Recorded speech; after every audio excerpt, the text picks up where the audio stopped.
My father was driven to death by gambling and loan sharks. My mother was so angry that she jumped off a building, and I was sold by my uncle to an old man who had lost a hand. However, he turned out to be the former master of gambling, and I performed the 3 bows and 9 kowtows to him. From then on, we relied on each other. One day, 13 years later, I finally defeated him, the 4th master who only had 1 hand. He looked at me with great joy and said, "You can go out to make a name for yourself now, and I will also wash my hands of this. I don't need you to support me in my old age, just see me off at the end. Tomorrow I will play my last game, and after this game, the money I have in this life will be enough. You don't need to go with me tomorrow, you come to do the clearing." In the Qianmen Blue Path, there are 8 generals, and the clearing general is responsible for handling the aftermath after the game. In 13 years, I followed the 4th master to no less than 20 places, and we never stayed in one place for more than a year. Whenever he made some money or a big sum of money, he would definitely change places and identities. Before changing places,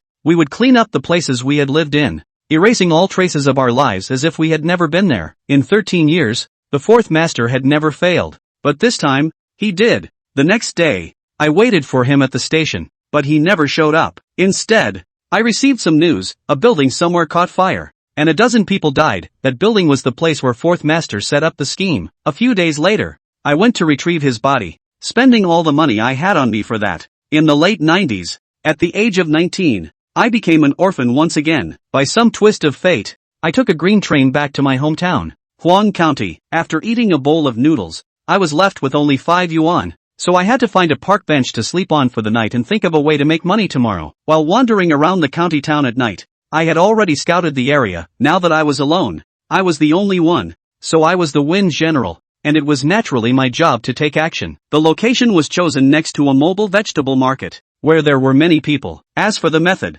there were many options, but I only had 5 yuan on me. Should I buy a deck of cards to set up a game? Or buy a chess set? Or find 3 cups to play the 3 cups trick? Lost in thought, I dozed off. I don't know how long I slept, but I was suddenly awakened by someone. A drunken woman suddenly fell on me. When I got up, I accidentally knocked her over onto the ground, but she didn't react at all. In the end, I helped her up and laid her on a chair, covering her with my own coat. The next morning, I woke up and packed my clothes, then shook her awake. She groggily lifted her head to look at me and asked, "What are you going to do?" I said, "It's dawn. I'm leaving. Give me back my clothes." At that moment, she realized she had slept outside and instantly became much more alert. Looking at the coat on her shoulder, she asked, "Is this your clothes? Did you stay here with me all night?" As she spoke, she got up to express her gratitude and wanted to return my clothes. However, she only got halfway up before kneeling down again. It seemed that for the time being, it was unlikely she could stand up by herself. I reached out to help her sit up on the bench and said, "You can rest here for a while. I'm leaving." She looked at the elderly women coming and going for morning exercises and pleaded with me, "Can you take me home? My home is not far. Just in that apartment next door." I looked at the sky. It was getting late. If I missed the peak flow of people at the market, I might not earn the money I needed today. This kind of situation doesn't make much profit anyway. I was just doing it for emergency purposes. Thinking of this, I shook my head at her and said, "I'm sorry, I still need to look for a job." She looked at me in surprise and said, "You want to find a job? Then I can help you arrange it." If I had a choice, I wouldn't want to set up a scheme in places like markets or train stations. These are the favorite spots for the shady underworld, because of the large crowds and complex people, making it easiest to catch fish. However, these fish are often just low-educated, lower-class people. 4th master told me that although we con artists are not good people, there are still some bottom lines we must adhere to, because we fear divine retribution. So when a woman offered to arrange a job for me, I was indeed tempted. Although I am a con artist, I am not omnipotent. Why is it said that there are 8 generals in the 1,000 doors? Because the premise of cheating is to have a place to cheat. A con artist needs someone to set up the game, someone to find people, persuade people, and also needs capital. But I only have $5 on me right now. After thinking for a while, I agreed to her request and took her home. During the short journey, she asked me quite a few questions. I thought it was her caution about bringing a stranger home, but later I realized it was actually her professional habit. In the afternoon, she took me to the Black Gold nightclub and up to the manager's office on the 2nd floor. As soon as we entered, she called out sweetly, "Sister Wanting, I'm here." Wanting affectionately pulled her in and said, "What's wrong, my Yao Yao baby? Didn't you say we were short on waitstaff?" Yao Yao replied, "I brought one over for you." Wanting said, "Baby, you're really becoming more capable. Not only can you bring girls over, but you can also bring boys. Then Wan Ting formally looked at me and asked, "Did you bring your ID card?" I honestly took out my ID card and handed it to her. Over the years of traveling with the fourth master, I had many ID cards on me, and I took out one that was under the name Zhang Peng. Wan Ting held the ID card and compared it with me for a while before dispelling her doubts, saying, "When working here, the ID card has to be kept with me." She then turned to Yao Yao and said, "You can tell Wang Chang to arrange it." Thus, I became a waiter at the Black Gold nightclub and learned that Yao Yao was actually a supervisor here. Since it was my first day on the job, Wang Chang asked me to follow him and would arrange work for me when something came up. There is still an hour before the nightclub gets lively, and we arrived at the waiting room for the performers, where there were already 50 or 60 people. 3 tables were set up in the waiting room, and a group of people surrounded one of the tables playing cards. Wang Chang, who brought me in, went over to the table playing Jajinoa, resting his hand on one of the girl's shoulders and started playing with her. I also stood around this table watching, because Yao Yao was playing at this table too.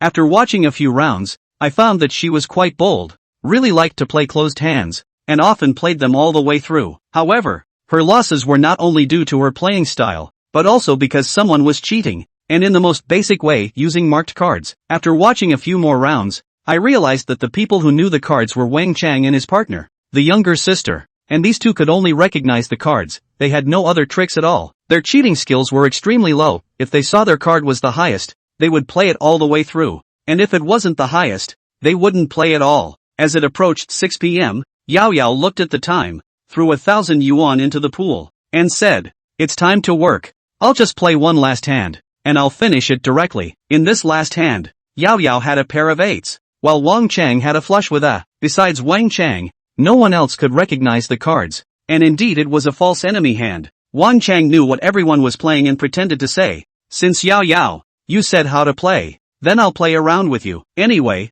I've won quite a bit of money today, so I'll just consider it paying you back some." After saying that, he threw 1,000 yuan into the pot. The younger sister with a pair of kings gave up. The younger sister with a straight to jack thought for a while and placed a bet, and the other two who looked at their cards also bet 2,000. I looked at the cards that Yao Yao was bound to lose and sighed inwardly. Today she helped me find a job, so I considered this hand as repaying her kindness. Before they started revealing their cards, I quietly pushed the male waiter who was standing in front of me watching the excitement. The person I pushed bumped into the edge of the table and almost knocked it over. Wang Chang glared at him angrily and scolded him, saying that if the card table was overturned, the more than 8,000 yuan on the table would be lost. Wang Chang was already convinced that he would win this hand without a doubt. The man hurriedly apologized and glanced back, but there was no one behind him. I had already moved to another spot. Then they continued to play cards, and the 3 of them revealed their hands. Some were happy while others were worried. Wang Chang looked at the cards on the table, sighed, and said, "You all are so big now. If I had known earlier,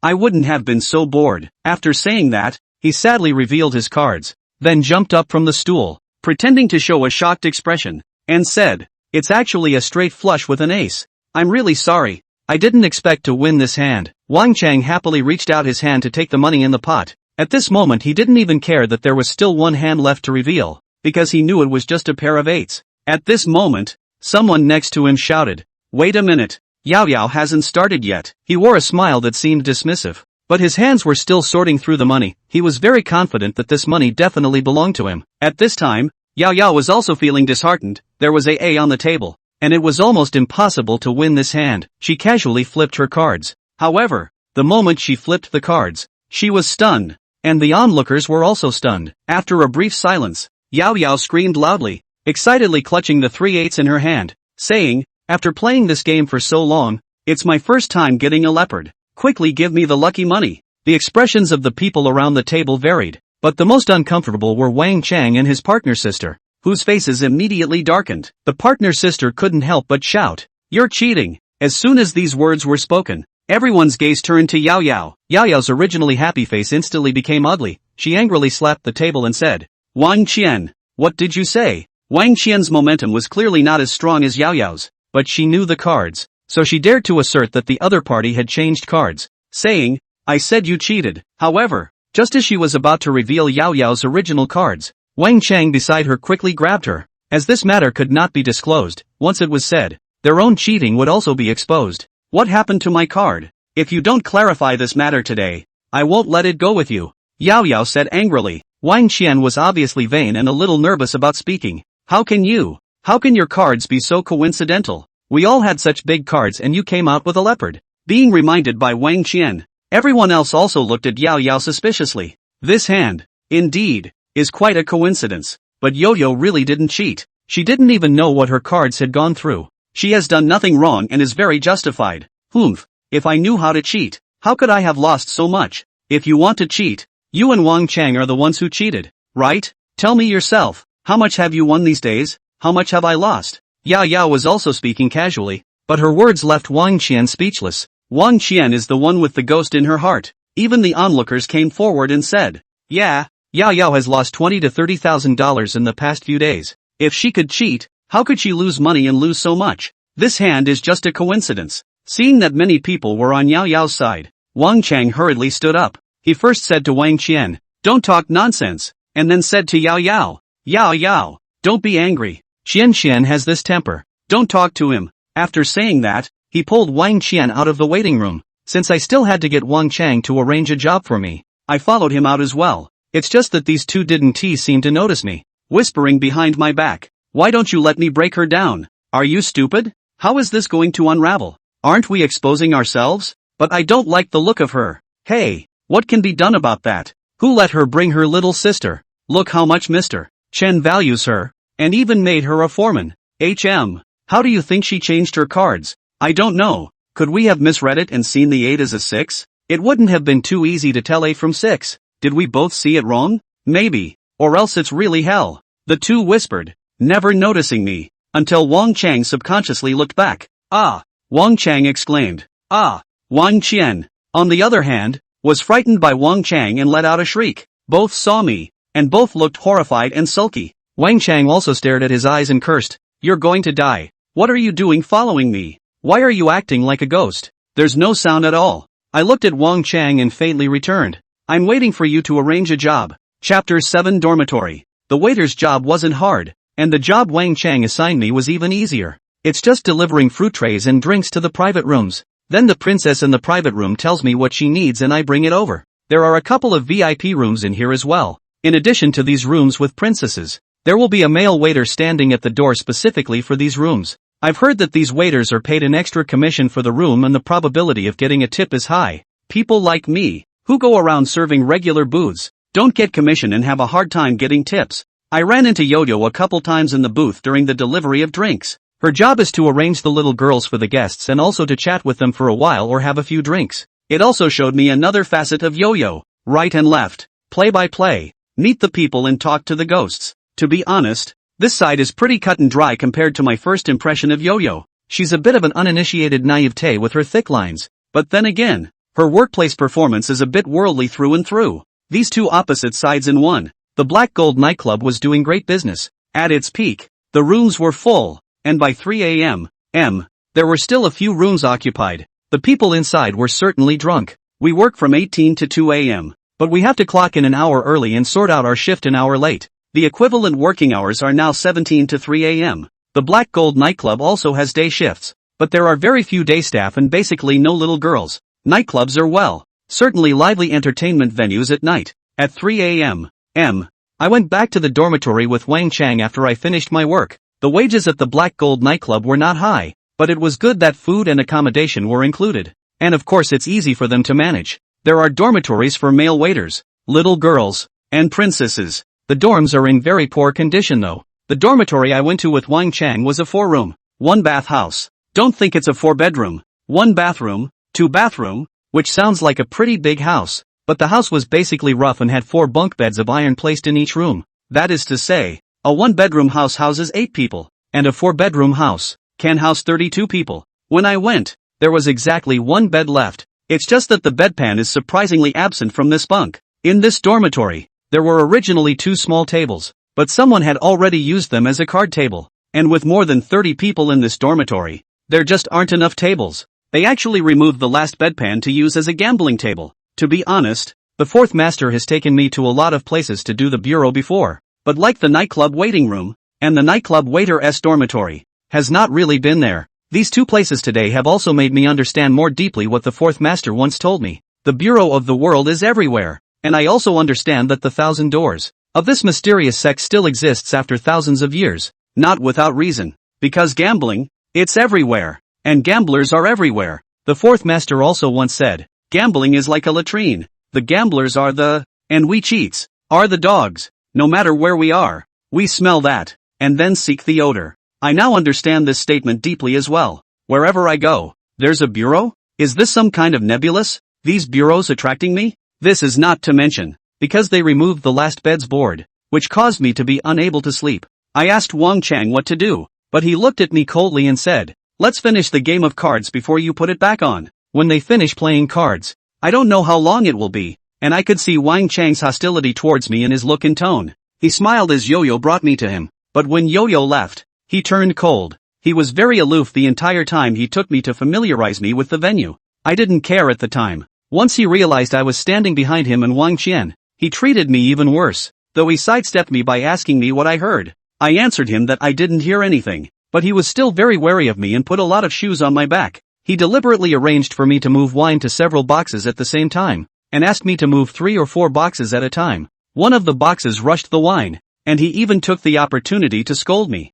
This, I also endured and did not take it up with him. I'm a hustler who does things in the dark and has to be able to hide, so I didn't really want to make a scene and get into it with him. This time, it was also obvious to me that there was an element of willfulness on his part, but it's not over, and this time, I decided not to put up with it. Of course, I won't clash with him head-on. Since he likes to gamble, I'll make him suffer at the poker table. The people at the 2 small tables played bulls and sambus, and the table with the bedpans built up plays 2 eights. The people in this dorm were originally from all over the world and played a variety of things. Wang Chang is the one playing at the 280 table. This time, he did not cheat. In this kind of card, all bets are placed and then cards are dealt, leaving aside the ones with maneuvers. The competition is one of luck. His prop card is useless. They included 2 other tables that didn't play much. At the bull and sangong table, bets start at 50 cents, while at the 2x4 table, bets start at $1. Everyone in this dormitory is paid only $300 or $400 a month, and if they are unlucky, they may lose a small half of their salary. Up top, $5.50 to bet, maybe a month's paycheck on it. So, they can only play 50 cents and $1 too. Although Wang Chang is the foreman and the head in this dormitory, his salary is actually not much higher than what we can get. Moreover, although he won some money by cheating with Wang Qian in the waiting room, his share was actually not much. I saw behind them that Wang Qian and him were not 50-50ths. The big head was taken by Wang Qian. I just crowded up at the 280 table and was flying flies every now and then. I have $5.50 left on me, and this kind of bureau, I have just enough for a couple of flies. Getting on the table is not eligible. A 2x4 is dealt a 4-door hand. The person at the table is allowed to draw and see the cards, and the outsiders can either partner with the dealer or hit the side flies, i.e., bet on the player's door. But they have a rule that you can't bet more than a maximum of $5 per door on an idler. If the guy at the top table bets $5 on some idler's door, the periphery can't bet, because the way they play is that the dealer is not doubling whatever they put out, and the player doubles the pairs and triples the deuces when they come out. Banker and player have the same point. Banker wins. And the rule for their rounds is that the dealer pays through 3 down. With this kind of play, if the dealer is unlucky and makes a few full bets on pairs or 280, he may have to hitch a month's salary for a single banker. So the bottom that starts at $1 bets look small. But it's probably not small for them. But even with a full bet of only $5, sometimes 1 or 2 of the doors aren't enough to bet on. This kind of play is not the formal way of playing 2/8, but these people from all over the world, according to their hometown habits, and blended the rules of other poker games, and rewrote the rules, can play it anyway. On this table, in addition to the 4 who were on the table, there were 7 or 8 other people gathered around the outside, all of whom would fly flies from time to time. The rule though is to bet first, then cut and deal. But it's crowded, and the periphery doesn't exactly follow the rules. Some of them will limit to betting on the edge after the cards are dealt and before anyone has looked at them. This kind of bureau, rules are not that strict, but mostly, they wouldn't think that anyone would cheat in a bureau like this, or, they feel that hustlers are legendary figures, too far from their lives. In their perception, a hustler should probably be the kind of person who doesn't move at the poker table to throw tens of thousands of hundreds of thousands of dollars, and then hundreds of millions of dollars to stud. But in fact, cheats are everywhere, in big and small bureaus. For example, they had a hustler in this $1 bureau. Me. Chapter 8, Controlling the Card Game. It's actually very difficult to cheat in a game like this one where I can only fly flies. If they follow the rules to the letter and bet before they deal, it's almost unlikely that I'll cheat, because I can't touch the cards. Flyers are not qualified to deal, cut, or look at cards. I'm not the saint of gamblers. I don't have the power to change cards in space. The only way I can cheat now is to take advantage of the fact that they don't follow the rules. As well, by my eyes. I don't shuffle the cards, but no one at the table shuffles the cards. They shuffled the cards as if they were turned over in my eyes. There are just too many broken cards on a board like this. They've been rubbed hard, or slightly folded, and they're all naturally welded to me. The deck wasn't new either. It was one that had been played an unknown number of times. I can match the characteristics of each card to its face. Therefore, you must pay attention to the neatness and cleanliness of the cards. Any traces on the back of the cards can become a weld for the taza. Of course, it's best not to play cards or gamble. And they don't deal cards out of order. The dealer shuffles the deck. The top player cuts the cards, and the cards are dealt from the bottom player. 2 8s removes the kings, queens, and whats, leaving only 40 cards. 8 cards are dealt off each turn, and with one deck they deal 5 turns. Honestly, I've followed the fourth master all over the world, and I've seen so many games, but I've never seen such an unruly game. Even the truckers on the side of the road get together to form a game. They all know about cut point dealing, and reshuffling a deck of cards after they've been dealt once or at most twice. The gang today has really big hearts. When they finished cutting the cards, I already knew which door was the biggest for the next 5 rounds. I pressed $2.02 and didn't win them all. Probably losing one hand in a deck, i.e., winning 4 and losing 1. You can earn at least $6 in a deck of cards, and sometimes when the player has a pair or 28, you may be able to collect $10 or $12 in a deck of cards, pressing to a pair or 28. I would also empty around, i.e. not betting. When I win, I put the money in my pocket. There were always only 5 or 6 dimes in hand. After playing for an hour, no one even knew that I had quietly won almost $100. But that's not enough. I was trying to make Wang Chang suffer, and now, not only did Wang Chang not lose, he even won a small victory. I'm waiting for an opportunity. In addition to building up a bit of principle, I'm also waiting for a chance to get on the table. During the hour I was flying flies, 2 people came off the table one after the other during that time. These 2 were really unlucky too, and lost a lot of money when they went to the bank. And when these 2 got off the table, someone else grabbed the table. Being new, I didn't really want to go out of my way to grab it from them. When the third person got off the table, I watched as someone hesitated to get on the table before I took my seat. I can't go to bed until you guys are done playing anyway, so I'll play a few games too. When I sat down at the table, I said this. In fact, I've already played a couple of hands, but these people didn't doubt my words. Wang Chang just frowned at me. He seemed annoyed that I was sitting down, but he didn't say much. Perhaps it's because they're occupying my bed and feel justified too? The others have even less to say. And the fact that I'm sitting down means I get to touch the cards. Being able to draw means I'm in control of this game. It also means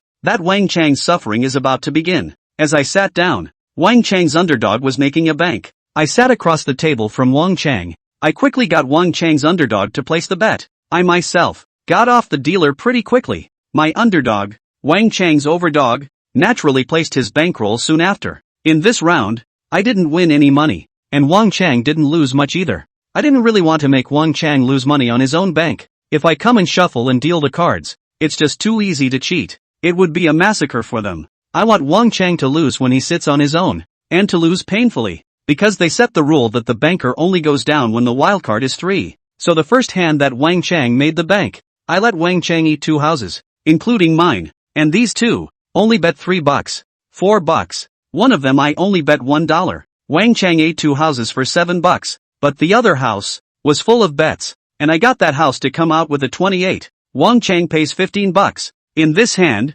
Wang Chang's net loss is $8. On the second hand, I let Wang Chang eat 2 houses, which still included mine. Wang Chang netted a win of $1. Third hand, Wang Chang netted a loss of $3. On the fourth hand, Wang Chang netted $2. On the fifth hand, Wang Chang lost a net $9. On the sixth hand, Wang Chang lost a net $12. On the seventh hand, Wang Chang netted $3. Wang Chang the Shuang have lost and won, but lose more win less. Lose more win less. Warm water boils the frog. Wang Chang may not even realize that he is losing money. I let him be a long-time banker, but I didn't let him stay a banker. When it was the turn of the others to do the bookmaking, I also controlled how long they did it, which wouldn't be very long, but I made it a point to deal the grievance card a couple times. I let Wang Chang touch an 8, and let the dealer touch a 9 as well. I let Wang Chang touch a pair, and let the dealer touch a pair bigger than him. I let Wang Chang touch 28, and let the dealer touch 28 as well. However, I didn't make Wang Chang suffer much when I was a banker.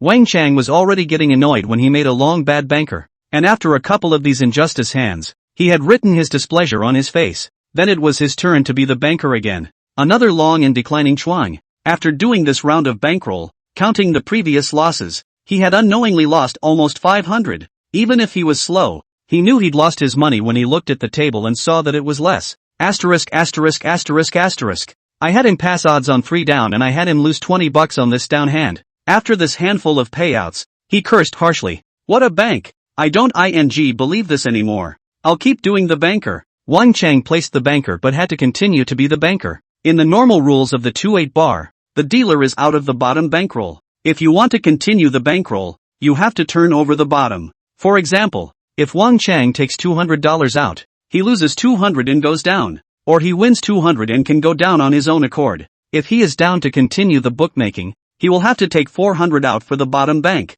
But now they've changed the rules to a banker's wildcard 3 down. And Wang Chang broke the rules again. The other 2 people on the poker table glanced at Wang Chang, and they were actually not too willing. But then they both looked at the fact that they had won a lot of money. So they didn't say anything. In fact, I can see that they are afraid to speak. And I know that Wang Chang has gone to his head. In the Black Gold nightclub, Wang Chang played fried gold before work. And during the workday, he would go into the waiting room from time to time to fly a few hands of bull. The Black Gold nightclub was doing well. But the little girls inside weren't always in the booths. Some girls are booked only half an hour or an hour before the customer comes to the private room. They will not go to other rooms. Some of the younger girls have just come out of their booths and may have to wait a while before being called to another booth. Even some of the gambling-addicted girls will take time to play a few games in the waiting room while accompanying guests in the private room. Anyway, there are always a couple of little girls still in the waiting room, and they have nothing to do in the booth. So they play bowls and all that, and they can leave the table at any time if they're called.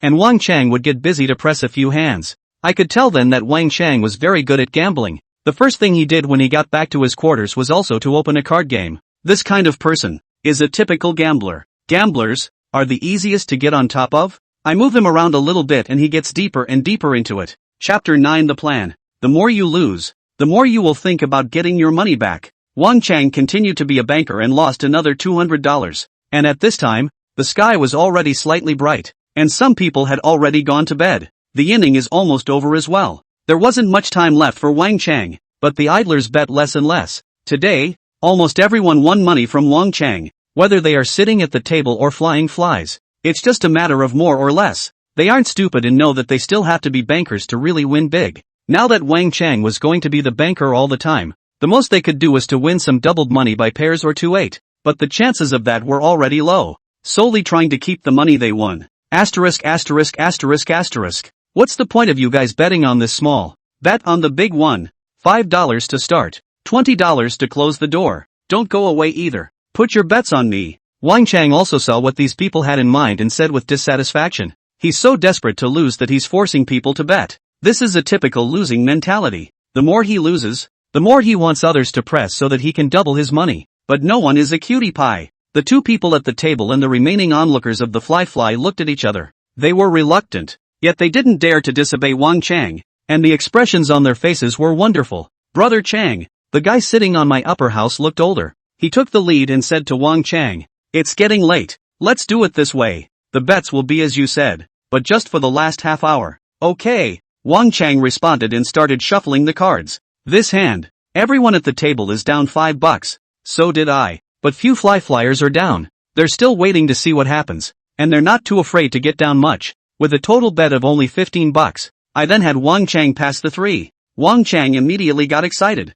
He probably felt that he could do it again. Asterisk asterisk asterisk asterisk. You're all down too. Flies $3 up. All of you fill up your bets. Don't delay my golden half hour. The onlookers gritted their teeth, and some of them counted out their winnings and held them in their hands, hiding the principal back in their pockets. Then reluctantly the money flew over to the player's side. I still put $5 in my own door. There were smarter ones among the flyers. They realized that I didn't seem to win big or even win often enough at this door all night. So few people bet on me, and I, as they wish, touched a little. But the other 2, a pair and a 3, ate up Wang Chang's 2. Wang Chang ate the small end of my side and lost the big end of the other 2. This hand, he netted a loss of over $50. Asterisk asterisk asterisk asterisk. Wang Chang cursed hatefully and continued to deal the cards. Next, he lost more and more because Wang Chang forced others to raise the limit. 30, 20, 25, 50, 40. Always managed to take 1 or 2 doors per hand,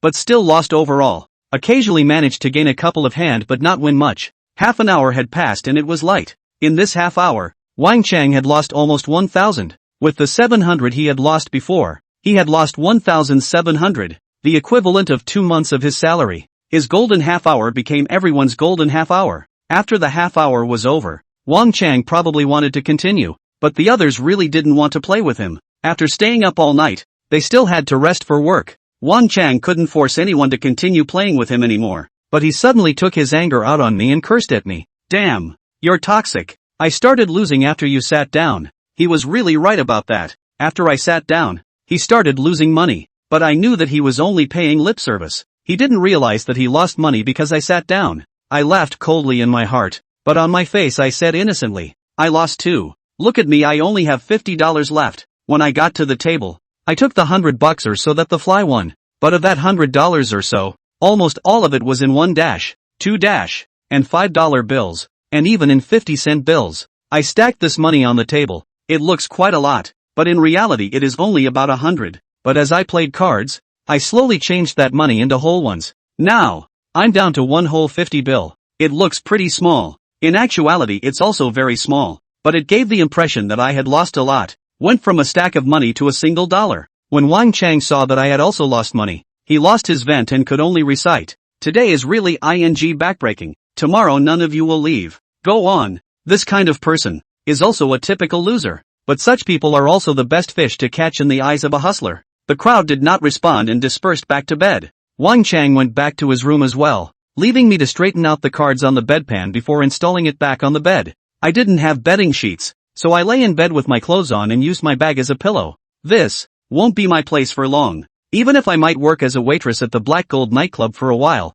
I wouldn't live in this dormitory for a long time. It's a crowded place. This is no place for a hustler. But here, again, is where I'm supposed to be. The bureau in the dormitory is simply a paradise for the cheaters. Here, I can cheat with impunity. It's just that there are so few blue heads here that the most I can do is get some rent money and living expenses here. And I won't be able to do it with too many. After all, this fish pond is too shallow. No one in the dorm has much money, and getting too much at once will make them wary of me. Even if they can't catch me cheating, winning too much at once, or making them think I'm winning every day, they won't play with me even if they don't suspect me of cheating anymore. This kind of place needs to get their money over a little bit in a subtle and silent way. That's one of the reasons why I didn't win much today. Of course, today I'm mainly out to teach Wang Chang a lesson. I had won over $100 on the fly, but when I got to the table, I lost over $50 instead, and I ended up winning a total of only $50 for the day. One is to divert Wang Chang's suspicion. The second is to divert the suspicion of others. I should be in the dorm for another 2 or 3 days. I'm going to win a couple hundred a day, and after a total of $400 or $500, I'll have almost enough to go out and find a place to live. Even finding a $10 a night motel would be fine. My real target now is still the bureau and the waiting room in the Black and Gold nightclub. The bureau over there is bigger. Last night, if I hadn't helped Yo-Yo, she would have lost $5,000 or $6,000 a game. I've also noticed that these little sisters play pretty big. It's just that the 3 tables in the waiting room, 2 of which play big, are played by little sisters. The ones that play small are male waiters, and even if there are women, they are princesses or receptionists. Wang Chang is kind of an exception. He probably hitched his wagon to Wang Qian's connections to be able to get on the poker table with his little sisters. This then showed me that it might not be easy to get on the little sisters stage. I need to observe and get into their innings in a sensible way. I don't have a high goal. Win 20 to 30, 000. There and leave Black Gold nightclub and leave Yellow County. With that thought, I slowly fell asleep. It's just a simple bedpan, but I won't have to sleep in the park today at least. Chapter 10 Accidents. The program is going pretty well. I stayed in the hostel for 3 nights, and every day after work, the guys in the hostel would get together and hang out for a while. Those who won more the day before would also buy a snack for the crowd the next day. Although there were more than 30 people in the dormitory, they just invited some snacks. Fried rice, fried noodles or instant noodles or whatever. A shredded pork chow mein at a roadside stand is also only $2, so it doesn't cost much. In those 3 nights, I've quietly won over $300, averaging $100 a day. and I would always control to let someone win like 4, 5, 600. Like the first night I came here, I made Wang Chang lose 700 while at the same time I made the one called Lu Yu win more than 700. All the focus is on those who won big. And of course, the finger of the person who loses the most will be pointed at the one who wins the most. And I win 100 or so a day and basically no one notices. In addition to winning over $300 in the dorms, I also won about 200 between marquee games. I naturally had no business being at my sister's table. I don't have enough money on me at all. If you want to get on the table, you have to be like Wang Chang and find a little sister to partner with. In the Ho Chang room, only Wang Chang towers on Wang Qian, although they share the same surname Wang, but no relatives, just a village out of it. But they seem to have a leg up. I heard these messages while a couple of waiters were chewing the cud. This kind of field is very complicated. There are fellow countrymen, there are those who have been dug together in a place before, and there are those who have temporarily come to string the scene. From other places, in short, there are quite a lot of small groups, but it has nothing to do with me. And these small groups, the usual favorite thing to do is, behind the back of some other small groups of people and things. These, too, have nothing to do with me, the ones that don't concern me and don't. Though I'm not yet eligible to get up to the table and hang out with my little sisters, nor have I found anyone to partner with, but there's still a chance I'll have a fly on the wall while they're playing bull. A lot of male waiters do it too. The little sisters are not playing small. Cows are all betting from at least $10. Each door is capped at $100. Bull 7 starts doubling. To be honest, the male waitress's month's salary may be just a handful of bulls they win or lose. So not only are the male waiters ineligible to play at the tables, they're not even eligible to shack up with the little girls. In the past 2 days, I just won over $200 by flying the occasional $10 or $20. Counting the $300 I won from the dorm, I already had over $500 on me, so I was going to move out of the dorm. But I'll win a little more before I move out of the dorm. Not too much, of course. Then, I'd find a way to get a ride with one of the younger sisters who frequent the table first, and build up some capital by getting on the table first. After I have enough capital, I will go to my little sister's table alone. My first thought for a little sister candidate is still Yo-Yo. After all, I only know her a little better, and it's actually quite difficult to approach other little sisters. Although we all work in the same place, I can sense that many of the little girls actually look down on us male waiters. It's just that in the past 2 days, I've realized that I'm going to have a hard time reaching Yo-Yo. I haven't been able to talk to her since the day she took me to the Black Gold nightclub. Though they could run into each other from time to time, she was either busy playing cards or shuttling from box to box. Even when we met face to face, she acted as if she didn't see me. Maybe, she brought me here to work because I'd watched over her all night on a park bench and helped her back home. And after she got me a job, she felt like it counted for two. Not that I felt she owed me anything, but she got me a job, so I should owe her. I helped her with a leopard that day, and I think that clears the air as well. I think that's fine. Still, I needed to utilize her now, and still had to find a way to get back close to her. There's no rush. I'm going to wait until I find an apartment, take her to dinner under the guise of she got me a job, and then climb up the ladder. And tonight, I decided to go back to my dorm and win some more money, then go out tomorrow during the day and look for a house. Tonight, however,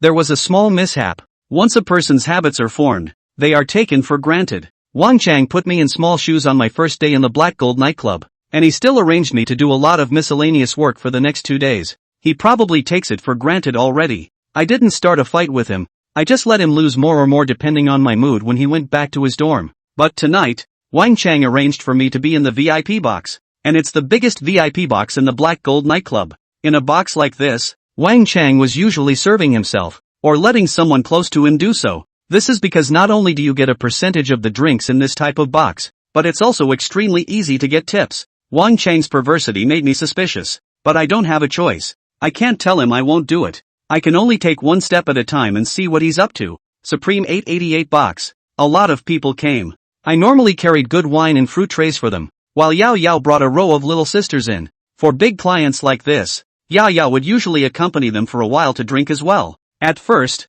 there was nothing out of the ordinary. After delivering the drinks, I stood at the door of the box and waited. If there's anything needed inside the box, usually the princess inside will come out and talk to me. But after a while, the one who came out to talk to me turned out to be one of the guests who came. You, get 2 more bottles of vodka. I was a little confused as to why it wasn't the princess who came out to talk to me, but I didn't think much of it and went to get 2 bottles of vodka, the most expensive kind. Only, when I entered the box with the vodka, the scene inside surprised me. The table of the box was covered with bundles of $100 bills. A bundle. It's 10,000. On the table, as I glance over it, there must be at least $1 million.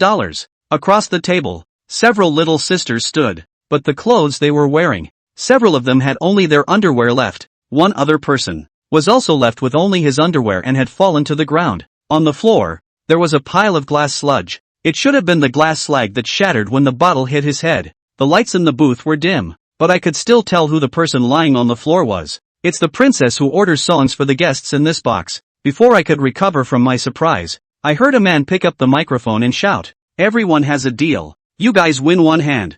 I'll give you 10,000. If you lose, you take off one piece of clothing. You guys won. I didn't blame you, did I? You gave me a good deal of money, didn't you? But when you lose and have only your underwear left, you say you won't play? Aren't you cheating?" Chapter 11, The VIP Room. Black Gold Nightclub is not a meat restaurant, and there are two types of girls in it. One that you can go out with your guests for an explicit price. These little sisters are all strung out from other places. The Black Gold Nightclub gets some little girls from other venues to string them along every day. If you have a reservation, you can get some theme girls to come over. The other kind won't go out with the guests, unless the little sister volunteers. These little girls are basically the regular employees of the venue. Their main job is just to drink with the customers. But either way, the little girls at the Black Gold Nightclub enter the booth with their hands behind their backs, signaling that they won't be taking them off. At least, not off in the box. That is to say, today's Supreme 888 box play has exceeded the scope of the Black Gold Nightclub regulations.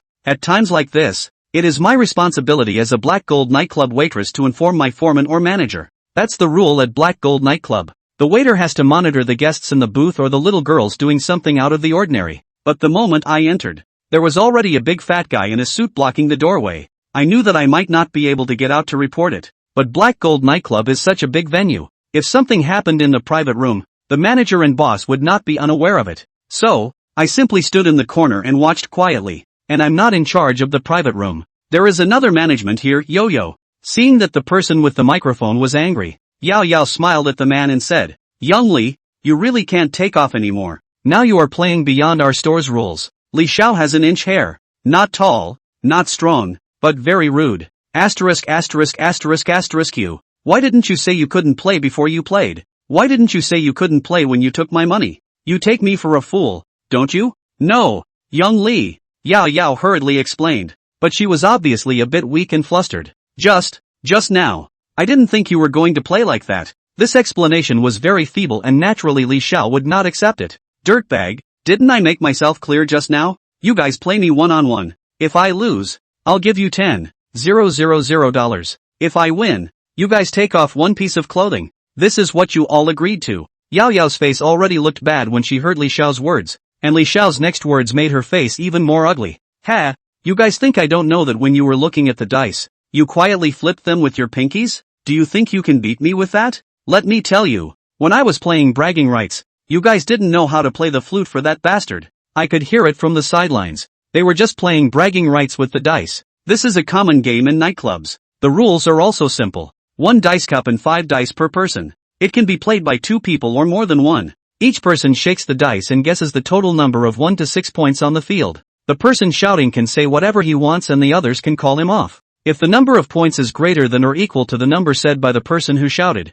then the person who shouted wins. Conversely, the person who shouts loses. This game is usually played with drinking as the stakes. The nightclub girls, in order to drink less, but also in order to let the guests drink more to buy alcohol, their hands more or less have a little work. This kind of work is so low level that it's not even considered a hustle. At best, they stick their pinky into the dice cup and flip down the dice as they look at the points. Or, you can put the dice in place and flatten them, and the dice cup bangs a couple of times. But the number of points in it doesn't change, because the lights in the nightclub are dim. Plus the guests may have drunk too much, or the guests' attention may not be on the dice cup. That's why these little girls often get it. Of course, the nightclub chicks are very experienced. Cheating aside, bragging is a psychological game. Nightclub girls have played this kind of game a lot, naturally know when to call open to win the probability of high. Many men go to nightclubs, probably with the idea that they want to get the girls there drunk and take them away. But often, it is they themselves who get drunk. Then there's the fact that nightclub chicks often don't drink too badly,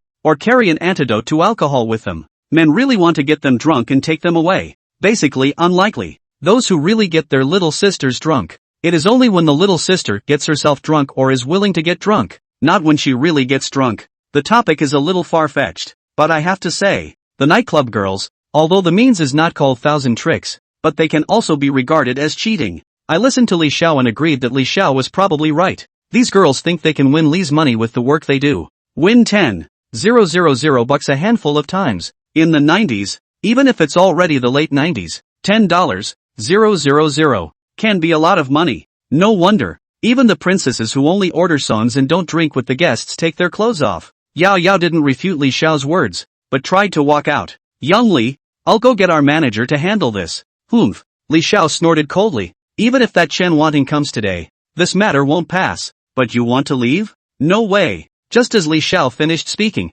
the big fat man in the suit at the door completely blocked the door. Seeing that she couldn't get out, Yao Yao said to Li Xiao with an anxious look on her face and also with a hint of anger. Okay, then I'll call Manager Chen. With that, she pulled out a cell phone. These days, cell phones are a rarity. Pop. Yao Yao was just about to dial the number when Li Xiao backhanded the cell phone in Yao Yao's hand and slapped it away. Coincidentally, this cell phone just shot to me. Out of natural reaction, I also caught the phone. But no one noticed this as I stood in the gloom. The attention of the people in the box was also on Li Xiao and Yao Yao. Young Li, what do you want? Yao Yao was the foreman after all. She did have some ability to be a foreman at her age. In such a situation, she didn't have stage fright. Instead, she looked angrily at Li Xiao. Ha, admit that you have to admit defeat when you bet, and stand upright when you're beaten. But I, Li Dawei, am not an unreasonable person either. You guys lose, either take off or drink this bottle of vodka. Li Xiao Li Dawei pointed at the vodka I brought in and said,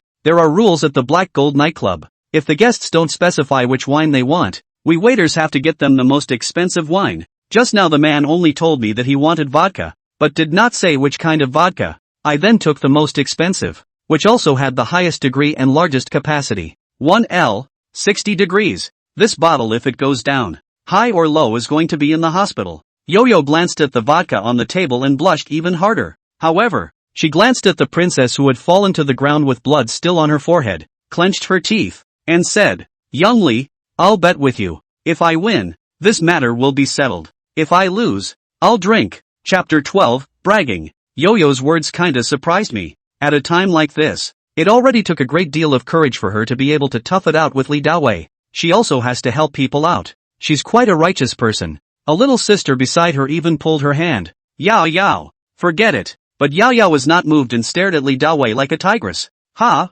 Only Li Dawei was not afraid of Yao Yao and said with a disdainful face, who the hell is Mud Tama to bet with me? I brought them here, so it's my responsibility to control them. Yao Yao said stiffly. Snap. Pop. Pop. David Lee clapped his hands and nodded his head. All right, just for your words, I can bet with you. But, halfway through his words, Li Dawei suddenly paused and looked at Yao Yao with lustful eyes. I heard that you're Chen Wanting's celebrity? Let's put it this way then. If I lose, forget about them. If I win, you come with me tonight. When Yao Yao heard Li Dawei's words, a timid look clearly appeared in her eyes, completely lacking the decisiveness she had just had. But she couldn't back down now. Fine. She stiffly picked up the dice on the table and shook them. Pop. After the shake, she pressed the dice cup to the table. For his part, David Lee unhurriedly picked up the dice cup in front of him and shook it up and down. By now the music in the box had been turned off, and I could clearly hear the sound of the dice clashing in the dice cup.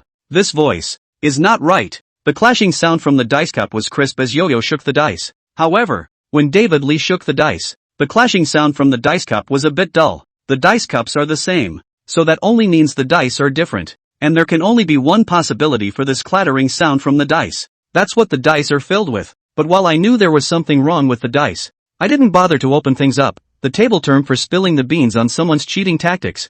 I just stood by and watched. Li Dawei's dice cup fell on the table, smiled, and said, don't say I'm bullying you. I'll let you call first. Yao Yao half opened the dice cup and glanced at the points inside, revealing a hint of excitement. I know. She shook out a nice set of points. 5 for 5, shouted Yo-Yo. 5 sixes, said David Lee, still smiling, with an air of confidence. I know what points David Lee shook out. He was a bit of a cat and mouse now. 6 fives, continued Yo-Yo, shouting. 6 sixes, 7 sixes. Yo-Yo suddenly stopped yelling 5 and yelled 6. David Lee's smile turned wry as he continued to shout. 8 sixes. Yao Yao hesitated at the moment, she didn't keep shouting, and I know that under her dice cup, it was 3 ones, 1 5, and 1 6. One of the rules of bragging, one if it hasn't been shouted, it's 100%. So, Yoyo's dice can count as 4 5s or 4 6s. David Lee shouted 8 6s, so if he wasn't bragging, then he must have at least 4 6s, either 4 6s,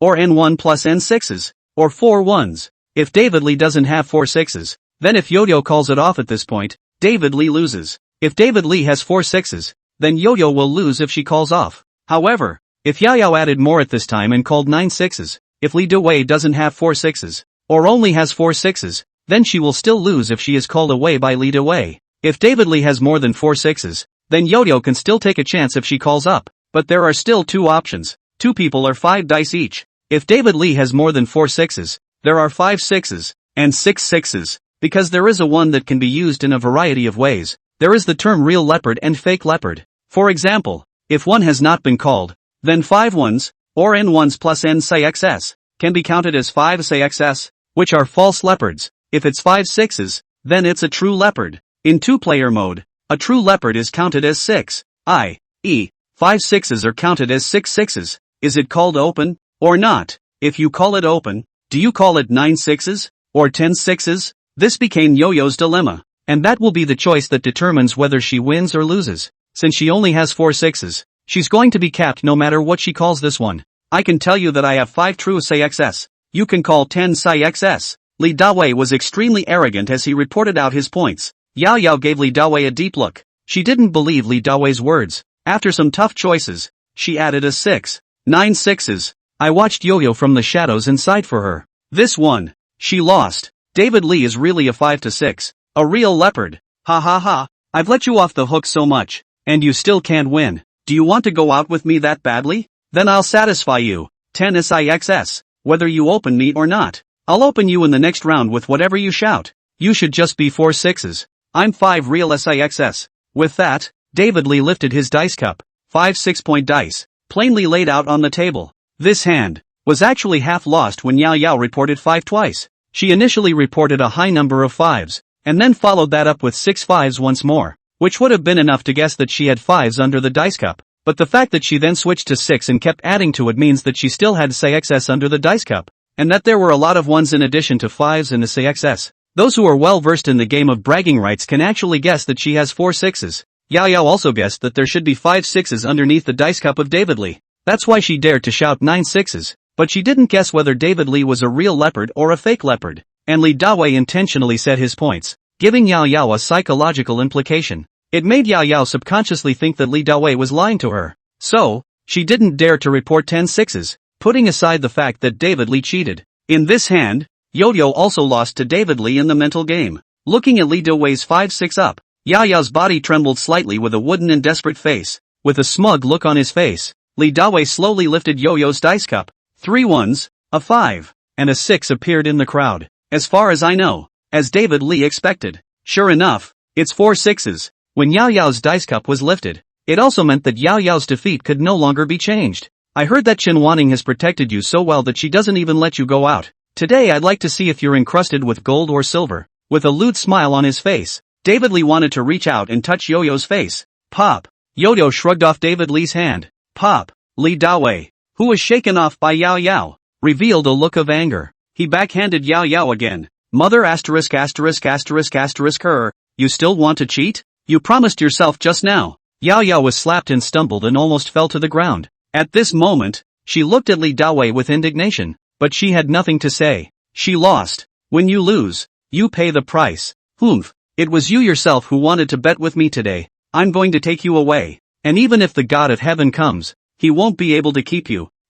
David, said so. Lee Dawei slapped Yao Yao as if he wasn't relieved and grabbed her hair again. Touch. Suddenly, there was a sound of a door slamming open in the doorway. The burly man guarding the doorway was hit by the door and stumbled forward, falling to the floor. David Lee, what did you say? Then came a woman's angry voice. The headlights in the box were turned on. The dimly lit box became illuminated. Chen Wanting walked into the private room with a group of security in suits. The original quite large private room suddenly came so many people, also became much more crowded. All of David Lee's people stood up and confronted Chen Wanting and the others. In terms of numbers, it was obvious that Chen Wanting had more people. However, Li Dawei had a fearless face as he cocked his head and stared at Chen Wanting. However, at this time, my attention wasn't on Chen Wanting and Li Dawei. My attention was drawn to a man who had been sitting on the couch in the booth. Just now, while everyone was watching Li Dawei and Yao Yao shaking the dice, this man had been sitting and drinking and smoking to himself. It was as if what was going on in the booth had nothing to do with him at all.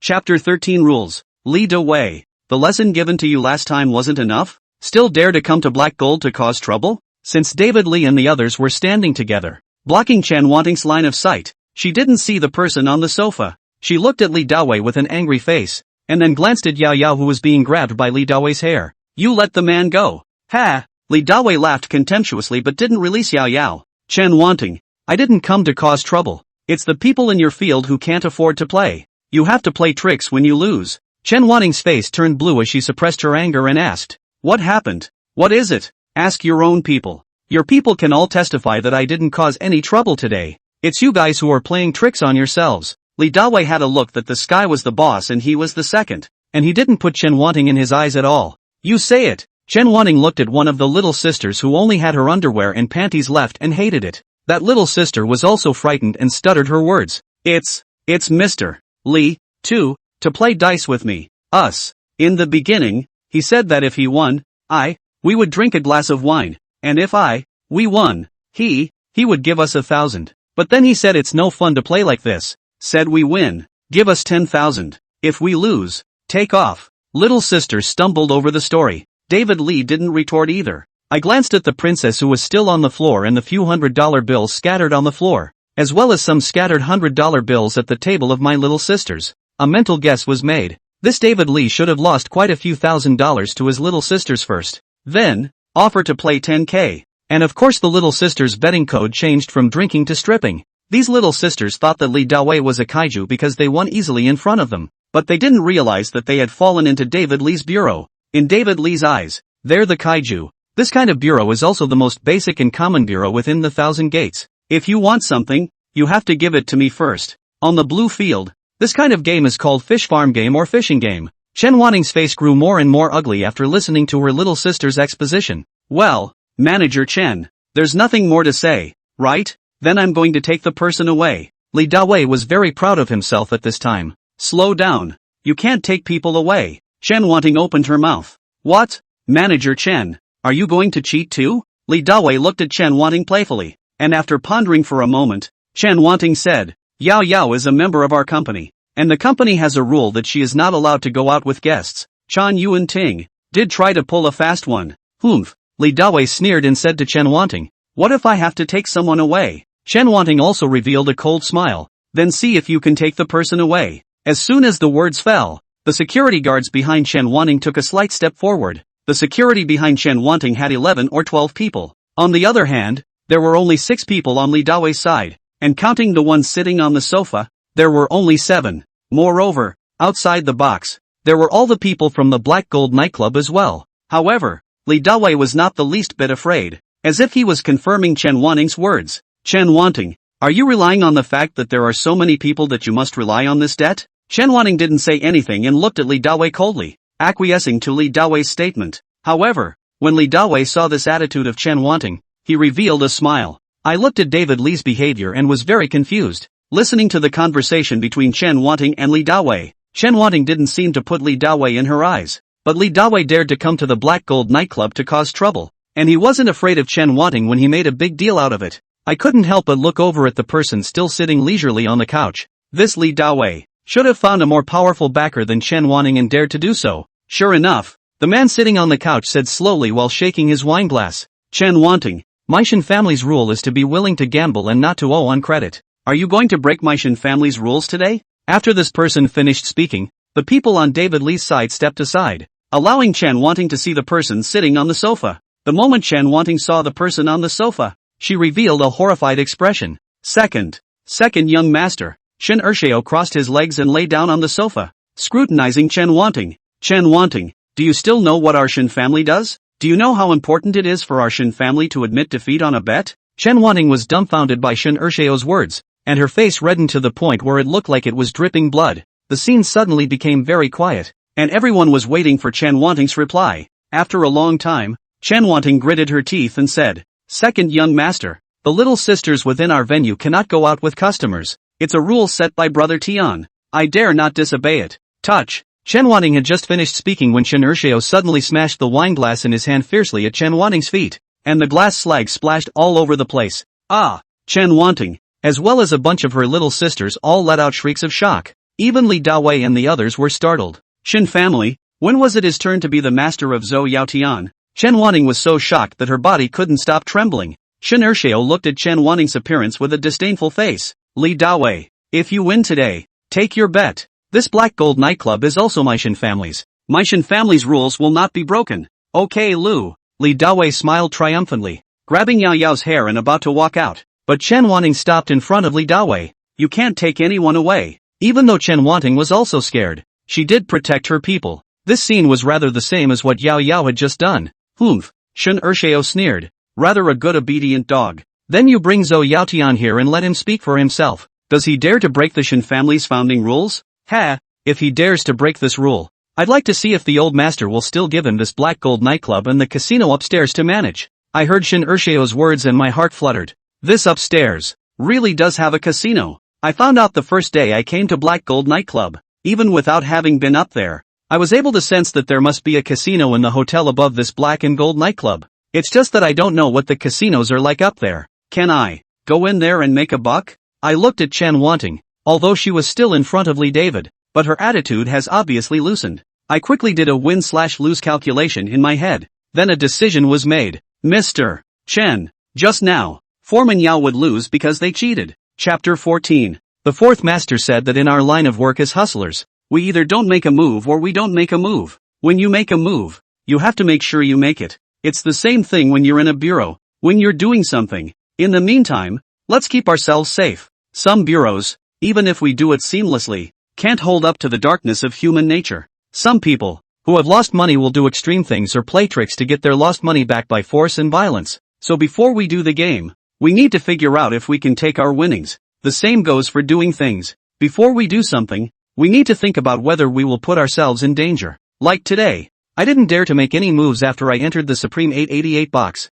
because I knew that if I dared to go out and yell for someone, I'd be on the floor before I even stepped out of the room. I saw David Lee cheat and win against Yo-Yo, and I didn't stand up and say anything about it, because even if I talk my way out of it, it won't help. If Chen Wanting didn't come today, I would have definitely watched Yao Yao being taken away. Even when Chen Wanting came, I observed for a while. I want to make sure that Chen Wanting can pocket it, and from what I've seen, this Chen Wanting can eat up Li Dawei, but not that second young master Shen. Although they didn't talk much, but I could guess from the information in just a few words that this Black Gold nightclub was actually the property of second young master Shen's family. Just that, this second young master Shen would let someone cause trouble in his own family's territory? Moreover, Shen Ershio looked like he was very much at odds with Chen Wanting. To be precise, it should be Shen Ershio and the person behind Chen Wanting who were not dealing with each other. I don't know who the person behind Chen Wanting is, but I believe that Shen Ershio shouldn't be able to deal with the person behind Chen Wanting. Otherwise, Shen Ershio wouldn't have messed with his own field in this form. He wouldn't be emphasizing the so-called rules of the Shen family either. He also only dared to make trouble because they had the upper hand today. The situation between the two parties in the box was analyzed before I decided to step forward and open things up. Because I have my purpose. I'm looking for a chance to get closer to Yo-Yo and get her to partner up with me in an inter-house poker game. If I could, I'd also like to get close to Chen Wanting and find out what the upstairs floor of the Black Gold nightclub is like. When I said that David Lee had cheated, everyone in the box fixed their eyes on me. It's a feeling I actually dislike very much. No hustler likes to be watched. Mother asterisk asterisk asterisk asterisk her. Who are you calling a cheater? Li Weiwei shouted with a furious glare, his index finger pointing at me, pretending to be scared. I hurriedly hid behind Chen Wanting and immediately shut my mouth. At this time, Chen Wanting said to me, "You don't have to be afraid. No one can move you today. You just have to speak out boldly." That's what I was waiting for. If Chen Wanting didn't take a stand and I continued to open things, then it would really be hell.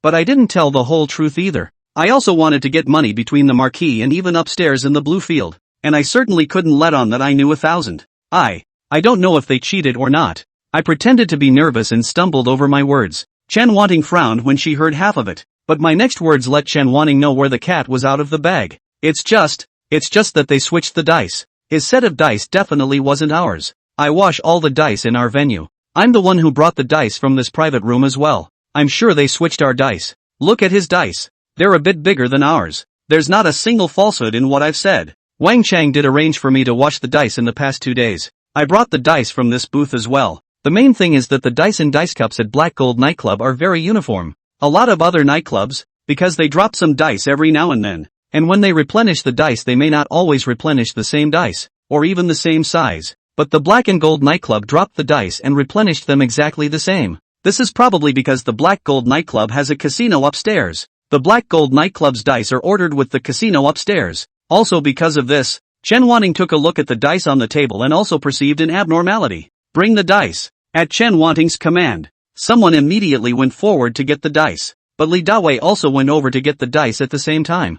David Li was closer to the location and he was the first to get the dice and immediately covered them in his hands. Without the slightest hesitation, Chen Wanting said again, "Snatch it." Instantly, several more black-clothed security guards came forward behind Chen Wanting, and the people around David Li went forward to protect him. For a while, the two sides of the crowd wrestled. I glanced at Shen Ershao behind Chen Wanting. He was seen sitting on the sofa, taking another glass and slowly pouring himself a glass of foreign wine, completely ignoring the chaotic scene in the booth. After all, there were more people on Chen Wanting's side, and she quickly snatched the dice from Li Dawei's hands. Afterwards, Chen Wanting had the dice cracked open. Inside, there's Mercury. Second young master, you just said the rules of the Shen family. Then may I ask, what is the punishment for someone who cheats in the Shen family's territory? With a relaxed look on her face, Chen Wanting asked Shen Ershao. Shen Ershao did not answer Chen Wanting's question and slowly took a sip of wine, then stood up, beside Li Dawei. Suddenly, he copied a crystal ashtray on the table and violently smashed it onto Li Dawei's body.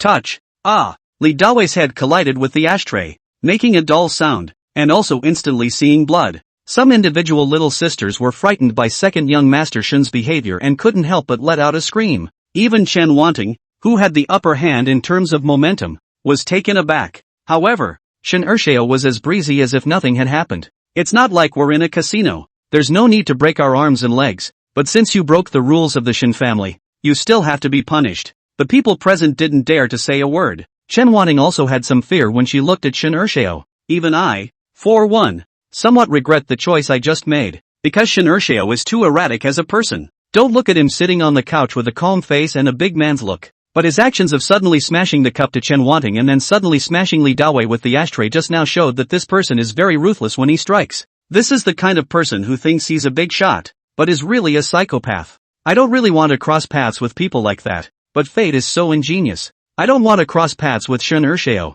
much less offend such a person. But because of my one contact with this Shen Ershao today, I actually went step by step into the abyss of the Jianghu, unable to extricate myself. Of course, right now I'm still not associated with Shen Ershao, or rather, in the eyes of Shen Ershao, I wasn't qualified to be the object of his grudge. I'm probably like an ant to him now. He, on the other hand, is the big man on high. Although I caught Li Dawei's 1,000, Shen Ershao never looked at me squarely from beginning to end. Even when he left the private room, he only spoke to Chen Wanting. You, this Zhou Yaotian's dog went quite good. I did not expect you also have a few good dogs below. Go back and tell Zhou Yaotian that I came to Huang County this time to do what you guys can't do well. When I clean up the Zhang family's field, it is the time for him Zhou Yaotian to get out of my Shen family. At that time, if you run out of food, you can come to me for food. After saying that, Shen Ershao walked straight past me without a single pause, let alone a glance at me. On the contrary, it was Li Dawei who covered his head and gave me a vicious look, wanting to eat me in general. I suppose he blamed me for the injury on his head. Chapter 15, Promotion and Salary Increase. What happened in the Supreme 888 box did not affect the business of the Black Gold nightclub. The soundproofing of the private room was so good that once the door was closed, even if the music was turned off inside, the people outside couldn't hear anything. But the little girls in the box were so shaken up that they certainly wouldn't be able to function tonight. The princess, in particular, was taken to the hospital. I also learned that the princess turned out to be from the same place as Yao Yao, and it was Yao Yao who called her to come over here to work. There were also a couple of little sisters who were also from the same place as Yao Yao. Those few little sisters who were in the same place as Yao Yao accompanied that princess to the hospital. But Yao Yao was kept by Chen Wanting and called to the office. I was also called to the office by Chen Wanting, but not with Yao Yao. Yo-Yo went in first, then I went in. I went to Chen Wanting's office just as Yao Yao came out. Zhang Peng. When Yao Yao came out, she saw me with a smile on her face and happily called out to me.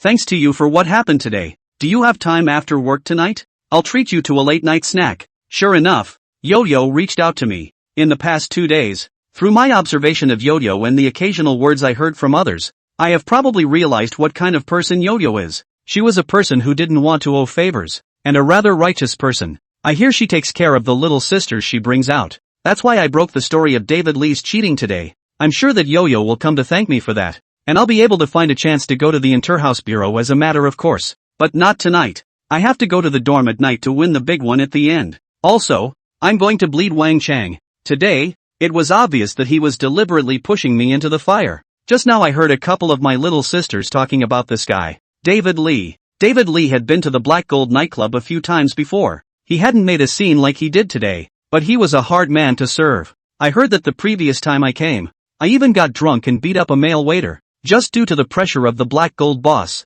David Lee lost some money. This Wang Chang is aware of what kind of person Lee Dawei is, so he let me go to Supreme 888 to do full-time service. His heart can be put to death. I don't want to take revenge for the night, but I'm going to bleed him today if he dares to gamble on the table. Not today. Hey, I want to go back and pack my stuff tonight. How about tomorrow? Anyway, Yo-Yo's thank you won't go away, so I'm not in a hurry. Oh, Yao Yao answered, a hint of loss on her face, but still asked, what are you going back to pack?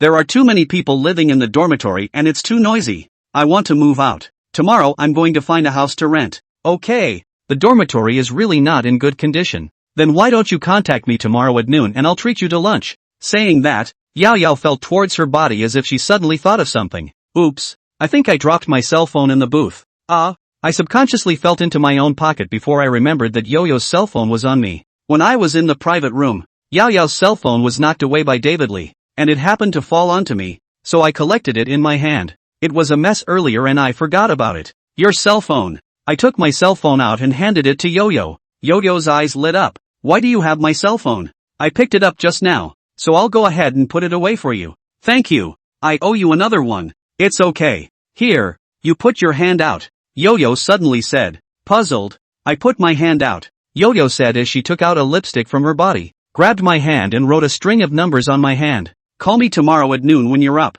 I'll buy you a nice meal. I responded. But Yao Yao didn't let go of my hand after writing her cell phone number, but stared at my hand with a surprised look on her face. Wow, how do you have such beautiful hands? Being praised by Yao Yao. I was a bit embarrassed and quickly drew back my hand, as if she could tell that I was a bit rushed. Yo-Yo revealed a pair of small tiger teeth and smiled smugly. Alright, Sister Wanting is still waiting for you. Quickly go inside. Contact me tomorrow. Oh. I nodded and walked into Chen Wanting's office. Little Zhang is here. Have a seat. When I entered, Chen Wanting gestured for me to sit on the chair in front of her desk. Smoke? After I sat down, Chen Wanting pulled out a cigarette from her cigarette case. I shook my head, so Chen Wanting lit it herself. Then she made small talk with me. Xiao Zhang, I heard that you and Yao Yao met by chance in the park? She was drunk and you guarded her all night on a park bench? Sort of. I also happened to be resting over there. Oh, why are you resting there? You don't sound like a local to me. I'm from the Qiangue side,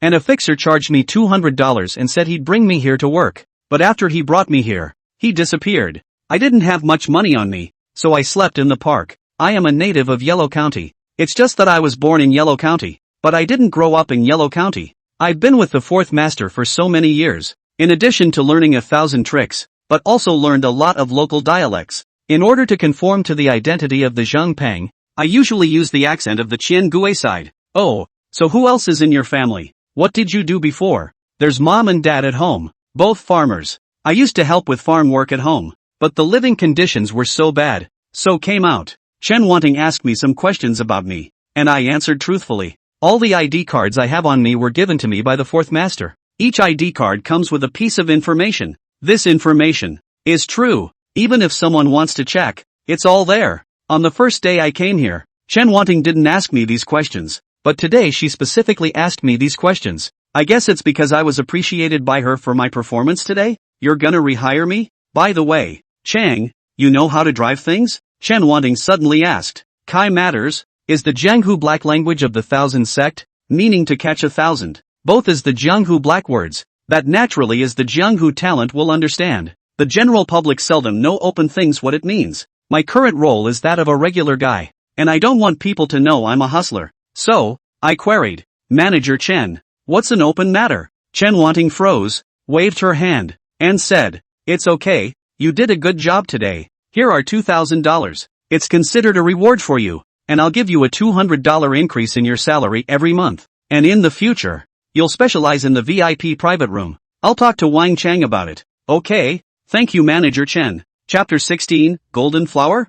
I didn't expect that after I came to Black Gold nightclub for only 3 days, Chen Wanting raised my salary and arranged for me to go to the VIP box. That's treatment. Almost like a foreman's treatment. But I don't care about that. I hadn't planned on staying at the Black Gold nightclub for too long. But the $2,000 bonus that Chen Wanting gave me has filled up my capital a lot. With that $2,000 I can even stop going back to my dorm and playing that little game. But I still have to go back today. For no other reason than to bleed Wang Chang. After coming out of Chen Wanting's office, I actually had nothing to do. Wang Chang was also called into the office by Chen Wanting. It was probably to talk to Wang Chang about my work arrangement. When Wang Chang came out, he didn't arrange a new job for me. But I saw that he was looking at me with very complicated eyes. Jealousy? Resentment? Depression? Specifically what he thinks, I do not know. But the fourth master asked me to observe others for so many years. I can still more or less tell some of the thoughts in other people's hearts. He doesn't have a job for me, and I'm happy with that.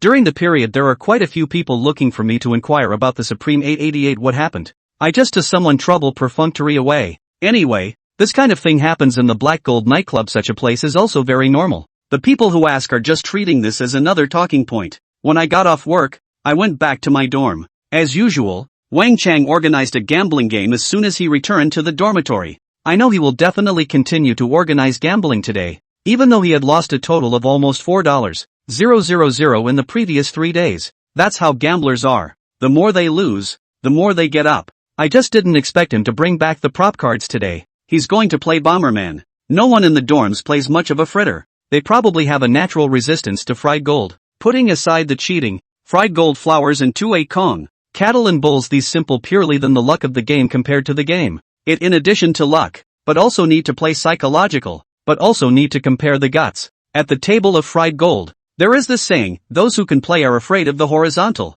and those who are afraid of not wanting to die. A simple example. You're very good at playing deep fry, but you only have 10,000 capital. But someone else has $1 million in principal. Not to say that they have 10,000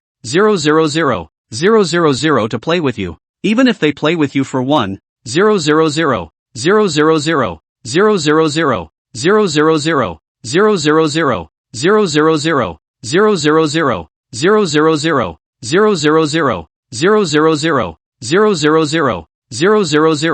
000 000 000. He bored with you. Even if he lost, he only lost 1,000th. He has 1,000 chances, but you lose one hand, and you're down to 9 chances. So you will hesitate. Probably just throw away the cards with the aces at the head or the small pairs. Even if your opponent looks at the cards and continues to bet against you, you will throw away the ace pair or even a small straight, because you're afraid that if you lose, it's gone. But people still have a chance if they lose, so the cards haven't even begun. And they've already won you over in terms of momentum. But the rich ones are also afraid of gamblers who don't want to die. Some gamblers would have lost everything. What does he do when he has no money? Just bet his hand and his life. Football, bull and fried gold are all types of gambling. They all evoke greed within a person. It's just easier to blow up gold and magnify greed indefinitely. With football and bull, it's all about betting first and looking at the cards later, so at least you know how much strength you have to go for the bet. But a blowout can look at the cards before betting. When you see you have 3 old kings, do you bet your entire stack?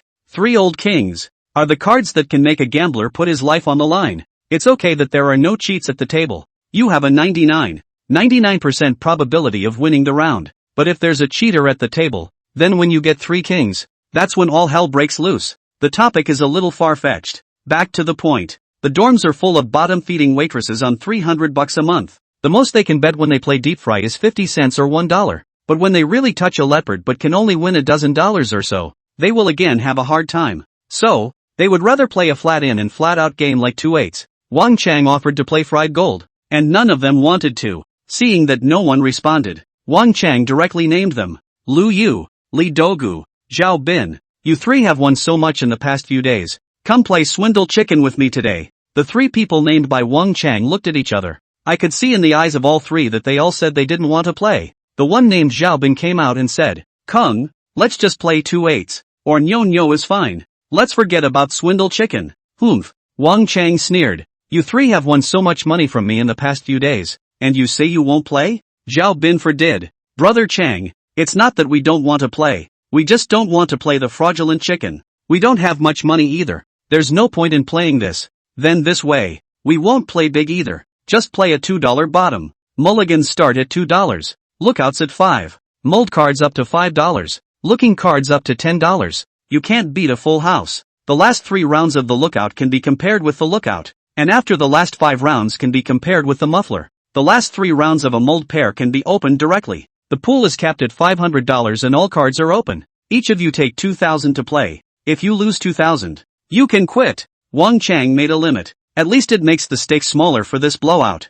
Zhao Bin pondered for a while, nodded, and said, that's fine. Wang Chang then looked at Lu Yu and Li Dogu. Lu Yu didn't say anything. Li Dogu then said, Brother Chang, although I have won some money in the past 2 days, but I didn't win much. It's only about $700 in total, but I've lost more than 1,000 in the past. I really don't want to play. Cursed mud horse. Wang Chang suddenly cursed and raised the small bench to Li Dogu. It's not like you lost to me, but you won by winning against me. You don't play when you step on a horse and win. Li Dogu was frightened by Wang Chang. Lu Yu beside him hurriedly pulled Li Dogu and said, Brother Chang, do you think this will work? I'll partner up with Li Dogu. One person will contribute 1,500, totaling 3,000, and if we lose the 3,000 we'll quit. Wang Chang thought for a while and then said to the others who were watching, okay, but it's no fun to play with 3 families. You guys can play in pairs too, or at least get 2 more families out. There are a lot of people in the dorms involved in playing cards every day,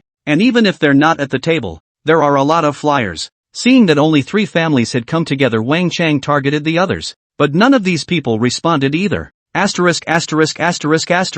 Wang Lin, Wang Hao, and Wang Zhua, the 3 of you get 3 families together for me. These 3 were from the same place as Wang Chang. Normally, they were also very close to Wang Chang. Wang Chang also took care of them and would arrange for them to go to the VIP box. But I heard that these people have to give half of their tips and commission to Wang Chang if they get it in the VIP box. But these 3 didn't have much money, and the others didn't want to partner with them. It took a while to come up with a total of $3,000 out of it. Wang Hao said, Brother Chang, just put together 3,000. Why don't we split it into 1,000 each, and quit if we lose out? Wang Chang frowned. He still felt that a total of only $8,000 for 5 families was too little. He should be thinking that he's going to win today. So, he wants to win more. At that point, I stepped forward and said, count me in. Chapter 17, Wang Chang's Caution. You? Wang Chang looked at me with questioning and disdainful eyes. Do you have any money? In his eyes, I'm probably the poor guy who only dares to play 2x2 pressure at 2x2 and always has a few dollars on the table.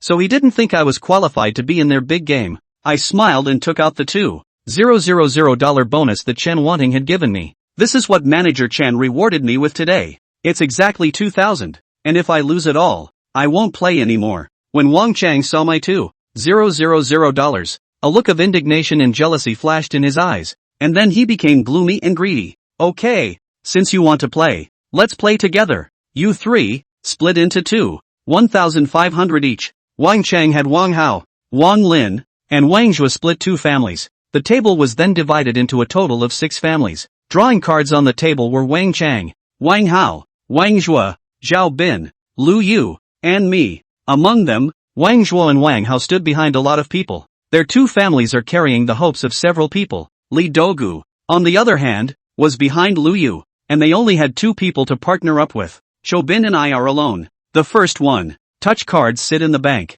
The fact that there is no banker or not banker, because the ratio is the number of points. The same card is also than the suit, also who first called open who lost. There is no such thing as the same point of the banker to kill the idol. It's just that being a dealer allows you to shuffle and deal and to be the last to bet, which is an advantage. Of course, for a hustler, being a dealer means being able to make cards, but Wang Chang also wanted to be a dealer. Although he couldn't make cards, he could read the cards when he dealt them. I noticed last time in the waiting room that Wang Chang dealt the cards more slowly, probably trying to see what the cards are. If it was dealt out too quickly, he probably couldn't see what the cards were. So before touching the cards, Wang Chang shuffled them several times until the top one was an old K. He stopped and then touched it himself first, covering the table. The cards were then drawn in turn, starting with Wang Chang's next house. and I was the last one to draw a card. Today I sat on Wang Chang's upper house on purpose. The 6 players draw their cards and each reveals his or her card. Wang Chang's old K is bigger than the other 4, but I'm a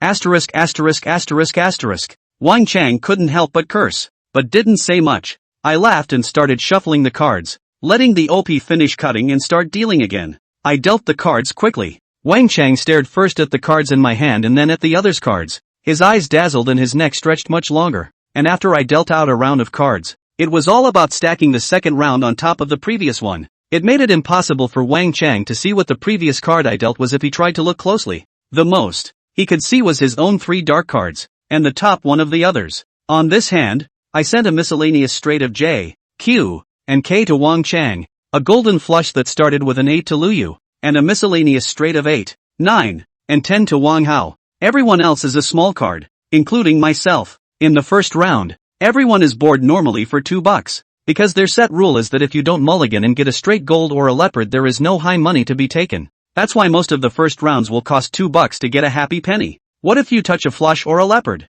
On the second round, Wang Chang knew he had a big straight and continued to mull 2 pieces without moving, and everyone else looked at the cards. While the others were looking at their cards, Wang Chang stretched his neck again to try to see the others' cards. I can see that he shouldn't have seen the other guy's 3 cards. I'm also testing. Although Wang Chang recognizes cards, how far can he go? That day in the waiting room, I also noticed that the 2 of them, Wang Chang and Wang Qian, seem to have a division of labor. One keeps an eye on the top 3 cards, the other on the bottom 3, then give each other hints. I then guessed that Wang Chang and Wang Qian, alone, might not even be able to look at the cards. Don't look at this card is welded, but in order to be no different from ordinary cards, welding is done very hidden. The back of the card is just a few small grids of difference. It's actually pretty hard to tell the difference without practicing for a long time. If it were really that easy to tell the difference, then the average person would probably find something wrong with the cards. Lu Yu and Wang Hao looked at their cards and called for $5. Me and the others threw our cards away.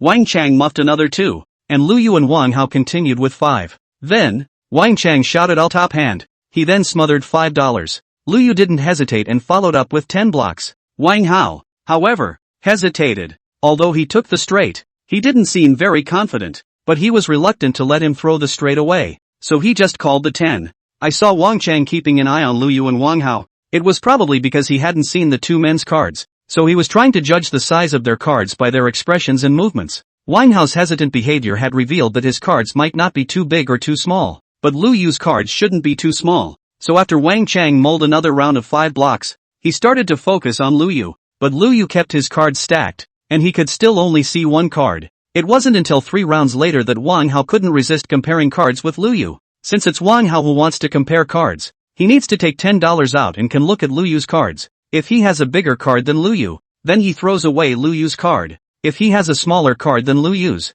then he discards his own card. Obviously, he didn't have as big a hand as Lu Yu and had to throw his own cards away. However, because when he picked up Lu Yu's cards, he separated Lu Yu's cards and made a bigger move. Wang Chang, on the other hand, had been staring at Lu Yu's cards, and finally he saw what Lu Yu's cards were. When it was Wang Chang's turn to speak again, he didn't continue to stew, but picked up his cards and looked at them, then cursed. Asterisk asterisk asterisk asterisk. What a crap card. Then he closed the deck and inserted the cards separately into the pile. A big straight of J, Q, and K just dropped by him. This guy can't lose much money this way. I decided to arch the fire and pull some of the devil out of Wang Chang's heart. Chapter 18, Chickens. Played a few more rounds. I made Wang Chang draw cards that were not small, but not the biggest. He could only throw away all his cards. The other guy plays hustle with dark cards. He plays Wada with semi-open cards, watching himself losing money. Although each loss was not much, Wang Chang was obviously a little annoyed.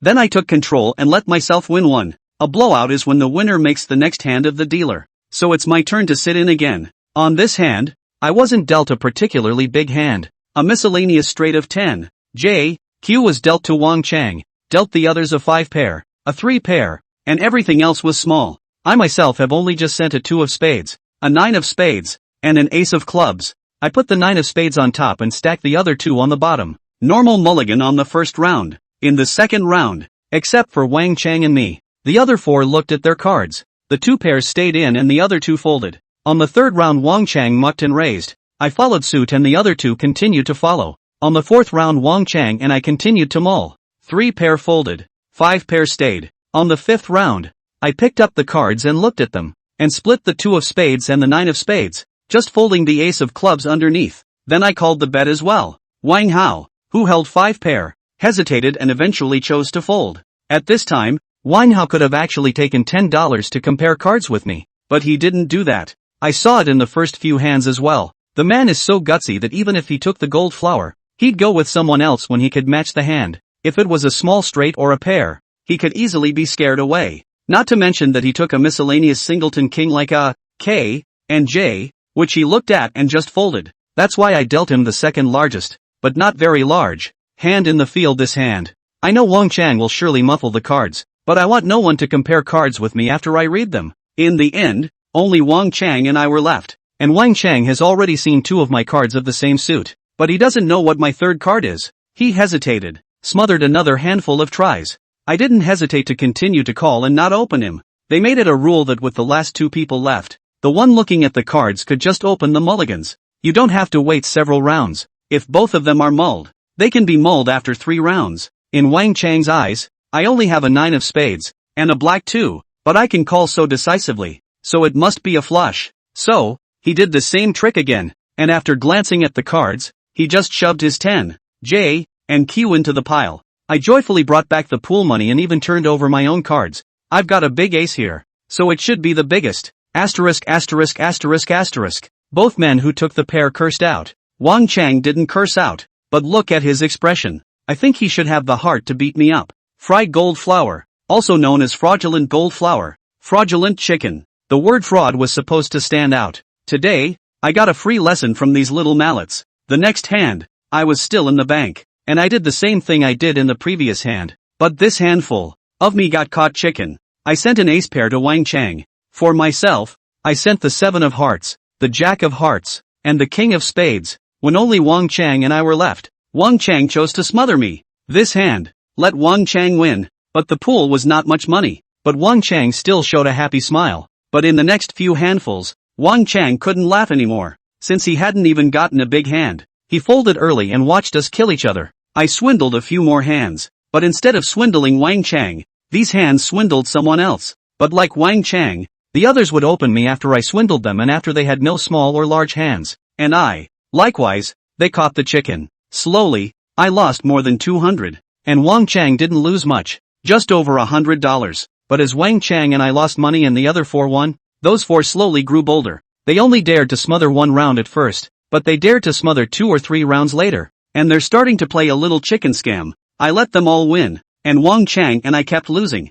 When I lost more than 500, Wang Chang also lost more than 300. Wang Chang, who hadn't been able to get any good cards, was getting annoyed. Soon, though, I got Wang Chang to touch a good deck of cards. Square A, Square K, Square 10, very large flush. On this hand, even if Wang Chang didn't see anyone else's cards, he directly muffed $5. Asterisk asterisk asterisk asterisk. Losing all night. Make it bigger. Wang Chang muttered and started acting. Everyone else won money, unlike the cringing at the beginning, and all followed the boredom. Keep smothering. Wang Chang put another $5 into the pool. Since the first turn was a 5-block starting mulligan, the other 4 didn't choose to follow the mulligan any further and all looked at their cards for a turn. But this hand, I dealt them all a not-so-small hand. They, all of them, followed a round of $10, and I followed Wang Chang and continued to bore. On the third lap, Wang Chang and I continued to bore while the other 4 continued to follow. On the fourth turn, one of the guys with a pair of queens folded.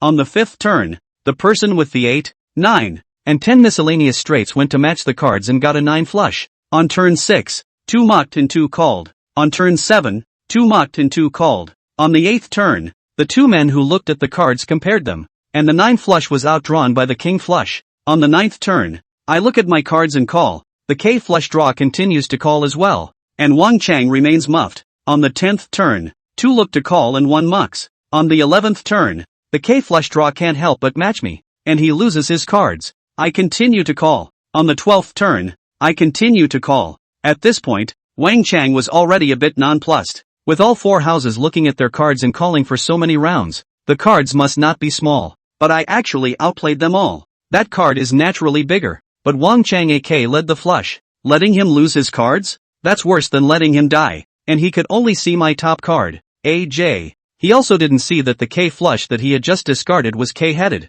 The guy put a 10 on top and the kings on the bottom. Wang Chang hesitated for a moment and said, "You don't drive me?" "I don't drive. There's over 360 on this. I'll put up 50. You put up 100. And let's open top full." "Okay. Then you flip the card." "Why don't you flip first? You were the one who wanted to open the license." "I didn't say I would." Wang Chang's face became ugly when he heard my words. He gritted his teeth and after pretending to look at 2 cards, he began to halo the 3rd card. After a long moment, he threw his cards on the table. "I'm AK Gold." The table, the onlookers, everyone stared at Wang Chang's cards with wide eyes. They didn't expect Wang Chang to smother such a big flush. Holy, Kung is awesome. He even smothered an AK Gold. One stickman even praised Wang Chang. Everyone else followed and started shouting that Wang Chang was awesome. This group of people are really sticklers. Surprisingly, none of them bothered to suspect that I am obviously a big name. But Wang Chang still dares to bore with me to the end. Is there no cats and dogs in this? It is these people who play cards unruly that will not suspect Wang Chang can recognize the cards, right? In this situation, don't even say Taza. But anyone who plays poker regularly can see that Wang Chang has a situation. But I don't bother with them either. It's not like I have a stake in it. There's no way I'm going to open things up for them. I'm just minding my own business. Chapter 19, Can't Afford to Lose. All the people watching thought Wang Chang was going to win this round. Wang Chang himself probably thinks so too. Only Zhao Bin, who had seen my cards, knew that I had won this hand. All of them came to a realization when he silently brought over $50. The rules set for this blowout were that a flush had $20 happy and a leopard had $50 happy. Zhao Bin's movements have told them that I'm a leopard. Wang Chang stared at my cards with wide eyes, still in disbelief. I didn't keep him waiting, and slowly flipped over the 3 cards. 3 J's. Sorry, I'm J Panther. And each person still has to pay me high money. Oh. This hand, in addition to the $517 bottom dollar on the pool, there was a total of $250 in happy money from 5 families. I scored $767 a handful of times. After my $180 principal, that's a net of $587 as well. After this hand, I don't lose any more money. And Wang Chang lost more than $400. Almost $500. Not much, but he's on the verge of a breakdown. Next hand. I let the others draw very small cards. The kind you can just discard when you look at them. And had Wang Chang draw a 6 pair. I, on the other hand, had the ace of diamonds, the king of clubs, and the 7 of clubs. I showed Wang Chang the backs of the kings of clubs and 7s of clubs, with the ace of diamonds dead center at the bottom. He and I were the last ones left. He lost his cards. I'll turn it over. AK singles king. Big enough for you.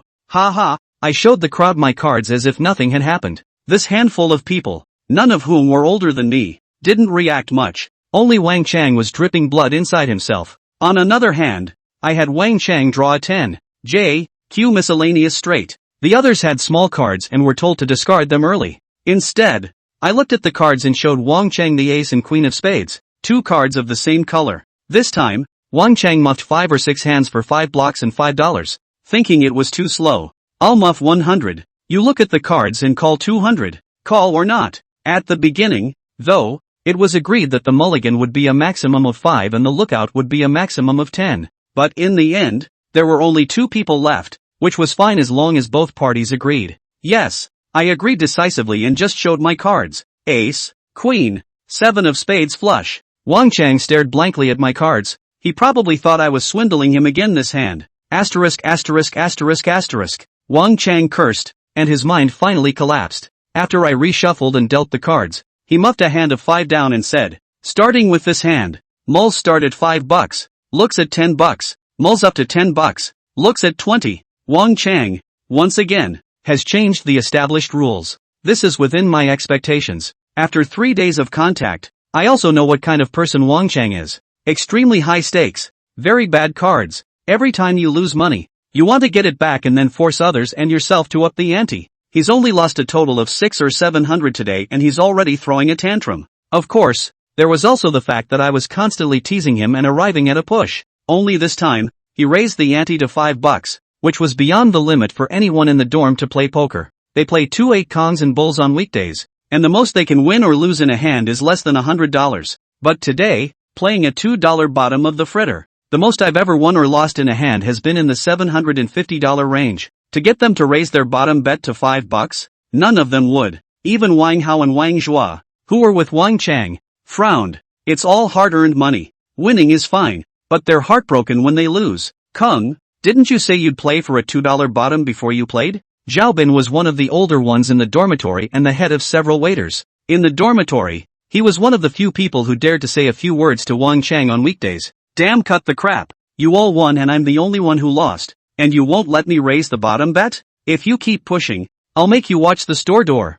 In our little group of waiters, there are 3, 6, 9 classes. The gatekeepers were the hardest and most tired of them all. They have to stand at the door welcoming guests all day. You have to stand even if no customers come in between. And if you're caught not at your post, you'll be fined. Like my previous run of various general room mop-ups, it was slightly better, with the possibility of slacking off or something in the meantime. You can even steal some fruit or something. Exclusive VIP waiters are of course the best, with commission and tips for less work. And all these work arrangements are being organized by Wang Chang. I heard that a few of the people who were assigned to watch the gate these days had offended Wang Chang. If these people did not offend Wang Chang, it is likely that I will also be arranged to watch the gate, right? Because of Wang Chang's words, Zhao Bin didn't make another sound, and the others naturally didn't dare to say anything more. You can only play what Wang Chang says. I looked at Wang Chang silently and didn't say anything, quietly separating the 2 cards so I could let Wang Chang see the markings on the cards. The others didn't have big cards,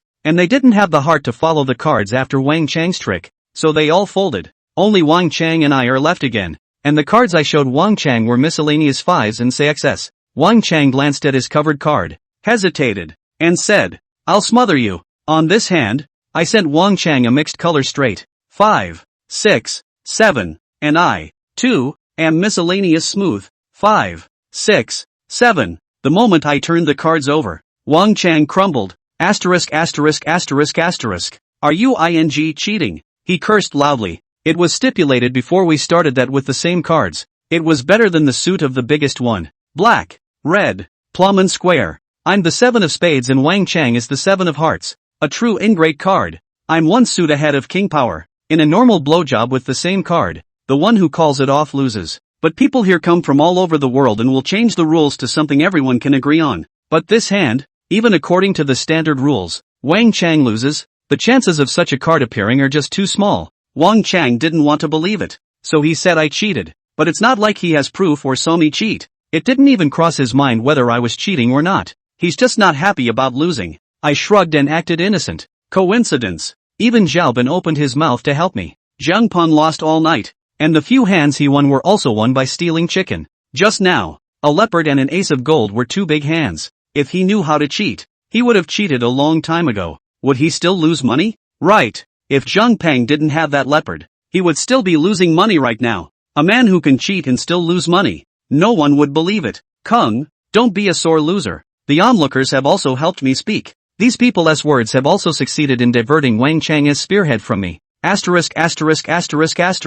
Who the are you saying can't afford to lose? Wang Chang pointed at the person who said he couldn't afford to lose and angrily rebuked. The person who can't afford to lose is most afraid of others saying that he can't afford to lose. The man didn't continue to argue with Wang Chang. Wang Chang then returned his attention to the card table. Go on. Chapter 20, Hooking Out the Ghosts in Your Heart. Wang Chang quickly lost the $1,000 he had taken out after he raised his bottom bet to $5 to $20. He took prop cards today to get the crowd to play deep fry with him, thinking it was a sure win, which is why he only took $1,000 himself, but asked others to take $2,000. It's just that he didn't expect that he would lose so badly. He had originally come here today with the intention of losing the previous days, so naturally he couldn't just lose $1,000 and call it a day. He went to his room and got another $3,000 out, and after I hooked him a couple times, I stopped trying to hook him, because I've hooked the ghost in him. The name of this ghost is the Gambler. Next, without me having to arch the fire, he was getting on top of it, and I controlled myself not to have a grievance card with him anymore. Instead, I let Zhao Bin and Lu Yu go and press him to win. At the same time, I controlled Wang Hao and Wang Zhua's losses. I wouldn't let them lose all their money, but I didn't let them win either, because after they lose their money, then both of them will probably stop playing. That's no fun. But again, they were in a small group with Wang Chang, so naturally I wouldn't let them win any money. They both chipped in $1,500 each to come out, so I left them with $700 or $800 each. This kind of bureau has no other hustlers, no old gamblers, and not even many smart people. I have complete control over who loses and who wins. Whoever I let win, wins. Whoever I tell to lose, loses. After Wang Chang lost another 1,000 or so, he once again upped his bottom bet. $10 mulligan bet, $20 lookout bet, max $20 mulligan bet, $50 lookout bet. Pool capped at 1,000 opening cards. Wang Zhuo and Wang Hao were simply unwilling to continue such a big poker game. However, under Wang Chang's angry gaze,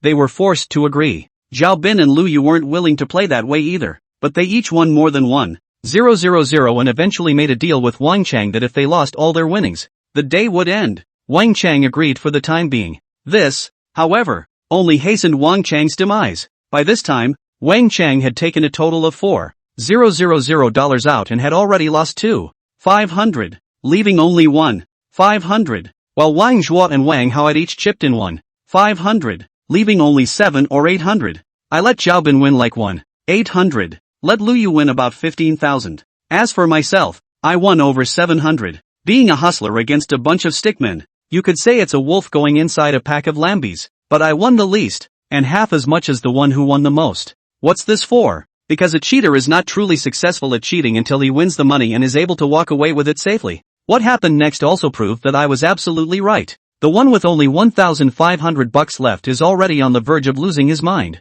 He had even lost the idea of going to see someone else's cards. It's really too much of a drain on the eyes. I then arranged for him to lose another 1,400 within 3 hands. He only had $100 left on his desktop. Zhao Bin and Lu Yu don't want to play with him when they see he only has $100 left. What's the rush? It's not like I'm broke. Wang Chang's vicious sentence blocked the mouths of the two men. Then, I sent him a leopard, K-Panther. When he saw the 3 cards, I saw him visibly shudder. Wait. Wang Chang tried his best to restrain himself, but his voice still trembled a little. The crowd looked at him inexplicably. Wang Chang, on the other hand, rushed into the room at breakneck speed. It only took about 2 or 3 seconds to come out with a wallet. He rummaged through his wallet, but there was only about $1,000 in it. It's not enough. He turned his attention to the money on Wang Zhuo's and Wang Hao's table again, and without saying a word took all the money first. Only then did he say, "That's all the money you two have, so don't play around. Give me the money first." The two were a bit overwhelmed, but didn't say anything. Then, Wang Chang said, "This way, today we play the last hand. Let's play a hand of stud poker. I'll put up 2,500, and you'll put up 2,500 as well." He took 1,000 for himself and a total of 1,500 from Wang Hao Wang Zhuo, adding up to 2,500. Wang Chang's words left Zhao Bin and Lu Yu dumbfounded. Lu Yu, who had been oppressed by Wang Chang and hadn't said anything, also spoke up. "It doesn't play like that. And I didn't even win 2,500. It's true that Lu Yu didn't win 2,500, but 2,000 is still there." Wang Chang finished losing 1,000 first, and after taking another 3,000 out, he was left with only $100, while Wang Zhuo Wang Hao lost 1,500 for both of them. These 3 lost about 500 in total. Lu Yu won 2,000 and Zhao Bin won about 2,600, and I, for won the 900. My goal for today was supposed to be to only win about 500.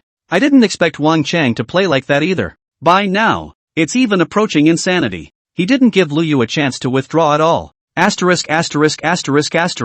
You didn't win 2,500 today, you got 2,000, plus what you won from me 2 days ago. Don't you dare say it's not 1,000. I'm asking you to take 2,500 out for a bet now. What's wrong with that? Lu Yu frowned and didn't answer. At this moment, Zhao Bin said, "Wang Chang, aren't you going a bit overboard? You've won money from us before. Now you won't let us win some money? Isn't it a bit too much to lose?" Asterisk. You. Who said you can't afford to lose? I'm only betting with you guys on a big game. I'm not asking you to spit out your money. Since it's a gamble, whoever loses and whoever wins might win. What if you win? I won't say anything. Zhao Bin stared at Wang Chang dead in the face and didn't speak again. I could tell that Zhao Bin was suppressing his anger. It was a long time before Zhao Bin bit the bullet and dropped 2,500 onto the table. "Okay, I'll play with you, but this is the last hand. Win or lose. Let's not play together anymore." Wang Chang sneered, then turned his gaze towards Lu Yu, but Lu Yu is still very reluctant. "Since we are talking about fun and fraudulent chicken, why can't we look at the cards?" "Humph, isn't it the same if neither of us looks at the cards? We all rely on our own luck. I'm just asking you to play this hand with the money you won me. What if you win? The 5,000 on this table is yours too. Liu looked at the table. Wang Chang and Zhao Bin each lost 2,500, a total of $5,000. Eyes flashed a trace of greed. After thinking for a moment, he said, I don't care if I won or not in the first 2 days,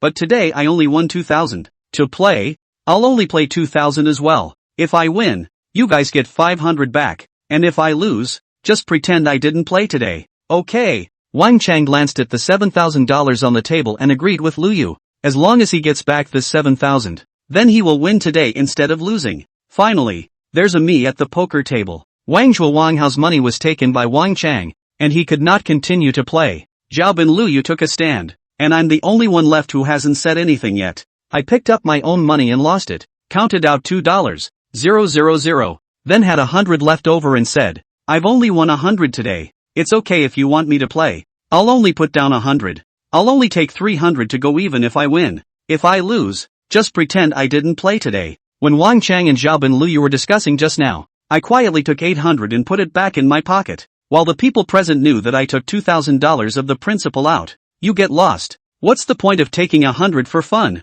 Wang Chang spoke of me nonchalantly. I didn't argue with Wang Chang, silently took the money, stood up, and squeezed out of the crowd. By this time, almost the entire dormitory was gathered around our table. The other people who were playing 2x4s and bulls weren't playing anymore and came to see what was going on. This game, for this dormitory, is also a big gamble. Open the cards. Chapter 21. A leopard eats K-leopard. Wang Chang let Liu and Zhao Bin open the cards and picked up his own cards, pretending to swoon. Zhao Bin also picked up the stacked cards. His eyes lit up when he saw the first card, then slowly pushed the first card down. Liu didn't feint his cards like Wang Chang and Zhao Bin. He picked up 3 cards and directly pinched them open. At this point the crowd of onlookers seemed to be more nervous than the 3 men looking at the cards. Those in the inner circle were staring intently at the 3 men's cards. Those who couldn't see outside stood on their tiptoes and poked their heads out to see. 10. Hook. Circle. Liu, who was the last to hold a card, was the first to show his hand. His is a miscellaneous smooth.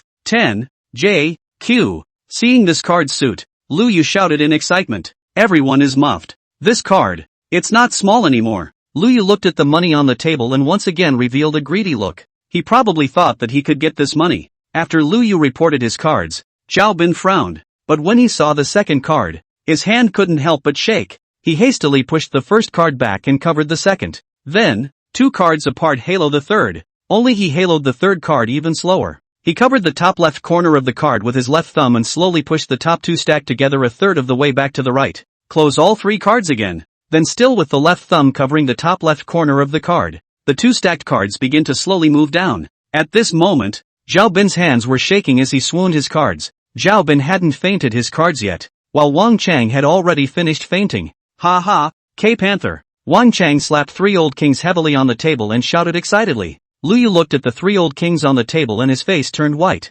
The people behind Wang Chang, on the other hand, all let out a shout. The voices filled with ass-kissing, envy and jealousy. Kung is awesome. Kung, treat us to a midnight snack tomorrow. Wang Chang had finished showing his cards, but Zhao Bin was still dizzy, and he was so nervous that he had already kneaded the 3 cards together. If he pushed any harder, all 3 cards would probably be kneaded into a ball. This is Wang Chang's prop card. Wang Chang was a bit distressed and very dissatisfied when he saw Zhao Bin doing this to his prop cards. Zhao Bin, stop rubbing. Can you change your cards again? Do you think you're the god of gamblers? Or the saint of gamblers? Zhao Bin ignored Wang Chang and continued to halo cards down the line. At this moment, he seemed to have reached a realm of forgetting himself, and having only his own cards in his eyes. Just now he was swooning cards from left to right. It was no edge, no side cards, just ace, 2, 3. Now he swooshes the cards from top to bottom, to a tenth of the way down the card. Blank. Go to 1/9 of the deck and blank.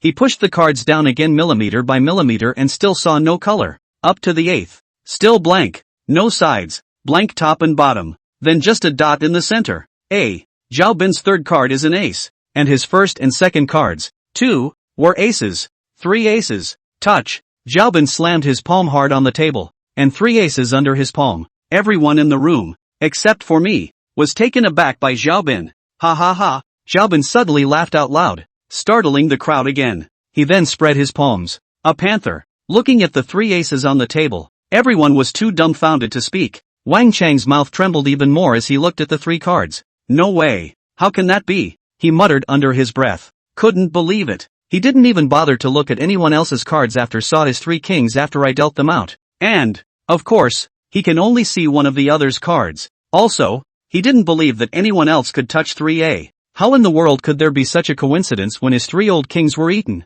How would he want to believe such a thing? Ha ha, I won. Zhao Bin excitedly reached for the money on the table. But suddenly, Wang Chang grabbed Zhao Bin's hand and stared at him with fierce eyes, saying, "You cheat." Zhao Bin, who had been extremely happy, instantly pulled down his face and asked, "Wang Chang, what do you mean?" "Humph." Wang Chang sneered. "I said how I've been losing money for the past few days, and I've been losing $1,000 every day. Today, I was even pushed down by a good card. It turns out that you are the one who cheated." "Wang Chang, medicine can be taken indiscriminately. Don't talk nonsense. You said I cheated. Do you have proof?" Zhao Bin coldly said. "Grass Nima. I draw 3 old kings, you draw 3 aces. Can there be such a coincidental card? Even if I touch other small leopards, you touch a leopard, I'll admit it. But I touch K leopard. You can still touch a leopard. You are not cheating. You can touch it? Put your mother's bull *********.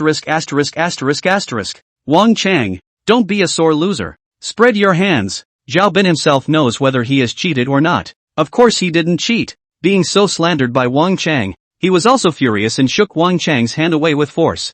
I don't know if Zhao Bin overexerted himself or if Wang Chang didn't stand still. Wang Chang fell to the ground with a heel. In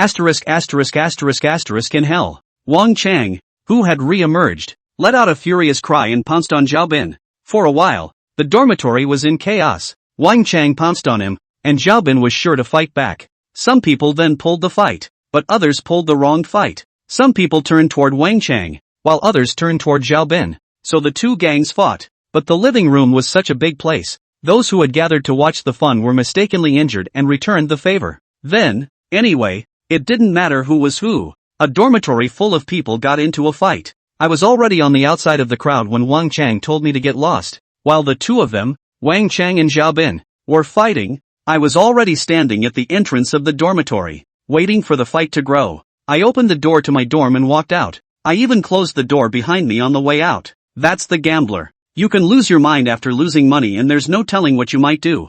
That's why I don't go for big wins, only small ones. It's just that I didn't think it would come to this. I didn't go far after I left the house, so I bought some food from a roadside stand in front of the dormitory complex. It was after 5 in the morning. I'm not sure if this is considered a late night snack or an early dinner. I'm going to take my time and eat while I wait for them to finish their fight, then go back to bed. But instead of waiting for them to finish fighting, I waited for the sirens. Tick tock tock tock. Tick tock, tick tock, tick tock. The sound of a police car and an ambulance followed each other. Later on, I also saw that Chan Yu and Ting had also come. Yo-Yo surprisingly followed. There are some other little sisters, as well as that princess who was injured at Supreme 888. They came together. It came in a business car, but because the entrance to the neighborhood was jammed with police cars and ambulances, they didn't drive in. Instead, they parked on the side of the road. Right on time. It was the curb where I squatted for breakfast. Chapter 22. Zhang Peng, why are you here? Yao Yao was the first to spot me. Chen Wanting and the other little sisters also looked at me. I'm here for breakfast, I replied. I thought there was a brawl in your dorm. I don't know. They were still playing cards in the dorm when I came out. I acted like I didn't know anything about it. At this time, Chen Wanting spoke up. Let's not talk about it yet. Go in and take a look. Chen Wanting's face was very bad, and after saying her words, she walked towards the neighborhood, and the others followed. I looked at the half-eaten hoisin soup in my hand and hesitated, but dropped it to follow. Chen Wanting, who should know the leader who was leading the group, smiled a few times and led us into the dormitory. Entering the dormitory and looking at the scene inside, my jaw dropped. The same goes for Yo-Yo, Chen Wanting and a bunch of her younger sisters. The hall of the dormitory was in a mess, and all the tables and chairs were not intact. There are glass slags on the floor, and there are playing cards. And blood. Even the room was a mess, with signs of a fight everywhere. The attendants were gone. They had either been picked up by an ambulance or taken away in a police car. A scene like this is something I didn't expect, though I had already thought of the woe is me trick when I started the game. It also occurred to me that Wang Chang would have a problem with Zhao Bin or Lu Yu, and might even make a move. But we didn't expect such a tragic situation. To be honest, this is my first official game. In the past, when I followed the fourth master, he was always the main general, and I was at most just the underling, acting as the other generals of the 8 generals of the 1,000 doors. And this time, I finished an innings by myself, seemingly not putting in the right amount of effort. It's a bit of a startup. This also directly affects the Black and Gold nightclub. This night, no, it is already daytime. But whether it was night or day, Chen Wanting was not resting well. I've seen her make several phone calls. However, the Black Gold nightclub was still open at night, so she told me and a group of little girls to go rest first and continue to deal with the matter herself. As for what to do with it, it's none of my business. Zhang Peng, where are you sleeping? After Chen Wanting told us to disperse, Yao Yao came over and asked me. The dorms are messy, but it's okay to sleep for a night. However, this dormitory is temporarily blocked, which means that I can't even sleep in the dormitory if I want to. I'll go find a hotel to rest. I said to Yo-Yo, I thought you hadn't been paid yet? Where did you get the money to stay in a hotel? Yo-Yo asked. Manager Chen rewarded me with $2,000 yesterday. Then it's a waste of money to stay in a hotel. Why don't you sleep at my house? There's another room in my house that's empty. No, I'm going to find an apartment to rent this afternoon. It won't cost me much to get an hourly rate for a nap.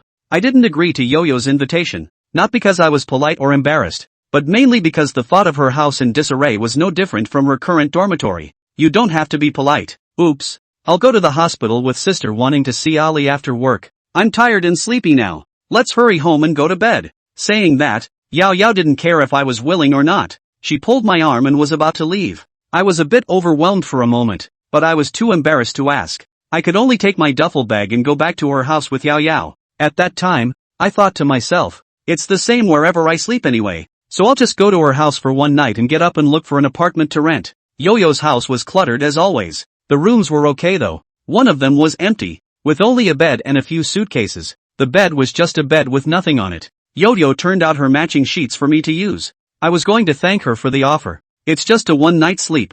I'll just lay on it in my clothes for the night. That's how I sleep in my dorm. You don't have to go to all that trouble. I'll just lie down like this for a while. You don't mind. I've washed these sheets and covers. They're clean. When she said that, I was embarrassed instead. By the time she made my bed, the time was 6:30 a.m. And it was light. We were both actually exhausted, so we both went to bed separately. Lying on the new bed, I smelled a faint fragrance, and it was indeed much more comfortable than in the dormitory. Soon, I fell asleep. I didn't wake up until after 2 p.m. On weekdays I actually sleep quite little. 4 or 5 hours of sleep is about right. I don't know why, but I actually slept for 7 or 8 hours this time. As I walked out of my room, I noticed new towels, toothbrushes and other toiletries on the living room table, as well as a new pair of men's slippers. I thought this should be what Yo-Yo had prepared for me, so I didn't be polite and picked it up and went to the bathroom to wash up. When he washed up and came out, it was just as Yo-Yo woke up. You're awake. Wait for me. I'll take you to eat something delicious later. Yao Yao sleepily told me and went to the bathroom to wash herself, not treating me as an outsider at all, even treating me as an acquaintance in general. And I waited for her for another hour or so. She came out refreshed without the sleepiness she had felt earlier. Her makeup wasn't as heavy today as it had been. The light makeup brings out her youthful beauty. Her clothes weren't as cool as they had been before. She wore a white t-shirt and a pair of denim shorts, and looked very energetic. I think it's only fitting that she dresses like that for her age. Yo-Yo said to take me to a good meal. The place was just down the block from where she lived. It's a fly shop that doesn't even have a sign. There were also only 4 different styles of tables inside. There was no one in the pavilion at this time. Yao Yao went in, took me to find a table to sit down, and called out, "Granny, is there any more food?" "There. Yo-Yo is here." An old woman's voice came from the back kitchen, and then an old woman came out with a smiling face. Yo-Yo seems to know this old woman well. "What are you going to eat today?" Is there any more mapo tofu?" "Yes. Then let's have a side of mapo tofu and burn whatever else we have. We'll both eat." "Okay," the old woman answered, then walked to the door and yelled out towards the outside, "Old man, back to cooking." I glanced in the direction of the old woman's shout, found a very large sycamore tree not far away. Under the tree 3 old men had moved a small table and sat on small benches playing cards. One of the old men heard the old woman's voice and responded loudly, "Yes, coming." Then he threw down the cards he had not yet played and came back. And the other 2 old men seemed to take offense at this behavior and tried to stop him. But he ran all the way back. "Let me tell you, don't look at this place. It's small and shabby, but Grandpa's food here is delicious. I dare say there's no place in the world where the food is better than Grandpa's, especially mapo tofu." Yo-Yo introduced me to the restaurant. I don't think much of what she said though. The thing about dishes is that they are supposed to be different from person to person. The same person cooks a dish that some people like and some don't. There are many tastes and no one chef can cook a dish that everyone will like. Even top chefs can't. When the fourth master took me north and south, he also took me to the finest restaurants. A lot of it is just that. But when I tasted the old man's cooked dishes, I agreed with Yo-Yo. This old man's food, I can't say it's the best in the world, but it's certainly the best I've ever had. 2. Especially his mapo tofu. I gave the old man a curious look, but this old man came and went in a hurry. He didn't even look at Yao Yao and I. After cooking, he went to the sycamore tree to play cards with 2 other old men. Chapter 23, 3 Old Men. After dinner, Yo-Yo took out a pack of cigarettes and subconsciously handed me one. I shook my head to indicate that I wasn't smoking. Oh, you don't smoke. It's good not to smoke. She said it was good not to smoke, but she lit one up herself. The old woman in this pavilion just happened to come out from the back kitchen with a garbage bag, saw Yao Yao smoking, and chanted, "Egu, girl, I told you to smoke less." Got it. Yo-Yo didn't put out her cigarette and perfunctorily greeted the old woman. When the old woman went out, she even poked her tongue out at her and said to me, "Grandma and Grandpa are very nice. They know that I live an irregular life and drink every day, and they often make soups for me with Chinese herbs. Those soups work, and they're delicious too. I'll bring you to drink it next time." "Oh," I responded tersely. Yo-Yo said that how this old couple is doing has nothing to do with me. Whether or not what they cook is good or not has nothing to do with me either. Anyway, I won't be in this place for long. They are just passing through my life in a hurry. Or maybe I'm just a hurried passerby in their lives. Hey, Yao Yao suddenly sighed. You don't look like you're 20 years old in any way. Her sudden words tightened my heart. She then added, your looks, I guess, feel less than 20 years old, but the way you look on weekdays, right, again, it feels like someone in their 30s or 40s, or even 40s or 50s, although you've only been here for 3 days. But do you know what other people say about you? I shook my head. I do hear these people talk about others behind their backs all the time, but I haven't really heard them talk about me. They say you're a man who always has a stern face,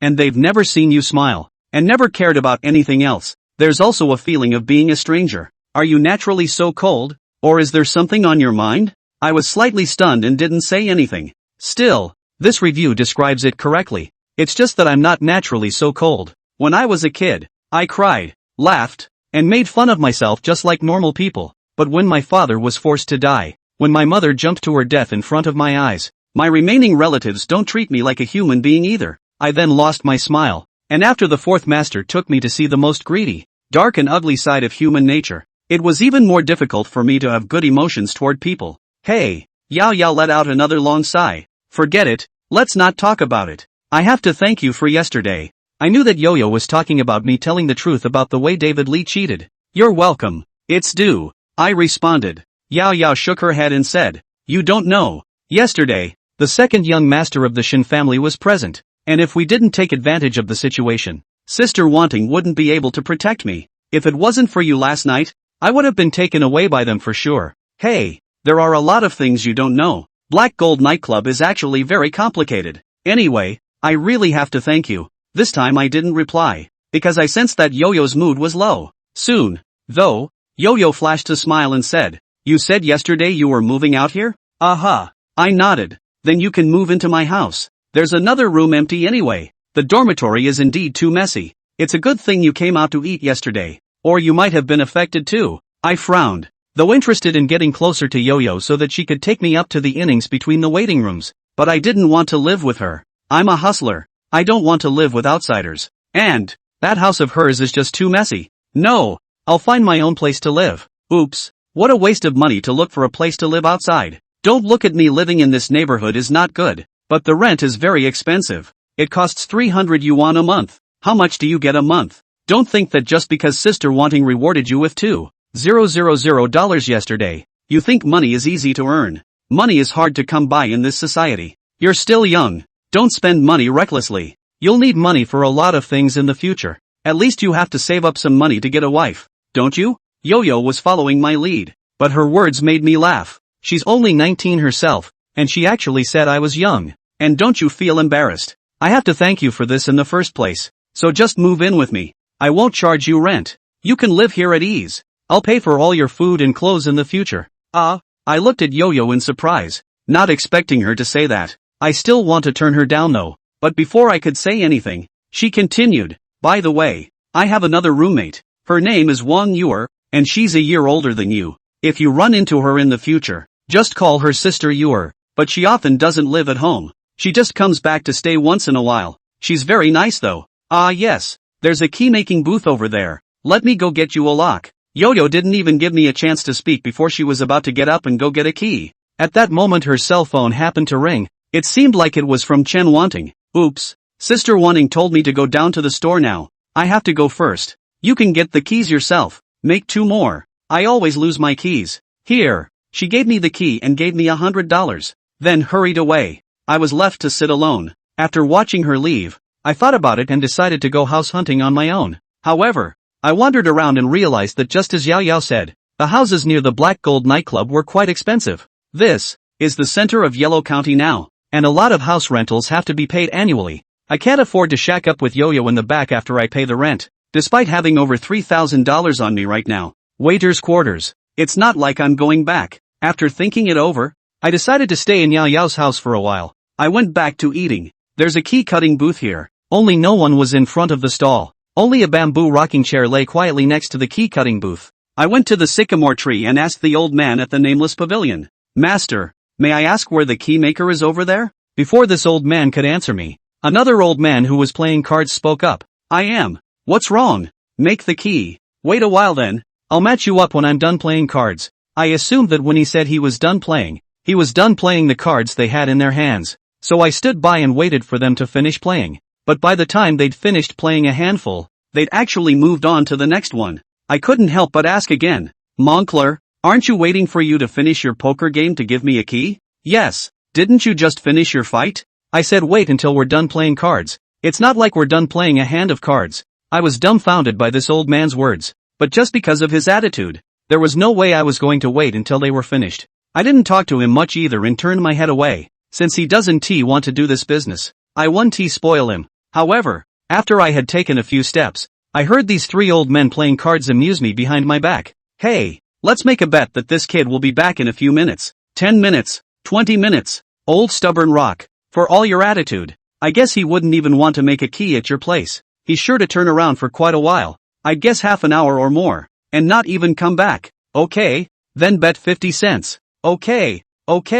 They thought I couldn't hear what they were saying from the distance I was from them, but I can even hear the dice. How can I not hear what they say? And I remembered that just now, I had wandered around with the Black Gold nightclub as the center, and it seemed that I hadn't seen any stores that made keys. They're betting that I'll be back. Is it because there's no other place to make keys around here? I think it's quite possible. Although I was angry, I didn't want to be their betting partner, so I simply turned my head and went back. Bet I'm back in 10, 20, 30 minutes? I'll be back in less than a minute now to see how you guys respond. Chapter 24, Bullying the Old Man. All 3 of them had a surprised look on their faces when they saw me return. The old man who made the key also asked irritably, "What are you doing back here?" I replied, "Didn't you say you'd give me a key when you finished playing cards? I'll come back and wait for you to finish your poker game." The old man who made the key was speechless, and the other 2 old men looked at each other in dismay and had nothing to say. They didn't mention the bet they had just made and buried their heads and started playing cards. These 3 playoff cards. On the table, on the other hand, there are stacks of 10 cents, 20 cents, 50 cents coins, not even $1. And all 3 probably won't even add up to more than 50 blue heads in total. If the dormitory game is the most unruly game I've ever seen, theirs is the smallest game I've ever seen. And the skills of these 3 stink one after the other. I watched several hands in which someone who clearly could have shut someone else down was hard-pressed to win only 70 or 80 cents. Seeing that my working hours were about to come to an end and these 3 old men were still going back and forth, I couldn't help but ask, "When are you guys going to finish? One of us has lost everything." The old man who made the key said back to me, "They don't have many blue heads though, but at the rate they're going, I'm afraid they won't be done playing by the time I get to work." So, I asked again, "I'm bored waiting like this. Can I fight with you guys? Since it's considered over when you lose a family, I'm going to help them finish early." But what I didn't expect was that after I asked this, the old man who made the key gave me a disdainful look and said, "Do you have money?" I took out the $100 that Yao Yao had just given me and said, "Yes. What do you know?"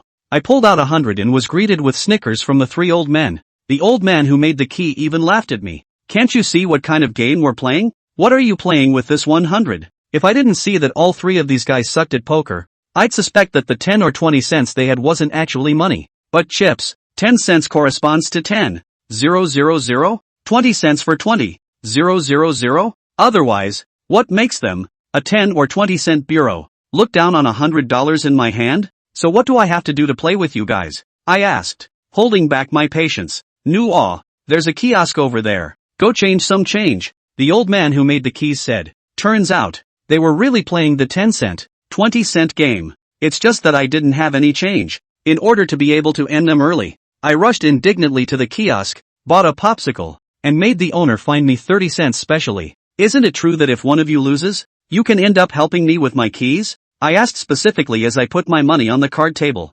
Yo! The young man is quite confident. The old man who made the keys laughed. It's over when one of the three of us loses. I'll make your key. Yes. Since there were no more small benches, I looked for the empty one and squatted. I wouldn't have crouched for long anyway, because I'm going to end them in 3. Originally 3 of them played off the cards, removing the big and small kings and an ace and 3 deuces, but now they became 4 and got back an ace and 3 deuces, with the big and small kings still not wanted. The old man who makes the keys shuffles the cards and the old man who is the cook in the house above him cuts them. As the old man with the key was about to deal the cards, I, sitting across the hall from him, put one hand on the hand he was holding. Who plays first in the first hand? How many times does the off card count? And how does spring count? Off, i.e., ending with 10 and more cards in hand, and spring, i.e., ending with not a single card in hand. I already knew their rules when I watched them fight earlier, but I asked anyway. Whoever draws the 3 of hearts in the first trick goes first and must play with a 3. Off 10 cards counts as double, and spring counts as triple, the old man with the key explained impatiently. I took my hand away from the cards then. The old man who made the key then dealt out the cards. 13 cards each. All 3 of these old men were ecstatic when the cards were drawn. Looks like they all have pretty big cards. However, the first trick is to see who draws the 3 of hearts to play first. I finished drawing my cards and put a 3 of hearts on the table. A sheet of 3? The old chef asked. No.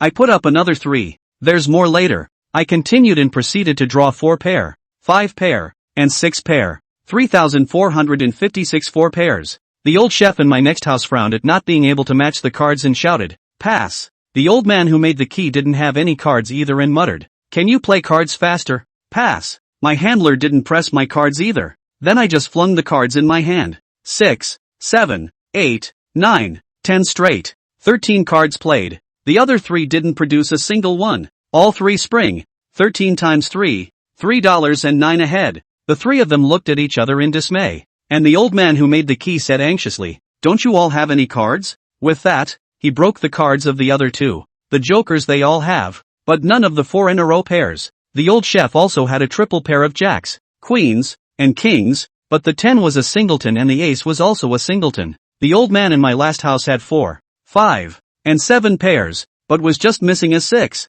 The old man who made the key didn't have a pair, but he had 3 small 2s and an ace. He was furious that such cards were springing, and he was furious. I collect the money, shuffle the cards, and let the OP finish cutting and start dealing. I don't have to look at the 3 of hearts to play this hand. I won the last hand so I'll play first this hand. I played a straight 10, J, Q, K, A to cap the straight. No cards could be pressed except for the bombs. The 3 could only stare at me with dry eyes as I continued to play my cards. Ace, 2, 3, 4, 5, 6, 7, 8, another straight hand, and a direct finish to the hand. Another 3 spring. Kid, are you cheating? The old man who made the key was not stupid, and it was obvious that something was wrong with these 2 hands, so he directly questioned me if I was cheating. For once, I'm not hiding, because I want to solve this boring game quickly. Besides, with this kind of 10 or 20 cent game, even if I was known to have cheated, nothing would happen. It's not like it's a 10,000 inch game,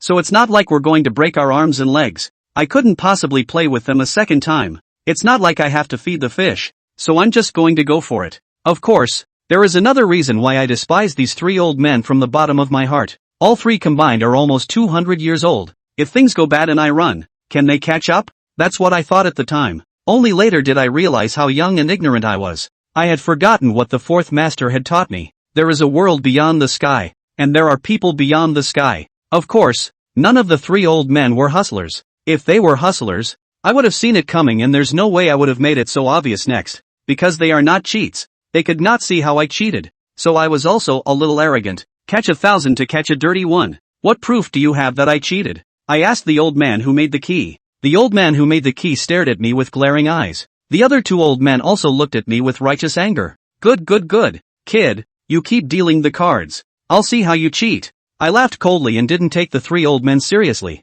but these three old men were dead set on me. And I wasn't careless. This time, I used the perfect shuffle method. Take 26 cards in your left hand and 26 cards in your right hand, each crossing each other. Washed it 8 times. The cards are then passed to the top cutter. I was about to deal the cards after the top cut, when the old man with the key suddenly shouted, "Wait, I'm going to make one more cut." Originally this was out of order, but it didn't matter to me. I put the cards on the table and let the old man with the key cut them once. When the old man with the key was done cutting, I even asked the old man chef, "Are you going to cut it too?" "Humph, just cut." The old chef huffed and really cut once, but I'm not at all afraid. No matter how many times they cut it, by the time my hand touches the card, I can single-handedly restore it to the way it was in the first place. They couldn't see what I did at all. After all three have cut once, I deal the cards. Since I'm not going to hide it, and since these three old men think I'm cheating, then I really won't hide it either. After the cards were dealt, I said to the three of them,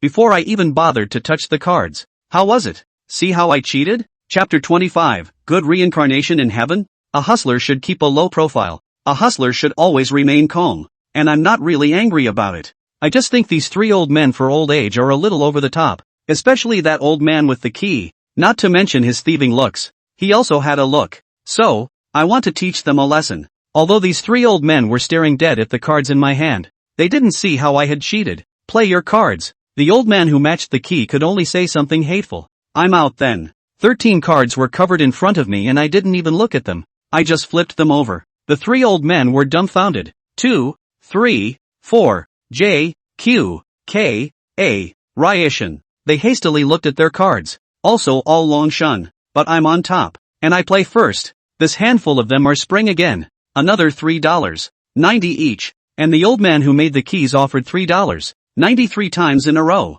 And there was no more money on the table. You boy. The old man who made the key was so angry with me that he couldn't speak. But the other two old men suddenly laughed. Ha ha ha. Old urchin. You didn't even see the work in his hands? Old stalwart. You're old. The two men not only laughed, but also mocked the old man who made the keys. That's a bit confusing to me. As a matter of fact, all three of them have been thousand by me. They should be just as annoyed as the old man who made the key. But why are they acting like nothing happened? Still bloating? Alright, that's enough for today. You two get lost. The old man who made the key huffed and let the two go, and then said to me, "Make the key, right? I won't give you the money for this last hand of cards. Take it as key making money." Things reversed somewhat suddenly. I thought I was bound to have an argument with these three old men, but my goal was to get my keys matched and go quickly. If these three old men really argue with me, I think it would be nice to pay the old man who makes the keys more money. But now, these three old men were even treated like nothing by my thousand. The two old men were still smiling when they were sent away by the old man who made the key. The old man who made the keys didn't say much although he was still grim, and gave me 2 keys. I feel strange, but I don't know what's strange. It's like these three old men know I'm cheating, but they don't know how I'm cheating. With that, and with this strange thing on my mind, I took my keys and headed for the Black and Gold nightclub. Arrived at the Black Gold nightclub just after 5 p.m. On the first floor lobby, Yo-Yo was organizing the daily meeting, so I hurriedly stood to my place. A lot fewer people came to work today. Male enhancement, many of the waiters didn't show up, even those who came to work. Several had injuries on their faces. After everyone who could arrive had arrived, Yo-Yo briefly spoke a few sentences, and then Chen Wanting came to speak to come. In the past, Chen Wanting usually didn't show up in this kind of regular meeting, but today she came. There was an extremely serious brawl in the waiters' dormitory yesterday, Chen Wanting said with a stern face. Sure enough, she had come to the meeting specifically because of this matter. This matter has had a great impact on the company. It has also caused great damage to the company. The people who participated in the fight yesterday were all locked up in a small black room. Do you know how much the company paid to get these people out? The company spent nearly 100,000 yuan on a whole dormitory.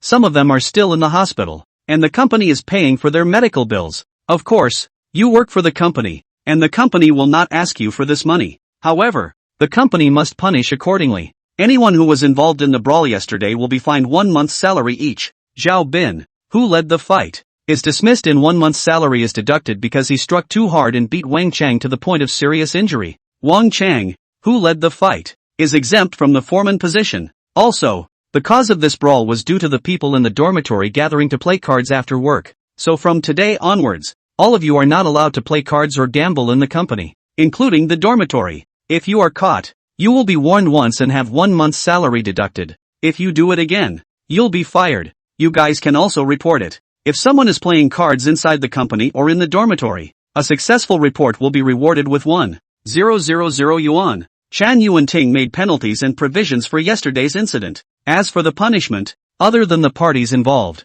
the others didn't feel anything and were all in a state of mind to watch. But many people cringed at the new rules. In addition to the male waiters' dormitory, the Black Gold nightclub also has a dormitory for the security staff and a dormitory for the little girls. All of these dormitories have card playing. It's one of the few pastimes they have left after work. Now, however, it can't be played, and I, likewise, am a little depressed. I'm the one who started the whole thing. I got myself cleaned up, but my plans to get to the waiting room table were thwarted. But my plans to play at the waiting room table were thwarted by this incident. No more cards are allowed in the waiting room either. I made a game of myself to my own detriment. This is more or less a cocoon. And I even moved into Yo-Yo's house in order to hook up with her. Is this a lost cause? I didn't listen much to what Chen Wanting said afterward. Since no more cards could be played in the waiting room, I had to find a way to find the game again. Or maybe it's time to get out of the Black and Gold nightclub? Although my goal is to make 20-30k before I leave. But the dormitory thing is really a bit big.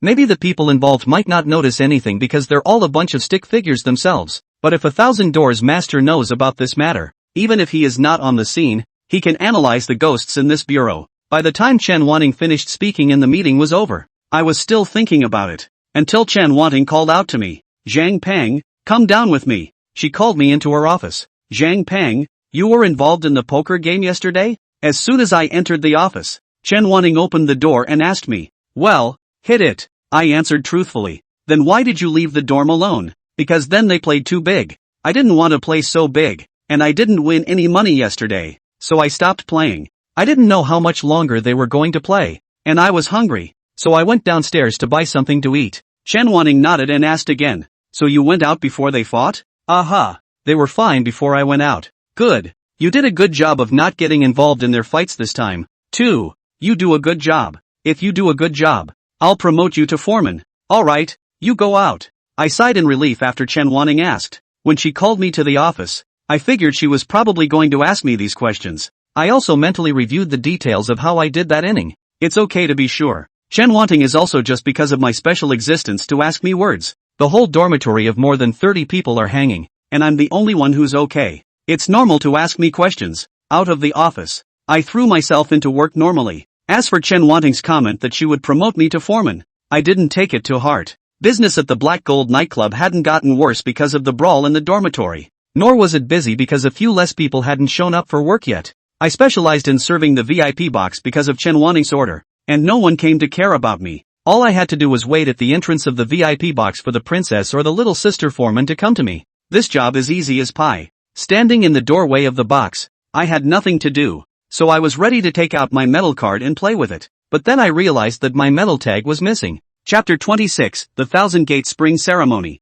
The medal plate is kind of the only thing the fourth master left me. Though Master 4 cautioned me that as a hustler, especially a top hustler, you can't have feelings. Because once a hustler gets attached, he's bound. When there are ties, there are holes. If you have a loophole, you lose. Lose and you lose everything. And this affection includes the love of master and disciple. I have the name of master and disciple, but not the love of master and disciple. The fourth master taught me all his 1,000 tricks, but he said it was so that I could see him off. He doesn't need me to honor him, just to give him a deathbed. The fourth master fed me, clothed me, housed me, and showed me the world's extravagance and splendor. But then again, he said, I've done a lot for him too. Of the 8 generals of the 1,000 gates, I've done all the work of the other 6 for him, except for the work of the head general and the fire general. It's just equivocation, he said. He said he didn't need me to remember his favors. He has no favors for me. Everything he does is for his own purposes. But I only know one thing. Without the fourth master, I might have been dead. Maybe it was in the springtime when I was 6 years old. Maybe shortly after that. So, I can't lose this medal plate. I searched every part of the Black Gold nightclub. I even snuck back to my dorm after work. I also looked all over Yo-Yo's house. On the way from the dormitory to the Black Gold. On the way from Yao Yao's house to the Black Gold. All looked for it, but it was not there. I am inwardly chagrined. And strange. We cheaters are most cautious in our day-to-day life and our six senses are trained. How can we drop something and not know it? And it's something so important. Until the three old man figures flashed through my mind. Could it be that one of the three of them moved? As soon as that thought hit me, I couldn't help but get a chill down my back. If they really had the ability to do that, and God forbid they took something from me, that would be a very scary thing. Because at the table, there's a trick called planting evidence, i.e., after completing the exchange and stealing of cards, you do not place the exchanged or stolen cards on yourself. Instead, it is placed on someone else. This way, even if you get searched, you can make sure you're okay. In order to learn this trick, a Taza needs to learn not only to plant evidence but also to counter-plant evidence. That said, I am specifically practiced at preventing people from putting things on me or taking things from me, and I think I'm well practiced. But now, to think that someone took something from me and I didn't know it? I feel very terrible. Either someone else is simply too skilled, or I'm not skilled enough, with doubt in my mind. I went to the key-making booth next to that sycamore tree very early the next morning with the intention of trying it out. At this time, the other two old men were not there. Only the old man who made the keys was lying on a chaise longue by the stall, holding an alabaster pot in one hand and a bushel fan in the other. There was also a radio next to the recliner. The radio was playing a Peking opera, Stealing the Imperial Horse. Matching keys, the old man's whole body swayed with the rocking chair, the bushel fan in his hand shaking slowly, his eyes closed and his mouth humming along with the sound of the radio, taking a sip of tea every now and then. Very cozy, old man, I went up and shouted, but he ignored me, still immersed in the Peking opera. I then turned off his radio as soon as I could. Only then did the old man with the key open his eyes and look at me unhappily. What are you doing, old man? Did you see a metal card yesterday? I asked tentatively. Seen it, a king of diamonds, right? The old man didn't hide anything and answered very directly. My heart was filled with joy, a feeling of having lost and found. Where's that card? Why should I tell you? The old man's words made me choke, but I didn't want to start a fight with him right now, and patiently said, that card is mine. Tell me where it is and I can pay you. The old man smiled. Money? How much for me? How much do you want? Well, that's $10 million. I could kind of see that the old man was amusing me. I wasn't going to be nice to him either. Old man, did you steal that card from me? Stealing? Ha ha ha. The old man suddenly laughed, catching a thief and taking the stolen goods. What proof do you have that I stole it? I froze. That's familiar. Yesterday, did I tell him the same thing? It's just that yesterday I was talking about catching thousands and catching dirt. When I look at the old man smile again, it's obvious that he has a feeling of revenge. What will it take for you to give me back my cards, old man? Hey, first you tell me how you got this card. Someone else that won it. I answered without the slightest hesitation. Bull asterisk asterisk asterisk asterisk. The old man cursed. With your trippy kung fu, you can win this card from someone else? Hearing the old man's words, my mind moved. This old man, he knows the origin of this metal plate? Without moving, I asked back, how come I can't win this card from someone else? Humph, the old man said disdainfully. The person who owns this card is at least in the 1000 sect.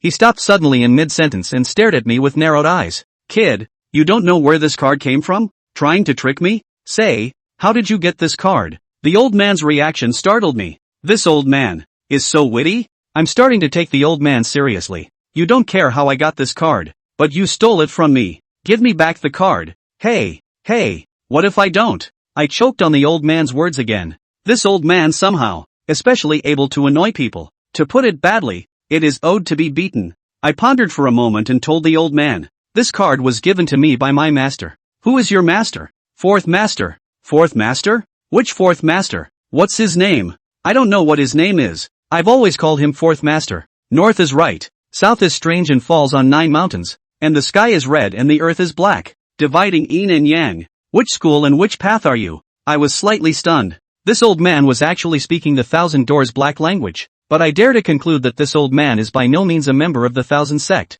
There are black words in the jungle, also known as spring canon. However, the 3 religions and 9 streams in the Jianghu are divided into many factions, and each of these different factions has its own spring ceremony. Even different branches within the same faction have different spring canons. To put it bluntly, the role of the spring codex is a code word used to distinguish whether it is one of their own. And in general, it's hard to know each other's spring canon between different factions, unless it's a jungle veteran. One of the so-called experienced in the Jianghu is to know quite a lot of other factions' spring canons. In this way, when walking in the Jianghu, one does not fall prey to other factions. As a result, I have a new appreciation for the old man as well. It's actually a jungle veteran. Kwafu does not chase. Hoi raises his bow. It is hard to survive the monkey show. And the skinny horse takes the blue way. I responded with the Thousand Gates Spring Dictionary. Tell the old man that I'm from the Thousand Gates Young School. The blue horse child of the little colorful blue way. Hey, little cheater. The old man listened to me with disdain.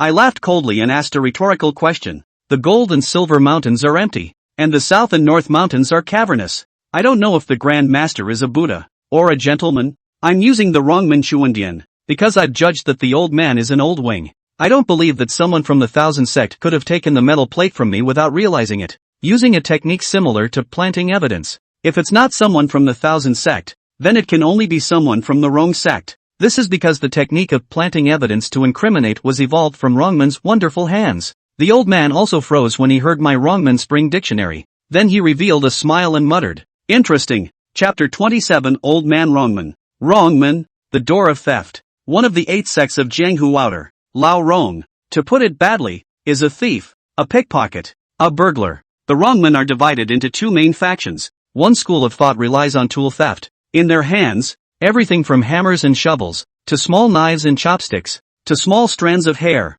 can be used as tools to open doors. These people are mostly burglars. That's why it's elegantly called the gentleman on the beam, or the gentleman for short. The other school of thought is theft by hand. With just their hands, there are also tools that they will use, such as thin ropes or strands of hair or small razor blades, but it's mostly in their hands. They can steal things from pedestrians on the road. The hands of these people are called cloud whisking hands, or whisking hands for short. They themselves are called Master Whisk, or Master Buddha. Of course, apart from these 2 major factions, there were many other factions, similar to the 6 factions and 9 paths of the Thousand Sect. Let's not mention them here for the time being, but since the beginning of time, 1,000 honors have not been divided. Many Chi-Men techniques evolved from Iman techniques, and some Iman techniques evolved from Chi-Men techniques. Many of the Thousand Gates teams have wingmen on them, and wingmen teams have Thousand Gates on them. When the 4th master told me about the past of the Jianghu, he said, different sects, different schools, large sects, small sects, large schools, small schools intertwined, and constantly fused, then formed a colorful, strange Jianghu. The old man didn't get angry when I nailed his identity, but instead asked me a question. Kid, let me ask you, if I come and shuffle and deal the cards, you can't touch them during that time. Can you manage to replace my cards? Can't, I answered decisively. Ataza is not a god, and does not have superpowers that make it possible to change the cards without touching them. In the situation the old man is talking about, I can change my own cards, but not anyone else's. Rubbish, the old man cursed, a displeased look on his face. You can't even do this stuff and you still want that card back? I frowned. I don't know what the old man means, but listening to him, I have a feeling that if I can't change the cards in the air, he won't give me the metal cards? I can't change other people's cards, but I can prevent being changed by other people. As long as the other person doesn't touch my cards, then he definitely can't change them. Oh, the old man looked at me in surprise,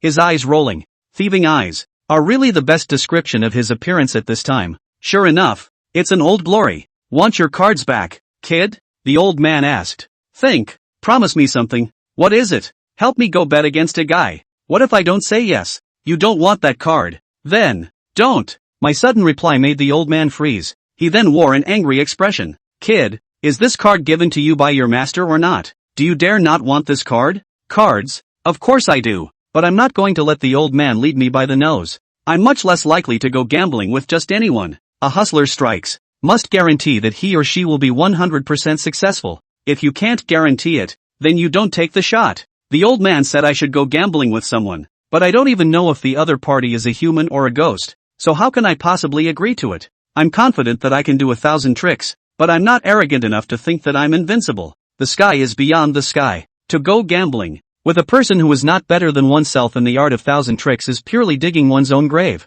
But I dared to refuse the old man. Then, because I can see that this old man has a request for me. Now, it's not me begging the old man to give me back my cards. Instead, it's the old man begging me to help him go bet with someone. Doesn't matter. My master didn't say anything about keeping the cards when he gave them to me anyway. With that, I turned around and was about to leave. Slow down. The old man shouted at me eagerly.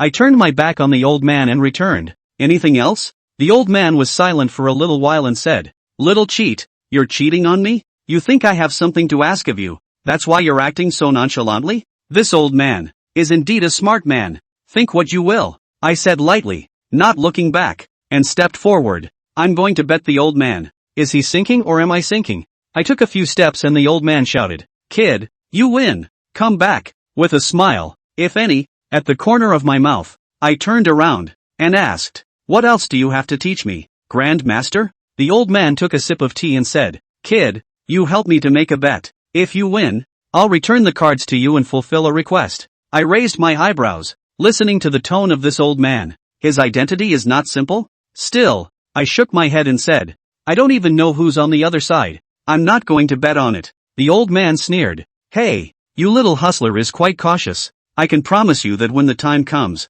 you just have to help me to bet. If you feel that you are not as skilled as others, you can either not cheat or admit defeat. I'll return the cards to you at that time as usual." I couldn't help but frown at the old man's words. "You mean, even if I promise you, you won't give me back my cards now? You'll only give it back to me if you have to go and gamble for you? He. The old man revealed a wry smile. "You cheaters, with all your lies, I'm afraid that if I give you back your cards, you'll turn around and disappear." This old man is not only smart, but also quite cautious? I did think about getting my cards back and just ignoring the old man. He was the one who stole from me in the first place, and I can only get even if I cheat my way back. I looked down and thought about it and asked, "When do we go gambling?" "Wait for the notice." The old man stunk back. I had already figured out 7 or 8% of the old man's temperament, so I didn't care when he spoke like that. I confessed to having my cards stolen by the old man. Who can you blame for your own carelessness? This old man, however, must have extremely skillful means.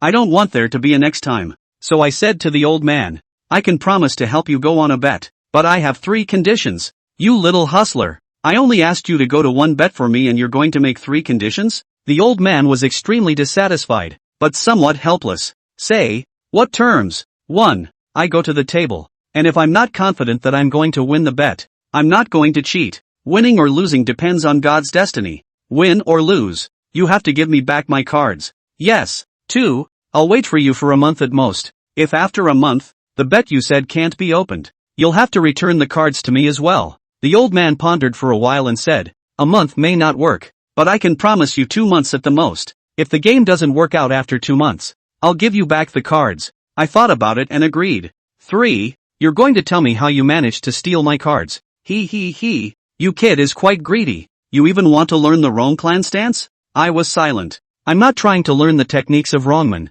I just want to see if there's any room for improvement in my planting. "Kid, come here some." The old man shouted at me. I answered and went over to him. Suddenly, the old man said, "Kid, see if this $10 on the ground is yours?" I looked toward the floor and a folded $10 bill was lying on the ground. I rushed through my pockets. I remember very well that I had and only had one $10 denomination in my pocket. But now it's gone and the other amounts are still there. This $10 on the ground is indeed mine. But I clearly didn't see the old man's hand move. In both of his hands, one still held the alabaster pot, and the other had been holding a bushel fan. The hand didn't move. How did he take my money? Is it possible that he really has superpowers and can steal things with his mind? I'm puzzled. "Hey!" The old man smiled smugly as he looked at my thoughtful form. Then I saw the little thumb of his hand, which was holding the bushel, move casually. The $10 bill in the floor flew through the air into his hand. Now, I realized that he should have a transparent and tiny thread on his hand. I stared at his fingers, but I couldn't find the threads on his fingers. "Kid, don't look. You can't see the thread in my hand. It's the wrongman's greatest treasure, the dragon seeking silk. Now do you know how I'm going to take your cards?" I nodded and shook my head. I know he took my cards by a thread I couldn't see, but I still don't know how he managed to do it without realizing it. Surprisingly, I didn't feel anything missing from my body at all. "Kid, any discipline technique is about nothing more than a practice makes perfect. I can't see how you cheated yesterday either, but you said it out loud, so maybe it's simple too. But the fact that you managed to keep it from being seen is nothing more than you practicing your technique to the point where it's invisible to the naked eye, isn't it?" I nodded. The old man was right. Each of the so-called 1,000-door techniques is actually quite simple to say. But the hard part is that the person using the technique has practiced it to the extreme. Extremely fast. Heavenly 1,000 techniques. Only fast. Alright, kid, that's all for today. You just wait for my notice. You can off now. I know I won't get my metal tag back today, but I just know where it is. Before I left, I said one last thing to the old man. You still haven't told me. Are you a Buddha or a gentleman? The old man took a sip of his tea and answered me back. 1,000 years of wonderful hands are empty, and the dogs are sad, and the chickens are sad. The most worrying thing is to be a guest in the house and on the road. A pair of hands on a mountain of gold and silver, stealing here and there, but in the end, it's just a little wild dog with yellow soil and weeds. Chapter 28, 5th Floor Casino. Ever since I ran into this obscure old man, wrongman, my bad luck has followed me, even though I'm a hustler, but I also believe in the luck thing. Wrongman is divided into two factions, prop work and craft work. Thousand Doors Randall actually does. Things like pouring stuff into dice, making prop cards, etc. are things that the prop department at Thousand Doors Randall has come up with, and they keep up with the times and technological development, but also made a cheating mahjong table, see-through glasses, vibration sensors and other cheating tools. This type of tassa is generally called Wu Chien in the blue way, and like me, I belong to the crafting faction. Cheating is all in your hands. Our kind is called Manchien. However, in addition to the martial Thousand faction and the cultural Thousand faction, there is also a metaphysical faction in the Thousand Gates of Randall. The Thousand Doors Yang School has 8 small bright doors, golden skin colorful hangings, evaluation of the group Tuning Willow. One of them is the Jin sect, also known as the Jing sect. The people of this sect make their living by reading characters, telling fortunes, reading faces, and reading feng shui. These things do the job naturally know to be fake. However, there are times when the esoteric things they say really do come true. There are some unspeakable things that even the people at the Golden Gate can't figure out the principles. Later, some people from Golden Gate took the blue way and brought the feng shui techniques of Golden Gate to the blue field. What would rather choose to meet the door, not to choose the back door? Back against the wall has to rely on. Do not enter the large windows, do not pressure beams. The door of the sky to see the light of the prosperous fortune. These common sayings are still basic. True masters of the Xuanji Randao. They will choose the location according to their birth date and the auspicious day of the zodiac, as well as the weather of the day, and there are rules about what to do and what to eat, what to wear, and what jewelry to bring before they go to the table. And the casino's display design is often seen by a Genji Randao master before it opens. These things are better to be believed than not. I'm a hustler and I believe it. Even though I know a lot of it is false, I still believe it. Just like Einstein believed in God. And it's like bad luck has struck me since I ran into this obscure old man wrongman. First, no more cards were allowed in the waiting room, and I lost my target. After again I am responsible for the VIP box. In half a month, out of the 2 customers' drunk and disorderly events. For this reason, I was even deducted 2 months' salary. If it wasn't for the fact that my metal license plate was still at old man Wrongman's place and I hadn't gotten it back, I would have wanted to leave the Black Gold nightclub immediately and leave Huang County. Yao Yao didn't know about what happened between me and old man Wrongman, but she saw that I was punished twice, and she also thought that I'd been having bad luck lately. She also said to me, "Did you use all your luck to avoid that dormitory fight? Why have you been so unlucky lately?" I did not comment on this, but Yo-Yo helped me buy a string of transit beads. I bought you a string of transit beads. I heard it was enlightened by a master. I was dumbfounded.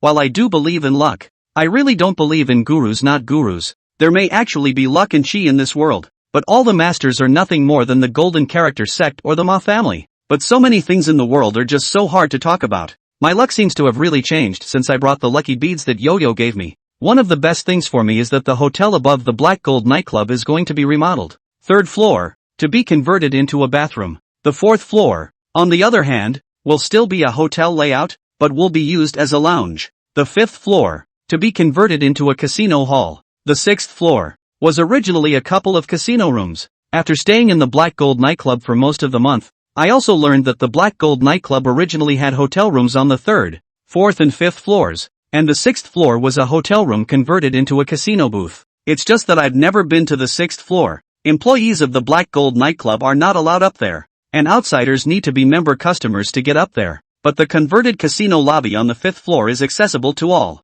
including the employees of the Black Gold nightclub. Of course, the 6th floor is still off limits. I've also lost the idea of going to the 6th floor, but I am looking forward to going to the big gambling hall on the 5th floor. It's not just me, Black Gold nightclub employees, who are looking forward to it. I actually don't quite understand what they were expecting. It's okay if they set up their own table for fun. If no one is cheating, then there are losses and wins all circulating amongst a few of their own. But they go to the casino to play. Then their money will eventually go to the casino to win. For gamblers, it is an eternal truth that if you gamble for a long time, you will lose. As for the casinos, they are not afraid of the gamblers' momentary winnings. They are most afraid of the gamblers not coming. Employees of the Black Gold nightclub go to play in Black Gold's casino? Black Gold to make money, Black Gold flowers, or respectively want to take home? I can already think of what will happen to these people. Or maybe it's a way for Black and Gold bosses to control their employees? Whatever it was, it had nothing to do with me. And I don't think about it anymore. Black Gold did not disappoint its employees. The third floor bathrooms are slow to be renovated and will take a while. The fourth floor didn't need much remodeling in the first place. Just a little bit of remodeling, and it was done in a matter of days. The casino hall on the fifth floor wasn't too difficult. Black Gold got 2 construction squads to work in shifts to remodel it, and it took about a week to remodel the casino hall. But the casino is not in a hurry to open after the change. It officially opens or will wait for the third floor bathrooms to be renovated together. But before it opens, it will have a trial run. First up, the VIP customers on the 6th floor go first. Then there are some VIP clients, regular clients, and big clients of the Black Gold nightclub. Finally, it is us, the employees. About 2 weeks after the 5th floor gambling hall was renovated, Chen Wanting gave a meeting to all the employees of the Black Gold nightclub.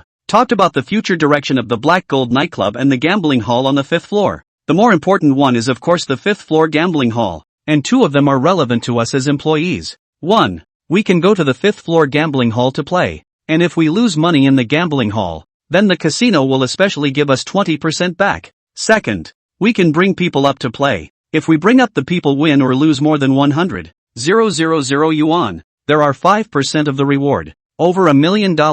There is a 1% reward. Both of these pieces of information made the Black Gold staff very excited, especially the little girls. They are the ones who can contact the customers firsthand, but I didn't react much. These have nothing to do with me either. My goal is to get money in the casino, and it's best to get money during this time of trial run. One reason the 5th floor gambling hall didn't open in the first place, besides waiting for the bathroom renovation on the 3rd floor, is that it still has fully scheduled attendants, security, loadmasters, and dark lights. The dark lights are the casino's catchers who pretend to be gamblers, kind of like plainclothes in the blue room. But these dark lights don't just happen. Dark lights. First he'd have to be a hustler, and I don't know what level of dark lights Black Gold will arrange in the gambling hall. When it officially opens, I'll still have to guard against being caught cheating. However, during the trial period, Black Gold did not arrange for dark lights. I would like to get a few tens of thousands of dollars during the trial period and then leave the Black Gold nightclub. After Chen Wanting gave us a meeting,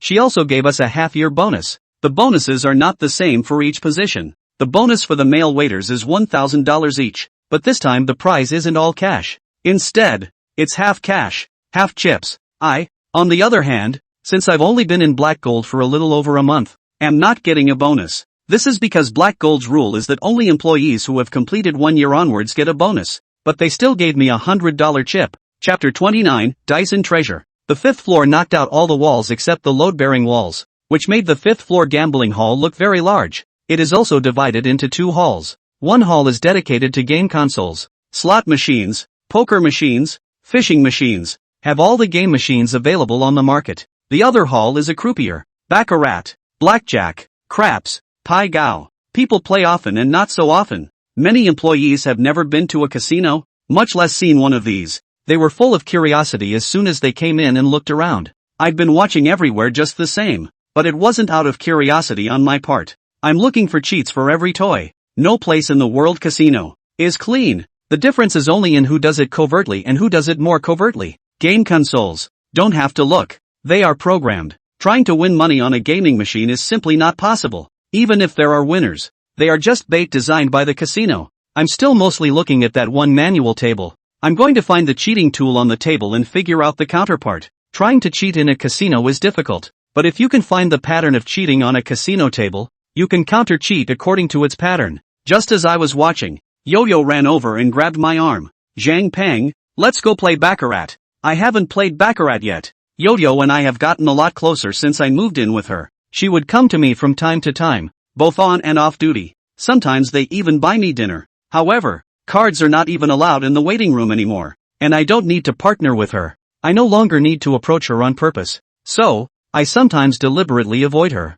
I don't really want to get too close to people. Besides, I'm ready to leave Black Gold. After leaving Black Gold, I will naturally move out of her house. Forget it, I only have 100 chips. I'd better shop around. Change the chips later. Half of the winnings Black Gold gave us were chips. Though, which were allowed to be exchanged for money. It's okay, I have chips. Here, take it and play. Yo-Yo took 10 100s and 2 1000 chips to me. I flinched slightly and saw her give me half the chips she was holding. No, I don't know how to play those things either. I still intentionally refuse. But Yo-Yo didn't seem to see my resistance. Let's go to the craps table then. That one's easy. Just bet on the size. With that, Yo-Yo pulled my hand towards the craps table. I was too embarrassed to say no again, so I had to follow her. The craps table was already crowded with people. Most of them weren't playing though, but chatting with the latter. Kung is awesome. I can't believe he's been transferred to be a hooker. Hey, Brother Knife who was in charge of the casino is Kung's cousin. Isn't it normal for him to be transferred to be a loadmaster? Kung, I heard you get paid quite a lot a month for being a loader? This Dutchman is surprisingly Wang Chang. I haven't seen him in over a month since the dorm incident. I heard that he was beaten by Xiaobin until he was hospitalized and lay in the hospital for more than a month. Xiaobin was fired and he was removed from his position as a nightclub foreman. But I didn't realize that he had been transferred to a casino and was working as a dealer. Just look at his dress. Seems to be different from the other tables of the Lotus officer again. Trainees, they haven't been regularized yet. They still have to go through 3 months of training and assessment before they can be regularized. Wang Chang said modestly, but he had a smug smile on his face. However, when he saw Yao Yao and I, his smile gradually tightened and he looked at me with a gloomy face. Feeling Wang Chang's smile, my heart thumped and a bad feeling came over me. Before, when Wang Chang looked at me, he would occasionally show a disgusted expression, but never like this. Does he know about my thousand him? I instantly recalled in my mind all the details of my poker game with him. There should be no mistakes. I won't say that I made the bureau seamless, but there's absolutely no way that a mallet like him could have felt it. Or was he unbalanced because everyone else in the dorm was in trouble, either in the police or in the hospital, and I was the only one spared? I think the latter is more likely, but for whatever reason, I don't want to have too much contact with Wang Chang anymore. I want to go. Wang Chang suddenly shouted. Foreman Yao, don't you bring your face head to play a couple of games? Yao Yao frowned and looked at Wang Chang. Wang Chang, what did you say? Ha! Wang Chang laughed softly. Foreman Yao, I heard that you even brought this little white boy home to live? He only earns how much a month? Are you not harboring him? Wang Chang, you're talking about something. Keep your mouth clean. Yao Yao had an angry face, as if she wanted to fight with Wang Chang. Wang Chang used to only talk to Yo-Yo behind her back, but he still didn't dare to talk to Yo-Yo like that in person. But today he dared to slander Yao Yao to his face. It should be because he felt that he was no longer in the same system as Yao Yao. Black Gold is said to have 2 principals. One was Chen Wanting, who was in charge of the Black Gold nightclub and the Black Gold bath that opened afterward. The other one is in charge of the casino in Black Gold. There is no hierarchical relationship between these 2 men. Both answered directly to the owner of Black Gold, Wang Chang, the man who now belongs to the casino. What's the point of pretending to be innocent when you're sleeping together? Wang Chang spoke again. This comment triggered laughter from the people watching from the neighborhood. These people, they love nothing more than to watch other people's hilarity. Yao Yao was obviously pissed off by Wang Chang. She still wanted to dislike Wang Chang for a few more moments, but I pulled her behind her, signaling her not to argue with Wang Chang anymore. I didn't really want to keep pestering Wang Chang. He couldn't control me in the future anyway, and since I had previously caused him to be hospitalized for over a month because of my setup, I thought it was time for him to clear the air, even if he had given me the boot before. Also, I want Wang Chang to continue to keep this attitude. If the Dutchman has this kind of attitude, not to mention the gamblers will teach him a lesson. The casino owner will not let him go. Let him think I'm afraid to make trouble. Just let him think that a hofer can dislike a gambler like that. Sooner or later, someone will clean him up. When I didn't cause any trouble, Wang Chang thought I was a wimp, and said, Zhang Peng, do you only hide behind women? I sneered. I wouldn't put much stock in such petty agitation. However, I could manage to ignore Wang Chang's cynicism, but Yao Yao couldn't stand it anymore, even if Wang Chang is talking about me. Wang Chang, don't think you can talk nonsense just because you have Brother Blade backing you up. Believe it or not, I'll find someone to tear your mouth apart. I stood behind Yao Yao, staring blankly at Yao Yao's back. I've spent so many days with her, and I've learned what kind of person she is. Straightforward and sometimes short-tempered, but she was really nice to the people around her. Not only did many of the younger girls in the venue recognize her, but some of the male waiters and those on the security team got along with her as well. And at that moment, she stood in front of me and helped me out. And a strange feeling was born in my heart. Although, I really don't want her to rush. Wang Chang seemed to realize that Yao Yao was not to be messed with after Yao Yao said this. He didn't dare to continue to dislike Yao Yao. He didn't dare to continue to dislike Yao Yao. Instead, He weakly said, "Don't talk about these things. You can either place a bet with your white boy, or go somewhere else if you don't want to play. Just play. When your table loses money, don't blame me for making you pay a fine." Yo-Yo balked, but my heart sank. Wang Chang said all that to try to provoke me or Yo-Yo in order to get us to come and play at his table? The routine is simple and crude, but sometimes practical. The counter-generals of the 8 generals of the 1,000 doors are the best at this kind of trickery. Chapter 30, Dice Control. Since Yao Yao has already said she wants to play, I can't afford to keep pulling her away, including the fact that I couldn't possibly walk off by myself again. If that happens, it will make Yo-Yo lose face. Although I know that sometimes face is the least valuable thing in this world, yet this is something that tends to become a holdout for many people. I stood beside Yao Yao, quietly staring at Wang Chang's movements. He was seen holding the dice cup in both hands and shaking it up and down a few times before placing it on the counter. I can't say the movements are very professional, but they are decent. Naturally, I'm not here to assess his professionalism. I'm here to see if he has any work in his hands. I'm pretty sure he doesn't have a live hand. After Wang Chang dropped the dice cup, Yo-Yo put 500 chips on big. Buy in. Anyone else place a bet? Wang Chang looked at the onlookers and asked. But for the first game, the crowd was just watching. Except for Yo-Yo who didn't place any bets. Then I'm open. Wang Chang laughed and then opened the cup. 1, 3, 4, 8 o'clock small. Yo-Yo lost. I, however, heard the dice rolling in the dice cup, and it's the sound of 3 dice rolling. Originally, the dice in the dice cup were supposed to be 5, 6, 16 points large. The sound of the dice rolling is very low. If it weren't for the fact that no one was around to make a sound, I might not have heard the dice roll. This dice cup has a thin layer of leather on the cup rest. There is something wrong with this table, but I don't see what the problem is yet. It was because Wang Chang did not make any other movements after he dropped the dice cup on the table. His body didn't even make small excess movements. This suggests that the cheating tool for the controlled dice roll may not be on the table. Also, no casino in this day and age would still have a remote control for craps installed on the table. The risk of this approach is too high and it is easy to get caught. Back in the 80s, instead, there would be a remote control underneath the table, and the dealer could use his feet to control the dice points. But it's already the late 90s, and in a little over half a year, we'll be in the 21st century. Technology is evolving and the tools for cheating are iterating. However, all changes are not the same. Since this kind of table can control the dice changes, it must have done something on both the dice and the table. It could be a magnet or something else more high-tech. I'm not really interested in that. I'm just trying to figure out where the control dice roll is. While I was looking for a controller, Yo-Yo played another $500 hand.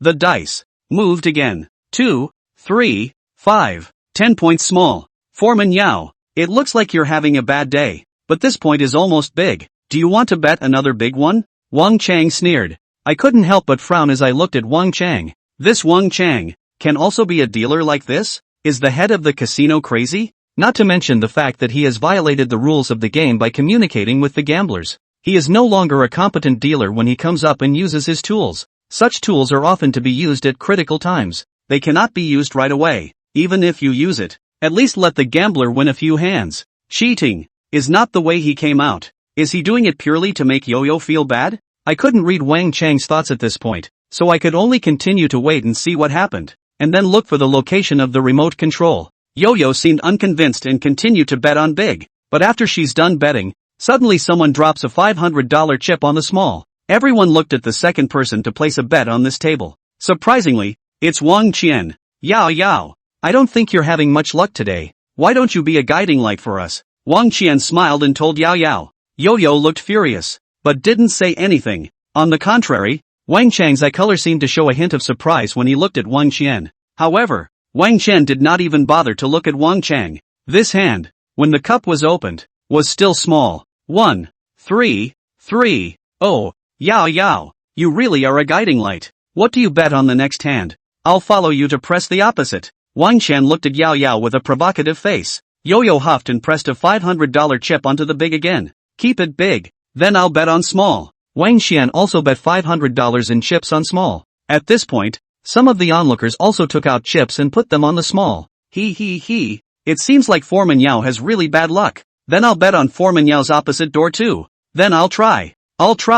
As soon as someone started, there was a flurry of people betting on small. 100, 200, 500 of them. And as I stared at Wang Chang, I was surprised to find a hesitant look in his eyes. On the table, Yo-Yo alone bet 500 on the big, while the small above the 5 or 6,000 chips already. I suspect that Wang Chang may be a temporary worker, since he is so desperate for so little money. It's also just a trial period for him to practice, right? And also when the gamblers you face are all in-house employees. Otherwise, the head of the casino would really be crazy to let him host the table. But I also got curious to see if Wang Chang would continue to target Yao Yao or if he would choose to lose less and win more. Wang Chang's movement slowed down a bit as he seemed to be torn. As it turned out, though, he chose to lose less and win more. 3, 5, 6, 14 points large. Yo-Yo finally wins one. And Wang Qian and those who bet after Wang Qian lost. Humph. I'll see who's the guiding light. Yo-Yo had a feeling of raising her eyebrows after winning a hand. The people who followed the small bets all looked frustrated.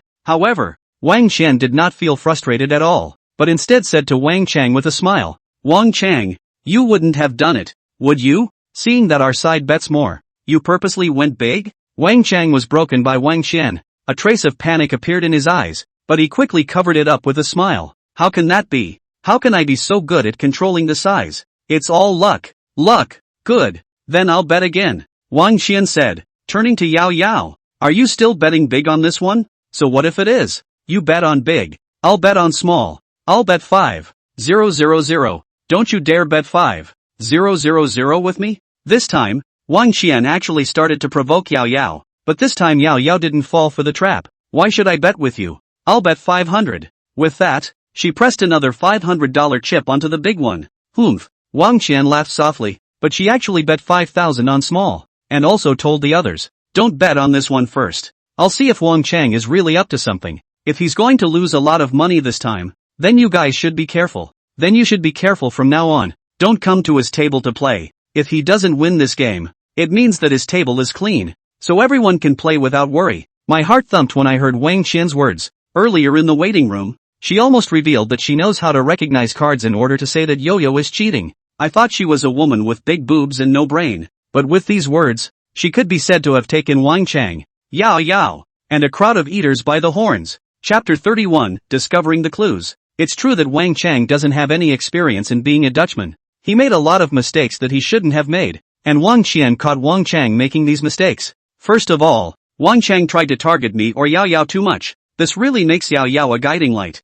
Then, Wang Chang shouldn't have come up and utilized the tool to cheat. I don't know if Wang Qian knows how Wang Chang manipulates the dice, but Wang Qian is definitely using Wang Chang to make her win. Secondly, Wang Chang cared too much about winning or losing this table of his. Maybe they lotteries get a cut of their own table's profits, but it's amazing that he would even try to take a big loss on a blue head of a few $1,000s. In the end, Wang Chang would actually still retort with such lame words after Wang Qian said he had his hands on the dice. Wang Qian precisely took advantage of the point that Wang Chang was afraid of people saying that he had moved and worried about losing money on his table. So she bet 5,000 on her second hand and egged Yo-Yo on to bet 5,000. She should have known that if Yao Yao placed 5,000 and she also placed 5,000, if Wang Chang could really manipulate the dice, then Wang Chang would definitely let her win. And she also used the onlookers to put pressure on Wang Chang. And she also asked the onlookers not to bet on, because she knew that if the onlookers also followed her to bet, then the small side will have too many chips. 5,000 is just right. Wang Chang's table has now won 5 or 6,000 overall.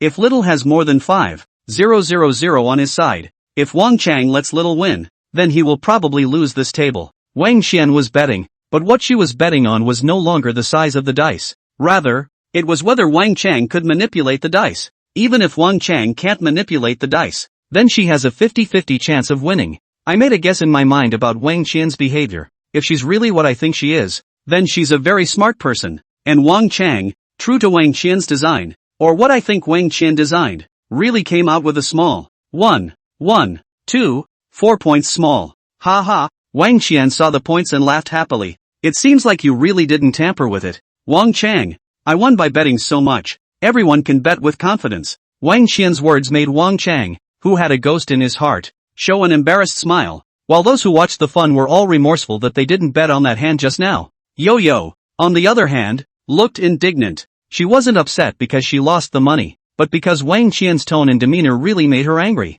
Wow. While I was still observing the dice controller, Yo-Yo had already thrown the remaining 5,000 chips in her hand onto big. She's a little on top of it. I couldn't even stop it. Wang Qian saw Yao Yao bet 5,000, but she bet 100 on small. She should have seen that Wang Chang could really manipulate the dice. And she was smart enough to know that Wang Chang would definitely let the side that bet less win this hand. Because, if he lets the place that bets more win again, then he's going to incur a loss on this table. The rest of the crowd bets on small again. However, there are also a few people who are close to Yo-Yo, took some chips and bet on big. But no matter how you bet, with Yo-Yo's 5,000 chips, there are more blue heads on the big than on the small. I don't focus on winning or losing anymore either, because I know, according to Wang Chang's ***** urine, he will certainly control the dice shakeout small. I focused on one person in the crowd of onlookers. The one that opened wide just now allowed me to determine the way Wang Chang controlled the dice. In a few hands of opening small, Wang Chang would hold out his right hand to signal a buy-in. While opening the big one, Wang Chang stretched out his left hand. Is he giving people tips on what to drive? My first suspicion was the monitor, but I immediately dismissed that suspicion again. The surveillance room should be quite a distance away from this side, and it should be difficult to control it remotely from this far away. So I looked at the crowd again. One of them, who wasn't dressed quite like our waiter, caught my attention. He had one hand in his pants pocket the whole time. Is there a remote control in this hand? I stood just far enough to see his hands in his pockets. While everyone's attention was on the stage, my eyes were dead on him. Sure enough, before opening the cup, his hand moved slightly, and the dice in the dice cup moved. It went from 2, 3, 3, small, to 1, 2, 4 small. This one is the same as the big one. The big one went from 456 big to 345 big. This one went from 233 small to 124 small. This meant that neither Wang Chang nor this person knew what points were inside the dice cup. They just controlled its size. And the number of points after control is randomized. Even if it was big or small before, it will be randomized again after they want it to be big or small. 1, 2, 4 small, the bettors exclaimed. But the man with the pockets in didn't have any expression on his face, and of course, he didn't bet. Only his hands remained in his pockets. I've been able to determine that he's manipulating the dice and that Wang Chang is giving hints. Yao Yao, it seems like you're really unlucky today. The chips are all lost yet. Wang Qian won another hand and was very proud of herself. Yo-Yo grimaced and pulled my hand. Let's go. Although she had just gone to her head, she was not so far gone that she had lost her mind. I nodded. I was aware of the cheating maneuver on this table, but I couldn't go out of my way to break the game. After I bet, they can change the size and points anytime they want. There's no way I can win, unless I call off their cheating tactics. But if I do this, let alone if I can continue to work in black gold, I'm afraid I'll have to get myself involved. Open things is to open things only when you have absolute strength. Otherwise it is to send death. Just like that day in the Supreme 888 box when David Lee came to cause trouble. If it wasn't for Chen wanting bringing people over, if I had rashly gone to start something, then I would have probably been put down on the spot. Here even if. The main thing is that Wang Chang this does not know the fish at all. During the trial period, even to target me and Yao Yao, has been playing tactics. I'd like to go to the other tables and see if there's a chance. I'm sure it's unlikely that every table will play tricks today. It was supposed to be a trial run. All the more reason for the casino to sweeten the deal for the players. I still have a 100 chip in my hand, and I want to go out with a 10 or 20 fold anyhow. Otherwise it's too much of a shame for me to be a hustler. And today, there is not a single dark light in the venue, except for the guy who played match with Wang Chang. All of them are employees of Black Gold. However, Yao Yao and I had just taken a few steps when Wang Qian suddenly called out from behind. Yao Yao, why don't you switch to your little white boy to have some fun? Maybe he has better luck than you. That's the kind of talk I don't even want to engage in. However, I still underestimated Yo-Yo's righteousness towards me. She suddenly turned around and walked quickly to Wang Qian. Pop! A slap on Wang Qian's face. All the people watching, as well as Wang Qian, were shocked. Even the people playing on the other tables looked this way. The entire gambling hall suddenly became incredibly quiet. Afterward, Yao Yao spoke. I said, if any of you dare to say a word about Zhang Peng again, I'll tear apart anyone's mouth. Whoever of you dares to talk about Zhang Peng behind his back in the future,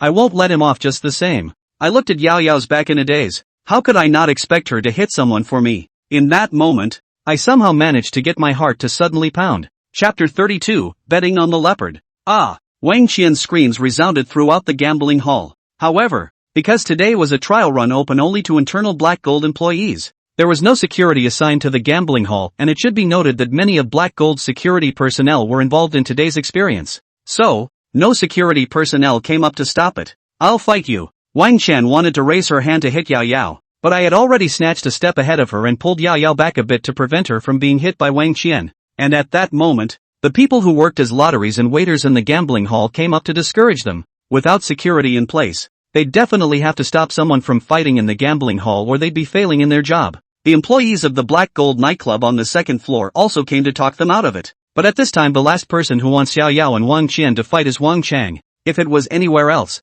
I think he couldn't wait for Yao Yao and Wang Qian to fight. But now it's in front of his stage. Qian, calm down. Don't make trouble here. Wang Chang persuaded Wang Qian. I made a scene? She's the one who started the fight. Wang Qian was indignant. Yao Yao, on the other hand, was cold-eyed and not the least bit afraid of Wang Qian, who was about to go crazy. Wang Chang pulled Wang Qian aside and whispered something in Wang Qian's ear. Subsequently, Wang Qian's face became ugly, but her indignation was unabated. I wanted to pull Yo-Yo away, but Wang Qian suddenly shouted, Yao Yao, do you dare to bet with me again? I'll apologize to Zhangpeng if I lose. Yao Yao stood still, glanced at Wang Qian, and said, what's the bet? I know that Yo-Yo has been set up by Wang Qian again. Let's just bet on the dice and see which one of us can win. At this time, I hesitated in my heart. I wanted to tell Yao Yao that this dice had a ghost. But then, my identity as a hustler would probably be exposed. Just in this moment of my hesitation, Yao Yao has agreed to. Fine, I'll bet with you. If you lose, you must apologize to Zhang Peng. Humph. Wang Qian sneered. What if you lose? Yo-Yo is still too impulsive. Since it was a bet, both sides needed to put up stakes. She only cared about the bets that Wang Qian had put out, but hadn't thought about what bets she was going to put out. What do you want to bet me? Yao Yao frowned. She only realized now that she seemed to have fallen into Wang Qian's trap. I want you to slap yourself. With as much force as you used to hit me just now, you'll use as much force to slap yourself. Wang Qian coldly looked at Yao Yao. Yo-Yo also hesitated. I pulled Yo-Yo's hand and shook my head at her, signaling her not to accept the bet. What? Don't dare? Wang Qian tilted her head and looked at Yao Yao provocatively. Actually, I think you shouldn't stand up for Zhang Peng either. Look at him. He doesn't even dare to say a word. Is this kind of man worth your help? When I heard Wang Qian's words, I couldn't help but frown at her. This woman is very good at stirring up other people's emotions. And Yo-Yo was poked right in her soft spot. Yao Yao gritted her teeth and said to Wang Qian, okay, I promise you. With that, Yao Yao was about to retrace her steps towards the front of the stage. When I saw that things had settled down, I couldn't stop Yao Yao anymore, so I could only follow Yao Yao back to the front of the stage. But I walked in front of Yao Yao, intentionally guiding her towards the person holding the dice remote control, and me, standing next to the man. Wang Chang saw that Wang Qian and Yao Yao wanted to bet again, and it was an under-the-table bet. Showing a smile of watching the fun, he shook the dice cup normally and said to the two with a smile, place your bets, please. But at that moment, Wang Qian suddenly said, Yao Yao, I think you still want to bet on big, right? Then I'll continue to bet on small. My bet with you goes to my bet with you. I'll additionally bet all my chips on small again myself. With that, she placed all 10,000 or so chips she had in her hand on the small. This sudden hand, so that as a dealer Wang Chang smile stiff, froze in place. He shouldn't have known, and didn't expect,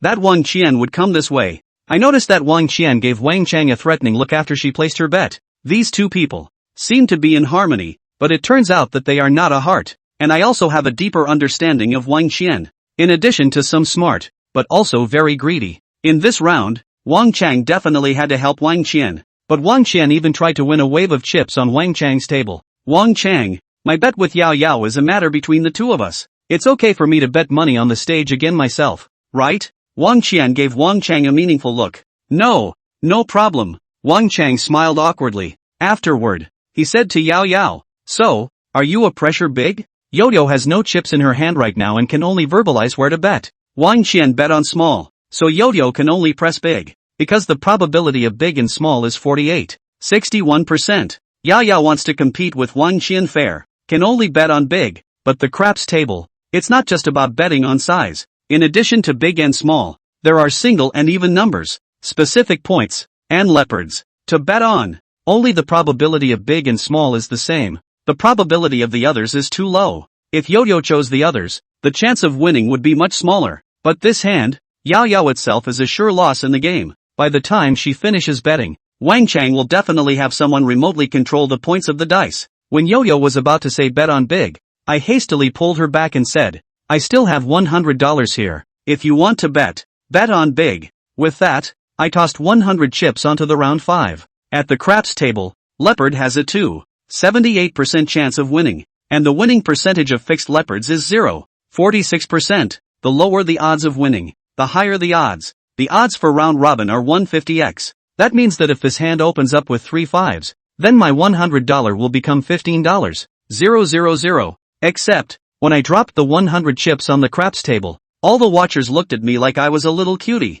Looked at me like, ha ha ha. Wang Qian laughed even more indulgently. Yao yao. You won't abuse this little white boy of yours, right? How much resentment does he have towards you to let you bet on leopard? Or leopard 5? Even Yo-Yo looked at me with a puzzled face. I didn't say much. I just tightened my grip on Yao Yao's hand and looked deeply at her. I was trying to get her to trust me. Because of this hand, Wang Chang coincidentally happened to shake 3 5s. The moment he dropped the dice, I already heard the number of the dice. Just for some reason, Yo-Yo blushed. Yao Yao, don't say I'm not giving you a chance. Since you didn't shout it yourself, I'll let you shout it again. As for this little white boy, I don't think you should get along with him in the future. This kind of person is not worth it. Oh. Wang Qian kindly gave Yao Yao another chance. Wang Chang also advised. Yao Yao, what he said doesn't count. You haven't said it yourself. You can choose again. The way these two were acting at this moment, they were completely looking out for Yao Yao. But I know that no matter what Yo-Yo chooses, they will change the size of the dice to small.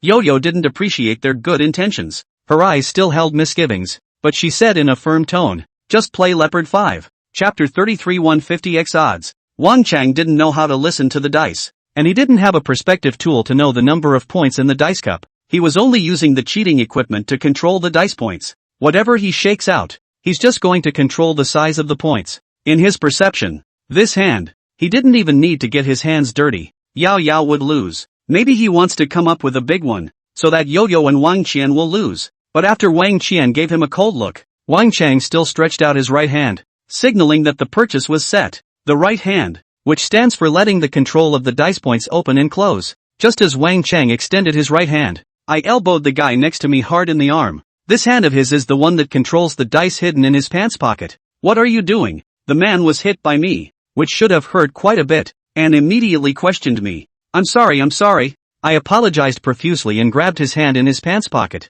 Let me see where I hit you. With that, I yanked his hand out of his pants pocket. You spread out. The man was in a hurry. The crowd, whose attention was on the stage, was attracted by our tugging and looked towards us. Wang Chang was even looking at me and this person with a horrified face. I pulled the man's hand out of my pants pocket while saying to Wang Chang, it's okay, I accidentally bumped into him. You keep driving the cup. You let go. The person I grabbed had no choice but to reach out of his pants pocket and push me away. When I saw him take his hand out of his pocket, I immediately said to Wang Chang, who was stunned in place, what are you doing? Still not opening the cup? The dealer has to open the dice cup within a certain period of time after the buyer has decided to leave. Wang Chang couldn't do anything about it, so he gritted his teeth and lifted the dice cup. 3 dice appeared in front of the crowd. Whoa! The onlookers let out a gasp in unison. 3 dice with the same number of points. Leopard. 3 5s. Wang Chang looked incredulous when he saw the 3 points. Wang Qian's, on the other hand,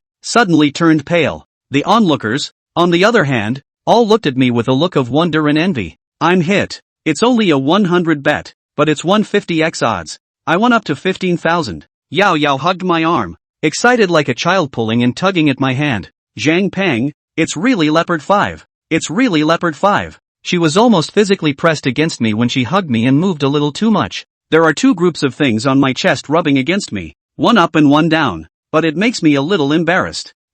Bingo. I touched my nose as a way to hide my inner embarrassment. Well, in no time, Yao Yao let go of me. Turning to Wang Qian, she said, Wang Qian, you lost. Apologize to Zhang Peng. Wang Qian mortar and pestle in place. Head down. Face suddenly green and white. Silent. It was only after a while that she raised her head. It was just that her face didn't have the ugly look from earlier. Instead she was all smiles. Fine. I apologize. After saying that, she walked towards me. Then, she actually grabbed one of my hands and said in a resigned manner, Zhang Peng, I'm sorry, I shouldn't have said that you are a gigolo. Wang Qian's sudden transformation surprised me to no end. Everyone else was dumbfounded. Yao Yao first looked confused, then her face piled up with anger. Wang Qian, if you want to apologize, apologize properly. Don't be a demon. The corner of Wang Qian's mouth revealed a hint of a smile. and she didn't argue with Yao Yao. She just said lightly, "Alright, I admit that I lost the bet and I'm done apologizing.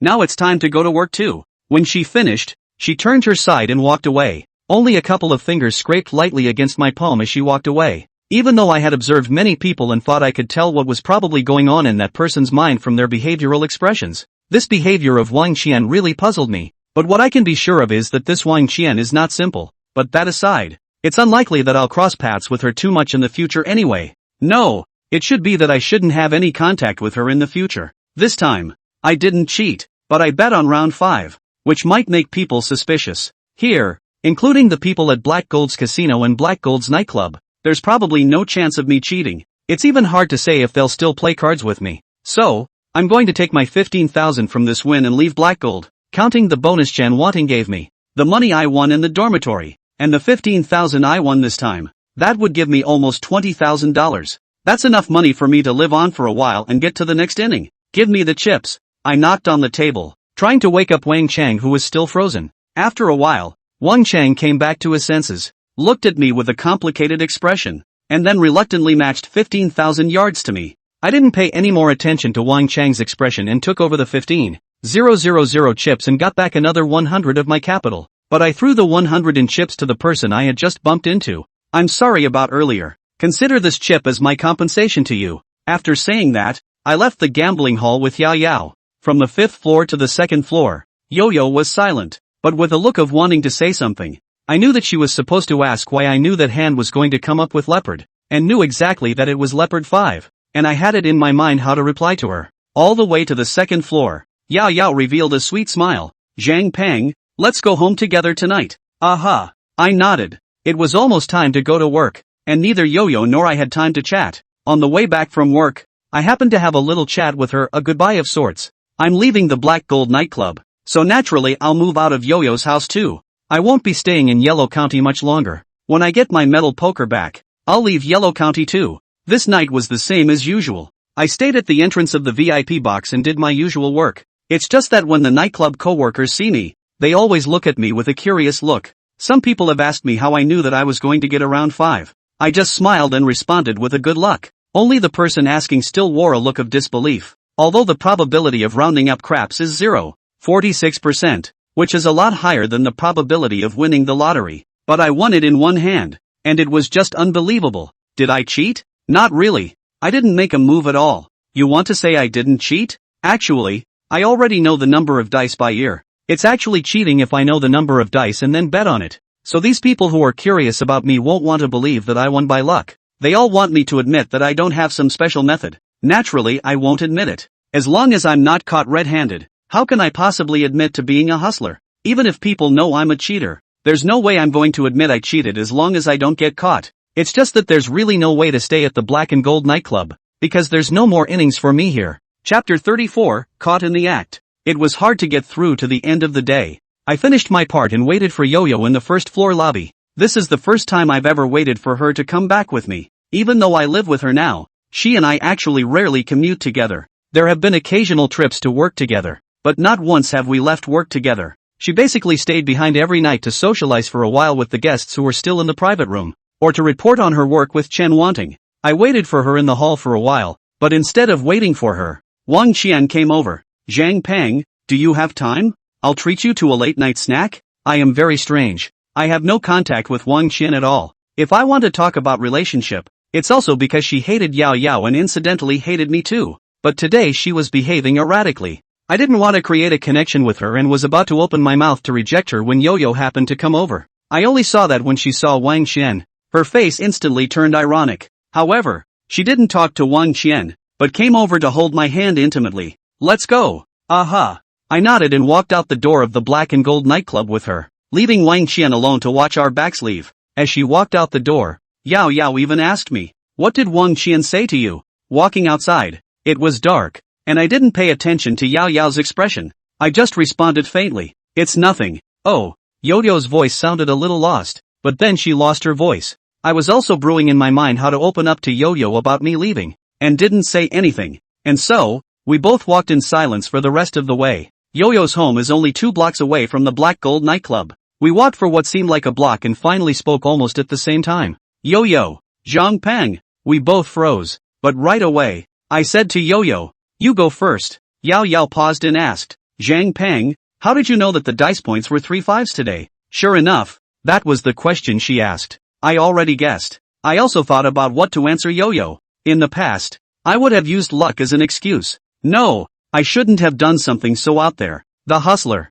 needs to keep a low profile. But half the reason I went to press round 5 this time was also because of Yo-Yo. There's no way I'm going to watch her lose for me and get a slap on the wrist. Although I've known Yo-Yo for just over a month, but she has taken care of me quite a bit. Today, Yao Yao also went up to bet with someone because of me. All of this, I'm looking at. So, I don't want to hide it from her, because I can hear the points of the dice. Ha? You can hear the points of the dice? Yo-Yo looked at me with a surprised face. Aha. I nodded. Listening to dice is a basic lesson that the fourth master taught me. Yao Yao seemed shocked by my words, and for a while, she didn't make a sound. There was a long silence before she suddenly asked, that day in the waiting room, I touched 8 leopard. Did you change it for me? Yo-Yo's question startled me. I didn't think she'd associate it with that. Aha. I nodded again. Are you a hustler? Yo-Yo snapped incredulously. This time I didn't respond, sort of acquiescing to her question. There was another long silence. I didn't really know what was going through her mind right now.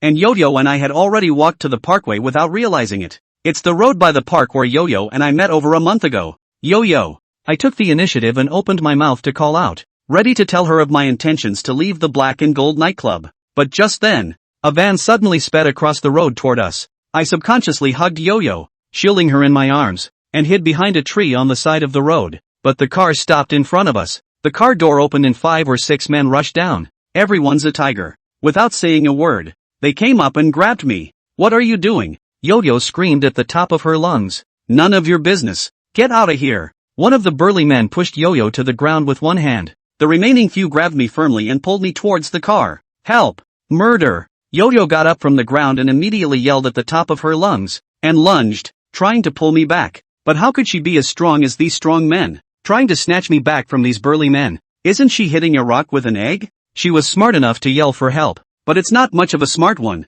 it seems. Where else would there be people on the road at this hour? This girl, she's smart when she's smart, but she's really stupid when she's stupid. Since these guys didn't want to take her away, she should have rushed to call the police or get someone to save me. I didn't dare to tell Yo-Yo directly to call the police or find someone. I was really afraid that these people would take her away too. Then I would really have no hope. I don't even know who these people are now, much less what's out to get me. My business has nothing to do with you. Go back to your sister. I made a marginal remark, only saying the word sis particularly heavily. It meant to hurry up and tell her to find Chen Wanting. At this time, the only person I could think of who could help me was Chen Wanting. After spending more than a month in the Black Gold nightclub, I have come to realize that Chen Wanting is still very powerful. Moreover, in a flash of lightning, it even occurred to me that these people who had come to arrest me could be those people from David Lee who had caused trouble at Supreme 888 last time? Because if I were to say I've offended anyone in recent times, it would be these people. I grabbed David Lee by the thousand. If it's really David Lee, then only Chen Wanting can help me. I didn't dare to call out Chen Wanting's name directly. I'm just afraid these people will take Yo-Yo too after hearing about Chen Wanting. But I was afraid that Yo-Yo wouldn't understand me. Luckily, Yo-Yo didn't continue to pounce on me trying to save me after being pushed down again. She seemed to understand the meaning of my words. I, on the other hand, was grabbed into the van by these guys. It took less than a minute from the time these guys showed up, grabbed me in the car, and took off. These people, it's like they're professional catchers. Chapter 35, Decent. Living from talking too much? I was taken by them to a suburban villa. It wasn't like what they show on TV, where the arresting officer would put a black hood over the person being arrested. It was just 2 strong men with a lot of strength holding my shoulders. I can't move at all. The inside of the villa was luxuriously decorated. I was taken to the living room on the first floor. There were only 3 people in the living room, and 2 of them were sitting on a plush European-style sofa, smoking cigars and sipping foreign wine. There was another man, standing by the couch with his head down. This man I know, King Strong. On the way here, it's not that I didn't think about whether Wang Chang would find someone to arrest me. On the surface, I've only offended David Lee, but secretly, I thousand over Wang Chang. But I couldn't figure out how Wang Chang knew that I had thousand him. I'm supposed to have perfected the innings. Is he suspecting me just because I bet on round 5 today? He's so smart? Is this man Zhang Peng? One of the men sitting on the couch snapped when he saw me being brought in. The man was of medium build, with a slab of hair, and wore a large gold chain around his neck and a large gold ring on his hand. Wearing short sleeves, his exposed arms were full of tattoos. The most conspicuous thing about him, though, was a shocking scar on his face. Yes, cousin. Wang Chang stood behind the scarred man and replied respectfully. You're the one who cheated and won Wang Chang's money and got him into a fight with someone? Scarab asked me. Naturally, I couldn't admit it, and immediately shook my head. No, humph. The scarred man stared at me grimly and sneered. His smile matched the grimy scar on his face. Chilling. That's a pretty firm mouth. I hope your mouth is as firm later. Bring the men up here. The scarred man gestured to a couple of burly men who had brought me in. Two of the burly men walked out of the living room. Soon, the two men pulled two men in. Just pulling people in like two dead dogs. The two men who were pulled in were handcuffed and chained, their faces and bodies covered in blood. After one of them came in, he immediately fell to his knees. Brother Knife, I really didn't cheat. Please let me go. Please. The other stood straight, but his eyes were dead set on Wang Chang. The two men were beaten, bruised, and covered in blood, but I recognized them. Lu Yu and Zhao Bin. Seeing these two people, my heart thumped and an extremely bad feeling arose in my heart. It's the three of you who teamed up with 1,000 people, isn't it? The scarred man took a drag on his cigar and stared at me coldly, asking. I shifted my eyes from Lu Yu and Zhao Bin, looked straight at the scarred man, and replied, still firmly, no, how dare you say no? Wang Chang suddenly opened his mouth and stared at me viciously. If it wasn't for 6 reminding me, and today I saw you press leopard 5, I'd still be blinded by you in my bones. I frowned and asked rhetorically, you shook the dice. Are you saying I cheated? Humph. Wang Chang sneered. You treat everyone else like a little cutie. Wasn't it you who purposely pulled the person next to you back today? Wasn't it you who didn't let him control the dice? Not to mention today's dice. Let's just say last time in the waiting room. Wasn't it you who switched Yao Yao's card to a 3-8? Before that, I thought it was Lu Yu who switched it, because Lu Yu hit the table that day. But today I saw that not only did you hit the leopard 5, you also saw that someone was controlling the dice and purposely pulled him back. Only then did I finally realize that it was you who was cheating all along. Hearing Wang Chang's words, my heart tightened. I know, it's an obvious move both times, because both times, it was the other guy who cheated and I counter-cheated. The people who were back-chained by me must have known they were back-chained, but they don't know how I cheated. So, I kept my composure. Catch a cheater and take the loot. Do you have proof that I cheated? Q. Wang Chang couldn't produce any evidence and looked furious. And at that moment, the scarred man spoke. What's the point of wasting words with him? Just waste it. Just as he finished speaking, a burly man took a machete out of nowhere, cheating and cutting off hands. That's the rule. You go, cut off his hand. The scarred man signaled Wang Chang to cut off my hand, and the burly man handed Wang Chang the machete. However, Wang Chang actually hesitated as he looked at the machete. You can't even do something like that, so don't come crying to me later. The scarred man's tone was icy cold as he coldly spoke to Wang Chang. Wang Chang was provoked by the scarred man and took the machete, numbly walking towards me. I, on the other hand, had been pinned to the ground by two burly men, one hand forcibly ripped out by them. There was fear in my heart as I watched Wang Chang slowly walk towards me, but more than that, there was anger, resentment, and resignation. At the poker table, raw hands are afraid of skilled hands are afraid of masters are afraid of thousands of hands, and thousands of hands are afraid of missing. I'd be scared if I missed and they caught 1,000, but I won't hold a grudge. Even if I were to resent it, I would only resent my lack of skill. But now, without asking for reasons or reasoning, they are going to cut off my hands without catching me cheating. I resent that. I'm not willing. I'm not convinced. At the moment, emotions welled up inside me, but my face remained unchanged. From the moment I was taken to the car, I showed no fear or anger. The fact that the face of Tarzan does not change is the basic quality of a top hustler. I won't give up until the last minute. Rules? Are these the rules of the Black Gold Casino? You don't even know the basic rules of catching thousands of people, and this is the head of the Black Gold Casino? With this kind of pattern, how can you still want to be the big brother of the Blue Road in Huang County? Although it was my first time meeting Scarman, but from the way Wang Chang addressed him and the words that Scarman said in just a few words, I probably judged that Scarman was the person in charge of the Black Gold Casino. Black Gold has two principals. One is Chen Wanting, in charge of the Black Gold nightclub as well as the soon-to-be-opened Black Gold bathhouse. The other one would be this scarred man in charge of the Black Gold Casino. I heard that the head of the Black Gold Casino was Wang Chang's cousin, the man known as Knife, and I didn't speak out to provoke because I didn't think I was going to die fast enough. I just want to find a chance to live, even if they don't want my life, but losing my hand is no different from losing my life. Also, I'd like to put off the time. If I really don't have the means to save my hands, then I can only pin my hopes on Yo-Yo. I hope she can get Chen wanting to bring someone to rescue me. However, my words didn't seem to make a difference. Scarab was not impressed at all. He doesn't care what I say. He didn't care about Randall's rules either. To him, I seem to be just an ant. He's going to crush me and won't be affected by anything at all. I was starting to get anxious inside. Wang Chang is getting closer to me. Suddenly, I yelled towards the other person sitting on the couch. You guys deserve to walk the blue way? You can't catch anyone cheating, but only do the tricks of the green gang? If you have the ability, you can catch me cheating. If you guys can't get me killed today,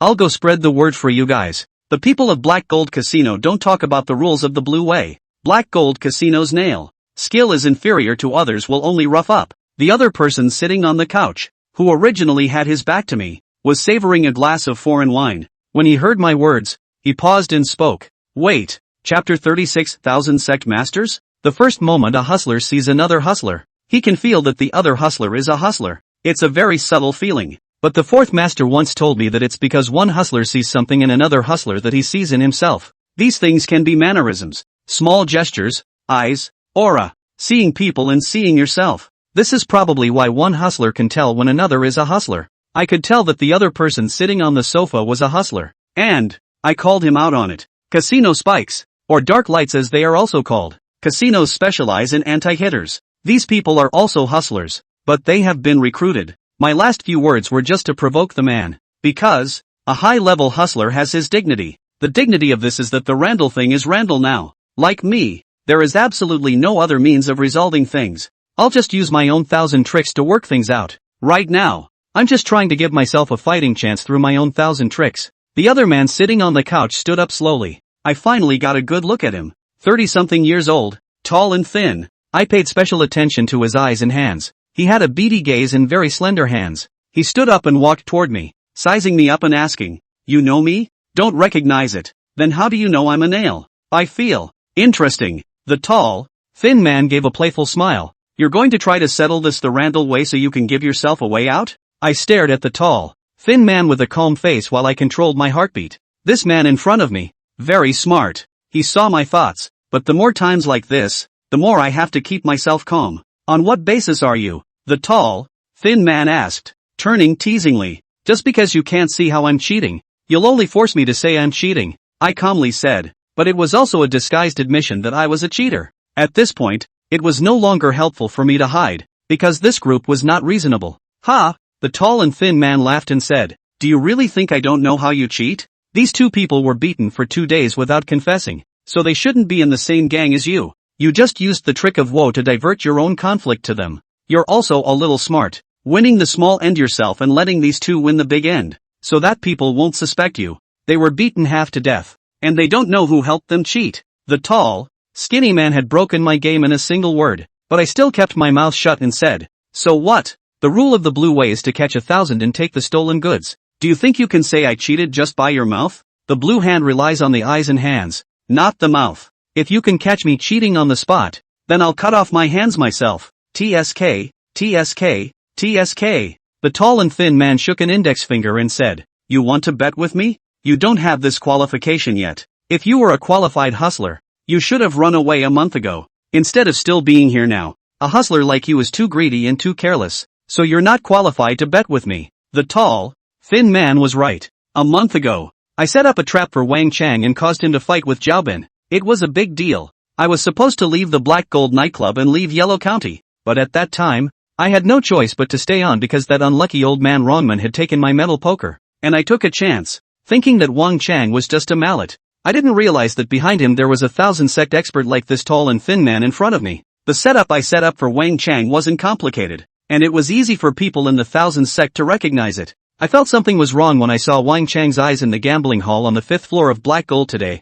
I was worried that I might be suspected by Wang Chang, so I planned to do a job and leave immediately. I didn't expect Wang Chang and the others to move so fast. I was captured that night. I have my own problems for creating this situation. Now, it made me reflect deeply on the fact that I, as a hustler myself, must be cautious again and again, unless one has a strong team and backing, but now is not the time for me to reflect. I must address the troubles of the moment. You don't dare to bet with me? Afraid to lose? I continued to verbally irritate the tall, thin man. I'd like to force the tall, thin man to bet with me now. That way, I have a chance to win. It's possible to survive. Now I'm like a gambler deep in the hole, looking forward to the next hand. However, the tall, thin man didn't give me a chance. He narrowed his eyes at my words, stirring me up. But what if I just won't bet with you? What can you do with me? My heart felt like it was falling into an ice pit. If the tall thin man does not bet with me, then what should I do? I had this on my mind. I had to find a way to save myself. Or, keep stalling for more time and wait for Yo-Yo to find Chen wanting to save me. Suddenly, the tall, thin man revealed a wry smile and said to me, but you're right. The rule of the blue way is to catch 1,000 and take the stolen goods. You weren't caught red-handed after all. It's not good to just waste you. His words confused me. I don't believe he'll speak for me. I was silent and still to see what he was going to do next. He only saw him walk over to Zhao Bin and Lu Yu and said to the two, you heard what I said to him just now, right? He is a cheat. Used you guys to win Wang Chang's money at the poker table, and planted evidence to frame you guys. The tall, thin man paused in his words and glanced at me. Looking at his somber gaze, my heart sank and I roughly guessed what he wanted to do. Soon after, he heard him say, Wang Chang's matter really has nothing to do with you guys, but the suffering and beatings you guys have suffered in the past 2 days have nothing to do with us either. If you want to blame it on this Taza. Now I'm giving you guys a chance to avenge your grudges if you have any. Saying that, the tall thin man and the scarred man exchanged a glance. The scarred man suddenly laughed out loud. Ha ha ha, old six. No thanks to you. Come, unchain these two. And Keiko, you're a victim too. All three of you are victims. Now this Taza is right in front of you. You guys have your grudges to avenge. And you, the scarred man suddenly paused, pointed his finger at me, and continued, didn't you say that we don't talk about blue way rules? Then I'll talk to you about the blue way rules today. It's true that we didn't catch you in flagrante delicto, but what these three bidders want to do to you is none of our business. As for the three of you, if you can't even handle a hustler who's cheated you, you might as well waste your hands. Chapter 37, Passing the Knife Across the River. The words of the tall thin man and the scarred man were very vicious. They want Wang Chang, Zhao Bin, Lu Yu and me to kill each other. No, killing each other is not an accurate word. The two of them were trying to get Wang Chang and the three of them to make a move on me. It's a bureau. In the blue field. This game is similar to the evil water leading to the east. Both are obviously want to deal with others,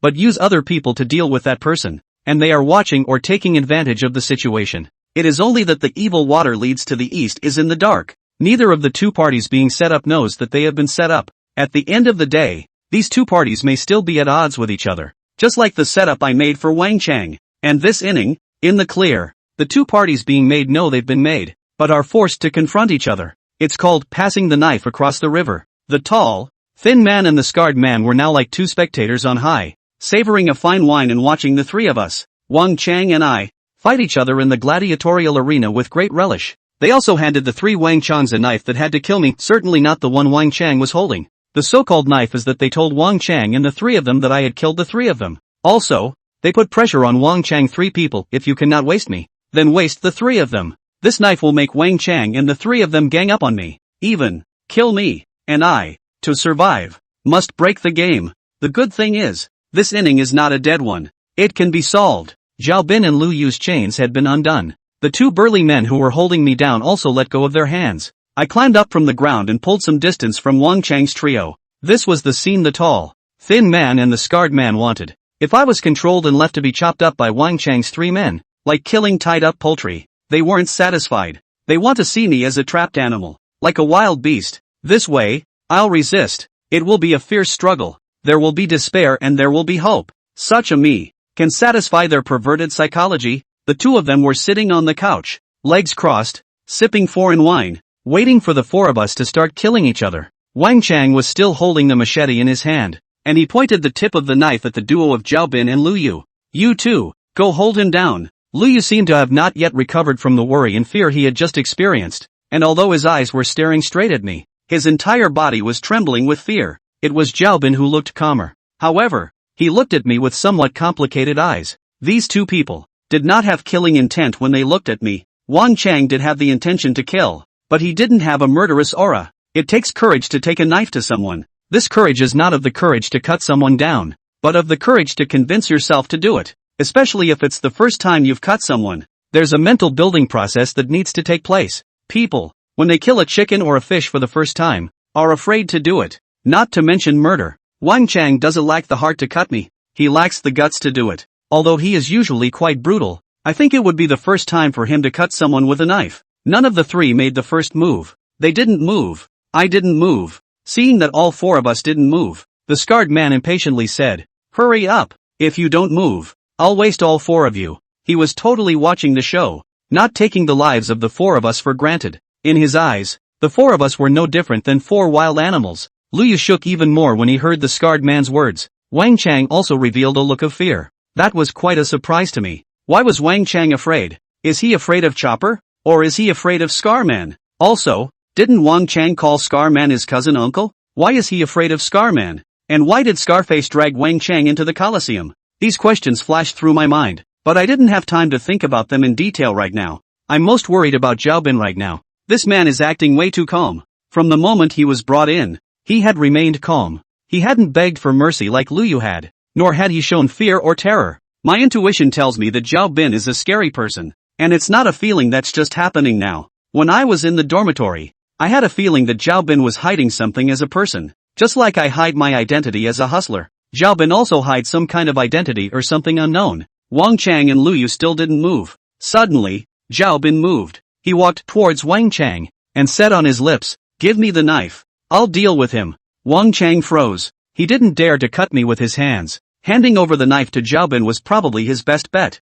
However, he didn't hand the knife to Xiaobin. Instead, he froze in place and let Xiaobin take the knife in his hand. Just as Xiaobin reached for the knife in Wang Chang's hand, I moved as well. I wasn't thinking about Wang Chang or Xiaobin right now. My eyes were dead set on a fruit knife on the coffee table in front of the scarred man. I'm going to break the game. And the key to breaking the game is not the people in the game. It's the person who sets up and watches the game. The scarred man and the tall, thin man are the ones who set up and watch the game. It was just that in this villa, the scarred man was clearly above the tall and thin man. Scarab is the mastermind of the Black Gold Casino. The tall, thin man was just a nail in the coffin, tackling the thief. So, as Xiaobin went to get the knife in Wang Chang's hand, I fought my way to the coffee table. I'm gonna get that fruit knife. I'm using this fruit knife to control Scarface. I'm gonna get out of here. My actions startled everyone in the room. I don't think they expected me to sprint. And Wang Chang was between me and the coffee table. He thought I was charging towards him. He subconsciously gripped the knife in his hand,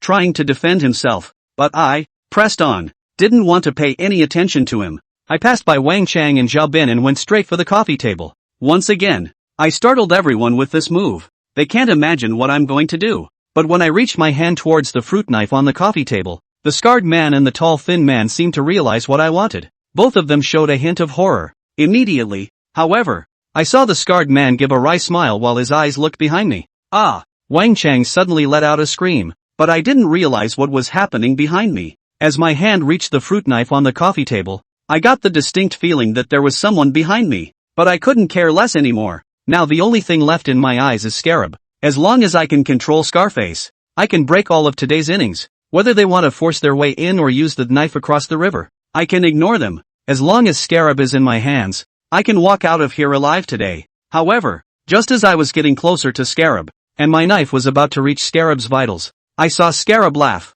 laughing back without fear. In that moment, I actually swayed for a moment. I wondered why Scarab wasn't scared. Soon, I knew the answer. In the moment I swayed, the back of my collar was unexpectedly grabbed. Then I was pulled back hard and fell to the ground. It's Xiaobin. He actually kicked Wang Chang to the ground and grabbed the machete in Wang Chang's hand. And even so, he came to the scarred man one step faster than me, grabbed me, and threw me out. The moment I fell to the ground, a chill ran through me. My only chance to break the game is gone. Chapter 38, Fierce Xiaobin. Xiaobin has a lot of strength. He carried me like a chicken. He's also fast and mobile. After taking the knife from Wang Chang, he caught up with me and threw me to the ground. And just as he felt despair, Xiaobin's next action shocked everyone, including me. He didn't come at me with a knife. With an arrow step, he dodged behind the scarred man and held the knife against his neck. Xiaobin's movements were just too fast. So fast that the scarred man didn't even react before he was already being held hostage. The scarred man's face, which was still wearing a smile, gradually went cold. Dude, what's this for? Despite being held at knife point, Scarab was fairly calm. What for? Why didn't you say what you were doing when you brought me here? Why didn't you say what you were doing when you beat me? Xiaobin's voice was very cold and full of killing. That's when I sensed what it was that was hidden in Zhao Bin's body. It's killing. As I looked at Zhao Bin's appearance, covered in dirty blood, with a cold look and a murderous aura in his eyes, I couldn't help but have an absurd thought in my heart. This guy, he wouldn't have killed anyone, would he? The scarred man also probably felt Zhao Bin's murderous aura and was obviously not as calm as he was just now. He swallowed a mouthful of water and said, "Brother, didn't we just say that? This is a misunderstanding. It's all because of that Taza." "Humph," Zhao Bin sneered. "I don't care who messed up. All I know is that you're the one who captured me. It was also you who beat me for 2 days and locked me in a dog cage." The scarred man didn't dare to move a muscle, kept sitting straight and said, "Brother, draw a line. What do you want?" Zhao Bin pondered for a moment and said, "Take $100,000 and give it to me as compensation for me. Prepare another car." "Okay." The scarred man agreed readily. "Blackie, go get $100,000 and bring it here." One of the burly men who had escorted me earlier answered and left the living room. The scarred man then said cautiously, "Brother, take the knife away first. I've already sent someone to get the money." Zhao Bin laughed coldly and didn't pay attention to Scarman. He clearly didn't believe Scarman. When the scarred man saw that Zhao Bin didn't say anything, he added, "Brother, I, Han Bo, am also considered a person on the road. Since I said I'd give you money to leave, I naturally won't go back on my word. Cut the crap. Get the money and the car ready and I'll let you go." Zhao Bin wasn't stupid enough to throw away the only life-saving chip in his hand. The scarred man, Han Bo, didn't continue to speak either. No one else present dared to make a move. After all, their leader is being held hostage. I had stood up and watched the events unfold in silence. Although, the current situation has gone beyond my expectations, but the current situation is also very favorable to me. Maybe I can muddle through. Not a moment later, the strong man Blackie brought over 2 piles of money. He walked towards the coffee table in front of Hanbo and was about to put the money down. At that moment, Zhao Bin suddenly shouted, "Don't you move!" Blackie's body stalled. When it was too late, Hanbo suddenly grabbed the blade with his hand. "Blackie!" Hanbo yelled again. Blackie threw the money away, and he actually had a short knife hidden in his hand. I've heard of charts and daggers, but this is the first time I've seen money scattered in daggers. In an instant, Xiao He tightened his grip on the short blade and without saying a word, stabbed at Zhao Bin. Zhao Bin appeared to be on guard as he sidestepped his body towards the back of the sofa and tried to use his knife to block Xiao He. Only, Zhao Bin's knife was held by Hanbo. Hanbo was also a ruthless man, and he had no intention of letting go even though his hand holding the knife was already oozing blood. Hanbo is ruthless. Zhao Bin was even more ruthless. He saw that the knife was stuck by Hanbo and pulled it even harder. "Ah!" Hanbo cried out, only to see blood spurting from his hand. A few fingers were actually cut off hard. Hanbo didn't care about his fingers though. He took advantage of Zhao Bin's knife leaving his neck and immediately rolled and crawled away from Zhao Bin. ****** in hell. Kill him for me. Hanbo exchanged his fingers for his life and immediately commanded his men to get Zhao Bin killed. Only, there were 6 or 7 of Hanbo's men in the hall, and all of them were tough and strong, but except for Xiao He, who had a small knife in his hand, the rest of them did not have weapons in their hands, and Xiao He holding a small knife didn't dare to go forward to fight with Zhao Bin who was holding a machete. The scene was at a brief standstill, although Hanbo's men were outnumbered. Zhao Bin had a knife in his hand. However, not long after, one person came with a bunch of machetes like the ones in Zhao Bin's hands. Hanbo's men were armed with a machete and surrounded Zhao Bin. Hanbo, on the other hand, was helped aside by the tall and thin man, Wang Chang, and Lu Yu, also hid. Swords have no eyes, and were all afraid of being affected. "Chop him up. Chop him to death for me." Hanbo's hands were still bleeding, but he completely disregarded his injuries, his eyes revealing madness as he stared fiercely at Zhao Bin. Hanbo's men, with knives in their hands, were no longer afraid of Zhao Bin and raised their knives to slash at him. It was hard to beat 4 hands with 2 fists, and besides, Zhao Bin was facing 7 or 8 people, and each of these people was stronger than him. But Zhao Bin didn't chicken out. Instead his eyes grew more determined. He held the machete tightly in his hand, and as the 7 or 8 burly men raised their swords to slash at him, he charged viciously towards one of them. Although Zhao Bin's weight was no match for others, he won because he had speed. Utilizing a quick bump, he knocked one of the burly men to the ground, though, in return, he was slashed several times in the back. However, Zhao Bin didn't hesitate, and after he knocked the man down, he immediately got up and rushed towards the door of the room. Couldn't fight. He planned to run away. "Stop him! Stop him in his tracks!" Seeing that Zhao Bin was going to run away, Hanbo shouted in anger, but Zhao Bin's speed was just too fast, and a few burly men, despite their strong builds, simply couldn't run away from Zhao Bin. Outside the door of the room, there were 3 more of Han Bo's men guarding it. The men were obviously not as sturdy as the few burly men inside the door, and they were all quite thin-looking. Maybe Han Bo's men are graded. The strong-looking ones serve as bodyguards and clerks, and the thin-looking ones watch the gate. The few skinny men weren't quite sure what was happening in the room, but when they saw that the strong men were chasing Zhao Bin, they naturally went up to stop the people. But Zhao Bin had a knife in his hand, and he slashed at one person, and even though he missed, he scared the man off. Then he kicked at another. The kick actually sent the man flying straight away. The rest of the people were intimidated by Zhao Bin and didn't dare to come forward.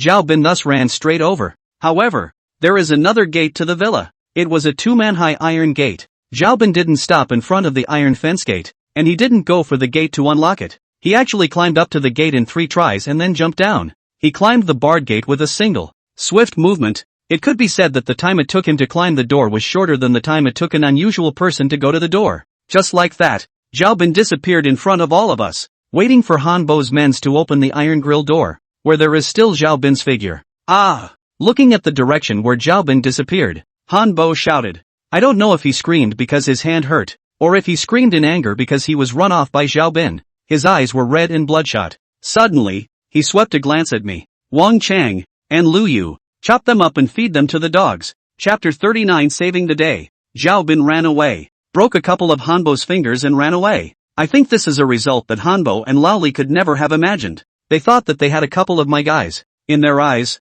I, Zhao Bin, Lu Yu, and Wang Chang are nothing more than ants at their mercy. They think that they are the big shots on top. We are the little people who crawl on the ground. But they don't want the little people to revolt too. Moreover, among us little people, there is a fierce man like Zhao Bin. Han Bo's broken finger and endless anger has no place to vent, so he pointed the finger at the other 3 people in the Colosseum. It also includes his cousin's nephew, Wang Chang. After Zhao Bin grabbed the knife, these 2 had cowardly ducked aside. When Han Bo said he was going to take the 3 of us, Wang and Lu became even more emboldened. Wang Chang flopped down on his knees. Cousin uncle, it has nothing to do with me. I'm a victim too. Tramp, don't call me cousin. Han Bo roared loudly, already in a state of insanity. When my mother and son were sick, your family refused to lend you any money for medical treatment. If your family hadn't given me 2 coffins when my mother and son died, would I have cared about you? If it wasn't for this, I'd have my fingers cut off. You go to hell, all of you.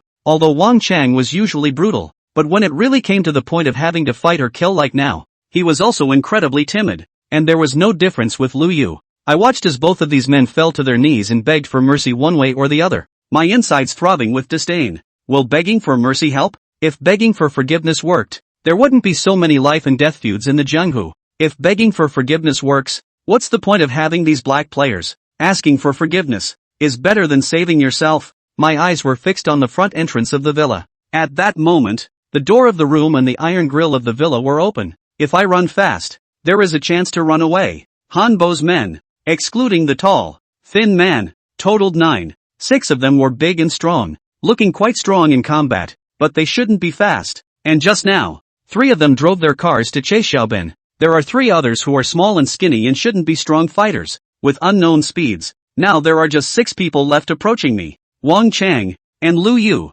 Moreover, Wang Chang, Lu Yu, and I were far away, and these 6 people were relatively spread out, though they all had knives in their hands. But I have a knife in my hand too, the fruit knife I just got on the coffee table. Wait until they're close, then I pop in, put one down, and pull out? In my mind I had already anticipated my next move. It is absolutely impossible for me to beg for mercy or to tie my hands. I also thought about whether or not I should encourage these 2 men, who were on their knees begging for mercy, to put up a fight as well. Not so much trying to get them to save themselves as trying to get them to give me a distraction. If those 2 gave up their struggle like dead dogs, and those 6 came after me together, my chances of running away would decrease. After thinking of a countermeasure, I was about to take action. Outside the villa's iron grill gate, several beams of light shone. I saw a line of cars parked outside the villa. Then, a group of people walked in towards the inside of the villa. At the head of the group were Chen Wanting and Yao Yao. There was another one that I wasn't expecting,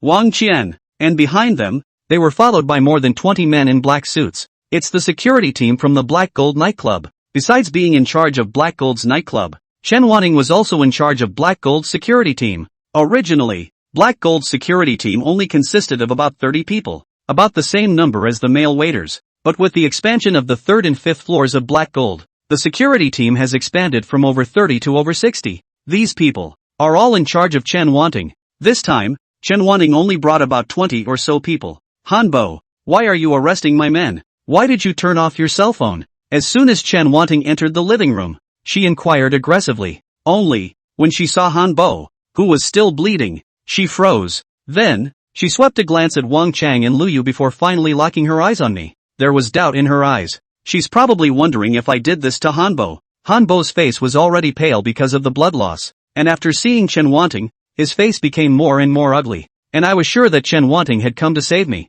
and my taut heart finally relaxed. However, I didn't completely slacken off and hurriedly ran to Chen Wanting's side, and told Chen Wanting what happened today. Chen Wanting revealed a strange look after hearing my account, and the corners of her mouth quirked up ever so slightly. It was just that her smile was so small and fleeting that no one could notice that she even smiled down. With that, she said indignantly to Hanbo, Hanbo, Brother Tian asked you to manage the casino. Is this how you manage it? Do you know the rules of the casino? Catch 1,000 to catch the dirty. How dare you forcefully take someone into captivity and say they are cheating? The number of people on Hanbo's side obviously couldn't compare to the number of people on Chen Wanting's side. However, Hanbo didn't seem to be afraid of Chen Wanting. He looked at Chen Wanting with the same amount of anger. Chen Wanting, Hanbo, need you to teach me how to do things? Humph. Chen Wanting sneered. Hanbo, you'd better ask Brother Tian what he said. You turned off your cell phone to prevent me from looking for you. Brother Tian called you just now, so you'd better see if Brother Tian is angry now. Hanbo hesitated, but flipped out his cell phone and dialed a number. I watched Hanbo use one hand to flip through cell phones and dial numbers, and felt that this Hanbo was really not an ordinary person. Fingers are broken, blood has flowed like this. Why doesn't he hurry to the hospital and stay here? He'll go to his hospital, I'll go to mine, and then grab and run. Isn't that a happy ending for everyone? Is it the hatred of the broken finger that has left him with no sense at all? In the time it took me to think about Hanbo, he finished a phone call. His face had gotten uglier and uglier. Still, he gave a strange smile. Chen Wanting, Brother Tian asked you to take this kid away? He pointed at me with his cell phone. That's right, Chen Wanting replied. But Tian has a prerequisite. You are not saying anything at all. Chen Wanting frowned at Hanbo's words, and glanced at me. Ha! Hanbo laughed coldly and continued. Brother Tian said that if this kid can win against Old Six, he'll let him go. If he can't win, he'll be at my disposal. When these words came out, Yao Yao, Wang Qian and the tall and thin man named Lao Lu all showed surprised expressions. It's just that each of us is surprised in a slightly different way. Yo-Yo's surprise was still tinged with worry. Wang Qian's surprise was tinged with intriguing anticipation. There was a hint of disdain in Old Six's surprise, and I, in my surprise, still have a lot of questions. Why would this Brother Tin make such an offer? Why do you want me to let me go only if I win against Old Six? Why didn't Chen Wanting just spell out this condition? Chapter 40, a gamble? Sister Wanting. Yao Yao went and pulled Chen Wanting's arm, telling Chen Wanting with a petulant and worried tone. Sister Wanting, don't let Zhang Peng gamble with sixth brother. Chen Wanting revealed a helpless smile. It's Brother Tian's decision. I can't make the decision either. Sister Wanting, with so many of us, can't we just take Zhang Peng away? Yao Yao, you know Brother Tian's temper. Who of us dares to go against the decisions he makes? Chen Wanting said helplessly. Afterwards, both Chen Wanting and Yao Yao looked at me. Yo-Yo asked, looking at me worriedly, Zhang Peng, are you really a hustler? Sixth brother is very good. Are you any good? Is it okay? That has to be the line. It's just that this kind of question isn't answered with words, but with real actions. When all I could sense was that Lao Lu was a hustler. I didn't know how good he was at the 1,000 tricks. I wasn't sure if I could win against him or not, but by the time I offered to work things out with him the Randall way and he didn't say yes head on, I already knew that I could beat him. The fourth master told me that if you can't figure out the level of a hustler's skill, you should look at his potential. Granted, a hustler can't guarantee that he won't get caught every time he cheats, but when a cheater strikes, he must be confident. When the masters of the 1,000 arts play against each other, if the two sides of the 1,000 arts level is equal, then it depends on who has more powerful essence, energy, spirit and potential. Momentum, to put it bluntly, is confidence. Old Six doesn't even have the confidence to solve blue way problems with me, so his potential is already lower than mine. Ha ha ha, Old Six suddenly laughed out loud. Bet with me? Good. Since it was third aunt who said it, then I'll make a bet with you. Didn't you want to bet with me just now? I'll give you the chance. Old Six was acting confident at this point, but in my opinion, he's just putting on airs. The pretense of momentum is just pseudo-potential. Okay, I'll bet you. And I agreed with alacrity. What do you want to bet on? Poker, pai gao, dice? Old Six asked. I shook my head and said, you pick. You lose anyway. Humph. Old Six sneered. He swept the hall, then landed his gaze on the 2 dice cups on the coffee table. Let's play dice then. Yes. With that said, the 2 of us, Old Six and I, walked towards the coffee table together. But just then, Han Bo suddenly shouted, Chan Wanting, this kid was originally caught by me for cheating. He should have been at my disposal, but since Brother Tin has spoken, I naturally have to listen to Brother Tin. But this kid was originally this me. Old Six wins, he's still at my disposal. Old Six loses, and he lets you take him away. Isn't that a bit unfair? When Han Bo said this, his eyes were glowing, radiant, not at all like a person who lost too much blood. I can't help but wonder what this Han Bo wants. Similarly, Chen Wanting also revealed a puzzled look. Han Bo, what do you want? Chen Wanting, if this kid wins today, I'll let you take him away, but if he loses, I'll be in charge of all of Black Gold 5th floor from now on. Chen Wanting frowned, but she didn't have to think for long. No way. I don't agree. Zhang Peng was originally my man. It's only right that I take him away, because Brother Tian wanted him to bet against Brother Six before letting him go. I only agreed to let him bet against Brother Six. Han Bo narrowed his eyes, stared at Chen Wanting, and said, Chen Wanting, you brought so many people to save this kid. It's just because you see him as a hustler and want to use him. But if he loses, you still have people available? If it wasn't for the fact that Brother Tian gave you a month's time to find a dark light, the 5th floor of Black Gold would have already been open for business. It's now been more than half a month. Have you found anyone yet? Chen Wanting seemed to be silenced by Han Bo's words. I also extracted something unknown from Han Bo's words. The rumor in Black Gold is that the 5th floor of Black Gold has been renovated but not officially opened yet, in order to open with the Black Gold bathhouse. But now it seems that may not be the case. Is it because of management infighting within Black Gold? Chen Wanting, we're both working for Brother Tian. You mind your nightclubs and bathhouses. Why bother meddling in my casino? What's the point of asking Brother Tin to give you half of the casino tables on the 5th floor? You don't know anything about the Blue Road and you don't have Dark Lantern to watch the floor for you. Do you think you can do a good job with the casino? Han Bo dismissed Chen Wanting's ability with a flourish, but immediately turned the conversation around. How about this? I'll give you a 30% increase in the draw of the people your department draws here. No, 50%. As you know, Brother Tian gives us 60% of the casino's profits. This is the equivalent of keeping only 10% for myself. This 10% is equivalent to the management fee I give you for contributing people to the casino is almost the same, isn't it? Han Bo's move retreat for progress let Chen Wanting shaken a little. However, after pondering for a while, Chen Wanting still shook her head. Brother Blade, letting Zhang Peng gamble with 6th brother didn't have much of a chance of winning in the first place. Now you want to bet on dice again? 6th brother is Uncle Cohen's true disciple, and his main study is dice. Unless what? Unless we let Brother Six and Zhang Peng compete in poker. Moreover, since you want me to increase the stakes, Brother Knife, you have to increase the stakes yourself. I don't want all the operating rights of the 5th floor either. If Zhang Peng wins, you'll give me the operating rights of the 5th floor's amusement arcade. I don't have much contact with Chen Wanting. That adds up to 3 times in total. One time was the day I entered the Black and Gold nightclub. The second time was the day I caught David Li Chien, and she rewarded me with $2,000. Another time was the day after the dormitory incident when she approached me with a simple question. I know she's a capable woman. It would be impossible to manage the Black Gold nightclub if you weren't capable. This time, though, she gave me a new perception. This woman's mind is also unusual. It's just that she doesn't seem to have much trust in my 1,000 tricks. Or did she put too much faith in that old 6,000 tricks? So is this Han Bo. It may seem that he only knows how to fight and kill, but his heart is by no means ordinary. After he heard Chen Wanting's words, he and Old Six exchanged glances. Old Six gave Han Bo a look of affirmation. It was only then that he replied to Chen Wanting. Yes, let Old Six play poker with this kid. I can also promise you that if Old Six really loses to this kid, I will then give you the right to run the game hall as well. Han Bo agreed to Chen Wanting's conditions, but Chen Wanting's brows were already locked. The source of her worry is still a distrust of me.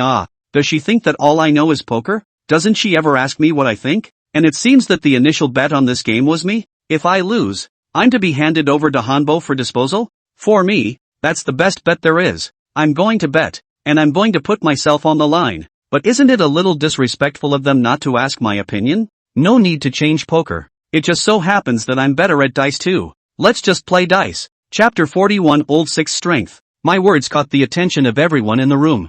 Hanbo froze for a moment after hearing this, then suddenly laughed out loud. Ha ha ha, Chen Wanting. It's not that I don't agree to let you change poker. When Chen Wanting heard my words and Hanbo's sarcasm, a hint of sullenness unexpectedly appeared in her eyes. Is it because I don't listen to her? Or was it because she thought I was bound to lose, thus causing her to lose the bet? Old Six, on the other hand, gave a disdainful laugh and spoke to me. Young people don't know what they're doing. Yo-Yo, on the other hand, was extremely anxious and ran to me, grabbing my hand. Zhang Peng, you heard me. Sixth brother is really good at playing dice. You mustn't compare dice with him. This girl seems to know quite a bit about the inner workings too, but she doesn't believe me either. All of them don't seem to believe in my 1,000 tricks, but I believe in myself. Although, I haven't competed with anyone other than the fourth master in the 1,000 techniques, but craps is the basic class I've practiced the longest. The fourth master told me that the dice are the finest handwork. If you can control the dice well, then you will be able to go to control other things with ease.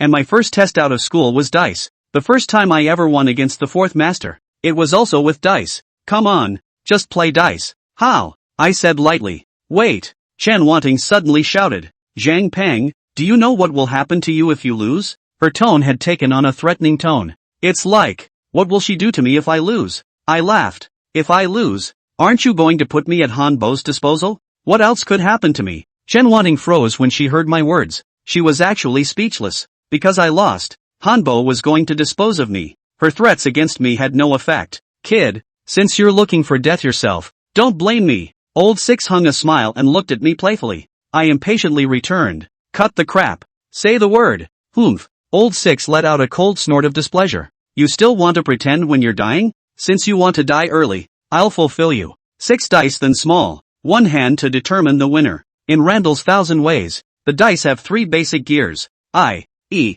you can shake it at any time you want. 1 capsule for 1 gear. 3 grains for a grade. 5 grains for a grade. These are gears that an unusual person can control with practice. A first-rate person can be reached by an unusual person who has practiced hard for a year. Those in the second gear can be reached by an unusual person who has practiced hard for 3 years. Those in the third gear can be reached by an unusual person who has practiced hard for 5 years. But above third gear, i.e., 6 dice, it's not something that can be controlled with hard practice. Above 5 grains, it takes talent. It can be said that being able to control 6 dice to shake any number of points is the foundation of being a Randall's hustler. Only a person who can control 6 dice can be called a Taza. Above the third gear, starting with 6 dice, the difficulty increases geometrically with each additional die, and the so-called arbitrary points include 1 point, 2, 5 points, 6 dice, shaking out 1 and 2 points, i.e., to have stacked dice. The old Six says it's smaller than small because it's harder to crank out 6 points or less than it is to crank out 36 points. 36 sixes, i.e., all 6 dice rolled 6, can be practiced by an unusual person with hard practice. However, it is not a hard practice to get an unusual person to shake out 5 or 4, 1 points. In fact, the rules that old Six says are not the hardest. 6 dice are smaller than small. Simply stack the 6 dice on top of each other with the top one being a dot. What's really hard is when both sides ask each other to shake out a specific number of points. For example, if old Six wants me to shake 25 points accurately, I have to not only count the number of points on each die, but also control each die. If I shake it out, I'll have the old Six shake it out and I'll come in and fix the points. That's how I used to play with the fourth master. It's easy for me if you only compare sizes. Good. I agreed to the rules set by old Six, but asked, what if the points are the same size? Then add a dice to continue. Yes. Above 6, each additional die increases the difficulty by several orders of magnitude. I saw that old Six spoke clearly and knew that he was capable of more than 6 grains.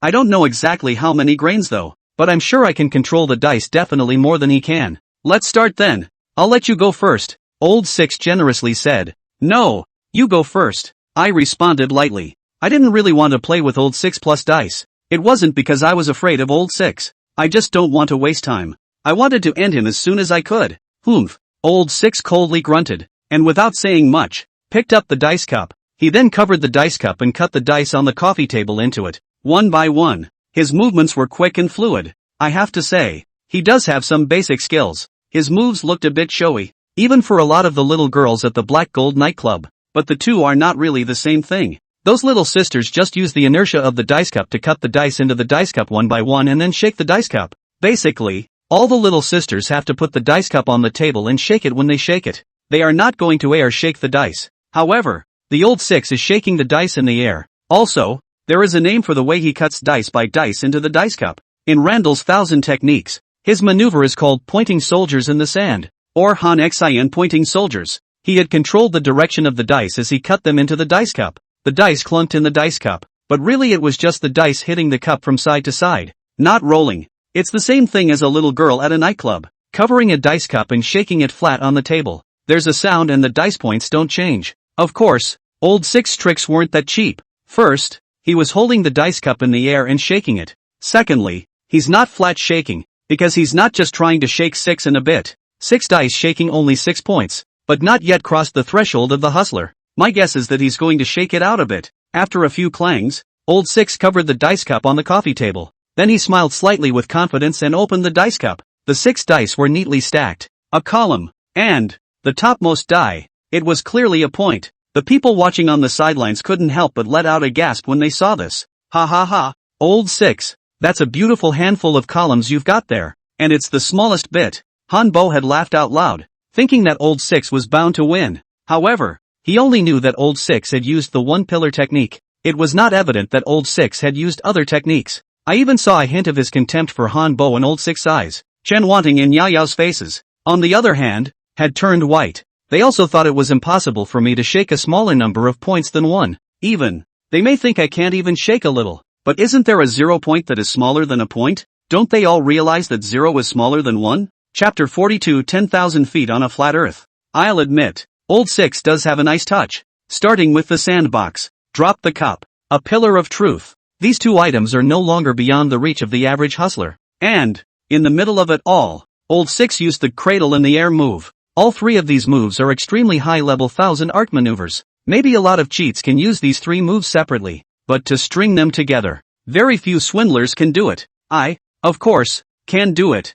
but I don't care to do that kind of trick anymore, because there's not much of a challenge. My turn. I took the dice cup, turned the mouth of the dice cup upward, and grabbed the 6 dice in one hand, and threw them all into the dice cup in one head. This action, not to mention ordinary people, even 3-year-old children will. Chen Wanting looked at my extremely unprofessional action, face from white to green. In short, extremely ugly, and my next move didn't make her face look any better. After I put all the dice in the dice cup, I extremely plainly covered the dice cup on the coffee table, then shake and shake on the coffee table. There's no point in watching it at all, and in their opinion, I don't have a bit of maneuvering to do. Old 6 didn't see my maneuver either. He even gave a disdainful smile. However, as the rattling of the dice inside the dice cup changed, old 6's smile gradually disappeared and was replaced by incredulity. Someone who is a great dice player basically also possesses extreme dice listening skills. Old 6 couldn't see my maneuvers, but he could hear the dice points and positions changing in my dice cup.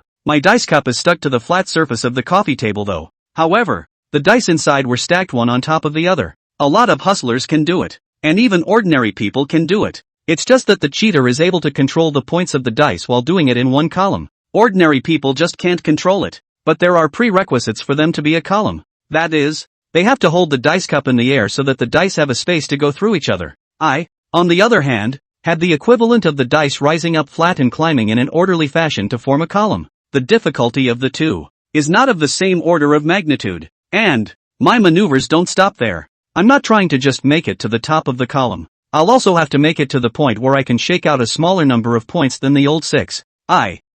Midnight. How about shaking up a 0 point with 6 dice? That's probably how it plays out on a lot of TV. That is, shaking the dice to pieces. After all, it's a TV movie. Pure bull asterisk asterisk asterisk asterisk. It is true that in reality there are people with great strength who, together with their maneuvers, can shake the dice to pieces, but not to mention that such people are very few and far between, and they simply can't shake the dice less and less, only more and more. When a die breaks, an extra side comes out. An extra side means an increase in points. As for shaking the dice into powder, or having only half a point on a column with no points, that's simply not possible. TV, just look at it, don't take it seriously. Back to my dice cup. I have shaken the dice well, and, as the crowd watched, slowly opened the dice cup. It's also a column from the bottom up. 1 dice is neatly stacked, 1 grain, 2 grains, 5 grains, all with 1 point facing up. However, at the 6th grain, It did not point, because the last grain is slanted. The fifth grain towards the top of the point became a large natural pit, and the corner of the sixth die is stuck right in this pit. The two are like a horn stuck in a hole. The sixth die facing up is the other corner. No points for the horns. There are no points, so of course it's 0 points. When I flashed my 6 dice, the entire villa fell silent. Old Six stared incredulously at the dice on the coffee table. Hanbo was already looking dead, probably due to the loss of blood. Chen Wanting's face was still frozen in the ugly expression she had just hadn't slowed down, but her eyes were radiant. Even Wang Qian, who didn't know me well at all, had her eyes glowing. No one was happier than Yo-Yo. She saw my dice points and after a moment of surprise, she excitedly took my hand. Zhang Peng, it's 0 o'clock. It's 0 points. You win. You won. Oh, my god. How did you do it? I can't believe it's 0. How can the dice be shaken like this? Speaking, Yao Yao has been incoherent, but she asked the question everyone was curious about.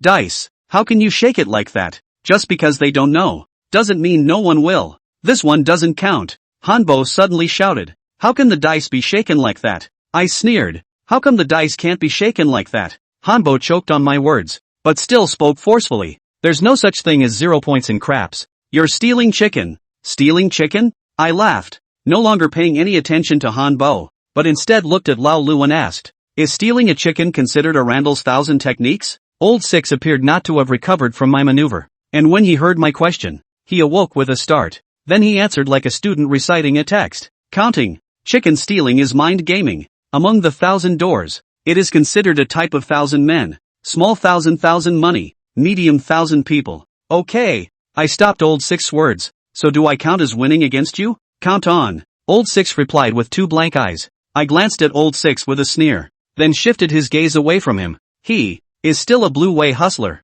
and knows to admit that he has lost the bet. If he's afraid to admit defeat even for that, I won't even look at him. But Old Six conceded defeat, and Hanbo doesn't seem to want to concede yet. It doesn't count. It wasn't agreed beforehand that no points count as 0 points. This kind of dice, Old Six can shake it too. You guys have to compete in a new hand. Enough. Chen Wanting loudly scolded. Brother Blade, I'll give you face and call you Brother Blade, but don't give me face. Admitting to a bet is not only the rules of Brother Tian and the Shin family, it's also the rules of the Blue Road. If you keep this up, I'll tell Brother Sky about your attitude. By then I'm afraid you won't even be able to manage the 6th floor. Chen Wanting's words startled Hanbo. After pondering for a moment, he finally gave up struggling with Chen Wanting and admitted the fact that he had lost today. Chen Wanting saw that Hanbo didn't argue anymore and revealed a hint of a victor's smile. Brother Blade, I know you're a ruthless man, but times have changed. Nowadays you can't solve problems by being ruthless. And you're even more ruthless. Be kind to yourself.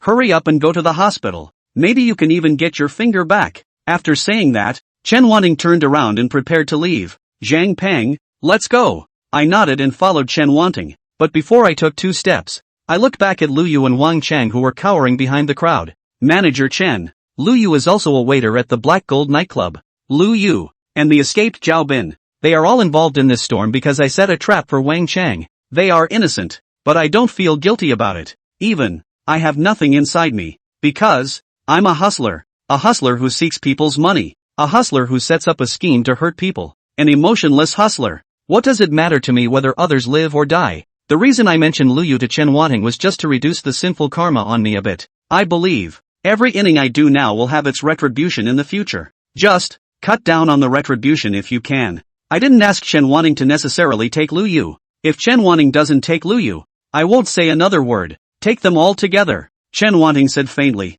Lu Yu, who was originally in despair, was like a person who was drowning and dying being pulled to shore. He timidly glanced at Hanbo, and realizing that Hanbo had no intention of stopping him, he ran to my side in a huff. He also gave me a look of gratitude. I didn't pay any attention to the look in his eyes. Just think he's a muggle. It's obvious that I caused him to be captured by Hanbo. What's the point of thanking me? As Lu Yu ran over, there was another person eagerly looking our way. He is Wang Chang. He, too, seems to want to follow us out. But I didn't speak up for him, and neither did Chen Wanting. Hanbo said even less about letting him go. He didn't dare to move. However, I saw his eager and expectant gaze. Even when I turned my back to him, I could feel. But I, for one, couldn't possibly speak for him. What Hanbo will do with him after we're gone, that's up to him. Without looking back, I followed Chen Wanting towards the villa gate. Suddenly, old Six called out to me from behind. Wait, who the hell are you? Who is your master?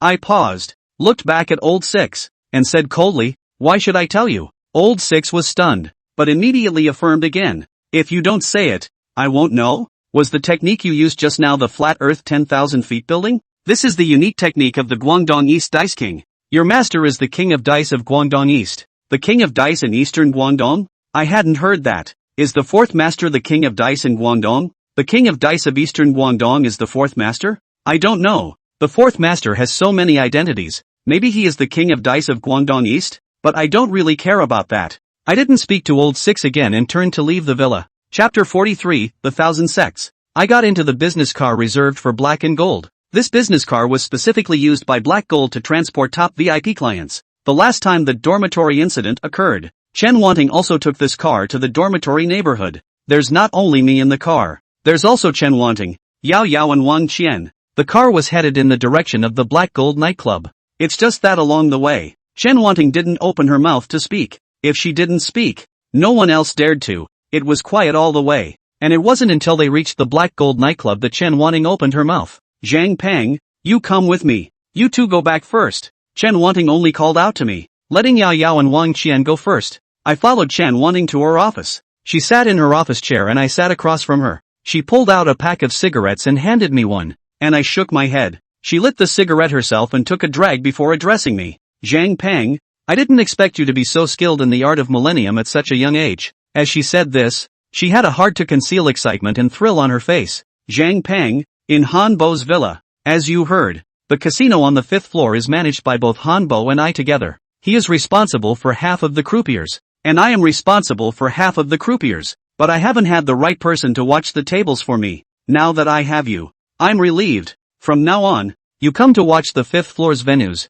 You'll be the dark light. Don't worry, I'll never treat you badly. I'll give you $20,000 every month, plus dividends at the end of the year. Chen Wanting didn't ask me in the slightest whether I agreed or not, and settled the matter. Perhaps, she thought I would say yes to her, because she made a good offer, not to mention dividends. $20,000 a month. That's 20 grand a month in the 90s, and I only get $300 a month as a waitress. It is said that if you gamble, the bike becomes a motorcycle, and if you gamble, the motorcycle becomes a Land Rover. I don't even have to gamble here to get that kind of money. I don't even have to cheat. I just have to keep an eye on the field to keep people from cheating. There's no risk of a broken arm or leg if you don't make 1,000. A job this safe, with little work and lots of money, I think would be a dream job for 99% of the world. But is it really? Once you enter 1,000 doors, it's like the sea. Once you're in the casino, you're in the deep end. Whether it's for the gamblers, the hustlers, or the people in the casino is a million miles away.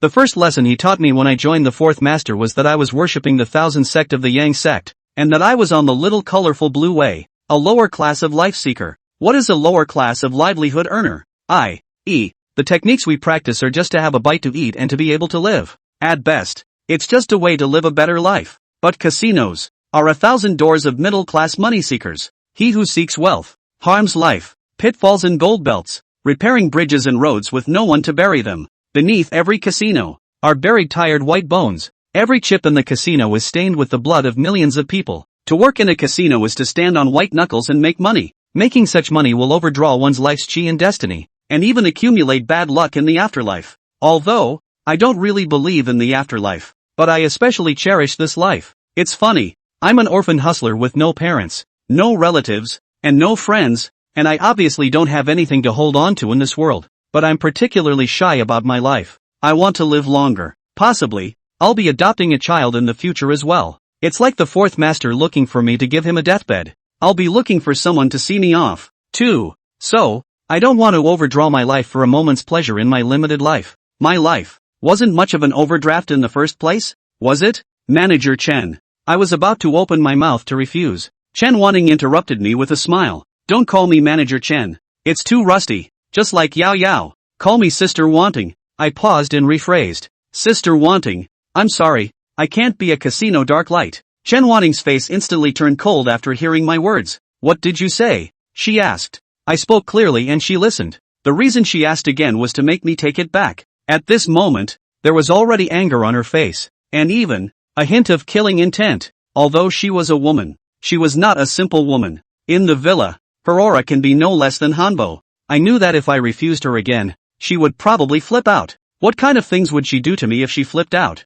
I don't really want to try or gamble on such things, but the refusal is definitely a refusal. I can only find a reason that can make Chen Wanting accept it. Manager Chen, I'm really sorry. Actually, I'm average at the 1,000 tricks, just a slightly better dice player, and that's the only trick I have, which happened to scare people today. But the main thing is, my master told me that we are not allowed to work in the casino. The reasoning is a bit far-fetched, but I want to stabilize Chen Wanting first. If you really can only run away immediately. You're not a disciple of the Eastern Cantonese Dice King? You're a disciple of the 1,000 sect of orthodoxy? Chen Wanting revealed a look of surprise, but her words also shocked me to my core. I don't care that she also mistook me for a disciple of the Guangdong East Dice King, but she actually knew about the 1,000 sect orthodox school? The word decent does not mean what the Xinhua dictionary explains. It is a faction in the 1,000 gates, one of the 6 factions of the 1,000 sect. But I'm not decent. I'm young. However, since Chen Wanting knows about the 1,000 sect, I will also go along with it and consider myself as a member of the 1,000 sect. Yes, I worship the 1,000 sect orthodox sect. Since Manager Chen knows about the 1,000 sect orthodox sect, then you should also know the rules of the 1,000 sect orthodox sect, right? People from the 1,000 sects orthodox sect are not allowed to dabble in parochial trades. 1,000 sect, to put it bluntly, vulgarly, and cheaply, is a trickster sect. Thousands, i.e., cheating.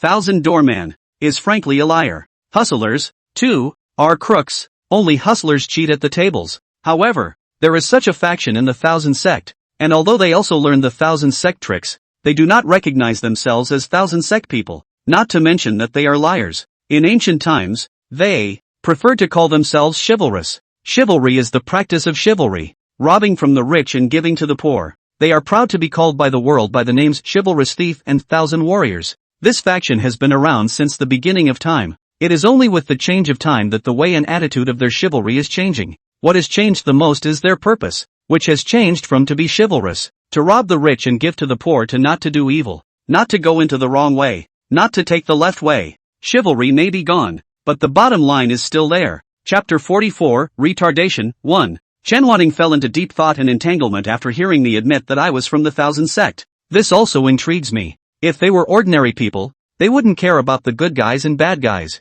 Chen Wanting wants to be a casino. She should be able to work for her no matter who it is. But as I looked at Chen Wanting's expression, apart from contemplation and entanglement, there was a little bit of scorn. Zhang Peng, do you know that if I hadn't come to save you today, you'd be wasted if not dead? Chen Wanting suddenly changed her tone of voice to talk to me. I nodded. Indeed, if it wasn't for Chen Wanting today, it would have been hard for me to get away from Hanbo. Zhang Peng, I'm not trying to hold you hostage and ask you to return the favor. I was originally looking for a few dark lights, but for some reason, those few disappeared. Although I suspect that it's Hanbo's doing, I don't have any evidence right now. In this case, Zhang Peng, come and help me for a while, and when I find the dark lights again, it's up to you whether you do it or not. I began to think about the relationship between Chen Wanting's words and the stakes of the Black Gold Casino. Although I've been at the Black Gold nightclub for over a month, I'm just a bottom waiter. All the information I know is what I hear from my colleagues who are also bottom feeders. The real intricacies of what's going on inside Black Gold, I don't really know. After what I experienced today, I realized that a small Black Gold nightclub has an extremely complicated background. The open and secret fight between Chen Wanting and Hanbo alone is not something a bottom-feeding waitress like me can withstand. Not to mention the boss behind Black Gold, Brother Sky, and that Shin Ershao. Seeing that I didn't say anything, Chen Wanting added, "Don't worry, I won't give you any less treatment. In this way, I will give you $30,000 every month for the period of time you help me." Added another 10,000, from 300 a month to 30,000 a month. Chen Wanting boosted my salary 100 times, but I can't take this money. Every casino has its own secrets. For example, a remote control device for a Black Gold casino craps table. Had I not been a hustler and happened to recognize their cheating methods, if I was just an ordinary gambler, I certainly could not have known this secret of theirs. At the time, if the remote dice guy had gone a little farther, or done it more stealthily, then, even if I knew they were cheating, it would be hard to figure out how they were cheating. But if I get into working at the Black Gold Casino, then I'll slowly learn the secrets. Not only remote control devices, but also other cheating means. I will know. If I knew all these secrets, would the casino still let me go if I wanted to? What would they do if I went to one of their competitors' venues and used the secrets I knew to make mischief? Even if I don't go to their competitors' venues, what if I use their cheating tactics to get someone to counter-cheat and win? What will they do if I go out and publicize their cheating ways? So, as soon as I went into their casino to do something, there was no way they were going to let me out. Either that or honor and disgrace with the casino. Either that, or never open your mouth. Casino jobs, the pay is admittedly high, but is the money, really, that good? This is one of the reasons why I rejected Chen Wanting. Manager Chen, didn't I say it just now? Just call me Sister Wanting. Chen Wanting interrupted me again and softly said, Sister Wanting, I asked a question after changing my tone. If I do something for you, will you keep me safe? This one is a big concern for me. The first thing to do is to be safe. I don't know if Hanbo will be okay with what happened tonight. After all, he's broken a couple of fingers. But even if you don't count Hanbo, Chen Wanting has quite a few enemies of her own. That David Lee. That Shin Ershao. Of course I can guarantee your safety. You don't have to worry about Hanbo's. After today, he wouldn't dare to come and touch you. If you're not worried, I can send someone to protect you. Chen Wanting seemed to be in a hurry, as if she was afraid that I would refuse. That won't be necessary. I shook my head and said, I'll take care of myself next. I'll definitely be doubly careful next. Something like today, I will never let it happen again. I would never put myself in a situation as passive as the one I'm in today. Never. Manager Chen. Chen Wanting gave me an ambiguous look. I immediately changed my tune. Sister Wanting, I can promise to help you, but I can't take your salary, and I won't work in the casino. If someone is messing things up in the casino, I will go and open things up, but whether it will work or not, I can't guarantee it. Chen Wanting frowned after hearing my words. She didn't say anything and lit herself another cigarette. It wasn't until she finished the cigarette that she spoke. Zhang Peng, I actually don't understand. You obviously have such a powerful thousand tricks. Why don't you use it to make more money? And I don't even need you to cheat. I just need you to watch the floor for me. It should be a pretty safe thing for you to do. Why don't you do it? Don't tell me about the rules of your thousand sect. Who keeps those archaic rules nowadays? As far as I know, there are quite a few heirs of the thousand sect's righteous sect who do offbeat business. Their methods are no brighter than those of the thousand sectine sect. Their methods are even more murderous and bloodless, eating people without spitting out their bones. Times are changing. It's not the old days of the old geezer anymore. What rules or not? Whoever has more money gets to make the rules. Don't tell me you don't like money. Chen Wanting didn't seem to be satisfied with the argument I made. She is still trying to convince me. I won't comment on her statement. Maybe it's right. Maybe it's wrong.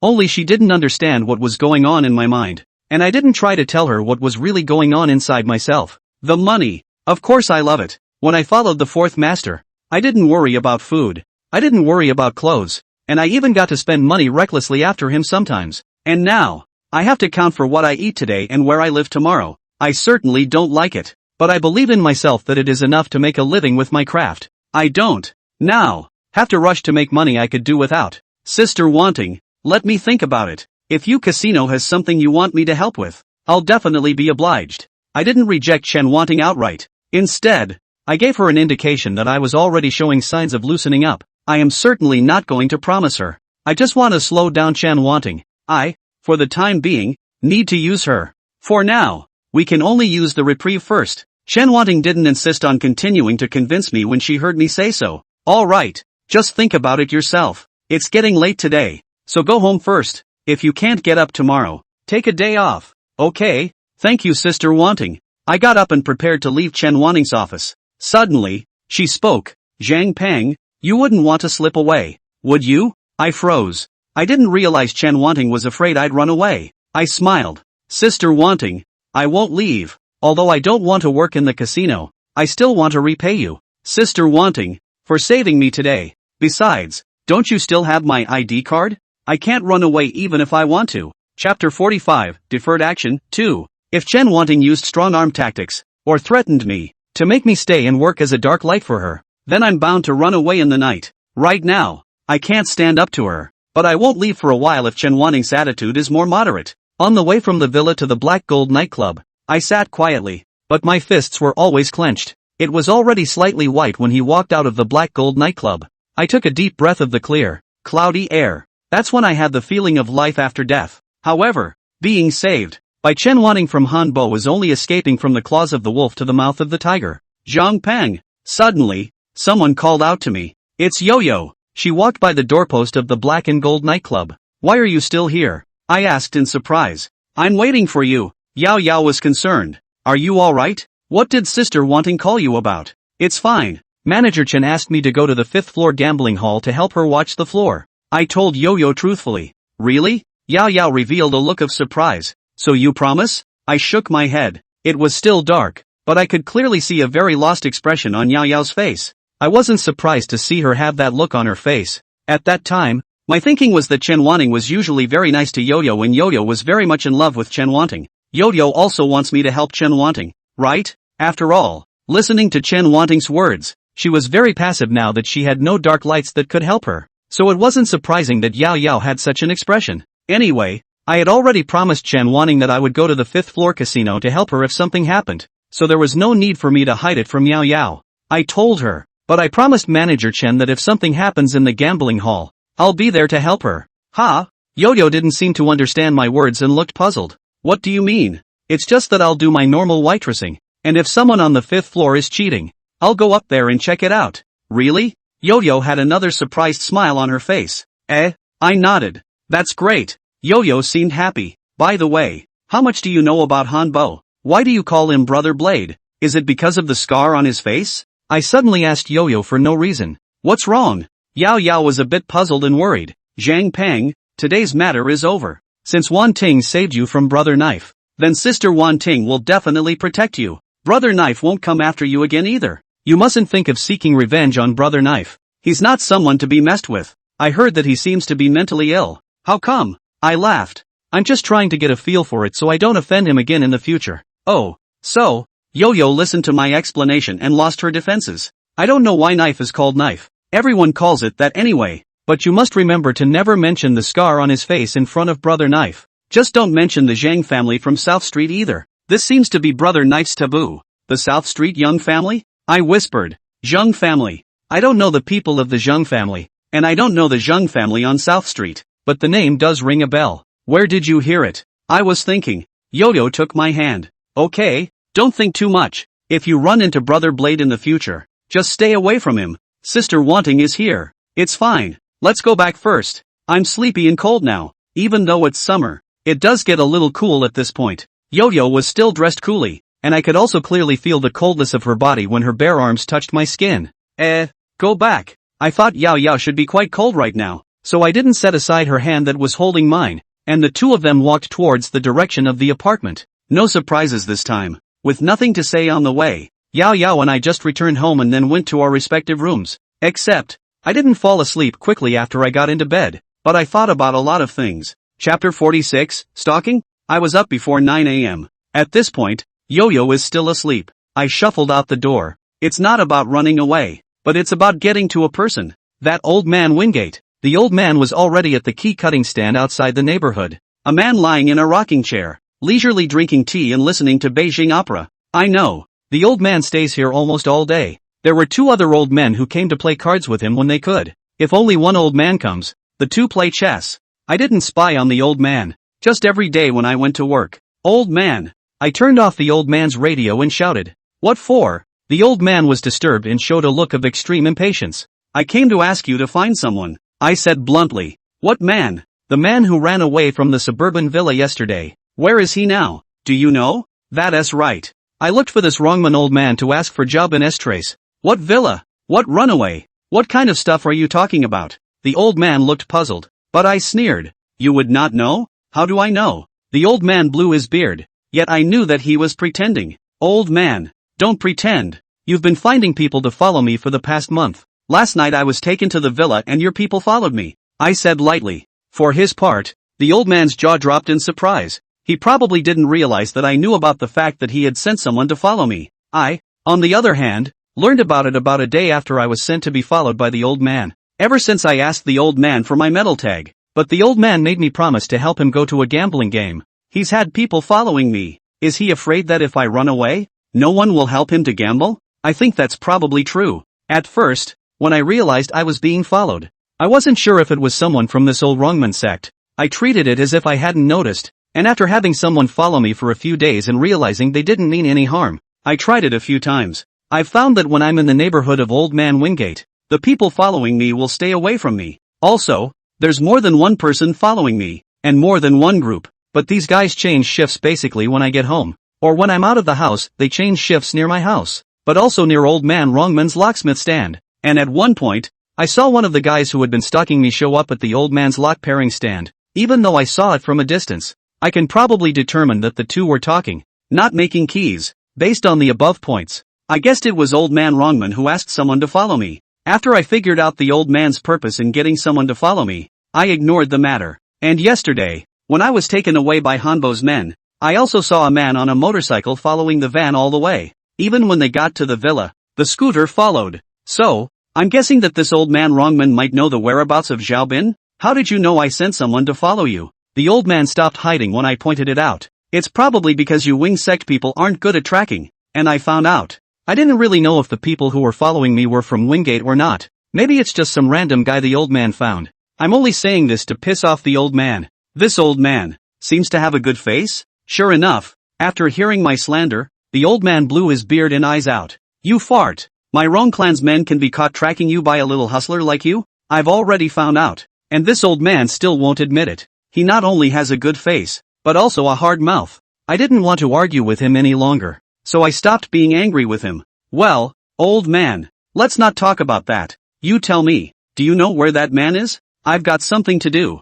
Humph. The old man huffed, putting on a face that he didn't want to care about me. I frowned and said, Old man, your people should have told you what happened at the villa yesterday, right? That man is a dangerous man. I'll go to him first, maybe I can talk to him. By then, if he comes for me, maybe I'll be under his thumb. When that time comes and I'm crippled by him, I won't be able to help you go gambling. Strike the snake to beat 7 inches. This matter that the old man wants me to help him to go to gamble is already a soft underbelly that I can pinch him. Otherwise, he couldn't have sent someone to follow me on purpose. You kid threatened me? But the old man seemed to hate being blackmailed. I shook my head. No, I'm telling the truth. That guy is really quite dangerous. Humph, the old man gasped. Then beg me and I'll let someone take you to him. Master, please, tell me. I didn't have the slightest hesitation. This kind of inconsequential thing. Beg a pardon, but I was really looking for something to find Bin. The old man froze when he saw me begging him so decisively, but he took the words out of his own mouth and said he'd let someone take me to Xiaobin if I begged him, and there was nothing he could do about it. He was seen curving his thumb and forefinger into an arc, tucking them into the corners of his mouth and blowing a loud whistle. In the distance, a skinny man heard the sound and hurried over, respectfully shouting towards the old man. 7th Gone. You, take him to the one who ran away yesterday. Wrongman Old Man 7 communal index finger pointed at the man and said, Yes, 7 Duke. The skinny man responded respectfully and led me towards a red motorcycle. I hadn't taken more than a few steps when I suddenly turned back toward the 7 Dukes and asked a question. Old man, yesterday I was captured and your men followed me. At that time, if they really took my life or wasted my hands, would your people have saved me? 7 Duke returned in a bad mood. You little Taza, whether you're dead or alive is none of my business. Get lost, get lost. Get lost. Chapter 47, The Injured Xiaobin. The skinny man rode a red Xinjiang motorcycle and took me outside a bungalow in the shantytown. As we reached the outside of the bungalow, another skinny-looking bald man approached. Inside? In. The two thin men conversed briefly. I'm curious. Old Man Wrongman even sent someone to follow Xiaobin? Or was it that the Rong sect was so numerous that there were Rong sect people everywhere, and it just so happened that this skinny bald man was near where Xiaobin had landed? I am, after all, one of the 1,000 sect, and I know very little about the Wrongman matter, so I don't think much about it anymore. I was about to knock on the door of the bungalow when the man who had brought me here pulled me back. This guy in there is a tough guy. Are you sure it's okay to find him? Although I didn't recognize the skinny man in front of me, I recognized his car. It was his car that I saw in the rearview mirror of the van last night. I think he was the one who followed me to the villa last night. This skinny man should have seen the entire process of Xiaobin's escape. That's why he said that, I guess. However, the bald man next to him laughed and said, Harm. I don't even think this man inside is dead. I followed him all the way here last night. He ran all the way and bled all the way. I don't even know how much blood he shed when he came back. This guy didn't go to the hospital or buy any medicine either. Guess how he stopped the bleeding? My curiosity was piqued by the bald man's words. The skinny man who brought me here couldn't help but ask, how did you stop the bleeding? For S sake. He came to my house under the stove and stole some grass ashes to stop his bleeding. I've been a Buddha for so many years, but I'd been touched by a gentleman in my house. He didn't touch the gold or the silver. He touched the ashes. The funny thing is, I followed him all the way to my house to touch things. You live around here? I asked. Right. It's been a month since this guy moved here. Last night, Brother Monkey called out more than 20 brothers from the western suburbs to gather at Shihue New Village, and I saw that this guy was living next door to my house, so I followed him back. This guy is really a tough guy, but I don't know if he's dead or alive now. The flat-headed man's words taught me something very important. Last night, Old Man Wrongman did send someone to rescue me. It was only later when Chen Wanning arrived that they didn't make a move. But this is not the key. Key is that I am now very important to that Old Man Wrongman.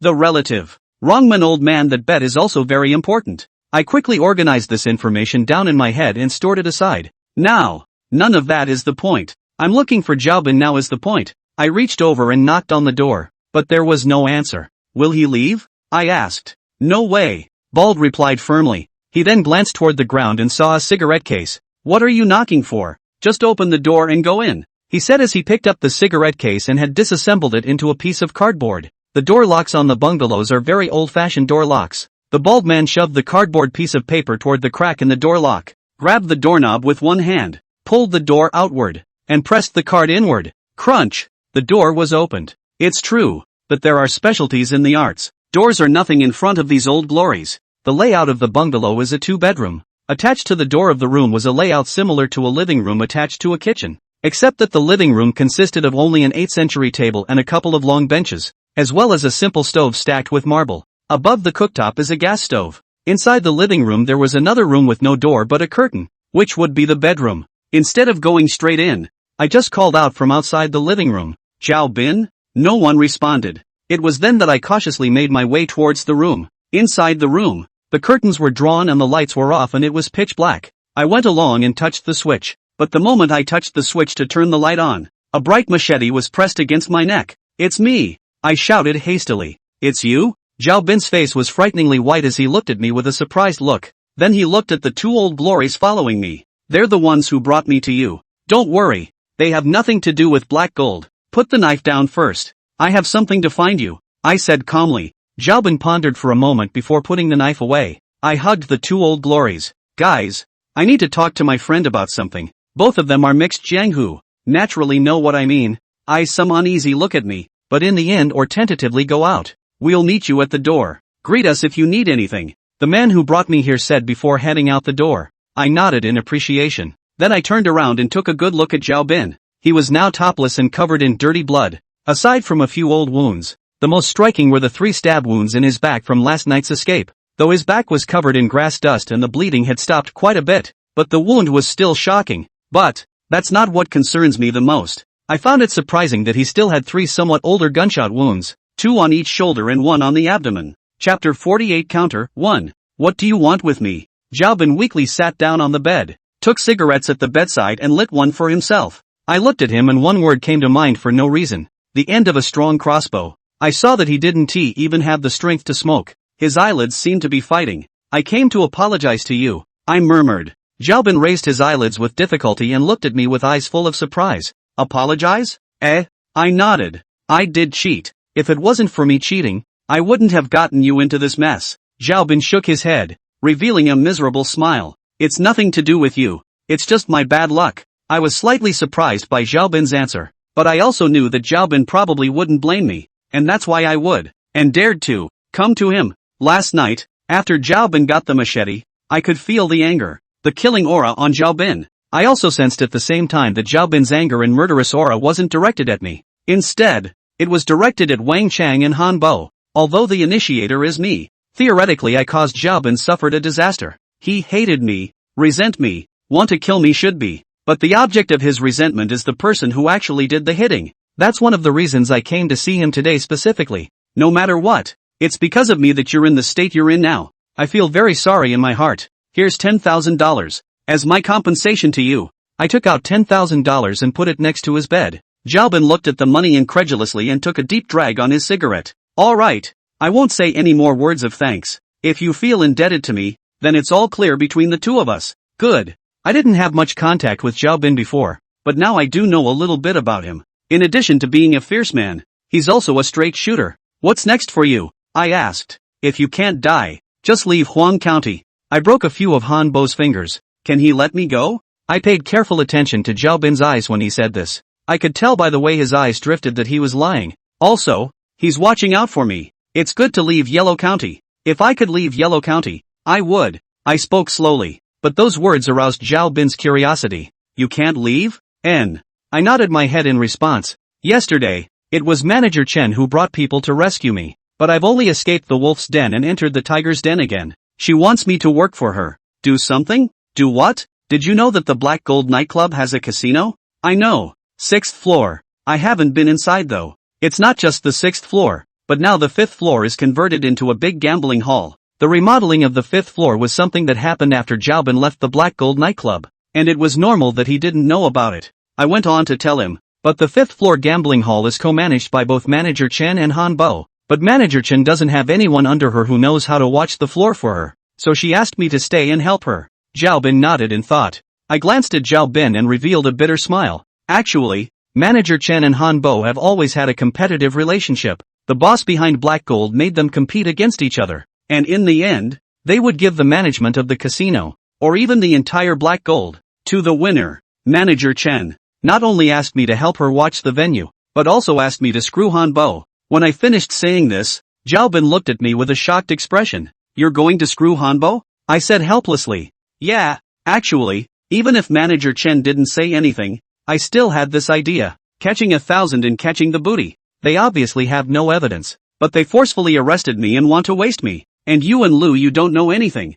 And he's going to beat me to death without asking. I can't swallow this. Originally, if I was on my own, I wouldn't have dared to think anything. But now since Manager Chen also wants me to do this, then I'll just go along with it. How are you going to up Han Bo? I knew that my words had aroused Zhao Bin's interest. From his murderous aura and anger towards Han Bo, it was clear that Zhao Bin actually hated Han Bo as well. Although I don't know what's really going on in Zhao Bin's mind, but I suspect that after Zhao Bin recovers from his injuries, he'll probably go after Han Bo for revenge. Avenge his imprisonment and beating by Han Bo. To avenge his 3 cuts by Han Bo. And I'm sure Zhao Bin has the skills. He was able to hold Han Bo hostage and break through the siege with 1 man and 1 sword yesterday despite his serious injuries. At the entrance of the villa, he kicked away the people who came up to block him, which was even more memorable to me. That's a hell of a kick. That's going to take someone a long way. Although, the man wasn't huge in size, but the power of Zhao Bin's kick was already visible. Zhao Bin is absolutely fierce.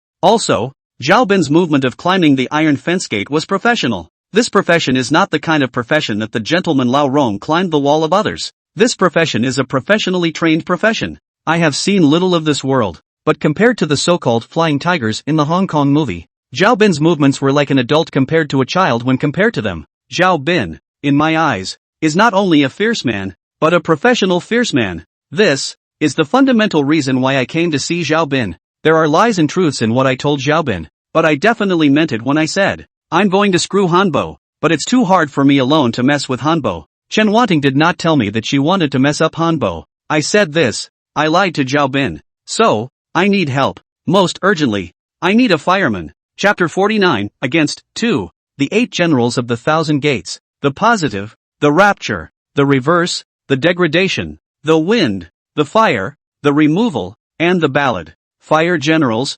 i.e., the warhorses on the team. Taza is, after all, a parochial profession, and once you miss, it's a broken hand, broken foot, broken life. In order to preserve himself, the cheater must be paired with a fire general to be safe. In addition, the cheaters go to many places to cheat, even if they have not been open thing, but one big money is not always able to take away. It would require a fire general to step in with enough battle power to suppress it, and that would naturally take the money. Of course, before a hustler makes a game, he will certainly inquire about the strength of the other party beforehand. Can you leave safely after you win the money yourself? This is what the wind will do before making a game. Forget the big one. Let's talk about the dormitory thing. I'm clearly capable of winning all of Wang Chang's money in the dormitory. So why did I give Zhao Bin and Lu Yu the lion's share of the winnings? Because I knew that if I won the big head, something would probably happen. Wang Chang would probably use under-the-table tactics on me. And as it turns out, Wang Chang did. But if I was with Zhao Bin at the time, with Zhao Bin's forceful support, I would have definitely won over Wang Chang's bottom. That, in a nutshell, is what fire generals are for. Fire will be the bottom of the cheater's dare to cheat and win money. I want to do the bureau to engage Han Bo. Need a fireman to come to protect my safety. For now, Zhao Bin is a suitable candidate, but I'm not going to just say to Zhao Bin, come and be my fire general. This, not only would make me fall out of favor and make it difficult for him to obey me in future actions, and it would also raise Zhao Bin's defenses against me. Maybe he'll even reject me. I'm going to make Zhao Bin beg me to join my team. Zhao Bin, I said to Zhao Bin in all sincerity, don't ask about this matter. I've already harmed you once. This time, I don't want to drag you down again. Tell me what you're going to do. Zhao Bin seemed much more energized. His eyes were wide open and staring straight at me. I paused and made a difficult face. Zhao Bin, it's not that I don't trust you. It's just that I don't want there to be any mistakes in this matter. I might as well reveal a bit of information to you. Although Manager Chen will support me, but it's only to support me behind my back. You know, they are working under one boss after all. It's impossible to put conflicts on the table. It's too ugly to eat like this. That's why a lot of things are done by me alone. At that time, even if things fail, Manager Chen won't admit to having anything to do with me. I don't want too many people to know about this. The more people know, the more dangerous it will be for me. I hope you understand. Zhao Bin couldn't help but frown after hearing me out. My words that seemed to say nothing, yet seemed to say something, had greatly aroused Zhao Bin's curiosity. And I'm saying this because I'm guessing that Zhao Bin also wants to move Hanbo, even though I'm the one who did this to Zhao Bin. However, but any bloodthirsty and normal person who has been taken and beaten up for no reason, and who has been cut 3 times and almost lost his life, he will definitely think about revenge. I quietly watched Zhu Bin react and waited for him for a moment. What if I help you? You can tell me your plan? Help me? I looked at Zhao Bin with a grave expression and shook my head. Zhao Bin, it's not that I look down on you. It's just that, what makes you help me? Zhao Bin choked on my words. He froze for a moment. Perhaps, in his mind, he was surprised as to why I looked down on him. Perhaps, he may be desperately trying to dig himself out. But anyway, he choked on my words. It was a while before he spoke. If anything happens, I can at least protect you. Protect me? I told Zhao Bin with a disbelieving look on my face. There's no way Manager Chen would send someone to help me. How can you protect me with just you? Perhaps because I had continuously looked down on him. Zhao Bin was obviously a bit displeased. He laughed coldly and said, do you believe that even if I'm like this now, I can still put you down with one hand? If I were to put it in normal times, I could beat 10 of you by myself. Even if it was Hanbo's fat henchmen, I'd have no problem beating 5 of them with one. Now it was my turn to freeze. Although I think Zhao Bin is fierce, I don't believe this about him. I don't have kung fu in my body, and I'm not physically fit, and I don't fight much, but it's not like I'm frail. 1 against 10. Just kidding. Not to mention Hanbo's huge, fat beaters. That one, at least 200 pounds each. Zhao Bin looked fit, but compared to them, he was still inferior. So, I think Zhao Bin is just bragging out of pride because he was told off by me. Seeing that I didn't believe him, Zhao Bin was a bit indignant and said in a bad mood, if you don't believe me, you can try. But there is one thing I can guarantee you. With me here, you won't be captured by Hanbo's people, at least like that last time. I rubbed my chin and said not too kindly, don't say you can protect me. Didn't you say you could beat Hanbo's 5 fat beaters by yourself? Didn't you get caught by them yourself? Asterisk. Zhao Bin red face, cannot help but burst a foul mouth. Is my excitement too much? Tramp, that's because I accidentally got blocked by them. And they came with 6 big fat guys. Chapter 50, The Private Room. The anti-general in the 8 generals of the 1,000 doors is the use of the anti-general to attract people into the game. During my time with the 4th master, I've worked with all the other generals except for the positive and fire generals. Zhao Bin was quite heavy-hearted, but his nature was still straightforward. With a little finesse on my part, he was in. I see that the fire is almost ready, and no longer provoke Zhao Bin. There are a lot of things that, when taken too far, can backfire. Hey, I sighed and said to Zhao Bin, Zhao Bin, this matter is troublesome. Besides, Hanbo might be looking for you now? Are you sure you want to screw Hanbo with me? Humph. Zhao Bin sneered. If he didn't come to me, I would have gone to him. You probably don't know that after he captured me, he locked me up in a dog cage. What I was given to eat was also dog food. This revenge, I have to avenge. Sure enough, Zhao Bin has a great grudge against Hanbo. I was relieved to hear Zhao Bin admit this to himself, but I still had to make an appointment with him. I can get you into my program, but you must promise me one thing. What is it? From today onwards, you must listen to me in everything. When 1,000 sect makes a game, it's most taboo to make unauthorized decisions. Any mistake in any ring could lead to a total loss. If you can't do the job of obeying my orders, then I advise you to leave Huang County earlier. No problem, Zhao Bin replied firmly. I nodded in satisfaction. Well, You can't do anything for me in this condition. You should get well first. When I need you, I'll come to you. Don't let a third party know about the conversation I had with you today either. Understand? I had served my purpose and was ready to leave, but Xiaobin called out to me. You haven't told your plan. This guy is pretty persistent. I pretended to be deeper and returned to him. It's not the right time yet. Just wait for the notice. Xiaobin didn't seem too satisfied with my reply. I felt a bit overwhelmed as I watched him hold his tongue. So I added, but I can tell you one thing. I am a hustler. I will only settle jungle grudges the way a hustler would. After walking out of Xiaobin's bungalow, I asked the bald skinny man to take care of Xiaobin. In fact, I am more anxious than Xiaobin himself. I hope he will get well soon. I then asked the skinny man who brought me to take me to the Black Gold nightclub. Even though old man Wrongman had sent someone to follow me,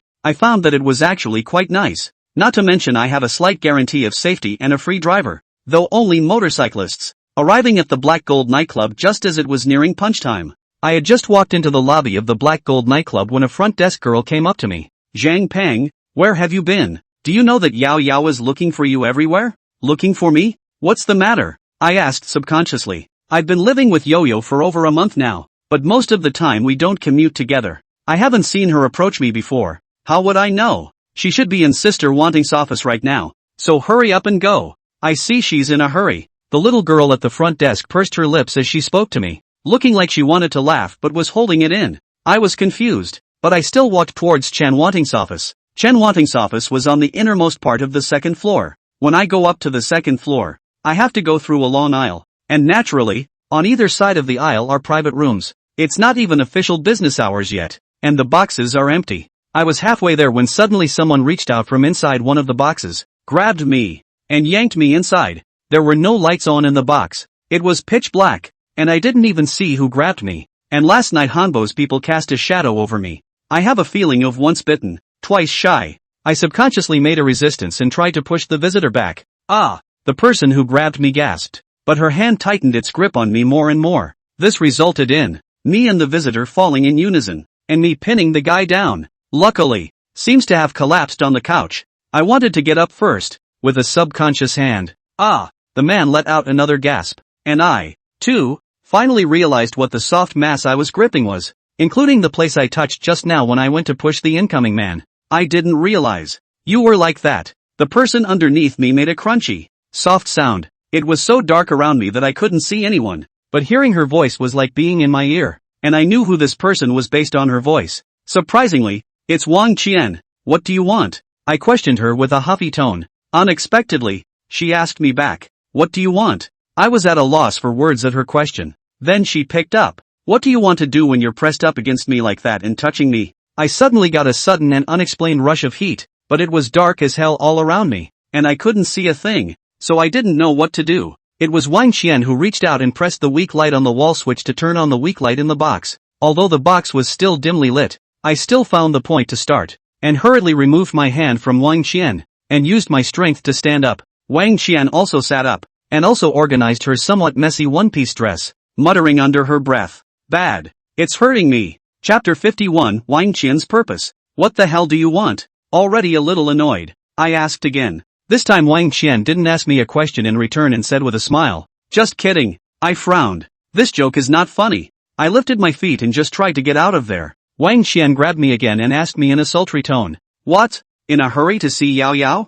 I didn't have the heart to say back. What's it to you? Humph. You heartless thing. If it wasn't for me yesterday, you might have been killed by Brother Blade. Now you're still in a hurry to find another woman. I was baffled. What do you mean? Hey. Wang Qian sighed and said. It is said that good things do not go out of the door. Bad things spread 1,000 miles. How do I do a good thing? How the people around me do not know it? I felt that my patience was being worn out by Wang Qian. Something's going on. Don't sell out. Only then did Wang Qian speak human words. Don't you know? Yesterday after you were taken by Brother Knife, Yao Yao came to find Sister Wanting and only knew how to cry and didn't know who took you. It was me who told Sister Wanting that you were taken by Brother Knife, and told Sister Wanting where you were taken to. It was only then that Sister Wanting was able to go to Brother Knife's western suburb villa to look for you. I frowned, mentally pondering the truthfulness of Wang Qian's words. Yesterday, Wang Qian followed Chen Wanting to come. Together is indeed very strange. Wang Qian saw my puzzled face and grunted. If you don't believe me,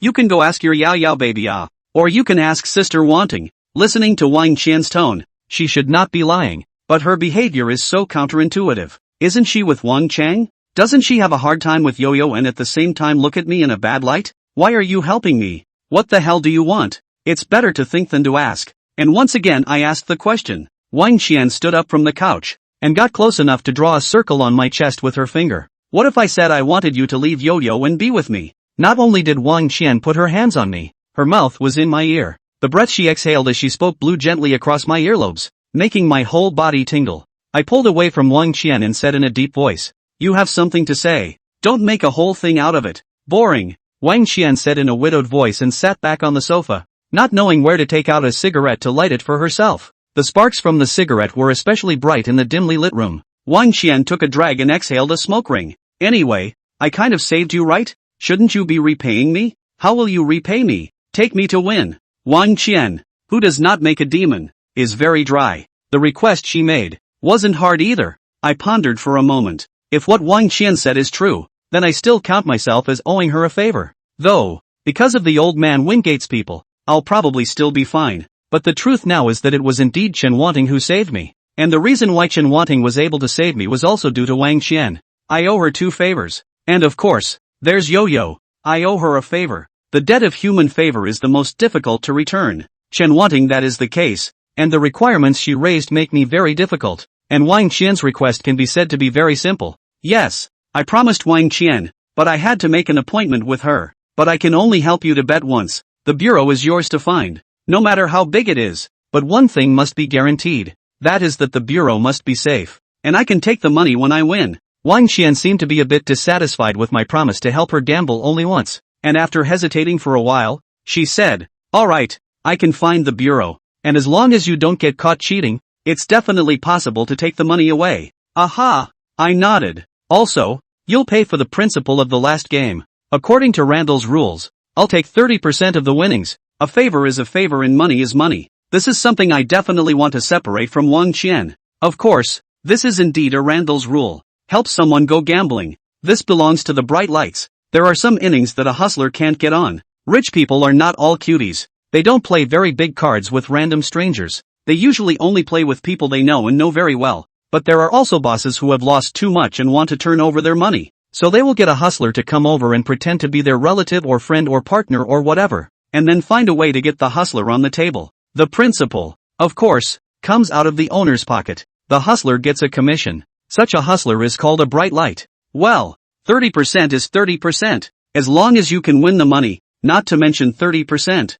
even the person I am is yours. Wang Qian didn't have a problem with this. Instead she daintily took my hand and wiggled it. I couldn't stand Wang Qian's gesture and shook off her hand. "Find a good bureau. Just call me. The bureau has it. Either that or tomorrow. Okay? I'll take you there tomorrow afternoon. But there's not always enough time in the afternoon. So you'd better take the evening off." Wang Qian's words are good. One afternoon may indeed not be enough. When a hustler makes a game, whether it's a big game, a small game, a fish farming game, or a one-time game, there needs to be a process of observation and layout. There's no way I'm going to go up there and click a bunch of cheats. People who do this are not hustlers. They are. I have the ability to go up there and win all of someone's money in half an hour. But doesn't that tell people I'm tampering? Even if they can't catch me cheating, they'll still make a scene. Also, there can be cheats in every inning. What if I just get on the board and operate regardless? In case there are other cheats on the board? What if the hustler is better than me? I'm not looking for death?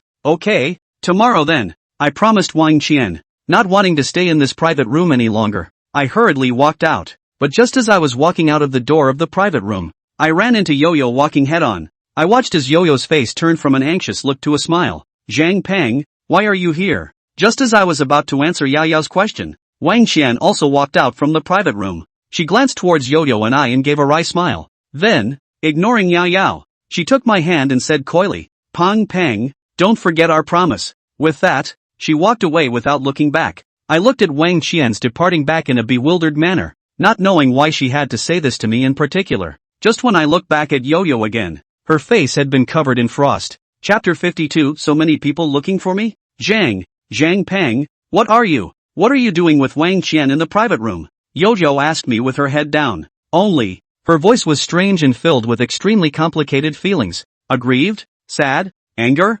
Withdrawal? I couldn't figure out what the hell it was. Anyway, I wondered why she was like that. Wang Qian wants to see me about something. I didn't try to explain too much to Yo-Yo, but after thinking about it, I added. She said that she was the one who told Manager Chen yesterday that I was arrested by Han Bo at the Western Suburbs Villa? Although I judged from Wang Qian's tone that she wasn't lying to me, I still asked Yao Yao for confirmation. What if Wang Qian's really lied to me? Just that her acting was so good that she fooled me? The fourth master told me that men's lies and acting skills are practiced by 1,000 later. But women, they are natural actors. They are naturally deceitful, especially to men. And the prettier the woman, the better she lies. To this, I have not tested it. I don't know the truth of this theory, but it never hurts to listen to the old man more often. Aha! Yao Yao nodded her head to help me confirm Wang Qian's words. Only, she seemed extremely reluctant to admit it. I heard you were looking for me. What's the matter? Yao Yao was a bit aggrieved and even answered me with a bit of crying. Today I got up and realized that you weren't at home.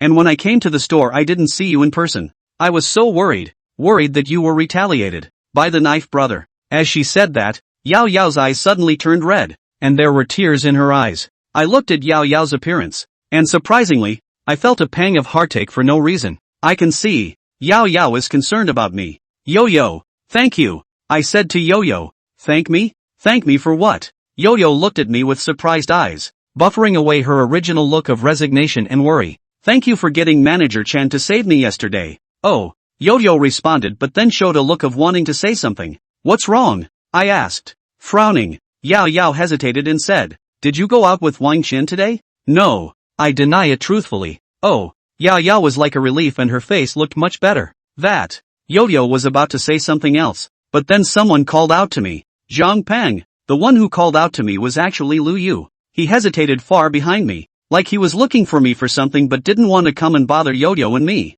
You go ahead and get busy. I'm going to get busy too. Yo-Yo didn't leave me behind again. I nodded my head and then walked over towards Lu Yu. He led me to the door of the Black Gold nightclub. Zhang Peng, I'm leaving. Before I leave, I came to thank you on purpose. If it wasn't for you purposely talking to Sister Wanting yesterday, I don't even know what would have happened. Rio said to me sincerely. I froze after hearing this, then solemnly said to Lu Yu, after all, it was my cheating that caused you to be captured by Han Bo. Don't you blame me? Lu Yu revealed a helpless smile. I don't blame anyone. At the poker table, you're the cheater and I'm just a regular guy. It's already my luck that your cheating didn't make me lose money and made me win a lot. In reality, Blade is a mob boss and I'm still just an ordinary person. If he wants to beat me and kill me, what can I do? If I really want to blame him, I can only blame him for the fact that I'm just a bottom-feeding waiter. After I came back last night, I thought about it for a long time. I think I can't afford to mess with it, but I can't afford to hide from it. I won't play cards in the future either, lest I run into a hustler again and be treated like a muggle. I don't want to work in a nightclub either. These places, after all, have an uneasy relationship with the mob. Even though I'm just a bottom waitress and can't get involved with the Yakuza, staying away from these places will at least keep me far away from the Yakuza, won't it? I'm going to go to Guangdong East and find a factory to work in. I've heard that in Guangdong East, the wages for entering a factory to work on screws are also very high. Ryu rambled on for quite a while. I, on the other hand, listened to him quietly. For Lu Yu, including Xiaobin, I actually did not produce a sense of guilt in my heart, because I'm a hustler, and what I do is 1,000 people. Whether it's a target of my 1,000 or an innocent entrant into the game, all will be within my reckoning. If I have to feel guilty about the people I'm cheating on, or the people who are innocently in the game, then I don't have to be a cheater. But the truth is, Lu Yu's fate was disrupted by me starting with a push in the waiting room. In the dormitory, when I set up a game against Wang Chang, I chose Lu Yu and Xiaobin as the objects of my woe as me,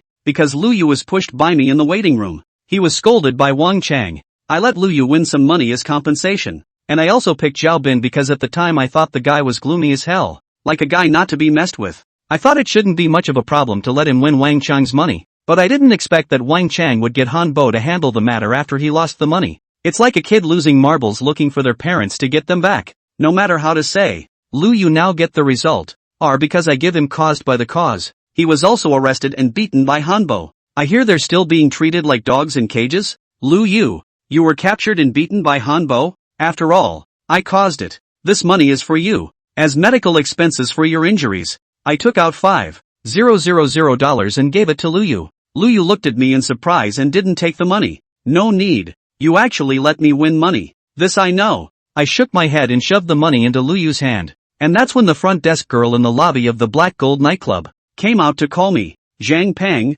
Sister Wanting is looking for you. Find me again. Today, why are so many people looking for me? Okay, you don't have to push for this money. That's it. I shoved the money into Yu's hand and retracted my hand. It just so happened that Chen Wanting was looking for me, so I stopped gossiping with Lu Yu. See you then. I waved at Lu Yu and walked back to the front door of the Black Gold nightclub. Chapter 53. What's wrong with these three old men? Each of us is a hurried visitor in each other's lives. I'm a hurried visitor in Lu Yu's life. Lu Yu is also a hurried guest in my life. I don't have much feeling in my heart about Lu Yu's departure. Give him money just to buy yourself a peace of mind. After all, innocence dragged a man down and left him in dire straits. I'm afraid of retribution. I don't know if I can atone for my sins with money, but I will at least have some peace of mind in my heart when I spend this money. Chen Wanting didn't look for me for anything important, but also asked me where I went today, and then hinted at asking me how I was considering it. I've glossed over it all. She doesn't have a dark light right now, and to get the 5th floor open for business,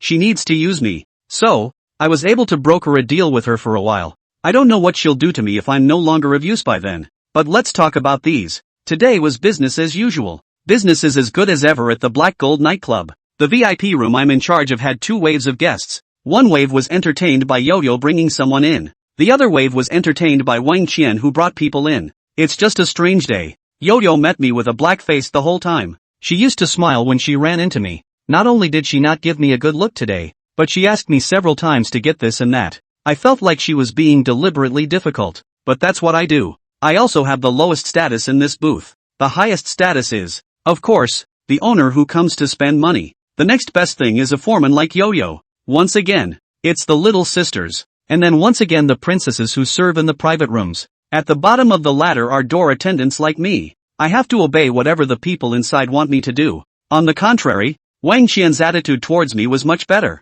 She used to be the one who was all over me. Today she not only smiled at me, but also took the opportunity to make a move on me. During this time, she also secretly took a few Cheerios from the package room fruit plate and stuffed them in my hand. I can understand Wang Qian being attentive to me. After all, she wants me to help her go gambling. But why did Yo-Yo's attitude towards me become so bad? I don't really understand. After work, Wang Qian came to make an appointment with me about a time and place to meet tomorrow. And Yao, as if she had drunk too much, I then helped her to go back together. The next day, I woke up around noon. After washing up, I left a note for Yo-Yo. I was anxious yesterday when I saw that she couldn't find me, so I left her a note so she wouldn't have to worry. By the way, I asked her for a vacation. Although Yao didn't care about the male waiters, she still had a lot of power in the Black Gold nightclub. Then I went downstairs to the nameless fly shop for a quick bite. I've been living here for over a month and I've been coming here for dinner from time to time. There is also a certain amount of awareness of this fly house. I have to say that the food at this fly house with no signage was really very good.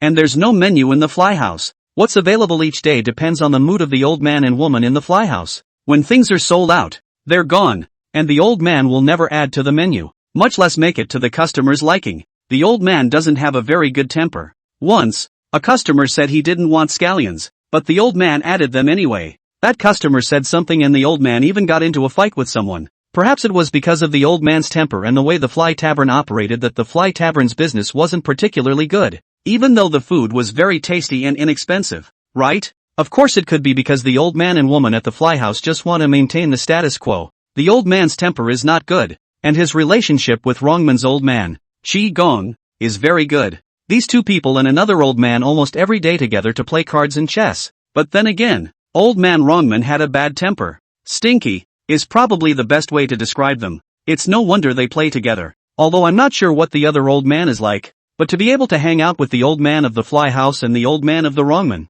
I'm guessing that his temper isn't much better. While I was eating, these three came together again under the sycamore tree to play off cards. It's funny to say that these three play every day, but why do their skills still stink? Playing poker with them? I don't think I'd even have to cheat. I finished my meal and walked toward the sycamore tree. I didn't go looking for them. I was looking for the monkey who was reporting to old man Wingate. This monkey is one of the people old man Rongman arranged to follow me. The one who followed me to Han Bo's villa that night and took me to Jiaobin yesterday. I'm looking for the monkey so he can give me a ride, because he has a motorcycle. He was going to follow and spy on me, so let's go along for the ride. When I got to the sycamore tree, old man Rongman was arguing with another old man about something. Old man Huangfu, just taking a bottle of medicine from you. Why are you so calculating? I'm telling you, I'm doing this for your own good. What about betting with a bottle of medicine that kid can trick your heirloom 13 needles back? Old man Longman blew each other's eyes out and turned red. The other old man shook his head. Bet, bet, bet. What gambling? You've lost the wrong sex heaven stealing sword. And you're still thinking of gambling? We're all so old. Look on the bright side. Harm. Now what about your business? What are you pulling my business for? It's not like I'm saying that kid is definitely good. This is not to give him a chance. Let's observe. At that time, if you have an idea, we'll swindle that kid over to work for you. What can that little brat be capable of? Even if he's a good cheater, can he set up a game? That's why it's a good idea to observe. You let him owe you a favor first, and then if he doesn't want to, I'll take his. Old man Longman didn't say any more in the middle of his sentence, because he found me. When he saw me, his face became extremely ugly and his voice was extremely loud as he shouted at me. Little cheat, when did you come over? Why are you acting like a ghost? There's no sound at all. I glanced at old man Wingate in surprise. Why is this little old man so loud? He, has a lot of heart? Did he just say kid for me? Are these three little old men backstabbing me again? Chapter 54, The Great Hidden Man? I'm coming for the monkey. I'm going to the South Street entrance. Old man Longman froze for a moment when he heard my words. Then, he seemed to understand something. Good you little Tazza. What do you take my apprentice grandson for? As your full-time driver? Ahem. I cleared my throat in slight embarrassment and said cheekily, we're going anyway, so let's go together. Asterisk asterisk asterisk asterisk you get the out of here. Get the hell out of here. Don't try to instruct my apprentice grandson. Old man, you also know that I've offended people. In case I'm offended, there'll be no one to help you go gambling. I didn't use too many tricks against this old man Longman. I just used one. But this trick, I think is enough. I didn't expect old man Longman to laugh instead of being angry. Laugh? A sneer. Kid, didn't you trick that unlucky guy into being your fire general? Still afraid of being blackmailed? I paused and turned my head to the monkey. You eavesdropped on me yesterday? I did fool Zhao Bin to be my fireman, but I never mentioned the fireman to Zhao Bin. Zhao Bin only thought I was leading him to take revenge on Han Bo, and the conversation I had with Zhao Bin was only known to me and Zhao Bin. Before I left, I had also instructed Zhao Bin not to tell a third person about our conversation. On this point, I believe that Zhao Bin can keep his mouth shut. Then, for old man Longman to be able to say that I asked Zhao Bin to be my fire general, it could only be that the monkey overheard my conversation with Zhao Bin and told old man Longman about it. Then old man Longman analyzed my purpose. Sure enough, it's an old glory. Specializes in stealing chickens and dogs. Instead of answering my question, the monkey lowered his head sheepishly. Old man Longman came out and snorted when he saw me looking upset. Hey, what a big deal. Here you go. When he finished, he threw a porcelain vase at me. I took the porcelain vase and looked puzzled. Old man Longman said, this is a good thing for old man Huangfu. I've heard that the fire general you tricked into going was wounded all over his body, and had 3 fatal stab wounds. He won't be able to get out of bed for 30 to 50 days. But with this medicine, I can guarantee that he'll be alive and well in 3 days. I looked at the porcelain vase in my hand and frowned. Seeing my hesitation, old man Longman blurted out again. Why don't you believe me? I can make a bet with you. If that fire general of yours can't get better in 3 days after using this medicine, I'll immediately return that metal card of yours to you. Since this old man said so, I naturally believe in the effects of this medicine. I couldn't help but look at the old man who was called Old Man Huangfu by the old man Longman. This old man was lean and thin, and although he was old, he was hale and hearty. There is a Taoist bone and immortal wind posture. Such a person either has an extremely deep study of Taoism or has great attainments in medicine and stone. Could this old man be a master of medicine and stone? Is this medicine a secret medicine? There are 8 inner doors and 8 outer doors in the Jianghu. Among the 8 inner gates, there is a fatigue gate. This door is divided into 2 doors, internal and external fatigue. Those who are internally fatigued, i.e., Chinese medicine practitioners with genuine talents, they must have a unique skill in their hands, or a secret medicine, or the method of acupuncture, or the art of looking and hearing. The outer fatigue is the Pi gate of the later 1000 gates and 8 small bright gates. They specialize in scamming people under the banner of healers. Most of them are selling dog skin plasters, hence the term skin. When I think of this, I can't help but have an absurd idea in my heart. These 3 old men, one is a Rongman senior, one is a culinary senior, and one is a medicine and stone senior. None of them is an ordinary person. These 3, are they not the legendary great hidden masters? The great concealment. Only, then I thought of the way these 3 old men looked like they had been doing it all day, and immediately threw that idea out of my mind. Hey, are you kid not afraid that this medicine will poison that fire general of yours to death? Old Man Wrongman shouted again when he saw that I was silent for a long time. I shook my head and said, I'm not afraid that there's something wrong with this medicine. I'm afraid that you have nothing to offer, and that it's not a good thing. Regardless of whether or not these three old men were great hidden masters, none of these three were simple. Based on the fact that Old Man Wrongman had someone eavesdrop on my conversation with Zhao Bin, and thus deduced that I had asked Zhao Bin to be my fire general, it was already very uncomplicated. The old man, so smart. I don't like dealing with smart people. My favorite thing to deal with is muggles. I'm afraid that if I take this old man's medicine, it'll cause me no end of trouble. Kid, you don't need to care whether I am a traitor or a thief. I can tell you that I gave you this medicine for two purposes. 1. I do fear that something has happened to you. That bet is very important to me. I'm going to use you. I sent people to follow you just because I was afraid that you would play missing. But to really ask my wrong sex people to step in and help you do the fighting and killing, that's impossible. My wrong sect follows the path of thieves, not the underworld. I can feel more comfortable with a fire general at your side. I want you to be safe until my bet begins. Another one. What about this medicine? It's not mine either. Rather, it belongs to old ghost Huangfu. If I give it to you, I don't need you to return the favor. But if in the future, Huangfu old ghost has something to ask you for, and you have the ability to do it, I hope you can do us a favor. Of course, we'll give you an equivalent reward. I was a little put off by the sudden candor of Old Man Wrongman. But, whatever his purpose, it's a fact that I need a fireman now to accomplish my goals. The old man's words also made me recognize him a little more. Although this old man is from Wrongman, he also understands the layout of Thousand Doors. In plain sight, invite the king to enter the jar. This is the Bureau of 1,000 Doors. This bureau, which belongs to the Yang scheme, and the game of Yang is the hardest game in the world to solve. Old Man Wrongman grabbed me at the point where I desperately needed a fire general to get me into his game. Although, I don't know what his bureau is. I've been introduced to the medicine he gave me. Only, he is leading me into it, and how am I not leading him into it? Then I thank you in advance. I held the porcelain vase and gave Old Man Wrongman a hug to show my appreciation. Monkey, please take me down to the South Street corner. Chapter 55 Staff Centers. South Street Crossing is located in southern Yellow County, not far from the shanty town. It's not the center of Yellow County, but it's very lively, because it is home to the most famous snack street in Yellow County. There is also a Yellow County Employee Activity Center and Senior Citizen Activity Center. The event center is located at the intersection of South Main Street. This activity center has a total of 5 floors, each of which is very large. It has a bus stop right in front of it, and it's called the South Street Station, South Street Crossing, thus becoming a famous place in Yellow County. When I was a kid, I had heard that the South Street entrance was one of the liveliest places in Yellow County, but I just hadn't been there. When I arrived at the South Street entrance, Wang Qian was already in front of the activity center.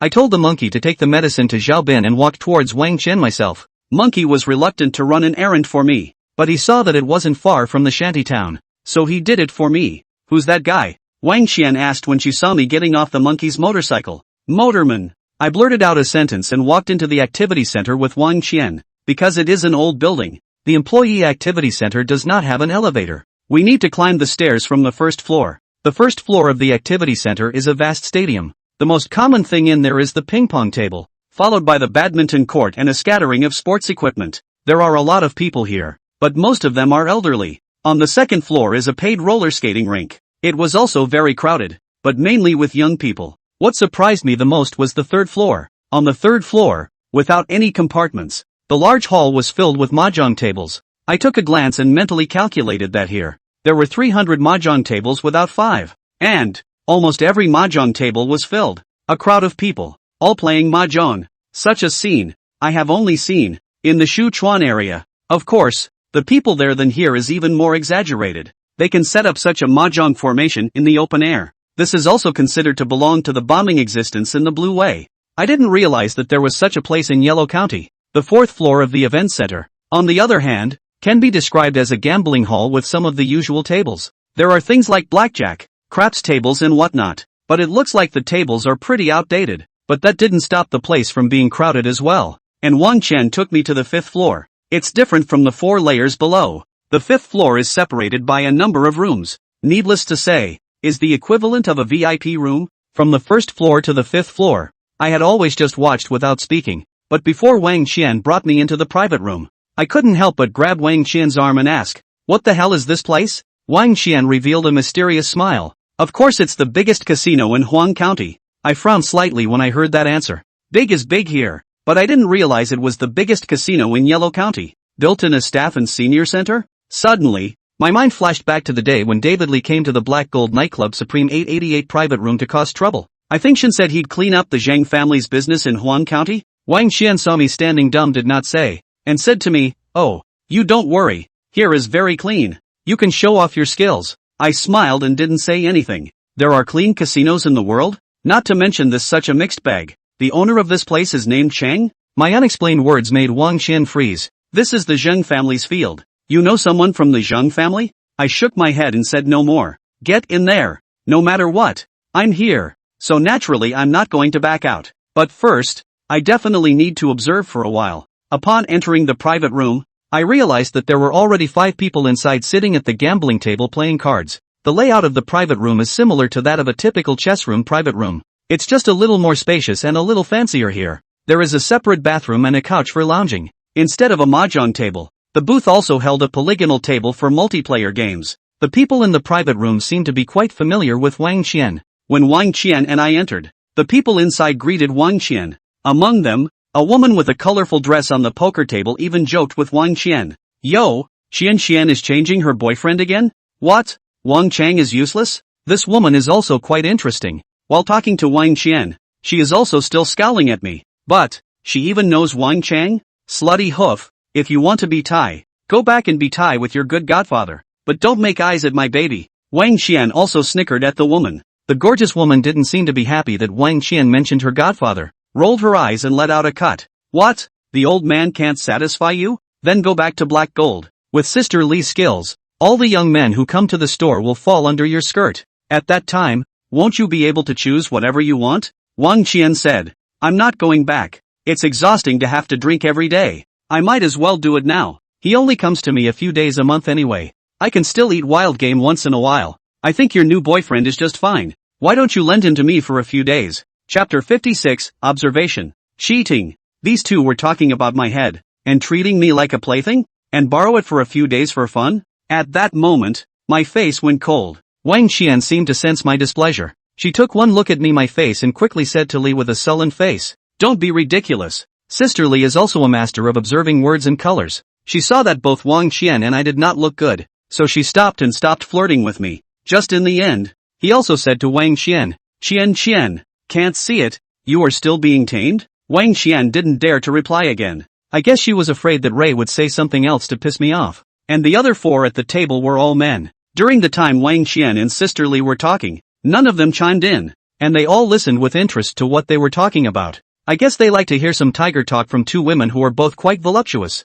After Wang Qian sat down, they reset the deck of cards. They're playing deep fry. 6 people totaled $1,000 in bottoms, and instead of putting out bottoms, each person took turns putting out bottoms. A mulligan call starts at 200, with a cap of 500, and a look to double up would have to start at 400, with a cap of 1,000.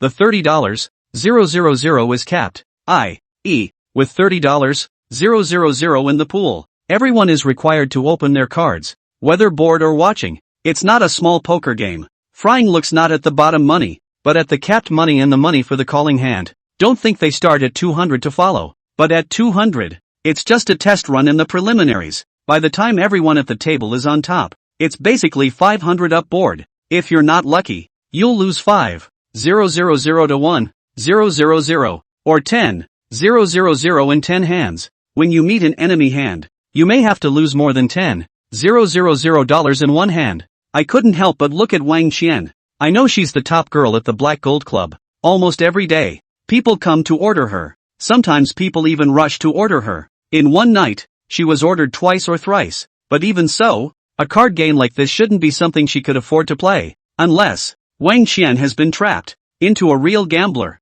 They were playing a cash game and Wang Qian took $50,000 to the table. In fact, she took a total of $100,000. But before coming in, I had her put $50,000 with me, because I'm going to watch it for a while before I serve it. It's possible that they're filling in at the table, and it's possible that they're replacing Wang Qian at the table. So I definitely need to have money on me. Give me the money. Wang Qian also pitifully told me that the money are asked Chen wanting borrowed. If I cannot help her win money, she will go to the introduction. I moved a chair and sat behind Wang Qian and watched them play for a while. At first, they all played smoothly. The starting boredom is all 200. 300. Winning and losing isn't no great. The cards looked pretty normal too. There is no problem with the card. Not a marker. Because they play big, they get new cards more often. The cards will be changed once in about 5 laps. But that doesn't mean the table is clean. At this table, there are hustlers. Or maybe someone is cheating. There's a saying in the Blue Ways that if a hustler can't tell within 10 minutes if there are any other hustlers in the game,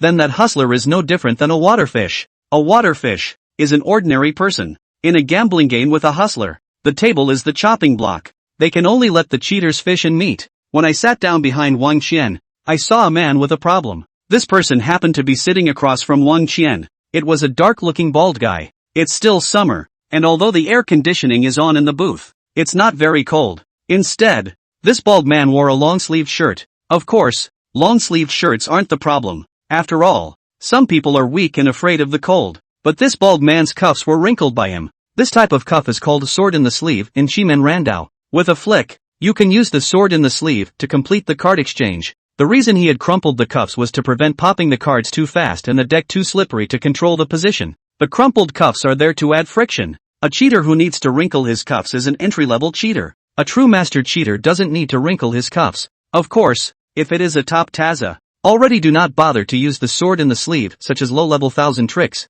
1000 doors also have props department, namely Wu Qian. Will also get a pop card machine or rubber band in the sleeve or something. This kind of belongs to the lower level of the 1000 arts. The bald man didn't use his sword in the sleeve at the beginning. After all, it was 1000 tricks to keep the loot. So he was careful. This kind of 1000 techniques cannot be used more than once. Once a mistake once or by someone to open things. That is the end. This kind of 1000 tricks are to be used on key cards. Only, this bald man has not cheated yet. But the other 2 people at the gambling table have cheated from the beginning. This table, 6 people. It's amazing that 3 of them are cheating. Wang Qian even said this place is clean. So if she doesn't lose money, who does? Chapter 57, Invite me to the table? There are 2 other people who cheat in ways that can no longer be described as hustlers' ways. Because they didn't use manipulation or props. Instead, it's a code word. One of them, or Wang Qian's friend, the voluptuous woman called Sisterly. Frying is not like mahjong or sekiguchi where you can ask for a card by suggestion,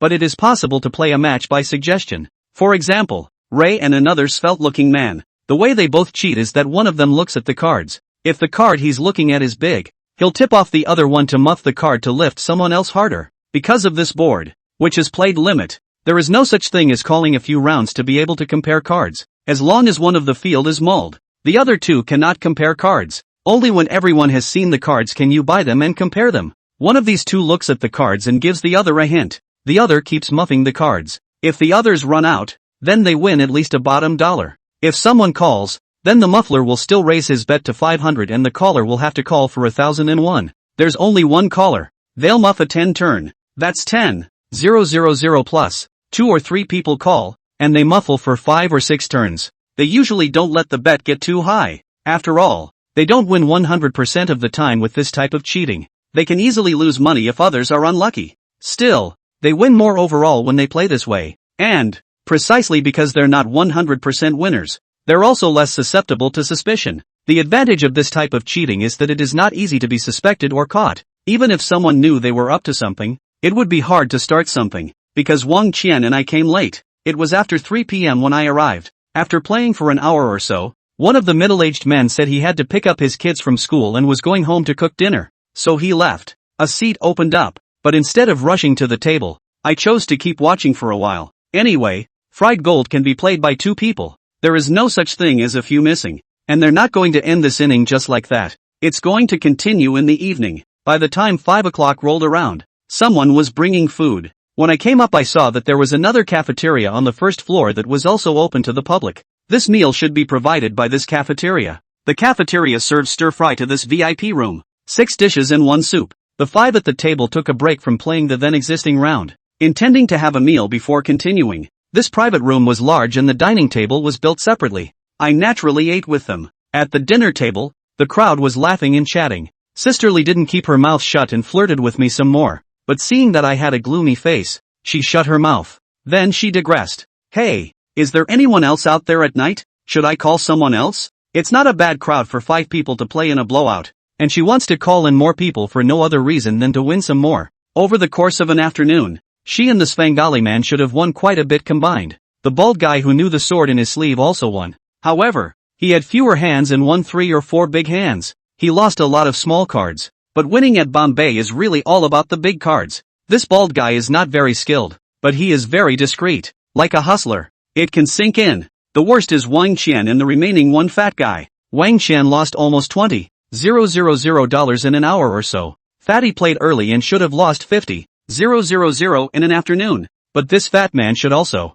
play cards seriously. But I see him staring at Wang Qian and Li from time to time with colorful eyes. Wang Qian was dressed okay today. She didn't have to go to work, and she was dressed fairly conservatively. That Ray is wearing a cooler outfit, especially her low-cut dress, reveals a white flowery piece. Sometimes when she encountered something funny and laughed, her breasts trembled as if something was about to fall out inside. This made Fatty's mouth water as he watched. And the guy who walked out this afternoon should have lost a lot too. He didn't even look good when he left. Why don't you call down old Chang? Fatty followed Li's question back. Forget about old Zhang. He lost quite a bit the other day, so he probably won't be coming for a while. The bald man responded. I can see that these guys get together to gamble a lot. Only, none of them knew there were cheats among them. Hey, Qian, will your boyfriend? Do you want him to play with you? Ray said glancing towards me. Wang Qian blushed. She hadn't been giving me a lot of winks this afternoon, trying to get me to the table, but I'm blind to it all. Now that someone had offered to put me on the table, she was naturally happy. She didn't bite, though, but glanced toward me. Now I'm the dominant one, or the rightful general. She naturally has to look at my face. Ahem. I cleared my throat and said, I'm not very good at it. Hey, I know that now is the best time for me to get on the field. I didn't offer to go to the table, so the odds of me being suspected of being a hustler were basically gone. At least Li and his partner, who invited me to the table, don't think I'm a hustler, but I pretended to be reserved for a moment. This way, it's more real. What wouldn't this be? Li was surprised. Even if you don't know how, you've been watching all afternoon. You should have learned it, right? It's very simple. Hey, do you have money with you? If you don't have any money with you, sister, I can lend it to you. Chapter 58, 5 cheaters at a 6-player poker table. I was very surprised as to why Ray would say such a thing. I've only met her for the first time and she lends me money? Is it because she knows Wang Qian well and isn't afraid I'll run away? I didn't pick up what Ray said. It was Wang Qian who said nonchalantly, Sister Li, what do you mean by that? My boyfriend doesn't have money. I'll give it. Who are you to give him money? Hey, Li smiled sarcastically and stopped continuing the topic, but continued to ask, so is your boyfriend playing or not? Is this woman provoking me to come to the table? Seeing her impatience, I went along with it and agreed. All right, I'll play for a while then. I don't have any cash on me though. I'll get some money from the ATM at the bank downstairs. I didn't just take the money out. That way, it'll look like I came here specifically to play poker. Who in their right mind would go out with $50,000 cash in their pocket these days? I'll go with you. Wang Qian didn't move and stood up, accompanying me out the door. I didn't say no. After all, the money I have on me is hers. Maybe she's afraid I'll roll her money and run? Why are you on now? After going out, Wang Qian questioned me in a low voice. Her tone was both disgruntled and worried. Disgruntled because she's already lost $20K and hasn't waited for me to make a move. Even gave me a couple hints during that time and I ignored her.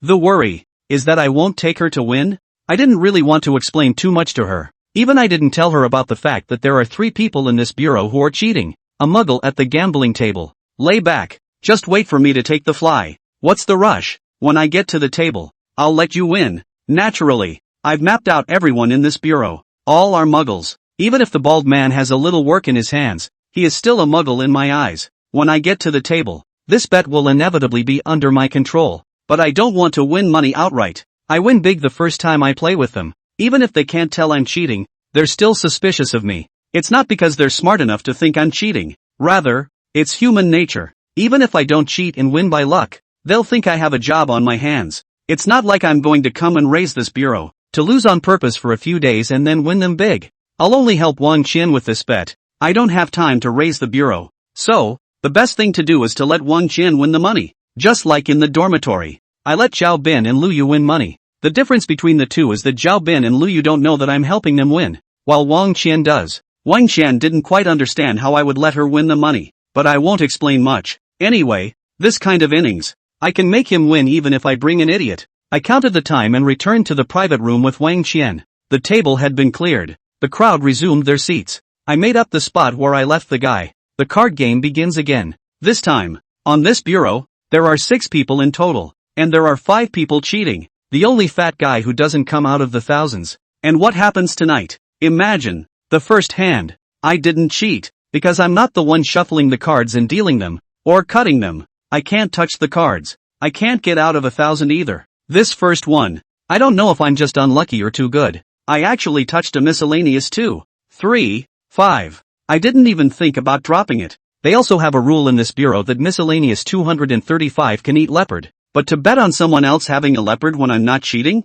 Then I really am out of my mind. After a round of bottom, it was finally my turn to deal the cards with my underdog, Sven Man, sitting in the dealer's seat. Also, it's up to me to cut the cards. This hand, I let myself draw a big pair. Everyone else had either a small pair or loose cards. Unsurprisingly, I won. Pretty much just a bottom dollar win though, which just about covers what I lost on the first couple hands. Then, I'll sit down and deal the cards. I didn't use a fancy shuffle. To others, my shuffling of the cards still looks a little clumsy. Instead, I've programmed the order of the cards. My handler, the balding guy with a bit of finesse, cut the cards. He couldn't see anything at all. And after he cut the cards, I had let the order of the cards return to their original position with a slight pawing of the cards in one hand. This is an upper middle class trick called low hands return. The bald guy couldn't see my maneuvers, let alone the others. On this hand, I sent Wang Qian a spade flush of Q, 10, 7. I myself, on the other hand, had a lousy hand, and after muffing around, looked at my cards and lost them. And I sent the bald guy a mixed color straight with J, Q, and K. A flush of 9, 8, 3 hearts was sent to Ray. Everyone else had small cards. This hand, without any surprise, Wang Qian won, and won a full pool, 30, 000. Ah, Wang Qian, who had won the money, squealed with excitement. It's like a roadie winning big. This performance is very real. While she knew I would cheat to make her win, she didn't know how I would do it. Maybe, in her mind, she might have 9 layers thinking I cheated and 1 layer thinking this was a really lucky win for her. That's why she can be so real. And the bald guy sitting in the house above me lost quite a bit this hand. A small 10 grand. His face became grim. Then I saw him steal an ace of hearts and a 10 of hearts and put them in his left sleeve as he shoved the losing hand into the pile. Chapter 59, Sitting and Watching Dogs Eat Dogs. I took the bald guy's few shots in stride. He's a very cautious man. Changing cards is not very frequent. The cards that were switched weren't so big as to be that particular exaggeration. What with leopards and flushes? He doesn't really get them. At most he gets aces flush and kings flush, which look big, but aren't particularly big. This makes it look very natural. This bald guy is solid. I learned that he was cheating, and I wasn't going to catch him cheating.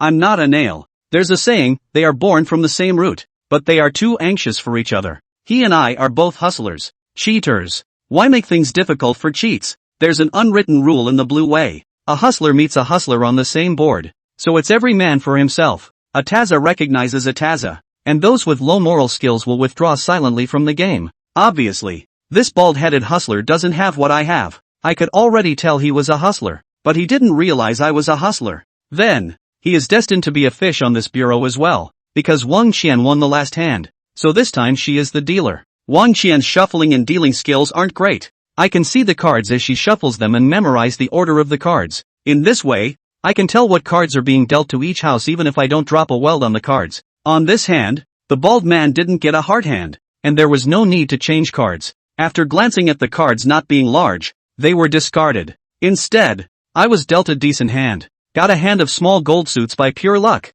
and won the game. When it was my turn to sit, I deliberately dealt the bald man a heart card that would allow him to make a flush with the 2 hearts up his sleeve, and to the Svengali man was sent a flush with vice jacks hitting the head. Small cards were dealt to Wang Qian so that she could run away early. The other 2 are also small cards. This hand, I want to see them dogfight, as I designed it. Wang Qian and Fatty looked at the cards and lost them. The Svengali man reads the cards, then gives Ray a hint. Let Lee be bored all the time. Then the hand hit the full pool again. The winner is naturally the bald guy. After playing back a hand of 30, 000, the bald guy won back what he lost on the last hand and backed it up to more than 20, 000 dollars. So he stopped for a while. Next, I let Wang Qian win a few more hands one after another. No full pools though. You'll probably win a little over 10. 000, or a little over 10,000 per hand. Even so, Wang Qian has not only the afternoon lost 20,000 back, but also won 40,000 or 50,000 upside down.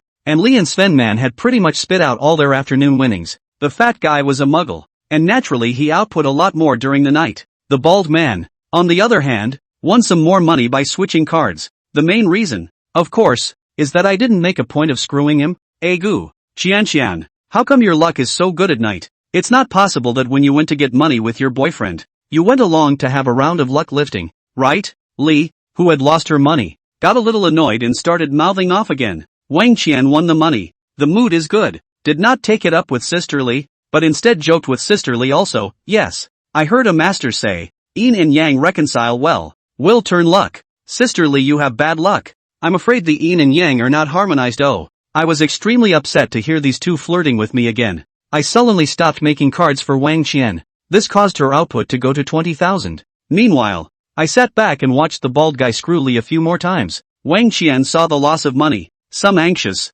but did not dare to show it. Can only be under the table? The foot over, with her high heels and my legs gently rubbed a few times. Eventually, my anger subsided before I continued to help her with the cards. After about 3 more hours of playing, I saw that Wang Qian had almost 200,000 in cash on her desktop. Divide that by her $50,000 principal, which means she's won $150,000. I think it's almost over. She helped me once, and I helped her win $150,000, and counting my 30% commission, she had $100,000 to show for it. It should even out. Then the next few hands, I let Wang Qian win another $50,000 while I lost all the $50,000 Wang Qian gave me. There's no more money. I'll just stop playing. You guys play. On the last hand, I lost my last $10,000 and threw my cards on the table. This is my signal to Wang Qian. That's it for today's inning. But at this point, both Li and her partner, Sven Man, lost their money. They lost about 100,000 each. It adds up to 200,000 in total. Naturally, Li didn't want to end the inning, although she and Sven Man cheated. But at the end of the day, they're not cheats. They are, at best, gamblers who think they are smart. Gamblers who lose money naturally want to flip the script. Didn't your Qian win some money? Ask her for some money first. I shook my head. I don't have a good hand today either. It's better not to send you any money. Hey, what a bummer. Let's get on with it then, Ray said in an annoyed tone. There's not much difference between 5 and 6 people when it comes to blowing up gold. Anyway, but Li and Sven Man don't count as hustlers. That bald guy is a real hustler. A real hustler knows when to stop. Li and Sven Man lost a total of $200,000. The fat guy lost like $300,000 in total. Strangely enough, I didn't go after this fat guy in particular,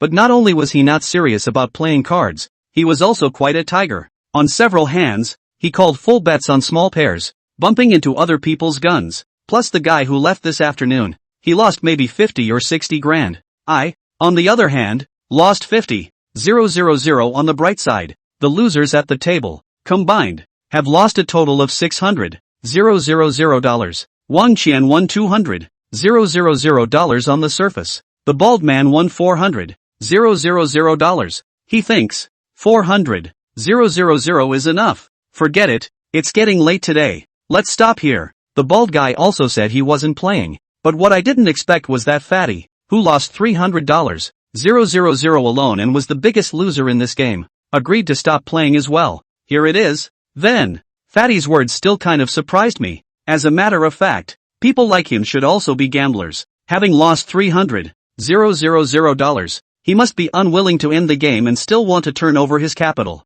Unless, the $300,000 is not much money at all in his eyes. Him losing $300,000 is no different than an average person losing $300. However, Fatty's next behavior surprised me even more. He was seen taking out his cell phone and dialing a number. Second brother Zhang, I'm finished here. Come over and get off. Chapter 60, The Anti-Thousand Bureau. Seeing Fatty make a call, Wang Qian, the bald man, Sister Li, and the Sven man, all 4 of them revealed a look of panic. Fatty son, what did you call second brother Zhang for? Li loudly questioned Fatty. Hey, Fatty son laughed and lit a cigarette. Won't you know when you come? Boring. If you don't fight, forget it, I'm leaving. Lee stood up angrily, ready to leave, but Fatty Sun clattered a chair pulled out of his seat. Across the intersection of the room door, his own large body also blocked the way. No one is leaving until Brother Zhang Air comes. Fatty Sun, what exactly do you mean? The Sven man couldn't sit still either and came to condemn Fatty Sun. Even Wang Qian was very angry. Yes, Fatty Sun, what do you mean? Why don't you let us go? The bald man didn't make a sound. He remained seated in his chair and had lit a cigarette, but I saw that his hand and mouth were trembling slightly as he lit the cigarette. Is it in fear? Who the hell is this Ernie Zhang? It would make all these people so flustered? Is it a dark light? They're all afraid of being exposed as cheating by Zhang Er? These few people can have ghosts in their hearts. I have a ghost in me too, but I don't panic, much less fear, because I believe that even if I cheat, no one can catch me. At least, Dark Lantern wasn't there to catch me cheating. Fatty Sun didn't bother with a few people and looked at them with cold eyes. It was a far cry from when he was at the poker table. I didn't realize. The fat guy was quite good at acting. I suspect that the fat man has set up a trap today. The Anti-Thousand Agency. Not a moment later, before Fatty Sun's cigarette was finished, and the bald man's cigarette was only half smoked, the door to the room was opened. 3 people came in. The man at the head was very tall and strong, about 1 meter 9, flat head, country face, wearing a silver chain, wearing a camouflage undershirt, overalls, and marten boots, with a stern look on his face. The 2 behind him were also strong-looking, but more like social jerks. Ergo, when Fatty Sun saw the national character face, he shouted affectionately and went forward to hand a cigarette. This man is the one they call Zheng Urge. Zheng Urge took Fatty Sun's cigarettes, pulled the chair across the path over, and sat down with his legs spread out. Fatty Sun was very eagle-eyed and immediately went up to help Zheng Urge to light a cigarette, before second brother Zhang could speak. Sister Lee accompanied her with a smile and winks. Second brother, what's going on? After taking a drag on his cigarette, Zhang held it between his 2 fingers and pointed at Sister Lee, the Svengali man, and the bald man. You 3 cheated. As soon as the words fell, the faces of the 3 named instantly turned pale. Sister Lee quickly said, second brother, I didn't cheat. How could I cheat? Humph. Zheng Urge sneered, and without any nonsense, he had the people behind him take 2 videotape-like things. This is the video of your last 2 poker games. Xiang Qifeng, your actions of changing cards have long been recorded. The reason why I only arrested you today was to verify the code words between Lily Kai and Jia Hongxiao. By now, I had learned the names of the bald guy, Li, and the Sven guy. Watching Zheng Urge take out the videotape to catch 1,000. I specifically glanced at the bald man Xiang Qifeng. He no longer had the composure he had when he was playing poker, and his whole body was trembling. A half-smoked cigarette was left untouched by the burning ash attached to the filter. This old cheat standard is still a bit poor. If the skill is not there, then he should focus even more on preventing getting caught in the thousands. The first ironclad rule of a hustler is to look at the anti-hustle before the hustle. I learned the technique for 6 years and watched the game for 5 more before the 4th master let me out. During these 5 years, besides observing people, I have been observing the Bureau's anti-thousandaires. The anti-thousand can be a person or a device.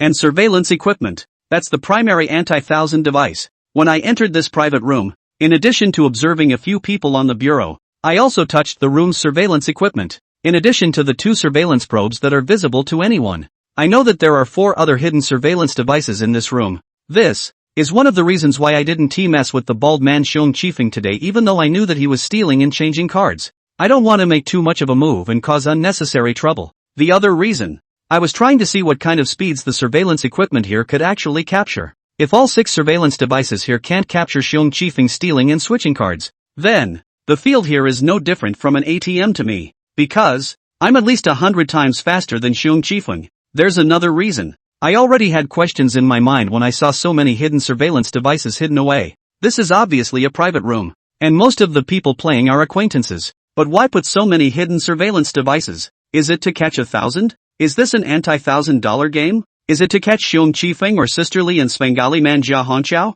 Or catch both? At that time, I already had this question. And as it turns out, I didn't guess too badly. So, I didn't particularly mess with Xiang Qifeng. If I had gone and screwed him, then instead it would have made me especially visible. The hustler has to be able to hide it. Chapter 61, Zheng Family Rules. Zheng Urge, what are you talking about? I can't understand. Sister Lee Kai Lily was still talking tough, but her trembling voice and stuttering words had already betrayed her. On the contrary, Xiong Qifeng's face was ashen, as if he had admitted defeat. Brother Zhang, I admit to cheating. Draw a line. Zheng Erge smoked a cigarette and narrowed his eyes at Xiong Qifeng, but before he could open his mouth, Wang Qian on the side suddenly opened her mouth and cursed loudly. Good you few bastards even cheated. No wonder I lost over $600,000 playing cards with you guys this month. I was shocked to hear that. Wang Qian, the gambler. How deep must she be? Lost over $600,000 in 1 month.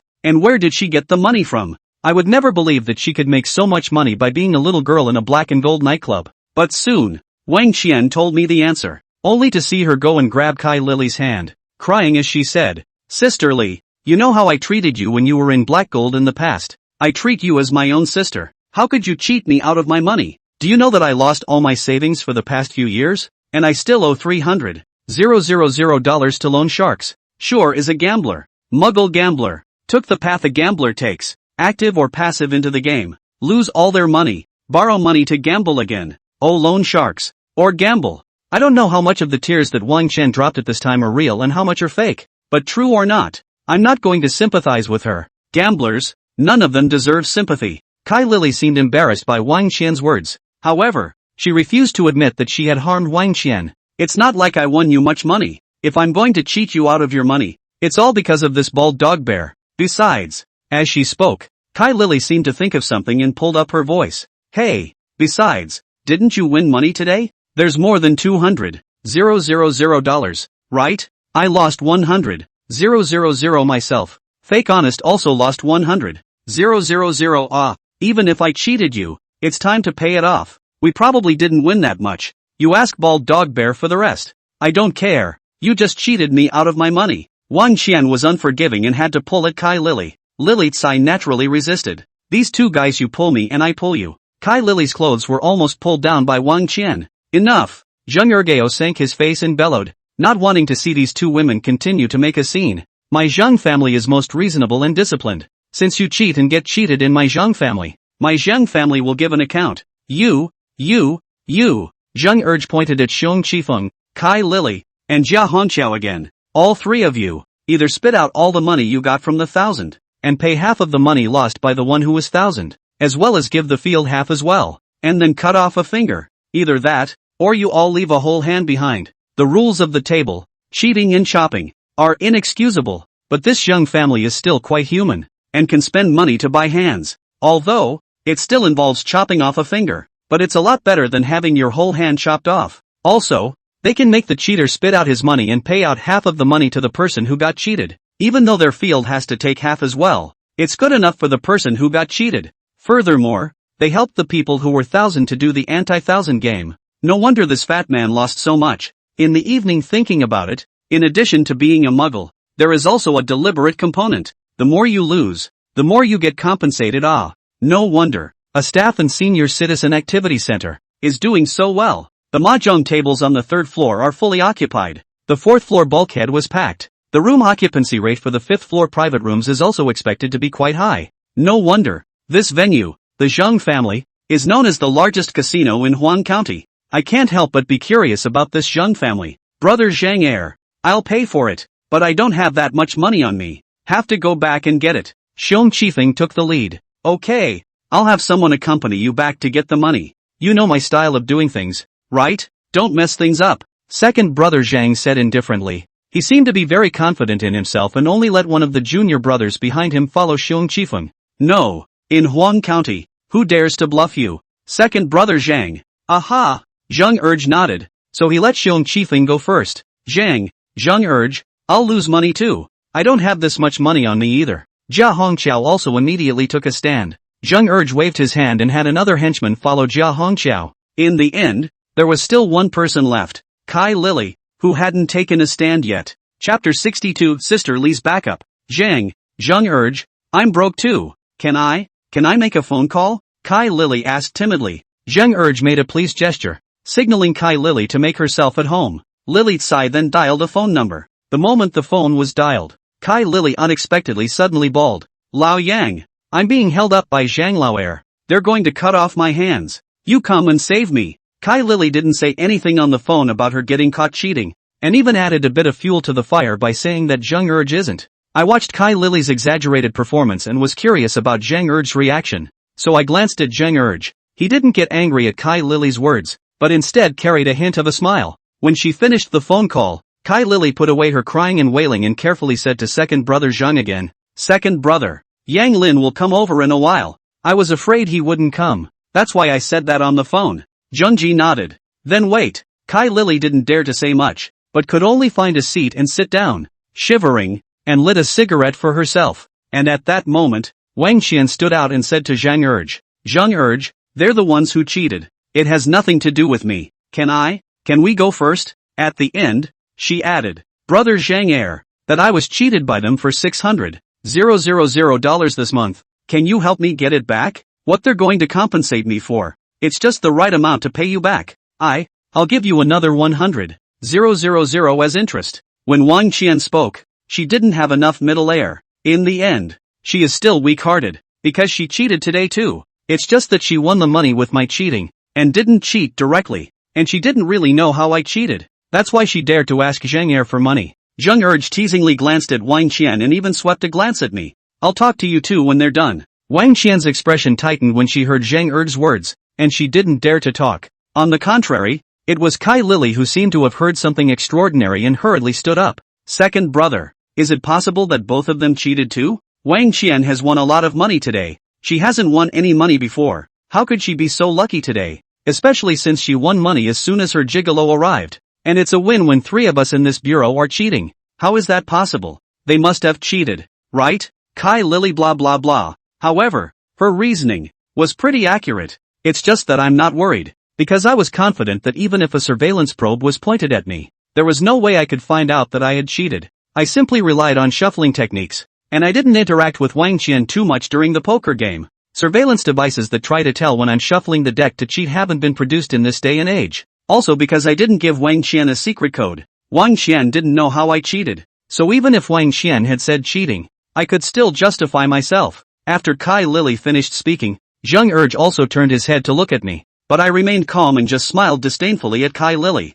This guy is just stirring the pot right now. Or rather, she's trying to pull someone down. She could have saved a lot of money if she had followed Zhang Er's rules. I don't bother with Kai Lily, but Wang Qian can't stand it. "Sisterly, what are you talking about? I cheated? Which one of your eyes saw me cheating? It's a waste of time for me to treat you as a good sister. I didn't realize that not only did you cheat me out of my money, but you also slandered me?" Wang Qian might really be a bit angry, and the state she showed at this time was more realistic. The originally aggressive Kai Lily was actually a little ashamed by Wang Qian's words. "Alright, don't argue. It's not up to you whether they cheated or not. Let's take care of your business first." Zhengji interrupted the two women's argument. Wang Qian and Kai Lily didn't dare to say anything more, and the two of them each found a chair and sat down. The booth suddenly became extremely quiet. The atmosphere also became a little awkward. After about half an hour, the person Kai Lily shouted at finally arrived. This man didn't come alone. He was followed by 4 or 5 others, and it's amazing that I've seen all of these people before. I was more impressed with one of them in particular, with an inch hair, not too tall and not too strong, but looking a bit brash, David Lee. But it wasn't him that impressed me the most, and come to lead the people who come. I think it's the poplar forest that Lily Tsai was talking about. At the sight of this man, in my mind, memories that had been silent for 12 years, but were as if they were chiseled and cut, suddenly sprang up like a spring. Chapter 63 Memories. Everyone will always have a memory that they want to forget, but can't forget for the rest of their lives. And what is that memory I want to forget, but can't? It was my father's tragic death. It's the breakup of my family. I was the one who watched my mother die in front of me. I have tried to put this memory out of my mind, but every time I dream at midnight, that fragmented but painful image always comes back to me. For a long time, I couldn't escape this painful memory. It wasn't until I had been studying Thousand Arts with the fourth master for a while that I put all my heart and soul into Thousand Arts. I practice during the day and think at night. I eat and think,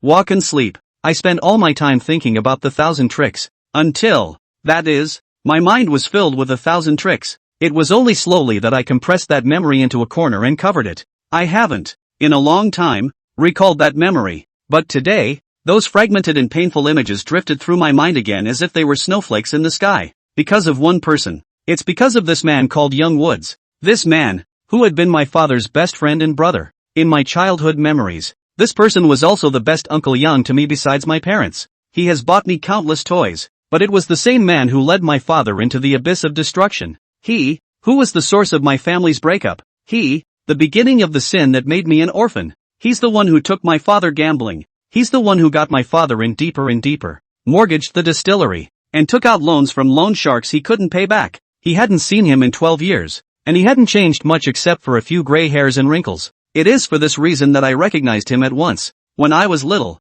I only knew him as Uncle Young. Now I know his full name, Poplar Grove. 12 years ago, I was a tiny little thing. Now I'm a grown man. I recognized him, but he didn't recognize me. He didn't look at me when I entered. He first saw the large-sized fatty son and revealed a look of dismay, then sulked and conversed with Zhengji. Elder Zhang. What do you mean, Boss Yang? Your woman is cheating in my venue. Kai Lily didn't dare tell Yang Lin the truth over the phone. At this moment, when Yang Lin heard this, he looked at Kai Lily with an incredulous face. You cheated? Just a code word with someone. Pop. As soon as Kai Lily's words fell, Yang Lin slapped her in the face. Ah! Lily Tsai screamed. You beat me to death. I can't live anyway since Zheng Laoer is going to cut off my hand. So why don't I just beat you to death? She emotionally grabbed Youngwood's hand and beat it against herself. Enough! Yang Grove drew back his hand with a helpless face, then said to Zhang Laoer, Elder Zhang, draw a line. Boss Yang doesn't know the rules of my Zhang family? Elder Zhang asked rhetorically. Youngwood paused. Money, I'll pay. How about the finger? Zhang Laoer shook his head. This is the Zhang family's rule. What if I pay for it? No one else can, but since Boss Yang gave the word, naturally I'll sell you face. $300,000 on one finger. The Zhang family's rules are quite friendly to the cheaters. Not only can you lose money to redeem your hand, but you can also pay for your finger. It's just that the price of the finger is pretty high. Yang Lin frowned before he could speak. Li Dawei beside him spoke up instead. Elder Zhang, a bit of a lion's share, isn't it? Zhang Laoer glanced at Li Dawei and faintly said, You're the son of Hengsuan Village Branch Secretary Li Yutian, aren't you? That's right. Bang! Suddenly, Zhang Laoer raised his leg and kicked Li Dawei, knocking him to the ground. Your old man wouldn't dare talk like that in front of me. Who are you? Elder Zhang said in a domineering manner.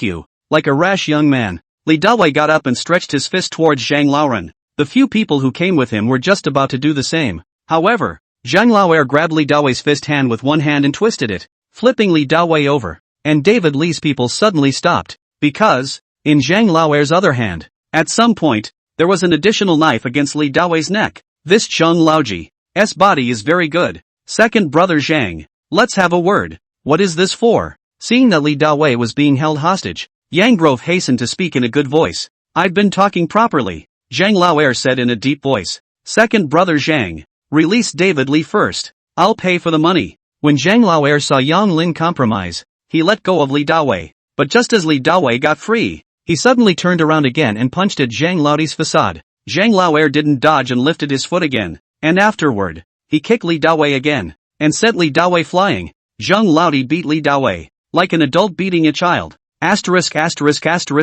Q. David Li got up again, seemingly defiant, and wanted to do it again. This time, however, Youngwood stopped David Li. Don't mess up at this time. You can't afford to spoil second young master's plans. Yang Lin's words made David Li lay down. You wait. Li Dawei pointed at Zhang Laoer and let out a harsh word, but Zhang Laoer did not put Li Dawei in his eyes. Zhang Laoer, I don't have that much money with me. Tomorrow you have someone will come into the brewery to get the money. Yes. This time, Zhang Laoer didn't treat Xiong Qifeng and Jia Hongqiao the same way he did, and had someone follow Yang Lin to get the money. Instead, he let Yang Lin take Kai Lily and go straight away. Li Dawei naturally followed, but before he left, he glanced toward me again. The last time he was in the Supreme 888 box, he also glanced towards me when he left. This guy is pretty funny too. I ran into him twice. He got beat up both times. I didn't bother thinking much about David Li. At that time, my mind was filled with Yang Lin and his reference to Shobin Brewery. This Shobin distillery was originally owned by my family.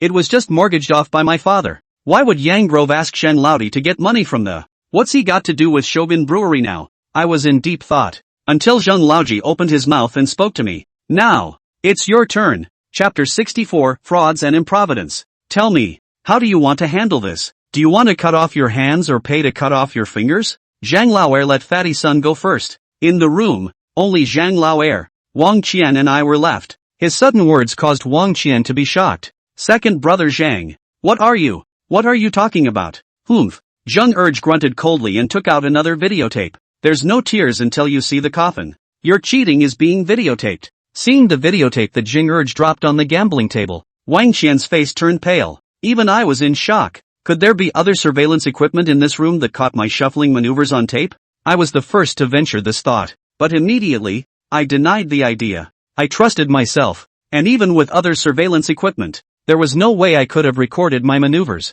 Could it be that Elder Zhang is swindling me? I looked at Zhang Laoer, who had a calm face and was smoking a cigarette, and thought, why did Zhang Laoer tell us about this alone? Why didn't you just take the videotape out with you just now and arrest all of us for 1,000? Why did he have to send everyone away before he told us about this? Could it be because he didn't catch my 1,000 at all? He just thought that Wang Qian was able to win so much money even though 3 people were cheating. So he thought that Wang Qian had cheated as well. And I came with Wang Qian. So naturally I cheated with him. The videotape is simply his means of swindling thousands. Brother Zhang Er, since you recorded us cheating, why don't you play it for us to see? I said calmly. Wang Qian gave me a surprised look. Zhang Laoer also narrowed his eyes at me. If Wang Qian and I cheated on you and you filmed it, and you want to cut my hands, I'll wash them and put them on the table for you to cut. If you didn't film it, Brother Zhang Er, don't you have to give us a statement? You guys really didn't cheat? Elder Zhang asked. With this statement, I have been 1,000,000% sure that he did not film my cheating maneuver.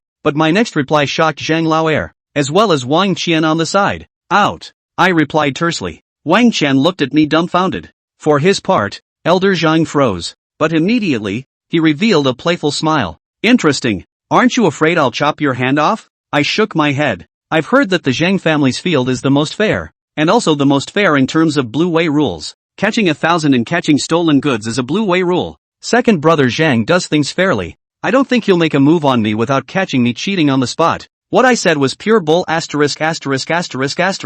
It's my first time at this venue today. And it's the first time I've seen Elder Chang. What the Zhang family is like, what kind of person Zhang Er is, I have no idea at all. But what Zhang Laodi did today let me roughly understand his person. That's why I dare to admit that I cheated. I do have an element of gambling, but since I chose to do so, I naturally have my own intentions, and I guess I should have bet on success. Humph, you're confident in yourself? Zhang Laoer asked me. Definitely 100 times more powerful than that bald guy. I blurted out. Zhang Laoer didn't say anything. He stared at me for a while before he said, you may leave, but don't come here again. I was silent for a moment, and without saying anything more, I got up and left. Today, I didn't expect this either. Admitting to Zhang Laoer that he had cheated was only a temporary act. I just want to leave an impression on Zhang Laoji. The purpose was achieved, and naturally, it went away. Wang Qian had already been frightened by what I had just said, and when she saw me leave, she hurriedly followed. Only when she was out of the door of the staff center did Wang Qian pat her chest. Zhang Peng, what did you just do? Scared me to death. Isn't it alright? My answer left Wang Qian speechless. I didn't bother to explain to her. According to Wang Qian's behavior just now, I think that if she is intimidated by Zhang Laoer a few more times, she will probably not fight. This kind of person, I definitely cannot take her to gamble again in the future. Give me my commission. I asked Wang Qian for the spoils of tonight's battle. What's the rush? It's not like I won't give it to you. Wang Qian muttered, but still honestly took out 50,000 from her bag and gave it to me. Nah, here you go. I took the money nonchalantly. This money, I deserve it. I took it with a clear conscience. By the way, who was that guy who came to take Ray away? I asked, seemingly at random. What's wrong? You don't have a crush on Sister Lee, do you? I can warn you, don't even think about it. She is now Boss Yang's woman. Although Boss Yang is a businessman, he knows quite a few people in the underworld. I'm really convinced of this Wang Qian. Which pot is not boiling? I didn't have the heart to say. I'm just casually asking, seeing as he's quite powerful. Even brother Zhang Er has to give him face. That's for sure. He's the boss of Huang County's largest distillery, Will Enter Distillery, and it's still the top 5 big bosses in Huang County. Oh, I responded faintly. Instead, the heart made waves. Youngwood is the owner of Will Enter Distillery? How did he come to be the owner of the Shogun Brewery? As I recall, back in the day my father mortgaged the distillery to a water release company. Suddenly, a seemingly unlikely, yet extremely likely idea popped into my head. Chapter 65, Squatting. Ever since I became a hustler, I have wondered, back then, if my father could have been set up before he was cheated out of all his money. Going down the path of extinction? It's just that, at the time, I was so young that I wasn't aware of a lot of the details, and my father never took me to the place where he gambled. The matter has been difficult to test and verify. When my family used to have money, we had a lot of guests.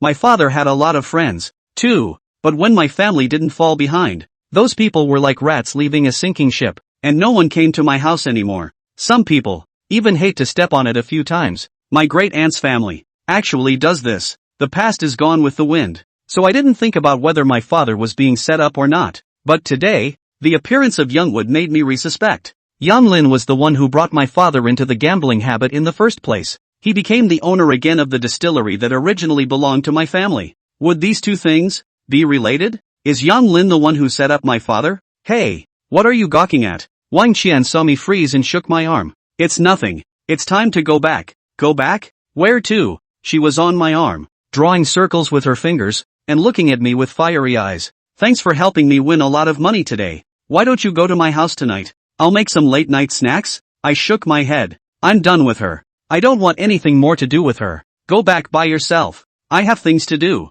I looked around and, not far away, saw the monkey sitting on the motorcycle. Then I walked toward him. Hey! Wang Qian shouted behind me, but I ignored her. After walking up to the monkey, I said to him, take me down to the shantytown. Zhao Bin is in the neighborhood. I'm just going to check on him. Hey, you really take me as a driver? Bro, I was sent by the 7 Dukes to follow you. Will you give some face? I patted the monkey on the shoulder, and skillfully got on the back of his motorcycle. It's on the way anyway. This way you'll be able to stay close and won't get lost. I think that I'm still kind of looking out for the monkeys. Only the monkey didn't seem to appreciate it and gave me a blank look. But finally, he started his motorcycle and rode toward the shantytown. It's just a few turns to get to the neighborhood of Zhao Bin's house. However, there was a small car that arrived with us. It's a Santana 2000. Because of the short distance, I didn't care that the car turned out to be following us. The monkey didn't care, but when it stopped with us, we were both on alert. 3 people then got out of the car. 2 burly men, a short person. The short man is David Lee. The roads in the shantytown were all narrow, and when David Lee's car stopped, it blocked the exit. I think running shouldn't be possible. Monkey, are there any of your brothers around? I asked. Monkey looked at me with an incredulous look on his face. Asterisk asterisk asterisk asterisk. Coming for you again? I didn't say anything. It was a tacit admission. Why are you kids so good at finding things? This is the only place where little Ping Tu lives in the neighborhood, but now I can't contact him either. The monkey was speechless. I was equally speechless. It's not like I beat David Lee. Both times I met him, someone else beat him up. After he met me today, he even squatted me in the staff center on purpose. Kid, remember me? David Lee has walked up to me. I shook my head, indicating that I didn't remember. Ha! David Lee sneered. It's okay if you don't remember. You can think about it when I give you the scoop. Go get him for me. The 2 big men behind David Lee crossed their arms,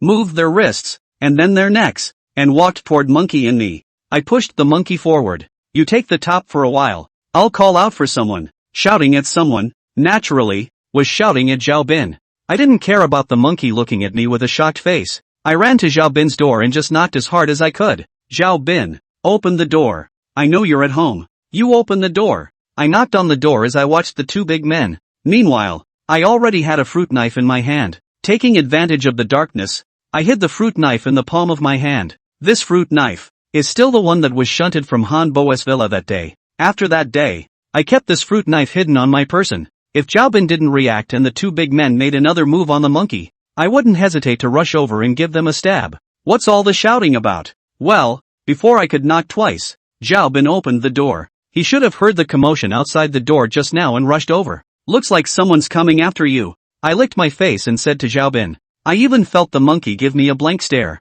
Zhao Bin frowned as he walked out of the house. He was wearing a pair of shorts and a black tank top. In the morning, the monkey also told me that Zhao Bin was seriously injured and was dying, but now he seems to be doing much better. Zhao Bin coldly looked at the 3 people across from him. At this point, 3 on our side and 3 on the opposite side. Looks like an equal number of people. But David Lee's 2 henchmen were quite a bit stronger than either of us. We were like children to adults in front of these 2. Maybe it's because of the battle. David Lee is emboldened. Go them up. Chapter 66. Zhao Bin makes a move. The 2 burly men were half a head taller than Zhao Bin. The size was even more so. Zhao Bin looked very thin in front of the 2. I've got a tight grip on the knife. Monkey also found a brick to hold in his hand. But we both didn't have a shot. Xiaobin took care of the two strong men by himself. It only took about a second. Xiaobin preempted the two burly men as they approached. He moves really fast. He threw a total of 2 punches. With each punch, he hit a burly man in the neck. I don't know much about body points, but I also knew that Xiaobin struck a person in the vitals.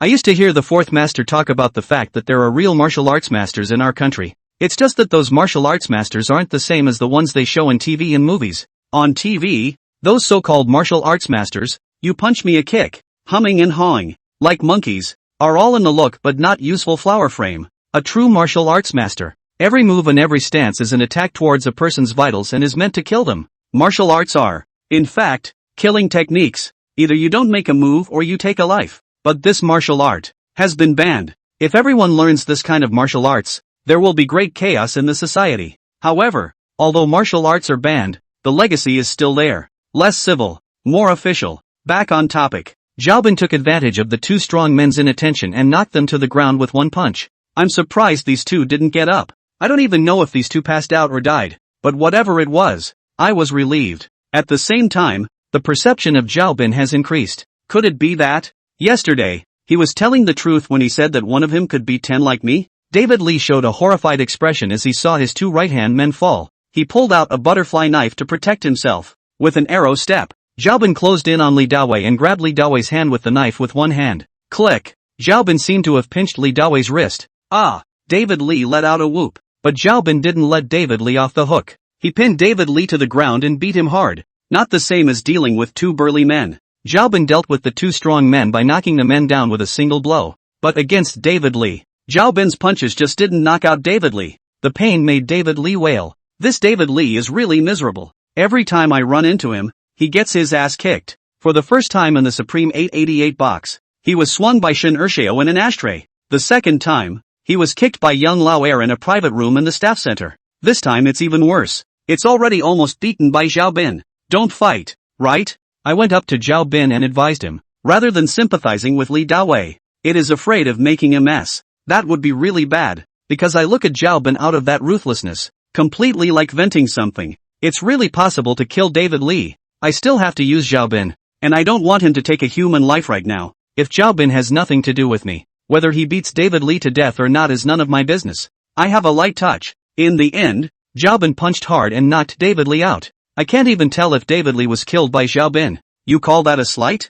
You have a grudge against him? I asked curiously. He made a scene in the VIP room earlier and hit me. Xiaobin's words surprised me. I suddenly remembered as if there was such a thing too. At first, when Li Dawei came to the Supreme 888 private room, Wang Chang arranged for me to serve in the Supreme 888 private room because Li Dawei made a mess the previous time he came and beat up a waiter. Wang Chang because he was afraid of Li David, and then only arranged for me to go. So, the person that David Lee beat up before was Xiaobin? It's not a coincidence. But then again, I'm curious. As a matter of fact, with Xiaobin's stature, he wouldn't be beaten, would he? I thought you said you were a good fighter. How come he beat you up? I asked. Xiaobin gave me a blank look. I was a waitress at the Black Gold nightclub back then. I could fight back. Amount. Also, the code of the Black Gold nightclub is to treat the customer as God. God wants to hit you on the left side of your face. You have to stick your right side out as well. However, if Black Gold's waitress or little sister was really beaten up by a customer,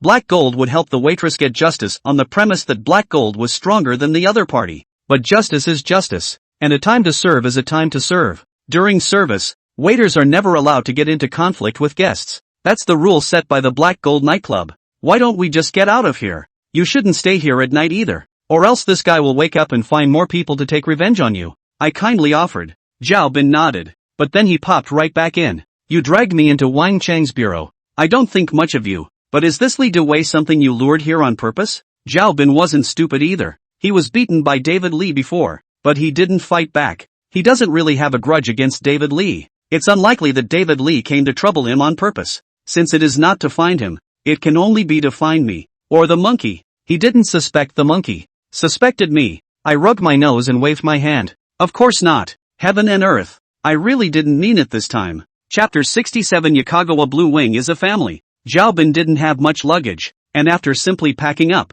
he left the bungalow he was staying in. I put him up temporarily in a small hotel near the Black Gold nightclub. because I told him that now Hanbo is looking for him. If he wants to stay in Huang County, it's safest for him to live near Black Gold. The lights are dark. I don't think Hanbo could have imagined that Zhao Bin was near Black Gold. It's 12 p.m. and Cho Bin is settling in. I suggested a late-night snack. Also, called up the monkey. After all, he's been my driver all day today and almost got beaten up by David Lee because of me. I should invite him to dinner too. Monkey thinks so too. And still thinks I should be slaughtered hard. I told them to order whatever they wanted and eat whatever they wanted. I am now considered rich and powerful. On my body, I have $50,000 in cash. Monkey wasn't polite and chose a barbecue restaurant. Ordered quite a few things in wine. Zhao Bin was injured and didn't drink. I don't drink much either. Just a couple drinks with the monkey. The monkey drank it alone and enjoyed it. As it turns out, he's also a winemonger. Speaking of Zhao Bin's injury, I couldn't help but get curious.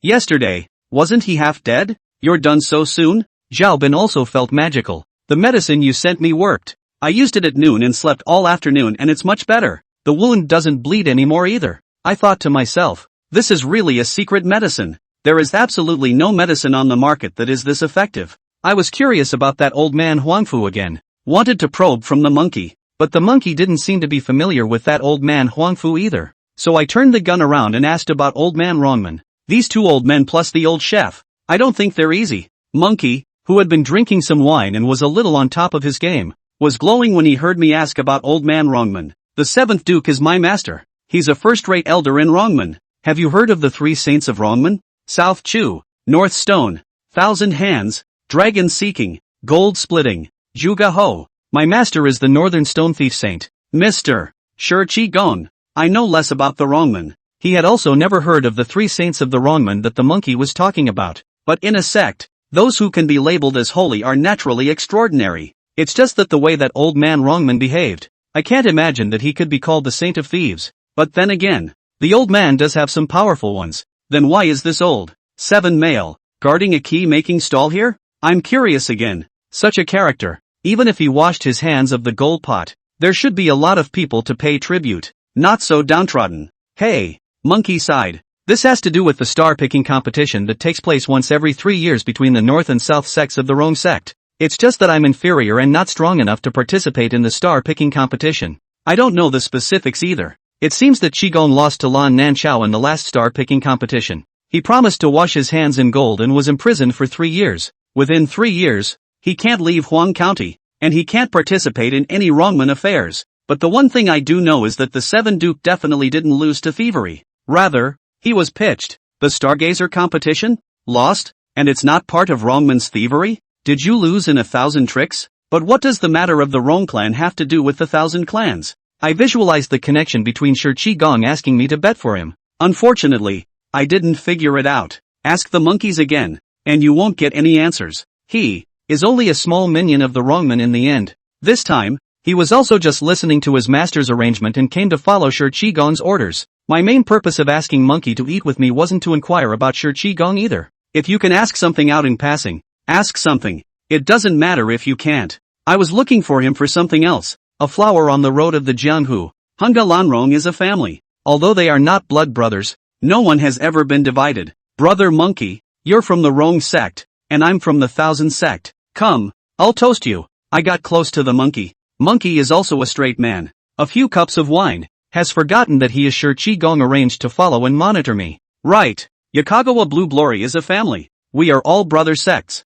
Brother Zhang. Let's drink a toast. After Monkey and I clinked glasses, his interest grew and he talked more and more. Brother, I've heard from the 7th prince that you're very skillful in the art of 1,000 tricks. Otherwise he wouldn't have specially asked my master to arrange for a few of our brothers to follow you. Why don't you show me a couple of hands and open my eyes? Hearing the monkey's words, a smile involuntarily hung at the corner of my mouth. I was thinking about how to steer the conversation to that, when Monkey took the initiative instead. Great. I'll show you a few tricks then. Chapter 68, Casting the Bait, Fishing, and Taking the Hook. At the barbecue, dice and playing cards are available. A lot of people who come to drink ask for these to play games, so I asked for it. I picked up the dice and dice cup first. Here, there's a total of 6 dice in there, 0 to 36 points. So feel free to chime in. 0 points too? Monkey asked incredulously. Zhao Bin's eyes widened as well. I smiled slightly and tossed the dice cup into the air, catching it and shaking it. This time, I didn't use the flat earth. 10,000 feet that I used at the Hanbo Villa that day. That move, which was an extremely advanced move in the thousand arts, didn't look fancy. The outsiders look good. The insiders look good. Monkey and Xiaobin are both amateurs of 1,000 doors. Naturally, I want to show them a wonderfully flashy trick. So, after a few shakes in the air, I also spun the dice cup and tossed it high into the air. After catching it steadily, I let the dice cup roll back and forth on my arm again. Then, another tumble over my hand. Finally, I pressed the dice cup heavily on the table. Watch this. I lifted the dice cup slowly. A column of power slowly unfolds. Wait until I lift the dice cup all the way up. Monkey and Xiaobin's eyes widened. Only 5 dice were seen in a column, towering straight up. The last die, supported by a small circular pit at one point of the 5th die, keeps spinning on it. Not only is there no point, there's not even a noodle. This time, the technique I used wasn't really any more advanced than a flat 10,000 foot building. It was just better than gorgeous. The name of its move is also magnificent, called Dragon Crossing 1,000 Mountains in 9 Heavens. The dice spun for a while before stopping, but eventually, it remained angled. It's still midnight. The two of them, Monkey and Xiaobin, looked at the dice and then at me. Full of shock, I simply continued to show off. The dice cup will cover the dice with a single shake. No extra movement. The dice cup falls to the table again. Open the cup. 1 column, 1 point. Then, I repeat the action. 2 points. Repeat the movement again. 3 points. 4 points. 5 points. 0 to 36 points. And I demonstrated each one to both. Time, but not more than 3 minutes. Well, I asked. I'm not proud of it. These actions, for me, are just a matter of faith and nothing to be proud of. Monkey and Xiaobin had already not only stared in disbelief, but also opened their mouths wide. They, jaw dropped. I saw that the two men had been intimidated by me. With a flourish, Casual showed them poker again. Demonstrating the tricks used in poker is much simpler, even cheap. I brought a new deck of cards over and shuffled them casually, handing them to the monkey. This is a new deck of cards, taken from the store, not magic cards. Now, I'll show you my special powers. Extraordinary? The eyes and mouths of the two men were already too open to stay open. This supernormal ability is called Perspective Eye. You can shuffle this card as you like. I won't touch the cards. You take out any card you want. I can report what its bottom card is. The monkey half-heartedly shuffled the cards several times. Take one out and cover the table. 5 of spades. The monkey flipped it over. And sure enough, it was the 5 of spades. He stamps another one. 9 of hearts. Flip it over. And sure enough, it's the 9 of hearts. The monkey continues to cover and flip. After turning over a small half-deck of cards, I was able to report them all. Geez, how did you do that? I don't believe you really have special powers. I smiled mysteriously and didn't answer the monkey's question. The answer, quite simply, I just drop-welded every card before handing it to the monkey. Hey, Xiaobin suddenly sighed. Sure enough, 9 out of 10 bets are fraudulent. I won't dare to gamble with anyone ever again. Monkey likewise sighed. Hey, if I had the skill, why would I still be Lao Rong? Nowadays, people go out and hide their valuables more and more deeply. In our line of work, it's hard to get things. When we get something, we still have to pay tribute. I joked with the monkey. Why don't you join my 1,000 sect? I'll teach you. A glint flashed in the monkey's eyes as he listened to my words. He was heartened. Immediately, though, the light in his eyes dimmed. Muffling a mouthful of wine alone, he said, once a wrong sect member, always a wrong sect member. It's impossible for me to switch sects. I'm just joking with him too. There's no way I'm actually going to let him join the 1,000 sect. The real top hustlers are going to start at a young age. A halfway decent person, unless gifted, could at best only touch the threshold of the 1,000 gates. It's impossible to even get to the next level. Not to mention, becoming a top hustler. Ha ha, just kidding. I laughed and said, Yako Blue Wing is one family. Why should you and I be divided into the 1,000 gates of honor? If you want to learn, I can teach you a few tricks. Really? Monkey looked at me with a surprised look on his face. Xiaobin also looked straight at me. Although, Xiaobin said, 10 gambling 9 fraud. Never want to gamble again. But when he can be the one to scam someone, he's still tempted to go ahead and use the maneuver to get money. People are double standard. When it comes to the weaker classes, they want fairness. When in the powerful class, they again enjoy inequity. Look at the expressions on the two men's faces. I knew that they were both hooked. Chapter 69, My Rules. Tonight, I'm treating 2 people to a nightcap and am spreading the bait. Showing 2 people my 1,000 tricks is draping. I said, you can teach the 1,000 tricks. It's the closing line. 2 fish, securely in my basket. Monkey suddenly raised his glass in my honor. Brother Zhang, my monkey isn't much of a talker. If you're really willing to teach me, I'll toast you with this cup. With that, he tilted his head and downed a glass of tutu white wine. I am able to teach you. I said you guys. Zhao Bin immediately crossed his fingers and looked at me. I smiled. But we have to make a pact. Thousands of doors do things. Must be rules. The rule is not for restraint, but for safety. This is a parochial industry. One slip will become 1,000 years of hate. Therefore, caution must be exercised. Brother Zhang, you say. I'll listen to you. Monkey patted his chest and said, 1. You can't tell that old your master about me teaching you to cheat, nor can you tell anyone else. Hearing my first request, Monkey paused and hesitated before nodding. Okay. 2. I'll teach you guys the 1,000 tricks. I won't go gambling with you guys, but you guys must listen to me. To be a hustler, the most taboo thing is greed. I'll let you guys win as much as you want, and stop when I tell you to stop. Never be greedy. That's certainly no problem. Monkey answered dryly this time. 3. You guys don't just find a place to gamble. I'll help you find a good game. You can't go to any place that I don't find for you, because you don't know if there's anyone to backstab you, or if there's a dark light dedicated to catching you. Yes. 4. I'm going to take 20% of every money I win. Think of it as tuition and commissions. Bureau to bureau. Humanity to humanity. Money to money. I'm a hustler who makes a living at his craft. Whether it's me getting on the board myself, or teaching someone 1,000 tricks and helping them find the board. As long as my craft is involved, I'm going to get my fair share. This, my principle, also my rules. Of course there's no problem. Monkey agonizingly agrees. That's all for today then. Starting tomorrow, we'll meet in Zhao Bin's room. I'll teach you all the 1,000 arts. My purpose for today has been accomplished. Next, it's time to implement step 2. Monkey and Zhao Bin left in excitement. No matter what they both are or stand for, they are eager to make money. Especially, unearned money. It's human nature. Like a fish that sees bait and moves closer over. That night, I made a rare early trip back to the place where I was staying. Yao Yao didn't come back either, so I went to bed early. The next day, I got up early and went somewhere. Employee and Senior Citizen Activity Center, also known as the Young Families Casino. This time, it wasn't the 5th floor I went to. Instead, it's the casino lobby on the 4th floor. I changed some chips, but I'm not here to gamble. I'm here to find a loophole in this casino. Every casino actually has loopholes. There are some hustlers who specialize in finding loopholes in casinos to get thousands of dollars. Of course, these hustlers have a lot of guts. $1,000 at a casino can be so much more difficult than $1,000 at a regular person's. Not only is the whole place monitored, but there are lots of dark lights. Also, getting caught cheating at a casino can end up worse. But there is a saying that the more wind and waves, the more expensive the fish. Cheating at a casino naturally pays more. Finding a hole in the casino is like digging a hole in a bank vault. I exchanged my $5,000 in chips and circled the 4th floor before stopping at a table called Pirate Captain. The rules of this hand are kind of like a combination of blackjack and stud. It is divided into banker and player. A deck of poker, minus the big and small kings, totaling 52 cards. Player can be 1 to 9 players. The dealer and the player each share 5 cards. The dealer is not allowed to look at the cards, but the player can look at the cards. After the player has placed his underbet and looked at his cards, he can choose to fold or raise depending on the size of his hand. Fold, and the bottom bet placed goes to the dealer. For a raise 2 to 10 times the ante up. Follow the rules of the pokies rows and set the size. Since it only has one deck of cards, unlike blackjack which has many decks put together. So, after each handful, it has to be rewashed.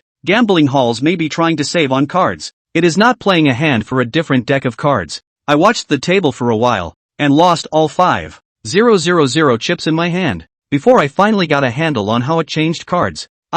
If someone is pressing big, you can initiate a card change. Second, when the dealer wins 200,000 at one time or a total of 200,000 will change the cards once. Thirdly, after about 2 hours of time, the cards will definitely be changed once. Fourth, someone who has damaged the cards, i.e., there are visible marks on the cards now, will also change the cards. Such a law is already a big loophole, and I, by that law, can cheat on this table. The way is simple, drop soldering. But to keep it simple, at Zhao Bin and Monkey's current age, it was already too late for them to learn top-notch 1,000 techniques. Besides, there's not enough time. I have to get them to learn the most practical 1,000 tricks in the fastest time possible, because I teach them the 1,000 tricks and help them find loopholes in the casino. I don't really want them to come here and win. This is just the beginning. Chapter 70, Scouting for Information. After stomping around, I went back to the Black Gold nightclub. But today something happened that I didn't expect.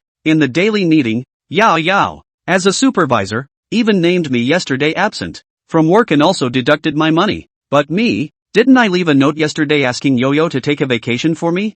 It should be impossible not to see, because when I went back last night, the note I had pressed on the table was gone. This means that Yo-Yo should have seen my note. But why didn't she help me with my leave and say I missed work? I'm puzzled. And Yo-Yo didn't even look at me and kept a stern face the whole time. On the contrary, it is Wang Qian. When I glanced at her with my afterglow, I found that she was wearing a trace of a deep-meaning smile. It doesn't matter if you miss work or not, if you get a deduction or not, or whatever. I have tens of thousands of dollars on me right now and don't really care about the hundreds and hundreds. If I didn't have a purpose for staying at the Black Gold nightclub, I could have just left Black Gold. I didn't bother to count Yo-Yo pointing out my absenteeism. If she didn't take a vacation for me, she didn't. I work my normal shift. But today, while at work, I joined in the chewing out between the waitresses and the girls at the Black Gold nightclub. In the old days, they talked about them and I stood far away. I heard some so-called rumors and let them go with the wind. I've been at the Black Gold nightclub for over a month, and no more than 10 people have spoken to me. I can't have said more than 50 words to these people. But today, I made it a point to get close to them. The Black and Gold nightclub, when it comes to being busy, is indeed busy. But the busyness comes in spurts, and more often than not, it's still on standby. In the old days, the waiters and the little girls used to play cards from time to time while they were on call. Now the rule is that you can't play cards, so people can only talk. I was next to them, listening to them talk about trivial things. There will also be something about some of the guests. As it happens, someone mentioned something about the opening of the Black Gold Casino and the Zheng family casino. Hey, I heard our bathhouse and casino are opening next week. Yes? Sister Wanning has found 3 engineering squads that are working overtime to renovate the bathhouse. She said that the bathhouse must be renovated before next week. Then aren't we going to do better business? Hey, that's going to be busy. And no pay. That's not necessarily so. With the casino open, there might be trouble. We might have worse business. Make trouble? Who dares to come to Black Gold and make trouble? A few brothers from the Zheng family on South Street. The Zheng family on South Street? Why did they come to make trouble? You don't know, do you? How would I know? Come on, tell me. South Street Zheng family is the boss behind the staff center. Do you know what the 3rd, 4th, and 5th floors of the employee center are for? Mahjong parlor, casino? Right. It's not like no one has opened a casino in Huang County before, but they were all picked off by the Zhang family. So bossy? Hey, it's more than just bullying. If someone else opens a small casino, a small fight is fine, but if we opened a casino, the Zhang family would definitely come and cause trouble. Why are the Young family sure to come over to our side and cause trouble? Because we have another manager in Black Gold, Brother Blade, who has a grudge against the Zhang family. I was listening to a few people chatting away, and they talked about just the information I was looking for. I was going to look for an opportunity to initiate the question, but now that they've mentioned it themselves, I'll see what I can do. What kind of enmity does Brother Blade have with the Young family? No one paid attention to me even when I asked that, because there were quite a few other people in the room who wanted to know the gossip. The man who seemed to know quite a bit about the inner workings of the world looked around and lowered his voice. Hey, know why knife is called knife? And he sold it. I didn't even have to rush him before someone anxiously asked. Come on, don't be a stalker. Because of the scar on Blade's face. Cut. Some people are dismissive. This answer seems to be expected. So do you guys know where Blade got his scar from? The Young family did this? Some smart people asked rhetorically. That's right, it was chopped by Zhang Changnan, the second oldest member of the Zheng family. As it turns out, Zhang Laoer's name is Zheng Changnan. Then it should also be Blade who was looking for trouble with the Zheng family? Hey, looked like someone who knew the inside story and laughed idly. There were originally 4 brothers in the Zheng family, but the oldest Zheng family member is now in like it's because of Brother Blade. What's the reason? That I don't know. Cut. This topic ended here. The men started talking about other things again. This is no longer of interest to me. I already know the information I want to know. This, then, is enough. Chapter 71, Teaching and Opening of Business. Knowing that the Zhang family has a grudge against Han Bo, the plan in my mind then took shape. That day, when I told Xiaobin that I had a plan, I naturally lied to him. I'm a hustler, not a god. I can do the game, but I don't know where to start when I don't know anything about Han Bo. Although Yo-Yo might know about Han Bo's situation, There's no way I'm going to ask her directly. It's not that I don't trust her. I just don't trust anyone. I can only control myself, not others. What you can't control is uncertainty. Whether or not a game will work is a matter of removing the uncertainties one by one. You can't be in a hurry to make a game. The next few days, I would meet up with Monkey and Xiaobin at the hotel during the day. I taught them the drop weld maneuver. Monkey is no less of an old glory. I rush, quick hands. Although Xiaobin's actions were quick, his finger work was obviously not. I taught him for 2 days and then gave up. Anyway, in my plan, all it takes is one person who will drop weld. Moreover, the monkey itself had the foundation of Lao Rong on it, and its fingers were very nimble. I taught him a technique called starburst. I chose to teach him this technique by looking at the cards in the casino on the 4th floor of the staff center, because the playing cards on the 4th floor of the staff center are black and white checkered cards, so it is most appropriate to use this technique. And this kind of technique, in the 1,000 arts, already belongs to the relatively top technique.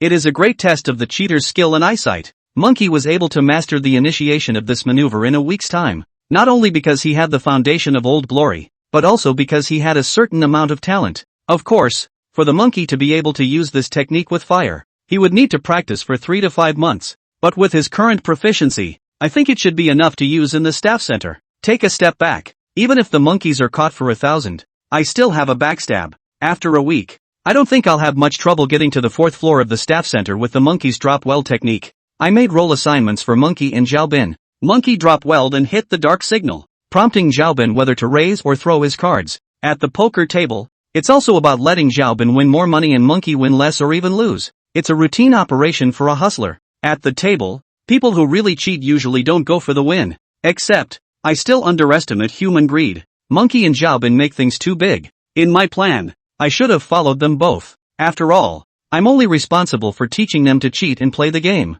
The general on the board is a monkey, and monkeys, first-time cheaters, don't know how to moderate at all. But I really didn't have time to follow them that day. During the few days I taught Monkey and Xiaobin the 1,000 tricks, Chen Wanning approached me a few times. She told me that the Black Gold Casino would be opening in a few days. She was afraid that someone would do something on the opening day, so she asked me to watch the venue on the opening day. And what she called a few days later happened to be the day Monkey and Xiaobin went to the staff center to get money. Quite a coincidence. But I didn't stop Monkey and Xiaobin from heading to the staff center. On this day, the whole of Black Gold was bustling with activity. The main entrance was filled with flower baskets. During the day, a lot of firecrackers were set off. Ostensibly, of course, it was a celebration of the enthusiastic opening of the Black and Gold baths. But really, it's celebrating the opening of Black Gold's casino. Not many people during the day. At night, there are countless people who come to the Black and Gold nightclubs, Black and Gold baths, and Black and Gold casinos. This is the most guests in the whole of Black Gold since I've been here. The whole building is full of people, so to speak. I've heard that Black Gold has been open in Yellow County for 2 or 3 years now. It didn't start out as a casino. Even the casino rooms on the 6th floor will be available only a year after Black Gold lands in Yellow County. In the beginning, it only had the Black Gold nightclub and the Black Gold hotel. After 2 or 3 years of precipitation, it has slowly transformed the Black Gold hotel into an entertainment and casino venue in one. Perhaps the owner behind Black Gold is using the Black Gold nightclub to accumulate contacts and clientele. After 2 or 3 years of settling down, I finally got the nerve to open a casino. On this day, anyone who had been to the Black Gold nightclub would go to the 5th floor to play a few hands. And the Black Gold opening is very strong. Anyone who has spent money at the Black Gold nightclub and Black Gold bathhouse will be exchanged for an equal amount of chips for these guests. Equivalently, the Black Gold nightclub and Black Gold baths are free on this day. Of course, these chips are specially made and cannot be exchanged for cash. Unless, of course, these chips are replaced at the table. I.e., win new chips and lose those chips. Or, lose those chips and win new ones. I don't know who came up with this opening benefit, but I have to admit, this wave of opening benefits captures human nature. There is no such thing as a free lunch, but the world loves nothing more than a free lunch, whether rich or poor. There is a word greed in their hearts. The difference is that some people like to be cheap and some people like to be cheap. But as long as these people want to be cheap, then they're in a Black Gold trap. The Black Gold nightclub, at best, is a pin-up. The Black Gold casino, however, is a devil's den of cannibalism. When those people took the redeemed ships and walked into the Black Gold casino, they had walked into the bureau set up by the Black Gold. Chapter 72, Undercurrents. Black Gold 5th floor casino in 2 halls. One is a game room. One is a gambling table hall. Game room. Originally Hanbo was in charge. but last time at Han Bo's villa, he lost the management of this hall to Chen Wanting. The table room is split between the two of them. I didn't really understand why the owner of Black Gold had set it up that way. However, because of this approach, there is a tendency for the tables to be separated in the room. The gamblers on the side that Han Bo is in charge of are obviously not as many as those on the side that Chen Wanting is in charge of. As a matter of fact, Han Bo has been in charge of the casino rooms on the 6th floor. He should have more experience and accumulated contacts clientele than Chen Wanting, but it turned out to be the opposite. I think this should be the backbone of Chen Wanting's courage to fight for half of the operating rights of the casino. On Han Bo's side of the table, naturally, Old Six was keeping an eye on the field. On Chen Wanting's side, I'm the one keeping an eye on it. We're all pretending to be gamblers watching from the shadows. He fought me as well. He looked at me with a complicated look. Certainly no longer the high and mighty, strategizing look he had at the beginning. He looked at me with defensiveness, resignation, resentment, and a hint of respect. I think it's the same in any field. Those who are strong will always be honored. On this day, I also saw Wang Chang, whom I hadn't seen for many days, in the gambling hall. It's different from the last time I saw him here. He's no longer the Dutchman. He's just an ordinary waiter. Moreover, his hand was surprisingly missing 4 fingers. I didn't expect that Han Bo would really be this ruthless. Even his own cousin's nephew. The two of them have a complicated relationship. Han Bo is also extremely eccentric in nature. And when Wang Chang saw me, his eyes were full of resentment. I didn't look at those two much either. Both of them are just my underdogs. They no longer qualify to be my opponents, and not worthy of more than a glance from me. The gambling hall was really busy today, except for normal gamblers. I've noticed a lot of hustlers coming in as well. Although, these cheats didn't cheat, but I can still sense which ones are cheats, because the level of these hustlers is so much lower than even me. These hustlers, they're not all in on it. I can see that there should be several different waves of cheats. I know they're not here to gamble or cheat this time. They're just here to step on it. It's like when I went to the 4th floor of the staff center to stomp around. They are, in fact, here to find a loophole in the Black Gold 5th floor casino. If they don't come out of 1,000, I naturally can't catch 1,000. I don't think they should be cheating today either, but there was one that caught my attention. This person turned out to be Xiong Qifeng, who was caught by Zhang Laoer for 1,000 that day. The lowly hustler who wrinkles his cuffs and knows a lowly sword up his sleeve. Didn't Mr. Young say he'd cut off one of his fingers? But I see his hand is intact. Could it be that, like Lily Tsai, he paid to get his finger back? It's just that this guy has too much guts, doesn't he? You just dodged a bullet at Zhang Er's side, and you're here to cheat at Black Gold's new casino? Yes, I can see he's cheating, but this time, he didn't use the sword in the sleeve. He was sitting at a blackjack table. The way he cheats is by using tools. In his hand rested a wallet. This wallet is his cheating tool. This wallet, it's a card changer. He was using his wallet to change cards. This card changer was, indeed, much faster than his sleeve sword, and it's a lot more covert, too. However, he is not in my jurisdiction, and I'm not going to catch him with 1,000. Whether he cheated or not, how he cheated, that is the matter of the Old Six. Before today, I also specifically asked Chen Wanting, what if someone at Han Bo's table cheats? Just let him watch the fun. She told me, then, we'll take a look. But this Old Six is obviously not at a good level. He didn't notice Xiong Qifeng cheating at the first moment, waiting until Xiong Qifeng won almost 500, 000 or 600, 000 dollars. He noticed the past, and as Old Six noticed Xiong Qifeng didn't know if he noticed that Old Six noticed him, or if he was ready to call it quits. He was, surprisingly, ready to get up and leave. However, this Xiong Qifeng seemed to have bad luck. It was as he was walking toward the door of the gambling hall. A group of people walked into the gambling hall. I can't believe I recognized 3 of these guys. At the head were Han Bo and Yang Lin. Next to Youngwood, there was Lily Tsai. They walked in through the door of the gambling hall and just happened to meet up with Xiong Qifeng. Kai Lily screamed at the first sight of Xiong Qifeng. Xiong Qifeng, why are you here? Chapter 73, Stirring Up the Muddy Water. Xiong Qifeng's expression lifted when he saw Kai Lily. Immediately, his eyes flickered again and his words faltered. Before Xiong Qifeng could speak, Kai Lily added, Brother Blade, this person is a hustler. He was caught red-handed at Zhang's venue last time. Blade brother Han Bo looked at Xiong Qifeng and narrowed his eyes. Xiong Qifeng's face changed drastically when he heard Kai Lily's words. You don't talk nonsense. Kai Lily seemed to hate Xiong Qifeng quite a bit and didn't give Xiong Qifeng a chance at all. Brother Blade, this person is really a hustler. Last time he came to change cards at Zhang's house, he was caught on camera by Zhang Laoer. he might be cheating here now too. As soon as the words fell, Old Six went to Han Bo's side and whispered a few words. Han Bo's face became grim as he listened. Take him to the office. The two fat and strong men were ordered to go and grab Xiong Qifeng.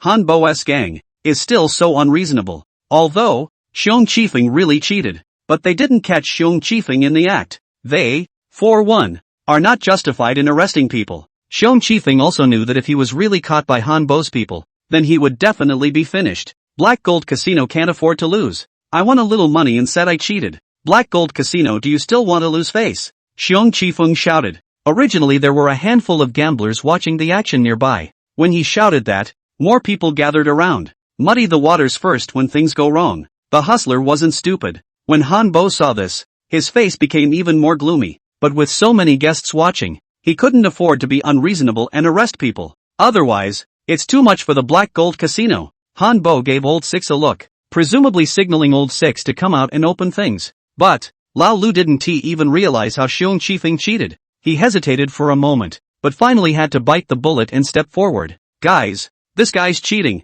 Your bull ****** ting me. Xiong Qifeng hastened to make a sly defense. Old Six's face doesn't look good. He was not sure how Xiong Qifeng cheated, but he knew that Xiong Qifeng should cheat. If you're cheating or not, don't you know if you're searching your body? You've got the loot on you. Old Six, one can only bet on it. Let's see if we can search for cards on Xiong Qifeng. As long as it is searched, even if he doesn't know how Xiong Qifeng cheated, he could also conclude that Xiong Qifeng had cheated. Xiong Qifeng's face didn't look good either. However, it had come to this, so he could only continue to muddy the waters even further. Instead of arguing with Lao Lu and Han Bo, he conversed with the gamblers. You guys judge. I won some money just because I was a bit lucky. They suspect me of cheating, and they search me without evidence? Are they reasonable? How dare you play here? This place is much worse than the South Street venue. At least, it's impossible for the Zhang family to say that someone is cheating without evidence. You guys, right? Xiong Qifeng's words caused a flurry of comments from the onlookers.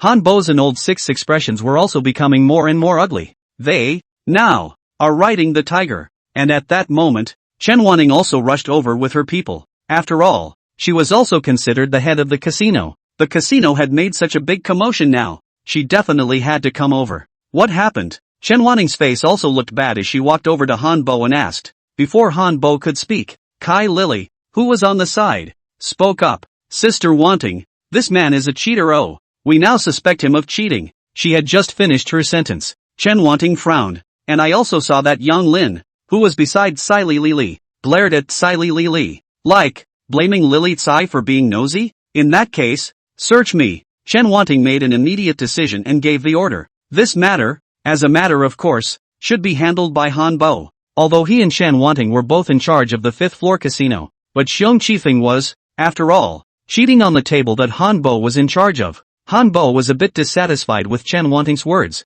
but now that it was over, he could only remain silent. Internally, he and Chen Wanting could fight openly and secretly. Externally, they still have to maintain a united front. This is a point of cognizance that Han Bo still has. What right do you have to search me? You guys said I cheated. Why don't you show me the proof? There's no way Xiong Qifeng would give a body search. One search and he's done. Not on the basis of anything. On the basis that this is black gold. You're playing at black gold and I suspect you of cheating. I have the right to search you. If you didn't cheat, I'll apologize. If you did cheat, then I'll naturally follow the rules of the Blue Road. Chen Wanting spoke with a firm voice. Totally looks like a casino owner. In this one, it had to be said that Chen Wanting's popularity overpowered Han Bo. Han Bo, on the other hand, even though he was no longer upset in his heart, he could only do what Chen Wanting said, because, if this matter just goes away, it would have a much bigger impact on their casino. In the future, if all the hustlers come to their casino to cheat, make a scene and let it go, wouldn't their casinos, then, become a haven for hustlers? Old Six, go search the body. Han Bo, in order to earn back a little face, can only ask Lao Lu to search the body. Wait, Xiong Qifeng shouted. His face had gone pale. He probably knew that he couldn't resist, but he still had to make a last stand. You search me without evidence. You guys are being unreasonable and unruly. If you can't find anything on me, won't you lose face? So you guys want to take advantage of searching me and plant evidence on me? I won't give you a body search. Chen Wanting stared coldly at Xiong Qifeng. She called Old Six to her side and whispered a question. Old Six hesitated for a while before giving Chen Wanting a reply. Afterward, Chen Wanting said, Good. We cannot search you, but you need to choose one of the people present to search you. She retreated to the next best thing. It's something that she's definitely going to have to deal with. It was impossible to give up because of Xiong Qifeng's attitude, and I guess that the question she asked Lao Lu should be asking if Xiong Qifeng has any accomplices. I think the answer given by old six to Chan Yuanting should be no. That was why Chen Wanting dared to say such words. At the same time, she was worried that the onlookers were afraid of trouble and made an extremely tempting offer. If the person he chooses can retrieve something from him, we'll award $100,000 in cash. This statement was made. The eyes of those present became hot. It's like, if they get picked, they've hit the $100,000 jackpot. Chapter 74 Processing. Xiong Qifeng really has no accomplices. Therefore, Chen Wanting's move made it difficult for Xiong Qifeng to become mounted. Originally, Xiong Qifeng held the masses in his favor, but Chen Wanting's words immediately turned against her. This Chen Wanting is still very tactful and very spirited. Even if she were to take a bonus out, she'd top out at 10,000 or 20,000 at the most. The people who go searching for Kumki Peak sure do sell out, but she offered 100,000. This was not only telling all the guests that Black Gold dealt with them fairly, but also telling everyone that Black Gold was not bad. This will give a hint. Black Gold, a fair and square venue that isn't bad enough to go for 1,000 gamblers' money. I watched silently as the two sides on the field faced off. It doesn't have much to do with me, and I'm just a crowd pleaser. Xiong Qifeng couldn't do anything about it. His own words were seized by Chen Wanting. Moreover, he could also see Chen Wanting's tough attitude. He should know that this can't end today. I just didn't expect Xiong Qifeng to be forced to bite the bullet and pick someone. I don't know whether to call him lucky or not. I can't believe he picked me. Then I choose him. Xiong Qifeng pointed at me. Everyone looked at me. Chen Wanting, Han Bo, and Old Six looked at me with odd expressions. Kai Lily, on the other hand, revealed a look of surprise. The others are all looking at the look of watching. There is also, a hint of jealousy and greed. Good. Then you go search him. If you can search something, I'll reward you with 100,000 cash. Chen Wanting pointed at me. Hanbo had no problem with that either, even if he sees me as bad, but I'm at least black and gold. I can't help it. I didn't realize that Xiong Qifeng had picked me out of 1,000. I walked slowly towards Xiong Qifeng. I also saw the complicated look in his eyes when he looked at me. There's fear, there's fluke, there's pleading, there's determination. He's just lucky that I'm just a regular guy who can't find the loot on him. Then he's wrong. Not only do I know how he cheats, I know where the loot is in him, but as I touched Xiong Qifeng's wallet, a sudden flash of light went through my mind. In the eyes of Xiong Qifeng shocked, I used the means of planting evidence to reverse the transfer of Xiong Qifeng's wallet to me. Then, I said to Chen Wanting, I didn't find anything on him. Chen Wanting looked at me with a puzzled expression. Old Six, on the other hand, exclaimed in extreme surprise. Impossible. Absolutely impossible. Xiong Qifeng without the booty on the body instantly bottomed out. I let you guys search me too. You still want to frame me? Why don't I take off all my clothes and check them for you? But if you can't find anything out, if you still can't find out, then you can't run the Black Gold Casino like this, can you? Xiong Qifeng's words put Chen Wanting and Han Bo in a dilemma. It would be a devastating blow to the reputation of the Black Gold Casino if they continued their stalemate. Casino. Reputation is of utmost importance. If word gets out that Black Gold Casino can't take its winnings or that Black Gold Casino is suspicious of all winners, then Black Gold Casino will really struggle. Plus, it's only just opened. Han Bo and Chen Wanting also turned their gazes to Old Six, but at that moment, Old Six, his face was red, and he wavered. According to his intuition, Xiong Qifeng must have cheated, but he has no evidence, and he doesn't know how Xiong Qifeng made 1,000. As a result, he fell into self-doubt. Chen Wanting looked at Lao Lu's appearance and knew that Lao Lu could not be relied upon. She looked at me again, and I have already said there is no loot on Xiong Qifeng. In the end, Chen Wanting couldn't be bothered with Xiong Qifeng any longer. I'm very sorry. It may have been a mistake on the part of our staff. Since no one has checked you for cheating, then the $100,000 bonus I just promised is yours. Chen Wanting said to Xiong Qifeng. This decision of hers caused Hanbo's shock. It also caused shock among the gamblers present. Hanbo's shock was due to Chen Wanting's unauthorized decision. He was unhappy with Chen Wanting's decision. The shock of the gamblers, on the other hand, was shocked at Chen Wanting's generosity. Among these gamblers, there is no lack of rich people with a lot of money, but 100,000 is not a small amount in this day and age. At least in Yellow County, $100,000 will buy you a downtown house. I could see, however, that Chen Wanting was bold. she used the $100,000 to offset the bad publicity from this incident tonight. Even on the gambler's side, they may think that Black Gold Casino does things fairly. They would argue that Black Gold casinos go after cheating vigorously, but they also give it a fair shake. Xiong Qifeng didn't make any more trouble. Originally, he was weak-minded. Now, he's getting a bargain. That's a good deal for Bear Chiffon. But Xiong Qifeng himself knows that he owes his end to me.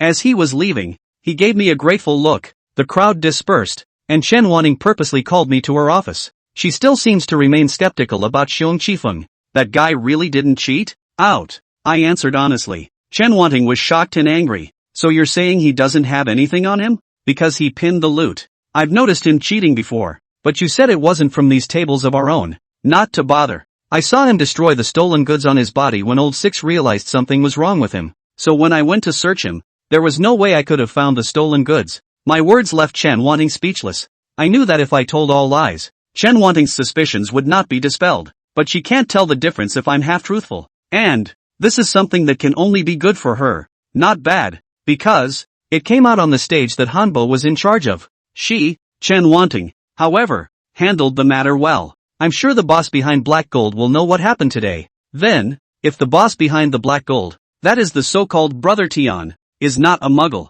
he will definitely be able to distinguish between Chen Wanting's efforts to save the day today. As expected, Chen Wanting listened to my explanation and stopped asking more questions. When she told me to leave, I saw her pick up her cell phone first thing. I think she's calling that tin guy. Chapter 75, Tattletale? Selling out? Leaving Chen Wanting's office, I didn't go back to the 5th floor casino first. I went to the black and gold first floor and then stepped outside the front door to get some air. In the meantime, I'm taking my chances. See if you can squat one. Doh! A car horn honked, coming from the parking lot in front of Black Gold. Then a black Mitsubishi flashed its headlights at me. I know. I squatted someone. After looking around to see that no one was around, I walked towards the car and got into the back seat of the car as nature intended. Why are you helping me? The man in the driver's seat asked me. This person, naturally, was Xiong Qifeng. We are all from the Thousand Sect. Since we are of the same sect, isn't it normal to help out? I'll take my word for it. Xiong Qifeng froze. He shouldn't believe my words. How do I have to pay it back? He's still sober and smart. Knows there's no such thing as a free lunch. Since he chose to stay and wait for me, then I also know that I didn't do him this favor in vain today. Why did you pick me to search you? I asked rhetorically. This is something that I am curious about. Of all the people not to choose, he chose me to search him. Xiong Qifeng laughed bitterly. Thought you were a muggle at the poker game the other day. Picking you. I thought you couldn't find the loot on me. It seems I was wrong, and very wrong. Not only are you not a muggle, but you are also a Thousand Doors expert. That day, you should have realized that I cheated, right? You also cheated, but I did not realize. Moreover, you cheated. Isn't it true that you haven't been discovered by Jean Lauer yet? I still haven't answered Xiong Qifeng's question. Now, I'm in the high position and he's in the low position. I cannot answer his words, but he has to answer mine. That's not the Thousand Gates rule. Rather, it's the rules of the jungle. Didn't Elder Zhang say he was going to break one of your fingers? How come you're okay? I asked Xiong Qifeng again rhetorically. This time, Xiong Qifeng did not answer me. He was silent for a while, seemingly hesitating to answer my question. I didn't bother waiting for him to reply and just asked myself a question. Because Elder Yang wanted you to come to the Black Gold Casino to cause trouble? So kept your finger? How do you know? Xiong Qifeng was surprised. Looks like I guessed right. Just now in the 5th floor casino, I was surprised to see Xiong Qifeng's hand intact. At the time, I just assumed that Xiong Qifeng had bought his fingers with money, just like Lily Tsai. But then Xiong Qifeng's performance still aroused my suspicion. He specifically mentioned the Cheng family, like using himself to raise the status of the Young family and bring down the status of the Black Gold Casino. With so many gamblers at the Black Gold Casino, it might have an effect. I remembered again how Xiong Qifeng had behaved at the gambling table that day. He was not a man in a hurry. He was solid at the table. And he knows moderation. It's unlikely that someone like that, who was just arrested not long ago in the Young family, would come to Black Gold to cause trouble, much less screwing around on day one before even figuring out what's going on with the Black and Gold. Thinking about it this way, I made the connection. Could Elder Zhang have sent Xiong Qifeng? As I listened to the waitresses at the Black Gold nightclub chatting, I also heard about the feud between Zhang Lauer and Hanbo. Wasn't it said that the Young family might come to mess with the Black Gold Casino when it opens? Then Xiong Qifeng is the vanguard, or the death squad. I guess, coming in on the first day of business and screwing up is really no different than Daredevil. Guess, I answered Xiong Qifeng casually. I didn't have to tell him about the parsing process in my mind. Xiong Qifeng was silent for a while before he said, "It was indeed the Zhang family that asked me to mess things up. Either to screw up a sum of money away for them to replace my finger. Either that, or I get caught and make things big and muddy. I'll live and die in black gold no matter what. As a credit for my finger. I have to say, the Zhang family, this move is really two birds with one stone. Both punished Xiong Qifeng and disgusted the black gold casino. They're even recycling it. This Zhang family is also quite uncomplicated. Do they have any other plans?" I asked. "I'm not sure about that," Xiong Qifeng replied. I nodded. I'm sure Xiong Qifeng doesn't know anymore. He was an outcast. It's not like I necessarily want to know what the young family plans to do next. Of course, it's better to know, and maybe I can take advantage of it. Here's the money. For you. If you had opened up about me, this money would have been yours. Xiong Qifeng had the sense to hand me $100,000. Indeed, it's true. As he said, if I arrest Xiong Qifeng's 1,000 directly, according to Chen Wanting, I can get the 100,000. But I don't care about the $100,000 and I don't want to take the $100,000. The money, you can just take it yourself. But you have to do one thing for me. What is it? Go back and tell the Zhang family that Han Bo sent someone to their casino to mess things up today as well. The method they used should be drop welding. As for who it was and which table they cheated at, I don't know. Suck dash. Xiong Qifeng sucked in a breath when he heard my words. He turned his head from the driver's seats and looked at me with a look of shock and disbelief. He, of all people, should have questions for me, but I wasn't about to answer him. Can we do this? I can. But the young family asked me how I knew about this. How do I answer? Just answer truthfully. I dropped the word and got out of the car. Chapter 76, $1 million. Xiong Qifeng was just an accident for me. But without Xiong Qifeng, I'd have let the Zhangs know that Monkey and Xiaobin had cheated at their venue. I want to deal with Han Bo. By myself? Certainly not. I need to take advantage of the situation. Preferably someone who has a grudge against Han Bo himself. The young family? Just right. That day, Han Bo and Lao Lu played a game of pass the knife across the river with me. Then I'll take a tooth for a tooth and an eye for an eye. And I play at a more advanced level than they do. It's called bending to the strong. Using the sword to sacrifice to the devil. I didn't go with Monkey and Xiaobin. And I did it on purpose. I made an appointment with them though and told them to never be greedy.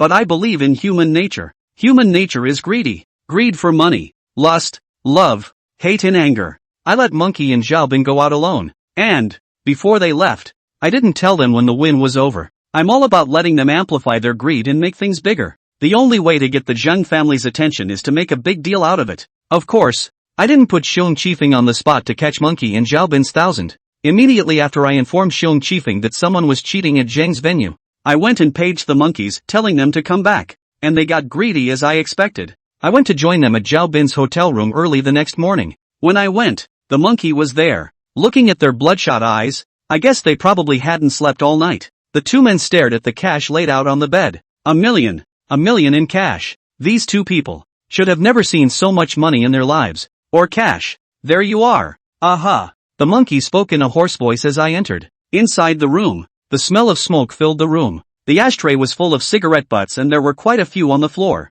4 or 5 empty cigarette cases were thrown on the table and on the floor. They not only stayed up all night, they smoked all night. Winning that much? I asked in surprise. Although it occurred to me that they might win quite a bit. But $1 million is indeed a lot. A millionaire in this era is already a man of the world. The monkey's reddened eyes were open. And instead of a hint of sleepiness, he looked excited. We could have won more if you hadn't paged me. I shook my head. If you keep winning, you may not be able to leave. Ha! Monkey let out a laugh. As long as they don't catch me cheating on the spot. Go, we can definitely go. I'm not going to lie. I'm also afraid that I won't be able to take the money with me. That's why I had more than 20 of Rongman's brethren waiting on the 3rd floor while playing mahjong.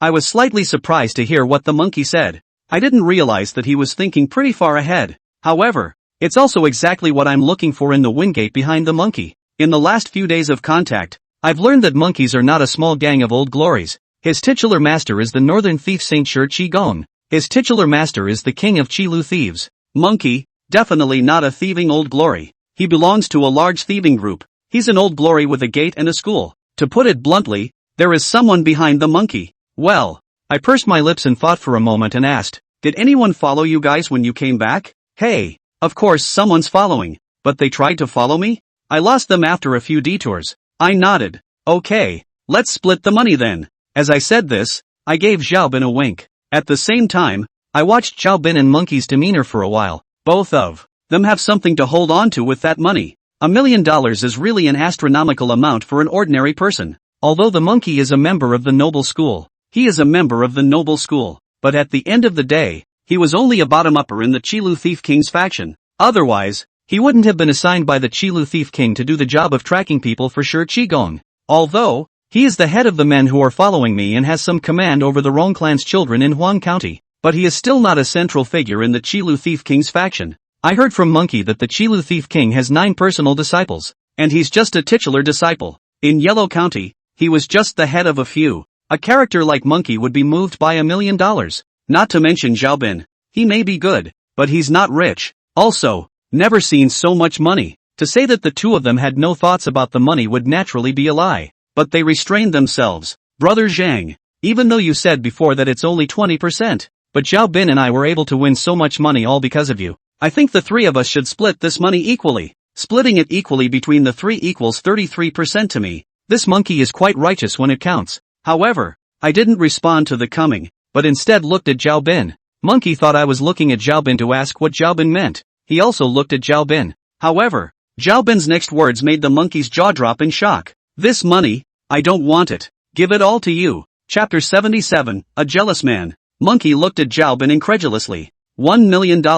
Even if 3 people share it equally, one person will get $330,000. Xiaobin actually said no? He was full of doubts. I, however, had not the slightest doubt, because I'm the one who told Xiaobin to say and do that. Monkey, you can have all my money, but I want you to do one thing for me, Xiaobin said to the monkey. What is it? Get me someone. Monkey looked at Xiaobin with a dumbfounded expression, but he was also a smart man. Soon enough, he figured out who Xiaobin was trying to screw. You don't want to mess with Black Gold's knife Hanbo, do you? Xiaobin didn't say anything and nodded silently. Monkey, on the other hand, was in a tangle. It was a long time before the monkey spoke. Hanbo is nothing but a gangster. The main thing is that the Black Gold behind Hanbo, but the Shin family, in Dengzhou, even if my master, also have to sell the Shin family old man a face. But this is not the key. The key is that our Rong sect has Rong sect's rules. You can't engage in mob work. At those words, Xiaobin and I glanced at each other. I expected the monkey to say that. I gave Xiaobin a look. Xiaobin would understand. Monkey, I don't need you to help me go on a firefight with Hanbo. I just want you to help me go to Hanbo's place to make a wave. He's opening a new place now, so I want to disgust him and then run away. Not returning to Huang County from now on. Let's go to Black Gold and get $1 million.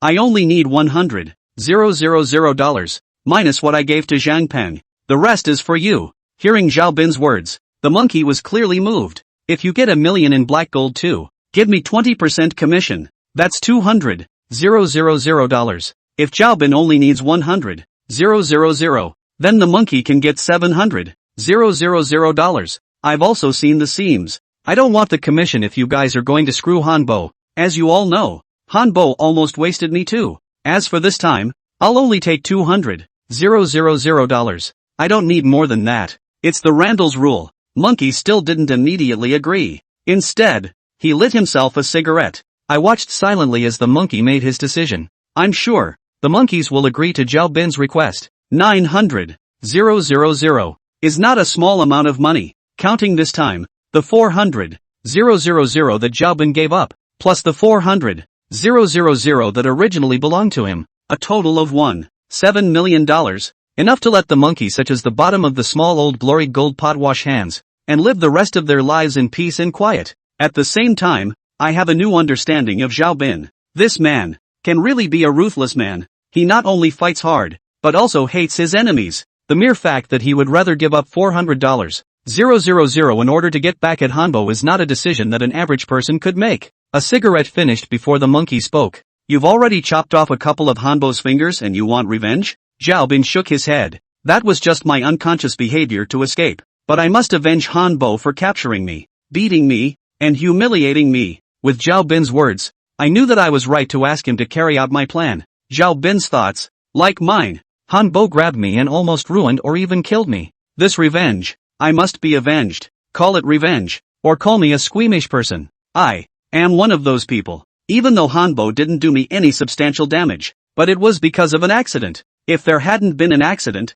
if Chen Wanting hadn't come and taken me away, then I might not be the intact me now. But you want to seek revenge on Hanbo. Hanbo probably also wants to find you to avenge his broken finger, right? Although I don't know Hanbo well, I've heard of this person. He's also a ruthless person, and he's also the kind of person who shows his teeth and will retaliate. If you show up in his territory, he'll arrest you and give you a chance to cheat? Monkey asked. Zhao Bin said, that's why I want you to help. If it goes well, we'll get a wave of money in black gold. If it doesn't go well, your people help me leave black gold safely. Monkey frowned, renewed another cigarette. I could tell he was struggling a lot inside at the moment. After he thought about it for a while, it seemed that reason overcame greed. Brother Zhao Bin, I'm really sorry. I probably can't help you with this matter. To be honest, this time, when I asked Rong Sek's brothers to go and stand in for me, I was also gambling. I'm betting that we won't have an accident. If something does happen, and our Rong Sect men make a scene with the Zhang family,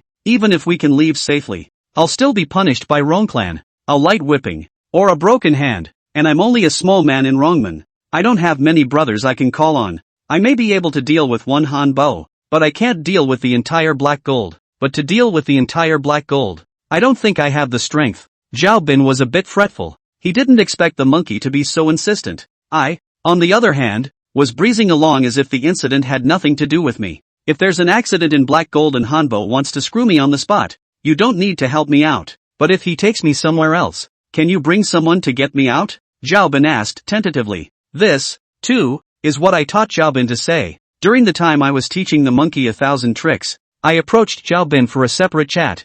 I told Zhao Bin that my plan to deal with Hanbo was to use the power of Rongman. At the same time, during the period when Zhao Bin and Monkey were practicing the 1,000 techniques together, I asked Zhao Bin to get on good terms with Monkey. And from Monkey's side, I set out the strength of their Rongman faction and Monkey's status in Rongman. Monkey has a good hand and learns the 1,000 tricks very quickly. He didn't have much of a heart, though, compared to that Shi Qi Gong. Monkey is a muggle. Soon, Zhao Bin got some information from the Monkey's side. Monkey's titular master is the king of thieves of Qilu. The Qilu thief king, on the other hand, was one of Shi Qi Gong's personal disciples. Those who can be called the king of thieves in a province naturally have their power. That's why I told Zhao Bin to use the power of the monkeys and the Qilu king of thieves to deal with Hanbo. But the premise is that Zhao Bin needs to enter the game with himself. Zhao Bin agreed. Chapter 78, Brother Zheng's Invitation. Monkey finished 3 cigarettes in a row. Eventually, inner greed overcame reason again. If this is the case, I can help you. Hanbo shouldn't recognize me. As long as I don't indicate that I'm from Rongman, then he won't know who I am either. However, if he makes a move on you at the Black Gold Casino, I can't call out for help, and you can't betray me and give me up, saying that I cheated with you. But then, wouldn't you be in danger? Zhao Bin shook his head. It's too hard for me to shade Hanbo once by myself. I'm afraid I won't be able to avenge this without taking some risks. Moreover, I can't stay in Huang County all the time. If I stay in Huang County, I'll be found by Hanbo sooner or later. Instead of being caught by him, I should take the initiative. Get my revenge in one go. Leave Huang County in peace. Monkey put out the butt of his 3rd cigarette. Okay, then this matter is settled. Since we're going to engage in it, we shouldn't drag it out. I'll contact my Rongman brothers during the day. We'll go to Black Gold at night. Yes, Zhao Bin answered. Afterward, Monkey and I left Zhao Bin's room together. The two of them had been up all night and had to get some rest, or they wouldn't be able to get it right at night. As he walked out of the hotel,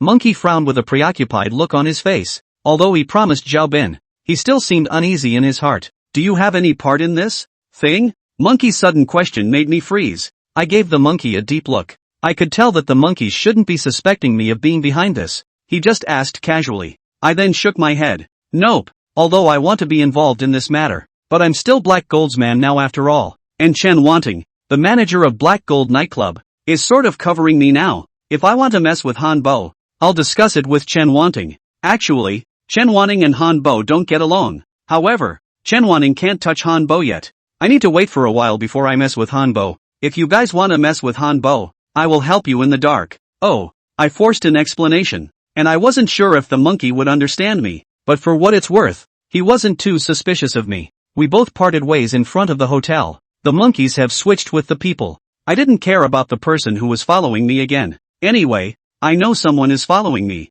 and the guy following me knows I know he's following me. We all know it by heart. I'm also happy to have someone to follow and sometimes rub a motorcycle. It's still morning, but I'm still ready to go to Black Gold, because Chen Wanting asked me to keep an eye on the 5th floor casino for the past 2 days. I wouldn't have to go to the Black Gold nightclub to work as a waitress, and Chen Wanting gave me great preferential treatment. Let me go as far as I want. If I want to take a break, I'll just go straight to the 3rd floor bathroom or the 4th floor private room to take a break as well, all at no cost to me. Of course, I just have to stand by, in case we find out that someone is messing with the 5th floor casino, and the people in the casino can't see what's going on. I'll just go catch 1,000. I'm going to take a shower in the 3rd floor bathroom, eat at the buffet, and then go around to the 5th floor. The 3rd floor bathrooms are great, not only for the sauna, but also for the extensive buffet as well as the footbath and spa. In fact, I could have spent all my time on the 3rd floor, take a sauna, eat, get someone to massage me when I'm bored, but I'm not trying to beat a dead horse,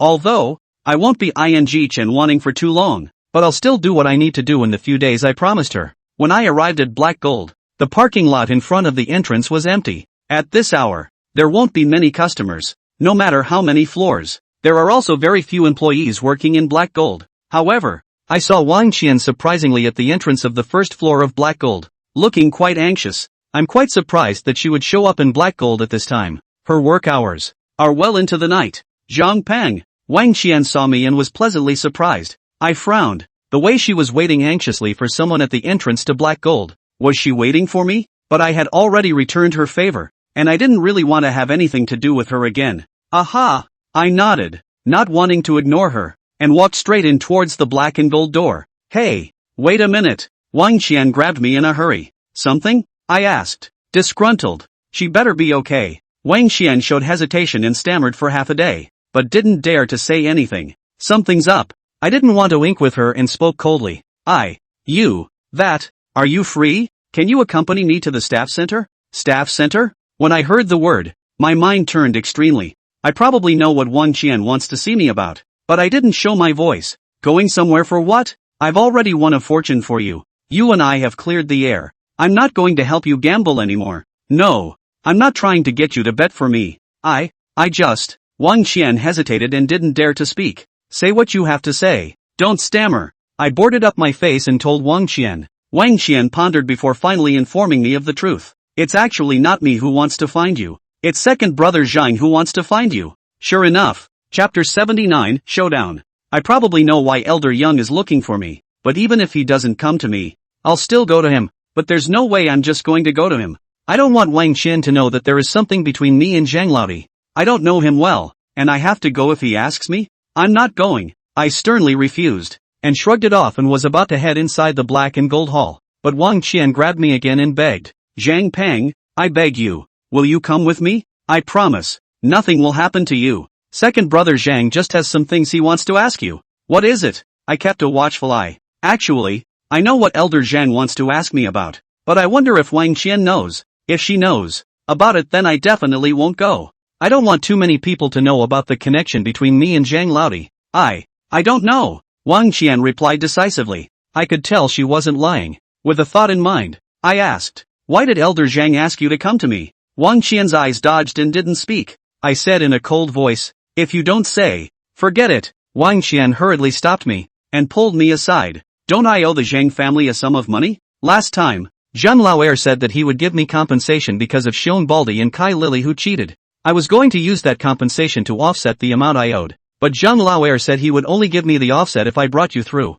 I mentally mulled over whether I wanted to go now. To be honest, I don't want Wang Qian to know that I went to find Zhang Laoji. Seeing that I didn't say anything, Wang Qian added, don't worry, I've asked Zhang Laoer why he wants to find you. He just said he wanted to ask you something. It's definitely not because of the last time he cheated. Of course I knew that Elder Zhang couldn't be looking for me because of the last time he cheated. Not to mention that I know what he was looking for me for. Even if I didn't know, it's unlikely that Elder Zhang would come after me because of my last cheat. Because the last time I cheated, he couldn't possibly know how I did it. The camera in his booth. There's no way it could have captured it. I can go. After a while, I made a decision in my mind. Really? Wang Qian revealed a face of surprise. But I'm going because of you. What I owed you before has already been paid off. This time, count what you owe me. When I finished saying this, Wang Qian unexpectedly suddenly blushed. Well, I owe you. I'll pay you back any way you want. I always felt that Wang Qian's words were strange,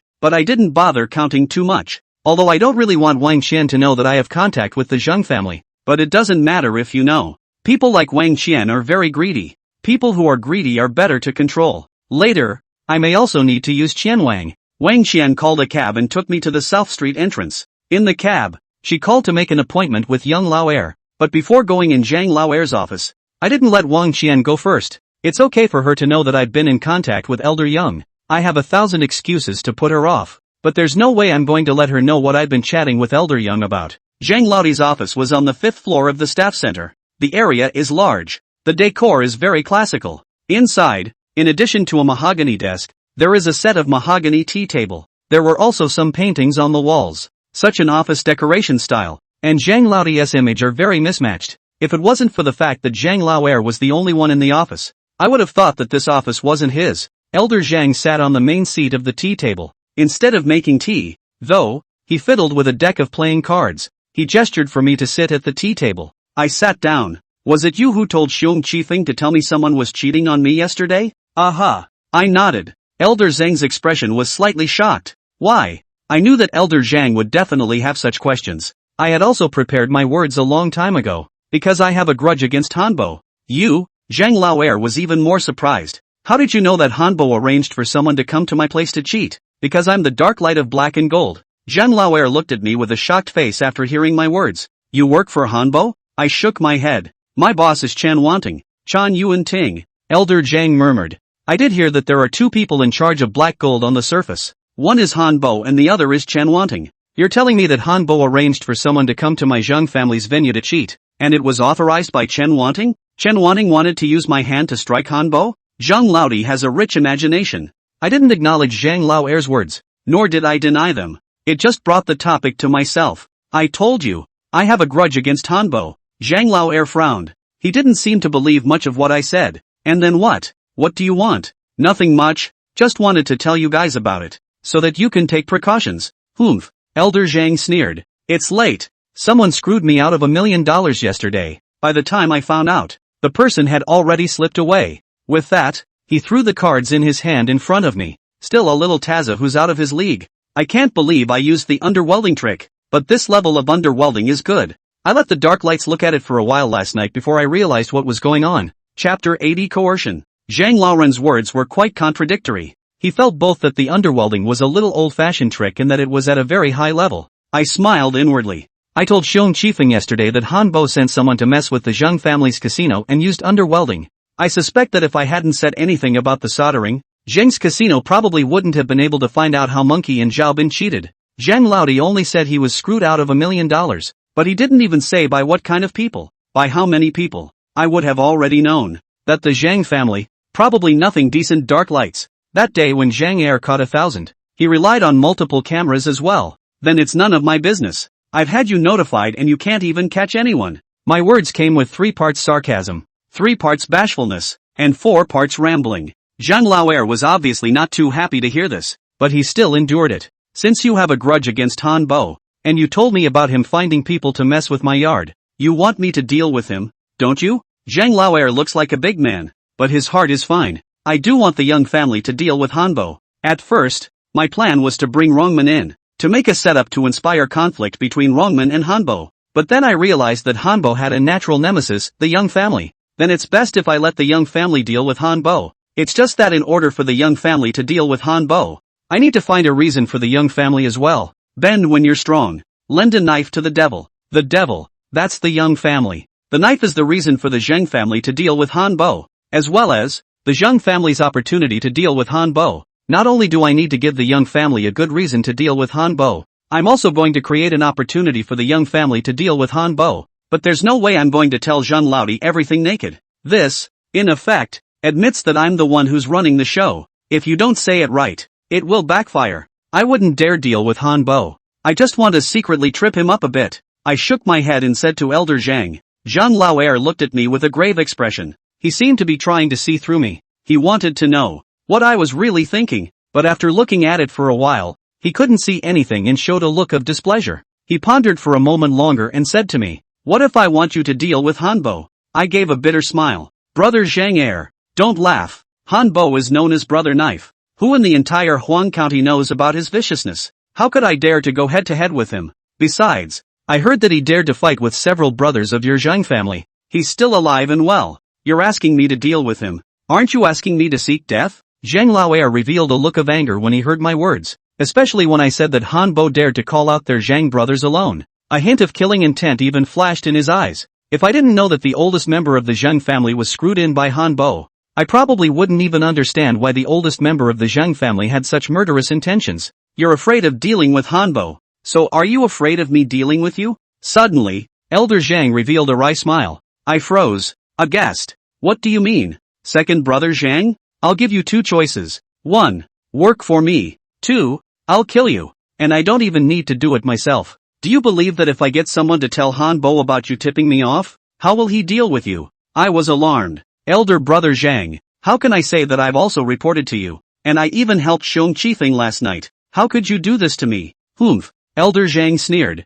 You little hustler who thinks you're so smart. Think you can get me to deal with Han Bo by giving me a message? And you want to reap the benefits yourself? Let me tell you, there is no free lunch in this world. You want to deal with Han Bo? I can help you. But you also have to pay something. I was ashen. Murmuring, Zhang urged, what do you really want? Zhang Laoer smiled smugly. I am a person who is most fair. Don't you have a grudge against Han Bo? I can help you cripple him, but you have to surrender first. Lure Han Bo out of black gold. I'll do it naturally, but since I did you a big favor, as a courtesy, don't you have to do something for me too? I frowned. What is it? From now on, you'll stay in black gold. If there is any news inside, notify me immediately. Also, look for any loopholes inside black gold. The $1 million I was screwed out of by Han Bo, how can I get it back? You're going to make me go undercover for you? No way. If this is known by Manager Chen and Black Gold's boss, do I still have a life? I said in horror. Zhang Laoer,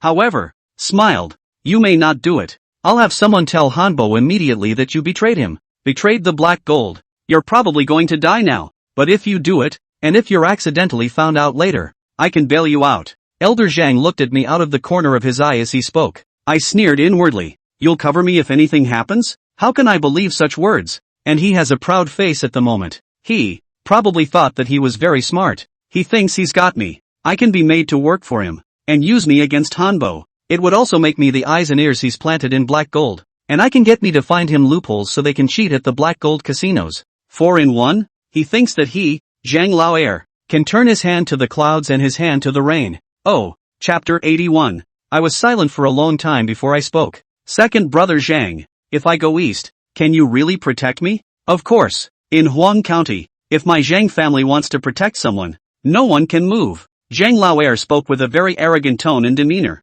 This is something that I have heard about. The Zhang family can indeed cover the sky with one hand in Huang County. Yes, I gritted my teeth. I promise. Only then did Elder Zhang nod his head in satisfaction and self-satisfaction. I asked for Elder Zhang's contact information, left his office, and left the staff center. Walking out of the staff center, my originally apprehensive face instantly went cold, and there was a sneer. The Zhang family's second thinks he's smart, but he's just a muggle. I had a first look at young Laoer and learned that he could be used. Zhang Peng. I had just arrived at the entrance of the staff center when Wang Qian appeared out of nowhere and shouted at me. You didn't leave? No. I'm afraid something's wrong with you. What does Mr. Zhang want with you? I paused. This Wang Qian swore to me before coming that it would be fine, and now they're worried that something is wrong with me. It's the same as before, when she asked me to help her come to the staff center to gamble. Before I came, I said I was sure there wouldn't be any hustlers. As it turned out, there were 6 people at a table,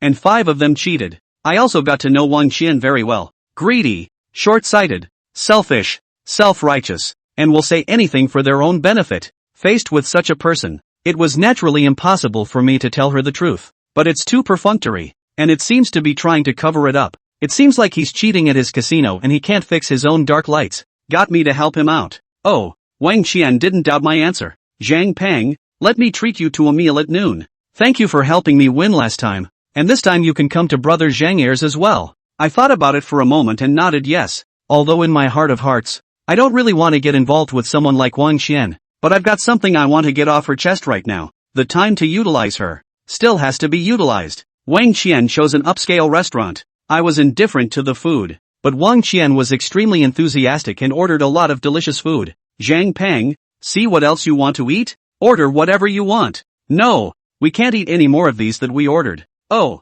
Zhang Peng, I heard that Sister Wanting transferred you to the 5th floor? Is that to make you a dark light? I'll just go and help out for a few days. I'll still be back on the 2nd floor when Manager Chen's dark lights are in place. I told Wang Qian truthfully. I don't have to get sloppy with her about this kind of thing. Wang Qian, on the other hand, was a bit surprised. Ha, such a good opportunity. Aren't you going to fight for it? If you want to be a dark lantern, I think Sister Wanting will definitely agree, right? Wang Qian didn't know that Chen Wanting did want me to be the dark light of the black gold. Only I didn't agree. I shook my head. I don't really want to be a dark light. Why? Wang Qian was even more surprised. In her eyes, dark lights are a great job, right? I didn't really want to answer her question. I didn't bother to explain to her. No reason, just don't want to. I terminated the conversation. Wang Qian was a bit confused and choked on her words. I took it upon myself to change the subject. By the way, I saw Kai Lily and Young Lin on the 5th floor yesterday, and it was Han Bo who received them personally.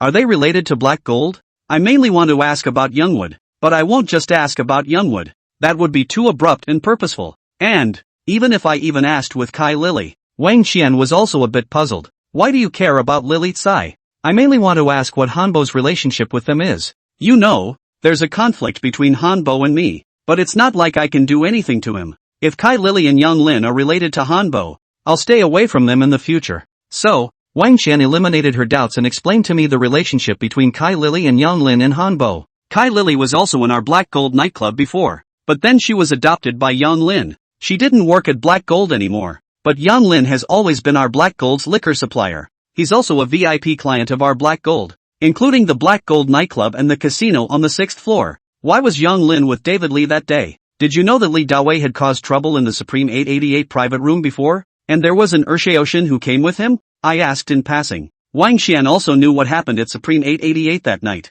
although she wasn't in that private room that night, but there was no secret to what happened at Black Gold. People in Black Gold like to exchange information in private. Black Gold is the Shin family's property. Ah, Shin Urshao is the second son of the Shin family, but Black Gold is handled by Brother Tian. Brother Tian is the Shin family's third uncle, but I've heard that Shin Urshao seems to be at odds with Brother Tian. As for why Shin Urshao is with David Lee, I don't know why Yang Grove is with David Lee. All I know is that Li Dawei is the male son of the village secretary of Han Village in Huang County. Oh, I responded. No further questions were asked. Wang Qian had spent quite a bit of time in Black Gold, and she knew quite a bit, but there was something deeper, something she didn't know much about. So, I stopped digging around. Ask any more questions and you'll show your face. Wang Qian also didn't have any doubts about me because of these questions. Yang Lin actually often comes to Black Gold's 6th floor to play. 6th floor is also in charge of Brother Blade, so naturally they are very close to each other. It's good for you to stay away from Young Lin.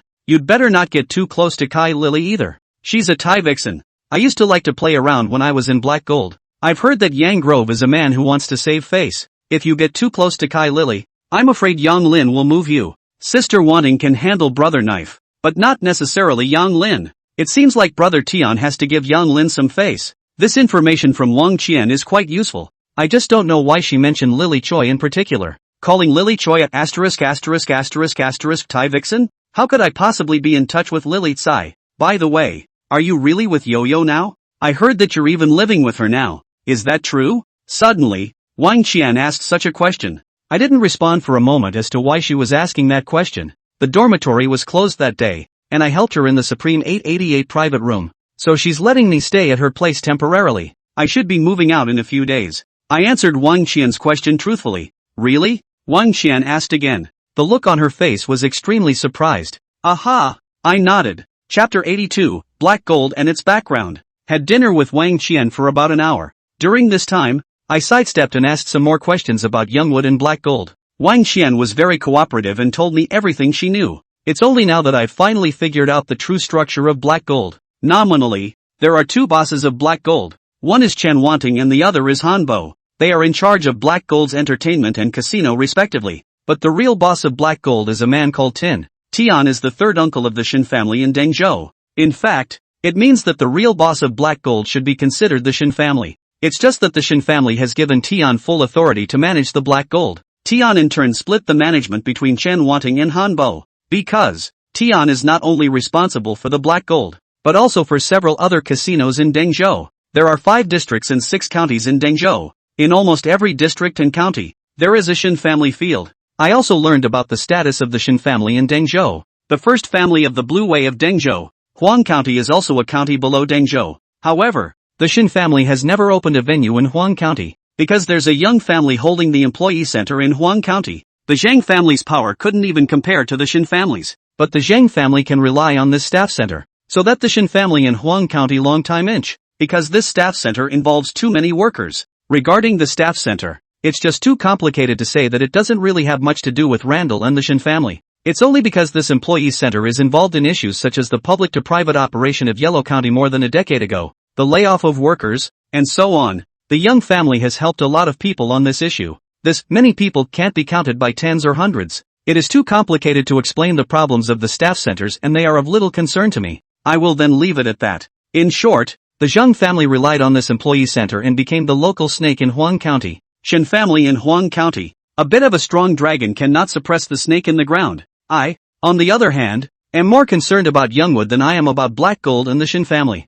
This Yanglin seems to have a close relationship with the Shin family. Any more information than that, Wang Qian didn't know. Seeing that I couldn't get any more useful information out of Wang Qian, I stopped pestering her and planned to go back to black gold first. Wang Qian seems a little less than happy. She intentionally said that she had nothing to do in the afternoon and wanted to go shopping and wanted me to go with her. But she's no longer of use to me. I don't bother wasting my time on her either. Wang Qian saw that I was unwilling to go shopping with her, and she also dispelled the idea of going shopping by herself. Returned to black gold with me. It's just that she seemed sullen along the way. Back in black gold, the time was almost 2 p.m. or so. At this point in time, none of the black gold staff were at work yet. The guests are almost non-existent as well. There were only a few individuals on duty, but I was surprised to see Yo-Yo appear in black gold at this point. In all the days I'd been here in black gold, I've never seen her in black gold before 4 o'clock. I saw her and she saw me. She was sitting on a couch in the lounge area on the first floor, right overlooking the front door.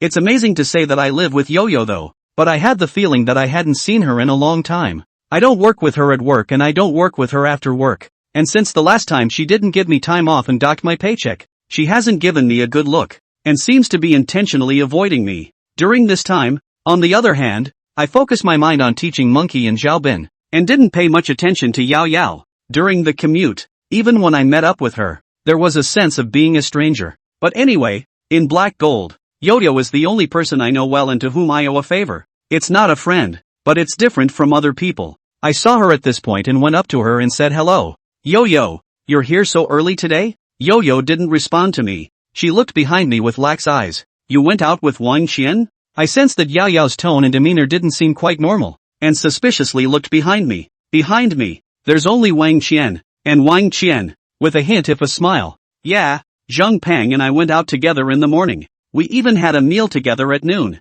Before I could say anything, Wang Qian walked to my side, still close to me, and said to Yao Yao. Yao Yao's expression went from blank to gray, and gradually a hint of anger was born, and finally, the circles around her eyes even gradually turned red. Yes, she shrugged it off and turned her head. I stood still, bemused.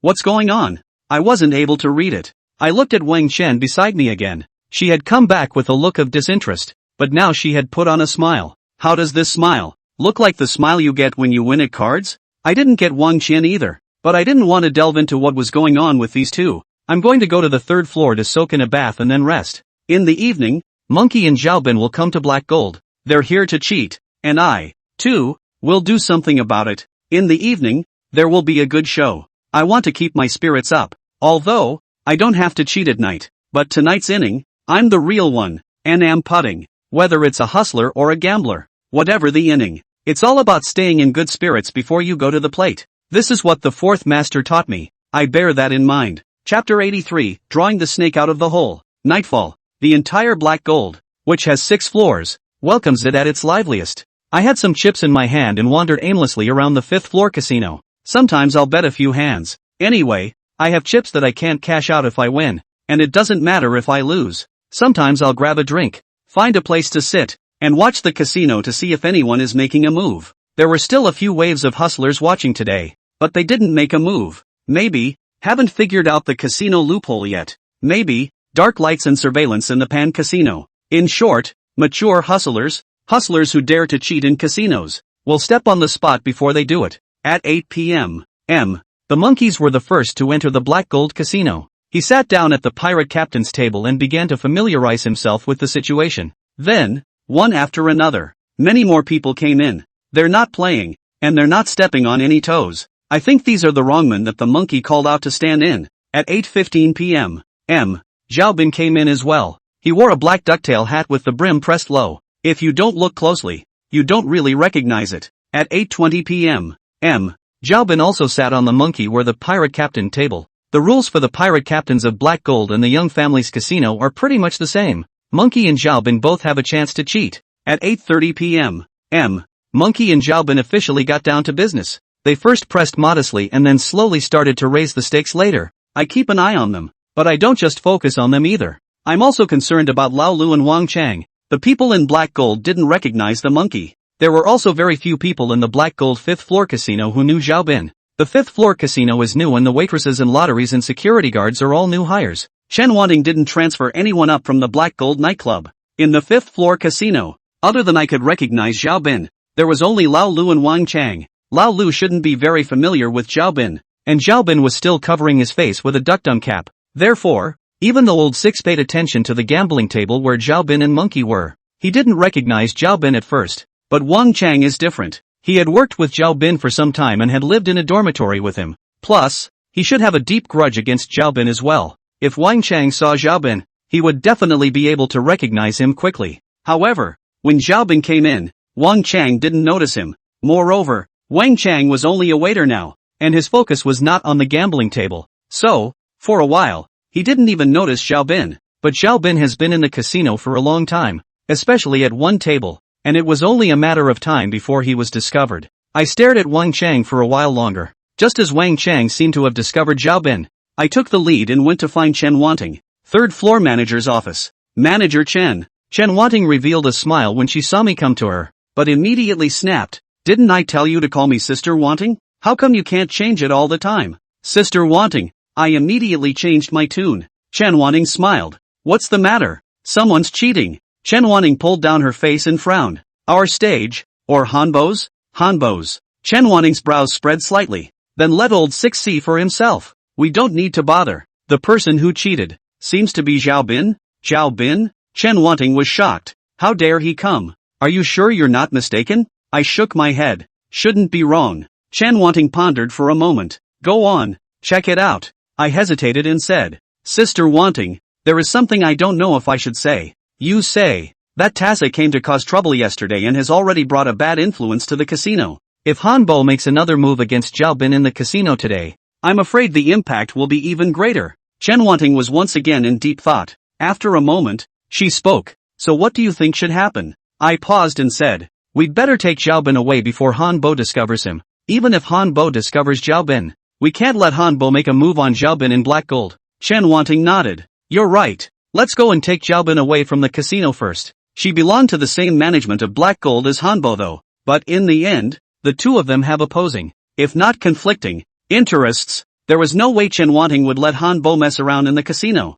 So, Chen Wanting was persuaded by me. That's what I want. Use Chan Yuanting to stop Hanbo from making a move on Black Gold. Because Monkey said that if Hanbo makes a move on Xiaobin in Black Gold, he will leave Xiaobin alone. I naturally can't let Xiaobin fold in Hanbo's hands like this. Besides, I have to lure Xiaobin out of the Black Gold. If this game can be called the snake that came out of the hole, then, Hanbo is the snake. Xiaobin, the rat that attracts snakes. Chen Wanting called out a few security guards and rushed me to the 5th floor casino. As it happened, Hanbo also brought people to the 5th floor casino. He was followed by Wang Chang. Looking at Hanbo's aggressive appearance, Chen Wanting and I both knew what Hanbo wanted to do. Blade. Chen Wanting immediately called out to Hanbo before he could walk through the casino doors. Chapter 84 Operations.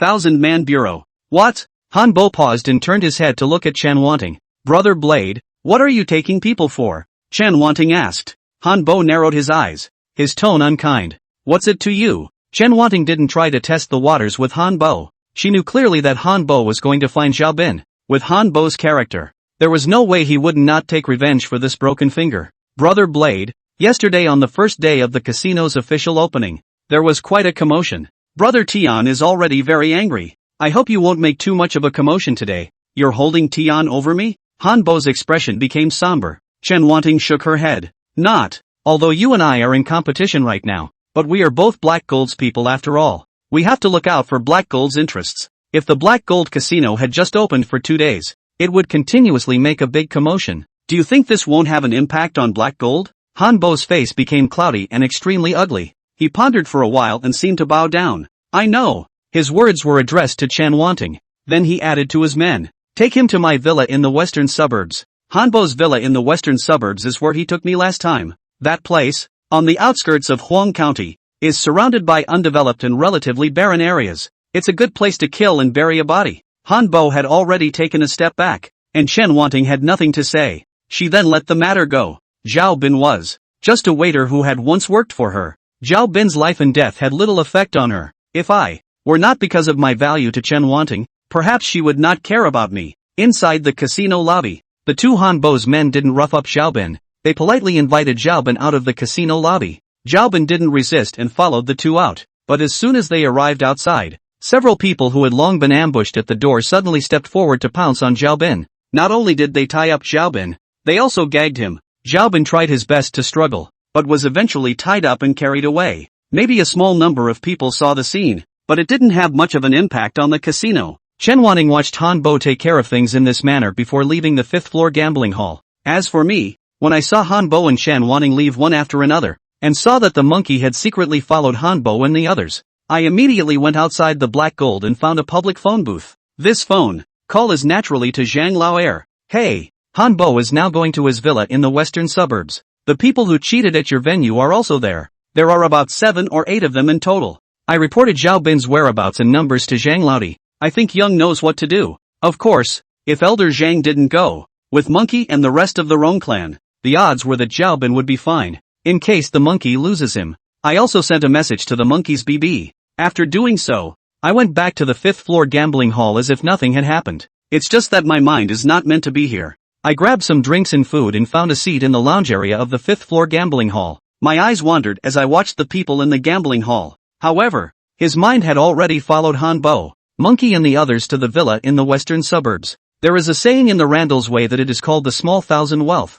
the middle thousand people, and the great thousand kingdoms. In fact, I've only learned about Kachikazai. I'm just a lowly earner of 1,000 doors. To put it bluntly, I'm just a little hustler, specializing in the 1,000 people thing. I didn't learn that. Even if you need 1,000 people, it's still for 1,000 fortunes to make a difference. It was also my first time doing the 1,000-man bureau, but all are on a different path. On the blue field, there is the trick of giving in to the strong and using the sword to sacrifice to the devil. I just took that trick and used it on 1,000 people. Can I make this work? To be honest, I'm not 100% sure, but the way things are going, I think there are just 3 outcomes tonight. One kind, Monkey didn't make it, or didn't go, and Zhang Air didn't make it, or didn't go. Hanbo wasted Zhao Bin. 2, Young Lao Air didn't make it, or didn't go, but the monkey did. Maybe Hanbo didn't want to release anyone, but the monkeys had a lot of people, and Hanbo was forced by circumstances to release Zhao Bin. 3 kinds.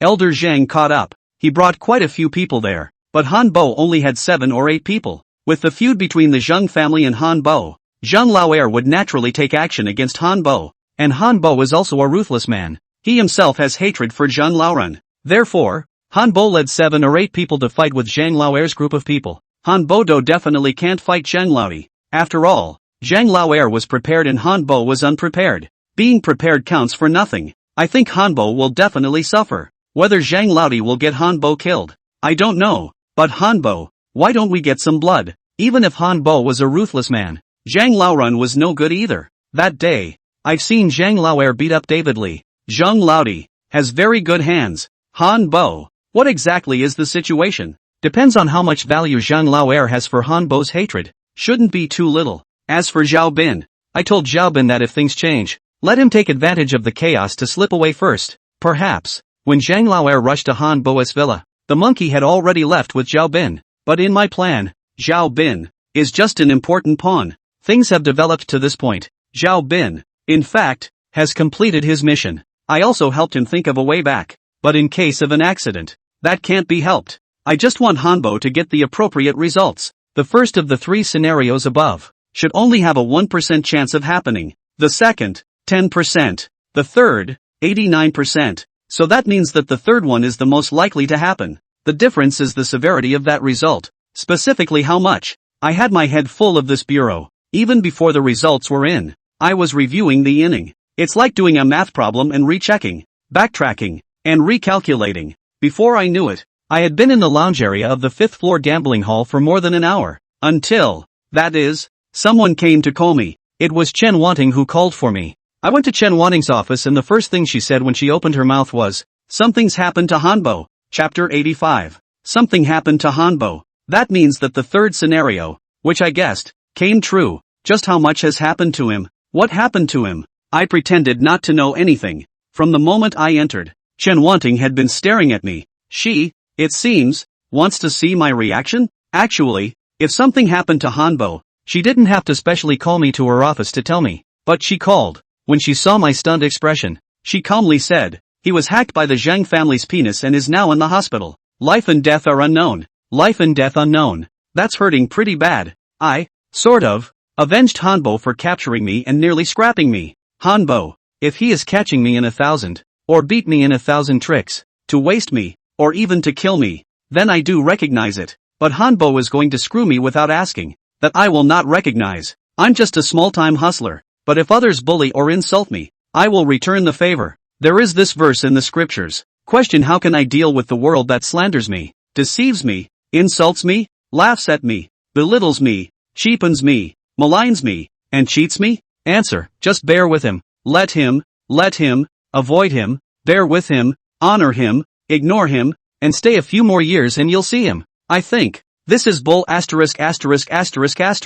Someone else is bullying me, and I have to tolerate him, let him go, and even honor him? This, isn't it worse than Q? I am not Lu Yu. He was innocently captured and severely beaten by Hanbo. Or to take a step back, he was pulled into a setup I designed. His choice was to flee this place of wrongdoing, but my choice was to stay and get back with a vengeance. Admittedly, I'm not as powerful as Hanbo, but I can avenge this in my own way. Now that he's injured like life and death unknown, I've accomplished my revenge. That is pretty good, I said to Chen Wanting with a smile. Chen Wanting froze at my words. Pretty good? She frowned. I still kept my smile. It's best if he's dead, so I don't have to worry about him coming after me later. And I expressed my opinion sincerely, but suddenly stopped in the middle of my sentence. And what? Chen Wanting asked curiously. Moreover, with Hanbo gone, won't you alone be in charge of Black Gold from now on? Sister Wanting? In the future, won't you alone be in charge of the Black Gold nightclub,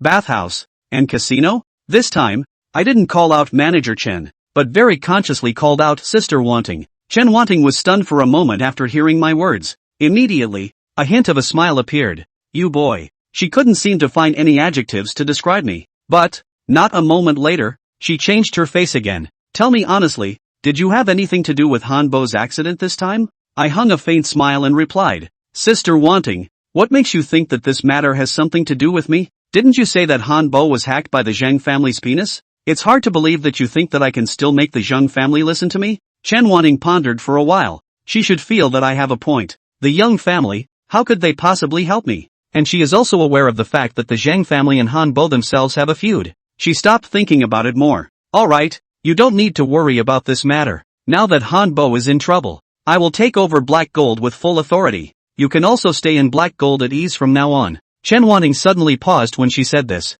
She made a point of looking at my expression. I know. She said this Black Gold, not that Black Gold. I was very cooperative and gave a frown. Only then did she continue. I mean the Black and Gold nightclub. You don't have to think much. If you don't want to work at the Black Gold casino, I won't force you. I stretched my eyebrows and nodded. Right. Suddenly, Chen Wanting changed the subject extremely abruptly. You're with Wang Qian? Together? What do you mean? I didn't turn the corner for a moment. Ha ha ha. Chen Wanting looked at my appearance and suddenly burst into laughter. Zhang Pang, are you really 20? How do I see you like an underage child? I didn't expect Chen Wanting to suddenly mention my age. The first thing that came to mind was a tightening of my heart. I am, indeed, not 20, my actual age, only 19. This time, though, I did overthink it. Chen Wanting was just joking with me. I mean, you're dating Wang Qian? Interacting? I'm not sure. How could Chen Wanting think I'm dating Wang Qian? No, I deny it truthfully.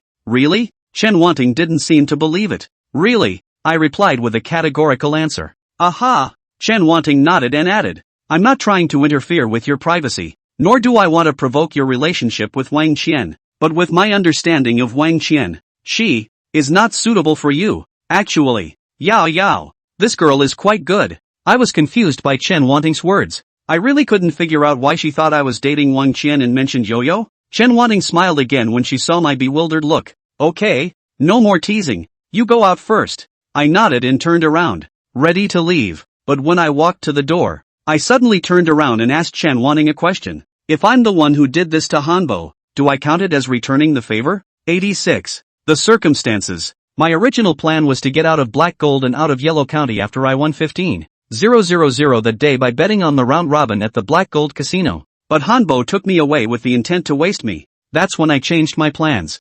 Retaliation is the main reason. Secondly, he also wanted to return the favor of Chen Wanting. Yao, and Wang Qian. Human debt is the hardest to pay. Wang Qian's side is kind of paid back. Chen Wanting this, is it considered a payback? It's not good to say. Chen Wanting is considered the biggest beneficiary of what I did. Although he and Hanbo are co-workers, they also have a competitive relationship, and it's the kind of vicious competition. I designed Hanbo to go to the hospital and not come out for a while, which is equivalent to, I indirectly helped Chen Wanting to eliminate a competitor. But I can't bring this to the table. Chen Wanting looked at me in a daze when she heard my words. She had a puzzled look on her face. If I am ready to leave Huang County immediately, I will definitely take this credit to myself, to offset the favor owed to Chen Wanting. But I'm not, at this point, going to leave Yellow County. So, I can't talk about it yet. Not to mention how Hanbo is doing now. Will he take mad revenge on me when he realizes that I'm the one who counted him behind the scenes?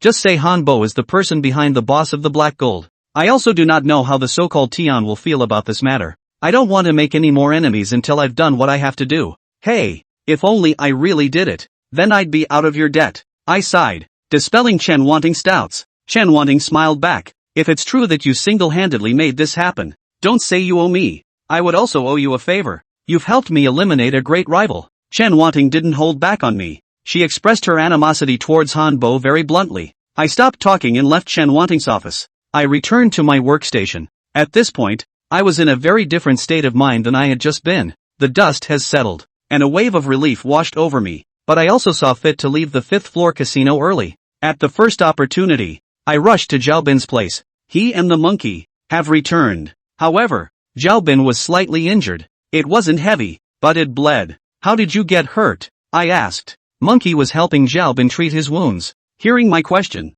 he replied, I could have pulled him away, but he had to go up and stab Hanbo twice. It was so chaotic back there. He didn't know which side he was slashed by. Oh, what happened then? Even though I already knew the outcome, I became a little curious about the process. The monkey seemed to come to life and began to tell a colorful story of what was going on. After Zhao Bin was taken away by Hanbo's men, I called out to Rongman's brothers to follow him. Originally, my idea was to wait until he got to the place and I would save Zhao Bin, but on the way, I realized that there were actually a few vans following Hanbo's car. I thought at first that they were Hanbo's men. I then wanted to call out for more brothers, but then I realized that these cars were actually following Hanbo's car as well. Didn't you send me a message that they were going over to the western suburbs? Anyway, knowing the destination, I didn't follow Hanbo's car closely. Instead, I followed those vans. When I arrived at Hanbo's villa, I realized that it was the Zhang family's second son who had brought someone there. I also knew that the Zhang family had a grudge against Hanbo,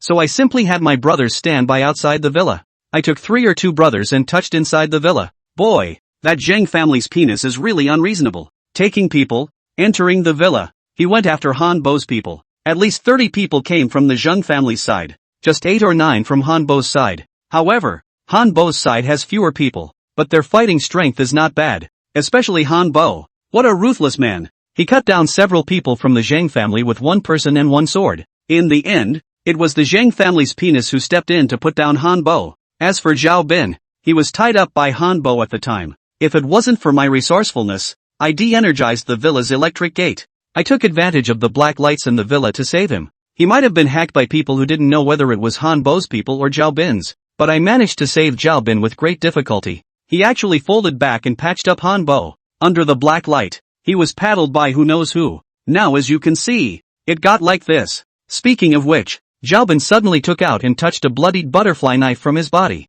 It's not one cut, it's 2 cuts, Xiaobin said, and looked at me and picked up. And a stab for you. I couldn't help but raise an eyebrow. This Xiaobin seems to be more vindictive than me, but I looked at the butterfly knife he held out with some familiarity and asked, "This knife, where did you get it?" Last time, after David Lee was knocked out by me, I realized that this knife was good, so I took it in hand. Chapter 87, Trying to Find the Truth. My revenge on Hanbo is kind of over. The next day, I also inquired further about Hanbo at the Black Gold nightclub's Chewing the Roots exchange. Cut 12 times and stabbed 3 times. He was admitted to the resuscitation room that night. But his life was hard and he was resuscitated. But in his condition, he won't get out of the hospital for a year and a half. Along with Hanbo in the hospital was Wang Chang. He was better and did not go into resuscitation. But I heard that he was completely stunned. Then, it seems, resigned from Black Gold. Wang Chang, this person, although it is the initiator that almost caused me to be wasted,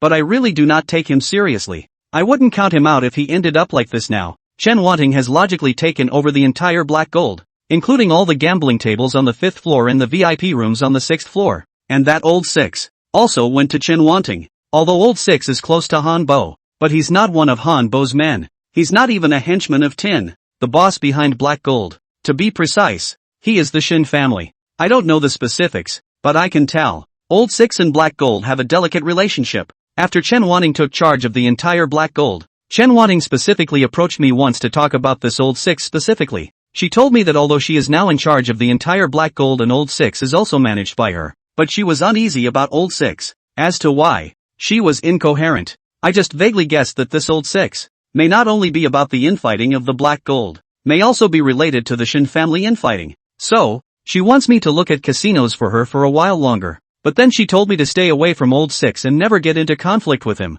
She even said that if I offended Han Bo, she had a way to protect me. But if I had an irreconcilable conflict with old 6, not only her, even brother Tian couldn't protect me. I did not look deeply into Chen Wanting's words at that time. Because of all this, it has nothing to do with me. The only person I want to get back at is Han Bo. Old 6, although the day I was arrested, he was the one who proposed the pass the knife across the shore method. But after all, he is only a dog-head mastermind. I can't see him yet. Furthermore, that day when I won him, I had actually had an effect on his 1000 arts Taoism. His pride and joy of the dice trick is no match for me. I'd become his shadow. I think that, too, is enough for me to get back at him. Any more than that, and I don't want to waste time and energy dealing with him. As long as he never messes with me again. After the revenge, there is still a human debt left. Wang Qian's has been returned. Wanting Chen's may or may not have been paid back. That leaves only Yo-Yo's. I'm not a rigid person. A debt owed to someone has to be paid.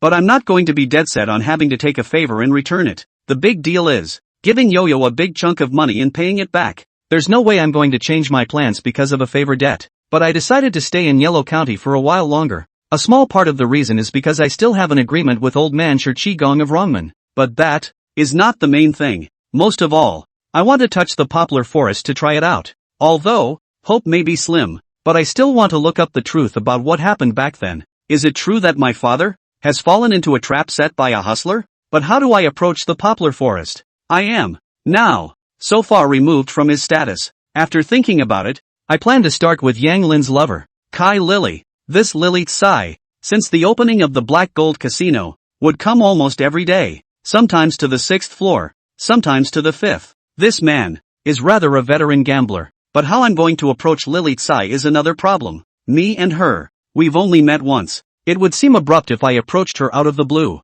Cootie, all might suspect I have an agenda, right? I've been watching Lily Tsai's movements for a few days at the Black Gold Casino. There was a rough plan in mind. This plan, however, also required the use of Wang Qian. So, I was going to go to the 2nd floor and talk to her. But just as I got to the 5th floor elevator, a princess from the 2nd floor came up. I'm kinda impressed with this princess. It was the princess who was injured by Li Dewei with a wine bottle on the day he made trouble at Supreme 888 and was later sent to the hospital. Zhang Peng. She called out to me with a smile on her face when she saw me. I froze, though I have an impression of her. But as far as I can remember, I shouldn't have spoken to her. I can't say it's unfamiliar, only completely unfamiliar. But since she called out to me, I can't afford to ignore her. Hello, I greeted her politely. Then get ready to get into the elevator and go down. Yet again, she called out to me, Zhang Peng, where are you going? I'll go down to the second floor. That's just right. Yo-Yo is waiting for you downstairs. She told me to come up and call you. Yo-Yo? I felt something sudden. What did she want with me? I haven't been to the second floor as a waiter since the Black Gold Casino opened. In addition to accompanying Wang Qian to go to Zhang Laoi's place. When I came back, I ran into her. I have not seen her for several days. Although, she and I still live under one roof. But my timing with her never seems to line up. What did she want with me? I asked. You'll see. I was confused, but I followed it to the second floor. After all, I still owe Yo-Yo a favor. She asked for me. I'm sure I'll be there. Chapter 88, Birthday? Gift? I thought Yo-Yo had met something and that's why she was looking for me. Because she told me to go to the VIP room of the Black Gold nightclub on the second floor. Before I entered the booth, I wondered if she had encountered someone cheating on her bragging rights again. If that's the case, that's fine. I can return the favor if I can help her. But when I opened the door to the private room, the princess who brought me here pushed me in and closed the door behind me. And in the booth, it was dark. At that time, I was shocked. Even thought, could someone be trying to shade me? Immediately, though, the booth lit up with fire. A lighter lights a candle. I saw Yo-Yo's face in the light of the fire candle. Someone then turned on the lights in the booth. And then after that, two people actually fired 2 salvos at me. Happy birthday. There were quite a few people in the booth. There are little girls, princesses and waitresses. Yo-Yo, on the other hand, came towards me holding a cake. Zhang Peng, happy birthday. Birthday? Happy? I froze on the spot. Happy didn't. The shock was there. Yaya looked at my dumbfounded appearance and asked, Zhang Peng, what's wrong with you? I paused and returned. Oh, I don't celebrate birthdays. I'm being honest. I haven't had a birthday since I was 5. It doesn't matter. We'll spend it with you this year. And I can spend my birthday with you in the future. Yo-Yo said happily. But immediately, she gave a pitiful look. Zhang Peng, I'm sorry. I looked at your ID card at Sister Wanting's place. Only then did I realize your solar birthday. You won't blame me for looking at your ID card, right? No. I shook my head. At this time, I just remembered. Zhang Peng ID card on the date of birth. Seems to be today. Yo-Yo, are you taking Zhang Peng's birthday as my birthday? I have an unspeakable mood at this time. Zhang Peng, blow out the candles and make a wish. Yo-Yo handed me the cake. I looked at the sincere Yo-Yo and the cake in her hand. I actually had a feeling of being at a loss for words. I seemed to have, forgotten how to blow out the candles. When I was a kid, I should have blown it. But it's been too long, since I've blown out a candle. I could only barely blow a breath toward the flame on the candle. Good thing that blew the flames out. Come on, make a wish. Yao Yao saw me blowing out the candles and urged me on, as if she wasn't celebrating my birthday, but her own. Actually, I think this is pretty childish behavior. Blowing out a candle on your birthday grants you a wish? What's the point of trying? But I still unconsciously closed my eyes as I looked at Yao Yao's expectant eyes. Wish? I don't know what to wish for either. It took a while for my mind to think of what to wish for. Then he simply opened his eyes and pretended to have finished his wish. Come on. I have more gifts for you. Yao Yao put the cake away and took out a delicate gift box from the sofa. What is it? You'll see when you open it. Curious, I opened the gift box. Inside, surprisingly, was a cell phone. This is too expensive, isn't it? At this point, I'm just going to have to resign myself to the fact that it's my birthday. But I was still a little flattered to see Yo-Yo give me a cell phone. These days, cell phones are a luxury. It's okay. I can't see you all the time. I don't know how to find you, and I have a cell phone, so I can contact you. Yo-Yo said, half angry, half petulant. I don't know how to say this any better. I still owe her an unpaid favor, and if I take her gift, I'll owe her again. But Yo-Yo was kind enough to help me prepare for my birthday and give me a gift, so I couldn't refuse her. It was all I could do to take her thoughts and gifts in. Although, it's really not my birthday. By the way, don't any of them have to work today? And this private room? As a matter of fact, all these people in the booth should be at work by now, including Yo-Yo. But these people not only came with Yo-Yo to help me celebrate my birthday, but they were also ready to play in the private room. Cakes, fruits, all kinds of wines are prepared to the fullest. Someone else started lighting up. They, it seems, are not ready to go to work? Don't worry, we all got approval from Sister Wanting. Today, we are all off, and everything in the private room today will be paid for by Sister Wanting. Chan Yuan Ting. As soon as Yao Yao mentioned Chen Wanting, I became wary in my heart. This is the VIP box. According to Black Gold's business, this box is usually not empty. Reservations are made daily. This box, a night's revenue, counting the cost of the little girls and princesses, is at least in the 20,000 bottom. But Chen Wanting even left this box to me birthday, but also let so many people rest, to accompany me. Why would she do that? Is it because you value me? Is that how she wants to keep me? I'm going to go all the way to the 5th floor casino to be a dark light? Zhang Peng. I was thinking about Chen Wanting's intentions. Yao Yao grabbed my hand and shouted at me. What's wrong? Can we go back together tonight? Yo-Yo suddenly said to me with a red face. Chapter 89, is it Wyoming? I nodded to Yo-Yo. My time is actually relatively free right now. It's okay to leave work with her. Yo-Yo looked happy to see me nod. She sang a few songs and drank a lot of wine with pleasure. What I have to say is, Yao Yao still sings quite well. Everyone who came to help me celebrate my birthday chose a song and drank a lot of wine. I was the only one who didn't sing and drank shallowly. Nominally, they were celebrating my birthday, but in reality, I'm like an outsider. I always felt out of place with them. Even sitting on the couch was like sitting on pins and needles. Not to say it's not my birthday. I don't fit in with these people at all. If it weren't for Yo-Yo's face, there's no way I'd be sitting here. However, it is strange to say, my heart resists these people and this environment. And yet, inside me, I felt, again, a surge of something. Warm up too. It's really weird. It's contradictory. After nearly 2 hours in the private room, this inexplicable birthday party is finally over. Someone suggested a late-night snack or something, but I refused. Seeing my lack of interest, Yao Yao didn't go with these people, but went home with me. We both still walk back. As far as I can remember, this would have been the 3rd time she and I had gone home together. It was early and not too early. 1 a.m. It's kind of early compared to the usual time Yo-Yo and I get off work. But normally,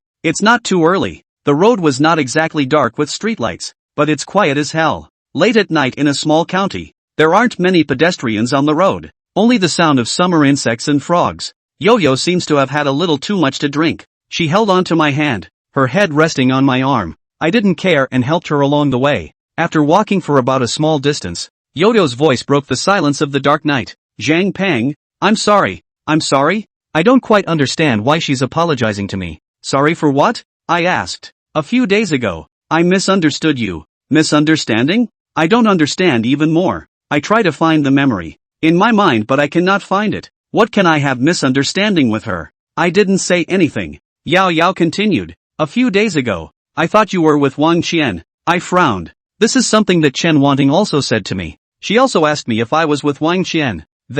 Why would they think I'm with Wang Qian? No, I'll talk to Yo-Yo. Aha! Sister Wanting told me. As soon as Chen Wanting, Yao Yao mentioned Chen Wanting, I couldn't help but be alert in my heart. I suddenly asked Yo-Yo a question. Did Manager Chen ask you to get today's birthday party? Yo-Yo suddenly raised her head and looked at me, but her eyes were a bit evasive. It was like she was trying to explain something. Yes, but I actually wanted to. The gift is what I wanted to give you. Yao Yao's words were already somewhat incoherent. I'm not quite sure what she's trying to say, but I know one thing. That is, Chen Wanting may want to use another way to keep me in the 5th floor gambling hall as her dark light. A soft touch? She's trying to show me favor through Yo-Yo? I'm not really sure if Chen Wanting thinks that way or not, but I know that a non-family member who was nice to another must have something up his sleeve. Chen Wanting wants to show me favor. It's just because she sees my 1,000 tricks. I am valuable to her. Unfortunately, I didn't want to be her dark light. I don't want to be counted by her. With that thought,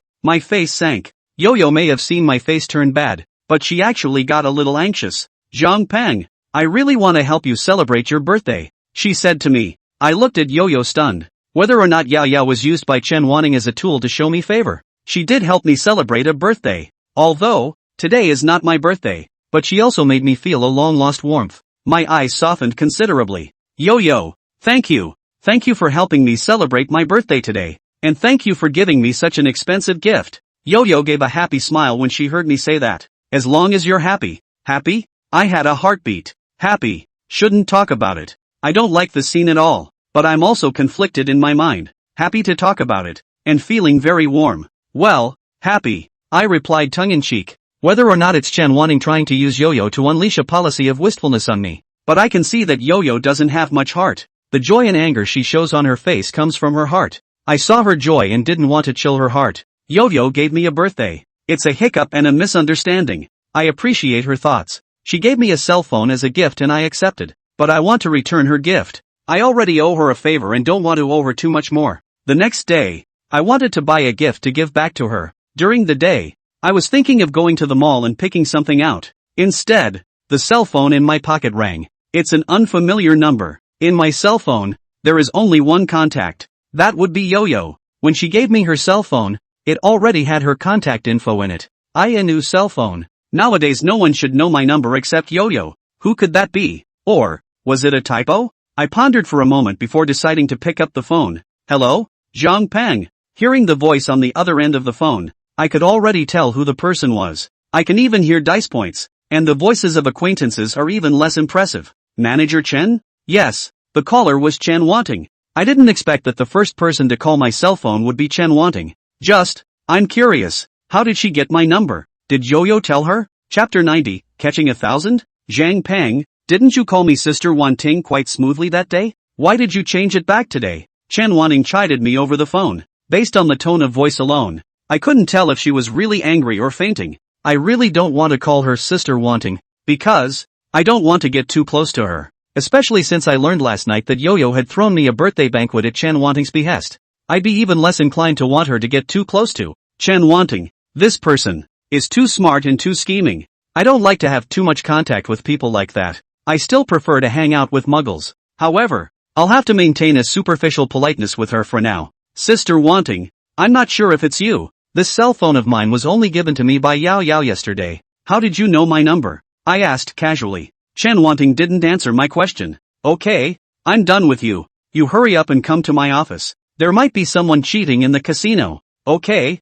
I'm on my way. I didn't push it. Someone at the casino is cheating. Within my expectations, there were quite a few hustlers stomping around a few days ago. It's about time they, and someone else, had to step up to the plate. Listening to Chen Wanting's tone as if she was in a hurry, I put off my decision to go buy a gift for Yao Yao. Gift? Buy it a day late. I may need to use Chan Yuan Ting later. If she's really thinking of implementing a soft policy on me, then I'll have to unleash some show of goodwill on her first. When I arrived at Chen Wanting's office, I found that old Six was also there. I couldn't help but get curious. Could it be that Lao Lu had discovered someone cheating, but didn't know how others did it, so he couldn't catch 1,000? When Chen Wanting called me, she said someone might be cheating. Zhang Peng, you're here. Chen Wanting broke into a smile when she saw me. This smile is both sincere and fake. I nodded to Chen Wanting, glanced at Lao Lu again, and sat side by side with Lao Lu in front of Chen Wanting's desk. Chen Wanting then said, Zhang Peng, there might be someone cheating in the casino,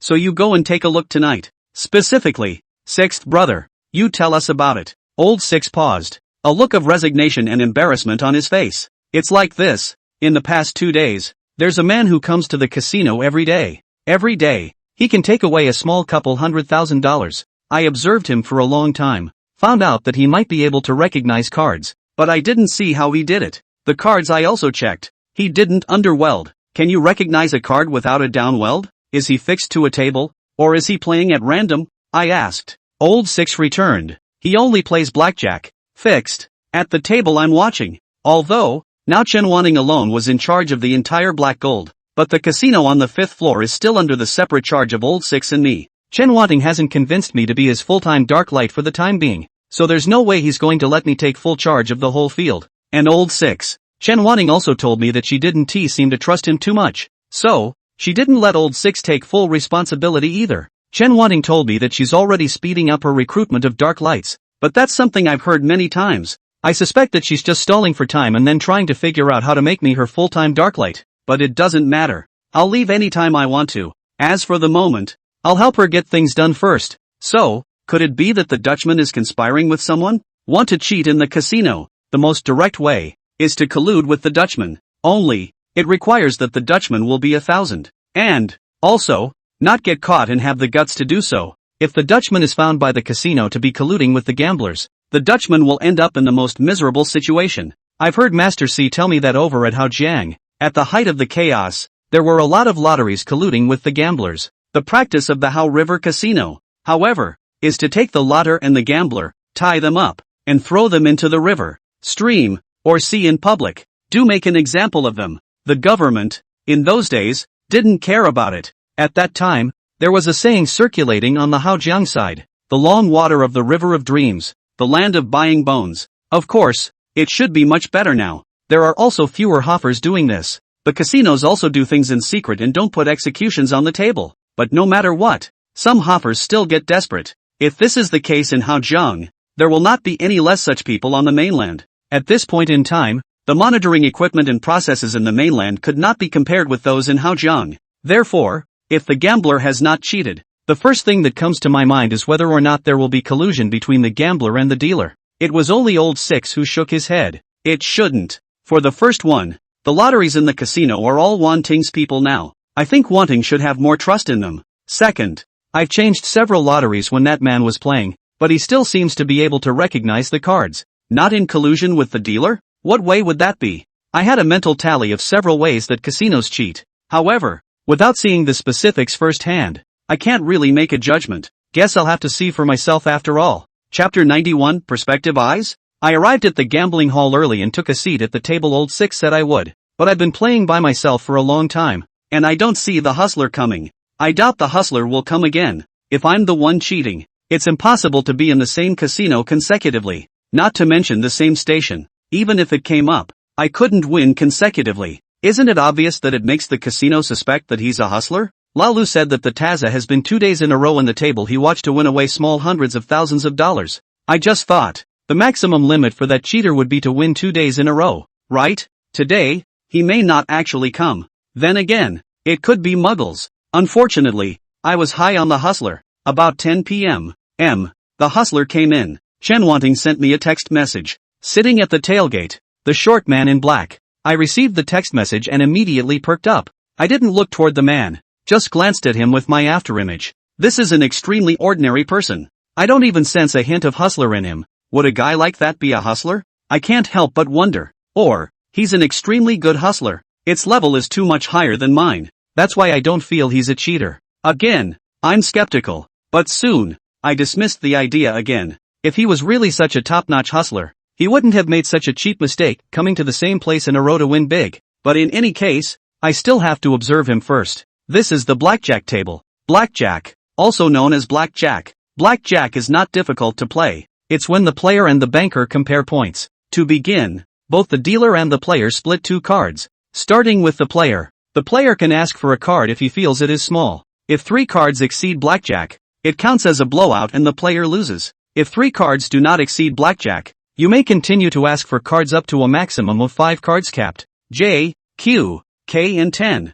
All count as 10 points. A can count as 1 point or 11 points. If the starting hand draws a 10-point card plus an ace, it's exactly 21 points and a blackjack. The player gets the blackjack and can win 2x the chips. Blackjack is a multiplayer poker game. The black and gold counter is a standard table for 6, i.e., 1 banker and 5 loafers. There are a total of 8 decks of cards in the shoe. Excluding the big and small kings, the total number of cards is 416. When the cards in the shoe run out, they are voided and new cards are used. The short man in black was actually sitting in a rather elaborate position. He sat in the tailgate. That is, the last house in the sequence of cards. According to blackjack rules, whether he wants a card or not has a direct impact on whether the dealer will pop or not after he wants a card. At first, I didn't realize that there was anything wrong with where he was sitting, but after playing a few rounds, I realized that he actually watched the dealer several times. It's just that he clearly has small cards sometimes. For example, he starts with a hand like 13 or 14 points. Normally, it's about taking cards. He, however, suspended his license, and to the dealer's side, take a card at 13 or even 12 and get a straight 10, thus popping the hand. This leads to the fact that the bookmaker either pays through or pays out more than one. There is definitely something wrong with him in this situation. However, I did not find any signs of collusion between him and the Dutchman. Then there are only 2 possibilities. 1. He can recognize cards, but I didn't realize he'd welded on the deck. Does he have penetrating eyes? At the table, seeing eyes do exist. The so-called seeing eye is the use of eyeglasses to see the cards. This can be referred to the movie God of Gamblers. The God of Gamblers ends up in the last bet with the big bad. Both the gambler and the big bad used LCD body developing glasses. It's just that the God of Gamblers uses more advanced invisible liquid crystal body developing glasses. It says it costs $110,000. At the time, I didn't know if these glasses were going to cost that much, but I know that such glasses do exist. Except that, isn't that expensive these days? Probably 110,000 RMB is not even needed, because this kind of cheating technique, in nowadays view, also already belongs to the relatively backward technology. This person, I don't think, uses these glasses, because to use these glasses, the prerequisite is still to get down to welding. These glasses are called liquid crystal developing glasses. Its name already explains its principle. It's on the playing cards, coated with a specific potion. Then, look through these glasses to see the information about the potion on it. Those who do not wear these glasses, on the other hand, do not see the information about the potion. It's really hard to tell with this type of undersoldering, but I can still tell the difference. I don't know if I can tell the difference, but this guy doesn't have a chance to weld. The license plate is new and used in void. Even if he welds, it won't help, will it? Could he be using the more advanced invisible glasses? You don't even have to weld down? It's not out of the question. With the development of technology, the tools of cheating are increasingly updated. Even if the cheater is proficient in all kinds of cheating techniques, it is impossible to know all kinds of cheating tools. Of course, there is another possibility. He did not cheat or use any cheating tools. Counting cards. Chapter 92, Counting Cards? The fourth master told me this story when he was telling me the strange and interesting story of the 1,000 Gates of Randall. It is said that there is a high-ranking person from the 1,000 sect of Orthodox sect who was moved to a rice country, married a rice wife, and gave birth to a genius son. This genius son is not only proficient in 1,000 arts, but also a math genius with an extremely high IQ. While this talented son was in college, he specialized in a blackjack algorithm. He also put together a team. The group then went on to make a killing in the world's gambling capital of Rice, utilizing their high IQ brains and the algorithmic logic of blackjack. Rumor has it that this team has won all the big and small casinos in Vegas, totaling hundreds of millions of dollars, and the casinos in Vegas can't do anything about them, because they didn't cheat. For this reason, Rice Vegas is going to go through the dark web to solve the team. Later, the father of this genius son stepped in. He directly approached the leader of the Hung sect and asked the leader of the Hung sect to go and negotiate about this matter. The result, on the other hand, was that Rice Vegas cancelled the bounty on the dark web, but the genius son's team is forbidden to set foot in any casino in the world for life. In other words, they, as a team, have been pulled into the blacklist of casinos around the world, and World Vegas, for its own sake, only claimed to the public that they had won $10 million by them. But it doesn't matter to the people on this team whether or not they're pulled into the blacklist. This wave of their winnings is enough money for them to squander for the rest of their lives. The veracity of this story is unknown to me. After all, it's the other side of the Atlantic. However, I have studied this blackjack algorithm. Indeed, it is possible to win money through algorithms, but I myself can only count up to 4 decks of cards. Any more and I can't. And, in this way, it takes more than one person to count together, as well as to work together to make it work. Alone, it's hard to accomplish. How many people? The thought suddenly gave me a mental jolt. If the short man in black is cheating by counting cards, then he should need someone to work with in order to do so.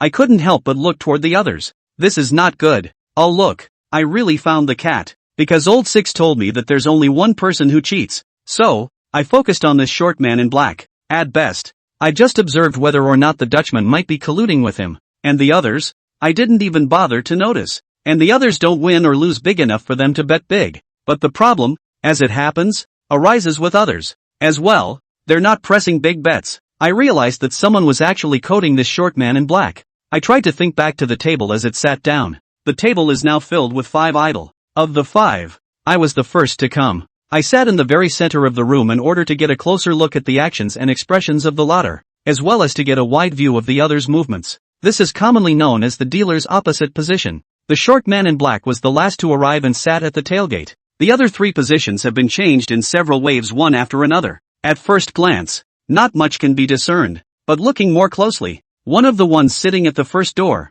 and the one sitting in the house next to mine, are very problematic. The guy at the first gate is the one who sends the code word, and the guy at my next house and the guy at the end gate are the ones who hit the bank. The guy at the tailgate is the main guy. The guy at my next house is the secondary guy. The division of labor is clear. It's a hustler group. As for the guy in my OP's house, I don't see anything wrong with him yet. Just when I wanted to observe him a little more, he was gone. It looks like there are just 3 hustlers at this table. As soon as my top spot became vacant, one person tried to fill it, but the guy on the first door dropped a couple chips on that one. Sorry, lost money tonight. I'll cover this door. This cheater, looks like he wants to wrap the table. If I leave, they'll probably bag me for this door too. However, the guy who was trying to fill the seat was not happy. What gives you the right to charter a table? Is the casino run by your family? I didn't pay attention to the visitor because my attention was focused on these hustlers, but at the sound of her voice, I turned my head. Ray, I hollered. Egu,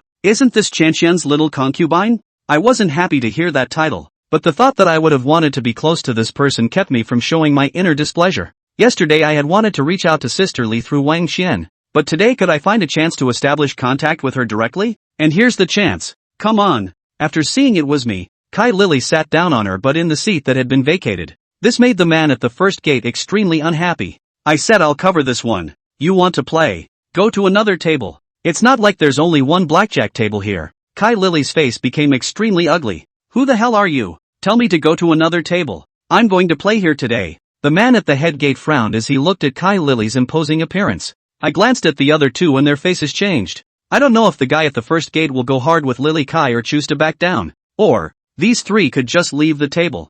I hadn't figured out if they were cheating by counting cards, and I sure as hell couldn't let them go. So, I rushed to see what I could do. Sister Lee, forget it. I'll give you this door to play with. I've been playing all night and I'm a little tired. It's just as well that you take over for me. By giving up my position to Lily Kai, I can stabilize the three hustlers and sell Lily Kai a good deal. Maybe build a relationship. Also, I'd like to take a good look at these three hustlers from an outsider's perspective. This one move definitely kills three birds with one stone. Only, Lily Tsai seemed unhappy. That won't do. If you don't play, what else am I going to play? I'm just going to sit down and play because you're here. I'm a little depressed. If Kai Lily insisted like this, it would probably break my plan. I quickly told her, Sister Lee, I'm really a bit tired. You come and take over for me. I'm not going. Is it okay if I watch you play? You're really not leaving? No go. Okay then, I'll play for a while. Chapter 93 Discovering What Went Wrong. I gave my place to Lily Tsai.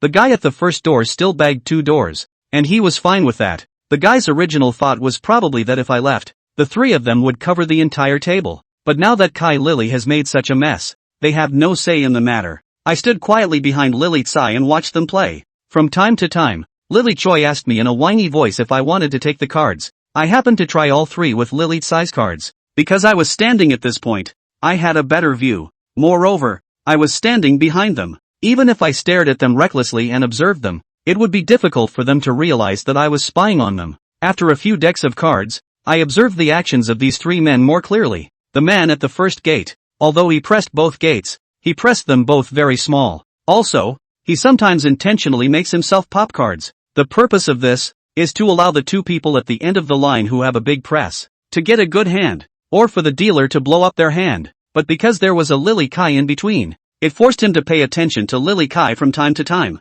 I also noticed some patterns in his focus on Lily Tsai. This guy, for all his hustling, has some mental strength to work on. Every time he saw Kai Lily asking for a card, or not asking for a card, his own expression would unconsciously change a bit. This suggests that Lily Choi's wanting or not wanting a card will cause him to have mood swings. I've been able to roughly determine whether Lily Kai will pop or not after asking for a card based on a few changes in his expression. Therefore, in the later laps, after Kai Lily asked me if I wanted a card, I would first go to see the expression of the man at the first door before telling Kai Lily the answer. This Lily Tsai won quite a few hands. Ah, you're awesome. Kai Lily won a lot of money and couldn't help but praise me. That's what I didn't expect. I hadn't succeeded in catching 1,000 yet, but I was surprised that the anti-1,000 was successful. I let Lily Tsai win money too based on the guy at the first door cheating. The result surprised and delighted me. I was worried about how to approach Lily Tsai, and this gave me a heavenly opportunity. I think I should have left a good feeling with Lily Tsai by now. This will help me tremendously with what I want to do later on.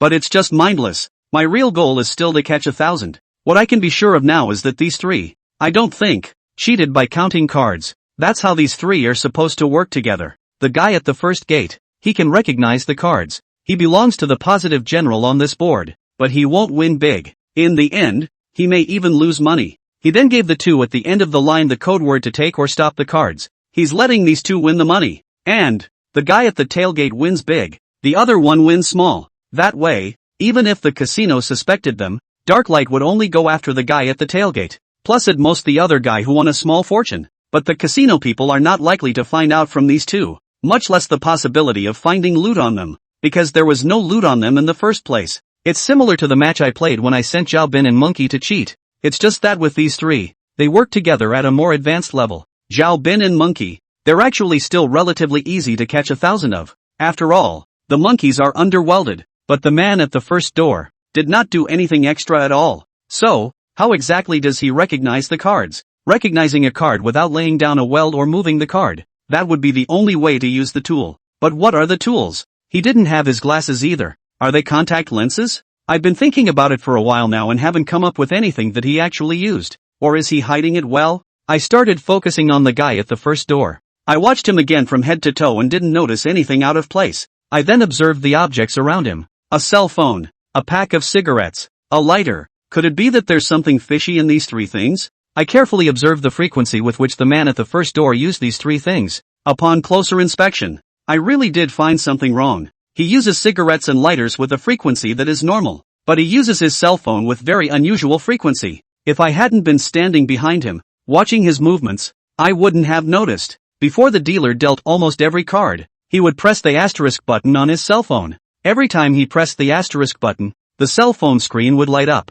Since he had his cell phone on his chest and two arms blocking it up, a normal view would not really be able to detect this action of his. I had just been sitting parallel to him, and it was his arm that was blocking this part of my view. Now, standing, it was the equivalent of looking down on the area within arm's reach of him. That's when I realized the problem. By now, I can already be 99% sure that this cell phone is his tool for cheating, but I'd still like to verify, just in case that 1%. I excused myself to go to the restroom, but actually, I went to the surveillance room on the 6th floor. In the surveillance room, Chen Wanting and Old Six were there. Zhang Peng, see anything? Chen Wanting asked eagerly as soon as she saw me. I nodded, and they were told what they needed to do next. Chapter 94, Catching 1,000. High-tech? In the casino, each table, at regular intervals, changes its dealer. Alternatively, when a dealer loses a certain amount of chips, they are replaced. I went back to the blackjack table and soon after, the dealer on the table was replaced.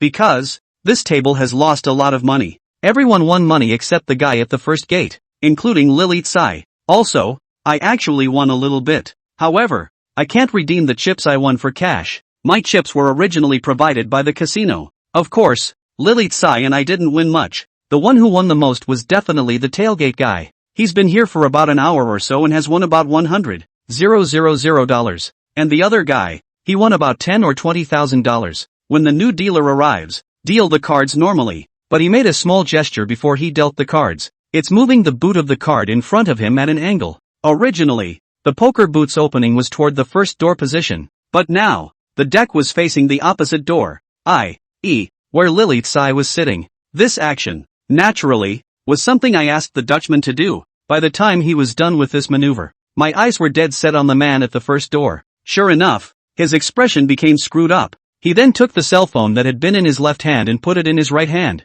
and adjusted the orientation of the phone. The first two hands dealt by the new dealer. The man at the first door gave no hint to the two behind him. I see he's been fiddling with his cell phone, waiting until the third hand. He seemed to adjust before giving the gesture again. By now, I was 100% certain of the way these three cheats had cheated. It's the cell phone of the guy at the first door. This cell phone, it must be equipped with a poker detector. With this device, the face of the playing cards can be seen even if the cards are covered. It's the equivalent of the perspective feature. However, I didn't get that phone to look at it to know how it works, but I know how these three guys cheated on me. I sent a text message to Chen Wanting. It's okay. I didn't say much. 3 simple words, telling Chen Wanting that I've cracked their cheating ways. Not long after, Chen Wanting brought someone over. She immediately had the 3 hustlers rounded up and was asked to leave the table. These 3 people are also strange. They did not like Xiong Chifeng that day, came to the casino cheating, caught and muddied the water, and then looked for a chance to get away.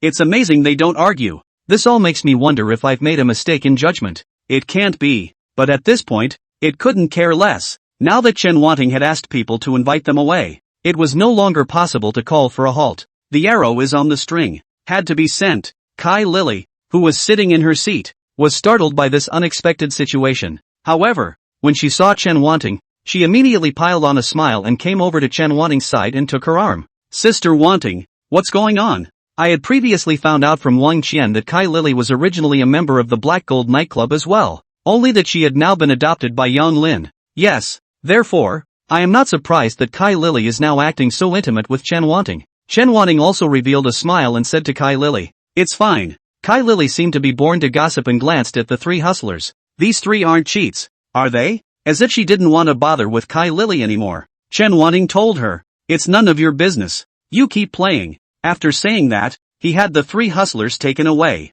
The three hustlers did not resist, and were extremely cooperative in following Chen Wanting. This makes me feel even more strange. A cheater who cheats in a casino and gets caught can end up in a bad way. They, of all people, should not be unaware of this. But why don't they fight for themselves? And I saw only surprise in their looks, not fear. This shouldn't be Is there some kind of switch on this phone that makes it impossible to find out what's wrong? In order to prevent their opponents from maneuvering. When Chen Wanting's men invited the three to leave, I quietly took the cell phone of the man at the first door. It's a reverse plant the evidence move. Not to mention, this trick evolved from the wrongman's wonderful hands is still very practical. Not only can they be used to sell stolen goods, but they can also be used to shun things. While Kai Lily was talking to Chen Wanting, I took my cell phone and quietly left the crowd. In a while, I'm definitely going to open things with Chen Wanting, but I don't want to follow Chen Wanting in a big way. I don't, for the time being, want Lily Tsai to know that I'm a hustler. I've gotten to know her a bit better today and she's been coming around a lot.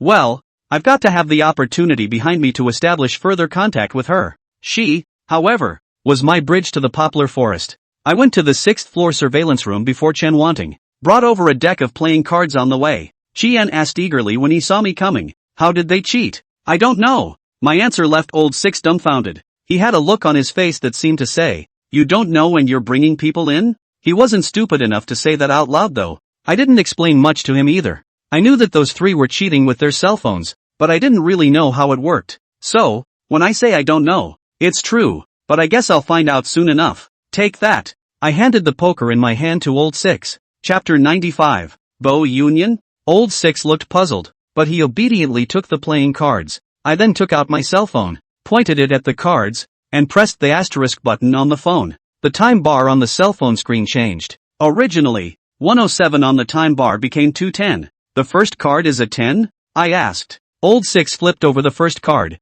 It's the 10 of hearts. I tried again. The 210 on the time bar became 201. It's a? Old Six flipped it again. It's the ace of hearts. The third time, 201, became 108. The third card, the 8 of spades. On the fourth card, 108 became 302 for the 2 of clubs. I see how this cheating tool works. That asterisk key is for detecting playing cards. 01, 02, 03, 04 of the hour on the time bar corresponds to the black and red plum squares. The 01, 02, 03, 13 of minutes corresponds to the number of points of the cards. This, I believe, is a poker detector. Presumably the principle should be to utilize ink sensing. This kind of thing is already a very advanced tool for cheating. I just cracked the operation of the cheating cell phone, and Chen Wanting came in with her men. The security guards following behind the three hustlers kicked the three down, bringing them to their knees. Chen Wanting coldly sat on top of a swivel chair, crossed her legs and squinted at the three. Do you know what the consequences of cheating are? Although these three people were kneeling on the ground, their backs were straight. Among them, the person who sat at the first door before said with a disinterested face, "I know. Chopping hands." Chen Wanting looked at the trio's attitude and frowned slightly. Even I, in my mind, was drumming. Are these three people really not afraid at all? Are they prepared to have their hands chopped off when they get caught? With that, the next words of the head gatekeeper shattered my suspicions. But you can't chop off my hand. Chen Wanting sneered. What? You don't admit you cheated? The head gateman glanced at the cheating cell phone in my hand, then at me and Old Six next to me. It seems that Black Gold not only has Wu Yunlu, but also an additional Randall expert? At Wu Yunlu's level, he shouldn't be able to see this high-tech detector. This Blue Dao expert should not be someone from my Thousand Martial sect, right? Could it be someone from the Bow Union? Hearing the words of the head gatekeeper, Chen Wanting and Old Six both revealed looks of surprise. I suppose they were surprised because this head gatekeeper claimed to be from the Thousand Martial Arts sect. The Thousand Martial sect, a branch school of the Thousand Gates of Randall, i.e., the Wu Qian of Lao Qian, a school or organization of people who specialize in cheating with tools. Its existence should be as old as the history of the Thousand Door Randall. The first lesson I learned from the fourth master was that the blue way evolved from the Colorado Gate. The colored door trick in magic already need to use a lot of props. The roots of Randall's Taza are in the colorful door, and naturally, he has inherited a lot of props from the colorful door. Only, since ancient times. The real Randall cheap jerseys China, cheap NFL jerseys China. Or rather, Wen Qian is looking down on the martial arts cheap NFL jerseys China. Although the Blue Way, and even the Thousand Gates, are partial, but it's the same as any other industry, or circle, there is a chain of contempt. Like, for example, in the music biz, classical music despises jazz music despises rock music despises pop music despises rap.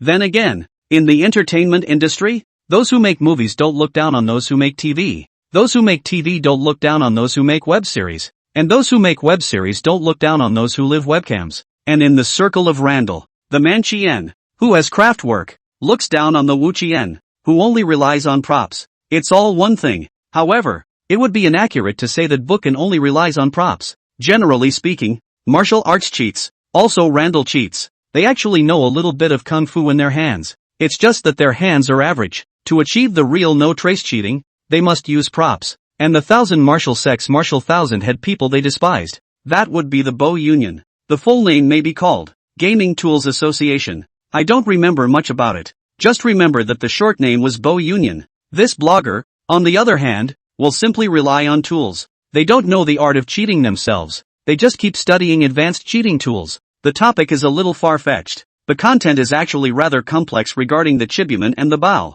Their history is intricate and their tools for getting out are countless. Really, these two organizations could be singled out for a book. So, here's a quick aside. But there is one point that has to be made. That is, both the Thousand Martial Arts Sect and the Bo Union have a rule. No one from the Thousand Martial Arts Sect or the Pokemon Society shall be permitted to use cheating tools to cheat in a casino. This provision is an explicit agreement between the major casinos in Haojiang and Rice Vegas led by the two organizations. Globally available. Whether it's an above-ground casino or an underground casino. Common to both licensed and unlicensed casinos. This was also the reason why Chen, wanting an old six, after hearing the head gatekeeper say that he was from the Thousand Martial Sect, would be surprised. Chapter 96. It's better to briefly talk about Chibuman and the Bao. The Thousand Martial Arts Sect, a native organization, has been around since ancient times. The Bo Union, which is half imported, has since evolved into a merger of Chinese and Western organizations. In the beginning, the people of the Thousand Martial Arts Sect took pride in the gaming tools and cheating tools they made,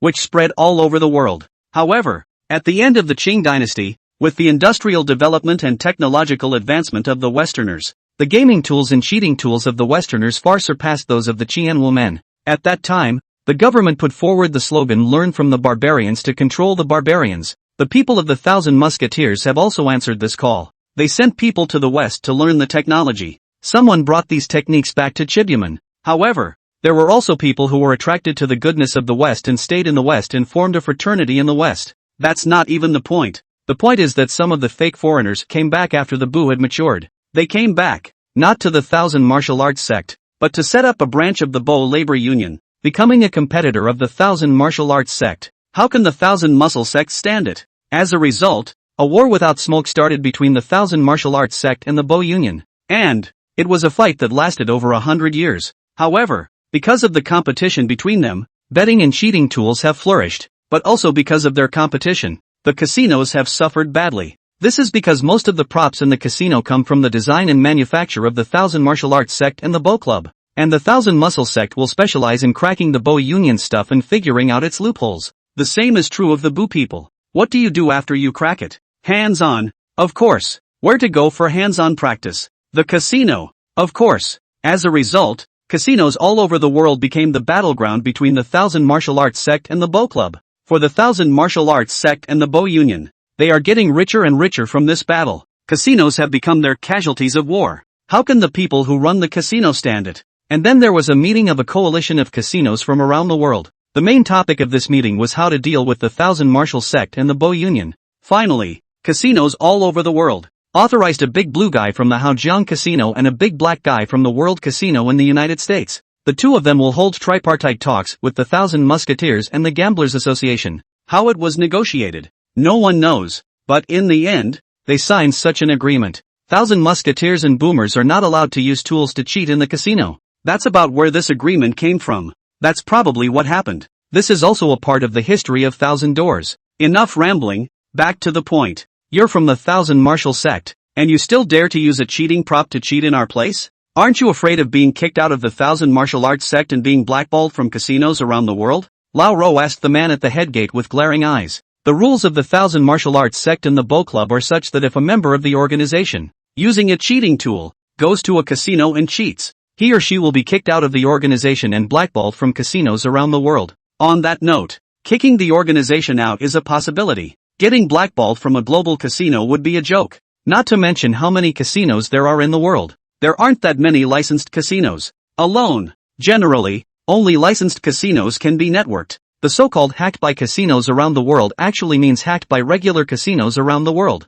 You can't pull the plug on Black Gold, or the Young Family's place. No. Except Hao Jiang. Any domestic venues actually black cannot. Casinos. Inherently illegal places. Gambling. A criminal act. Maybe that's what emboldened the first men. So what? He asked a rhetorical question, putting old Six on the spot.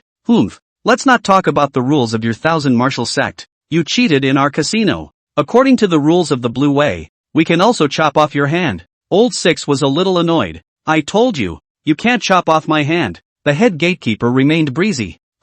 Chen Wanting sneered. She laughed at the man's attitude. You say I can't chop off your hand? Good. You guys pull these three down and chop off both of their hands. The three hustlers listened to Chen Wanting's words, and only then did they reveal a look of horror. Especially when a couple of security guards were about to escort them out. The man at the first door yelled out, "We're second young master Shen's men." Hearing the words Shen Ershao, Chen Wanting and Old Six faces suddenly changed drastically. Slow. Chen Wanting hurriedly called off the security guard. The three hustlers' expressions instantly turned into a look of triumph. The head gatekeeper said, "Manager Chen, might as well tell you that we were sent by Shen Ershao. Let alone you. Even if Zhou Yaotian was here, he wouldn't dare to touch us." Chen Wanting pondered for a moment and stared indignantly at the head gatekeeper. "You're talking nonsense. This black gold can also be the property of the Shen family. You dare to say that second young master Shen sent you here to cheat? You're afraid you don't even want to live, right?" The head gatekeeper said with a calm demeanor. "If you don't believe me, you can call Shen Ershao." Chen Wanting stared at the head gatekeeper with a skeptical and angry face. For a long time, she didn't say anything. I can see that she is very jealous of this Shen Ershao. In the surveillance room, there was silence for a moment. Suddenly, Chen Wanting's cell phone rang. She picked up her cell phone and glanced at the caller, her face turning ugly. A few moments later, she picked up the phone anyway. Although, instead of putting it on speakerphone, she held the phone to her ear. But I wasn't far from her, and with my ears, I still heard the call. "Chen Wanting, I heard you caught 3 hustlers?" "Yes, second young master. Release the men. They're my men." "But, they cheat." "Cheating? Who said they were cheating? I just asked them to test your venue's ability to countercheat. If you can't even call them off, then what qualifications do you have to manage my Shen family's casino?" With one sentence, Shen Ershao actually defined the 3 cheats' cheating behavior as a test. It's like, the head office sends an unannounced visit to the branch for general business skills. But, is it really? I don't know. However, I knew that Chen Wanting didn't believe it, because her face became more and more ugly. "Shen Ershao, Shen family casino has no precedent of sparing a cheat." "Ha! I told you, they're just the ones I sent to test your Black Gold anti-chance abilities. But they've taken a lot of money from Black Gold in the last 2 days. Quite a lot of money? How much did they win can I not know? It's only a few $100,000. What? Just take it away from me. You have a problem with that?" "No, but I have to ask Tian what he means." He. "Chen Wanting, you remember, Zhou Yaotian is nothing but a dog of my Shen family. Even you, Chen Wanting, are a dog of my Shen family. I'm taking money from my family, and I have to ask a dog's opinion? Chen Wanting, I don't want to bull ***** you. Release the men at once. If the 3 of them lose a single hair of sweat, I'll immediately tell you to get out of Black Gold." "Do." Shen Ershao hung up the phone after throwing down a harsh sentence. I saw that not only was Chen Wanting's face pale, but there was also a strong hatred and unwillingness in her eyes. She clenched her teeth, her hand, tightly gripping her cell phone, trembling slightly. It was a while before she waved her hand at a couple of security guards. "Let them go." The 3 hustlers stood up, their faces full of triumph. Before leaving, he even glanced at Chen Wanting with a disdainful look. I stood beside Chen Wanting and could clearly feel her furious anger and helpless and powerless unwillingness. Though, she is now the biggest administrator of the entire Black Gold. In Black Gold, she pretty much says it all. But in front of the Shen family, she is still just a small person. Chapter 97. I stood quietly beside Chen Wanting and didn't say anything. I don't really want to get involved in the matter of the Shin family and the black gold. You guys go ahead and get busy. Chen Wanting looked downcast and waved her hand at Old Six and me. Old Six and I then left the surveillance room. We both went back to the 5th floor together. I had wanted to find a place to go and rest, but Old Six called out to me. You wait. What is it? I squinted at Old Six,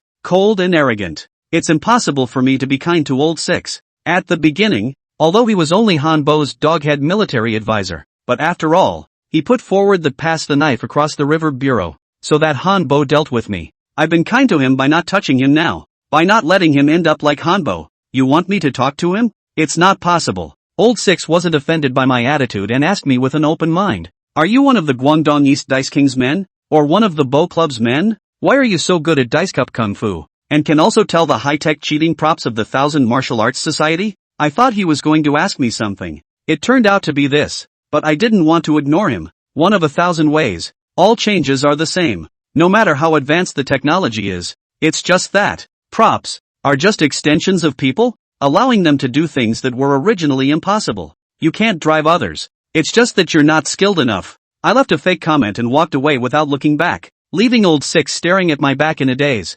Only, I didn't get very far before another person called out to me. Zhang Pang? I looked quizzically to where the voice was coming from. Lily Choi was looking at me with a mysterious smile. Ray? Looking at Kai Lily's strange smile. A bad feeling popped into my mind. And I have a feeling that this Lily Tsai is waiting for me specifically? Kai Lily walked up to me and sized me up. It was like she was recognizing me for the first time. Zhang Pang, so that day you really and Wang Qian that little cheating. My face sank. I know. Kai Lily said that day refers to the day I went to help Wang Qian won more than 100,000 yuan. But that day, I voluntarily admitted to being a hustler to Zhang Er. After Kai Lily left, I don't think it's possible for young Lao Er to go around proclaiming that I'm a hustler. It would have been a shame for me to cheat at his place and he hasn't caught me yet. There was no way he was going to voluntarily poke his nose into something he was ashamed of. As for Wang Qian, I don't think she should go around proclaiming it either. Then why did Kai Lily suddenly bring up that day's incident at this moment?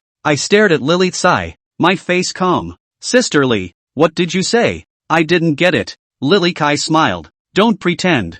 I'm not particularly smart though, but neither am I a fool. You're Black Gold's dark lamp. Naturally, you are also a cheat. 3 of us at the table cheated that day, and Wang Qian was still able to win so much money. It must have been you who moved. 1,000 games, or 1,000 tricks, are just that. As soon as a layer of window paper is pushed through, then it all seems so simple. But as long as that layer of window paper has not been pierced, the bureau will only be cloudy, foggy, everything molding. The innings I did the other day were still okay. Whether it was before the game, I was excited by Lily Tsai to get into the game. And the money is also to go to the temporary take. Still, after the opening, the cheating method I used was impossible to see. Everything is flawless. It's even more unlikely that Kai Lily would have thought I was cheating, unless Wang Qian had taken the initiative to tell her. But now, Kai Lily knows that I am a cheater. Then that day's bureau, she is bound to be able to analyze that I helped Wang Qian to cheat. This was also the reason why I quietly left first just now,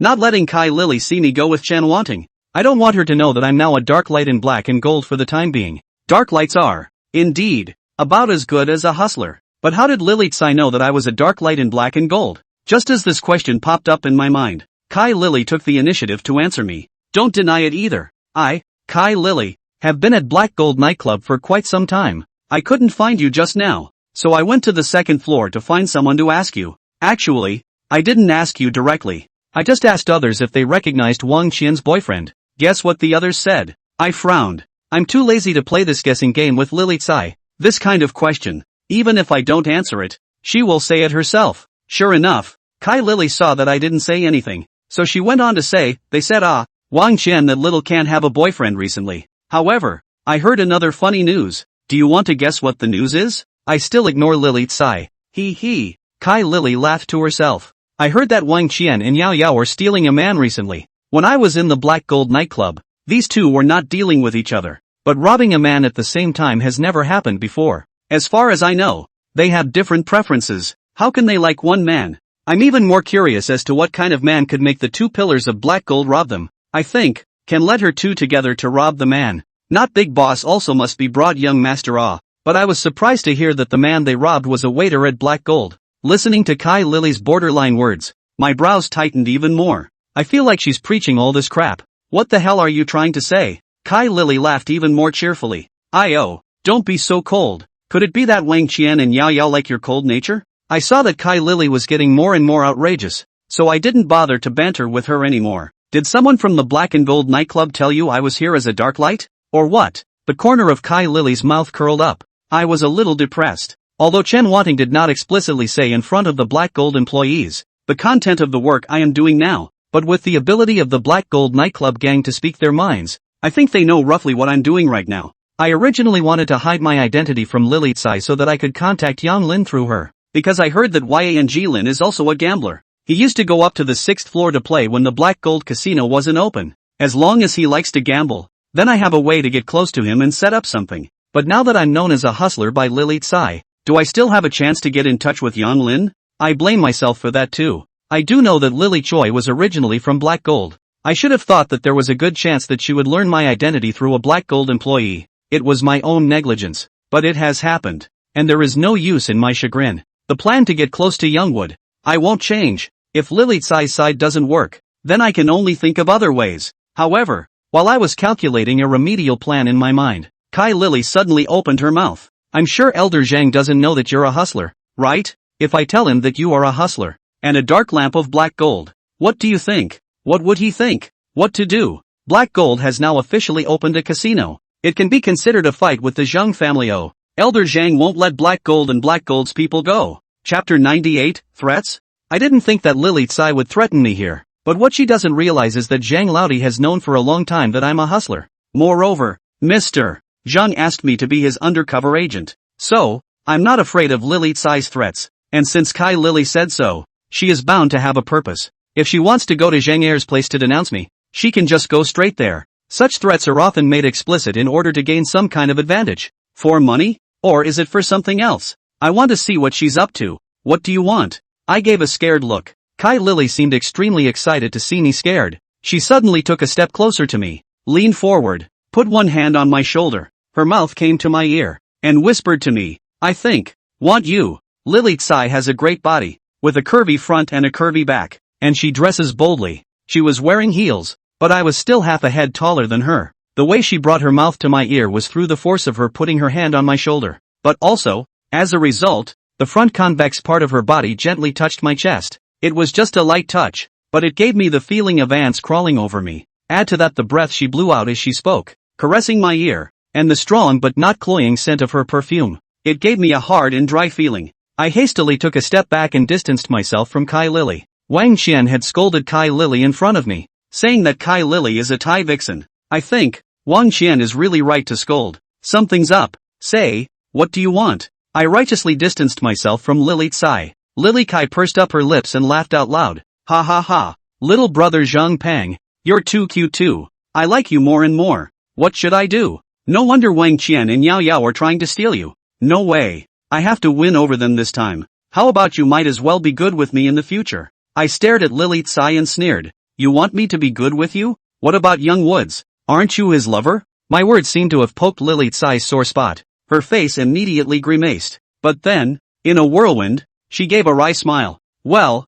why don't you come with me for $1,000 and we'll go far away? Looking at Kai Lily surprisingly didn't look like she was lying. I was shocked. She, actually, wants 1,000 poplar trees? What do you mean? I can't read Lily Tsai a little bit. It's literal. Kai Lily told me with a smile. I took a closer look at Lily Tsai, especially after staring into her eyes for a while. She seems to be coming for real. If that's true, wouldn't that be a great opportunity for me to get in touch with poplar trees? The easiest way would be for me to take what Lily Kai is telling me right now and go tell Yan Lin. But this way is not the best. Lily Choi could have denied it. So how do I best utilize this opportunity? I took stock in my mind. Kai Lily saw that I didn't say anything and looked at me playfully. What? You don't dare? I shook my head. I wouldn't dare. I've heard that Boss Yang is black and white in Huang County. I don't want to offend him.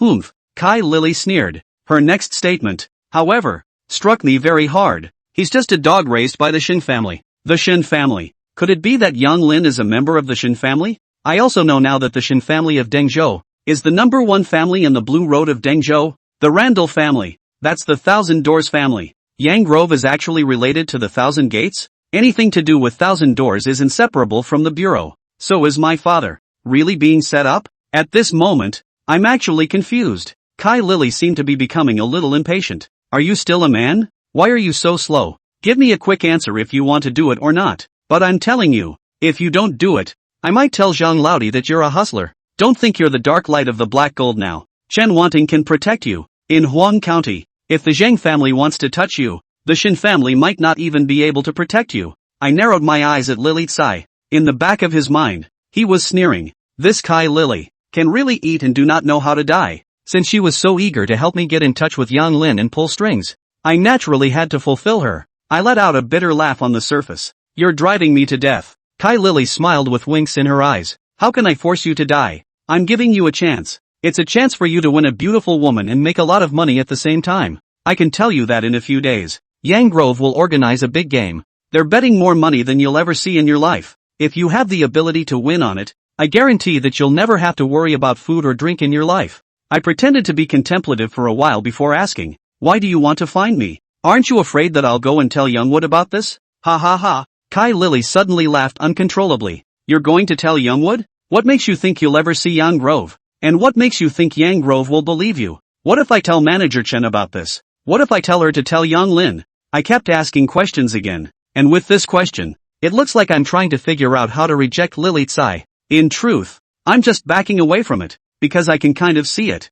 This Kai Lily, she thinks she's got me. So, if I say something else to reject her, she's not afraid that I won't agree with her request. Instead, my repeated rejection of her managed to disabuse her of any suspicion of me. There is no way she could have thought how much I actually wanted to oblige her at this point. She couldn't have known that my purpose was to get close to Youngwood. Ha! Kai Lily was still emboldened and smiling. What do you think? Is it your relationship with Chen Wanting that's better? Or is it my relationship with Chen Wanting? Do you think that if you tell Chen Wanting about this, will she be on my side? Or on your side? And, Kai Lily suddenly paused. And then, she revealed a mysterious smile. What do you think? What is the relationship between Chen Wanting and Yang Lin? Is there a possibility that Chen Wanting still can't wait for Yang Lin to suffer? She surprised me with a series of questions. Though, what she said was problematic, but I was informed by her questions. Is Lily Choi that close to Chen Wanting? Even if Lily Choi had left Black Gold, Chen Wanting would still support her unconditionally?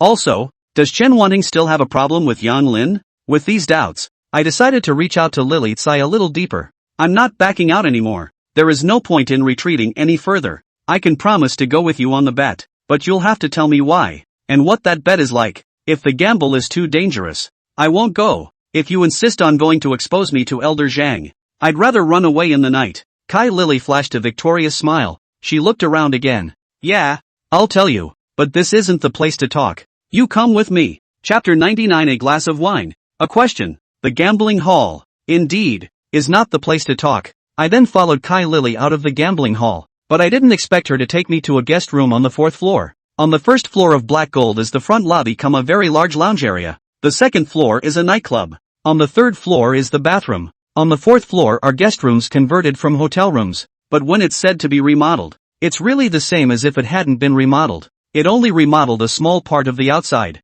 The inside of the room still had the same layout as the previous guest room. The equivalent of is a hotel room. And this guest room that Lily Kai opened was originally a hotel suite. Inside, in addition to the bedroom, there is a separate space similar to a living room. In the living room, Lily Tsai also opened a bottle of red wine. Come, have a drink with your sister. I wasn't really in the mood to drink with her. After taking the glass, he set it aside. Tell me first, why did you ask me to help you get to the Thousand Young Woods? Lily Kai shook the glass of red wine in her own hand. Little brother Zhang Pang, it's not good for you to be like this. Sister invited you for a drink? How can you not drink? You're still asking me questions. Why don't you drink a glass of wine and I'll answer one of your questions? I frowned, looking at the red wine I'd set aside. With little hesitation, I picked up my glass and drained the contents. I really don't want a bull her. Say it, he. Kai Lily pursed her lips and smiled. Brother Zhang Pang, why are you so cute? It's because you're cute and a hustler that I'm looking for you. Humph. I looked at Kai Lily coldly. How could I possibly believe such nonsense from her? Seeing my displeased face, Kai Lily said with a smile, it's true. This is really the main reason. I want to elope with you. How could I lie to you? Of course, another reason is that the last time you were at the staff center, you also cheated, right? Surprisingly, You weren't caught by Elder Zhang, and you were able to be Chen wanting dark light, so I'm sure your cheating skills aren't bad, right? So, that's why of course, it's not the main one. The main reason is still because of your cuteness. If anything, Kai Lily was asking me to help her cheat because she thought I hadn't been caught cheating at Zhang Lauer's and had been Chen wanting dark light. That, and believing her some. Of course, I don't believe all of it. This Lily Tsai, she's totally full of it. But I'm not dwelling on that either. The question is not important. Why do you want 1,000 poplar trees? I asked again. That's a question I'd still like to know. Kai Lily picked up the red wine bottle and poured me another glass of red wine. A smirk on his face as he looked into the glass of red wine. Without saying a word, I once again downed the glass of red wine. Brother Zhang Pang, your drinking capacity turns out to be so good. Then, you have to drink well with my sister today. Cut the crap and talk, I said to Kai Lily without pretense. Kai Lily completely ignored my face. It was still a smiling face. Brother Zhang Pang, look at the way you monkey around. Don't know anything about love at all. Why do I want Yang Lin? Because I'm fed up with him. He doesn't even last a minute, and he's always playing tricks. But it doesn't matter. I'll be a pig in. But now he won't pay me. He said he's going to put the money he spent with Mr. Zhang on my head. Brother Zhang Pang, why do you think I'm still following this kind of man? That reasoning would seem to make sense. You said that in a few days, Young Woods is going to organize a big game? What kind of bureau? Who's in it? Kai Lily poured me another glass of wine. Once again, I took a drink. This bureau, naturally, is a big bureau, and each person is guaranteed to get $5 million. As for the people, I'm not too sure, but it seems like there are people from Dengzhou, and people from Jiao Island, right? Are there any other cheats on that board? Lily Tsai picked up the bottle again, but this time, I put my hand over the glass, although I purposely acted like I was being taken by her. I wasn't going to let her take it too far. This is a question of my safety and your safety. If there are other cheats on the table, and the skill of cheating is still higher than mine, then I will definitely be caught cheating. At that time, do you think you can get off the hook? Kai Lily didn't force me to drink this time. She set the bottle down. There are no other cheats I really don't know. But, I know that the Young Woods Club will send a hustler on then. When I heard that Yang Grove would send a cheater to the ring, I already have a vague feeling that this game is not simple. The capital inspection requirement for the table is $5 million for the bottom. This already shows that the people who can be on the table are not simple. That's $5 million in the late 90s. What's the concept? And how much does someone who can take $5 million out on a bet have to be worth? How simple can someone with that kind of wealth be? My instincts have told me that this game is full of danger. Should I take the risk of getting close to Youngwood or not? The fourth master warned me, 1,000 hands, not to stand under a dangerous wall. When a cheater cheats, he must make sure that he is safe before he strikes. I was struggling with this when Kai Lily opened her mouth and told me, "What? Are you afraid?" I didn't answer Kai Lily's words. Instead, I asked another question. How are you going to get me on the table? It's just not possible with you, is it? I'm not looking down on Lily Tsai. The facts are in front of us. In a bureau like this, Lily Kai was not qualified to be on the table at all. She's even less qualified to have someone on the table. Kai Lily didn't get mad at me for that either. She picked up the bottle again. Brother Zhang Pang, you've already asked several questions. Not wanting to bull her, I offered to hand over my glass. After 3 glasses of red wine in a row, I was actually 3 times drunk. It's a good thing the strength of the red wine is behind it. I think I can hold out a little longer, but as I drank my 4th glass of wine, I suddenly felt a wave of dizziness. I squeezed my own thighs as hard as I could. It took a jolt of pain to clear my head a little. Brother Zhang Pang, your drinking capacity is too good, isn't it? Cut the crap. I didn't want to continue spending time with Kai Lily at all at the moment. I know that I am almost about to fall. I must ask what I want to know while I am still slightly awake. Kai Lily shook her own wineglass, took a sip, and said, "You don't need to know too much about this. When the time comes, someone will naturally bring you to the table." I shook my head. That's an answer from her that I definitely won't accept. If I'm really going to agree to go to that gambling table with Lily Tsai, I have to get things straight. If you don't make it clear, I'm not going to help you with the bet. Seeing how determined I was, Kai Lily pondered for a while before saying, "One of the bosses that Yang Lin invited is my previous gold master. I can guarantee that I can convince him to bring you to the table." I was a little surprised by this answer. I didn't expect that Kai Lily had this kind of means to find the gold masters. All of them are big bosses. After asking this question, my drink grew stronger. Holding on to any longer is not going to last. But I took it upon myself to pick up the bottle, pour myself another glass and finish it. asked the last question. What did you mean when you said that Yang Lin was the Shin family's dog? Chapter 100 Interest. I'm close to Lily Tsai's intentions. I'm thinking about going to the bureau that Lily Tsai talked about. Nothing more than a way to get close to Youngwood. I approached Yang Lin because I wanted to know if my father had fallen into someone else's trap and got into that situation. My instincts as a hustler tell me that if Yang Lin is related to the Shin family, a Randall family, then my father is probably being set up, and Youngwood was involved. I just drank so much wine and asked so many questions to set the stage. But most importantly, it's still the question. But Lily Tsai seems to be on the defensive about it. Cautiously, she asked, "Why are you asking that question? Who doesn't know that the Shin family is the #1 Blue Road family in Dengzhou, and that their power spreads throughout the entire Dengzhou? Even black gold belongs to the Shin family. If Yang Lin was a member of the Shin family, if you gave me 100 guts, I wouldn't dare to thousand him." Kai Lily's face suddenly turned white. After hesitating for a while, she mumbled, "How can Yang Lin be a member of the Shin family?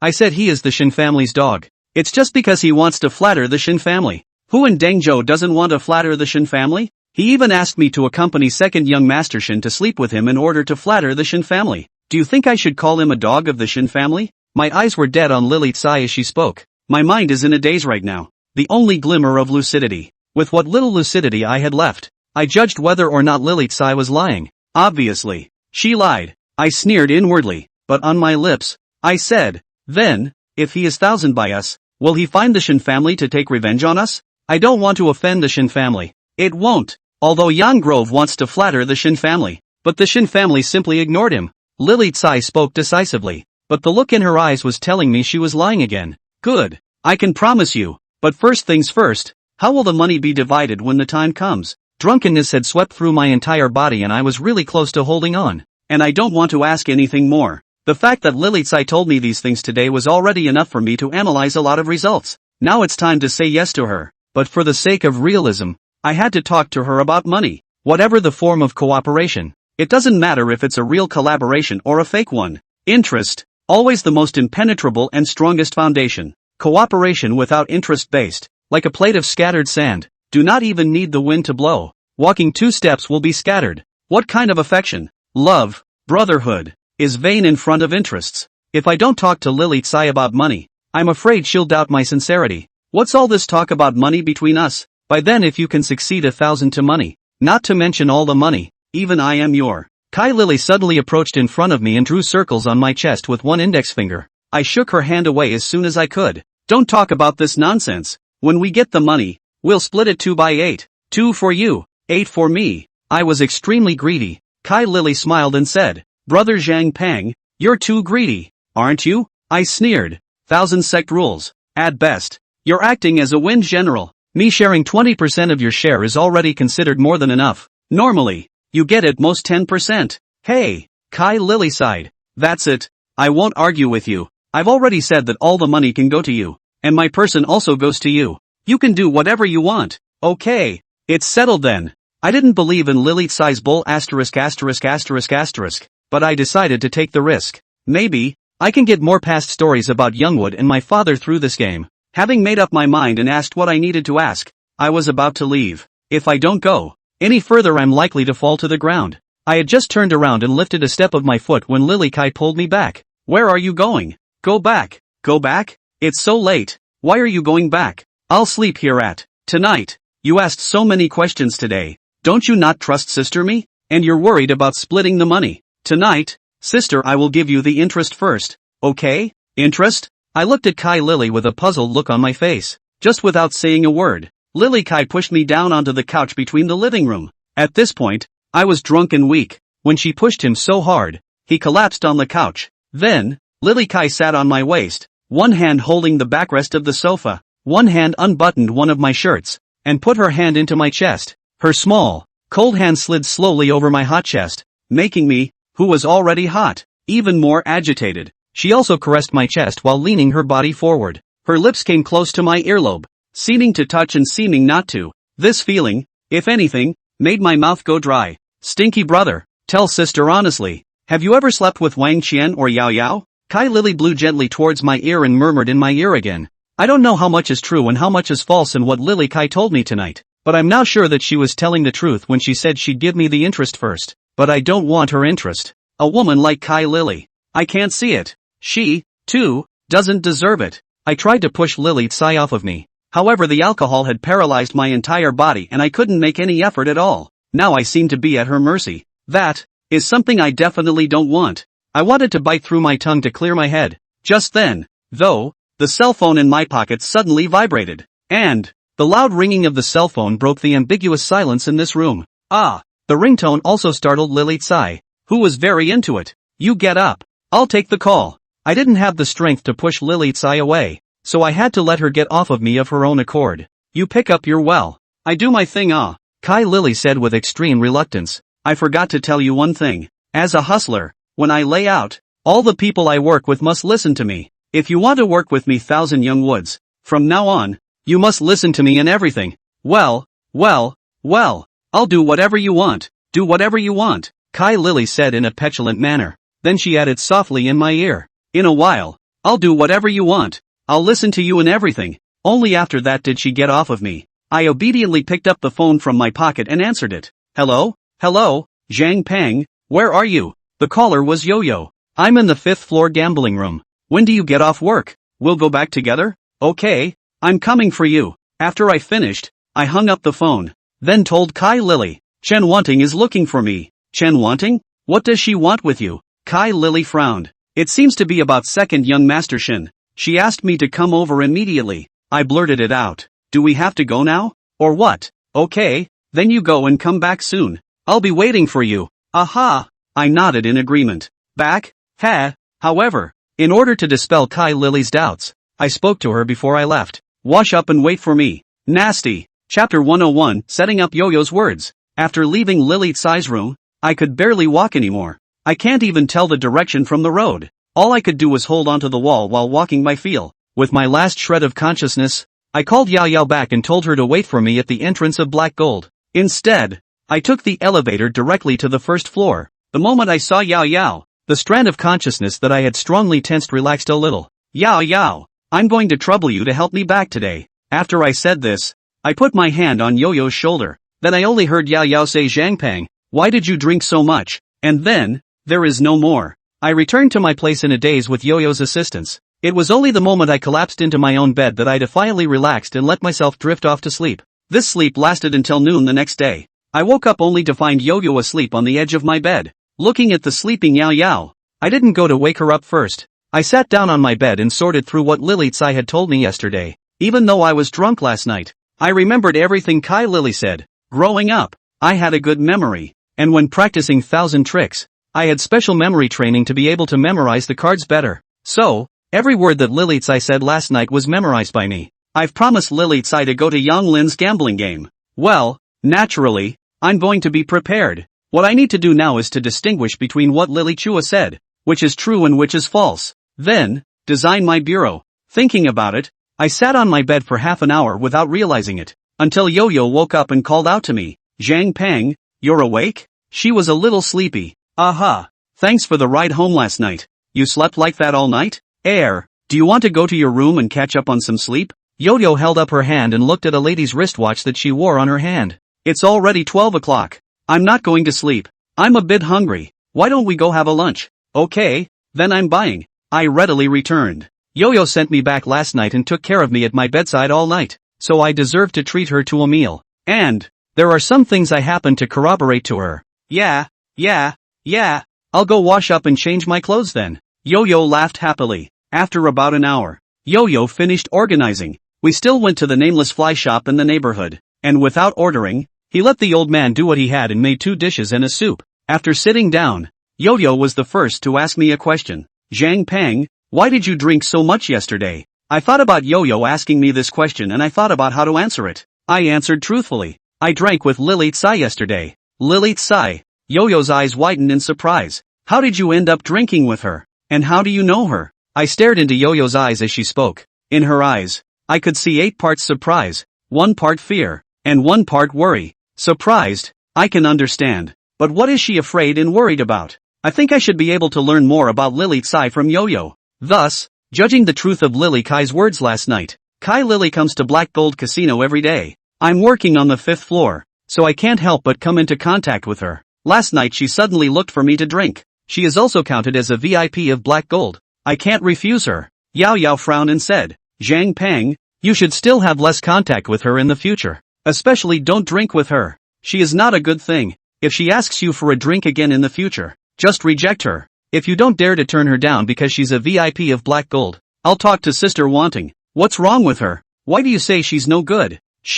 Hey, forget it. Anyway, just don't contact her in the future. Yo-Yo wanted to say something. She, for one, doesn't talk too much about people behind their backs, even if that person does have many things that they are not. In black gold, I heard quite a few people talking about Yo-Yo behind her back, and quite a few slanderous things were said about her. But I've never heard Yo-Yo say anything bad about anyone else. With a personality like hers, it's a bit of a dilemma for me. She won't talk about Lily Chua, so how am I supposed to judge what Lily Chua says? Hey, I sighed and said, indeed, I don't feel like she's a nice person either. Last night I clearly felt that she intentionally poured alcohol into me. At the end of the day, she also wanted me to accompany her in the 4th floor guest room. If it wasn't for you calling me in time, I lied to her that it was Manager Chen looking for me. I wouldn't have known how to get out of it. What? Yo-Yo was very excited to hear what I had to say. Why is she still so shameless, going around wreaking havoc on others? I watched Yo-Yo's reaction and my mind wandered. I know that Yo-Yo is a righteous person who likes to help her friends out. I also know that she still cares about me. If I go and ask her questions about Lily Tsai normally, I am afraid she won't want to talk about it. For another, I'm afraid she'll be suspicious of me even if she says so. I'm fine. Why are you asking so many questions about Lily Choi? So I decided to take advantage of Yo-Yo's righteousness and concern for me to get her to say something. What has she done before? Yo-Yo hesitated, still looking reluctant to say anything. I continued, I'm afraid she'll haunt me in the future. You tell me what she did before. I'll also be on my guard. Yo-Yo no longer hid it when she had seen it said so. She used to hang out with a couple of male waiters when she was at Black Gold. A few of the boys even fought over Lily Kai. One of the male waiters even committed suicide over her. Anyway, just try not to get in contact with her. I was a little speechless. It wasn't that he was speechless to Lily Tsai. Instead, it's for the speechlessness of the people who killed themselves over Lily Chua. I've always felt that all people who are born are responsible for their own lives, and not to be swayed by anyone. It is every man's duty to himself to live. It is every man's duty to himself to live well. People who die for the sake of others are the biggest irresponsible for themselves. But what's it to me what others do? This information, to me, is also irrelevant. Did Lily Tsai leave Black Gold because of these things? That's not true. She left Black Gold because someone else had bagged her. Chapter 102. This is a question that I know the answer to. I knowingly asked in order to get a bit of information from Yo-Yo about Yang Lin and Kai Lily's other gold master. She's been adopted and she's hitting on me? Yo-Yo was also speechless. So who's she being kept by? That person isn't going to come after me for this, is he? Hey, that's why I said for you not to get in touch with her. The gold master behind her is the young forest of Huang County. It's not something you can mess with. Even Manager Chen and Black Gold can't protect me? You don't understand. Actually, Yang Lin has a very close relationship with the Shin family, not to mention Black Gold and Sister Wanting. Even Brother Tian wouldn't dare to offend Yang Grove. Moreover, many of Black Gold's big clients nowadays are also brought in by Yang Grove. Sure enough, I was skeptical last night about Lily Tsai's statement that Yang Lin has nothing to do with the Shin family. Then this bureau that Lily Tsai asked me to go to is very problematic. Do you know if Lily Tsai had any other gold masters before Yang Lin? I stopped beating around the bush with Yo-Yo and asked bluntly, how do you know? Did Lily Tsai tell you? Well, she was drunk last night, too, and it slipped out accidentally. Oh, Yao Yao was suddenly a little down in the dumps. It's true that when she left Black Gold, she didn't follow Young Woods. Instead, she followed a boss from Gum Island. But later, I heard that that boss of Gum Island lost Kai Lily to Young Lin at the gambling table. Whether or not that's the case, I can't be sure. Anyway, later on, Kai Lily followed Young Lin. And do you know what the owner of that Gum Island does? I think he's in transportation or fishing. I can't remember exactly. He came to Heijin a few times before. Then he fell in love with Kai Lily, and bought a house in Huang County, specifically for Kai Lily to live in. After obtaining information about Yang Lin and Kai Lily's other gold master from Yao Yao, I had a rough judgment in my heart. That gold owner had previously been in a game with Youngwood because he lost to him and then teamed up with him. The purpose is to win back Lily Tsai from Yang Lin. It's about 2 men and a woman, and Lily Tsai, who actually favors the gold master. So, she found me so that the gold man could win? If so, that makes sense. As for what Lily Kai said, what won all the money to me? Even her people. What and I are far away. I don't believe any of this, but is it really that simple? There's still a lot I haven't figured out. But in any case, this bureau, I am obliged to attend. I know there is a tiger in the mountain, but I have to walk towards it. But how about that? To keep yourself safe? I was in deep thought. I sat down on a chair in the fly shop and looked out. Those three old men are playing cards again. These three old men, they're really funny too. One is the sage of Wrongman. One is a master chef. There is another, I guess. He may fatigue door in the people, and is not the kind of selling fake drugs to cheat people outside the fatigue door. He's supposed to be the inner fatigue gate with real medical skills. Or, he has the secret medicine in his hand. The medicine given to Xiaobin that time should be the secret medicine. It is the secret gold wound medicine that was not spread out in the Jianghu in the past. How can three people like that play poker for a few cents a day? Who would believe it when you say it? But these three, although they are high, I, however, loathe them with the utmost disgust. Especially that old man Wrongman. He went so far as to steal the only relic the fourth master left me, and forced me to gamble for him. The thing I loathe most is being pushed around. Last night, Lily Tsai forced me. That was just me acting with her. But this old man Wrongman was a real pushover. When I thought of this, a nameless fire arose in my heart. No way. I can't get screwed by this old man Wrongman for nothing. I have to get something back. So thinking, I suddenly had a flash of insight. There it is. I looked away from old man Wrongman's back with twinkling eyes. The corners of his mouth, too, unconsciously showed a hint of a smile. Zhang Peng, what's wrong with you? Ha? Yo-Yo called out to me and I came back to my senses. It's nothing. It just occurred to me that I have something to take care of. Oh, so can I come with you? I didn't expect Yao Yao to ask such a question. I shook my head and rejected her outright. Not very convenient. Oh, Yo-Yo's mood became very low. Looking at Yao Yao's gloomy look, I felt a little bit overjoyed in my heart. But I can't let her know what I'm going to do or who I'm looking for. I'm leaving now. If you're going to Black Gold, then go ahead without me. I left a message and left. Nor did he pay any more attention to Yo-Yo's demeanor. As a hustler, I couldn't possibly care too much about what other people think or feel. After I left the fly house, I made a point of looking down in all directions. I'm looking to see which one of the wingmen is following me today. Not a monkey, because the person I'm looking for is Zhao Bin. Monkey is now well acquainted with me and Zhao Bin. If he finds out that I went to Zhao Bin, then he will definitely come over. And I can't let the monkeys know about me going to Zhao Bin right now. Since Han Bo's accident, Zhao Bin has also completed his revenge. Originally, he had planned to leave Huang County, but how could I let such a fierce man leave so easily? I myself don't know how long I'm going to be in Yellow County yet. I still have to investigate the truth about Youngwood and my father's death back then. I didn't know what to expect or what would happen next. I certainly need a reliable fire general on my side. I'm just a hustler. Except for 1,000 tricks. I'm good for nothing. I'm not the god of gamblers, or the king of thousands in the movies. Able to martial arts. Ever since I was a kid, I've either been practicing 1,000 tricks or I've been on my way to practicing 1,000 tricks. Where do I find the time to learn Kung Fu? Besides, the fourth master doesn't know Kung Fu. Nobody taught me. So I had to get someone to keep me safe. It was obvious that Zhao Bin was the right person for the job. This time, I didn't have to use any brains to convince Zhao Bin. I used the easiest way to get him to stay and be my fire general. That method is money. He and Monkey went to the staff center and won $1 million.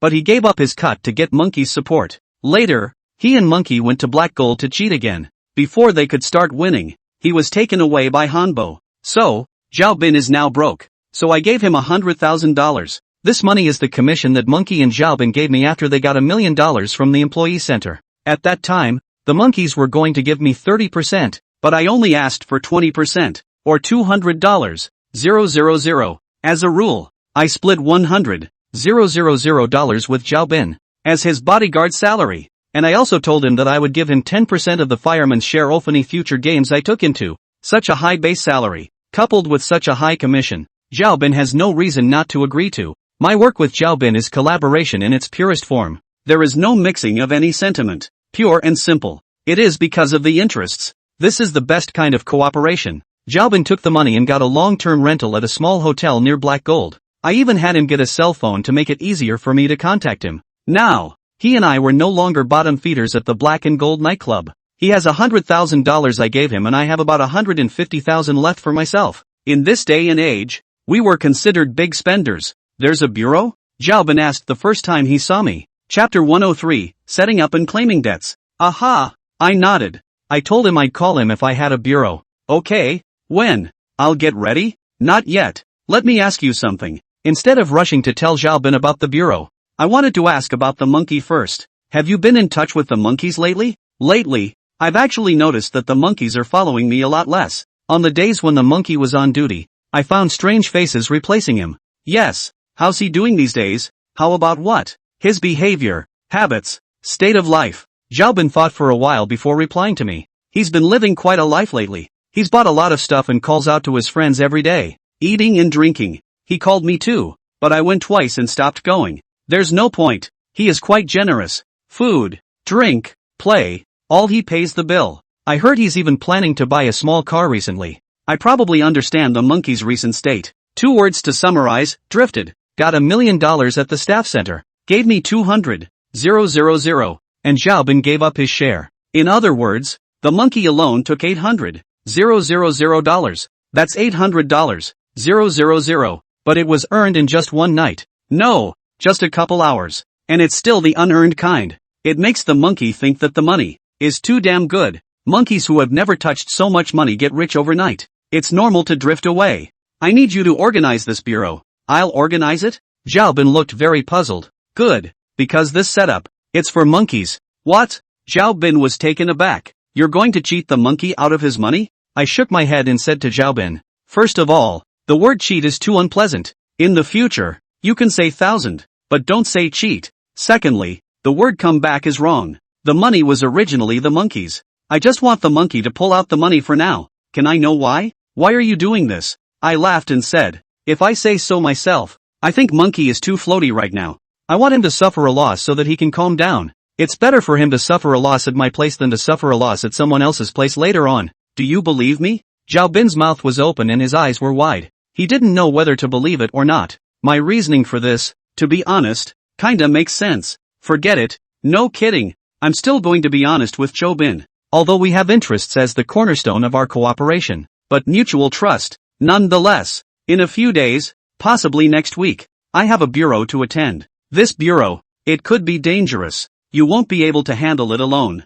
I need to have Monkey bring someone from Rongmen to stand up for me. That is what I really think. I suspect that something will happen to the bureau that Lilitsai asked me to go to when the time comes. Even though I have Xiaobin as a fire general, I still want to utilize the monkey as a double insurance policy, so that I'll feel a lot more at ease. Moreover, pulling Rongmen into the water can also be considered to Rongmen old man Shi Qigong to recover some interest. It was only after Xiaobin heard this explanation that he gathered his shock. However, he frowned again. Monkey can promise you? Last time I asked him to help me deal with Han Bo, he refused. Even if I gave him all my share of the money, he wouldn't be willing to do it. He's from the Rong clan after all. He wouldn't dare to do such a thing. I laughed softly. It's not that he doesn't dare. It's just that the benefits don't reach him. When you guys went to the staff center, didn't he bring people to be on standby? If you guys had been caught in 1,000 at that time, he would have called everyone up in revolt. He's not a Randall's man. He wouldn't have kept the rules about cutting off hands in 1,000. As for the back, you asked him to help you with Hanbo. If he doesn't have the 1 million he got from the staff center, if you gave him 400,000, he would have definitely agreed to you as well. But at that time, even if he didn't agree to you, he could still get a solid share of $400,000. Why would he take the risk for $400,000? He won't promise you to deal with Hanbo for $400,000. But he can promise to save you from Hanbo for $400,000. This reinforces the fact that it's not that he doesn't dare to defy the Rong sex door rules. It's just that the benefits aren't there. If you said that day, give him $4 million. You see if he would agree to help you deal with Hanbo. Or even, he might bring someone to go directly to Black Gold for this $4 million and help you cut Hanbo down. Xiaobin was shocked to hear my analysis. Still, he asked me a question. So you have enough interest now to get the monkey to help you? I shook my head. No, but immediately, I affirmed. But we can create. Create? How? To 1,000 him? Xiaobin snapped. Nice, but I'll pay him back that money eventually. Once again, my answer shocked Xiaobin. He seems to be confused by me. I explained to him without haste. Nowadays, Monkey, having gotten rich overnight, has drifted a bit. He spends money so lavishly now. Even if he's rich, he's just sitting on his ass. I think he will soon realize that his money is slowly dwindling. Man, from simplicity to luxury, easy. From luxury to frugality, difficult. Once he has had such a lavish spending behavior, after a star-studded life, it is unlikely that he will want to go back to the way he was before. At this time, you go to him, tell him there are kaiju to slaughter. He will be happy to agree, because he has a handful of 1,000 tricks that I taught him. He thinks he can kill it at the gambling table, but when he loses all his money at the tables,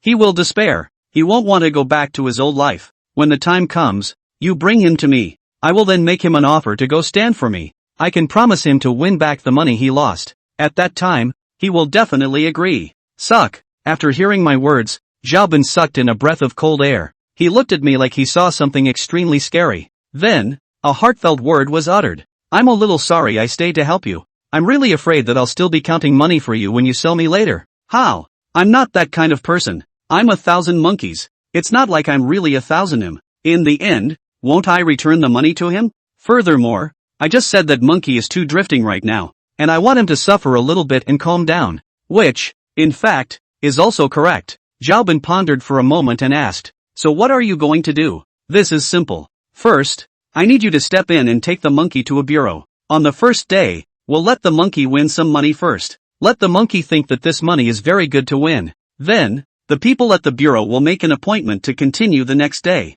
and raise the stakes. The monkeys of the other day will surely agree, but by the time the next day rolls around, the innings will make the monkey lose cleanly. Afterward, you offered to let him come to me. I will go to that bureau then, and win the money back again. I told Xiaobin the whole plan, because, in this bureau, I won't show up in the early stages and need Xiaobin to execute it. So, he needs to know the flow of this bureau. How is this bureau organized? Xiaobin asked. I handed a note with a phone number to Xiaobin. You go find this man. His name is Xiong Qifeng. When you find him, you say that it's time to pay back the favor he owes in black gold. Then you just tell him about this bureau. I think that he will cooperate with you. However, you have to have a reason to organize this. I will go to Wang Qian. When the time comes, you'll tell Monkey. One of your former little sisters in black gold has recently hung a kaiju, so you can go and slaughter him. Xiong Qifeng and Wang Qian, both of them owe me a favor. Now it's time for me to ask them for my debt. Chapter 104, Looking for Wang Qian to return a favor. The favor I owed Wang Qian was paid off after I helped him win $150,000. But then, Zhang Laodi found her and asked her to take me to Zhang Laodi's place before she would offset the loan shark she owed him. I'm going, and it makes Wang Qian owe me a favor.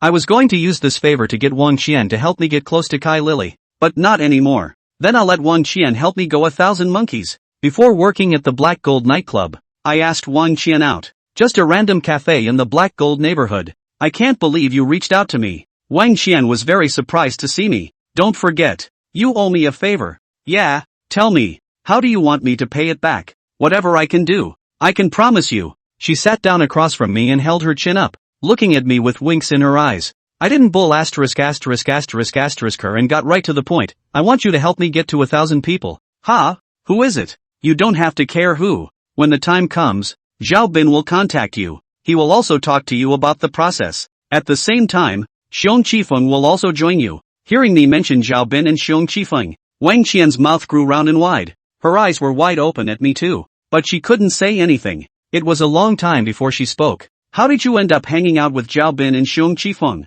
Before looking for Wang Qian, I thought she would ask this question. To her, both were sensitive. Naturally, I couldn't tell her the truth. I made up a set of lies. Xiaobin was almost wasted when Han Bo caught and beat him up because of the dormitory. He blamed me for it. A few days ago after Han Bo's accident, he appeared and found me. He threatened me to give him a sum of money to settle the matter. I didn't have much money on me, so I promised him that I'd organize a game and split the winnings with him.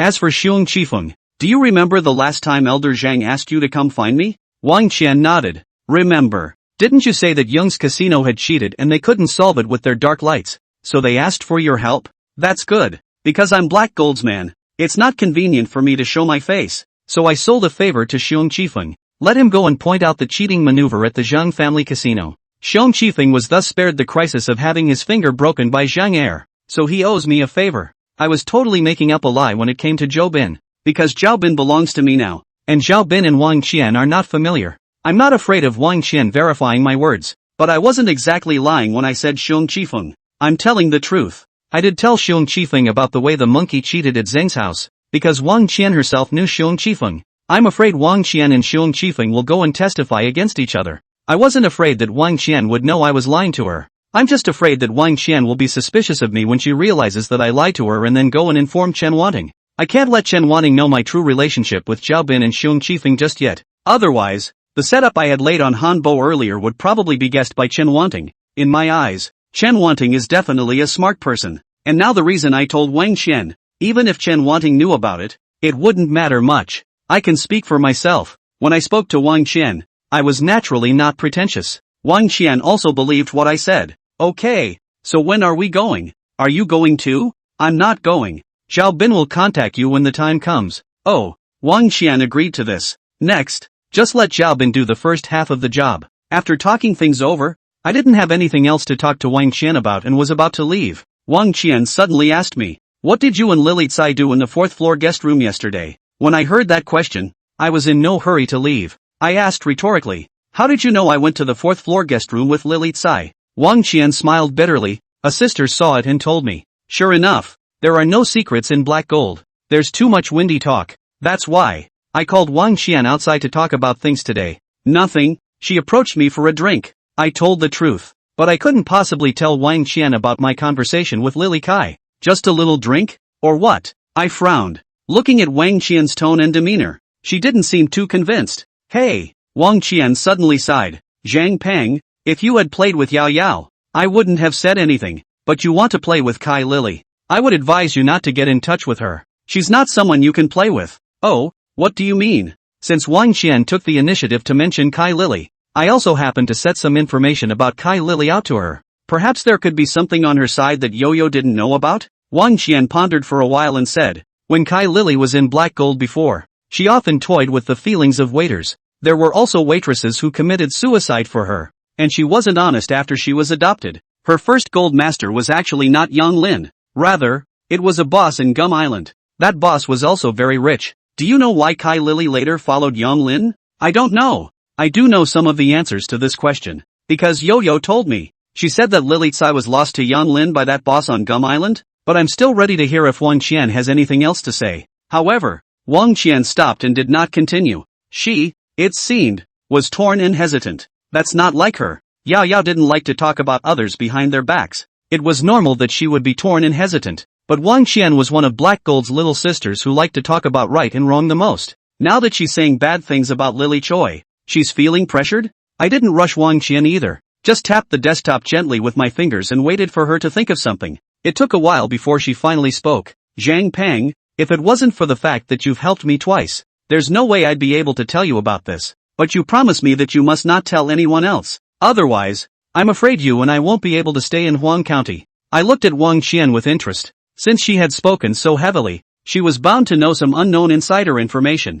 I had a feeling that what Wang Qian was going to say next might determine my judgment on the bureau. Kai Lily said. It might even interfere with my plans. Good. I promise. I'll never tell anyone. Chapter 105 Unexpected News. Before Wang Qian said, she also looked around, afraid of being heard. After making sure no one was around, she spoke. Before, I was still on good terms with Lily Kai, so there was more contact with her. But I found out that she even injected that kind of stuff. Originally I didn't care, but later, I accompanied. I accidentally heard from the Knife Brother. It turned out that Kai Lily would have contracted that kind of thing because she was victimized by Yang Lin. Yang Lin controlled Kai Lily. Let Kai Lily organize a bureau. Thousands of that boss in Gum Island, several millions. Kai Lily nominally said that she was won over by Yang Lin. In reality, it was originally a collusion between the two of them. It still shakes me to the core to hear this. Kai Lily, Yang Lin and that Gum Island boss have such a complicated relationship. This is a side note that the innings, when it comes, will also be complicated. But there's no way I'm backing out now. More complicated, more dangerous bureau. I'm still going to check it out. When the time comes, soldiers will stop and water will cover the earth. Good. Thanks for telling me all that. I'll pay attention to it. When the time comes for the innings, I'll let Jobin share 10% of your blue head. With that, I stood up, ready to leave. It was already an unexpected pleasure for Wang Qian's side to get this news. I need to go and re-strategize my plan. Hey, wait. I was just about to leave when Wang Qian called out to me. She pulled out her cell phone and handed it to me. Give me your cell phone number. I know that Sister Wanting bought you a cell phone. Chen Wanting bought me a cell phone? I was puzzled. How did you know Manager Chen bought me a cell phone? I saw it the other day. She told Yo-Yo to pass it on to you. right? It turns out the cell phone Yo-Yo gave me was actually bought by Chen Wanting. It took me by surprise. Yet again. I expected it. Chen Wanting is really down to blood to want to keep me. Does she really think that highly of me? And whatever. I won't think about Chen Wanting for a while. Right now, I have a monkey's bureau to do. Still have to prepare for the Youngstown inning. Let's finish this first. Wang Qian and I staggered back to Black Gold. Because I don't want to be misunderstood that Wang Qian and I are together. I don't care about that stuff though. But that day, Yao Yao held a birthday banquet for me. Back to the road. She said to me, let me vaguely feel. Yao Yao seems to not like me and Wang Qian too close. I don't care if the birthday party and the gifts are from Chen Wanting. But the truth is, Yo-Yo is the one who is getting all of this. I owe Yao Yao more than a favor already. I'll try not to upset her. When I got to Black Gold, I went to the third floor first to take a dip, and to take a good stock of the bureau about Youngwood. I waited until about the same time before I went to the fifth floor. What I didn't expect was that I had just reached the fifth floor when I saw a grumpy-faced Kai Lily. Zhang Peng. She saw me and yelled. Then, she was furious and walked quickly towards me. What were you doing last night? I sneered and laughed inside. She didn't wait for me all night in the fourth floor guest room last night, did she? But naturally I couldn't show what was in my mind. Last night Manager Chen talked to me about some important things. I had some more important things to deal with, and by the time I was done, it was already 4 or 5 in the morning. I thought to myself that it was too late, so I didn't go look for you. I blurted it out. When Kai Lily heard this, she suddenly changed her face to one of crying and wailing. You dead heartless, do you realize that I've been waiting for you all night in my room? I rubbed my nose and said with an apologetic face,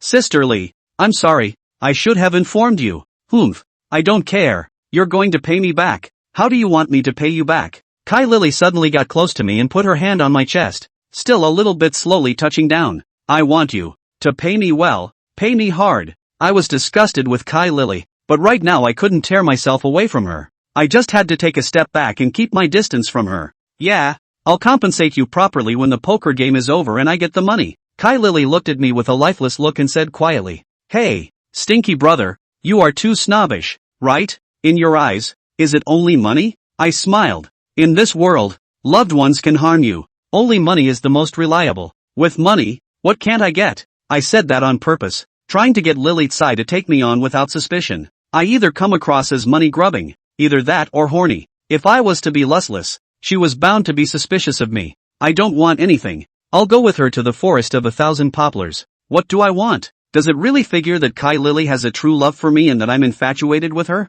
Don't say I can't show it. Even if I showed it, she wouldn't believe it. Okay, then let's make a deal. You must make it up to me when the time comes. I'll take you to see someone now. Who? The man who brought you to the table. Of course. Kai Lily's words caught me a little off guard, though I knew I definitely needed to meet that Gum Island owner before I opened the game. But I didn't expect it so soon. I thought the bet was a couple days away. The bet was set for 5 days later, but that one came early. He's going to deploy in advance. Isn't it just a game of cards? What do we need to deploy? This poker game won't be dangerous, will it? I'm knowingly asking a question. I knew this inning wasn't going to be easy, but I have to present what I know as a complete lack of knowledge. I had to make Lily Tsai think I was just a money-grubbing hustler. At the same time, I have to appear timid and cautious. This is what makes people think I'm only there for the money and not for any other purpose. Kai Lily seemed to be asked by my words. She also realized that she had slipped. No. I mean, he's going to have to say hello in advance to the white mob over here. After all, they have a big bureau. It wouldn't be good if something goes wrong, would it? Kai Lily hurriedly made a lame excuse. With that, she had the desire to add, don't worry, there's no way anything will happen. That Gum Island's boss has a big background too. In case something happens, he'll definitely be able to protect you. Lily Tsai is a woman with a heart of gold, but she's not smart enough. As she told me more and more, she sold more and more cracks. I sneered inwardly. It didn't matter what purpose she actually had anyway. She has her purpose. I have my purpose. Though, she and I have different agendas. But, she wanted me on that bureau. I'd like to get on that board too. We're headed in the same direction. Well, let's go meet then. I promised Lily Tsai. But just to be on the safe side, I sent a text message to Zhao Bin. In case something happens, I'll have some help. Chapter 106, Similar Scenes. Yellow County Hotel. The best hotel in Yellow County. Learned from Kai Lily that the big boss of Gum Island, called He Sai, is engaged in fishing and sea transportation. There are dozens of ships. He had chartered a high-class suite at the Yellow County Hotel. Meanwhile, 5 days later, he and Yang Lin would also have a big bet in the suite of the Huang County Hotel. Lily Tsai took me to ring the guest room's doorbell. The door was opened by a suited bouncer. Lily Tsai and I entered. 2 men were seen sitting on the couch in the suite's living room, while smoking a cigar and drinking a foreign wine. This scene, I actually have a sense of déjà vu. When Kai Lily entered the living room, she immediately pounced on one of the middle-aged men with a flat head, slightly chubby, and dark skin. She sat on the man's lap and wrapped her hands around the middle-aged man's neck, her voice flirtatious. Brother Sai, it's been a long time, I've missed you. He Sai hemmed and hawed, and with one hard hand, he grabbed a pile of flesh on Kai Lily's chest. Little, still so Tai. What? You came to see me today and purposely didn't even wear a hood? Darn it, I'm wearing it. It's just thinner. Yeah? Well, let's see how thin it is. Saying that, Hisai even pulled the mouth of Kai Lily's clothes away as if no one else was there. In an instant, Lily Kai's chest revealed a white blossom. Ah, bummer. There's someone else. Kai Lily screamed, her cheeks turning red as she hurriedly pulled her clothes back. Hey! Hisai slapped Kai Lily's ass. As if receiving some sort of instruction, Kai Lily obediently got off of Hisai's body. And then, with his eyes fixed on me, Hasiai said, "Is this the little hustler you were talking about?" At that moment, another man sitting on the couch with dreadlocks suddenly spoke up. Mr. He, what do you mean by that? Hey, Mr. Bye. Don't get me wrong. It's this little who said there's a great Taza and had to bring me here to see it. Humph. Mr. White sneered and looked towards me. When he looked at me, I looked at him. In fact, I noticed him when I first came in, because I sensed that this man, too, is a hustler. At this point, I took a good look at the man, and I watched his hands in particular. The fourth master said that there is not 1 in 10,000 Taza in this world who can be proficient in all the 1,000 tricks,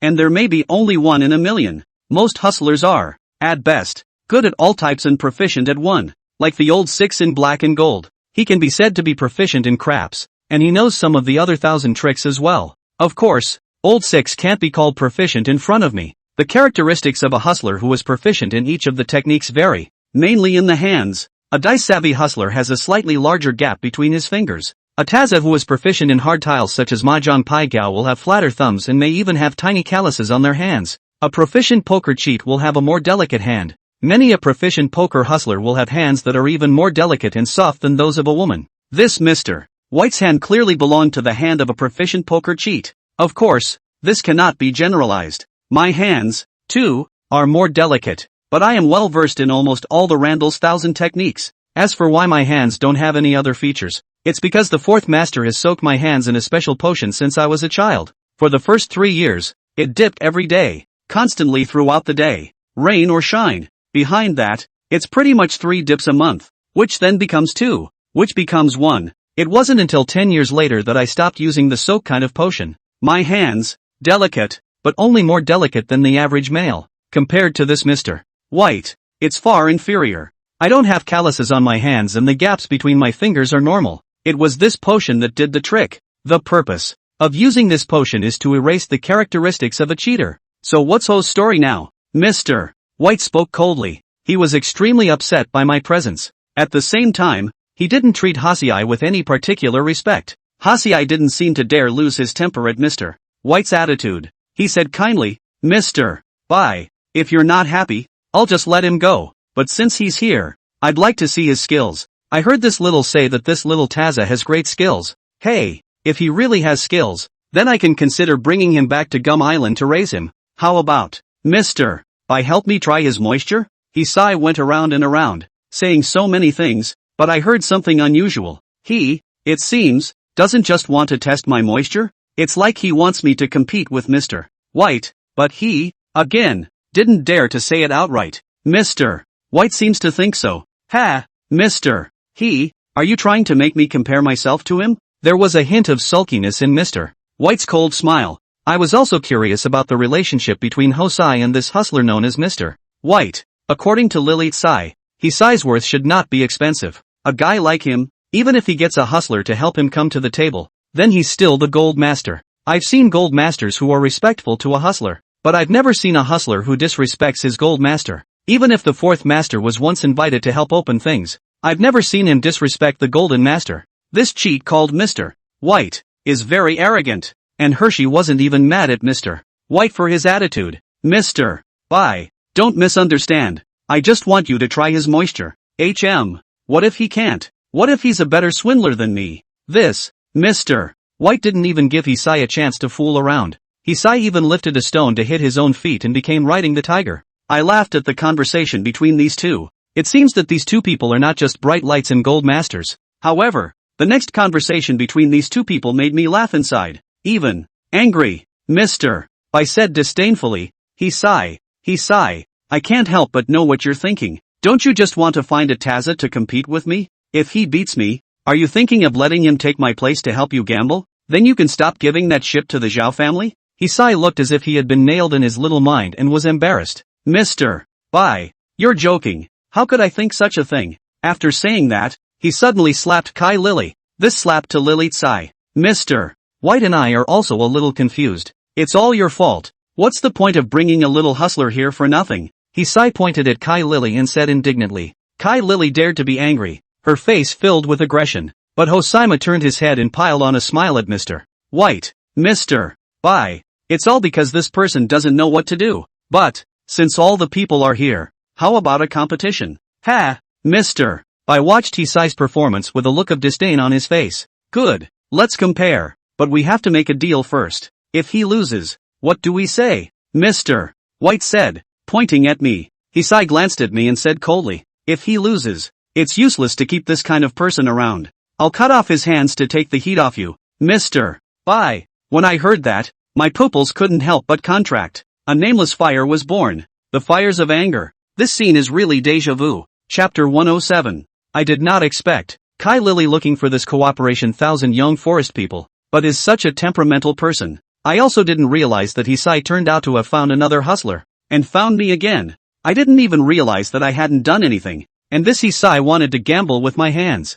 When I first entered, I felt a sense of deja vu as Mr. Hosai and Mr. Pak smoked cigars and drank foreign wine at the same time. At this point, I remembered. In the beginning, Hanbo caught me at his villa. Wasn't he an old 6'2", sitting on the couch, smoking cigars and drinking foreign wine? History is so similar. The story is so similar. Hisai and Mr. Bai were also smoking cigars and drinking foreign wine. Hisai and Mr. Bai, too, are a temperamental person who can't move without scrapping others. 1. A hustler. These two men, likewise, were about to decide my fate without asking me or even speaking to me. Who are they, to think of me in such a superior way? Why do they treat me like an ant? I, for one, am not willing and will not be at their mercy. I quietly put both hands in my pockets and, with one hand, placed my thumb on the dial button of my cell phone. Before I came, I sent a message to Zhao Bin. Tell him if I call him, whether I talk or not, to find a way to come in and help me. And before I entered, I opened Zhao Bin's address book. Although, I don't know if Zhao Bin can figure out a way to get in. I don't know if he and I can handle these guys after Zhao Bin comes in. But I, for one, don't want to be manipulated and caught again. And with my other hand, I already had a fruit knife in my hand. The knife, the same one that Hanbo shunned from the villa. I may not have the same ability as Zhao Bin to take on the two bodyguards in the room, plus Hisai and Mr. Bai, all by myself, but I'm going to at least stab Hasiai before I get pressed by them. To bet, have you asked me? I cooled my face and suddenly snapped. Mr. White looked at me playfully. For his part, Hasiai narrowed his eyes and stared at me. Who the hell are you? Who are you to talk here? Humph, I sneered. What if I don't bet? No bet? Hasiai laughed as he clapped his hands together. The two bodyguards standing at the door waiting immediately walked over and surrounded me. You think you can make the decision? I didn't say a word, ready to hit the dial button and to preemptively go for the knife to hold Hasiai hostage. Today's situation can be much better than that day in Hanbo's villa. Here, the number of people is at least way less than at Hanbo's. But just as I was about to press the dialing button, Kai Lily suddenly rushed out and pulled Hisai. Brother Sai, don't be like this. This person was brought here by me anyways. Can you give me face and not move him? Pop. Hisai flung his hand and gave Kai Lily another slap. Give you face? You're nothing but a stinking now. Where do you get the face? Kai Lily covered her face, her eyes filled with sultry resentment. She still dared to be angry. However, she still endured the pain and anger and said, Brother Sai, he is now a powerful dark light under Chen Wanting. If you move him, you won't be able to get by on Chen Wanting's side. Ha! Chen Wanting? Who the hell is she? I'll write her sooner or later. Hosai mouths off. Kai Lily saw that it was useless to move out Chen Wanting, so she broke the pot. Brother Sai, if you really want to move him, I'll just go back and tell Yan Lin that you've already ambushed people at the hotel. By then, if you lose, you'll use robbery. Grass. Hisai suddenly stormed up and grabbed Kai Lily by the neck. Did you sleep with this little hustler? You're so protective of him. Did this little hustler ride you like a little? Kai Lily was viciously choked by Hisai, and for a moment her face turned red, and she couldn't speak. I stood by and coldly watched the suffering Kai Lily without a trace of pity. Although, she's in this position because she spoke up for me. But now I'm in this position and it's because of her. If she hadn't brought me to this Hossein, how could I have been so passive? And, I have a feeling there's something very wrong with this Lily Tsai. Oh, Mr. Ho! At that moment, Mr. White suddenly spoke. It's fine to bet, but let's dispense with this man's hands. Let's change the bet. What's the bet? I want this woman with me tonight. Hisai listened to Mr. Buy and let go of Kai Lily. Kai Lily gasped as she stepped aside. I didn't hit the dial button on my cell phone for a while either. Why, Mr. White, are you also interested in this? Hisai's face was relaxed, but there was already a hint of sulkiness in his tone. In this room, Kai Lily is at least his woman. Now this Mr. White is openly trying to steal a woman from him. To put it badly, it's going to cuckold him. That gave me a sudden urge to keep reading. I'd like to see if this Jose will say yes. If I say yes, how is he going to react if I lose? On purpose? Just kidding. I'm not that bored. It's just that I'm, now, calmer. What is my purpose? It's to get closer to the poplar forest. I can't get carried away now and break my own plans. Gamble. Just gamble. I'm sure I won't lose. As for this Hossein, I made a note of it. I will make his downfall. No less than Han Bo. I never thought of myself as a good person. I never considered myself a generous person either. Instead, I'm narrow-minded. Whenever someone wants to hurt me, I have to nip that person's idea in the bud. If someone thinks about hurting me, I'll take it as a given that they've hurt me. Because, I don't want me to get revenge after someone has hurt me. And I don't want to, after someone punches me in the face, I punch them back. If someone hurts me or punches me in the face, and I then seek revenge, does the hurt I received, the face I was punched in, not exist? Facts are facts. What happened is what happened. It won't change just because I got my revenge. So, this Hisai, I have to set him up. Only, he had to get in line first. Now, I'll see how he responds to Mr. White's request first. Ha ha ha. Mr. White laughed out loud. Mr. He, you're the one who played small-minded in the first place. Since you want to gamble, then you have to come up with your own stuff. What's the point of gambling with other people's hands? If you don't want to give up this woman, why don't you bring out another ship? Ha! Hisai glanced at Kai Lily. Just if you like it, Mr. Bye. Let her accompany you at night. This Hisai is really a person who does great things. Chapter 108, A Needle in a Sheep's Eye. Every human being has dignity. No matter how lowly, there is dignity. Even someone as watery as Kai Lily has her dignity. She can sleep with different men. She could sell her color for money. But when she was given around like an object, she exploded. Tonight, no matter how much Hisai beat and scolded her, Kai Lily all just swallowed her anger in her stomach. But Hisai's sentence, let her accompany you at night, let Kai Lily can no longer endure. Hasiai, what did you say? What do you take me for? Kai Lily roared angrily and stepped forward to yank Hisai. But Hisai didn't even pay attention to Kai Lily's anger, and pushed Kai Lily to the ground with one hand. Damn, if you scream for me again, I'll throw that brother of yours to the Yellow Sea first. Hisai's words made Kai Lily instantly lay down. I also heard an unusual message in Hasiai's words. Looking at Kai Lily's face of despair, my mind moved and I slowly opened my mouth. Isn't it just a bet? I'll bet. Say, what to bet? I don't know what's going on between Lily Choi and Jose, but today's development was so unexpected.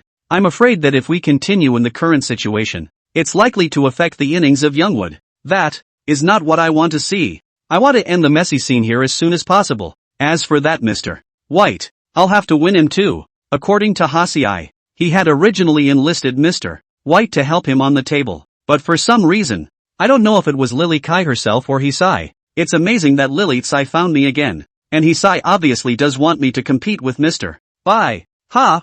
Hisai smiled. His face became much more normal. Then, Mr. Bye, will you compete with this little Taza? If Mr. Bye wins, I'll let this little accompany you at night. Yes, Mr. White smiled faintly. Then he said to me again, what do you want to bet on? Mahjong, poker, dice, pai gao, take your pick. Poker it, I said casually. I know that the best thing this Mr. White can do would be poker. I'm going to compete with him on what he does best. Ha, Mr. White said disdainfully. Young man, I can give you another chance to choose. If you play poker, then you don't have a chance. If you're good at something else, maybe you still have a chance to beat me. This Mr. White is very confident in his poker thousand tricks. How similar the scene was to when Old Six wanted to compete with me in the dice. At that time, Old Six was extremely confident in himself. The bystanders were also extremely trusting of Old Six, while questioning me, but I still chose to compare dice with Old Six.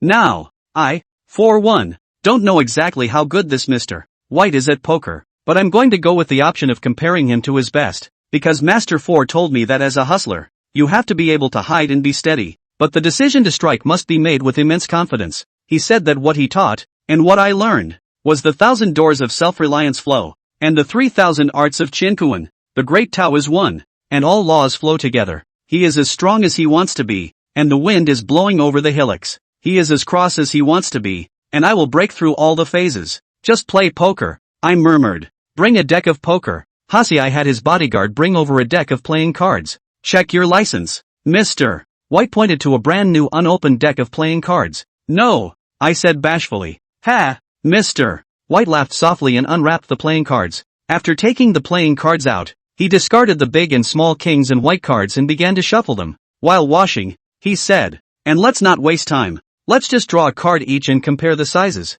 Ace is the biggest, 2 is the smallest. Black and red plum squares. Yes, I responded with my mouth, but my eyes were dead set on Mr. White. His shuffle is very fancy. No less than 10 techniques were used alone. He started with a two-handed shuffle, using the scatter cross method, dovetailed, perfect shuffle, arched bridge, stacked wrong, and horizontal insertion. Then he used the one-handed shuffle again, shikaro 6 stacks, one-handed crosscuts, up and down in a row, left and right crosses, and forward and backward staggers. Finally, he placed a deck of playing cards on the table, and with a stroke of his hand, he formed a long, straight dragon. Draw another card, turn it over from end to end, cut the dragon's tail with the card you drew, and turn it all over with a dragon's tail move. Then, with another move, the dragon's regret, the deck is completely covered, and the card in his hand, he inserted into the dragon's waist in the air. A knife breaks the dragon. Mr. Bai's series of movements dazzled the Asai Hisai and Kai Lily.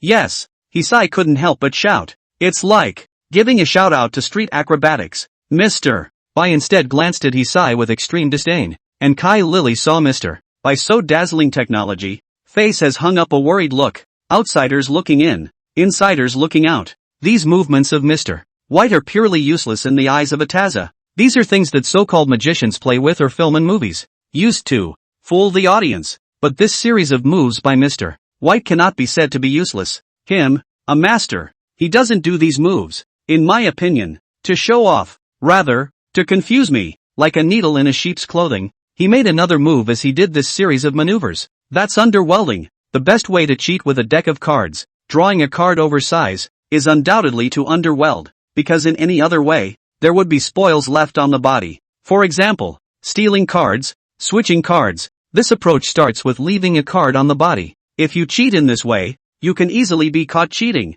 and with this approach, absolute speed is required. If you're not as fast as your opponent's eyes, you'll have to wait to be caught. But underwelding is a different story. Underweld, no need to leave swag on your body. Although, underwelding may be easier to spot, like I'm finding out right now that Mr. White is underwelded, but I couldn't catch him by 1,000, because I still don't know what the code word corresponding to each of his cards is. In order to catch a cheater, you have to find out the secret code of every card he plays. This kind of catching 1,000 is often only possible in a normal poker game. It takes several rounds of cards down to crack, and every hustler has his own code word, especially Mr. White, a cheat who is known for poker, has his own unique secret code. Even in a normal poker game, after several rounds of play, it is not always possible to decipher its secret code. What's more, it's now a handful to decide. I'm done shuffling the cards. Do you still want to shuffle? Mr. White asked me. I shook my head. He shuffled and welded first,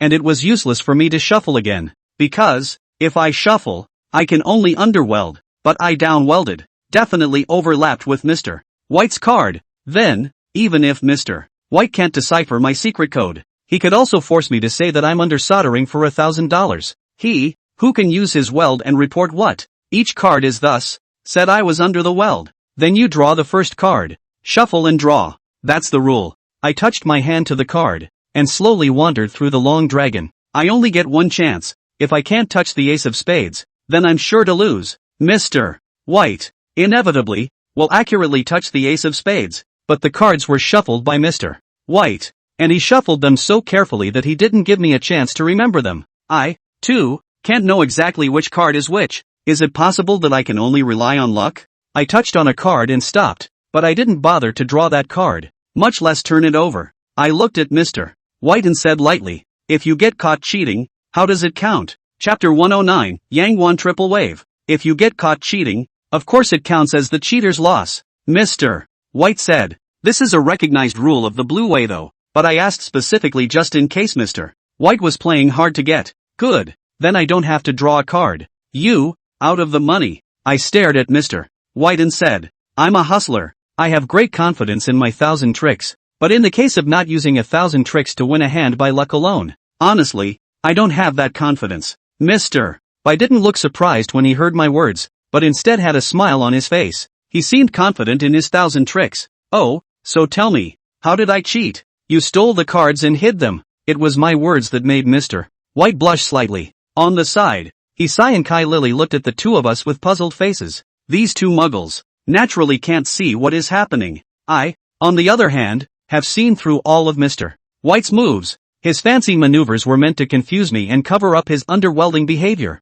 but his act of underwelding was to cover up his action of stealing the cards. I have to admit, Mr. White's 1,000 tricks are really good. His set of moves has an academic name in the 1,000 arts. It's called Yangguan Multiple Waves. His is a triple wave. Exaggerated movements used to attract attention, so that one could ignore the movement of his lower weld. The underwelding maneuver is used to knock down someone's defenses, so that he can finish stealing the cards. One set after another. A total of 3 layers of moves. But the last move is an absolutely deadly one. One wave after another. One wave is still stronger than the other. Moreover, Mr. White's move to steal the cards is a famous move in 1,000 tricks. It's called One Palm Qiankuan, or Palm Thunder. This move, compared to Xiong Qifeng's Water Cloud Sleeve, is much more clever. This is a move that relies purely on maneuver and speed. Mr. White is very skilled and fast, but he is still a bit redundant with this trick. It's a bit of a paint by numbers. If he just underwelds, he's got a much better chance of winning than I do.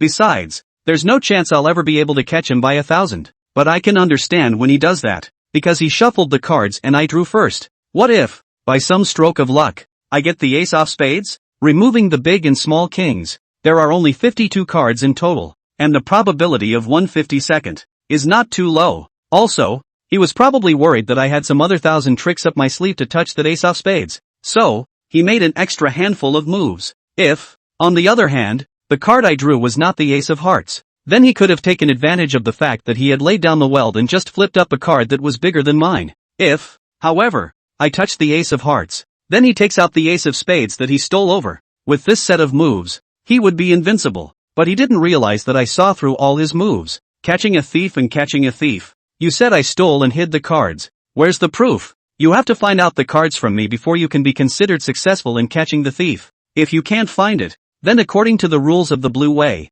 it's your loss. I know, said, my hand suddenly through the table long line to Mr. White's face. But catching 1,000 doesn't necessarily mean finding out the cards on you. Just now it was you who shuffled the cards. Just take a look at the deck to see if there's a card missing, and you can also conclude if you're hiding a card. Looking for cards on him? I didn't have that in mind. A sophisticated hustler will find a way to move the loot even if he has it hidden on his person. Looking at Mr. White, who wasn't very flustered, I was already sure that he was capable of transferring the stolen goods from his body. This Mr. I can be much higher than Xiong Qifeng's level. Even when I offered to examine the cards, Mr. White only showed a hint of surprise, not a look of apprehension. Are you sure you want to do this? Mr. White asked me. Okay, I replied decisively. Yes, Mr. White suddenly reached out and gathered the long dragon on the table. He pushed the whole deck of cards to the side. Since you think I'm cheating, then I'm no good at checking my cards. But you can't touch the cards again either. Just let Mr. He check it. That's a beautiful and generous statement from Mr. White, but the movements of his hands were stolen. He put the hidden card back in the pile with a swiftness. This Mr. White really has some skills. My face hardened, and Mr. White had put on a winning smile after he got his hands on it. Mr. Please. Oh, no trouble, no trouble. Hisai had a smile piled on his face, but I clearly saw a hint of viciousness in his eyes. Moreover, the hint of ruthlessness seemed to be directed at me. I can't help but wonder, does he, want me to win so badly? I lost and offended him? If that's the case, why does he want this Mr. White to come? I don't get it, and don't want to think about it. All this has nothing to do with me. Without slowing down, Hisai counted the cards in threes, but gradually, his smile faded. He counted again with 2 cards to account and counted again. He became serious again, and puzzled. Finally, he counted them again, one by one. At the end of the count, he determined the number of cards, and then he piled on the smile. His smile, this time, was quite sincere. Mr. There seems to be one missing. Here, there are only 51 sheets. What did you say? By the time Hisai counted the second time, Mr. had sensed something was wrong. By then, he no longer had a confident smile on his face, but he probably also thought that Hisai had counted wrongly, so he waited for Hisai to count again. And when Hisai finished counting for the second time and started counting for the third time, one by one, slowly, his face had become stiff. Mr. White became incredulous when Hisai said there were only 51 cards. No way. Mr. White was so shocked that he almost said, I've already put the cards back. If he did say it, he'd be out of his depth. Luckily, he realized in time that he couldn't say that and looked at me evilly. You hid the cards. I smiled. I didn't shuffle the cards and I didn't end up collecting them, so how am I supposed to hide them? Mr. White choked on his words. What about the cards? He couldn't help but ask. With a puzzled look on my face, I said, shouldn't I be asking you where the cards are? You shuffled the cards and collected them. The cards, naturally, were hidden by you. Didn't I say you stole the cards? Your bull ting me. I don't have a hidden card. Mr. Suddenly burst into foul language, completely losing his calm and self-contained appearance just now. I was just mentally complimenting him on his skills, but he is now this appearance. Cannot help but praise. I shook my head. If you don't admit it, then we'll have to follow the rules and search you. Chapter 110. Mr. White seemed to realize something when he heard my words. He suddenly lifted his hand and a square fell. You planted it? Mr. White shouted angrily. He is not too stupid. Only, it's already too late. I actually lost my head start when Mr. White was the first to get the playing cards to shuffle. When 1,000 hands fight each other, precedence is important, because those who have the first opportunity are then prioritized to hold the big cards. Mr. White has hidden the ace of spades. No amount of cheating on my part could have produced a card bigger than his. The only way to crack it, then, is to catch him with 1,000. I can't catch him cheating on his lower weld. You can only catch him hiding 1,000 cards, but I'll have to catch him hiding cards for 1,000, only to catch him in the act. I had 2 chances to catch him in the act. Once, catching the ace of spades he had already stolen over, but if I catch him that way, he's likely to pin it. He'll shift the cards off of himself. At that time, even if I find out the card, as long as the card isn't on him, it doesn't count as his stolen goods. Catching a cheat and catching the spoils is about catching on the spot and catching the spoils on the cheater's body. Now that's really catching 1,000. It's a Randall's rule. So, it's very difficult to practically operate in this way. I gave up that way. Another opportunity came when he changed cards, but this assumes that the card I drew was the ace of hearts before he needed to switch to the ace of spades to hold me down. If I had drawn something other than the ace of hearts, he could have used his underwelded cheating tactics to turn over a card that was bigger than mine. This way, the probability is too low. And, as it turns out, I didn't touch the hearts either. To summarize, I used the third way of catching him, planted. Since I can't catch his 1,000, I'll give him 1,000 for me to catch. And, I got him to voluntarily return the cards he stole over. I used it in such a way that Mr. White must have been unconvinced, but it was no use for him to be unconvinced. He said I used a plant, which I did, but what can he do if I don't admit it? Planting evidence? How did I frame you? You shuffled the cards and I didn't touch them? How could I send the cards to you? Mr. White was speechless, but after thinking for a while, he suddenly realized. No, you touched the cards. Just now your fingers touched a circle of the long dragon I had set up. You must have drawn the card through at that point. And, you put your hand in front of me when you said there was a card missing from the pile. That's when you put the card on me. I glanced at Mr. White in slight surprise. This guy really has something going for him. If Xiong Qifeng was a small Taza with 1 foot outside the 1,000 gates and 1 foot inside the 1,000 gates, having first glimpsed the 1,000 gates, well, Lao Lu is a slightly more accomplished hustler. And this Mr. White could be considered a denizen. He is already a good hustler just by the fact that he can use the Yangguan triple wave technique to cheat. What else more? He can think of how I planted it on him. Unfortunately, he's still close. He, who could think, could not point. If you say I planted evidence on you, then I planted evidence on you? You said it yourself. Catch 1,000 pieces of evidence. You said I planted evidence on you. Where's the proof? I gave it back to Mr. White in his words. It left him dumbfounded. The two who were watching from the sidelines were dumbfounded. These two muggles, perhaps, had no idea what was going on. Ha ha ha. After a long silence, Mr. White suddenly smiled. I didn't expect that the tiny Huang County would have such a 1,000-sect expert. What's your name? Zhang Peng. I faded. An identity only. When I find out if my parents are being set up and I'm done with it, I'll leave Huang County. The sky is the limit. At that time, I will change my identity. Again, this Mr. Bai wants to find me to take revenge, but I don't know where to look. Good. Zhang Peng. I'll remember you. The Green Mountain will not change. I, Bai Xianzong, concede defeat today. Although Mr. Bai Xianzong's mouth said that he admitted defeat, his tone was obviously not very convincing. He added to Isai in a cold voice. Mr.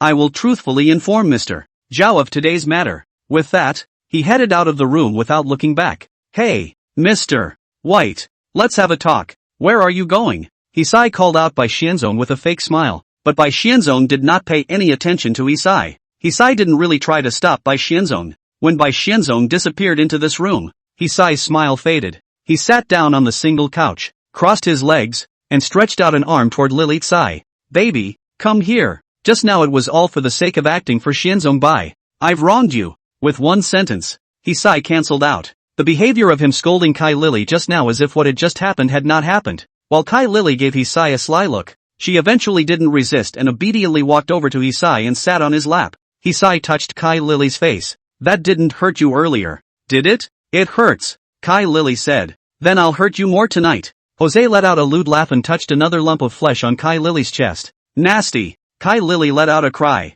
but did not resist. This woman is really cheap. Moreover, these two even pretend that I don't exist. This is extremely upsetting to me. It was only after a while that Isai remembered me as if he had. Spitting out a mouthful of cigar, he said to me, Kid, you're a good swordsman. You managed to beat Bai Xianzong. Follow me from now on. I won't treat you badly. I sneered in my heart, extremely disdainful of this Isai. But it's come to this, and I don't want any more surprises. This Isai, I will naturally find a way to clean him up when the time comes. As for now, I'll just bear it for now. I'm Black Gold's man. Whether I can go with you or not is still up to Manager Chen. Chen wanting? Humph. This little is nothing. I'm going to take someone away from her. And she dares to say no? I frowned, not wanting to babble on with this man. Let's talk about this matter when the time comes. Let's talk about the bet first. A gambling game? Had. For this bet, I made an appointment with young Woods that we could each bring one person to the table. We actually both know it by heart.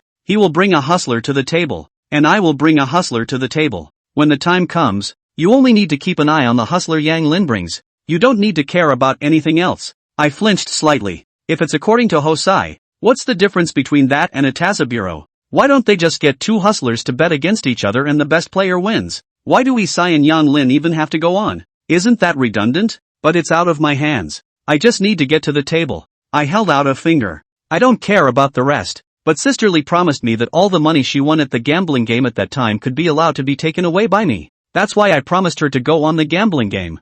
Hasiai raised an eyebrow at my words. If you win $5 million, you want to take it away too? Of course. Why else would I risk offending the famous Mr. Yang of Huang County by going to this gambling table? With this statement, I have shown my character of wanting money but not life. Hasiai looked at me with an odd smile. Yes, isn't it just $5 million?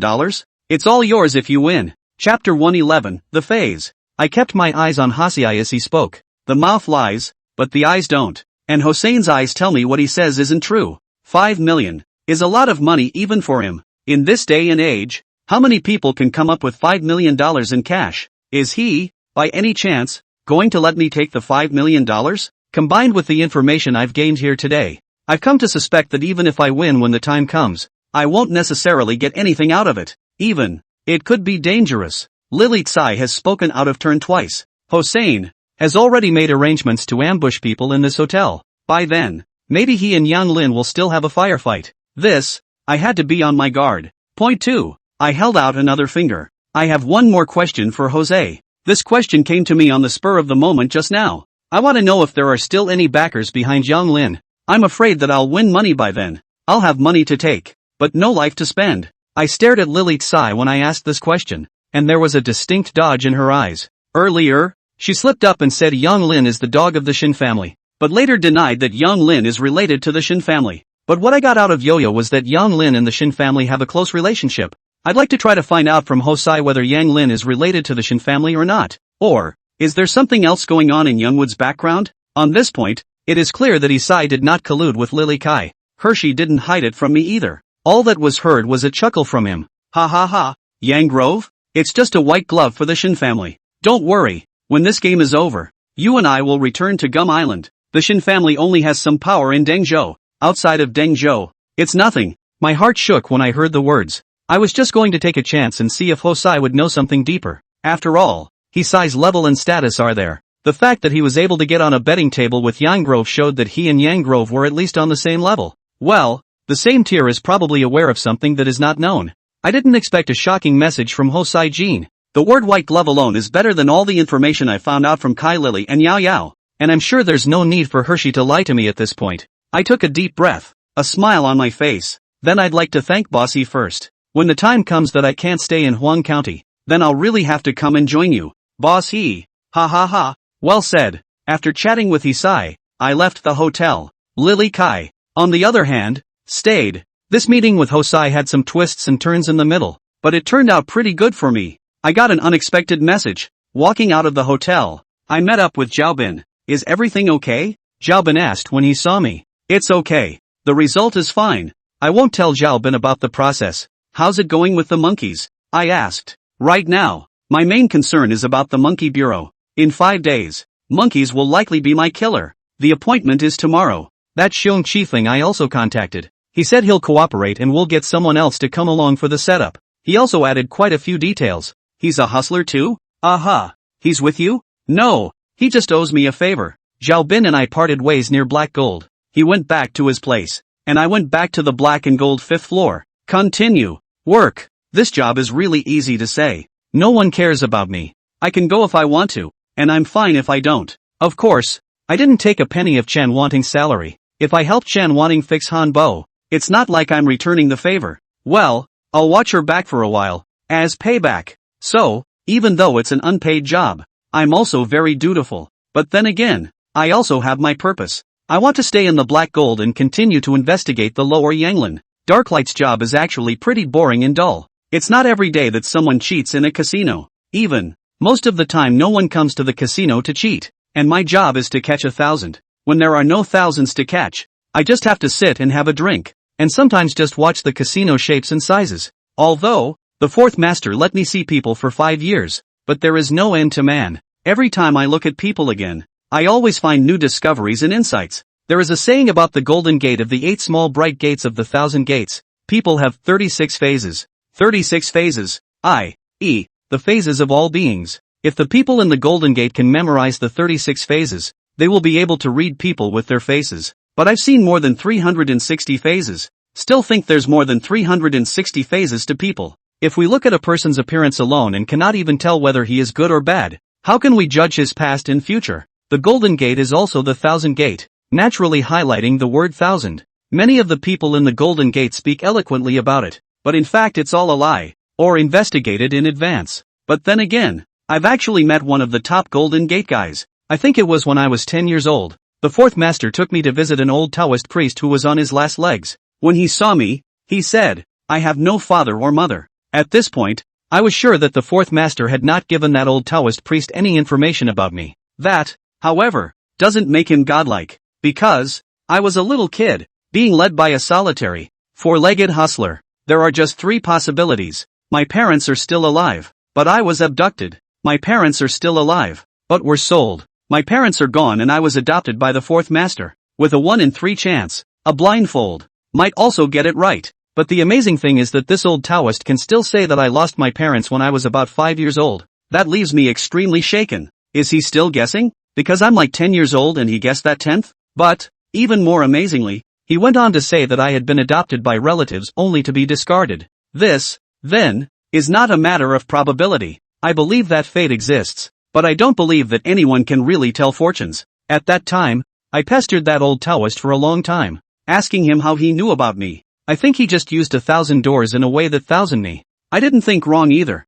The old man really told me how he figured out my past. He said that he relied on the 36 senses of the Big Dipper of the Golden Gate. He also said that phases are born from the heart. In my phase, there is loneliness and resentment. Loneliness, caused by lack of parental love. Resentment is caused by being held back by the love of loved ones. And phases that change over time. He sees these things in my brow, my demeanor, my eyes. Then extrapolating forward based on these things will allow me to extrapolate the time I produce them. I thought then, and including now, that it was godly and mysterious. At that point, I wanted to ask more closely, because I thought, if I had such a skill, wouldn't it be twice as easy to cheat at the gambling table? Understanding and interpreting psychology is a form of 1,000 techniques in itself, but that old Taoist priest said that the sky cannot be revealed, unless, of course, I worship him, and because of these words, the fourth master took me to leave the broken Taoist temple where the old Taoist priest was in the night. Until later, when I heard that the old Taoist priest had passed away,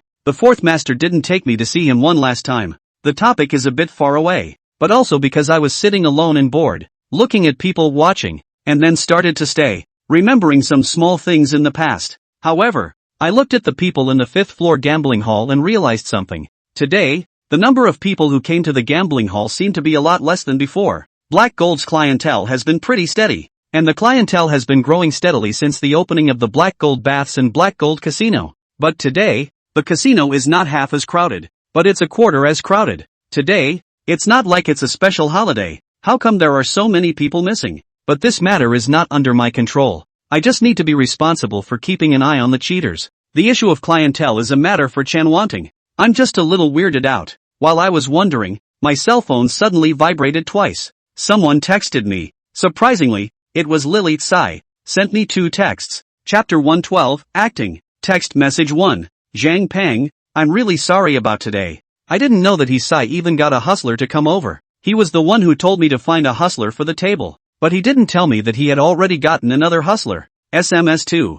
Zhang Peng, I didn't know about Yang Lin being the Shen family's white glove. I only learned about it today as well. Really, you have to believe me. These 2 text messages looked baffling to me. About Kai Lily S saying these 2 points. I didn't even put on my heart. She sent me these 2 text messages. Completely superfluous. But why did Lily Tsai make a point of explaining these 2 things to me? She's, like, scared that I won't go to the game in 5 days? I feel like this Lily Tsai is getting more and more interesting. The innings 5 days later are getting interesting, too. Of course, I have to be fully prepared. Day 2. I'll be watching the floor on the 5th floor of Black Gold as usual. In the meantime, I'm waiting to hear from Zhao Bin. At 7 p.m., he sent me a message. His innings with Monkey, Wang Qian and Xiong Qifeng began. Xiong Qifeng also brought along a friend. 5 people in total, to play Fried Gold. At 1 p.m., Zhao Bin sent me another message. Their inning is over. Xiong Qifeng and his friends lost a total of $100,000.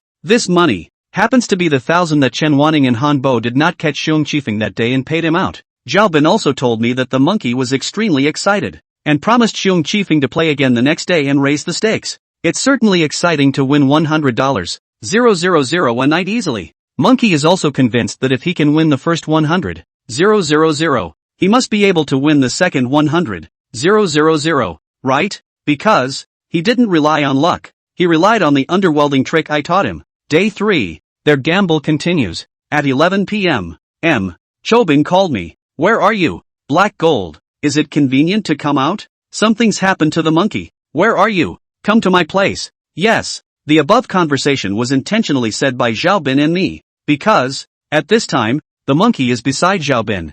I scanned the gambling hall before quietly leaving Black Gold. I met Zhao Bin and Monkey at his long-term rental. I haven't seen a monkey in days. Since he's been rich, he's had the others follow me on shifts. I haven't seen the monkey for a few days and I noticed that he has put on quite a bit of weight. His name was Monkey, and naturally he was as skinny as a monkey, but now he doesn't look like a monkey. Also, He's a different pie in the sky now than he was before. Originally, he was unkempt. Now, not only are they freshly dressed, but their hair is greased. There was also a thick gold necklace around his neck. A gold watch was also on his wrist. The most bizarre is his armpit under the cowhide bag, and hand holding the Big Brother. This is a year when smaller, more portable cell phones have become popular and Big Brother has slowly been dropping out of the market. As a matter of fact, with the monkey's wealth before today, he was fully capable of buying a cell phone, but he bought a Big Brother. Big gold chains and small watches, 3 small barbecues a day, cowhide wallet Big Brother, walking and swaying to make us strong. This probably describes the monkey's life during this time. At the same time, the monkey's poor at first rich behavior is also well expressed, but at this point, there was no trace of the rich look on his face. He had a sad face and when he saw me, he panicked and opened his mouth. Brother Zhang Pang, you have to help me. What happened? I cringed and dismissed it as nothing. Monkey's face became extremely ugly. He looked at Zhao Bin and swallowed. Not daring to speak, Zhao Bin looked back at the monkey and sighed. Hey, it's all my fault. A few days ago Wang Qian found me and said there was a kaiju to slaughter. Asked me if I wanted to get it. So I found monkey. Yesterday we went to try it out and won about $100,000 using the underwelding method you taught me. I didn't realize that the kaiju wasn't too convinced and offered to continue today and to raise the stakes. I was thinking that getting $100,000 would have been good, but the monkey wants to keep getting him, so we had another date today. I didn't realize that kaiju had brought a friend over today. This friend of his should be a hustler. We obviously welded on the cards, but the guy switched them. As a result, tonight we not only lost back all of yesterday's winnings, we also lost more than $600,000. After listening to Zhao Bin's description, I frowned tightly. I remember when I taught you guys the 1,000 tricks. I said that you can't go outside to find a bureau if I didn't find it, and you can't use the 1,000 tricks I taught you to cheat. My words instantly made the monkey's face pale. Zhao Bin, on the other hand, didn't say anything with a stern face. I followed up with a sneer. You guys don't think I'm greedy for that 20% commission, do you? So you guys went out looking for a bureau without telling me? Monkey quickly explained. No, brother Zhang Pang, I really don't have that idea. If I win the money, I will definitely give you your commission. I sneered inwardly. Monkey this. I press not believe. Yesterday, Xiong Qifeng deliberately lost 100,000 yuan to him, and I didn't see him contact me to give me a share of the spoils. However, I continued to pretend to be completely unaware of the situation and said bitterly, I don't let you guys go out to look for the game by yourselves because I'm afraid that you'll meet even better cheaters. What you guys are learning now is just the skin of the game. If you really meet a master of the 1,000 doors, you won't even know how to die. I don't care about the commission. If I want to win money, I'll do it myself. Monkey hung his head and said, Brother Zhang Pang, can you help me now? This time, I've lost all that I won at the staff center before. Lost it all? I remember you got 1 million at the staff center? I took 200,000, and Zhao Bin gave up his dividend. So you still have 800,000 in your hand, don't you? Didn't you lose over 600,000 this time? There should still be about 200,000 left? Monkey face embarrassed. Stammered, this, that. These days is not to add some objects well, and socialize with some brothers on the road, but also to help some of the brothers who are not as good as they want to be. This, spent a lot. I looked at him with wide eyes. It's only been less than half a month, right? And you spent almost $200,000? $200,000. At my pay rate at Black Gold Nightclub, $300 a month. It would take me 55 years to save $200,000 without eating or drinking. I guess I underestimated the monkey's ability to splurge. He enjoyed this kind of spending money like water pleasure. Want him to return to the previous ordinary life? That is too difficult. The monkey gulped and lowered his head like a child who had made a mistake. He should be ashamed to face me at this moment. So, he dared not say a word, and Zhao Bin on the side saw the opportunity and said, Zhang Pang, you can't completely blame the monkey. He mainly encountered a cheat. Originally we wanted to open things, but the main thing is that we cheated in the first place, and it's not good enough to point out that person. In addition to this, we cannot catch the evidence of his cheating, but we can be sure that person cheating. Look, can you help the monkey? Help? How? I was apathetic. Zhao Bin tried, because we also cheated, and we don't know how the opposite side cheated, so we didn't mess with them either.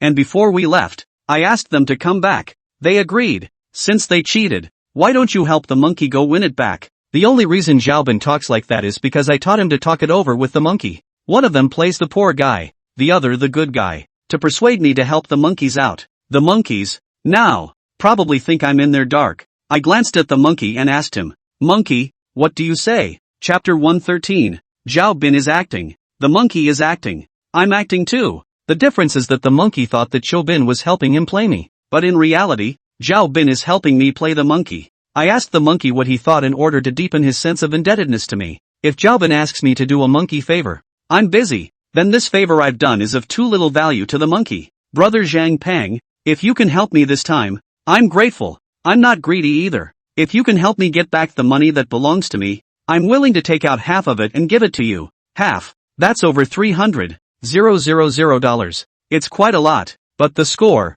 that's not how it's done. I shook my head. Monkey, the money, you lost. It doesn't matter if you got 1,000, or if you were just unlucky. The fact remains that you lost the money. Now I'm going to win that money back. Money that would have been mine, not yours. What do you mean you're willing to take out half of it and give it to me? My question made the monkey freeze. He stared at me in a daze, not knowing how to speak. I sighed. Monkey, forget it. This money was originally a fortune. So if it's gone, and I'll find a way to win it back from somewhere else next time. Moreover, I don't know what level the other party's cheaters are at. If I go forward rashly like this, I might lose my wife and my soldiers. I comforted the monkey with kind words. At this moment, Zhao Bin, looking at me from the sidelines, revealed a look of surprise. He is aware that I set up this bureau in order to let the monkey bring the people of the wrongman to help me stand. Yet to him, what I am doing now looks like I am abandoning that purpose. That's because he doesn't understand 1,000, or the human heart.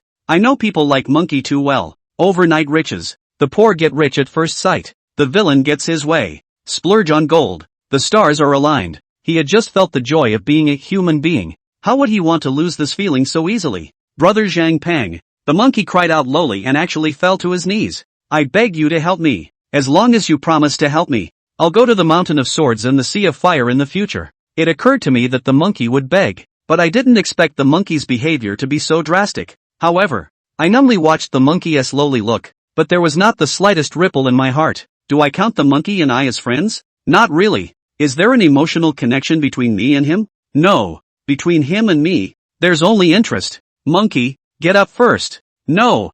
I'll only get up if you promise to help me. Hey. Okay. I promise. Really? Monkey grabbed the corner of my coat and looked up at me with a surprised look on his face. I nodded. But first, you have to promise me the following. You name it, whatever it is, I promise. 1. After I win back the money for you, you may not spend it frivolously. You can't be as profligate as before. Yes. Monkey agreed decisively. 2. In the future, without my permission, you may no longer use the 1,000 tricks I taught you to gamble with others. Monkey hesitated, but finally nodded slowly. Good. I swear, I'll never use the 1,000 tricks you taught me to gamble without you again. Well, there is one last bit. I pondered for a moment before speaking. I have a bureau in a few days, and it's not always going to go well. I want you to do 2 things for me. What is it? First, I want you to take someone to guard the neighborhood. In case something happens, I want you to come to my aid in time.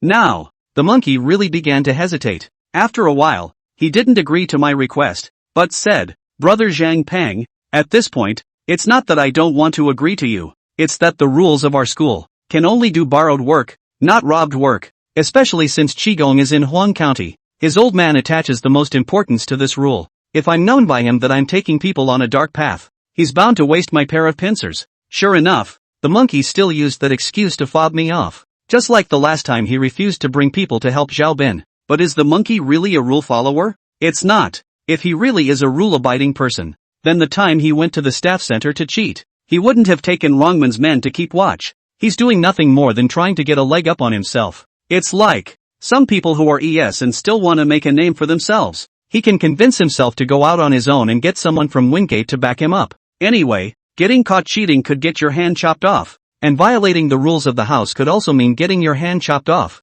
So why not just take the plunge? But to ask him to help me, he could not find an excuse for himself. He can't find it. Then I'll find it for him. Monkey, I've heard that the Wrongman school of Buddha's hands is divided into levels by stealing bells without ringing them. How many bells can you hang? I suddenly asked an irrelevant question. Monkey was baffled. He had a puzzled look on his face, but answered me anyway, and was quite proud of himself. I can solve 15 bells. The monkey's answer surprised me slightly. I knew he was good with his hands. Otherwise, he wouldn't have been able to learn the starburst technique I taught him in just a week. But I didn't realize that monkeys could solve 15 bells. I don't know much about the Rongmen. I've only heard the fourth master mention it slightly. The Rongmen Buddhists classify Lao Rong's ability level by stealing the bell without ringing it. Stealing a bell without ringing it pretty much means that if a person has a bell hanging on them and goes to steal it, they can steal it without letting the bell make a sound. 3 bells for starters. How the middle is divided. The fourth master didn't make it clear, so I don't know anymore. But he who can steal 24 bells can be the king of thieves. This monkey can steal 15 bells. Even if he can't become the personal disciple of the king of thieves, he is not just a titular disciple. And it's still just the head of a small group. And how many bells can the head of the Yellow County Quester hang? I asked again. When I say Kuei head, that's what they call the head of their own family at Rongmen. That is to say, it means to steal the chief. This is roughly how the tiers are divided under the Rongmen faction. The biggest is the king of thieves. There are multiple large keys underneath the king of thieves. Underneath the big Kihu there are multiple smaller Kihu. Below the Kuei 2, there are upper 5 bells and lower 5 bells. In short, the Rongmen are a much larger group than the Thousand Sect. Although I don't know exactly who the monkey is, from what I've seen, he is at most the first bell in the upper 5 bells class. Hey, he can only unring 13 bells, Monkey said with some disdain. 13 bells can be a lot worse than monkeys. Then do you know why you can hang 15 bells, but you can't be the Kuei 2 of Huang County? Why? Monkey said with great disbelief. I told him lightly, because you're so disciplined. Monkey frowned tightly, even more puzzled. I cleared up the monkey's confusion. I'll just ask you one question. How is your Kuei 2 of Huang County? A man of honor?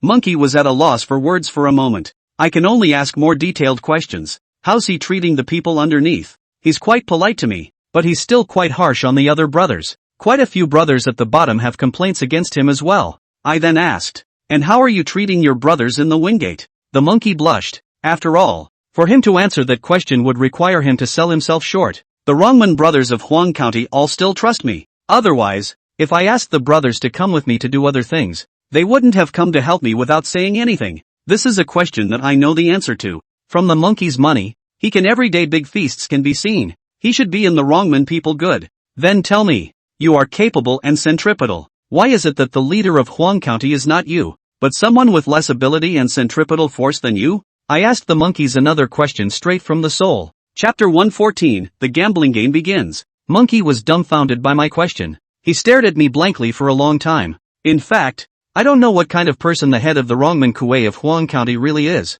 I also didn't realize that monkeys were more capable than their quester. I asked the monkey's ability to solve the bell. Originally is to think that his hands work should be very good. I wanted to tell him that, with his ability, it's actually very simple to get money. But he's too disciplined, so he can't get too much money. And he's been sent to follow me. Then, based on that, I'll give him ideas. But the response I got from the monkey made me think I had a better argument to make about the monkey. Monkey, let me ask you another question. What is the relationship between the Kuei 2 of your Huang County and the great Kuei 2 of Dengzhou? I heard they're brothers in arms. So you still don't know why you can't be a quester? Monkey scratched his head, still looking like he didn't understand.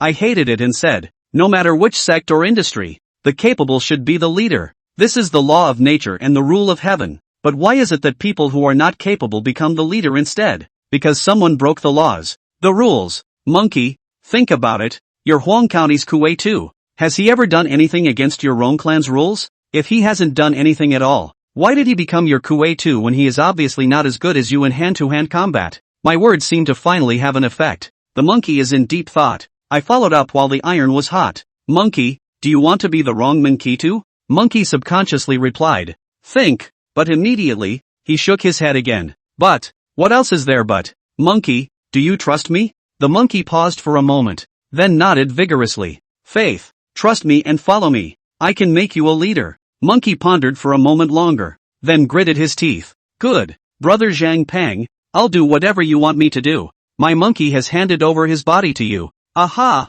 I nodded. The monkey sighed. Sort of makes sense. That inning of Hosai Ho Young Woods has added another layer of security for me. Brother Zhang Peng, you said you wanted me to do 2 things. What's the other one? There's no rush on this. I'll talk to you about it when the time comes. Moreover, I will also give you a big gift. Let's go get the money you lost back first. Xiong Qifeng's Qianzhou, although at best considered a beginner's level, but he's got the words steady in his favor. both during and before and after making the game. I asked Xiaobin to convey my meaning to Xiong Qifeng, and Xiong Qifeng then made things secure. He first got a muggle who didn't know how to do 1,000 tricks alone to answer the monkey's game. Then he intentionally lost 100,000, and managed to use the counter-general excitement to make the monkey agree to the next day's bet. On the second day, Xiong Qifeng switched to a hustler who knew the art of swinging with him. The two of them combined to turn the lower welded monkeys against the thousands. The only reason Xiong Qifeng had to go to so much trouble was because I told him I would get this back in time. So his layout for the next day was to give the monkeys an explanation.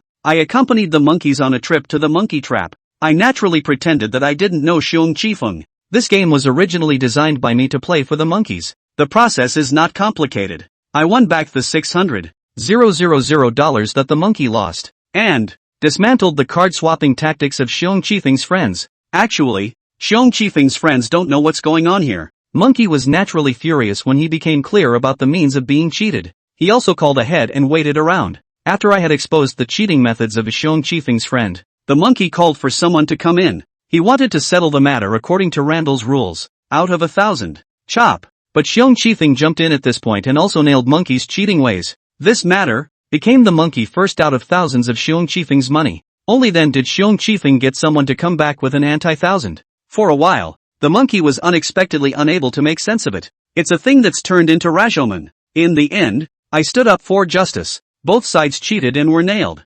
Then, it's a tie. Anyway, as a final result, Xiong Qifeng won back the 100,000 he lost on the first day. Monkey also won back the 600,000 he lost the next day. Neither side wins or loses. That's it. That's it. Although the monkey was a bit indignant, he couldn't go any deeper when I opened my mouth. To this point, Xiong Qifeng paid off the favor he owed me. Monkey also managed to get on my case. I, on the other hand, had accomplished my purpose and was waiting for the inning in 2 days. 2 days went by very quickly. In the past 2 days, Kai Lily didn't come to me, but only occasionally sent me a text message or made a phone call. She was probably making sure that I wouldn't have any accidents. The strangest thing about the past 2 days, though, is that the traffic in black gold has been decreasing. It was 5 days ago, to be exact, that the traffic in black gold began to decline. But what's even stranger is that these days Chen Wanning doesn't seem to be in black gold yet, or even in Yellow County. But that isn't my concern, and it's not something I need to be concerned about. At 7:30 p.m., Hershey sent someone specifically to pick me up. The destination, naturally, was the Yellow County Hotel. Yellow County Hotel, the best hotel in Yellow County. 15 floors in total. 10 of the floors are guest rooms. The top 15 floors are premium suites. The room where Hisai is staying is on the 15th floor. Today's gambling venue is also on the 15th floor. Today, though, this floor seems to be wrapped up. At the elevator entrance on the first floor, the hotel had specially arranged for someone to guard it, preventing guests and ordinary hotel staff from going up. When I reached the 15th floor, there were 2 bodyguards in black suits standing at the elevator door. When you enter the guest room, there are 2 bodyguards standing at the door of the room. In the living room inside the guest room suite, there were also 2 bodyguards standing. However, unlike the bodyguards outside, these 4 people were pulling a metal trolley case in their hands. When I arrived, Hisai, Yang Lin,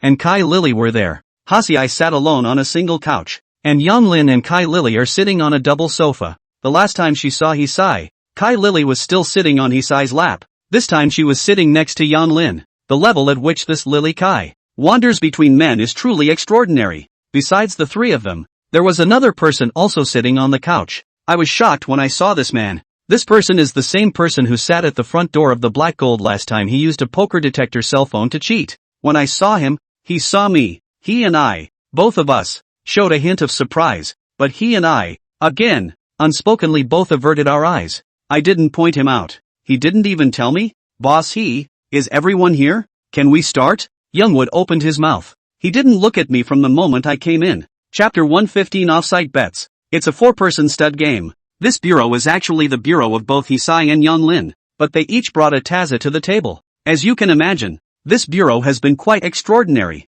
And this bureau, it's not just a big dollar cash bureau. Both Youngwood and Hasiai, and the off-course bets. Before the opener, Youngwood pulled out a contract. It is a contract of assignment. This is the transfer contract for the ship. According to the agreement, if you lose this time, you have to give me an extra 10,000 tons of ships. Hey, it's not certain who will lose or win. Hisai smiled as he also took out a transfer contract. According to the agreement, if you lose, you have to give me the hotel in Gum Island under your name. That's natural. Young Woods returned with an air of calmness, but Hasiai scoffed. But Yang Grove, are you sure you're in charge? This hotel is, in fact, the Shin family, right? That's not for you to worry about. That's good. Turns out, they have such big stakes off the field. At the gambling table, Yang Lin and Hisai each took a total of about 5 million out. Spread over 4 people. Each person is 5 million. A total of $10 million for a blue head. Is already a big gamble. But it's a lot less than the blue heads on the table compared to the 2 of them off the field. A single 10,000 ton ship is going to be 20 million bottoming out, right? And the hotel Youngwood is offering is at least of equal value. When you do that math, the inning is at least a 50 million blue head inning. What is the concept of 50 million? In this day and age? Big gamble. An absolutely huge gamble. I didn't realize that the gamble was so big, and Kai Lily did not tell me at all beforehand. Whether she did not know, or deliberately did not say? And what is the purpose of her bringing me to this game? What is her role in this game? This inning is really getting interesting, and the fun isn't even inside the bureau. Rather, it's outside the bureau. Luckily, I was prepared. Otherwise, I would have been a pawn if I had taken such a chance on this game. A pawn to be sacrificed at any time. The betting has officially begun. The 4 of us took our seats. Kai Lily sat down behind Yang Lin, and behind all 4 of us at the table stood a bodyguard. They are in charge of collecting some blue heads, 1 trolley case per person. Inside are loaded with fragrant river coins with a face value of 1,000. For a bureau of this size, it's usually in Hyung Yi Cook or US dollars. And it's not the person at the top table who is responsible for shuffling and dealing the cards. In a bureau like this, no one would be comfortable with the table shuffling and dealing. Based on their brief conversation, I roughly understood that the person in charge of shuffling and dealing the cards seemed to be the manager of this hotel. Moreover, this manager should be someone that both Hisai and Yang Lin trust. Otherwise, Hisai, an outsider, could not have been assured that the people here would shuffle and deal the cards. Guys, do you need a license check? The hotel manager unwrapped a brand new deck of cards and placed them on the table. Yang Lin and the man from the Thousand Martial sect waved their hands, indicating that there was no need for inspection. But I shouted decisively, I want a license check. If it were normal, I wouldn't even bother to check the license plate. But now,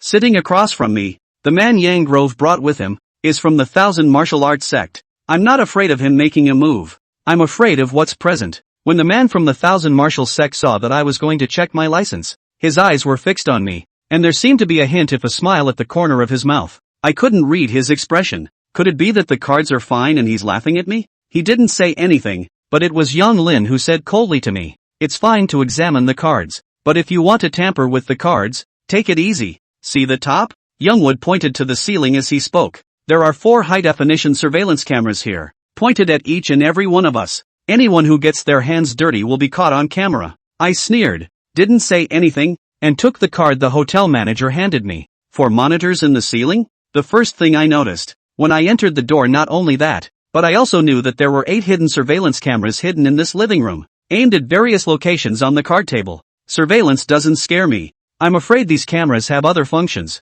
The Thousand Musketeers and the Boho Union have evolved so quickly in the recent modern era. No, I should say that technology is moving just too fast. Now they make a lot of cheating props that can do what a cheater can't. It is even possible to realize cheating techniques that a cheater would only dare to imagine. I used to wonder whether a hustler like me, who relies on his craftsmanship to make a living, would become obsolete with the advancement of technology, just as horse-drawn carriages and coachmen were phased out when trains and automobiles came along. With the advent of the steam textile machine, much of the work of the weaver was replaced. Just like martial arts declined when guns were developed, cards can be played on computers now. If you can gamble on the computer in the future, how will a cheater like me cheat? Off topic, but I kind of figured it out now. I was more or less paranoid before. No matter how technology evolves or how times evolve, a lot of things disappear and are replaced, and something new always comes along. And there was a reason why the Thousand Sect had existed for thousands of years and had never disappeared. The way of the hustler is present in the past and will not disappear in the future.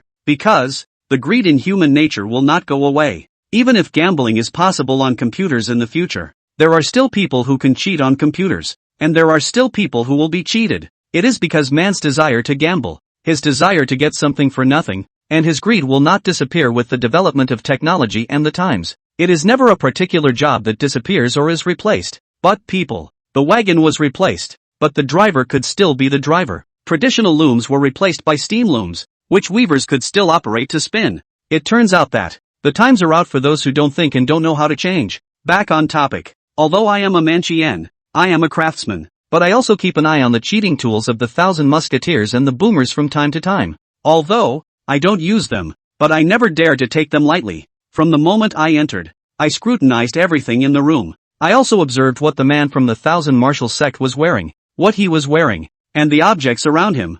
I don't believe that Yang Grove got this Thousand Martial Arts Sect member to come just to put together a headcount for him. It's just that I don't see anything out of the ordinary yet. The cards were new, and I focused on the backs, which did not look like magic cards. Elsewhere, I didn't notice anything out of the ordinary, but I asked a question anyway. This card, why is it thicker than normal? Chapter 116 Stud Game.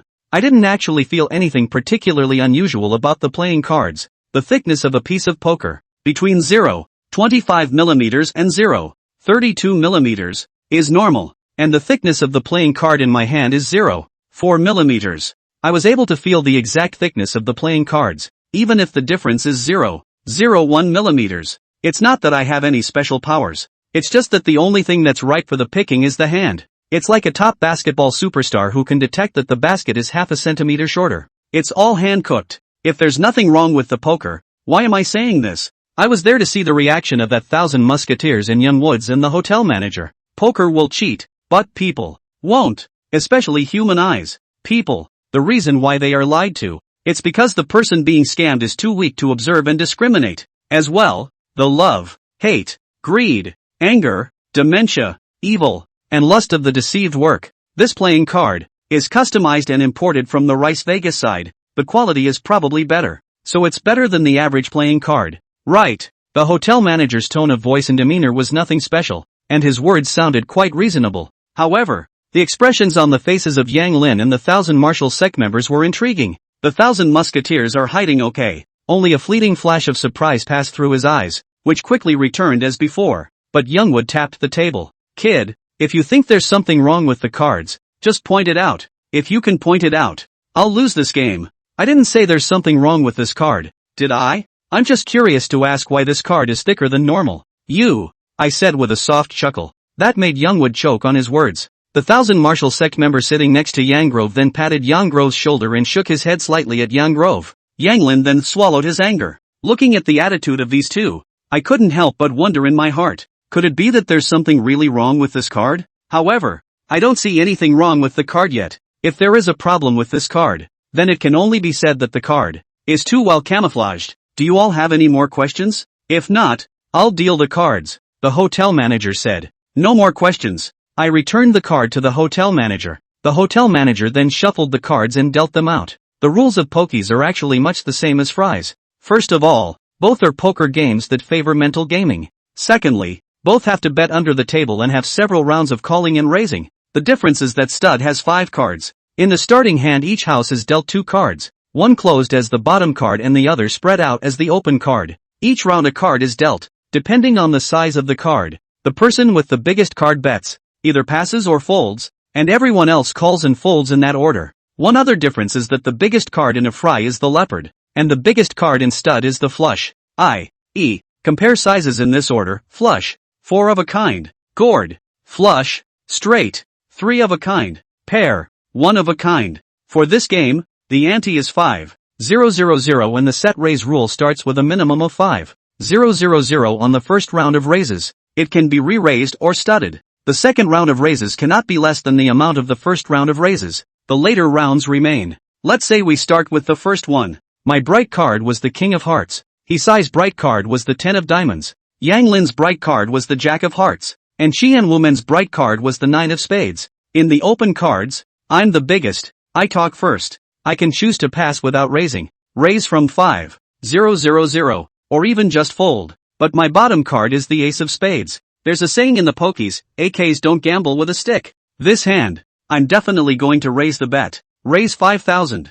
I dropped 5,000 Shannon dollars into the pool. In the first game, everyone is in the trial stage. Do not need to be too fierce. Next, It was my next player, Jose, who called, added, and folded. He chose to fold. Then it was Jose's underling, Youngwood, who spoke. He chose to call and threw 5,000 into the pool as well. But the man with the smallest hand, the 1,000 Musketeers, surprisingly chose to raise his bet, 20,000. He raised his bet straight from 5,000 to 20,000 on the first round. At this point, it was my turn to speak again. I still have the option to call, raise, or fold. I chose to call. Since I was the first to speak and had already dropped 5,000 into the pool, I only needed to drop another 15,000 into the pool. Youngwood also chose to call. Again, he only had to throw 15,000 to the pool because he threw 5,000 to the pool before. The hotel manager then proceeds to deal a third card.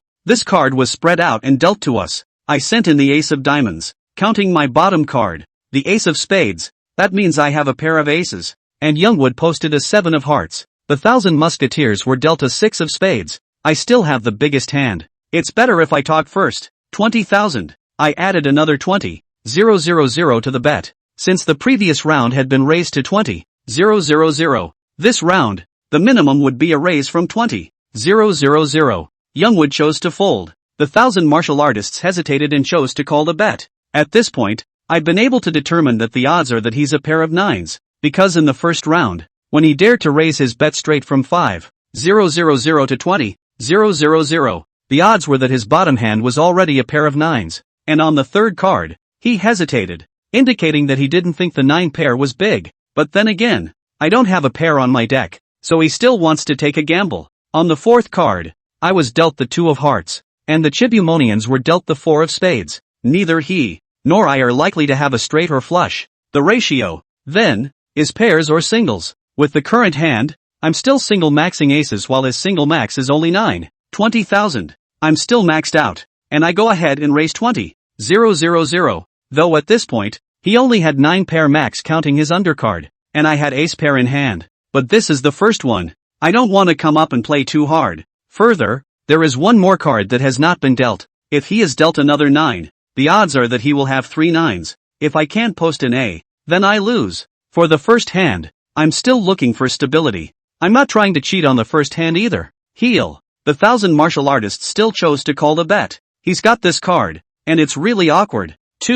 9 pairs, not too big, not too small. The main thing is that my deck has no pairs. He doesn't know my bottom card. The fifth card, on the other hand, was dealt to us undercover. But we still need to turn this card over. There are also rules for some people where this card can be interchanged with the bottom card. That is, the first card is revealed and the fifth cover card is used as the base card. In our game, however, the fifth cover card is just a rub for us. I didn't bother rubbing the card, flipping a corner slightly to look at it and lifting it off. It's a 2 of spades. In other words, my deck is aces and kings, 2 pair. Instead, the 1,000 Musketeers rubbed their hands together slightly before lifting their cards. Chapter 117, Trial, Panic, Square 6. The fifth card of the 1,000 Musketeers was a 6 of diamonds. That means he's got a 9, 4, and a pair of sixes. His deck, it's bigger than mine. 50,000. The 1,000 martial men spoke first. He didn't raise his bet much either, just a token amount more than he had bet in the previous round, although he has 2 pairs. But I also have a pair in my deck, and as long as my bottom card is an ace or a king, or a 2, I'm bigger than him, so he wasn't taking any particular chances. 100,000. Suddenly, I raised the stakes. I'm already 90% sure he's 2 pair of 9s and sixes, so naturally I'm going to raise my bet. But I didn't dare add more, because, adding too much, I'm afraid he'll fold. And now with this amount, odds are he won't run. After all, he 2 pairs. What if I'm scamming him? For me, on the other hand, it's 50,000 more if I can win 50,000. The 1,000 martial sect member hesitated. Followed, he threw 50,000 into the pool again. He then revealed his bottom card, square 9. Sure enough, he was a pair of 9s and a sixes each. I smiled and showed my cards as well. Sorry, I'm an A and 2 pair. With that, I tossed the card into the center of the deck. The bouncer behind me collected the money from the pool, organized it, and placed it in front of me. And the hotel manager put the cards away and just threw the deck away. A bureau of this size is naturally a deck of cards. Won't give anyone a chance to underweld. That concludes the first hand. I didn't cheat and won over $100,000 by luck alone. The 1,000 musketeers didn't make a move because they lost. For the next few hands, we all played cards by luck and skill. Hisai and Yang Lin do not seem to know how to play the game, but their gambling skills are quite good, and they have a lot of guts. Sometimes, a pair of small cards, they dare to fight. Sometimes, it's obvious that the cards are small and you dare to go for the swindle.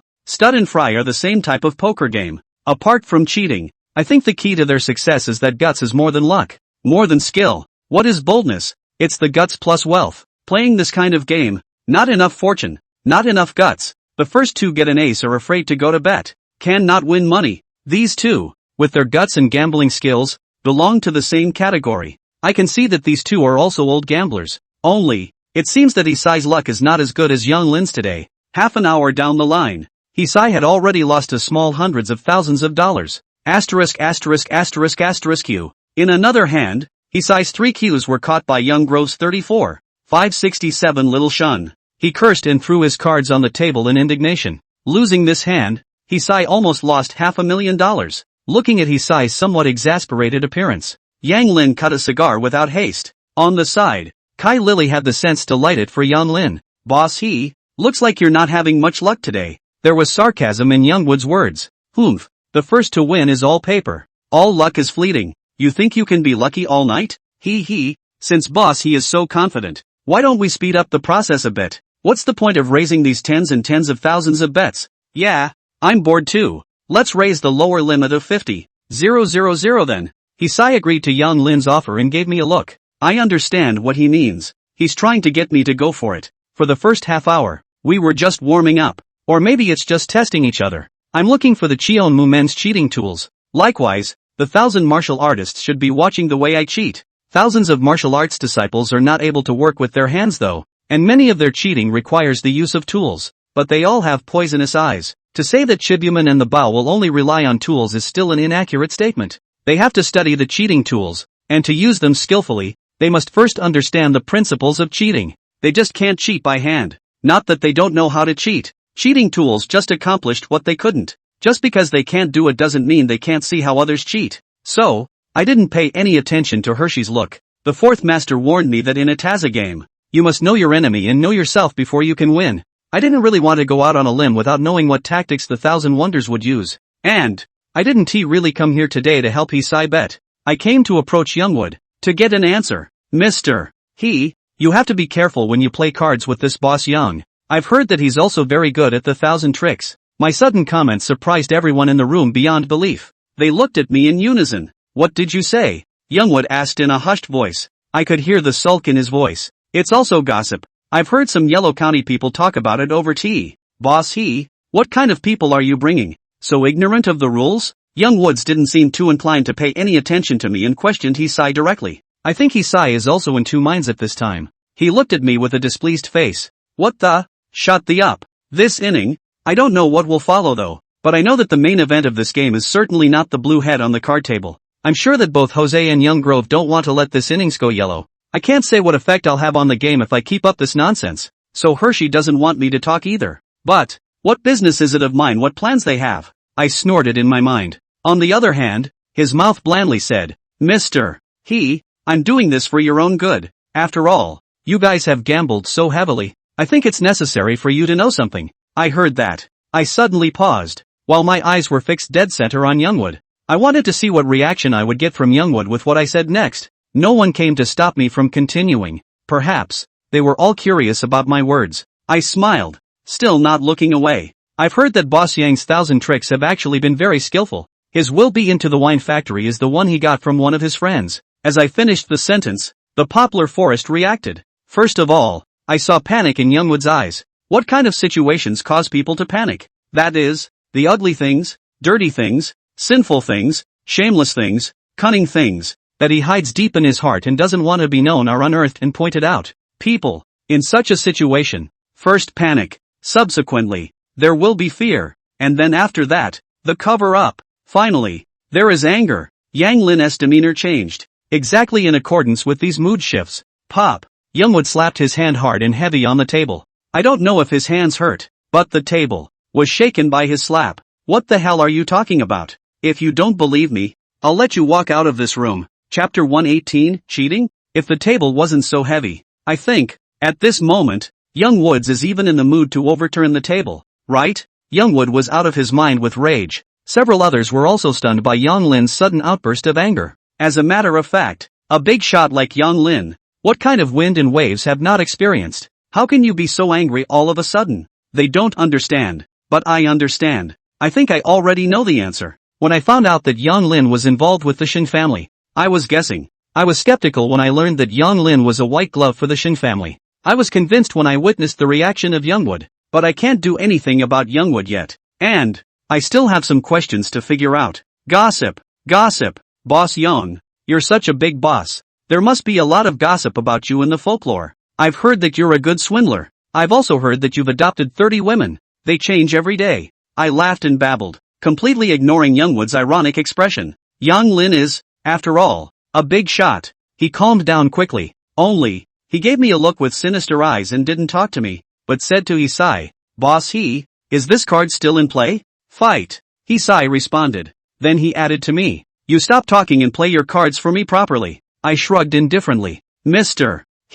It's fine if you're not worried about Boss Young cheating. Don't mind you. Do your own thing. Hisai said with a sullen face. Both he and Youngwood behaved strangely. In their eyes, nothing seemed more important than this poker game, and I said no more. I have accomplished my purpose in this inning. Other than that, I don't want to care. Hershey saw that I was hesitant to make a move. A few hints toward me, and I was indifferent. In the end, there was nothing he could do. He couldn't have just yelled at me, "You're out of the game. You make 1,000. He, by choice, cheated himself. And the way he cheats is very dirt. He went so far as to give Kai Lily hints. Let Kai Lily look at Yang Lin's bottom card, and give him a secret signal. This method is extremely earthy, but surprisingly it worked. The original Hosai has less than $1 million left, but by doing so, he avoided Youngwood's fraudulent hand and dodged Youngwood's big hand, allowing him to rake back quite a bit. It was only on the side of the 1,000 martial sectors that Hisai didn't escape because Kai Lily couldn't see the bottom card. However, even though I didn't cheat, I did watch the 1,000 martial artists. That didn't cause Hisai to lose much to the 1,000 martial artists, but I still think that the method of Hisai is both earthy and stupid. Although in the scene, Kai Lily sat at the back of Yang Lin, even if she made small movements, Yang Lin, including the 1,000 martial arts sect, could not see. But this room's so many surveillance. If someone sits in front of the surveillance at this time, it is easy to see the cat, but no one can be seen to tell Youngwood. Is there no one in front of the monitor at this point? But if there's no one there, what's the point of having so much surveillance in this room? Purely for after-the-fact monitoring? Then this is unprofessional. If there was someone, why didn't anyone notice? That doesn't make sense either. In short, this card game reveals a number of bizarre aspects. All this, though, has nothing to do with me. The only thing I'm interested in right now might be to see what advanced way the Chibuya monsters would use to cheat. But this 1,000 martial arts disciples are also delayed out. He, too, seemed to be staring at me. This leads to a very interesting situation at the table. This was originally a 4-way bet. But now, Hisai and Yang Lin stared at each other. The 1,000 musketeers and I stared at each other. When the pokies are really done with double dipping, and we've developed an unspoken understanding. When I barreled with the 1,000 musketeers, Hisai and Yang Lin would choose to fold. Even though both of them have a bigger hand than both of us, the reverse is also true. However, because of the cheating between Hisai and Yang Lin, there was a Kai Lily, which resulted in Yang Lin losing more than he won. Originally, Hisai had all but lost less than $1 million, but it wasn't long before he had won back over $1 million.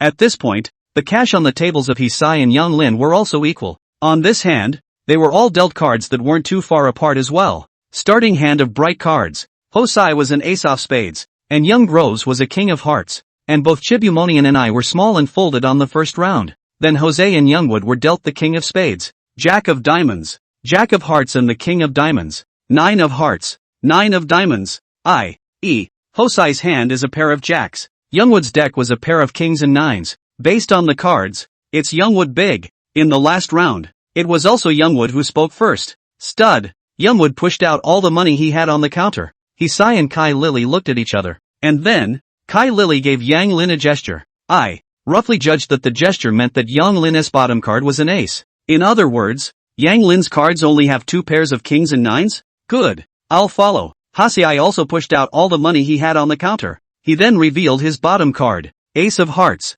In other words, Hisai's hand was a king, plus a pair of aces and jacks each, larger than the K and 9 pairs in Poplar Grove. I still have a king in my hand, and I don't believe you can flip a king with your bottom hand. Why don't you flip me a 9 gourd out? Hisai took a slow drag on his cigar smoke, holding the cigar between his index and middle fingers, and nudged Youngwood.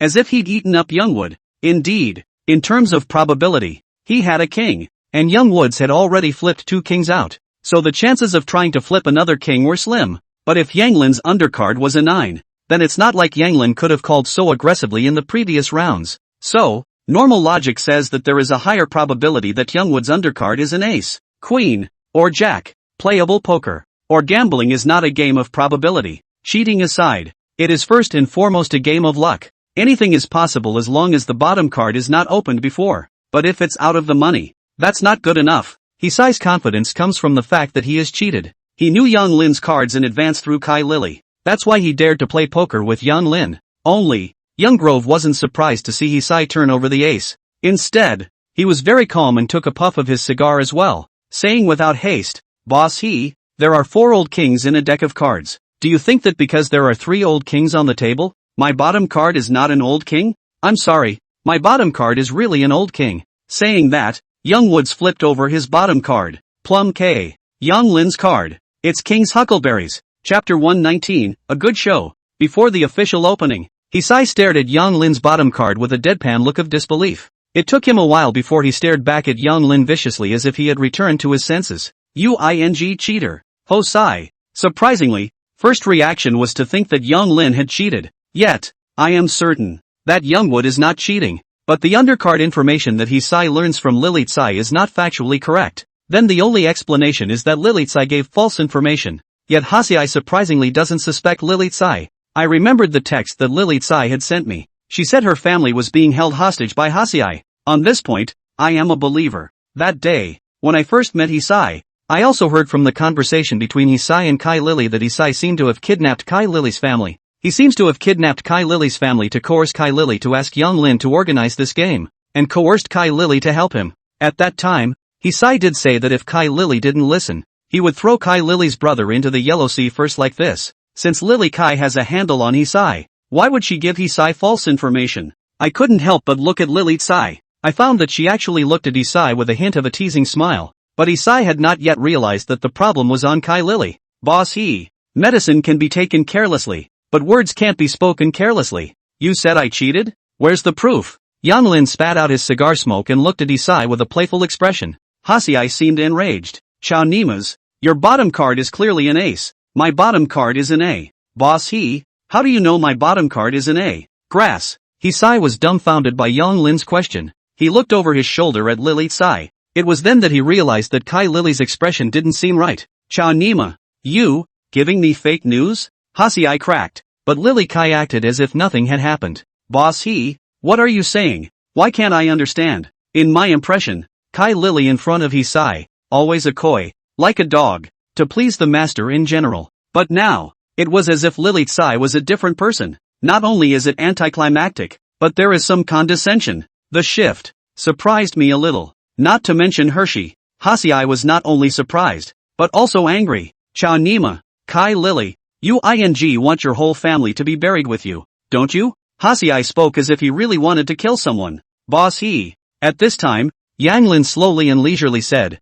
what are you talking about? Lily's family is fine. Why are you cursing them? I bought a villa for Lily's family last week. I've already picked them up today. What did you say? Hisai looked at Yang Lin incredulously. He suddenly took out his cell phone and dialed a number. But no one seems to be answering at. You two counting on me? Hasiai wasn't too stupid. He had turned the corner. He thought he had found and joined forces with Lilitsai to set up a trap for Youngwood. But he did not expect. This bureau, is Yang Lin and Kai Lily joint set up for him? Ha ha ha. Suddenly, Kai Lily laughed out loud. Her laughter was filled with the pleasure of having catharticized some emotion. Jose, you dead pervert. You're still too stupid. You think you can threaten me just because you've captured my family? Ha! How could I be threatened by you and betray old Yang? Might as well tell you, the last time you lost to old Yang, it was also a setup by old Yang and I. Saying that, she closed in on Youngwood's body, like an obedient dog. But I don't get it anymore. What is the purpose of Lilitsai asking me to come on this bureau?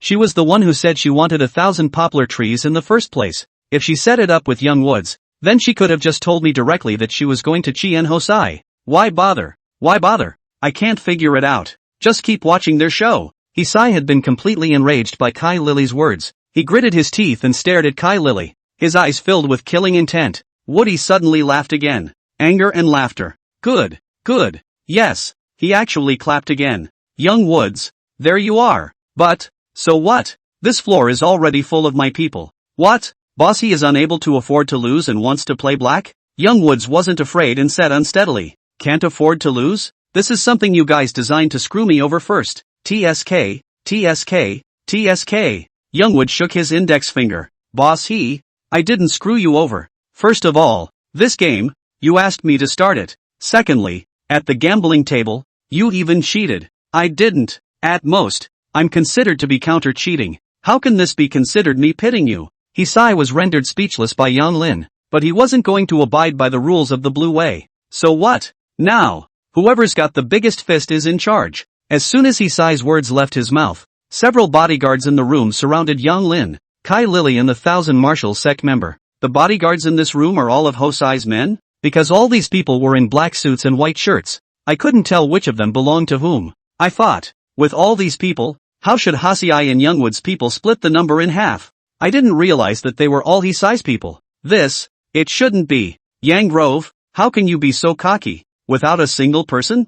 I'm a little less convinced. If Yang Lin doesn't bring someone to such a big game, then even if he wins the money by proper means, can he take it with him? I'm sure Youngwood still has a trick up his sleeve. Sure enough, Youngwood was in no hurry at all when he saw he was surrounded. Boss have you ever heard that a strong dragon can't suppress a lowly snake? Here, it's Huang County. It's my territory. So what? You don't see who's surrounded now. It's not just this room. The outside of this room is full of my people too. Hasiai was disdainful. Still, Youngwood shook his head. Hisai, I had thought that if you were a fisherman and could earn this family business, you would have to be a little smart. But you turned out to be so stupid. Since Lily is my person, you're still known by her that you've done an ambush here. Can she not tell me? Yes. Kai Lily in front of me. There are 2 times to miss the mouth to say that Hisai deployed in the hotel. Since Lily Kai knew all of Hisai's actions. And how could she not tell Youngwood? How could Youngwood, again, not prepare in advance? I realized that this Hisai is really not a smart person, including his behavior toward the man named by Xianzong, I think. Also absolutely a stupid behavior. Although, I don't know what that Bai Xianzong really is, but looking at his extremely proud appearance and his disdainful attitude towards Hisai, I think he definitely has a not-so-small background. But Hershey surprisingly just offended. It's also a little hard for me to understand how someone as stupid as Hasiai got this family business. At this time, it seems that Hisai finally realized his stupidity. His face had turned white, but he seemed to be holding out for a chance. Youngwood, what do you mean? Before Youngwood could open his mouth to explain, the door to the room was suddenly opened. Outside the door, a number of people came in. See the 2 men who led the way. It seems a little clear to me why I'm on this board. But, there's just one thing more. I'll just have to see what happens next. Chapter 120, Bipolar Reversal. The man who led the way in. It's not what I expected. Yet it makes sense. This man was Shin Ershao of the first family of the Blue Road in Dengzhou. As for the people beside Shin Ershao, they were Li Dawei and a white-faced, shady-looking middle-aged man. These 3 people were followed by a number of socialites wearing undershirts and tattoos.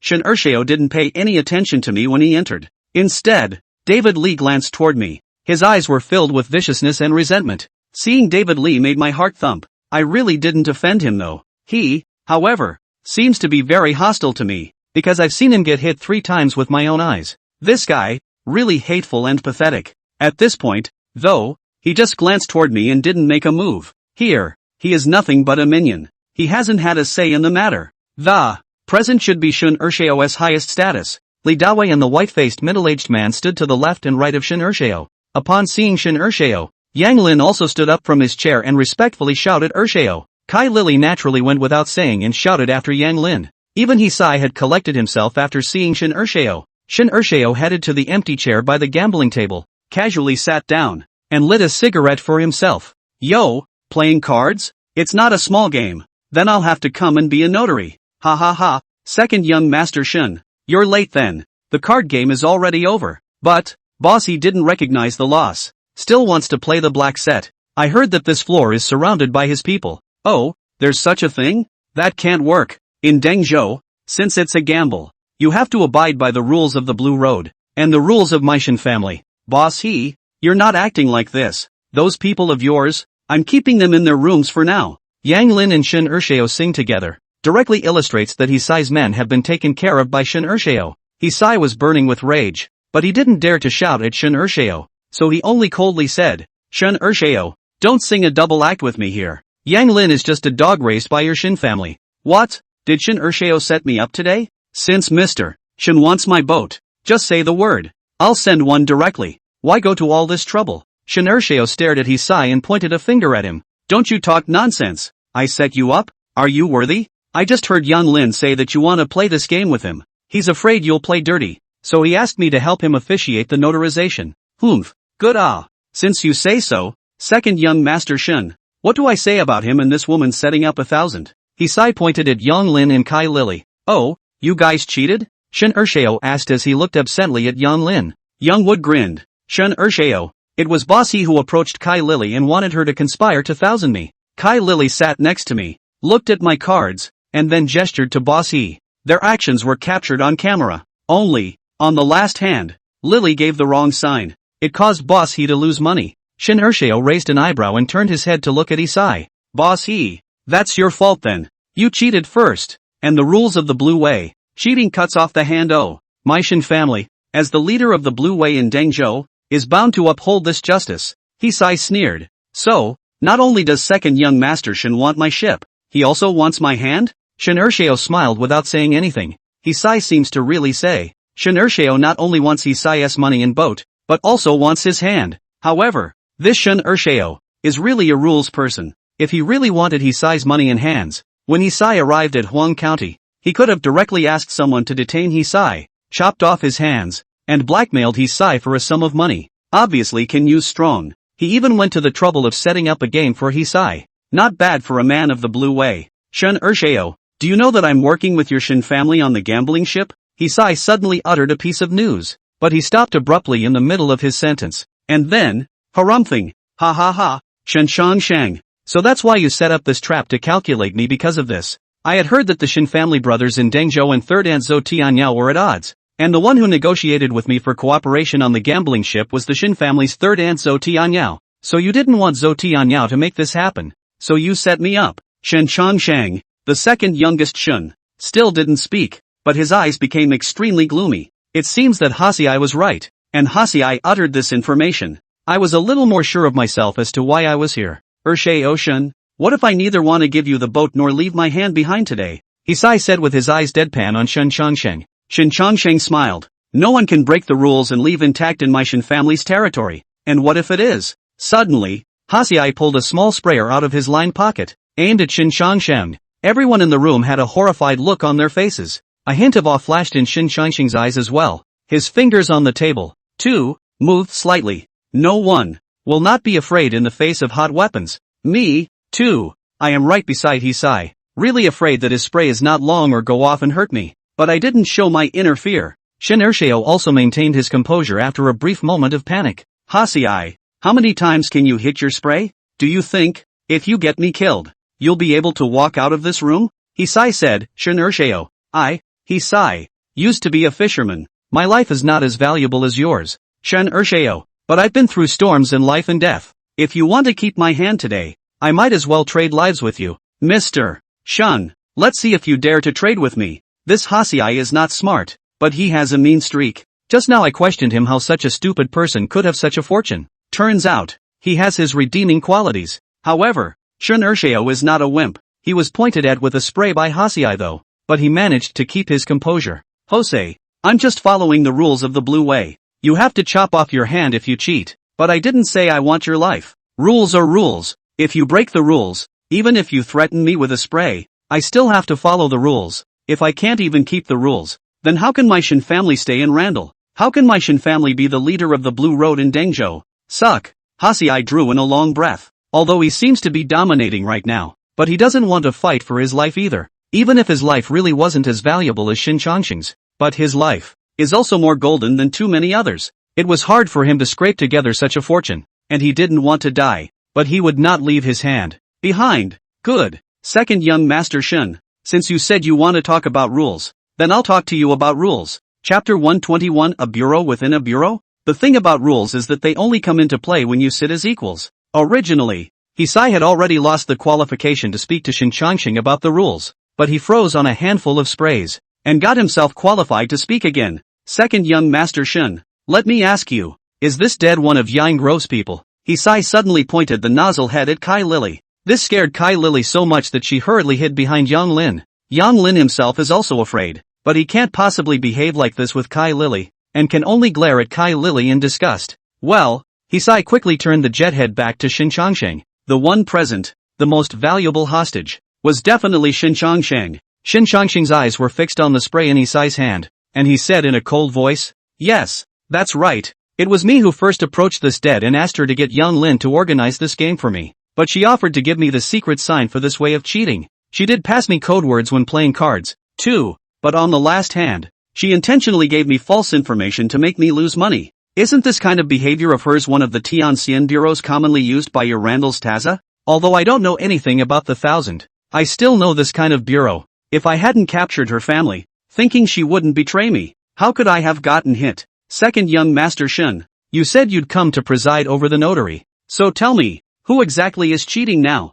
Hisai preaches logic and moves the 1000 gates of Heavenly Immortality Bureau out of the way. Before, I didn't think he was too smart looking, even a little stupid. But now, I have to admit, that he's surprisingly still a bit smart. It's said that when people are desperate, they realize their potential. This Hossein, is probably the case. Shin Ershio lit another cigarette for himself and inhaled and exhaled heavily. You're right. I could hear from Shin Ershio's heavy voice that he was extremely unconvinced, but he is now being pointed at, with a spray, and the situation is stronger than the people, and he has to take a step back again. Okay, then we're even on this. Your hand, I can do without, but, admit that you lost the bet. What you lost, you have to honor. Hisai paused a little and said, it is said that the Shin family's second youngest, is the most disciplined and fair. Since Shin Ershio has said so, I will believe Shin Ershio for once. After saying that, Hasiai put the spray down. But, suddenly, Hisai added, the card game is not over yet. It's still too early to say whether we've won or lost. The people I brought with me still have money on the table. As Hisai's words fell, everyone in the room turned their gazes to me. As the crowd looked at me, I scanned those present. Each of them looked at me differently. First was Lily Tsai, who looked at me with the most complicated eyes. In her eyes, there was surprise, evasion, and apology, followed by Shun Ershio and Yang Lin. These two looked at me with nothing but surprise and a hint of a playful smile, like a hunter watching his prey. Such a look, Shun Ershio had when he entered and looked at Hisai. Then there's David Lee. There was smugness and derision in his eyes. There was also that white-faced middle-aged man who had followed Shin Ershio here. He looked at me with a hint of curiosity, as well as meaning. The 1000 martial sect member sitting across from me was full of smiles. It's as if you're going to win me over. And finally, there's Hossein. His eyes were nothing but ruthless. Good. Since we've settled this bet, there's always a winner and a loser. Then you guys continue, Shin Ershio said with a faint smile on his face. Suddenly, Hasiai raised the sprayer in his hand again. But this time, it was no longer Shin Ershio he was aiming at. It's me. I sat right next to Hasiai. Hasiai's spray was almost up to my head. Kid, you'd better win this round today, or I'll send you a peanut rice. I sat firmly in my chair, tightened my lips, and took a slow, subtle breath. Another slow exhale. I'm doing my best to keep myself calm, as well as suppressing the killing intent within himself. So far, I'm finally looking at the 77. It's a bureau. It's an inning within an inning. The gamble is just a symptom. Hisai looks like he's teamed up with Yang Lin for a bet. In truth, Hisai wanted to avenge his previous loss of a game to Yang Lin, as well as wanting to get his hands on one of Yang Grove's hotels on Gum Island. If you win, then good. Losing, he also wanted to use the grab. Hasiai has set up a game within a game for Youngwood, but how is Yang Lin not setting up a game within a game for Hisai? Yang Lin seems to have answered Hosai's game,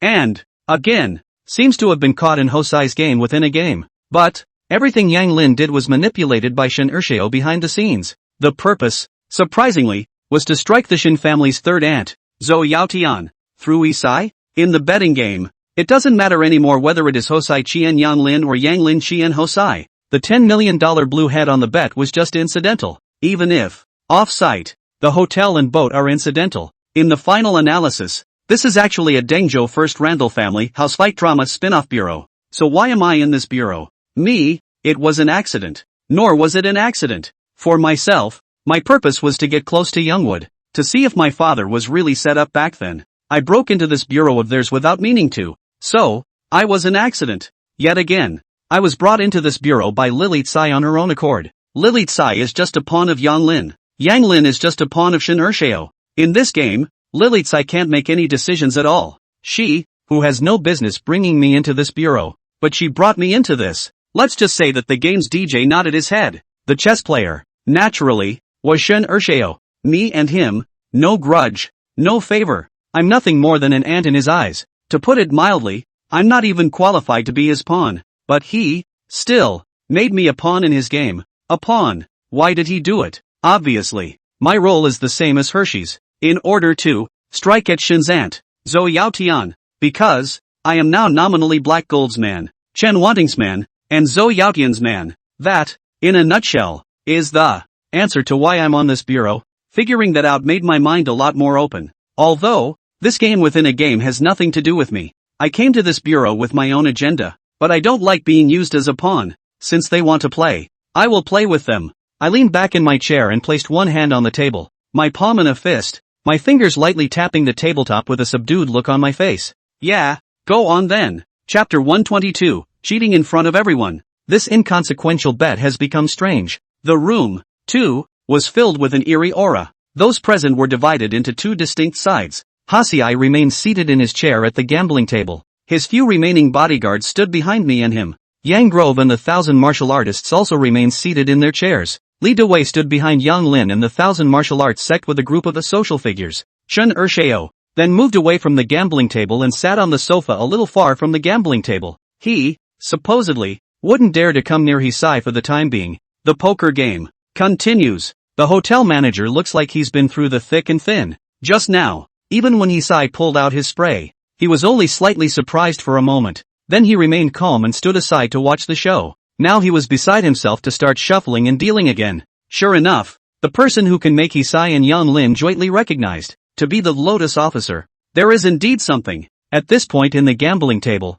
there were just 3 people left. I have about 3 million or so. There are about 2 million Chibumonians. Poplar Grove has about 5 million. This situation is very unfavorable to me. In a 3-person poker game, if 2 people are in on it, they can join forces. It's like fighting the landlord. I'm now the equivalent of 1 person fighting 2 of them. When the 3 of them raise the bet, the 2 of them will join forces to raise the bar with me. If I folded, the 2 of them could still balance their bets against each other. Within a few hands, I had just under 2 million left on the table. As for the 1,000 musketeers and young woods, it becomes about $4 million each. At this rate, I might be slowly worn out by the 2 of them. The only way I can break the game now is to cheat. However, I couldn't help but look at the Chibu monks again. This guy, he's so weird. I'm surprised he didn't do anything today. As a matter of fact, young Woods was at the table with him, and he should have been allowed to cheat. Otherwise, what's the point of bringing him here? He's not a Manchien though, but he's also a Wuchan. Muchi is also a hustler. It's a man of the earth and the 1,000 gates of Randall. But how could he not do anything today? Could it be that the purpose of his visit today is to catch me cheating? Instead of coming to cheat, thinking this way and combining it with Shun Ershao's purpose, I think it is very likely. This makes me even more afraid to cheat. Chibuman and Bakudo will have advanced tools for cheating, as well as tools for counter-cheating. I hesitated so much for a while and had already exported another 500,000. On my desktop, there's only 5 million left. It can't go on like this. Chao Nima, what the hell are you up to? If you lose today, I'll be the first to kill you first. On the side, Hisai looked almost desperate and shouted at me viciously. I don't pay the slightest attention to Hosai, because next, I have to give it my full attention. I scrutinized the room's surveillance equipment one more time. I have to make sure the angles of these surveillance devices don't capture me. Then, I looked more closely at what was around and on the Chibumunk once more. I've actually found an extremely hidden camera on him.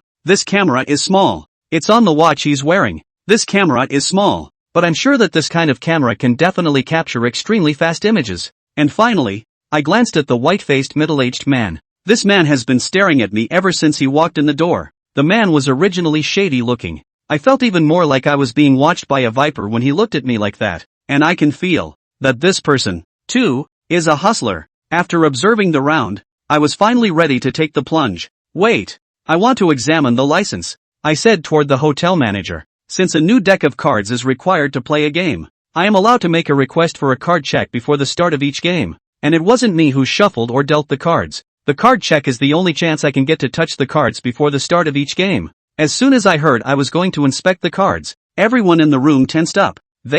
All of them, know I'm a hustler. When I suddenly offered to check my cards, they naturally wondered if I was going to cheat. The Chibumonian even moved his watch-wearing hand. He was trying to turn the camera on me. The white-faced middle-aged man also stared at my hand dead in the face. I ignored them completely and took the playing cards from the hotel manager and laid them flat on the table. I then reached out with my palm and placed it on the deck, followed by a push, spreading the cards into a long dragon. I picked up another card from the dragon's head and started from the dragon's tail, turning the dragon over. Another move. The dragon has regrets. Closed the long dragon. Finally, I put the long dragons away again and shuffled the cards once more. I shuffled the cards as if they were new and unpacked and untouched. The entire deck can be said to be unchanged in height and unchanged in length and width compared to the new deck. With a gentle push, I pushed the entire deck of cards in front of the hotel manager. Slow down. As the hotel manager was about to get his cards, the Chibu sectarian shouted, I want a license check too. The cards, having been moved by me,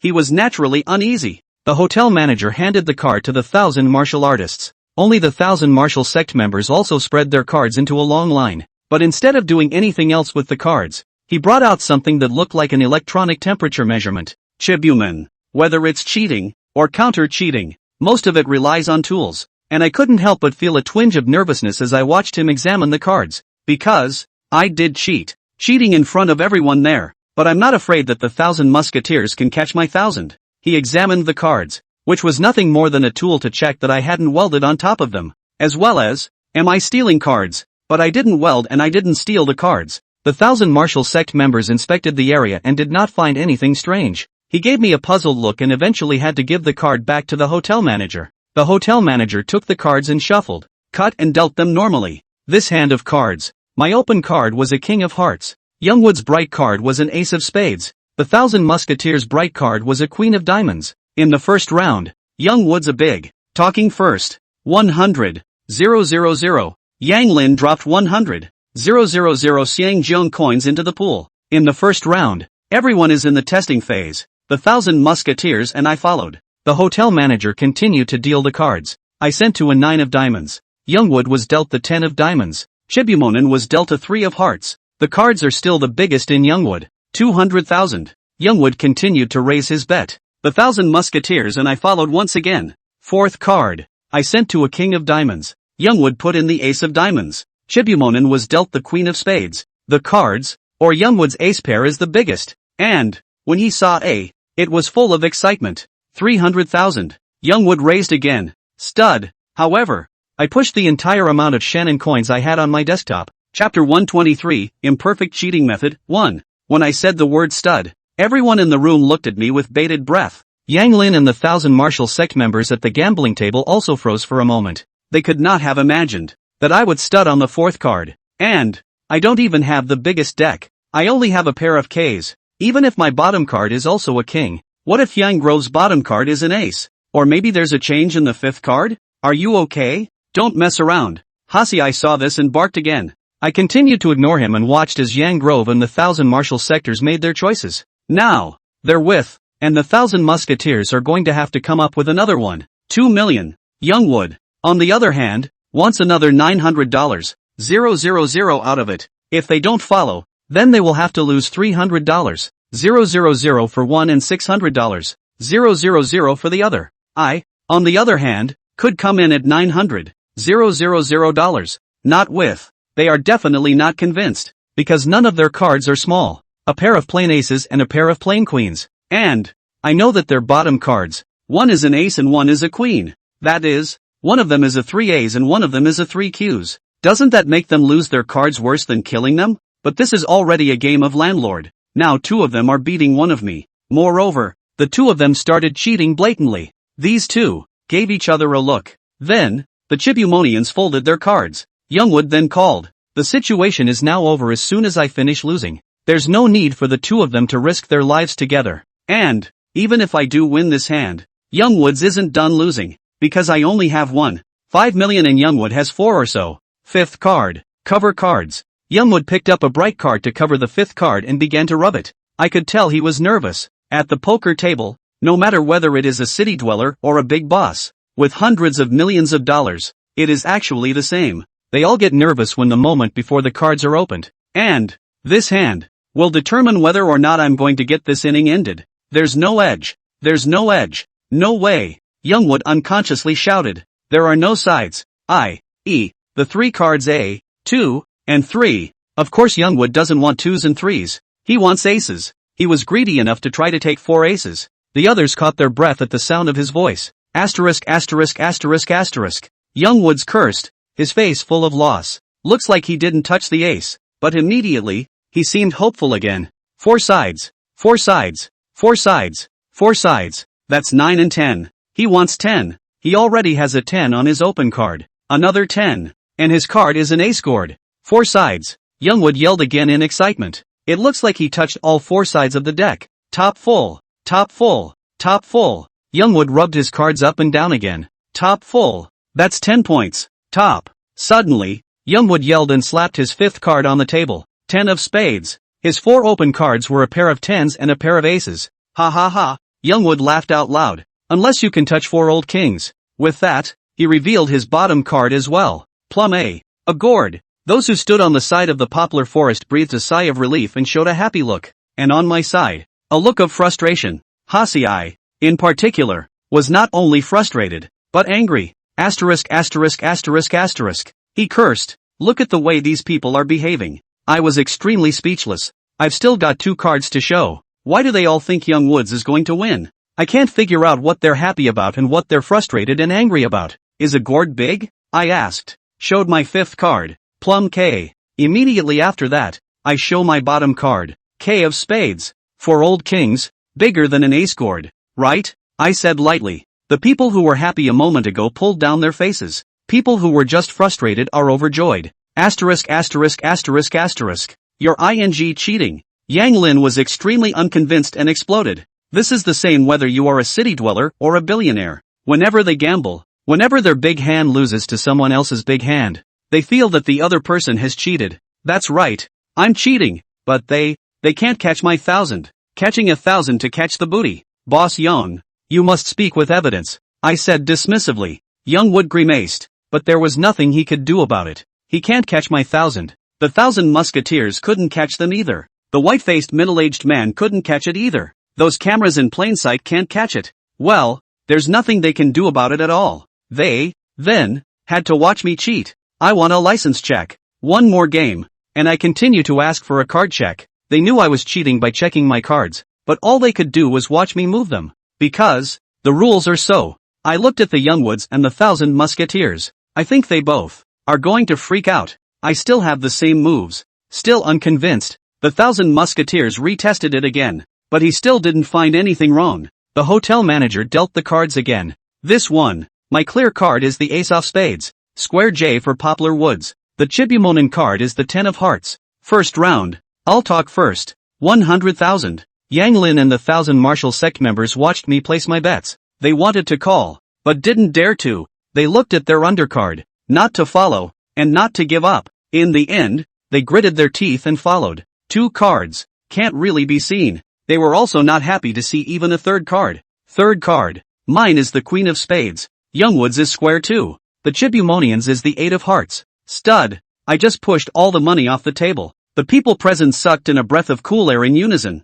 I can't believe I studded on the 3rd card. And the deck was still unpaired. At best, are just 2 of the same color. Could it be, as I already know, that my next card is a flush or even a straight flush? These people, they probably all think the same way, including the Youngwoods and the 1,000 musketeers. They, all of them, think I know the next card. Because, they all know I'm cheating. And I, indeed, knew what card I was dealt next. My bottom card was a king of spades. My open cards now are an ace of spades and a queen of spades. Already have a flush deck. However, my next 2 cards, one was the jack of spades and the other was the 2 of clubs. And the man cards for Youngwood and Chibuman will be J-Hulk and 10 Hulk. I failed to cheat on this hand. Originally, I was supposed to get the J Hulu. Young Grove and the 1,000 musketeers will get the other 2 hands. but the hotel manager cut the wrong card. Because the cheating technique I use is the imperfect cheating method. This kind of cheating technique is not 100% successful. The first one, I made it. The second one, I failed. That's why I just pokered on the third card. I'm afraid, on the fourth card dealt, they'll jump out another person to compete with me. Chapter 124, The Imperfect Method of Cheating, 2. What is the imperfect cheating method? Imperfect cheating is a technique of using others to cheat for yourself. The probability of an accident is high with this kind of cheating maneuver. All I need to do is minimize the probability of an accident in the first place. So what did I do? First of all, there is oil on the cards. I need to get rid of this layer of oil first. When I took over the cards, I set up a long dragon. During the process of setting up the dragon, I was shaving with a special clear powder. It is at this point that the first unexpected probability arises. If I don't pick the oil well, then the deck is extremely smooth and the probability that I'm going to cheat later is greatly reduced. Then I did the shuffle. My shuffling technique is called sticky shuffling. In its principled form, I take the cards I need, and by fanning and splitting them at high speed, I drain the air between the decks.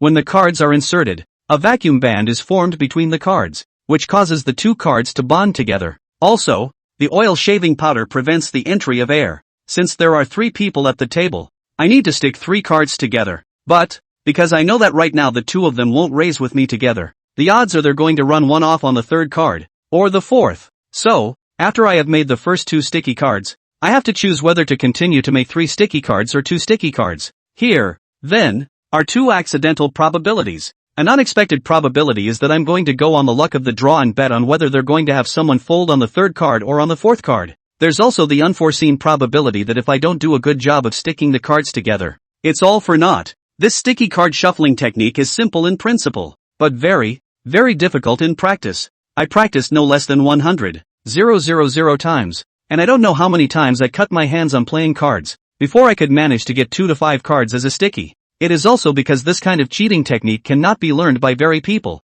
and not ordinary people can see through. I dare to use it recklessly, and it's not over when I'm done sticking the cards, because I'm checking my license. Wait, the dealer still has to reshuffle and cut the cards. The purpose of my sticking is so that when someone reshuffles or cuts the cards, they can shuffle them in the order I want them to be shuffled. Because there are several piles of cards in the 52 card deck that are stuck together, they are not easy to separate. So the stacks are particularly easy to shuffle together. And I have to make the first stack of cards a little thicker than the other stacks. This makes it especially easy to cut the first stack of cards when cutting. But here too, accidents can happen. The first surprise was if I didn't stick the cards right. It's especially easy for others to shuffle the cards around. The second mishap was that cutting the cards could also have cut my glued cards, because this stacked card thick cut principle just relies on a hand. Like the first one, I made it. On the second hand, I failed. Is because the hotel manager cut my cards loose when he was cutting them, causing the order of the cards to be all messed up.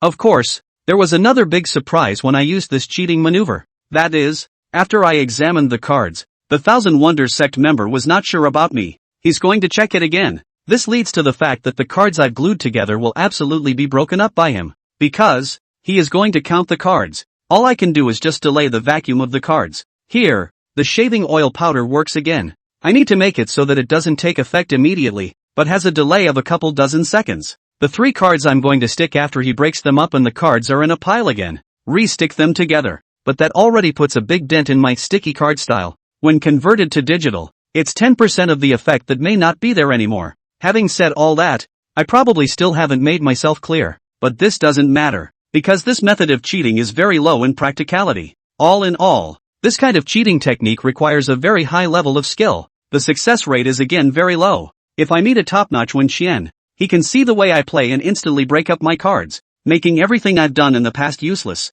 That is, my current opponent is a Wu Qian. He cannot see my techniques. Again, in a nutshell, it's a thankless way to cheat. However, it is also one of the safest ways to cheat. Because of this type of cheating, I don't have to weld or hide my cards. In other words, there will be no spoils. If you don't have stolen goods, you won't get caught. The way things are now, it's safest for me to use this type of cheating. Although this type of cheating is not 100% successful, but even if it fails, I can tell, based on the cards dealt, if I'm allowed to lose them. If the cards are broken up, I can bet and call folds based on the real hand. If the cards are in the wrong order and the big card is dealt to someone else, I can fold and stop the hand in time. It's really like, I'm down for welding. but then I'm not down for welding. And the second hand, it's the cards in the wrong order. I, however, did not choose to fold, because I know what the next cards are like. They don't, and they all think I'm cheating. The previous hand. 4 old kings, ace scored,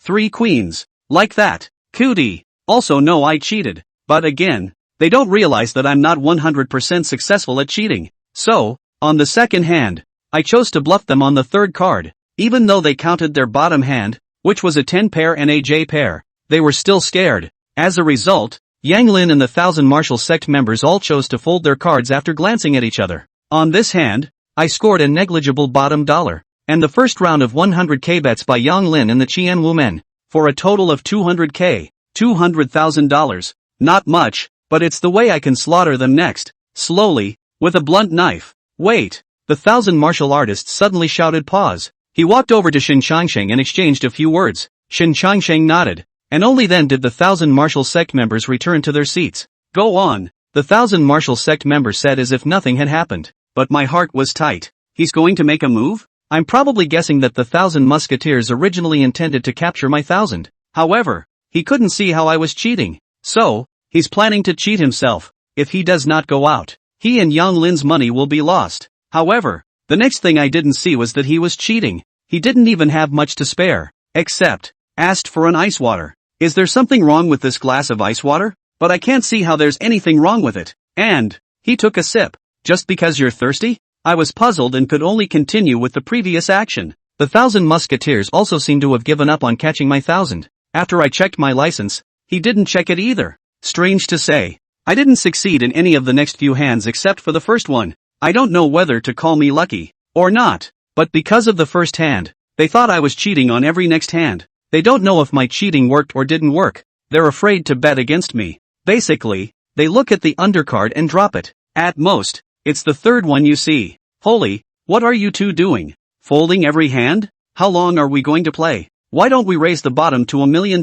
per hand? On the sidelines, Hasiai looked extremely impatient. I ignored him. The Thousand Martial Artists ignored him as well. Only Yang Lin coldly said, "What's your hurry? Rushing to reincarnation? Chao Nima, believe it or not, I'll kill you." Hasiai pulled out his spray gun and aimed it at Youngwood. In this room, only he has this kind of weapon. He became invincible existence. Yang Lin did not dare to confront Hisai. To be precise, it was afraid to fight against what Hisai had in his hands. All he could do was deflate and stop talking, returning his attention to the card table. Soon, though, things went awry. The new game of poker, it's not the same as before. Chapter 125, Changing Cards? I once heard this quote, "What makes people's geniuses exceptional is not their natural talent, but their continuous effort." 10,000 hours of refinement is what it takes to take anyone from ordinary to world-class master. This statement, in my opinion, is both right and wrong. Or maybe it's wrong in the first half of the sentence and right in the second half.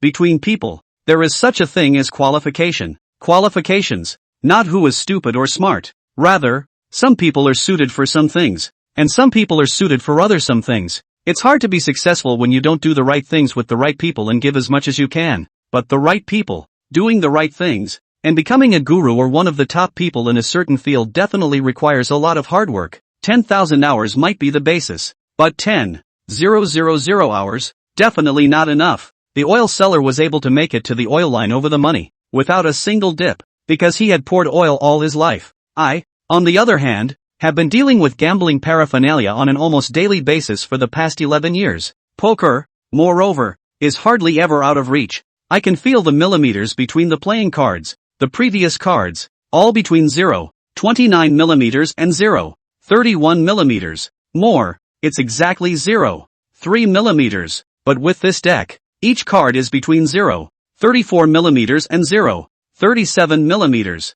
The hotel manager said that the card was customized from the Rice Vegas side. The gap will be small with this customized card. If the difference is only 0.01 or 0.02 millimeters, it's fine. But the difference is more than 0.03 millimeters. Then you can't say there is no problem. However, I've touched this card once and I don't feel what's wrong with it. I can only do both. I still use the imperfect cheat method. And for once, I actually succeeded. On this hand, my bright card was the 10 of diamonds. The Thousand Musketeers' bright card was the King of spades. Youngwood's open hand was the Jack of hearts. 100,000. The 1,000 musketeers placed their bets. Yang Lin glanced at his bottom card and then at the 1,000 martial sect members. Then he folded. And I knew that his bottom card would be the Jack of Spades. However, he discarded his cards to cover them and put them back in the pile. Folding doesn't require showing his bottom card. He folded a pair of jacks. Only me and the 1,000 musketeers are left behind. I have doubts in my mind. Why would the Chibu monks bet on this one?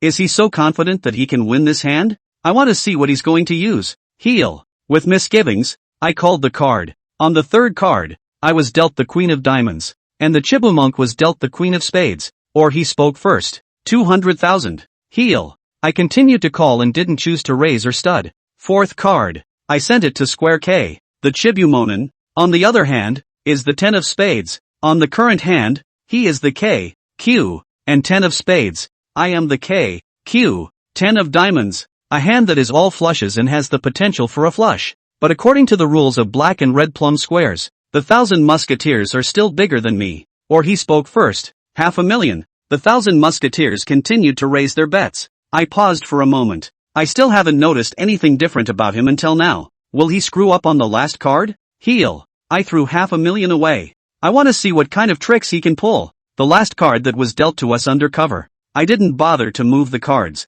because I knew that my last card would be the Jack of Diamonds. My bottom card is the Ace of Diamonds. And I have a flush of diamonds. And the last card of the Chibu monks was the Jack of Clubs. His bottom card was the Ace of Spades. He's just a smoothie. The 1,000 martial artist seemed a little nervous. He picked up the ice water next to him and took a sip. Then picking up a bright K, he covered the fifth card and slowly rubbed it in. I kept my eyes on him. Until, that is, he turned the cards over. Jack of Spades. The fifth card he turned over turned out to be the Jack of Spades. How is that possible? I was in a state of shock. The Jack of Spades, which should have been in the cards Youngwood discarded. It should have been a plum J. I don't think I've got a problem with the imperfect cheat method. The only possibility could be that the 1,000 Wonders sectors had changed their cards. However, I can't believe I didn't see how he changed his cards. Did he get the cards from Youngwood? Or did he steal and hide them and change them? Stud. The 1,000 musketeers pushed out all the money they had in front of them. At this point, he still has slightly more money than I do.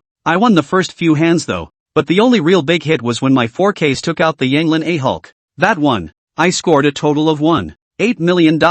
Later, I got in a small header, totaling $200,000. For the rest, it's a minuscule amount of bottom dollar. I'm totaling about $3.5 million right now. Chibuman is around 4 million. Youngwood, on the other hand, only has about 2.5 million. With this card, I definitely can't continue to call. Follow it and it's over. I'm going to be over. However, I have yet to figure out how the Chibumonians switched their cards. If I knew how he changed his cards, I could have caught him with 1,000. The same could be done to end the inning. Even if we can't end this innings, we can still clear out the Chibu sect members. As for the rest of the poplar forest, it's not enough to fear. Or, I'll bet on it. I'm betting that the Chibumonians aren't switching cards for Youngwood. Rather, he hid the cards and switched them. In that case, there must be another Jack of Spades in that pile. Are you following or not? While I was hesitating, Youngwood shouted at me, "No follow." In the end, I gave up the idea of taking a gamble.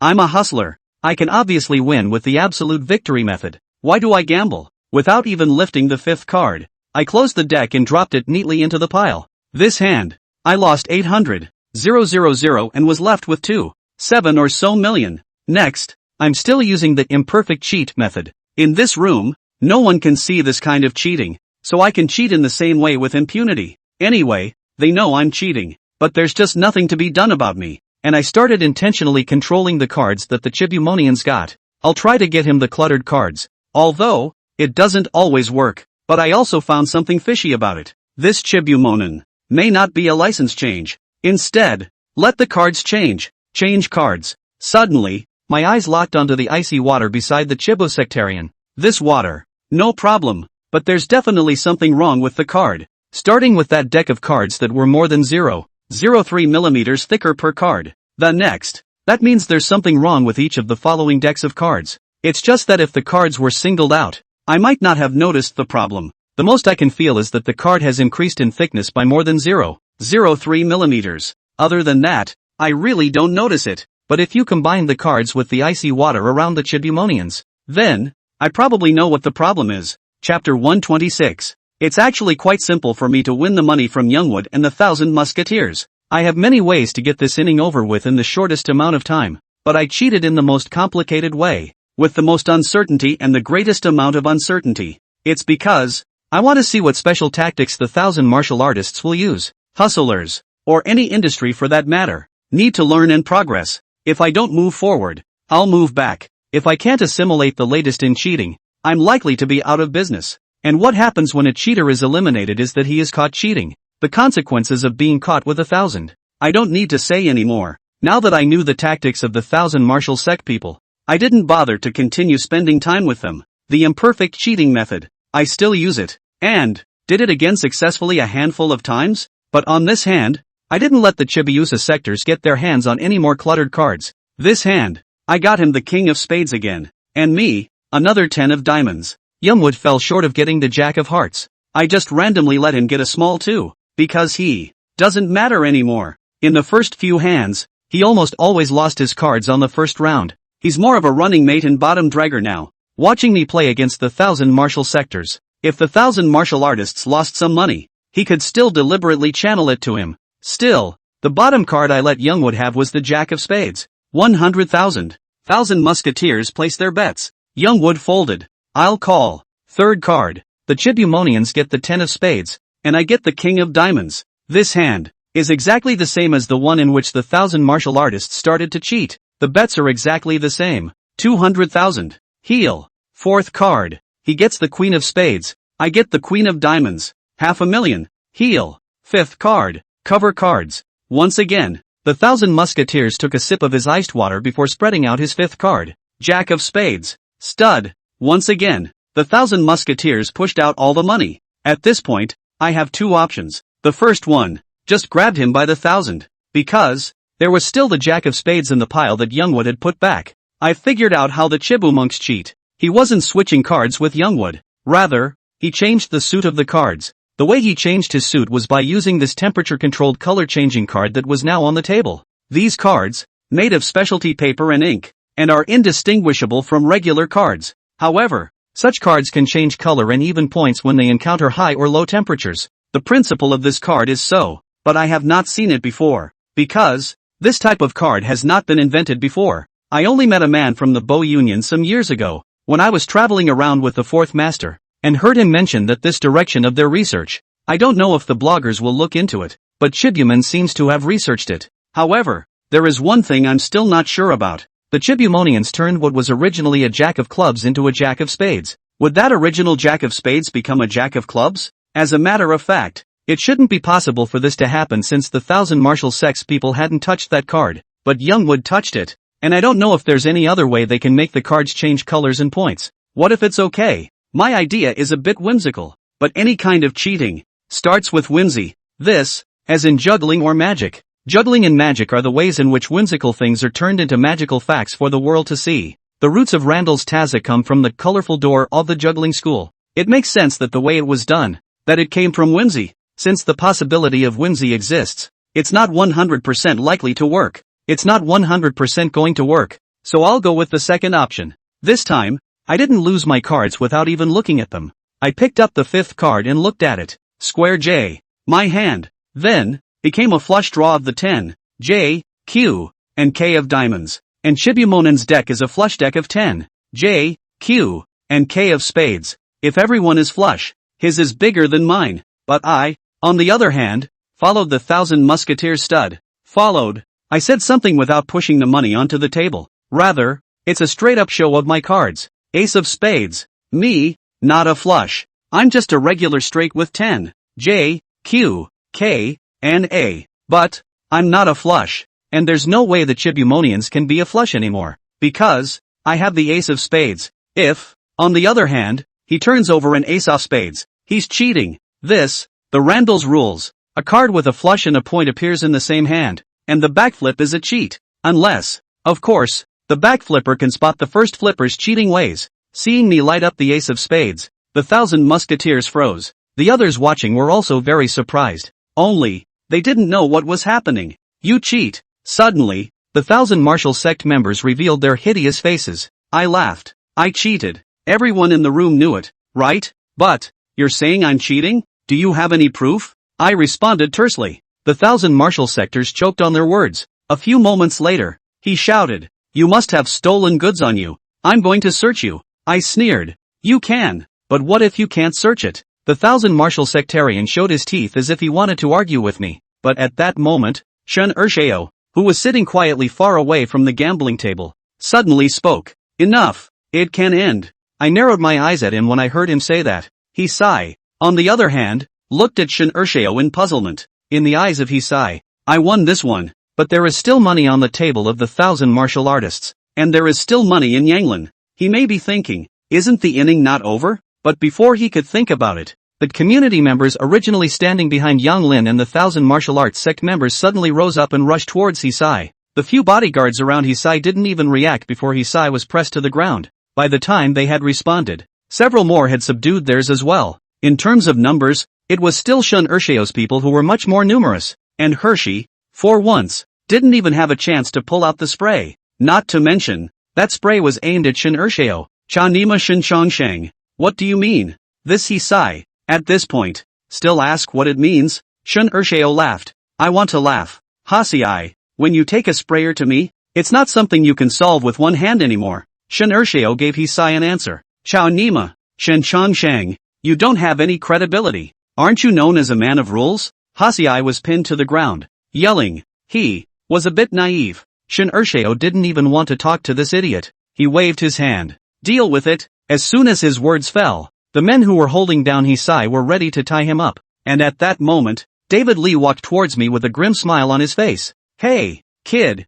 remember me, right? Li Dawei laughed and said to me, last time you ING'd me, do you think you'll be alright if I don't come to you? If it wasn't for the fear of missing Shun Ershao's big event, I could have made you regret coming to this world that night. Now, our new accounts and old accounts, it's time to clear. I looked at the David Lee in front of me, somewhat speechless. I shaded him. When did I shaded him? Obviously, he was the one who brought people to block me and was taken down by Xiaobin. He should have gone to Xiaobin. And I saw him 3 times though, saw him get beat up 3 times, but it's not like I ever hit him. Why is he holding on to me? However, I don't bother theorizing with him about that, because it's time for this inning to end today. Chapter 127 Escape from the Stairs. Before Hasei was pinned down, I had then reached into my pocket, hit the dial button on the cell phone. As David Lee walked towards me and said a bunch of breathless things to me, I counted in my mind. 10, 9, 8, 3, 2, 1. Snap. A voice rang out from the hotel. The sound was as if someone had pressed the on-off button on a light. The whole hotel, including of course the room I was in, it was plunged into darkness. The sudden darkness was terrifying. The only female in the room, Lily Tsai, launched into a scream. Then came another scream. The voice, it was Hosei's. Another scream followed. This scream was even more miserable and painful than Hisai's. The sound, it's coming from the poplar forest. Asterisk in hell. Who hit me? Another angry curse. It's David Lee. The room in the darkness was thrown into chaos. Then I shouted back. Mr. Don't stab it. Let's go first. It won't be good if someone gets killed in a while. As soon as my words fell, the hotel manager had also shouted. Everyone hold still for a moment. Those who have cell phones out, get some light out first. I'll ask what's happening first. With that, the hotel manager took out his cell phone and dialed. As to who he approached and what he said, I no longer know, because I had pulled Hasei out of the room, although the room was dark. However, I sprinkled a bit of a faint glitter-like substance on the floor as I entered the room. This is a powder that emits an extremely faint light in the dark. The average person, extremely hard to spot, because this powder is a type of powder used for undersoldering. It was this powder that I utilized to make a finger route on the ground. I took Hasei out of the room while the others were still plagued by darkness. I can't. Brother, give me a break. At this time, the Yellow County Hotel, the entire building is without electricity. I took Hasei all the way down the stairs from the 15th floor, and, in both of our hands, one of us was holding a money box. The 2 boxes of money that I took over in the dark, while I was in the mess. 1 box, about 5 million. Thanks to the fact that this is a fragrant river coin, one has a face value of 1,000, but nevertheless, a box of money plus the box itself weighed 8 or 9 pounds. 8 or 9 pounds, not heavy. but carrying 8 or 9 pounds down the stairs is heavy and tiring. Only halfway there, Hasiai stopped, gasping for air. Brothers, I really can't. Just now in the room, I don't know which one cut a knife in my hand. I seem to still be bleeding now. The lights on the stairs went out too. If I hadn't used the faint light of my cell phone to point the way, we both might have had to roll down. Therefore, Hisai didn't even know how much blood had flowed from the wound on his hand now. But I do know, because this cut he made. I made it. That cut. It should have picked his hamstring. Not only that, and I kicked David Lee, and stabbed Youngwood. As for where to stab it, I can't really tell. The knife is still the same one I took from Hanbo's villa, but I'm certainly not going to admit that I did these two men's injuries. Boss this injury of yours must be caused by someone from Yang Lin's side. Or maybe it's Yang Grove himself. Asterisk asterisk asterisk asterisk Yang Grove? I'll get this revenge back. Hisai shouted viciously. Boss don't spend time here. Although I don't know what's going on right now, but I see that the power is out in this whole building. In a moment, Yang Lin and the others might take the stairs as well. It won't be good if they catch up with us later. But I really can't walk. Both my legs are weak now. I sneered inwardly. Not to mention that Hisai is used to booze and sex on a regular basis, so I don't know how his health is. The 5 days that he came to Huang County alone, Kai Lily seems to have accompanied him in the hotel for 5 days. Can his legs not be weak now? Boss it's too late if you don't leave. If you point a spray at second young Master Shin today, can he let you go? You saw his attitude just now. He won't stop until you're dead.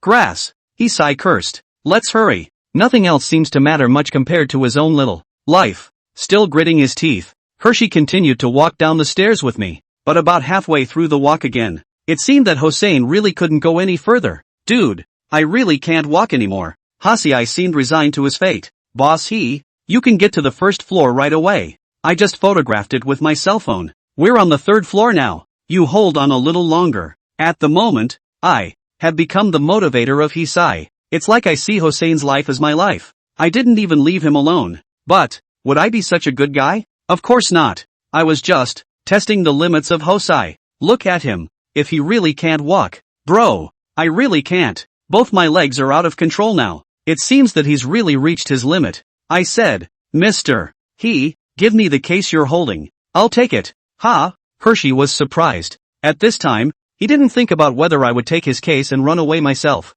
This box was originally given to him by me as well. Bro, I don't know how to say it. I have offended you much before. You don't take offense. When we get out of here safely, in the future, you will be my best brother. In the future, money, women, I won't shortchange you. Hershey seemed to be touched by me, but all I wanted to do was laugh inside. I wouldn't even believe the words of such a person. Moreover, when he was going to use my hands as a bet for a match with Bai Xianzong that day, his end was already predetermined. Not to mention, he pointed a spray gun at me today and forced me to gamble for him. Boss I'm relieved with your words. I've definitely offended Yonglin and Shinurshio and the others today. I don't know if I can still stay in Huang County. If I can't stay, in the future, I'll really have to defect to you. Good talk.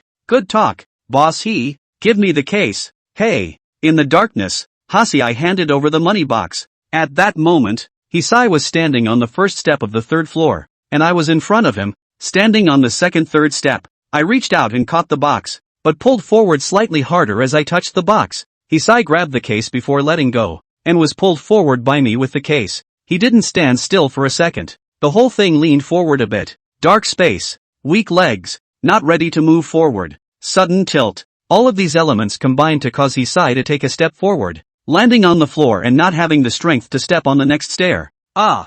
Hasiai let out a scream and rolled down the stairs. Boss hold your head. I warned him extremely kindly. This time, it was from the goodness of my heart. The rest of the place was hit. In half at most. Hit your head and you'll probably die. Chapter 128, Brothers? The stairs at the Yellow County Hotel are not very high.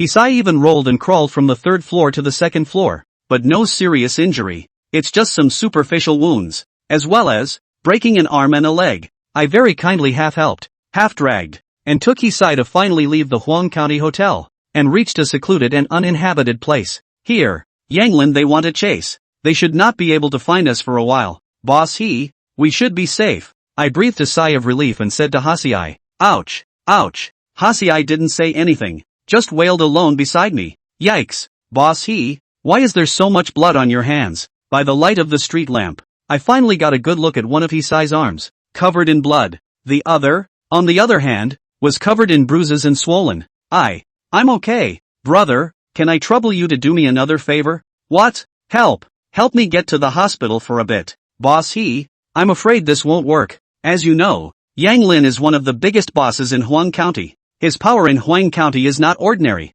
If you go to the hospital in Huang County, you're not entering a tiger's den? What then? You'd better hurry back to Gum Island first. Hey, it can only be like this. Brother, can you help me take the cell phone in my pocket? I'll find someone to send me back. My hands really can't move. Yes. I painfully agreed to Hisai's request and helped him take out his cell phone. With that bloody hand, he dialed a number, said something to the phone, and hung up again. Boss let me bandage you up first. I took a napkin out of my pocket. This napkin, which I grabbed on the way out of the room, I paddled the Hoosier. I thought I might be able to use it. Good. Brother, I really thank you so much for today. It's lucky that the hotel suddenly lost power. Otherwise we would have been finished. At this moment, Hisai had a look of gratitude. There was a complete lack of the previous condescension towards me, and the menacing look I had when I was holding a spray can against me. I laughed coldly in my heart, disdainful of such an attitude from Hisai. However, before I bandaged up Hasiai's wounds, I handed him a box of money. Boss I could only take out 2 boxes of money. These 2 boxes of money total about $5 million. I have to take 5 million, because it was agreed before. I have to take the money I won. Hisai didn't expect me to even mention money at this juncture. He stared at me blankly. After a brief moment of stasis, he spoke with difficulty. Brother, don't say $5 million. You saved my life today. This money, it's all yours. Hershey was able to distinguish the situation. At this point, he wouldn't dare say no to giving me the money. He even gave up all $5 million to please me. For him, $5 million. No less, but it can't be said to be much more than what he's worth. He's not guilty of risking another move that disgusts me for $5 million. Boss even though I'm a hustler, but I also abide by the rules of the Blue Way. As agreed before, the winnings go to me. The principal you gave me was $5 million. Now I've got $5 million. I can only what I win. Anything more, I don't need. I said to Hershey with the utmost sincerity. Hasiai stared at me in a daze for a while before speaking. Brother, you're such an open-minded person. I'll make you my brother. I am a few years older than you. It's not too much for me to call you brother, right? Hershey seems to be really moved by me. Get out of your room at the Yellow County Hotel. He called me brother. The previous couple of times, he was trying to run out on me,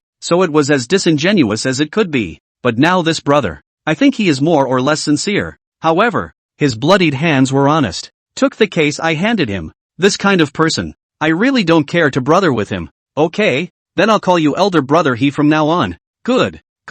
Then I'll call you, from now on. Hasiai blushed in the middle of his sentence. That, brother, what's your name again? I've known him for a few days now. Turns out, he didn't even bother to remember what my name was. In his eyes, I am nothing but an insignificant little man. Now I'm not even qualified to make him remember my name. And brother at the top of his lungs. To be a brother or a friend to such a person. I think, in the end, one can only be betrayed by him. But I don't bother with him about that. My name is Zhang Peng. Good. From now on I'll call you Elder Brother Zhang. Elder Brother You've got someone coming, right? I'll go first then, I said as I bandaged Hisai's wound. Since his hand was still gripping the money box, I simply tied the napkin that was wrapping his wound along with the pull cylinder of the money box. Elder Brother Zhang, you're leaving? Where are you going? Elder Brother to be honest, it's the first time I've held so much money. I'm not very solid in my heart. I want to go and hide it first. And I don't know if Yang Lin and Shinurshio will be looking for me.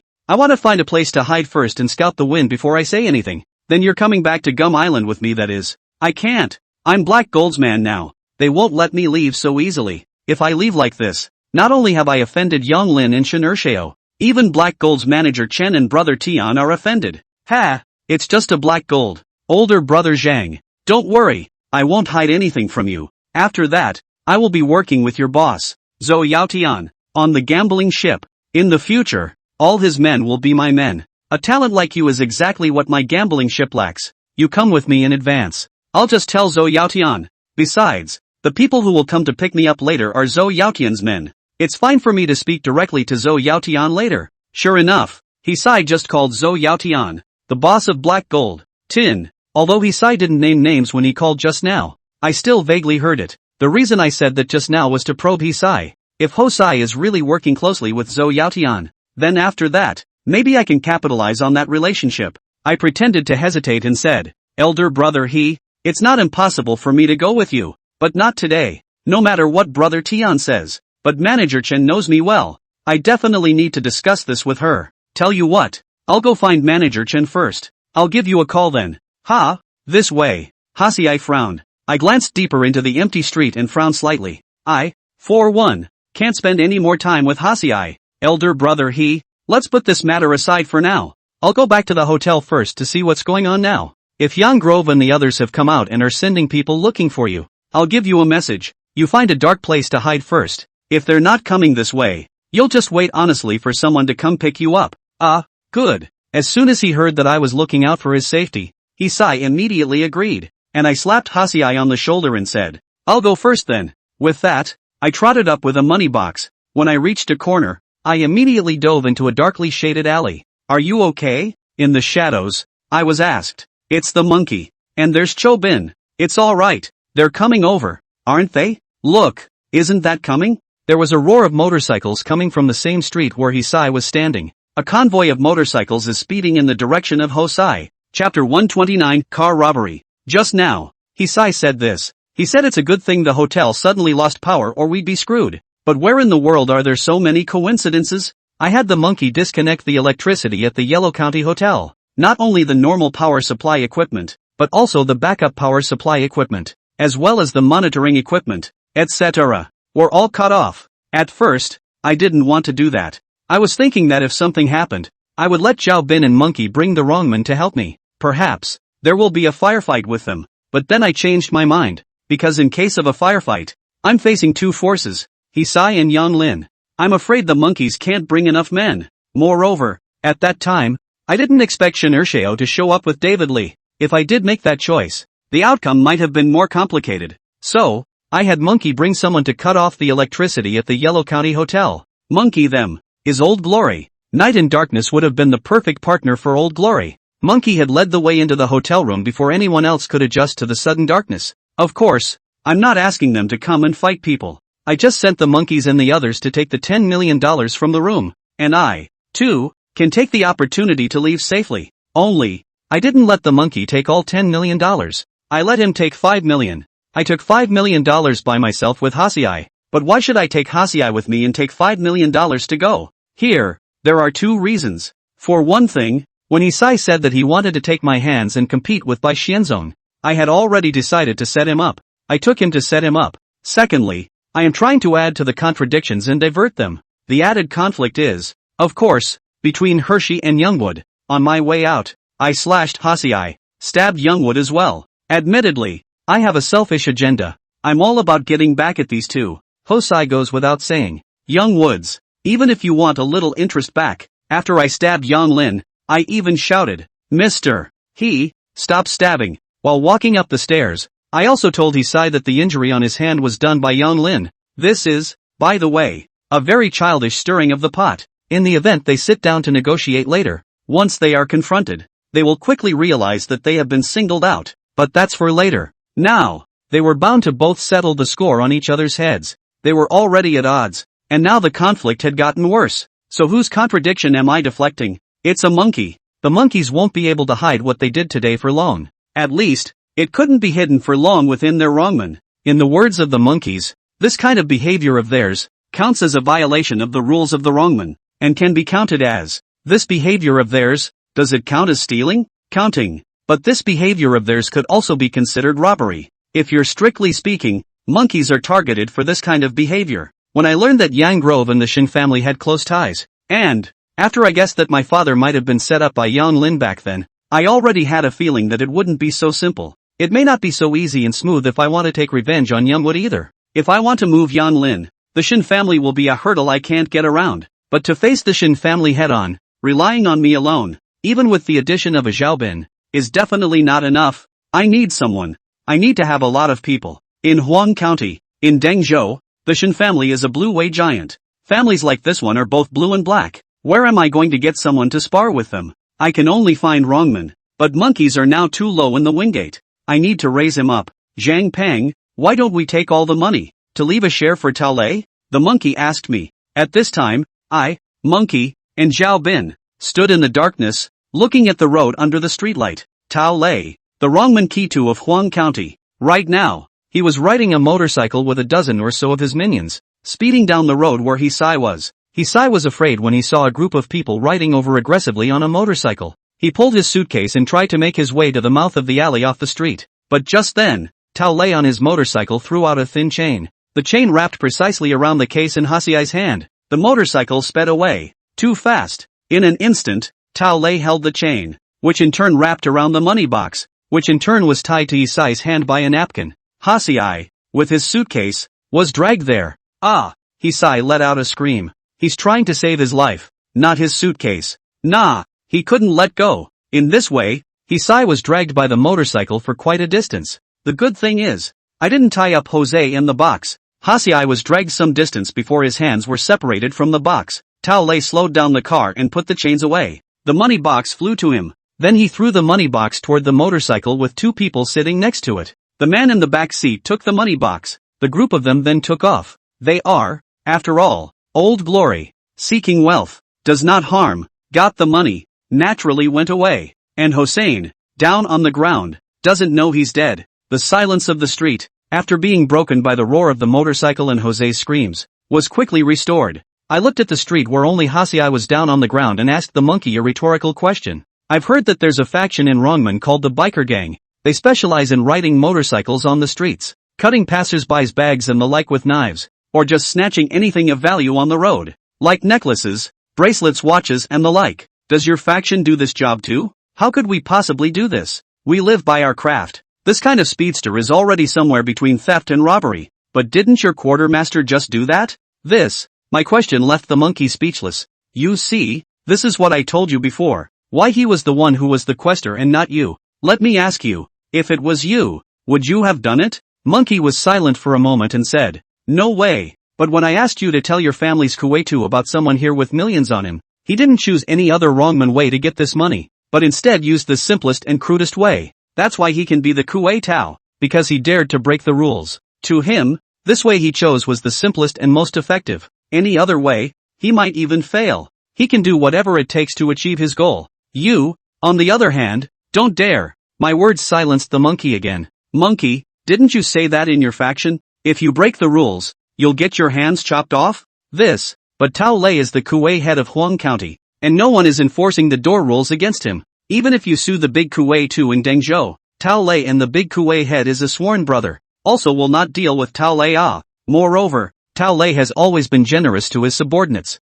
but always generous to those above him. He got 5 million this time. I think he'll honor big Kuwait too with at least 500,000. Monkey, don't forget that there is still a great Buddha of your wrongman in Huang County. Didn't I hear you say that he emphasizes rules the most? You mean the 7 males? Not bad. This matter, in fact, will soon spread, especially within your own clan. So many people have acted and gotten such a large sum of money. It won't be possible to keep it a secret. At that time, that old 7 Duke will definitely know as well. You can just shift all the blame to your Kuwaitu at that time. Hey, you have no idea. Although the 7 Duke is the master of the Chilu Thief King, if he wants to handle this matter, surely no one would dare to stop him. However, he won't handle this kind of thing. Oh, why? There's no reason. 7 Duke he just won't meddle in anything with the wrong sect right now. Yeah, I paused, then spoke again to the monkey. Then you find a way to spread the word about this to Gum Island. To Hosai's side.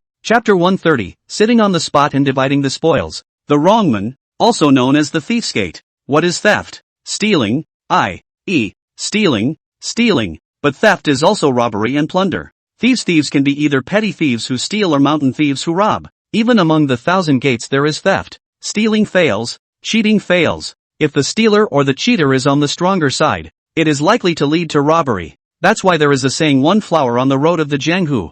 Yokagalanwang is a family. Only later, some people from the thief sect and the 1,000 sect, who were not good at kung fu in their hands, would only rely on force, on the number of people, on ruthlessness, and on viciousness, and organized a number of people to go into the mountains, build strongholds, and become green robbers. Then later, Some of those who couldn't make ends meet and were forced to join the Green Bandits. They then become a discipline and a way of life on their own. Thus, the term mob came into being. The mob in troubled times is the mountain bandits and robbers. The yakuza of the peace and prosperity are those bullies, villains, and gangsters who live around ordinary people and have organizations, industries, and even umbrellas. In short, different gates and different paths are all interconnected. This just confirms what the fourth master once told me. The Jianghu is formed by different sects and schools, which are intertwined and integrated with each other. In this colorful and strange jungle, there are good guys, bad guys, villains, traitors, chivalrous men,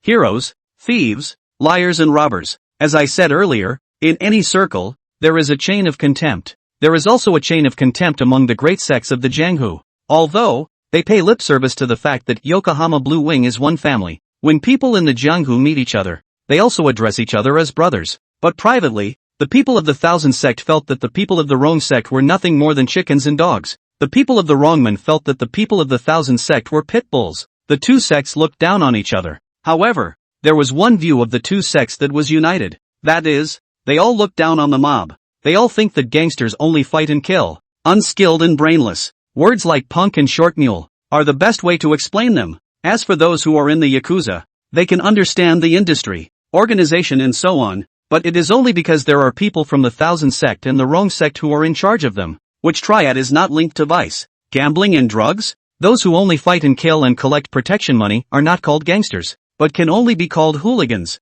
Groundhogs are an existence that even mobsters despise. There is contempt, and there is ostracism. The exclusion got so bad that it became the rule. Like the Wrongman rule, Lao Rong can borrow money, but not rob money. The same rule applies to the Thousand Doors, where a Taza can borrow money, but not rob it. Borrowing money, of course, is the nice way of putting it. It's all about borrowing. Lao Rong's borrowing is stealing. A hustler's loan is a scam. There are rules to be followed. Those who don't follow the rules are punished. But what happens when those who have the power to penalize and those who are penalized are in cahoots? Then find another one that has the power to punish people. Or, find someone who has the power to punish the person who has the power to punish. I'm sure people like Hasiai are related to the black and white, blue, green and red. Even if he didn't, he had a way to reach out. And Hisai not only got robbed of his money today, he was also dragged and injured like this. Will he be able to swallow this? Apparently not. But he was from Jiao Island. And what should he do if his hand could not reach out to Dengzhou and Huang County? I think, but if he's smart, he'll find a way to help through Gum Island's Wingate. Alternatively, the matter could be resolved by contacting the Thief King of Chilu through the Wrongman of Gumdo. Maybe he was just robbed of 2.5 million, but he might spend another $2.5 million, or even $5 million, to settle the matter. For Hisai, the matter of money is already a small matter, but the matter of face is a big one. This is why I asked Monkey to leak the information to the Wingmen and Hosai on Gum Island. And there's a reason why I asked Monkey to spread the news to both the Gum Island Wingmen and Hosai at the same time. I want the people of Gumdo Wrongmen to know that Huang County's Wrongman Kuwaitu has stolen millions of dollars by misbehaving. Millions these days are really an astronomical amount. Although, what happened to the Huang County Wrongmen had nothing to do with the people from the Gum Island Wrongmen. But, envy gets in the eye and gets in the face. Peers are enemies. Wrongmen on the side of Gum Island. If they have the opportunity, they will definitely find a way to step on the Huang County Wrongman. This can make Hosai twice as effective when he goes to the people of Gumdo Iman. Monkey, Zhao Bin, and I, in the dark alley, watched as someone picked up Hisai, before leaving the area and returning to Zhao Bin's place. The three of us, with 3 boxes. In the box is money. A total of 7.5 million. Holy, this really refreshes me again. I thought that the last $1 million was the most money I could see in my life. I didn't realize that not even a few days later, I'd see more money than $1 million again. Looking at the suitcase full of cash, Monkey's eyes glowed with excitement. Even Zhao Bin, who was usually quiet and always looked cold, was excited to see this money. But I was looking grim. The money is gotten, but being able to spend it is what really counts as getting it. Shen Ershao and Yanggrove won't stop after they've lost such a large sum of money. Although, right now they are probably suspecting that Hossein took it, but there are no impermeable walls. It's something they'll be able to figure out sooner or later. Unless, of course, I take the money now and leave Yellow County. Then, they can't do anything to me later. Even if they know it wasn't Hisai who took the money. Monkey, how many people knew when you took this money? I asked. Don't worry, you told me that I was only to go in and get this money alone. So, I am going in alone to get this money. let Xiaobin meet me outside. And then you Kuwait went to rob Hisai's money, and all the wrongmans know about it, right? A lot of brothers know that. Alright, by then, if word comes out from Yanglin's side that they lost more than 2.5 million, then you spread some news in Wrongman. But be careful, don't be too obvious. But again, let it be known that your Wrongman Kuwait not only took 2.5 million, but also the other 7.5 million. I've asked Monkey to spread the word specifically to put out more smoke and mirrors. By then, even if they find out that Hisai didn't take all the money, and will suspect the side of Wrongman. Yes, Monkey answered, then swallowed hard and said, what about all this money? Then, I smiled. The money, of course, is split between the three of us. Chapter 131 Brother Tin is looking for me? Hearing that the money was to be divided, the monkey became even more excited. A look of hope also appeared on Xiaobin's face. I first said to Monkey, I said I would give you a big gift. You can take $2 million of the money here as operating funds for your promotion to Kuwait. Although Monkey got back $5 million, I only gave him $2 million, but hearing that amount, the monkey was thrilled. This, too, he had a clear perception of. He knew that there was no way that all the money here would be given to him, nor would it be divided equally. Being able to share $2 million is beyond his expectations. I'm actually giving a lot, because I need him to do something that might benefit me in the future. Xiaobin, you can take $500,000 too. Give me $500,000? But I didn't contribute much. Xiaobin is a real person. He was also interested in the money though, but he didn't hold out hope that he'd be able to score much. I said I'd split 10% of all future innings with you. As a matter of fact, we got back $7.5 million. I should have split $750,000 with you, but Monkey needs to use the money later, and I didn't count the money I gave him as part of this profit. Also, I have a use for the remaining $5 million, so I'm not going to touch it for now. So, you suffer a bit. I'm not aggrieved. I'm feeling a little bit guilty about it. That's fine. I said before we acted that everything is under my command. The distribution of benefits also listens to me. If you guys don't have a problem with it, let's split it up like this. Also, Xiaobin, you can save the remaining $5 million for me first. When the time comes to use it,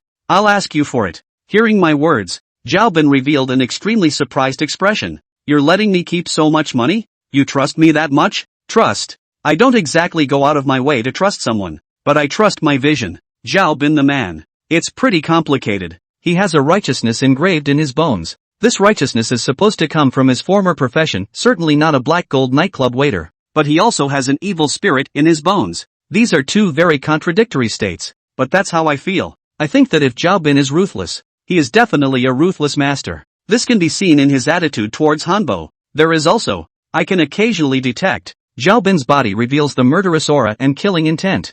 I wondered for a while if this Xiaobin guy had really killed someone, but none of that matters. My overall assessment of Xiaobin is that he should be relatively reliable as a teammate. As an enemy, it's a very scary one. But if Xiaobin really took this money and ran away, then I'll have to admit. I'll just have to, well, practice my eye candy a little more. But there's no way I'm keeping that money to myself anyway. Now, this money is still a booty. It's like cheating. I don't like to keep stolen goods on me. I finished dividing the money, and instructed Monkey and Xiaobin not to go to exchange money in Huang County or Dengzhou. Even if it's a few hundred or a few thousand, you have to go to another city or province to change it. Though many people play cash games with Shannon coins, but Huang County is, after all, a small place. Shen Ershao's family's power is so big in Dengzhou again. I'm afraid they'll hunt for clues to find Monkey and Xiaobin. Let's go for a nice rubdown tonight. The monkeys, who had just finished dividing the money, were overjoyed. His deadness is back. Wanted to go for a big meal. I wasn't interested in that and was about to turn him down. That's when both the monkeys and my cell phones came to life at the same time. It's Tao Lei. Monkey didn't answer the phone and told me first that his call was from their Kuwait. I nodded and kept a distance from him, making it easier for both of us to answer the phone without interfering with each other. And my phone call was from Chen Wanting. Zhang Peng, where are you? My heart lurched. Chen Wanting, isn't she not in Heijin, not in Huang County? What does she want with me at this moment? A not so good feeling came over me. I'm outside, I answered truthfully. Did you go to the Youngwoods bet today? Aha! Chen Wanting was so direct, there was no need for me to hide it. This thing can't be hidden. You come to Black Gold first. Tian wants to see you. Brother Sky, the boss behind the Black Gold. I can't believe he wants to see me. I was a little surprised, but what did he see me for? Is it because of what happened today? The doubt in my mind was overwhelming. Seeing that I didn't say anything, Chen Wanting continued. Don't worry. It's just Brother Tian who wants to see you. No one else.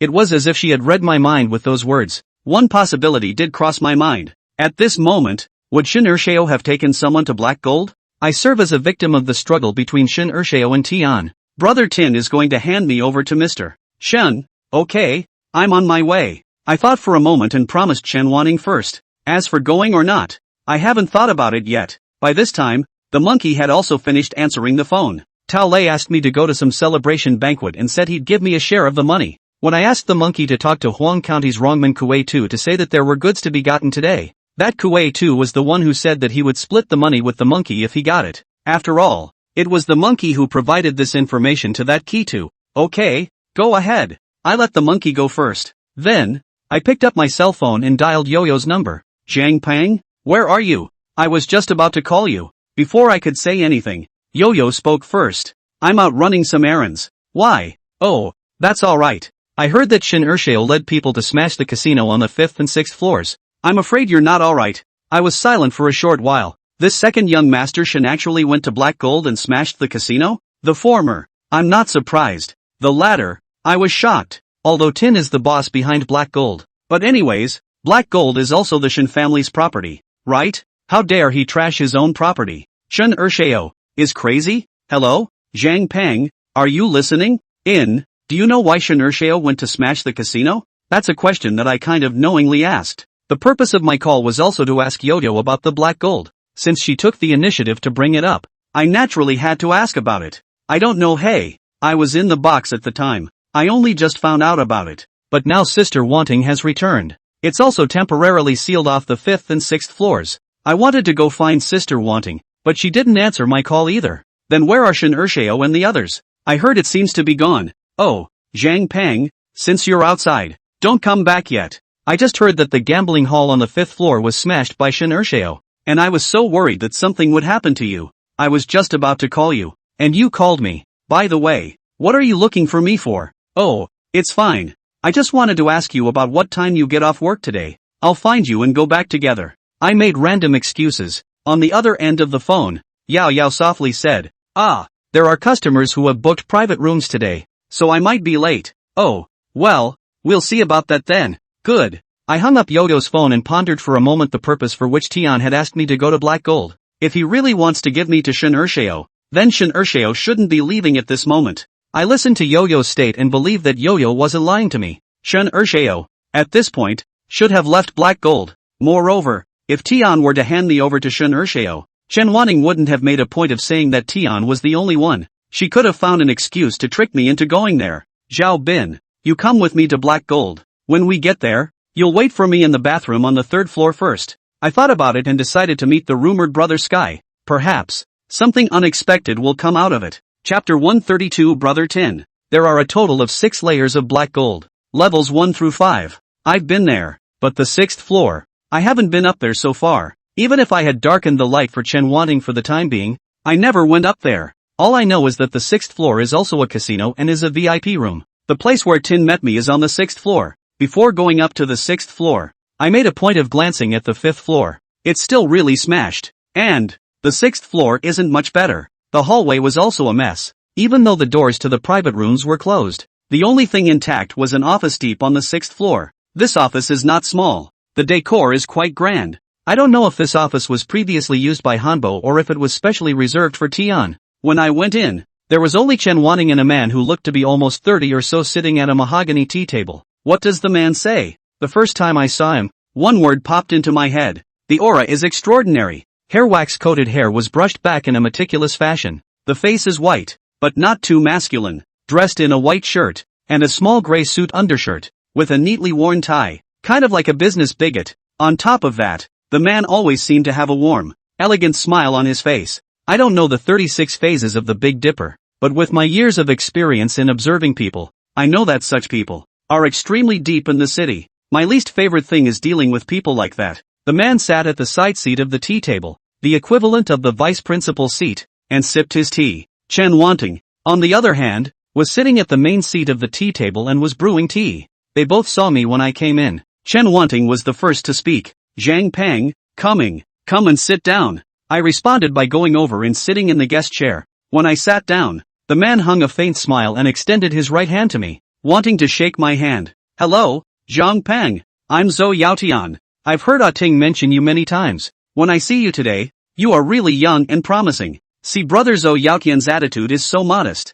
I'm a bit flattered. I extended my hand and shook his as well. Hello, Tin. But at this time, Chen Wanting suddenly snapped. Good for you, Zhang Peng. So you are also a snob. I looked at Chen Wanting with uncertainty. Put. Chen Wanting pursed her lips and smiled. When you call me Manager Chen. When you see Brother Tian, you take one bite of Brother Tian. Why don't you call out to Boss Zhou, General Manager Zhou, or Manager Zhou anymore? I'm speechless. I didn't expect Chen Wanting to count it this time? Chen Wanting smiled again when she saw my embarrassed face. Alright, no more jokes with you. Come and try this tea. It's a good tea that Brother Tian just brought back from Yundian. Saying that, Chen Wanting poured me a cup of tea and handed it to me. I was politely shallow. How's the tea? Tin suddenly asked me. I said truthfully, I don't know anything about tea. I can't taste it. Instead, Tian introduced me to this tea. This is a 50-year-old banjiang. Ordinary Lao banjiangs will have a bitter flavor at the first taste,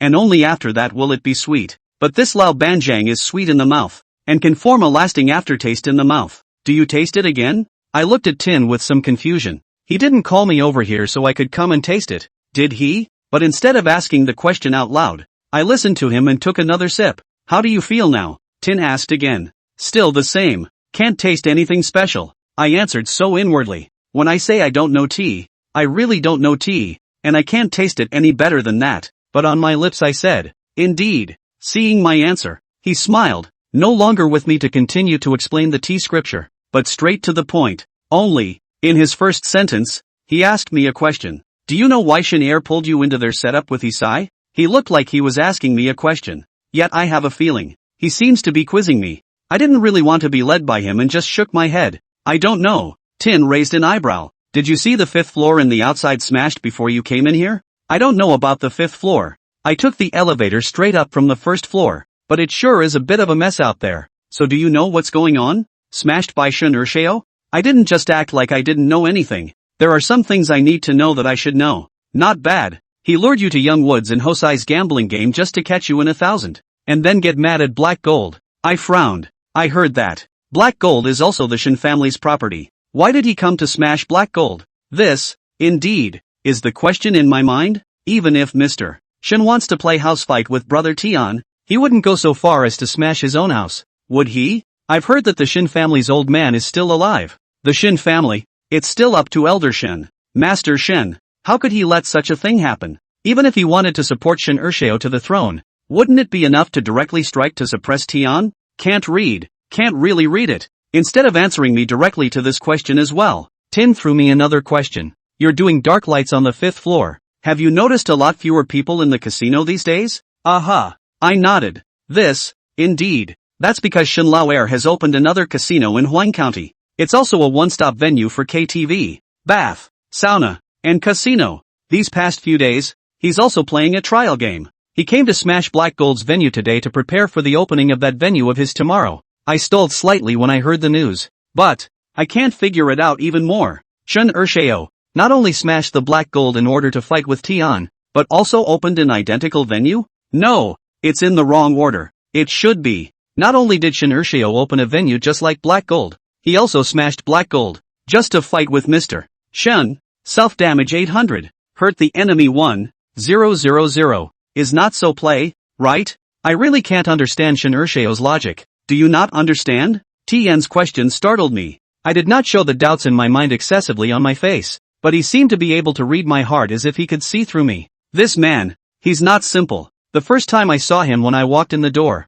I thought he was something else. That's why I'm careful in every way when I speak and don't want to overdo it. Now, I'm more cautious. But Tian suddenly added, actually, you don't need to understand why Shin Lao Air did what he did. Just take it as his character is just like that. But you have to know one thing. Today, you're in big trouble. Chapter 133 Mutual Testing, 1. When Tin said I was in big trouble, his deep eyes stared straight at me. To be honest, my heart tightened at that moment. Not because of Tian's words. Rather, it's his eyes. I always felt as if his eyes could see right through me. This is one of the reasons why I don't like being around smart people. Intelligent people will always try to find out what's going on inside someone else's head. And I, for one, am a hustler. What does a hustler do? A cheater is one who uses everything available to him to cheat. A hustler has to be able to disguise himself, be able to hide. But no matter how much a cheater hides it, at most it is hidden in his heart. If my heart is probed, what secrets do I have to keep? Isn't a cheater without a secret just waiting to be taken?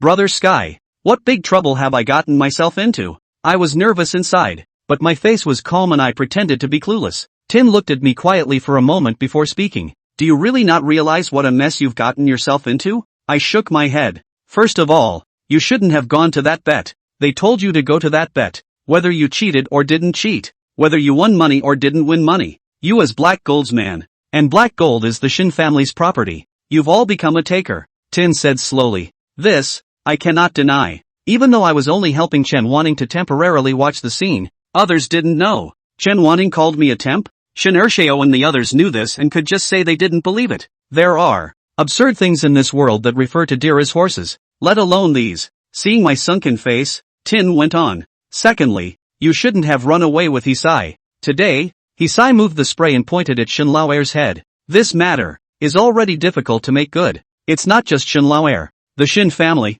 can't swallow this breath. Hearing this, I couldn't help but ask curiously, if I don't run away with Boss Ho, do I stay and let them handle it? Tin answered me with a raised eyebrow. Didn't I come to Yellow County? What does he mean by this? Is that he will step in and save me? I don't really believe that. If he comes to save Hossein, I'll believe it. But save me. What makes me worthy of him? I didn't ask the question out loud though. In turn, Tin went on to say, also, you shouldn't have taken the money. I paid particular attention when he said this. His pupils became more focused. Is he concentrating on my reply? I replied with a sincere face. Before I went to the game, Mr. He promised me, the money I won would go to me. I just took my share. Your own part? That's right. Who got the electricity in the hotel? I don't know. Didn't the power just go out? There's no such thing as coincidence in the world. The hotel's backup electrical boxes are all broken, and the surveillance routes have been cut. Ah, this. Who did that? I asked Hasiai. It can't be him. Then who do you think it is? The more Tian asked a question, the sharper his eyes became. He seemed to be interrogating me. At this point, if you compare his eyes that could see through people's hearts to a spear, my ability to hide is a shield. Spear and shield. Depends on who is better. I don't know. All I know is that Isai promised me that I could take the money and go if I won. And, before I went to the game, I asked him and he said he could guarantee my safety. You believe what he says? Believe why don't you believe it? Boss, he is quite nice. I took 5 million out. I only have to take 5 million, and he still wants to give me the remaining 5 million. It's just that I don't really want to take that money. It's not in line with the rules. Ha! Hasiai took a sip of tea and snorted. He, it seems, does not believe me in this passage. And let's not talk about this money. You said you took 5 million out. What about the rest of the 5 million? I don't know. I only took 5 million. Isn't the rest of the 5 million still in the hotel? Not anymore. Not anymore? Where to where? You don't know? How do I know? Then you know that the $5 million you handed over to Hasiai was robbed? Ha! Boss, he's been robbed of his money? Who? Was it second young Master Shin's men? You really don't know? I really don't know. Tian suddenly stopped asking questions. Just now, in a very short period of time, he and I had a quick question and answer session in order to catch me lying. This is actually the same thing as catching 1,000. I didn't avoid Tian's words. I knew that once I avoided it, he would be able to tell I was lying. I just, true or false, answered. I don't know what he believed and what he didn't, but I could tell he didn't completely believe me, and he didn't completely disbelieve me either. Tian was silent for a moment and pulled out a pack of cigarettes. He handed me one. I shook my head no. He then lit it for himself. After taking a drag, he continued. Actually, it doesn't matter if you know all this or not. Shin Laoer has already pushed all of this onto you and Hisai. That's why he came here today to smash the black gold, and to ask me to hand you over. I frowned. You're going to hand me over to Shin Ershao? Tin laughed. If I were to hand you over to Shin Laoer, do you think you'd still be here drinking tea with me now? I can't read Tin anymore. This Tin, what does he want to do? Tian should have seen the question in my mind, but instead of rushing to explain it to me, he threw another question at me. Are you still not understanding why I've opened a casino in Huang County? Shin Laoer still needs to open a casino to fight me? I nodded truthfully. Because he's going to squeeze me out and take on the young family himself. Tin finally gave a positive reply. Before, he'd asked me rhetorical questions and given vague answers. Based on this response from him, I finally got my finger on the pulse as well. Namely, the Shin family wants to open a casino in Huang County and has to deal with the Zhang family. The first person the Shin family sent was the third aunt Zhou Yaotian. But Zhou Yaotian had just started to make some big moves when Shin Ershao arrived. Originally, Shin Ershao was at odds with Zhou Yaotian. He then set up a trap. This innings is used to combat Zhou Yaotian's soon-to-be partner. He Sai, and I, unluckily, came into Shin Ershao's field of vision. He used Lily Tsai to pull me into the trap he and Yang Lin set up for Ho Sai. In this way, he, that is, through Ho Sai, struck Zhou Yaotian. And through me, he has a justifiable reason to be angry with Black Gold. Without me, Shin Ershao might just want to strike Zhou Yaotian through Isai. Let Zhou Yaotian and Isai cooperation problems, so that Zhou Yaotian cannot take care of both ends. But with me, he just happened to kill two birds with one stone, making Zhou Yaotian's situation even more difficult. So, when Zhou Yaotian said that I had caused great trouble, he meant that I had caused him even greater trouble. I'm getting an idea in my mind. But then, Tin said something else that surprised me. In addition to giving Elder Shin an excuse to lash out at Black Gold because of you, you also did a great mischief. You, to your surprise, conspired with the Zheng family's penis to shade Han Bo. Chapter 134 Mutual Testing. 2. If I hadn't already decided that I was going to set up a game for Youngwood, I think I might choose to leave Yellow County that night. I really don't want to continue to have contact with people like Tin. It's not fear, is feeling too tired. Many thoughts flashed through my mind when Tian mentioned Zhang Laoer and Han Bo. The first thing is, how did Tian know about the relationship between me, Zhang Laoer and Han Bo? Was it a guess? Is it a scam? Or does he really know? But whether he guessed or actually knew. And how did he connect me to Zhang Er and Han Bo? He asked Wang Qian. Or did you learn something from Han Bo? I even suspect Zhao Bin and the monkey. And, it wouldn't be Zhang Laoer talking to Tian, would it? Anyway, I really felt very tired when this series of thoughts instantly filled my mind. It's a sense of spiritual oppression. Brother Sky, I don't understand what you're talking about. I still pretended to be calm on the surface. Tin has finished a cigarette. He extinguished his cigarette and took a sip of tea before saying without haste, Zhang Peng, you are very smart. You know how to lay out. You know that you can't fight against Han Bo. You also know that Han Bo and the Zheng family have a grudge. So you utilized Zhang Laoer to deal with Han Bo. Moreover, you picked yourself clean when you did this layout. Looking at Tian's certain tone, I knew I couldn't hide this setup I'd made anymore. As for how Tian knew about the cooperation between Zhang Laoer and me, I didn't have any spare time to ponder on it right now. Brother Tian, when you said that I caused a big trouble, it turns out that you meant that I ruined your layout twice, right? I'm not going to play ignorant with Tin anymore. Tonight, Tin has been testing me, and I've been tempted. I don't like the feeling. Oh, spoiled my layout twice? Tell me which 2 times. 1. Han Bo was a force you pulled in to specifically deal with the Zheng family. 2. You settled down for 2 years before you opened the Black Gold Casino to much fanfare. But it went up in flames because I went to Yang Lin and Hisai's bureau. Not bad. You did ruin my game twice. Tin nodded. But look at his demeanor. There's a hint of satisfaction? I couldn't help but be bold enough to continue. Brother Tian, I've spoiled your business twice. Logically, you should have handed me over to Shin Ershao to vent your anger, right? But you didn't hand me over to him. Is it to do something to me personally? Or do you want me to do something for you? Snap. Pop. Pop. Tin suddenly applauded. Sure is a smart guy. I love talking to smart guys like you. I thought to myself, I'm the exact opposite of you. I hate talking to smart people, but there's no way I'm going to say something like that out loud. I just listened silently as Tin continued to speak. Zhang Peng, do you know what conditions I promised Shin Laoer in order to keep him from moving you? What? I promised him that Black Gold's casino would be closed for a month, and let Black Gold's customers play at his venue. What? I was extremely shocked to hear this from Tian. Though I don't know exactly how much Black Gold 5 and 6 floors earn, but according to the flow of people in the Black Gold, just the draw, at least hundreds of thousands of dollars a day, not to mention the income of its secret cheating. How dare Brother Tin come to promise second young Master Shin to close the casino for a month for my sake? How much is this going to cost? I'm not just shocked, I'm incredulous. Isn't that a surprise?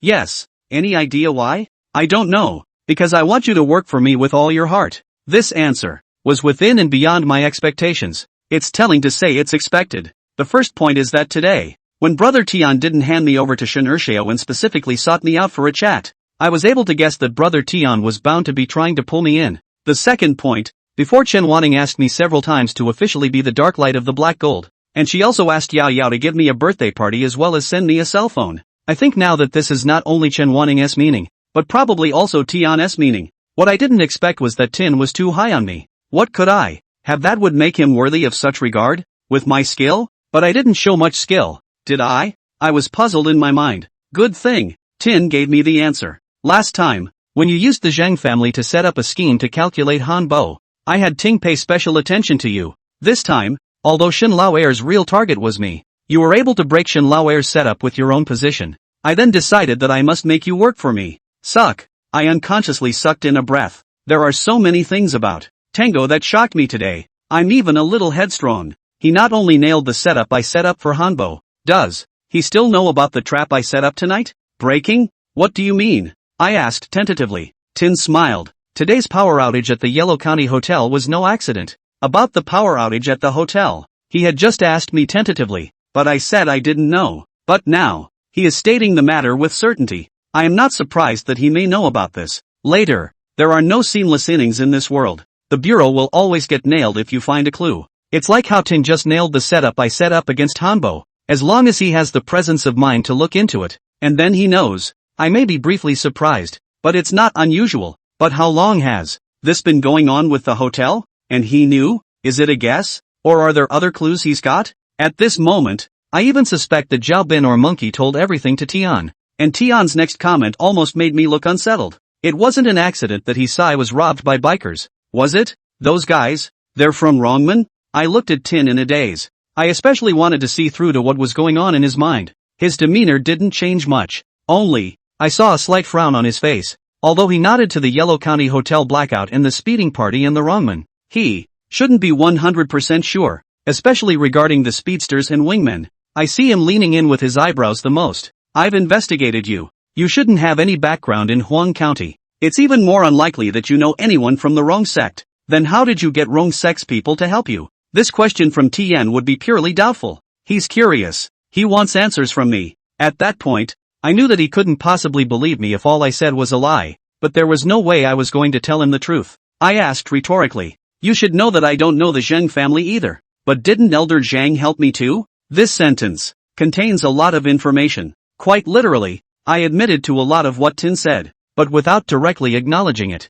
Tian paused for a moment and suddenly burst out laughing. Ha ha ha, not bad not bad. I really wasn't wrong about you. In the future, you'll follow me in my work. As for Shen Lao Air's side, you don't have to worry. Even on Hisai's side, he'll never know that you got the bikers to rob him, and caused him to be dragged by a motorcycle and seriously injured. Tian's words also contain a lot of information. He didn't have that with Chen Wanting. He was discussing with me whether or not to be a dark lamp of black and gold. He is, straight away, pronouncing me to be his. His words, moreover, were extremely threatening. What if I said that I didn't really want to stay? I asked. Chapter 135, a test? Tin didn't answer my question directly. He slowly said, Han Bo in Huang County is also considered a notorious big gangster. Besides the Zhang family, he's kind of a dick, right? But do you know why he would work for me? Tian's change of subject was sudden and abrupt. I was at a loss for words for a moment. I then simply did not answer, just quietly waiting for him to continue to speak later.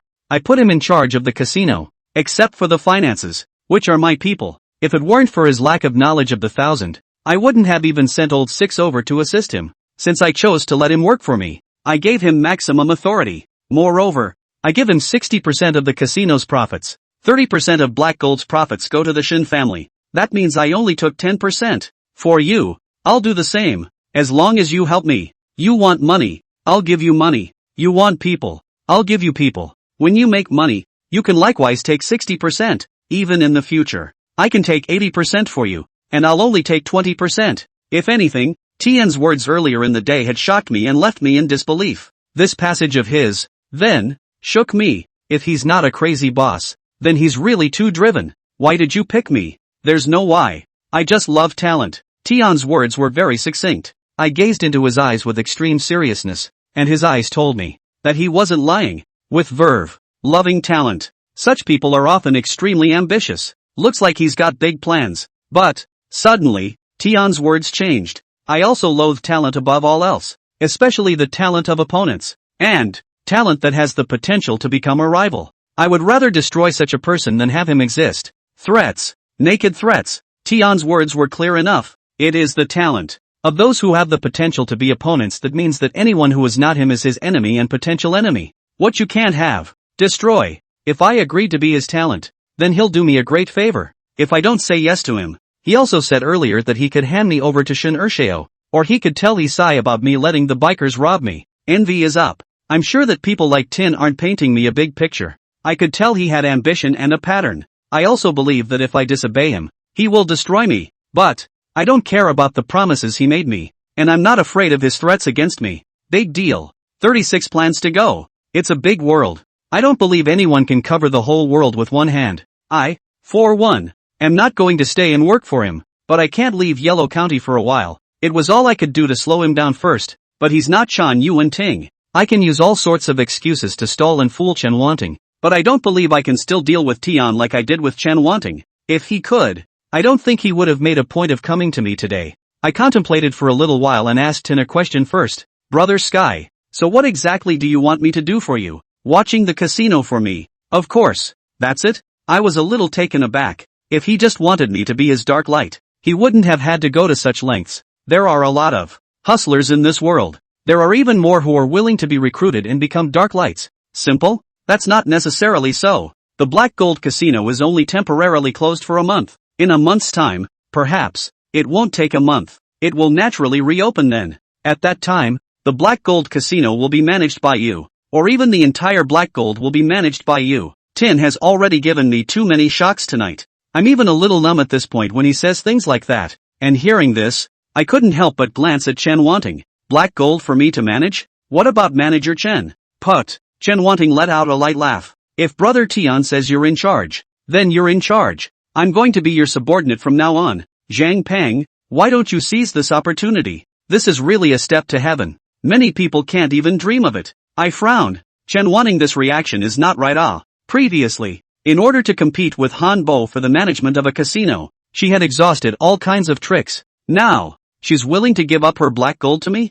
Ting, you don't have to care. When the time comes for you to take over Black Gold, she'll have her own arrangements. I can't help but be in deep thought. As Chen Wanting said, that Brother Tian is now throwing at me is really a step to heaven. But does pie really fall from the sky? I didn't believe it. No other conditions? I asked. There are no conditions. However, there is a test. If you can pass this test, don't say 1 Black Gold. I can put you in charge of the 11 casinos of the Shin family in Dengzhou. How many casinos there are in Denver and whether or not they let me regulate them is of no concern to me. All I care about is the so-called test that Tien talked about. What test? Chapter 136, Dinner with the Tiger. Tin took out a cigarette and tapped the filter tip on the table. Ignite. Took a drag. If you can make Shin Laoer's casino in Huang County untenable, I'll give you the Black Gold in the future. I raised an eyebrow and asked, you're asking me to fight against Shin Urshio alone? Although Tian did not pick up the words, I understand what he meant between the lines. The order of his words was for me to pick off Shin Laoer's casino and hand over the Black Gold. Instead, after he put me in charge of Black Gold, he then told me to pick off Shin Laoer's casino. There is a fundamental difference between the two. Why else would it be called a test? Even though Elder Shin set up a trap to make me take a step back and smashed Black Gold's casino, but he and I are both members of the Shin family after all. There's no way I can openly go to war with him. Sure enough, he's using me to root out dissenters. I laughed bitterly. Brother Tian, you also think too highly of me. With me alone, how can I fight with second young Master Shin? Tin smiled. In the game of 1,000 gates, it is not uncommon to win with a small amount of power. It's not as if you have a power disparity compared to Han Bo, but you still didn't set up a game to make Han Bo suffer a big loss? Besides, Shin Laoer is dealing with the Zhang family. You can use the Zhang family to deal with Han Bo once. Can't you use the Zhang family to deal with Shin Laoer again? To put it bluntly, you have not been put in Shin Laoer's eyes. Shin Laoer and Zhang family fight. You can fish in troubled waters. At that time, you were in the dark and they were in the light. You can do a lot of things. Tian's words have actually told me the shape of a bureau. His thinking was very clear. If he wanted to deal with Shin Urshio, he could have just found someone to carry out what he said. But why did he prefer me? Is it true that thinks I'm talented? I was skeptical. But these don't matter. I had already made up my mind when Tin offered me the olive branch. I, for one, will promise Tin, not because he promised me benefits, and not because of the threats he gave me. I, for one, have my purposes. He wanted to borrow my hand to pick off Shin Urshio. Why wouldn't I want to lend him a hand? I can try, but what if I fail? I asked. Tian put out his cigarette and said, I think highly of you. I also believe you can succeed, but if you really fail, then it only means that I've gone astray. I like talents. For talents, I won't be stingy, but I hate waste even more. Wastes, naturally, will be dealt with. The tone of his voice, it was gentle, but the words reveal ice. His words in other words are that he will give great favors to those who are of use to him, but he will also discard those who have no use for him. If I succeed, he will give me the black gold. If I fail, I don't need his hands to solve me. Shen Laoer, Yang Lin, He Sai, Han Bo, and these people, knowing what I did, they will line up to get me dead. Very good. Then I'll play a game with Tin. Between him and me, it was like having dinner with a tiger. He's a tiger. The dinner he wants is Shun Ersheo, and it's not his skin I want. What I want is the poplar forest. I was worried about how to set up Youngwood next. Tin then sent me a target. Good. I promise. But I have a prerequisite. What a premise. You don't have to go out of your way to help me, but I need some information, and you're going to give it to me. What message? First of all, what you want is for me to pick on Shun Ersheo's field, not deal with Shun Ersheo directly, right? My question caused Sky to pause for a moment. He pondered for a moment before answering me. The title of the test I gave you was picking on Shun Ersheo's field. The base reward is black gold. If you can bring me an unexpected surprise, I'll give you more. Alright, but for me to deal with Shun Ersheo directly, that would undoubtedly be like eggs touching stones. I'm going to use the people underneath him as an entry point. Tin nodded. Not bad. A very good choice. So, I first need information on a man named Li Dawei. Secondly, I see that Yang Lin is very close to Shun Ersheo. I also need his information. The others. By the time I have the information I need, perhaps you think he has information on any powerful people around him. You need to provide it to me. Otherwise, relying on me alone will definitely not be able to deal with him. That's right. There's more. I also need some information on the Zhang family. No problem. You can just ask Adding for these. Whatever information you need, Adding will fully cooperate with you. Phew. My taut heartstrings loosened. My purpose, I think, was sort of accomplished. Next, I may be able to use Tian and Shen wanting to investigate everything about Yang Lin with impunity. This allows me to save a lot of sunk costs. Okay, then wait for Manager Chen to give me news. By the way, I have a question. At the end, I suddenly said this. I actually have a lot of questions in my mind. For example, how did Tin know about what happened between me and Elder Chang? For example, how did he know about what I did at the Youngwood and Hershey's bureau again? But all of this, I can't possibly ask. It's impossible for Tin to answer all of them. A lot of questions that I can only find answers to on my own. But it's still okay to ask a question. I can also go through the answers to this question and look for clues to other questions. You asked, if I hadn't set Hanbo up, wouldn't you have accepted him like a piece of trash too? Chapter 137, The Monkey's Been Thousand? I asked this question because Chen Wanning's behavior today was so strange. Brother Tin said he would hand over the entire black gold to me for management, but Chen Wanting didn't react at all. This is so unlike Chen Wanting, although I don't know Chen Wanting very well, but I can tell from the few times I've dealt with her down the line that she's a strong woman type, or to put it simply, she's a lowly tango. She is also an ambitious person. How could she not react to this? Or is her ambition more than just black gold? And Tin has promised her even greater favors? Of course, it doesn't matter.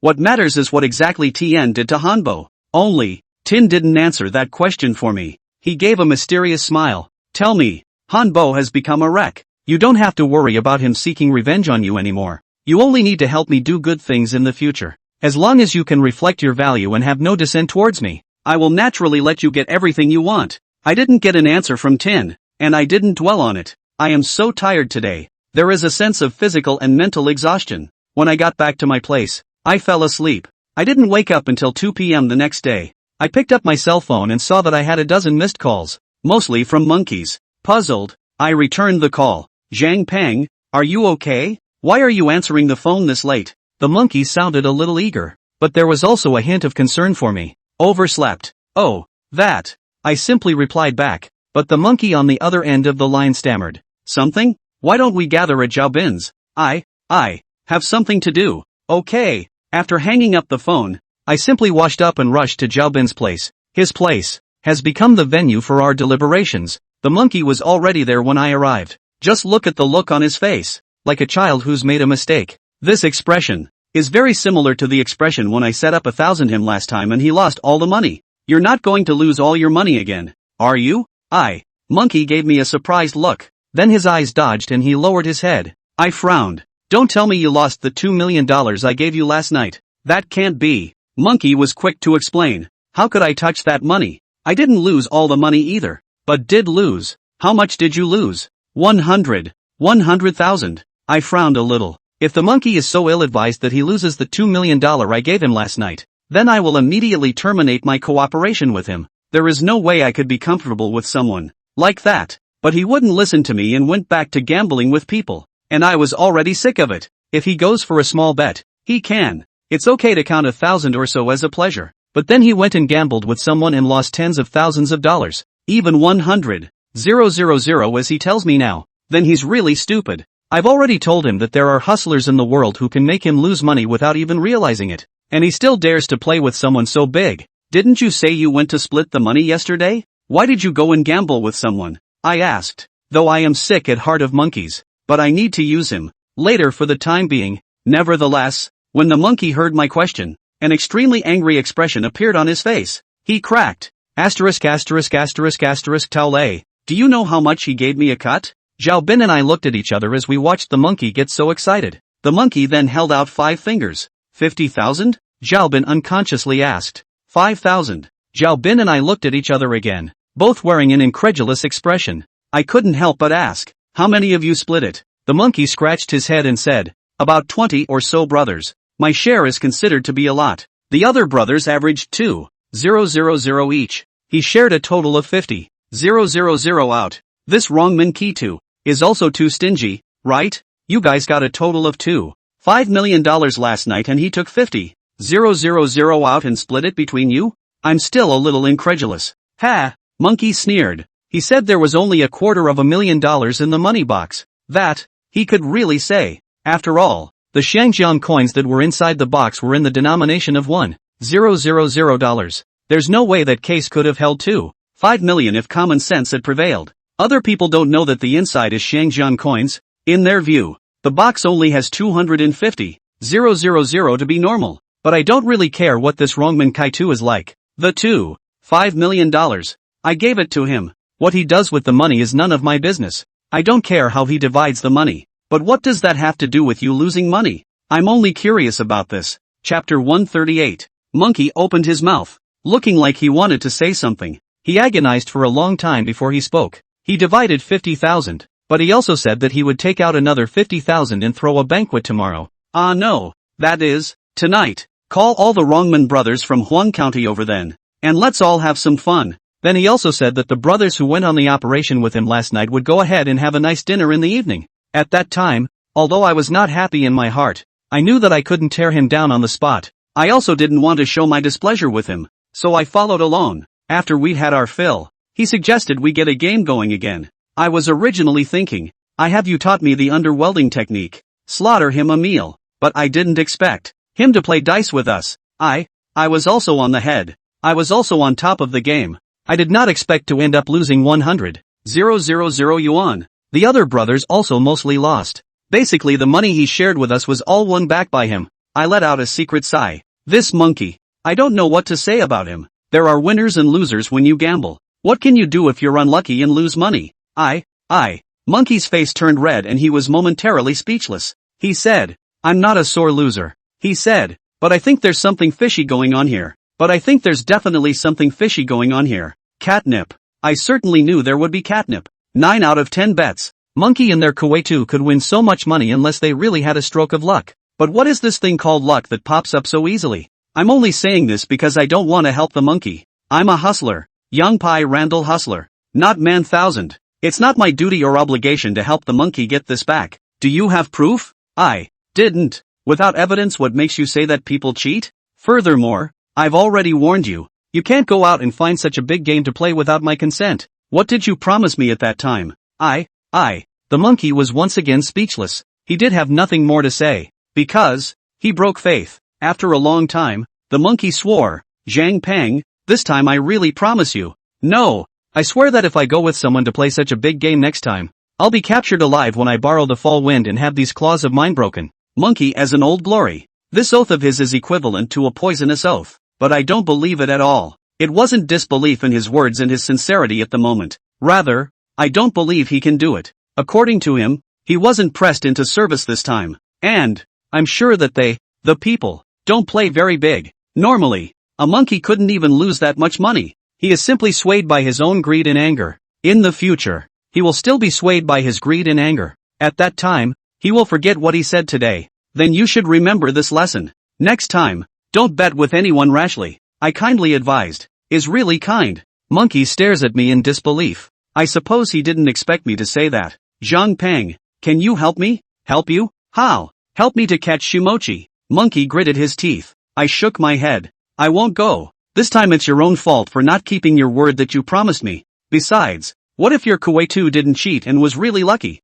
Take a step back, even if he cheated. But he is your Kuei-2. What can you do to him? Monkey gasped. Zhang Peng, if Tao Lei didn't cheat, that's all. But if he cheated, I hope you can help me break him down in public. This time, he called all the Wrongman brothers from Huang County. I want to open him up in public. I raised an eyebrow. The monkey suggestion hit me hard. I had intended to support Monkey to become the Wrongman Kuei Tao. Him being able to be the quester can also help me with what's coming up next. Even if you can catch him by the 1,000, can you take him down? This one's no problem. To say a word of boasting. If the Huang County Rong clan were to really fight amongst themselves, I'm confident I can get a quarter of them to stand by me. With the $2 million you gave me, I can bring the remaining 3/4 of the people together. Those who lost money yesterday, although they are close to Tao Lei on weekdays, but they've been having problems with Tao Lei in private for a long time. If they know that Tao Lei cheated and screwed them, I'm sure they'll be able to take my side too. This monkey also said before that he had no idea about Kuei Head, but now he's counting the number of people on the team so carefully. I don't know if he's had this idea before or if it came to him after I offered to help him become a quester. However, after I thought about it carefully, the monkey's proposal was really good. And the timing is good. It would also be best for me if the monkey could become a kaiju as soon as possible. I don't even know what will happen next. But even if everyone underneath your Rong clan stood you up, can you sit in the position of Kuei-2 without a nod from the Grand Kuei-2 above you? I questioned. Go help the monkey catch this 1,000. No problem. But I have to make sure that nothing goes wrong. Brother Zhang Peng, you are not from the Rong sect. You don't know anything. We, the Rong sect of the northern faction, are all disciples and grandchildren of the Seven Duke. The Seven Duke had made a rule that as long as someone from the Rong sect had committed an injustice, the same sect would be the hall of punishment. If the head of the Kuei makes a mistake, the people below can subjugate them. Sizzle. I couldn't help but take a breath. This old man Wrongman is still so fair? Can't see it. But this message is certainly good news. Besides, the person who made this rule is not in Huang County. However, even if you can bring down your current Kuei-2, can you make sure that you can take the Kuei-2's position? Didn't you say that your current Kuei-2 and the Grand Kuei-2 of Dengzhou are sworn brothers? Even if your current leader steps down, he's bound to hold a grudge against you. If he trips you up at that time, you still won't be able to sit in the position of Kuei-2. Hey! The monkey suddenly smiled meaningfully. Brothers? They're worship brothers. Yes, but they're only brothers. Big Kuei Tao has many brothers. He's not the only one. When the time comes, I'll give $1 million to Big Kuei Tao. Do you think he'll support me? In front of enough benefits. We're not talking about brothers. Even blood brothers. Even father and son may turn against each other. Don't you think so? Monkey's words were a bit of a mouthful. He, was right. I contemplated this for a while and thought that I could indeed wrestle with it. I ran through the whole vein in my head, trying to find any other unexpected possibilities. I then asked one last question. What if your current quester is so determined that he doesn't want you to be quester even if he can't be? Don't forget, he's got $5 million in his hand right now. You give your big head $1 million. What if he gives you $5 million? Or even $2 million or $5 million? The monkeys are right. There is basically nothing in this world that money can't solve. Monkeys who want to be Kuei-2 can pay their way out. But their current quester doesn't want a monkey to be quester. And that can be solved with money too. Although, I still have over $5 million here. But this is money that I may need to use later. And I don't want to take it out to support the monkeys for the time being. If I can't use, I'll take it for the monkey to sit in the Kuei head position. But the monkey smiled at me. $2.5 million? Does he have it? Don't forget, we're from Wrongman. He has $5 million now. He may not have it at night. Chapter 139 Information. A soldier who doesn't want to be a general is not a good soldier. Old Rong. Who does not want to be a Kuei head is not a good old Rong. It turns out that Monkey has always had ambitions to be a kaiju. It's just that he used to bury this ambition. I, on the other hand, ticked off his ambition. And I created opportunities for him. Money, timing, it's all there. The timing, the location, and the people are all there. The monkey would be really stupid if he couldn't seize this opportunity. Since he wants to let go and fight, I'll help him out. Okay, then we'll go check it out tonight. You take care of the greetings that need to be made. Also, you go over to Gum Island today to spread the word that your Kuwaitu has robbed Hisai of $2.5 million. It's best to call over some of Gum Island's Lao Rom who learned of this news at night. Okay. After discussing a few more details with Monkey a little bit, I told him to get a grip and go about his business. It was getting closer and closer to the start of their glorious gate banquet. There's not much time left for the monkeys, and I took a trip to Black Gold. Chen Wanting called me to tell me that he had prepared the information I needed last night. Detailed information about David Lee, Yang Grove, the Young family, and Lilith Tsai. None of the others mattered. The main one being, of course, Young Woods. After getting the information, I didn't go anywhere, so I opened a guest room on the 4th floor of Black Gold and carefully studied the information on Yan Lin. The information is very detailed. On the approximate life of Youngwood, his family information, he's got a couple of women out there, his illegitimate daughter's illegitimate son, etc., and all the black stuff about him. Even, there are some news that can put Youngwood to death. I can see that even if I don't move Yan Lin, Tian may still go to screw him. These, however, are priorities, but not top priorities. For me, the top priority is the history of Youngwood's origins. Yan Lin was originally a bureau establishment staff, went to sea in the 80s to do business, makes a fortune, scenery over. However, later on, he became addicted to gambling and almost lost the family fortune and was heavily in debt, until he bought the Will Enter the Brewery from a small loan company. Once again rise, once become the top 5 rich people in Huang County. Here's the information on the surface. In the information that Chen Wanting gave me, there was also a secret sexual information. That is, the reason why Yang Lin's General Jean Brewery was able to improve in a short period of time was because of the secret support of the Shin family in Dengzhou. Originally, Shobin Brewery, under my father's management, took the pro-quality route of good wine. My father also made the Shobin distillery, but he relies on good and cheap wine. He has made Shobin wine into a reputable good wine in Dengzhou and even in Qilu. However, when Yang Lin took over the distillery, he directly increased the price of the wine by 100 times, going high-end. The price of wine is high. However, the amount of sales at the brewery has not declined, but has increased year after year. Because, if the wine can be sold, it will be sold, and if it can't be sold, there is also the Shin family in the bill. The Shin family, in plain sight, is the largest distributor of the Will Into Brewery, and the Shin family has an investment company, Yang Grove. Again, is this investment company of the Shin family the biggest investor? That is to say, that the Shin family takes money to buy Yang Lin's wine. Yang Grove, on the other hand, takes money to the Shin family's investment company. Such a go for the money route is self-evident. Hisai was right when he said that Yang Lin was the Shin family's white glove. It's just that the information doesn't say anything about the relationship between Youngwood and my father. All it says is that Youngwood bought the distillery over from the small lender. Still, there's a lot of doubt here. Wasn't it said that Yang Grove was broke and owed a lot of money before he bought the? And where did he get the money to buy the winery? Did the Shin family give it to him? So Yang Lin and the Shin family, they were related before he bought the distillery? If it's true that Yang Grove set my father up, what role did the Shin family play in it? These, all of them, are questionable. And the answers to these queries were not in the information that Chen Wanting gave me. Perhaps, neither she nor Tin knew. At that time, Brother Tian did not seem to have become the aunt of the Shin family. It seems that I will have to ask Youngwood myself about these answers. In the guest room, I gave the rest of the information a general glance. Mentally, I pondered how to get Youngwood to tell me the answer. Before I knew it, I was in my room until 5 p.m. It wasn't until Monkey called me that I was ready to leave Black Gold and meet up with Monkey. While waiting for the elevator on the 4th floor, I happened to run into Wang Qian, who was coming down from upstairs. Though I didn't know her well, much less have a relationship, but I did touch her a few times, and I did use her a few times. So, naturally, I said hello to her. But what I didn't expect was for her to give me a dumbfounded look, and then responded to me in an extremely unnatural way. Also, I was in the same elevator as her, and she was surprisingly obvious about keeping a distance from me. This, with the usual Wang Qian, could be extremely different. Usually, she seems to be quite enthusiastic about me. It's weird, but I can't think of what's weird. 4th floor to 2nd floor. Quickly, but this was in a short time, and an unspoken awkwardness pervaded the elevator. She exited the elevator on the second floor, but after she stepped out of the elevator, she suddenly turned around and called out to me, "Zhang Peng, eh?"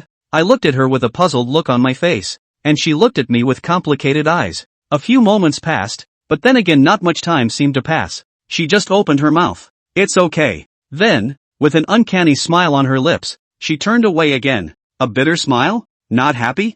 No, sorry. Anyway, I can't read this silk expression of hers either. The elevator doors closed slowly. I looked at Wang Qian's back and surprisingly felt that she had a hint of despondency. My eyelids lifted slightly upward. Upstairs. Wang Qian came down from upstairs. Upstairs, the casinos have all been temporarily closed. There is only one office on the 6th floor. She came down from the 6th floor office? Was it Tin? Or did Chen Wanting approach her to talk about something? Is that what's causing her to be like this? Whatever. Wang Qian and I would never have crossed paths. Before that, there was also a connection because of all the coincidences. In the future, there shouldn't be any more intersections. When I arrived downstairs at Black Gold, I took a cab and headed to the location the monkey had mentioned. Yo-Yo even called me when I first got in the car. "Zhang Peng, are you in Black Gold?" "Not at." "Ha? Sister Wanting just told me that you even looked for her this afternoon." I was just leaving. Can I help you?"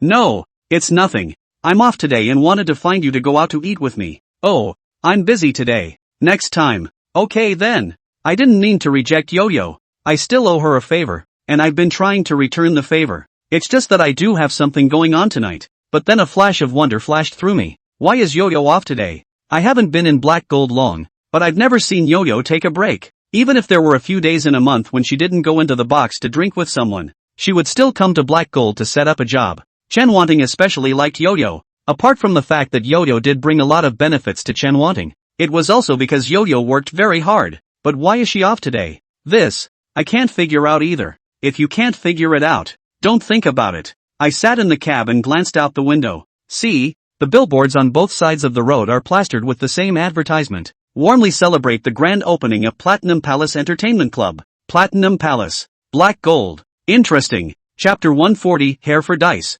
Shantytowns are considered a ghetto in Yellow County. There are all kinds of people from all religions here. It is also a gathering place for the Yellow County wingmen. There is an auditorium in the shantytown. Undertake some red and white events on weekdays. This is where the so-called big banquet is held in Longmenquatu. To say that he's stingy. Banquet hard food quite a lot. The wine is also enough. In the eyes of the general public. In fact, it is not enough to buckle. To say that he not stingy. He got 5 million. Only spend this amount of money. Is really stingy. There are a lot of people here today. Not only from Huang County Rongmen, but people from other local Rongmen also came. For example, Denshus, like Gum Islands, has it all. And in addition to the Rongmen's people, there were some local gangsters, too. In the entire auditorium, there were about 30 tables set up. Nearly 40 tables, with 10 people at each table. That's almost 300 or 400 people. In addition to the wine tables, the auditorium had many gambling tables, mahjong tables,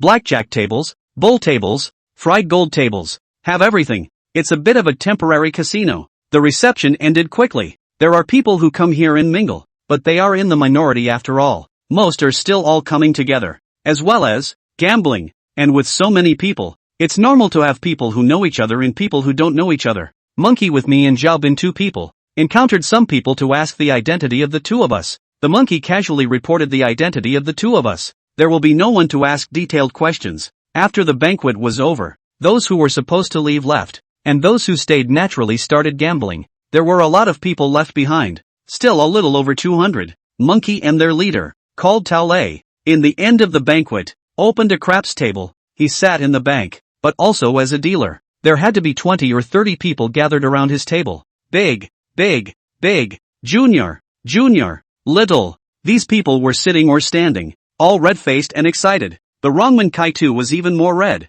Ha ha ha, I told you, I've been on a financial roll lately. Through and through. Some people press big, some people press small. Instead, he opened a handful of leopards, also known as roundups. When the dealer comes out of the round robin, it's all sizes. I didn't let Monkey go up and bet on it the first time, but let him watch from the sidelines for a while first, because I want to see if and how this Rongman Kitu has cheated. I watched for a while and did see that he was cheating. However, I found his cheating techniques surprisingly sophisticated and skillful. This Rongman Kuei Tao, with long hair, was the kind of hairstyle that Zhang Hanan had in the movie The Grouch. Also, he has a habit of touching his ears with his thumbs. Only, his looks were rather shabby. 100,000 miles worse than Zhang Hanan. The idiom of Easture affecting the knitting of the brows is most appropriate for him. But actually, there is something to be said for the way he touches his ear with his thumb. It's one of the steps he takes to cheat. It's actually hard for me to hear him move the dice because of all the noise next to me. But I saw him change the dice.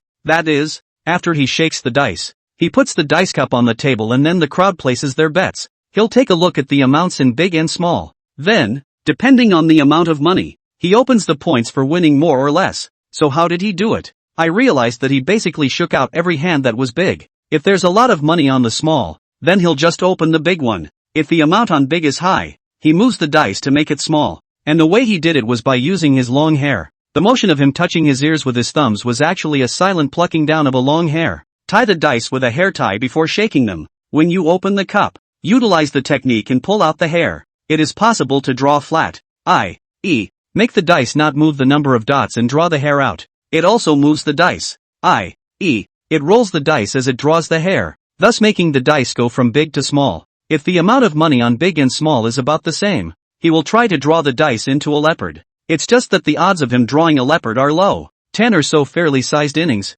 and he drew into a handful. Of course, it doesn't matter. It would have been a fairly sized game, and he wouldn't have lost by much, and might even have won slightly. It's just that he's too greedy and still wants to have it all. But it's not like his skills are there. But no matter what, he was able to utilize his hair for points, which was already a technically difficult 1000 trick. To achieve this level of skill, one would have to be at least slightly accomplished in dice millinery. That old black and gold 6 should work. Of course there is a possibility. It's this Rongman Kuei too. He only knows this 1000 tricks and has been practicing it. It's like the monkey's been practicing the underwelding I taught him. And it's not hard for people from the Rong clan to practice a certain kind of 1000 techniques. The Thousand and Glory family really isn't talking. Both rely on craftsmanship to make a living, and both require a high degree of skill. It's just that the two techniques are used in different areas. The level of those who could be the head of the Rongman was naturally not bad. Monkey said that their Kuei 2 could solve 13 bells, so I wasn't really surprised that he could have this 1000-door maneuver.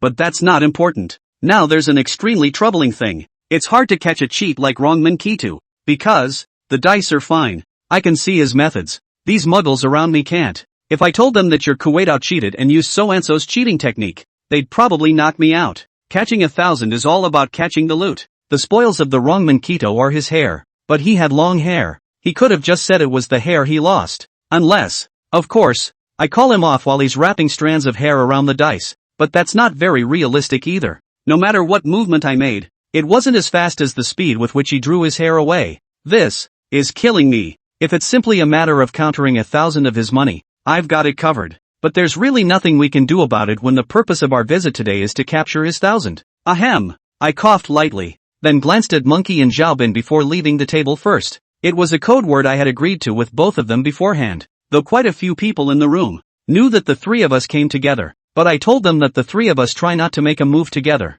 Even if you have to go out, don't go out in threes. The muggles here probably won't find anything. But that's how I act. Caution is a necessary quality for a hustler. I stepped outside the auditorium and looked for a place where no one was around. Xiaobin and Monkey followed one after another. Did you see him cheating? Monkey asked anxiously. Look out. Then let's go open him up. Monkey exclaimed. I shook my head. It's a little hard. Chapter 141, Bureau 1. Planting evidence. I explained to Monkey and Xiaobin the Rongman Kita's cheating methods. The monkey became very anxious. What should I do? I am also in a dilemma. Xiaobin couldn't do much to help in this regard, so he could only take out his cigarettes and hand them to the monkey to relieve his stress. Monkey lit a cigarette and took a few sharp puffs, then suddenly said, if you can't catch his current cheating method, then can we create a cheating method for him? Don't you Thousand Sect always say catch 1000 to catch the stolen goods? Do you have a way to make a swindle for him? Hearing the monkey's words, a trick suddenly flashed through my mind. Planted. This is a trick that can be used not only to deflect stolen goods from your body, it can also be used as a winning method in a hustler versus hustler game. In a game between hustlers, it's all about the 1000 tricks, and there are two kinds of millinery competitions. One is, whoever has the best skill in the 1000 tricks wins the game. In the other, you directly catch your opponent cheating and win the game. But what if the two of them are equal in the art of 1000 tricks, and they can't crack each other's 1000 tricks either? It is possible to create a chijutsu on the opponent and then undo your own chijutsu. This is literally planting evidence. Could use a trick indeed.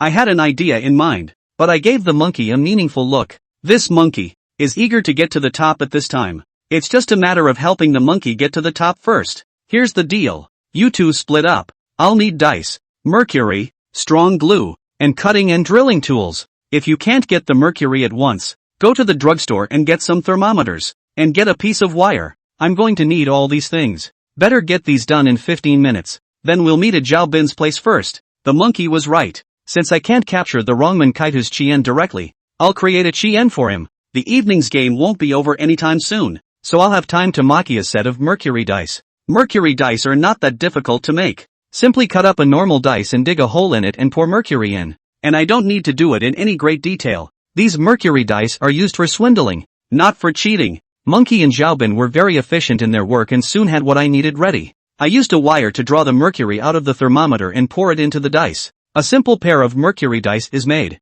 Does this stuff work? Monkey picked up the cutie, examined it. Despite the roughness, the surface still doesn't look any different. What do you care if it works or not? When the time comes, just let people see that there's mercury in these dice, won't it? Also, after making this set of mercury dice, we rejoined the shantytown auditorium. This is the time of year when the people inside are at the height of their gambling prowess, and it took us only an hour from the time we left to the time we came back. Monkey, where have you been? Why haven't I seen you all night? Rongman Kaitu asked cheerfully when he saw the monkey appear. It was obvious that he had won a lot more money in the time we had been away. Hey, I lost so much yesterday and wasn't too convinced. Today I'm going to win back everything I lost yesterday. Monkey pulled out a backpack and threw it heavily on the table. Open up, revealing stacks of $100 bills inside. It's about $200,000. The people around them looked surprised and greedy when they saw this amount of money in the backpack. The Rongman Kue too, in particular, saw the money and his eyes glowed as if the money was already in his pocket. The people at this table are basically Old Glory. Old Glory? Sounds good, but it's really just thieves. Thieves. Small touch. They don't actually get much money on weekdays. Singles, not to mention the even less money you can get for it. The teams, even if they get a big one, there's still a share for everyone and a tribute to be paid. What's left of the individual is less, and it's a thankless job. Easy come, easy go, like monkeys, are a good example. The other day, after he got $1 million or so, he spent it lavishly. The way he spends his money, even if he had $1 million, it would soon run out. Old Glory, not quite what money is left. Therefore, the money coming up from this table is not big. Of course, the so-called not big is also relative. Compared to the other tables, some of them have a few dollars and tens of dollars. At the Rongman Kita table, the minimum bet is $100, and the most people bet $1,000, which is relatively large. But when the monkey throws 200,000 on the table, the amount of the others is dwarfed. The monkey has more money than the sum total of the money of the 20 or 30 men it surrounds. So it's natural that this money of his will be eye-watering. What? Monkey, are you going to lose all this money to me? Rongman Kaitu said confidently. Monkey replied back. It's not certain who's going to lose and who's going to win. Come on then, come on. With that, the monkey took out a wad of money, unsealed it, and dropped 5,000 on the big one. The head of the Rongman Kaitu raised an eyebrow. Monkey, how dare you? You want to win back yesterday's winnings with just 5,000? He's provoking the monkey. But the monkey didn't really come to bet with him today. What's the rush? Let's see the road first. That's fine. Come on, all of you. I've got it. The Rongman Kaitu greeted the crowd and placed their bets, while he himself shook the dice. Seeing the monkey betting so big, the others wanted to pick up the firewood, and all of them placed big with the monkey. All hands on deck is a way of saying Genchi and Shimen Randori. Shen Qian is another Randall's gang of swindlers. In addition to the Man Qian and Wu Qian gangs, they are a combination of the Golden Gate and the Randall Hustler. Advocates of feng shui betting on luck, metaphysical winnings, and chi gaming. Crowd picking up wood. That is, when the idlers and bankers collide, the idlers and retailers gather together and bet together to overwhelm the banker in momentum, thus winning the banker's money. Big, big, big. The crowd was enthusiastic and shouted in unison. I watched them from the sidelines and wanted to laugh. There is indeed such a thing as essence, chi, spirit and potential amongst the bets. But, it's based on fairness. No one is cheating. Everyone is relying on luck, and whoever has the superiority of essence, energy, spirit, and momentum will have a greater chance of winning. In the same way, we all cheat, and the skill of cheating is comparable, but also to see who has the superiority of the essence of the momentum. But now that one side is cheating and one side is a muggle, what's the point of relying on that? 1, 2, 5. Small. Few. Sure enough, most of them lost. There's only that small handful of people that win a little bit of money. Those who lose money can only sigh long and hard. Brothers, I'll bet 10,000 this time. I'm still betting big. Let's all charge with me. I don't believe in this evil. Monkey encouraged the crowd to keep betting with him. This, I told the monkeys beforehand. Chapter 142, Bureau 2. Walls fall down. People push in. Today's setup for the Wrongman Kuei 2 is not just a simple matter of planting evidence. The planting of evidence is only the first level of the bureau. There's a second level of innings. The walls are falling down. How about getting a crowd together to push a wall? It is natural to draw the crowd against this wall. How about something that will pit the congregation against the wall? Interests. When this wall is detrimental to the interests of the people will naturally push against it. Planting evidence is letting the crowd know that their interests have been violated. Being on the same page is the root cause of getting the crowd to push against the wall. If the monkey is the only one who lost money tonight, then even if he used the frame-up tactic to let everyone know that the Wrongman Kuei 2 cheated, then the monkey is the only one who pushed the wall. Maybe they'll get ideas for the Wrongman Kuei 2. He won't even gamble with the Wrongman Kuei 2 in the future. But they don't see themselves joining the monkeys against the Wrongman Kuei 2. Because it's none of their business if the monkey loses money. People are selfish. It's not a matter of concern. So it's natural to hang on to it. Some of them may even gloat about it. But what if their money was also taken by the Wrongman Kuei 2000? What will they do to the Wrongman Kuei 2? The answer is self-explanatory. That's what we set up today. Big, big, big. Monkey shouted with the crowd with a red face after betting $10,000. Unfortunately, this one, or the little, ha ha ha, monkey, looks like you're out of luck today. Asterisk asterisk asterisk asterisk. I don't believe it. I'll bet 20,000 on this one. Brothers wait, I'll scout for you. Monkey continues to bet 20,000 on big, and he kindly asked the crowd to wait and see. It's certainly not something he's really kind about. How could he not let them place their bets when his purpose was originally to pull the crowd down? What he's doing now is just to get them to bet bigger later. Ha, come on then. With Monkey's 20,000, the Wrongman Kuei 2 had all but looked at everyone else's bets. Big, big, big, Monkey shouted alone, while the bystanders looked nervously at the dice cup on the table. Only Wrongman Kuei had like looking at the cutie. Same look at the monkey. 2, 2, 3, still small, within expectations. 50,000.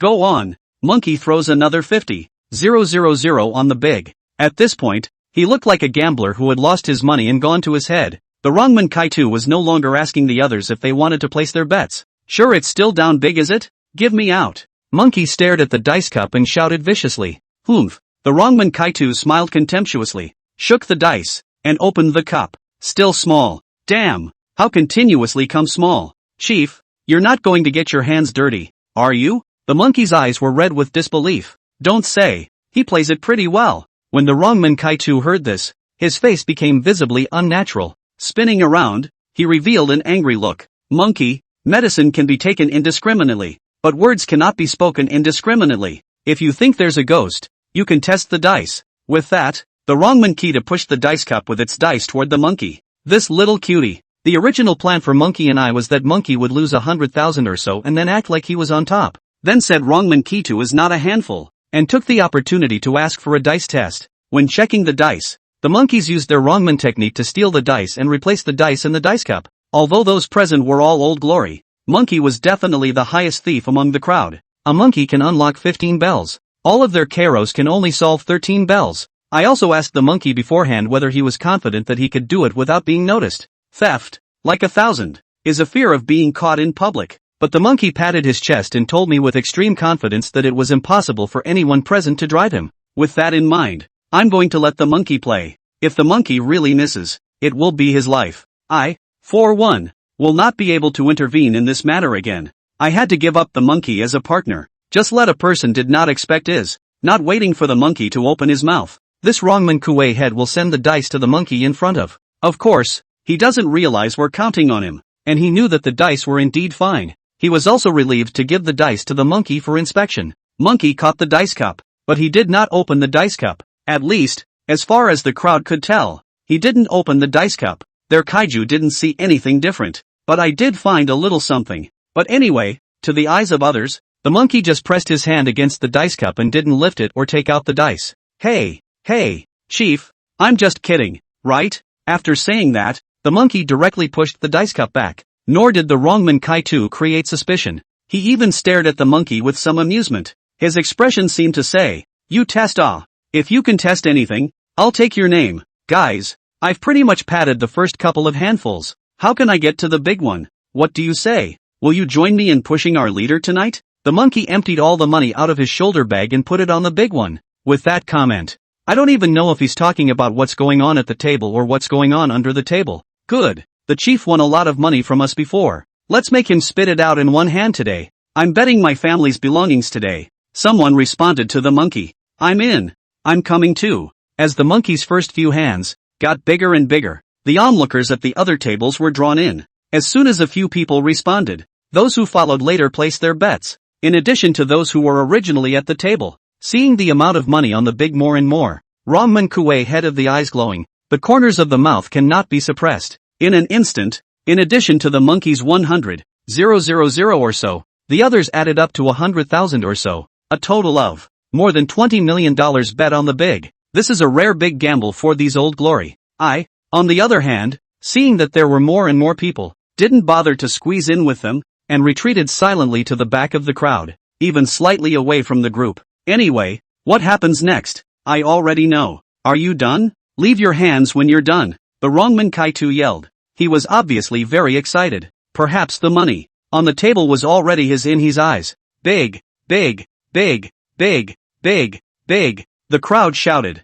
Rongmankui's head shook. It's not just the people who have placed bets, and those who have gathered around the craps table. Even the people at the other tables paused and looked away from the results at the craps table. The cup falls. The cup is open. But the whole auditorium was suddenly quiet. The audible silence of a pin dropping. A few moments later, the monkey spoke coldly. Chief, what do you mean by that? Chapter 143, The Wall Falls Down, 1. I wasn't around the craps table to see what was going on, but I know. The dice on the table broke, and revealed the mercury inside. Mercury dice aren't hard to make. I'm going to get it right in a short period of time, and it won't be hard, but I purposely made it so that it would crack easily. Our purpose today is to give the wrongman Kitu a reputation for cheating, not to send him a pair of mercury dice. Those gathered around the craps table looked to the wrongman Kai-Tu. The other people at the table, realizing that something wasn't quite right, stopped playing and leaned over. The wrongman Kai-Tu didn't face the monkey problem head on. After a while, he said, "Monkey,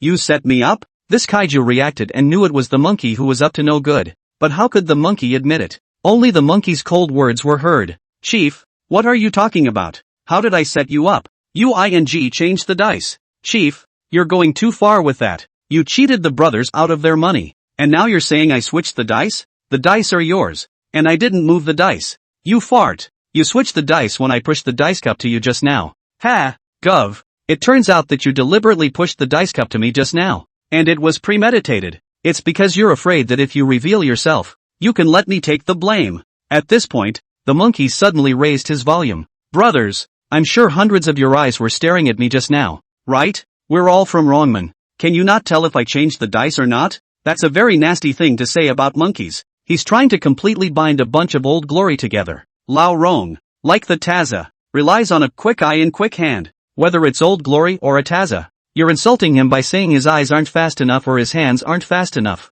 Even if they're really unhappy, they won't admit it. Just like men are actually fast and won't admit to being fast. The monkey's words were meant to make the Old Glory in the audience say that they did not see. No, they were meant to make the Old Glory in the audience say that he did not change the dice. Chief, Monkey is right, even if Monkey's ability is good. But we have so many pairs of eyes staring at us, and you're saying that Monkey changed the dice. That's too far-fetched for you, isn't it? Sure enough, someone jumped out and said this. Right, boss, if the monkey really changed the dice, why didn't you say so just now? What's the matter? You didn't see the monkey change the dice either? Say it now. Unless you admit that your job is not as good as the monkey's. There are also people who take advantage of the fire. Although, it's probably common knowledge that the wrongman Kai-Tu is not as good at stealing as a monkey. But if the wrongman Kuei-Tu himself admitted that his thieving skills were inferior to the monkey's, then he wouldn't have the face to continue to be this Kuei-Tu. Chow Nima, what the hell are you talking about? The head of the kaiju broke into song. Just now he had fallen for the monkey's way and hadn't been this angry, but he's been poked in his soft spot, and he's really pissed off. This wrongman Kuei too, who was usually stingy, but it was obvious that he still had his majesty. After he cursed, no one dared to make another sound. Only the monkey continued to stiffen with Kuei Tao. At this point, the monkey had to continue to just go on, but whenever he backed down, he would end up absolutely miserable. Chief, you can't blame the brothers for being straightforward. Today you cheated first. How can you give us a statement? Sayings? Humph. What argument do you want? Kaito asked in a cold voice. By this time, this Kueitu's aura had not decreased, but rather increased quite a bit. He also knew that at this time, if he gave in and retreated one step, he could only be pressed by the monkey step by step. The ability is not as good as the monkey, but can sit in a county leader. Looks like he's got something. And with that question, he turned the tables on the monkey, but the monkey was already riding the tiger, and there was no way he was going to back down.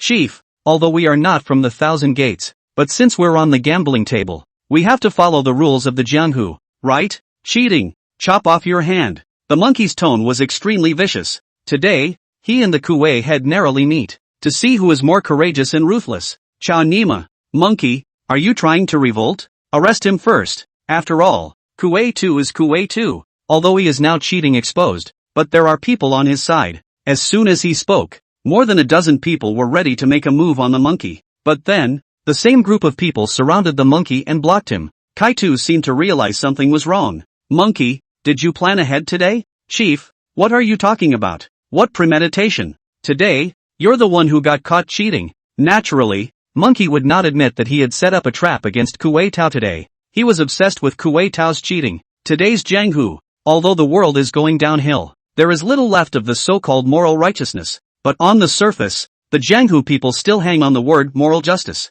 If the monkeys were to usurp the throne, then even if he succeeds in rising to power, he will be criticized behind his back and even lose his heart greatly. Therefore, he was never to be left in the lurch. Now that the monkey had caught Kuei 2 in the act, he naturally had the upper hand. Moreover, the number of people on the monkey's side was now significantly larger than those on Kuei 2's side. It's nice that Kuei 2 has an inner circle, but he's usually so harsh on people that he doesn't have many real inner circle personnel. Some of those who are close to him on weekdays and show a lot of respect for him. At this time, many of them are standing on the sidelines and looking at the hustle and bustle, and not choosing to stand on the side. Kaito also saw the situation clearly. He knew he couldn't fight the monkey any harder at this point, so he took the lead and chose to take a step back. What happened today is definitely a misunderstanding. I will definitely find out who did it. As for the money you lost today, I can return it to you first, but if I find out who tampered with the dice, I will definitely not spare him. The words of the kaiju were brilliant. He appeared to be taking a step back,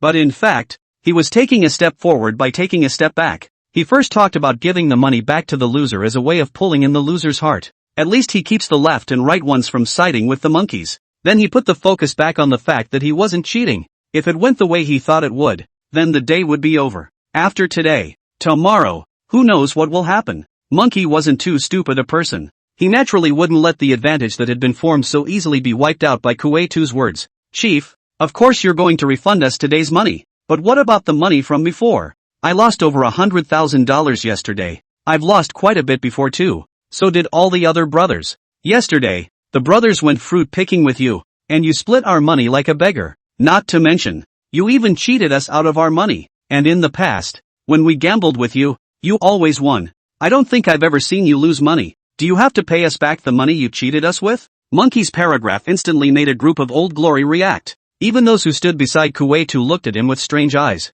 Right. I said how come the chief keeps winning money? It turns out he's been cheating on us the whole time. Give us back our money. Someone else spoke up in response. Instantly, not only the people who stood on the side of the monkeys spoke out to criticize the Kuei 2. Those who are neutral have also responded. Holy, you are usually harsh to us even if, which time we pick fruit outside to come back. Not put big head tribute to you? How dare you still cheat and mess with our money? Do you still deserve to be our head? Yeah, do you still deserve to be our head? Not worthy, not worthy, the crowd cried out in unison, as they just shouted together. Big, big, big, generally. Chao Nima, shut up all of you, Kaito shouted. Suddenly, he drew a thin iron chain from his waist and flung it at the monkey. Chapter 144, The Wall Falls Down, 2. None of the old glories present had expected that their Kuei 2 would choose to make a move at this point in time. And it was done to monkeys. Monkey himself hadn't thought of it. He looked at the chains coming toward his face with horror. He had quick eyes and quick hands, but not quick legs. The body simply can't keep up with the eyes. He watched the chains come at him, and surprisingly, he stayed still. However, just as the chain was about to wrap around the monkey's neck, a hand suddenly appeared in front of the monkey. Zhao Bin's hand. A handful of cotter's chains grabbed him. With a force, Zhao Bin pulled Kuei 2 above the gambling table with the chain, pulled up to him and the monkey. The money that had been laid out on the table was scattered all over the floor when the Kuei had hit it. Chao Nima, Kai Tu yelled, released the chains, and rose from the table. At the same time, he pulled out a small knife from his body and stabbed at Zhao Bin. With a calm expression on his face, Zhao Bin raised his leg and kicked at Kuei 2's calf. Kai Tu suddenly knocked one knee on the tabletop. And then, Zhao Bin grabbed Kuei 2's wrist with the knife with a slight force. Ah! The kaiju screamed in pain. The knife in his hand also fell to the ground in response. But he didn't give up, yelling towards those behind him. What are you guys waiting for? Do it! He's on top of it. He had originally seen the situation clearly, and there weren't as many people on his side as there were on the monkey's side. That's why he chose to make the first move. As long as the provocateur monkey was restrained, he would have the upper hand. However, he didn't expect that monkey had someone like Zhao Bin by his side, able to restrain him in one fell swoop. Now he wants to rely on his so-called inner circle to turn the tide, purely without thinking. There were indeed those 2 or 3 people behind him who tried to move, but they were immediately surrounded by the monkey's people. This Rongmen Kitu in Huang County is a big deal. The monkey, who had regained his senses from the shock he had just experienced, immediately picked up the small knife that Kuei 2 had dropped on the ground and aimed it at Kuei 2. Chief, you're not talking about martial arts, are you? Kuei 2 had one hand in Shobin's grip and one hand propped up on the tabletop. With resentment in his eyes, he stared dead at the monkey and didn't say anything. Chief, I want a word from you now. Do you admit that you cheated? Did you cheat on your brothers? Monkey asked Kai Tu, while the knife in his hand dangled in front of Kaita's eyes. It's as if it's a threat. As soon as Kuei 2 said again that he did not cheat, the monkey could stab Kuei 2 in the next moment. Kuei 2 gulped. He was unconvinced, but at this moment, he could only admit it. Yes, I cheated. Yes, monkey responded. Suddenly, he plunged a knife into the Kitu's hand propped up on the tabletop. Ah! Kuei Mao let out a mournful scream, not only because of the pain, but also because this hand of his may be ruined. He's an old glory who lives from his hands. Abolishing his hand is tantamount to cutting off his way of earning a living. And, of course, it cut short his position as quester. Monkey, this hand is really ruthless. It's the equivalent of root and branch. Monkey, I'm going to kill you, the kaiju hissed, but he couldn't resist a bit. The onlookers of the wrong sect, on the other hand, all looked coldly at Kuei 2 and the monkey. Monkey smiled disdainfully. Chief, I still call you chief, but one size does not fit all. If you cheated, you have to follow the rules of the Jianghu. I'll waste one of your hands now, and one more. Zhao Bin, press his other hand on the table as well. Monkey's tone was cold and unfeeling. The kaiju was finally afraid. Monkey, don't, I'm begging you. I'm willing to pay you all back. Today, before, I'm willing to pay for everything. That's why the monkey didn't do it again. Good. Since you're willing to pay for it, Chief, the money I was cheated out of by you before doesn't count. I only want the money I lost yesterday and today. But it's none of my business what the other brothers want to count. Monkey made a point of mentioning the others present at this point, and to bring everyone down. At first, no one asked for money. The person who was originally on the monkey side was the first to say, I've lost more than $20,000 with you before and after, right? Give me back my money. I have over 10,002. I have over 8,000. I've got 30,000. As more and more people quoted the amount, those who were originally neutral also spoke up. I have 10,000 too. I have 15,000. I have 5,000. I have 30,000. At first, the amount they were quoting was fairly normal, but slowly, some people started reporting blindly. I've got 50,000. I've got 70,000. I've got 100,000. Some of these people, some of them might not have lost much money to Kuei 2, and some of them, even, might not have bet with Kuei 2, but they have opened their mouths to fish in troubled waters and take advantage of the fire. One by one, the kaiju's gaze swept over the men. He hated and he was angry, but he held back and swallowed all his hate and anger. Good. I'll pay for it. I'll pay for it all. But I don't have so much money now. I'll get the money together. Within 3 days, I'll pay you all. Cotter didn't rush. He knew that the jig was up. How he resisted now was nothing more than impotent rage. He also made a very good choice at the moment. Procrastination. A reprieve. I'm sure he'll find a way to quell this monkey mutiny after tonight. Didn't he say that the Rongman Dakwatu of Dangzhou was his brother-in-law? And just then, suddenly someone spoke up. No, Tao Kuei too. You'd have no money? I heard you just got $5 million yesterday? As soon as this person's words left his mouth, everyone looked at him. Kuei too even looked at the man with a horrified face and said viciously, Wang Mazi, what did you say? Wang Mazi, as his name suggests, has a pockmarked face. He scratched his head and said with a smile, this matter has been rumored among our Gum Island Rongman brothers. Our Gum Island, boss Isai he, who is known as the king of small boats, has found our Gum Island's great Kuei too. Said he was in Huang County and was robbed of $5 million Shangjiang dollars by a group of bikers. He suspects it was done by our Rongman. He also said that one of them used a flying chain and hooked his money box. He's looking for our big Kuei too to find out who did the deed. Listen to him, he doesn't want the $5 million. He also took out an extra $1 million for our big Kuei too. He wants our big Kuei too to make sure he finds out who robbed him of his money. I don't think he'd lie if he's such a big boss, right? And it's still such a shameful thing, isn't it you, Tao Kuei too, who makes good use of the chains of that yellow county? Once Wang Mazi finished speaking, everyone turned their heads to look at Tao Kuei too again. Tao Kuei too was visibly flustered. This matter, if it were ordinary, even if it was known that he had lied about it and hid it, he would be able to suppress it. But these are not the days of old. Chapter 145, The Wall Falls Down, 3. In the middle of the scene, Tao Kuei too's last straw is the 10 or so people who stand by his side. The same people who followed him last night to rob Hisai Qian. What would they think if they found out that he obviously screwed them for $5 million last night and only gave them $0.000? Don't have to think about them. At least they won't be desperate to help him anymore. Get the hell out of here. When did it come to your turn to intervene in the affairs of our Huang County Rongman? A lower 5 bells from Gum Island? Tao Kuei too growled loudly at Wang Mazi. He was also out of his depth at this point. If he behaves like this, isn't he telling the people present that what Wang Mazi said is true? Wang Mazi didn't talk back to Tao Kuei too either. He let out a ha-ha laugh, scrunched his head, and retreated behind the crowd. As Tao Kuei too said, he, an old roam of Jiao Island, is really not suitable to get too involved in the affairs of Huang County Rongman. He has completed his mission and can naturally retire. Monkey, however, didn't want to give Tao Kuei too a chance. Bring it here. Monkey gave an order. A man came forward carrying a metal money box. This guy still rings a bell with me. When Monkey took me to Xiaobin,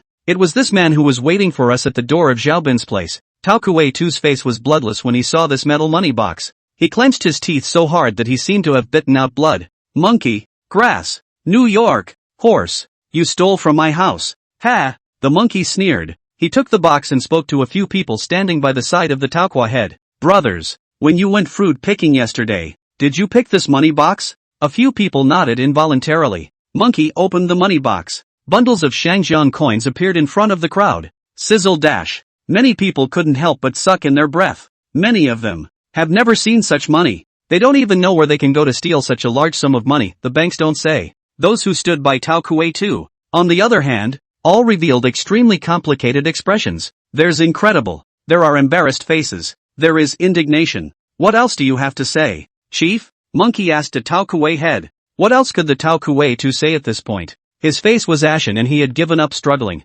Monkey, I admit it today. The money. You take it. Please let me live. The monkey sneered. Chief, it's not that I want to target you. It's just that what you've done is too chilling for the brothers. Let's not talk about you cheating. Let's just say that when you picked the fruit, you wanted to take it all for yourself. You've already violated Rongman's rules. Rongman's rules, whether it's the Kuei Tao, or the Grand Kuei Tao, even if it's the King of Thieves, the fruit picked with the brothers is not to be shared like this. His old man, the 7th Duke, has said this. Anyone who violates the rules of the Rong clan and commits an act of injustice, the same clan will be the hall of punishment. The matter of you cheating is forgotten, but you can't just let it go when you violate the Rong sex rules. The monkeys are now on the moral high ground. Tao Kuei too showed an expression of horror and despair. Monkey, I haven't treated you badly in my day-to-day life. You can't do this to me. The monkey gave a wry smile. Yes, you're okay with me. I don't want to torture you either. But the other brothers, I can't do anything about them.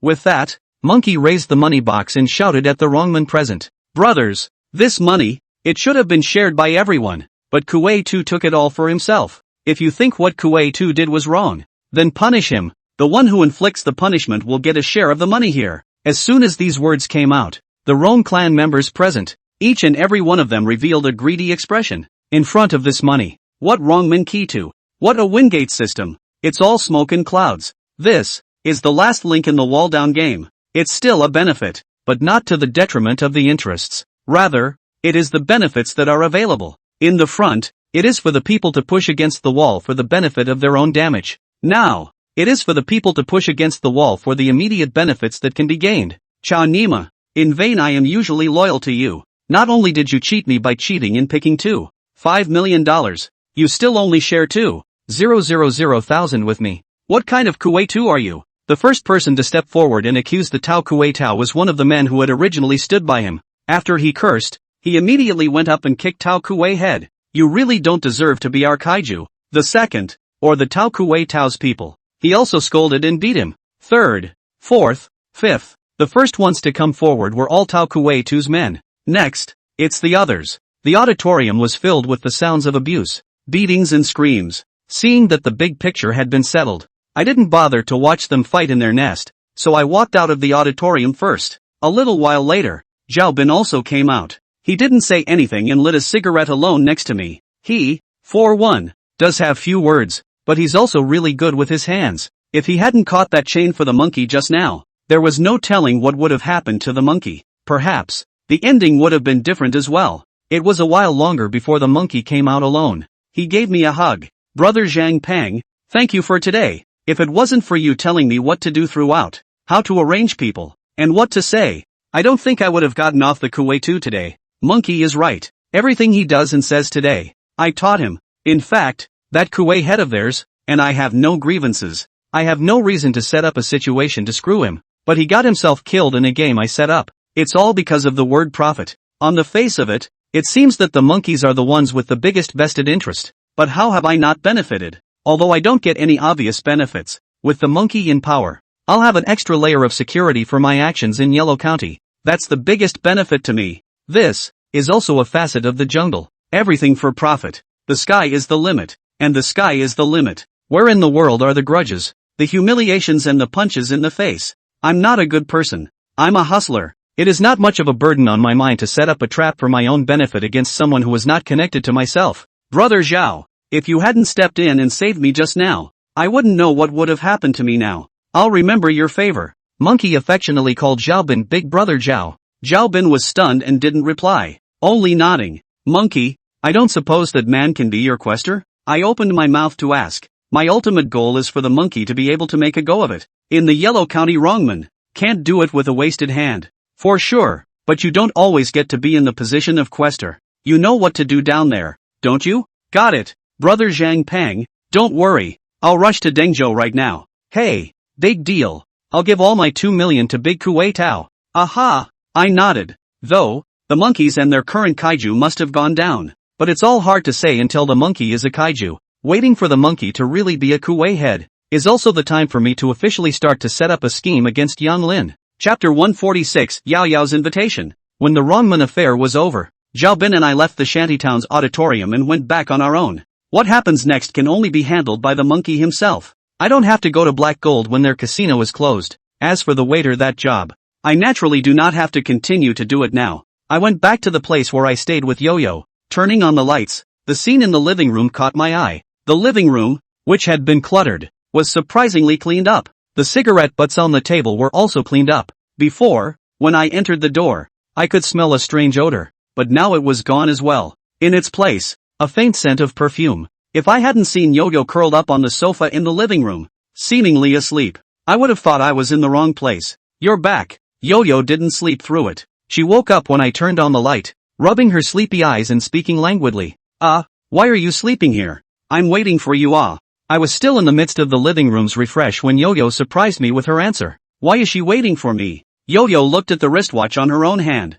It's almost 1 o'clock. Are you hungry? Should we go for a late night snack? I'm not hungry. Subconsciously, he shook his head. Okay then. Yao Yao seemed to be a bit lost, and with a low tone, she fell silent. The air suddenly became quiet. It became a little awkward when neither of us said anything. I thought about it and felt as if I hadn't answered well earlier. Maybe Yo-Yo she was hungry and wanted someone to go get something to eat with. Are you hungry? If you're hungry, I can eat with you. I'm not hungry either, Yo-Yo responded. I paused, unable to figure out what was wrong with her. Maybe in a bad mood? Then I don't want to bother her. I'll go to my room then. When I finished, I headed for my room. When she reached the door, Yo-Yo suddenly shouted, Zhang Peng. I turned and looked at her quizzically. Yao Yao bit her lip and tangled for a moment before saying, Are you free tomorrow? Tomorrow? What's wrong? Sister Wanning said that I haven't rested for a long time, so I should take advantage of the fact that these days aren't very busy and let me rest for a few days. I want to go out and have fun. Can you accompany me? Yo-Yo cautiously inquired of me. Doubts grew in my mind. Why does Yo-Yo suddenly want to go out with me? I always felt weird about this, but I owe Yo-Yo a lot of favors, and since she's asking for something today, I should oblige her. I don't know if there will be any news from the monkeys tomorrow. Then I'll go out with Yo-Yo. Think of it as interest for repaying Yo-Yo's favor. Yeah, where do you want to play? Hearing that I agreed to her request, Yao Yao immediately revealed a joyful smile. Her eyes also became unusually bright. Really? Then let's go to. Oops, I don't know where to go to play. Hey. Suddenly, Yao Yao's expression became chagrined again. Watching Yao Yao change her mood several times in a moment, I suddenly remembered what the fourth master had told me. At the time, I was just starting to see people. The fourth master said, at the gambling table, look at the face and guess the heart. 10,000 phases through the heart. Through the expression of the person's face, eyes, you can tell whether the opponent's card is big or small, cheating or not. But outside of the gambling table, don't go for face reading or heart guessing. Some people have a solid look and may be nasty as hell on the inside. Some of them are so tall and mean looking that they might as well be pussies. Some people seem good, but they are bad. Some people seem bad, but are actually good. The people at the table are still simple. It is only the word greed that is at work. Those outside the table were complicated and unusual. People are unpredictable, but the most complicated and difficult to gauge are women. A woman's heart. Under the sea needle. Woman's heart. Don't guess. At this moment, looking at Yo-Yo's rapidly changing mood, I deeply understood the words, and I don't want to guess what she's thinking. Why don't we go to a farmhouse? I've heard that there's a farmhouse in the outer suburbs that's pretty good. I gave Yo-Yo the go-ahead. Yo-Yo seemed to recognize my suggestion as well. Yeah, I've heard it's great there too. You can also do your own barbecue at night, and roast a whole lamb. And stay. When Yao Yao spoke, she was excited in the front, but when she reached the back, she suddenly turned red. Not only can she have several expressions in a moment, she can actually have two looks in one sentence. I don't really know what she was thinking, and I heard her say she wanted to spend the night out? I think that's kind of a pain in the ass. I don't want to contradict her words though. Let's go to the farmhouse then. Yes. I didn't bother obsessing about whether or not I wanted to spend the night there. Say more. And I had my reasons for bringing up the idea of going to an agriturismo in the outer suburbs, because there is a possibility that it could be an entry point for me to set up a trap for Yang Lin. We'll find out exactly if we can break out there and step on it tomorrow. The next day, early morning, I was still asleep when I was awakened by a phone call. I fumbled my cell phone over from the bed, glanced at the caller ID. Surprisingly, it's Zhang Laodi calling. Hello? I picked up the phone. Come to the staff center. Now. Elder Zhang said something and hung up the phone. I'm flabbergasted. I threw my phone away and fell back to sleep. After 10 minutes or so, Elder Zhang called again. I hung up the phone straight away. He kept playing. I kept hanging. In the end, I just turned my cell phone off. It didn't come back on until I woke up from my nap. A little while later, he called again. That's when I picked up the phone. Chao Nima. Do. I hung up again. He called again. I picked up again. For once, he could finally talk properly, but by the sound of his voice, he seemed to be gritting his teeth and holding back his anger. You come to the staff center. There's something to tell you. What is it? Why ask so many questions? You'll know when you come. Do. I hung up again. He called again. He sucked. Hanbo probably knows that you set up to screw him. He's preparing to find you to lay his hands on right now. If you don't want to get hammered at night, come to the staff center. Zhang Laoer finally finished his sentence. I mentally muttered. It's not enough that Tian knows about this. How come even Hanbo knows about it? I do understand though the truth that there is no such thing as a wall that doesn't leak. But Hanbo should still be in a hospital bed or in a wheelchair right now. So how did he know? Who told him that? Could it be Tian? Or maybe, is Young's penis? Even if it's not them, I don't think it's connected to them. Frost has covered my face. I'm not afraid of Hanbo right now. I'm just worried that Hanbo will interfere with my next plans. I don't want there to be uncertainty. Okay, I'm coming over now. I decided to go to Zhang Er's place to see what's going on, but before I went,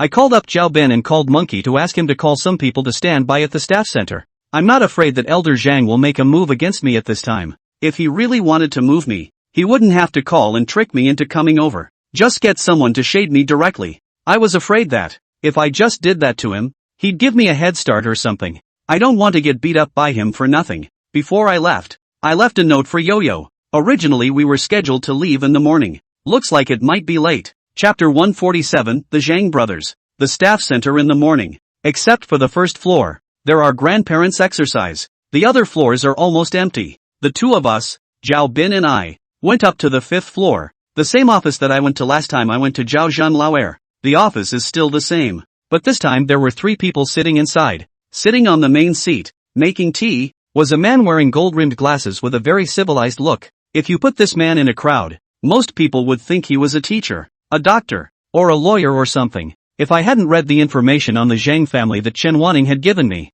I wouldn't have thought that this person was the famous Zhang elder for Zhang Changbei. This person is also the brain of the Zhang family, said to be an extremely intelligent man who went abroad to study. Sitting in the side seat was a rough man with a full beard. The most conspicuous thing about his whole body was one of his hands, broken, and an iron hook was used instead, kind of like a pirate on a foreign movie. He sat there with the word fierce written on his face. This man is the boss of the Zhang family, Zhang Changdong. Zhang Lao, on the other hand, was sitting in the guest seat. He stood up aggressively when he saw me coming. Chao Nima, he yelled, and then he punched at me. Sure enough, luckily, I brought Zhao Bin with me. I was going to hide for a while. After all, I'm just a hustler with no hands. However, before I could make a move, Zhao Bin blocked in front of me. Yun's dick lands a jab. Zhao Bin lands a leg kick. Fists and feet, clashing with each other. Zhang Lao took 3 steps back. Zhao Bin took a step back. I glanced at Zhao Bin's feet. His feet, along with his legs, were shaking, but Zhang Er wasn't much better, as his hands shook even more. In this round, Zhao Bin won the small victory. At this moment, I feel that the 100,000 I gave Zhao Bin at the beginning, and later gave him 500,000. How worthwhile. Interesting. Again, Zhang Lao lost a round and didn't seem convinced, raising his leg again and kicking at Zhao Bin. Zhao Bin wasn't willing to show weakness and also raised his leg, kicking it over. The two men's legs collided with each other again, this time not splitting the difference. Immediately afterward, the two men threw punches and grappled with each other. These two men went fist to fist and leg to leg next. Their paths are surprisingly extremely similar. Those who didn't know would think that these two were competing against each other as fellow disciples. The two men met and fought for more than 10 rounds, and did not distinguish between winner and loser, until Zhang Laoshi shouted, "Okay, 2. Zhang Lao then waved his hand. Zhao Bin also stopped. "Kid, what team are you on?" Zhang Lao suddenly asked. I didn't expect Zhao Bin's awesome coaxing back. "You're in no position to ask." Zhang Lao's eyes widened in anger, wanting to spar with Zhao Bin for a few more rounds. I looked at his expression and felt as if he was saying in his heart, "You say I'm not qualified to ask? Then I'll beat you until you are qualified to ask." Of course, Zhang Lao didn't say this, and he didn't continue to fight Zhao Bin. Ergo, come and sit down. Although Zhang Laoshi is ranked as the 4th oldest, his words seemed to be extremely powerful. As an older brother, Zhang Lao listened very much to Zhang Laoshi. In the end, Zhang Laoran glared viciously at Zhao Bin before sitting down. "Have a seat." Zhang Laoshi made a pleased gesture to me. I didn't say much and sat down at the guest table with Zhao Bin. Zhang Laoshi poured Zhao Bin and I a cup of tea. "This tea reminds me of Tian." "How come this Zhang Laoshi and brother Tian both like tea? And the taste of this tea, it's all very similar." I don't know much about tea, and I don't drink tea on weekdays, but I just drank it in Tian's office the day before yesterday, and I'm still slightly able to screen it. "You're Zhang Peng. I heard that you're very good at the 1,000 tricks?" Zhang Laoshi asked. With a slight frown, I asked rhetorically, "Who did you hear that from?" Zhang Laoshi froze. I don't think he expected me to talk like this. But then, in a whirlwind, he broke into a smile. He then went on to make a shocking statement. "Ha! You're pretty good. Screwing away $1 million at our Zhang family's field and framing Han Bo for it. Utilizing the feud between our Zhang family and Han Bo to help you solve Han Bo. Do you think I should praise you for your great skill in 1,000 tricks?" I gave Zhang Laoshi a shocked look. Zhao Bin beside me also looked at Zhang Laoshi in surprise, and glanced at me again sheepishly. Zhao Bin was aware of the whole thing. Tin knows about this too. Zhang's family know about it too? But how did Tian and the Zhang family know about it? That's the point I'm curious about. Zhang Laoshi wore a smile and stared at me. He seemed to be waiting for me to speak. The way Zhang Lao'er looked at me, on the other hand, was filled with resentment. He should be feeling resentful that he was used by me. What was rather strange was Boss Zhang, who looked like he hadn't noticed me, sipping his own tea with his eyes and nose. But I know that this Zhang boss is the most ruthless one inside the Zhang family brothers. The information that Chen Wanting gave me had comments about the three of them. Boss Yung's comment was ruthless. Young Lao'er's comment is courageous. Although Zhang Laosan went in, he also had a comment that it was evil. Zhang Laoshi, on the other hand, is Yin. After taking a look at these three, I think the assessment is still correct. Boss Zhang's ruthlessness and Boss Zhang's bravery are shown on the outside. Zhang Laoshi Yin, then converged within. Don't look at him as refined, like a scholar. But such people are often the most insidious. I knew that I couldn't hide Hanbo's matters anymore, so I didn't bother to refute it. But it would be impossible for me to admit that in person. Big deal. I just don't answer positively. I suddenly changed the subject. What did second brother Zhang mean when he said on the phone that Hanbo was going to lay a hand on me? Isn't he in the hospital? Ha! Zhang Laoshi laughed softly. He's only in hospital. He's not dead. You do know about Platinum Palace, don't you? Zhang Laoshi also changed the subject. My conversation with him, which seemed like a bullseye, was inevitably connected. No. Hanbo betrayed the Shin family's third aunt and defected to the Shin family's second. And he also took away some of Black Gold's VIP clients as a defection. However, Hanbo also has a condition. That is, he wants the Shin family's second to get you killed. I wouldn't be surprised if Hanbo found out about the setup I set up for him and that he was going to get me killed. But how did Hanbo know? I opened my mouth and asked Zhang Laoshi a very direct question. Did you guys tell Hanbo? We're all smart people. I don't think there's any need for further riddles. Since Zhang Laoshi chose to directly point out that I set up Hanbo, then I also boldly stated my thoughts. Zhang Laoshi was stunned for a moment when he heard my words. Then surprisingly, he laughed pleasantly. Ha ha ha, you really are a smart man. That's right. I was the one who had this information leaked to Hanbo. Zhang Laoshi graciously admitted this. Chapter 148. I am not surprised that Zhang Laoshi is honest. When Zhang Lao'er called me to tell me that Hanbo knew that I had counted on him and was going to lay a hand on me, I wondered how Hanbo knew about it. There are no more than 4 answers. First, Zhao Bin or Monkey told Hanbo, but Zhao Bin himself has a grudge against Hanbo, and Monkey has no interest in Hanbo, so I'll rule that one out first. Second, Tian told Zhao Bin, but since he told me that he needed me to help him deal with Shen and he also said that he would help me hide everything I did to Hanbo, Shen and he sigh. I don't think Brother Tin, being who he is, would play such a cheap game of one thing in front and another behind my back with me. Furthermore, Hanbo had no use for him anymore, so this is also very unlikely. Third, Hanbo figured out the answer on his own, not to mention the fact that he was now like a dead dog with its teeth pulled out. Even if he could still bite, he needed to confront the Zhang family to get the right answer. Otherwise it was just a blind guess. With the little I know about Hanbo, if he knew that I caused him to end up like this, he would have gone straight for me, instead of it being known that he knows I set him up, and it's also known by others that he's going to lay a hand on me. The likelihood of this is also low. Fourth, that it was someone from the Young family who told Hanbo about this. I felt strange on the phone. Zhang Laoren said Hanbo knew about it. Then how did Zhang Laoer know about this? That's something I'm puzzled about, including Tin as well. How did he know? But that's not the point of the moment right now. The point now is that the Young family knows I used them against Hanbo. They told Hanbo the truth and approached me to talk about it instead of going straight at me. That is, they want to counter-use me against Hanbo. No, it should be Hanbo's new master, also known as Shen and has just opened Platinum Palace. Originally, it was a conspiracy. Zhang Laoshi bluntly admitted that he had told Hanbo. That would be a phallic conspiracy, a phallic plot against me, for me to have to side with them against Shen and the Platinum Palace. What? Fourth brother Zhang wants to cooperate with me against the Platinum Palace? I won't beat around the bush with Zhang Laoshi either. It's still the same. We're all smart people, so let's not hide it. I hate being around smart people. I hate playing hide and seek with smart people. I was physically and mentally exhausted after my last conversation with Tin. Exactly. Zhang Laoshi took a sip of tea and slowly replied. What could I possibly have that would make fourth brother Zhang look at me? Of course it's your 1,000 tricks and layout skills. Might as well tell you the truth. Although my Zhang family has dominated the Blue Road of Huang County, but our Dark Lantern experts have always been my Zhang family's shortcoming. Yesterday, when Shen's Platinum Palace opened, He sent 2 people to my Zhang family's place to take away $5 million. The people my family sent to the Platinum Palace. Instead, folded up there. So, I need you to help me pick out Shen Laoer's dark lights. At the same time, I also need you to lay out a plan to bring down Shen Laoer's Platinum Palace. So what's in it for me? You used my second brother to write off the whole thing.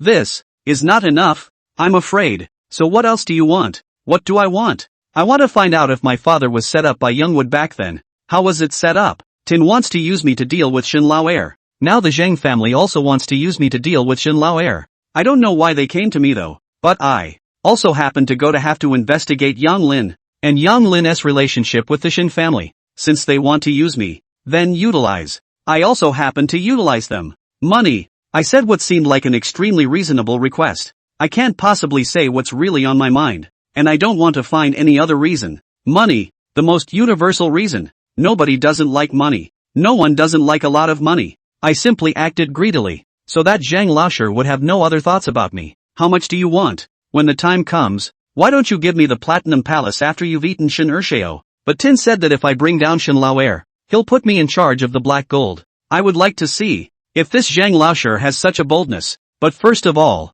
Elder Zhang certainly didn't have the gumption. He couldn't help but crack up at my request. Kid, greedy, even if I give you the Platinum Palace, can you eat it? Don't give in to it. Zhang Laoshi waved his hand, stopping Zhang Laoshi from continuing to speak.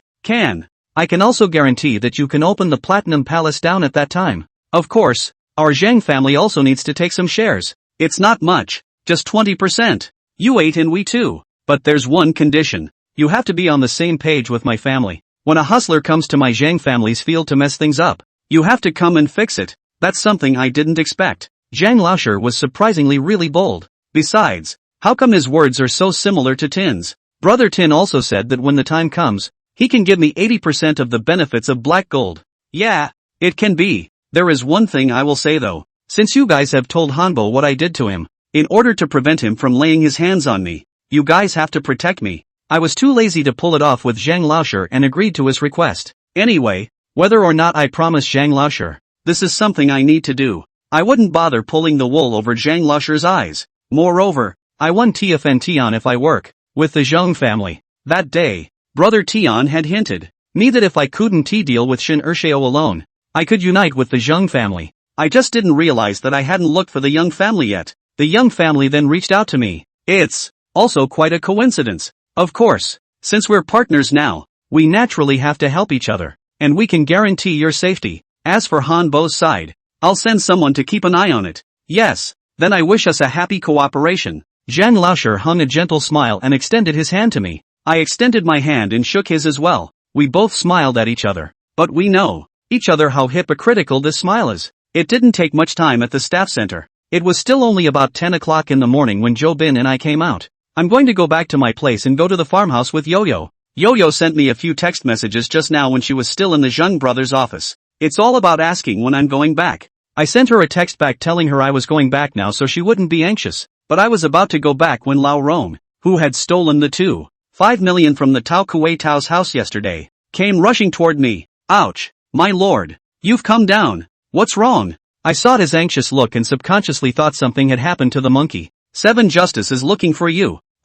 So it's the old man. It's just as well. I'm going back, so I'll stop by and see the old man. Chapter 149, The Furious Shi Gong. In front of the neighborhood, under the old acacia tree, Old Man Rongman didn't listen to the Peking opera today. He lay alone in his rocking chair with a grim look on his face. Upon seeing me, he leapt up from his rocking chair, his face shifting from grim to angry as he pointed a finger at me. What the hell are you kids up to? Looking at the Old Man Rongman's stormed appearance, I do not know why. I actually have a trace of joy in my heart. Let you steal my metal playing cards. Of course I knew what he was asking me. Isn't it the same thing that happened to their Rongman yesterday? But I touched my nose and acted as if I didn't know anything. What are you talking about, old man? Don't you play dumb for me. I sent people to follow you to prevent your brat from running away. You asked my Rongsex brats to be your drivers several times. I turned a blind eye, closed my eyes and let it go. But you're the one who instigated the infighting in Rong clan. You kid, are you tired of living? It was obvious that this old man Rongman was really angry. He's afraid he'll want to beat me to death. But he is angry. What is it to me? He was full of rage. I also went cold. Old man, are you joking? What business is it of mine if your wrong sect is fighting internally? You still dare to be sophomoric. That monkey guy, although I've never let him, but I also learned that he doesn't have the guts to pick a fight. I also know about last night's incident. Little Lazy was cheating, but you guys didn't catch him cheating. Rather, you deliberately created 1,000 for him and caught him. That's how the monkeys wasted Little Lazy. A few days ago I heard that Monkey had made a fortune. Do you think it was you who paid Monkey and instigated him to do such a thing as harboring a fight? This old man, although he stayed in this shabby place all day, but he had a heart like a mirror. In just a few words, I nailed the setup I had laid. But, so what? I sneered. So what's it to you? What did you say? Old man Wrongman stared at me with wide eyes and an incredulous expression. He thought he'd misheard. I would go so far as to ask him, what's it to him? He's the hallowed Wrongman stealing saint. Not to mention whether or not he was qualified to control the matters of the World Wing sect. Let us just say that the Qilu territory, Qilu Thief King is his personal disciple. It can be said that all the Lao Rong in the territory of Qilu are his disciples and grandchildren. Then who am I to say that what happened at Wingate last night is any of his business? Although I am not from the Rong sect, but I've also heard that you're old man. Isn't it that you don't care about Rong sect's affairs anymore? Then what has Rong sect issued? What business is it of yours?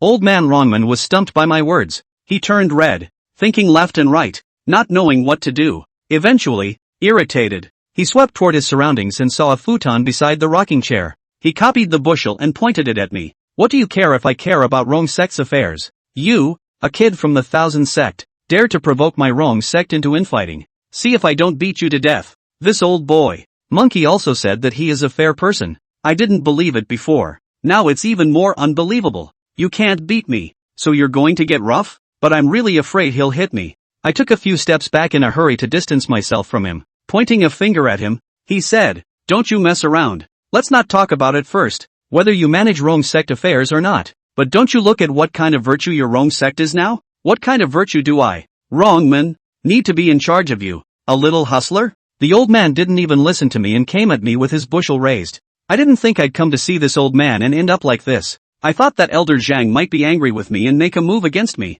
so I brought the fire general with me. But this old man, I didn't even think he could do it. I should have known to let Xiaobin come with me to see if he would not press this little old man on the ground and beat him up, or to solve my resentment against him for stealing my playing cards. No, had I known, I would have ignored him and not come. I rushed to spread my legs. The old man was chasing after it. I'm pissed. What gives this old boy the right to hit me? I have to talk to him today. I didn't run away either, so I ran around the sycamore tree twice. Although I am a handless old cheat, but how can I say that I am also a young guy, and still can't run away from an old man who has 1 foot already stepped into the coffin? After 2 laps, the old man stopped panting. I, on the other hand, am stress-free. The heart is still laughing at this old man's unself-consciousness. Old man, you said yourself that you don't care about Rong sect affairs anymore. Then you have to keep your promise and not to meddle in anything, if you want to manage.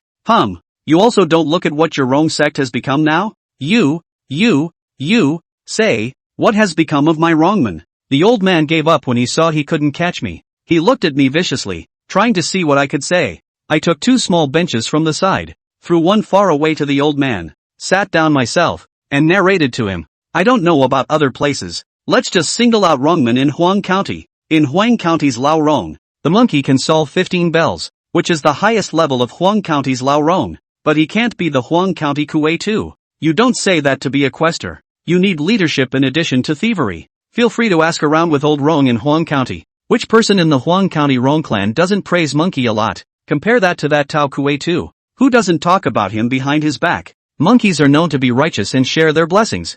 Huang County's Kuei 2, on the other hand, is stingy as hell and is incredibly harsh on those below him. But that Tao Kuei 2 became the Kuei 2 because he was the Dengzhou de Kuei 2's sworn brother. Tell me yourself, is your Rong clan now nepotistic? Furthermore, the leader of the Wrongman of Huang County, as the head of a county of the Wrongman, he is not only incredibly harsh to his subordinates, he even cheated them out of their money? You say, for such a person to be the Kuei 2, is it that your Wrongman choose people with no eyes? Then again, although Wrongman is a Jianghu parochial sect, but how can we say that they are also craftsmen who rely on their crafts for their livelihood? But what about now? Huang County's Wrongman Kuei 2 is leading a speeding car robbery. This is still Lao Rong who lives by his craft? This isn't a bandit clan of the Greenwood mob? Oh, right. Your Rong clan was originally called the Thief clan as well. What's the matter? Now there's no separation between civil and military thieves? Old Rong and robbers have merged into one? I've spoken so much in one breath that I'm a little dry and out of breath myself.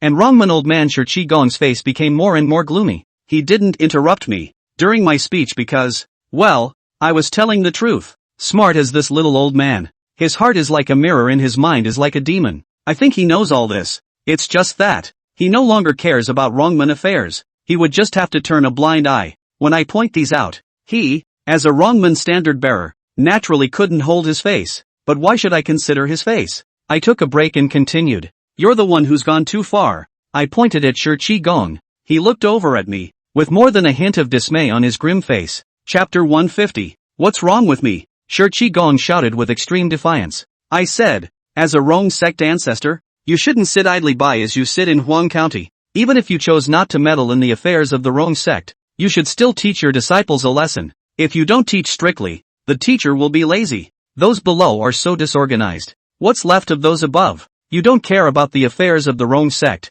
but you should also control your disciples, especially your own disciples. The Qilu Thief King. I've heard about it. That Huang County's Kuei too. Although he's incredibly harsh to the ones below him, but he's very generous to the Dengzhou Big Kuei two above him. Do you know what this is called? It's called bribery. Seeing the smallest of things, the people below you in the Rong sect are so virtuous. Then what is the virtue of the head of your Rong sect, the king of thieves of Qilu? That is, your own disciple? You say, should you control your disciples? When a building is about to fall, it starts from the roots. Not to mention whether or not I have meddled in your Rong sect's affairs. Even if I did meddle, then I am also purging your Rong sect of pests. I am setting things right for your Rong sect. Monkey often said in front of me how fair and just you, Elder Seven Duke, are, and how reasonable and disciplined you are. He also set up the rule that within the Rong clan, anyone who does something unjust will be punished by the same clan as the Hall of Punishment. And I thought, how reasonable your old man, the seventh prince,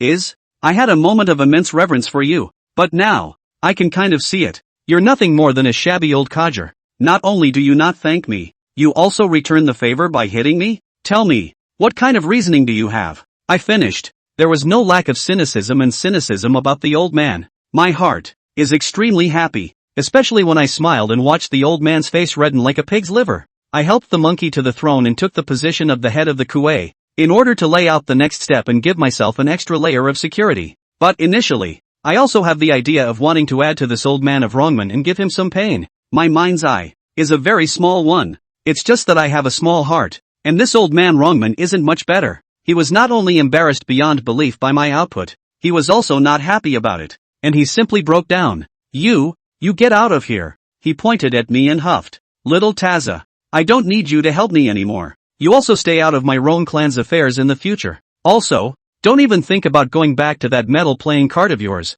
What a bust. This old man was so angry with me that he wanted to burn with me. But I'm not used to the old man either. I've got the old man on the ropes. So if I back off now, given the old man's shrewdness, wouldn't the back be up the pole? Wouldn't it be bad if he took me back then? Just don't. With a nature like yours, I'm afraid that even if I help you then, you won't return the playing cards to me. I might as well not help you. I've added to it. Old man Rongman's eyes widened in anger, becoming even more furious. But it's not like I really don't want that metal playing card back. That's the only thing the fourth master left me. So, I added another sentence. Anyway, you vilified me for instigating your Rong sect's infighting. Whether I did it or not, you still think I did it. I'll just assume I did it. He. Since you said that I caused your Rong sect to be in turmoil, you still don't need me to sell myself to help you. Then why wouldn't I be happy about it? Old man Rongman looked at me with a smile on his face and became in a trance. He probably thinks that this time, he not only lost his wife, but also folded his soldiers. Well, you can keep the metal playing cards for yourself. It's useless for me to keep them anyway. You shouldn't ask me to help you gamble on anything in the future. Goodbye. I stood up from the small bench, slapped my ass, and took a step away. Stop right there. Old man Rongman yelled from behind me. Instead, I didn't pay any attention to him. Brat, stop right there. Little Taza, you've made a mess of my Rong clan, and you still want to walk away? I tell you, no way. I'll have people keep an eye on you. If you dare to take one step out of Huang County, I'll have someone break your legs. I'm telling you, don't you dare try to renege on my bet. At that time, if you can't win, you'll definitely clear your name for provoking my Rong sect's infighting. Little hustler. You. Old man Rongman was still cursing, I'm too far gone to hear what he's saying, and the only reason I'm walking away now is because old man Longman is pissed off. It doesn't make sense to reason with someone who is in a rage. I'm sure he'll figure out the pros and cons when he calms down. He will also know that what I say is right. They wrongmen, at least, the wrongmen of Huang County, have a bad climate at the bottom. The trap I set against the wrongmen Kuwaitu last night, although I had my purpose, but it was also a favor to their own clan. This little old man is so smart, how could he not figure it out? I returned to my place with a pleasant feeling. Yo-Yo was already waiting for me in the living room. Zhang Peng, you're back. Aha! I responded. Zhang Peng, do you want to clean up? Pack up? I was puzzled by Yo-Yo's question, but I saw her organizing a bulging bag on the couch. This should be what she packed. I don't know what's in there, but I thought to myself, it's just a trip to a farmhouse for dinner. It's not so bad that you have to pack up, is it? No need. Just go. Oh. Suddenly, Yo-Yo's expression slowly changed from the giddiness I felt when I first entered the door to a loss. I was unsure and didn't care much. I realized that Yo-Yo's mood was changing too quickly. Happy one moment, unhappy the next, and then the next moment, probably happy again. Then I might as well let her be. I don't care. She should change back anyway. Sure enough, after going out, Yao Yao's mood became much better again. It's still summer and the sun is scorching hot, but the occasional breeze is very cool. Summer in the 90s was like that. Not many cars on the road, less exhaust fumes. Industry was booming, but the carbon dioxide emissions didn't have as much of an impact on the climate. And with the great summer heat over and fall approaching, Yellow County is getting plenty of rain. Even outside, it wasn't that hot. Instead of taking a taxi, Yo-Yo and I opted for a bus. The car is not air-conditioned, but with the windows open and the breeze blowing in, it can also blow away the fatigue and depression in people and make them feel happy. The vehicle was not moving fast and was stop and go, but it didn't bother me. I was born in Yellow County but did not grow up in Yellow County. A lot of memories from before the age of 6 are fuzzy. It's rare to take your time so slowly all the way around and enjoy the sights and sounds of Yellow County. The car traveled for about an hour to reach the destination. Before getting off the bus, I ghosted Xiao Bin to send a message. Tell him to come here too. The Golden Gate often talks about fate, luck, chi and momentum. These vapors are both false and real. Perhaps it could be the two things, fate and fortune. At work, of course, I prefer to attribute it to my usual caution, because this move of mine will save my life in Yo-Yo's. Chapter 151 Rumor General? In the 90s, because of official support, Nanjiale entered a surging period of development, especially by the end of the 90s. A part of the agriturismo had entered the modernization stage. Its facilities, playability, scale, and neighborhood amenities are already well established. The farmhouse we came to is called Sanmeyer Farmhouse. This agriturismo is one of the key programs that Yellow County is supporting. It is also considered a benchmark tourist location in Huang County, and is very famous in Dengzhou and even Qilu. The inside is large and divided into many areas. There are fish ponds, vegetable fields, poultry areas, fruit groves, and 7 or 8 earthen hearths. Players can order their own food, go fishing, pick their own vegetables, choose their own chickens and ducks, etc. Ready to go, or make their own as well. When Yo-Yo and I arrived here, it was already right at noon.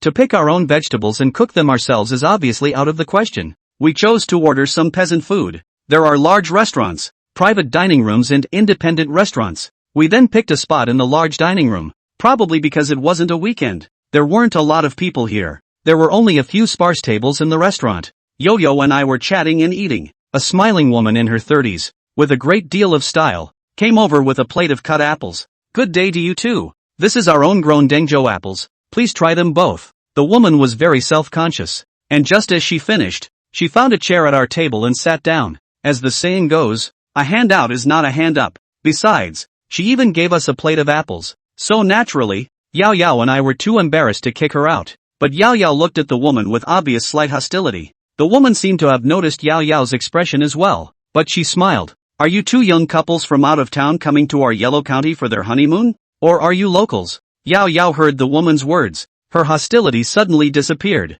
and her face turned red as she returned. We're from Yellow County. Oh, it's from Huang County. I see you're both young. Did you just get married? Yo-Yo returned. We're not married. Yeah, you two look like a married couple. So you're not married yet? So you're just friends? Yo-Yo didn't answer that. Instead she stole a glance at me. I didn't really care what the woman said. I just wondered what she wanted. Thank you for the apple. What can I do for you? I asked very directly. The woman said, It's just for you to try our apples, and if you think they're good, you can go and pick them yourself. Aha! I nodded and didn't give her a clear answer. I always felt that this woman didn't look like she was here specifically to sell us apples, as simple as that. But it's too hot at noon. If you guys want to pick them yourselves, it's best to wait until after 4 in the afternoon. If you guys are in a hurry, you can also buy some ready to go. Of course, since you guys came to our side to play, it's best to experience the joy of picking fruits yourselves, right? If it's too late in the afternoon, you can stay overnight. We'll also make some bonfires at night. Make some roasted goats for barbecuing. And you guys can personally experience the feeling of barbecuing yourselves. It'll be fun too. The woman gave us some of their specialties. It does sound, indeed, quite interesting. Still, I didn't give her a definitive answer and still only sent her a word back. Aha! The woman is also a master of discourse. She saw me salt appearance, immediately changed the target, and changed the words. Little sister, how about you taste this apple? Although you are also from Huang County, it is rare to taste such fresh apples. Our Dengzhou apples are famous all over the country. Yo-Yo was disturbed by the woman's passion and had to taste a piece. Well, isn't it fresh and sweet and watery? The woman asked, like a queen mother. Aha! Yo-Yo gave a professional smile in response. But it was fine if she didn't respond. When she did, the woman came on even stronger. Do you want to pick the apple yourself? Or let your boyfriend pick it for you? We have a saying here that apples picked by one's beloved will taste sweeter. I was extremely speechless at the woman's words. Yet it seemed extremely useful to Yo-Yo. After Yao Yao heard this, a pair of big eyes looked at me expectantly. I looked at her watery eyes and was too embarrassed to refuse. I could only say to her, if you want to go picking, let us go picking this afternoon. Aha! Yo-Yo nodded vigorously like a happy child. The woman also gave a business-done smile. Gee, that would be great. I'm sure the apples will taste even better when you pick them yourselves. But it's really too hot at noon. You'll have to pick them in the evening to make it a little cooler. At noon, it's so hot, you have no place to play. Do you want to get you a room first? This woman is really all in one set, with a free piece of fruit. She let us finish her apple business and wanted us to consume the room. Yo-Yo didn't have a problem with what she was suggesting. She lowered her head and ate to herself. I, on the other hand, spoke coldly. That's for when we're done eating. The woman looked at me, then at Yo-Yo, and with a twinkle in her eye, she laughed. If you guys don't want to rest, you can go over there and have some fun too, she said towards a large warehouse-like house outside the restaurant. I asked with a raised eyebrow. What's the fun there? The woman smiled mysteriously. You can play cards, dice, and mahjong. You don't see that there aren't many people today, but you see a lot of cars parked outside our manor, right? They're all here to play cards. Sure enough, this woman has been close to us in the front and has laid out so much business, but her real purpose was to lure us to the casino. Before I came here, I knew this farmhouse was more than just a farmhouse. The information Chen Wanting gave me about this farmhouse, because this agriturismo is one of Youngwood's industries. No, I should say that this farmhouse is a property under the name of Yang Lin's wife. However, Yang Lin's wife is now just a famous but not real boss's wife. Yang Lin handed over this farmhouse to Kai Lily's younger brother, Kai Yang Yang, to take care of it. There was no casino at this farmhouse. It was only after Yo-Yo Choi took over, and the woman in front of me. On the bright side, it was someone who kept selling us agriturismo products, but in reality, she acts as a casino rumor monger, or, you could call her stacker. 152. Warehouse Casino, 1,000 doors of rumor general, i.e., the person who brings someone into the game, into the field, or to the table. In the words of Hao Jiang, it is almost like the occupation of stacker. Whether it's a rumor monger or a stacker, their task is to form a relationship of trust by communicating with others. This relationship of trust is then utilized to tell others where the game is and then lure them into the game. Stackers in Hao Jiang will also exchange specialized casino chips for others, and even introduce some business of transferring money. Shimen rumor will also be a part of the game. For example, the rumor mill will tell others that a kaiju is particularly stupid and wins kaiju money particularly easily. Let others go along to mess with that kaiju's money. If, at this point, someone listens to the rumor mill, then that person has actually become a kaiju. It's okay to play big or small inside. If you guys don't know where to go at lunch, you can go somewhere and have some fun. Maybe make back all the money you spent today. Women still seduce us. But when she saw that Yao Yao and I were not moved, she added, hey, why don't you guys just go in and have a little fun? Just take a few $100s and play. If you lose, you can pick as many apples as you want in the afternoon for free. If you win more, the apple money will be calculated according to the price in the fruit store. This way you won't lose anything. The bait that the woman throws is quite attractive. according to her talk, even if we lost a bit of money, we would still be considered to have paid a very high price for some apples. But in case of a win, there's arguably nothing left to spend today. Yet is that really the case? Of course not. It's a casino where she's sending us,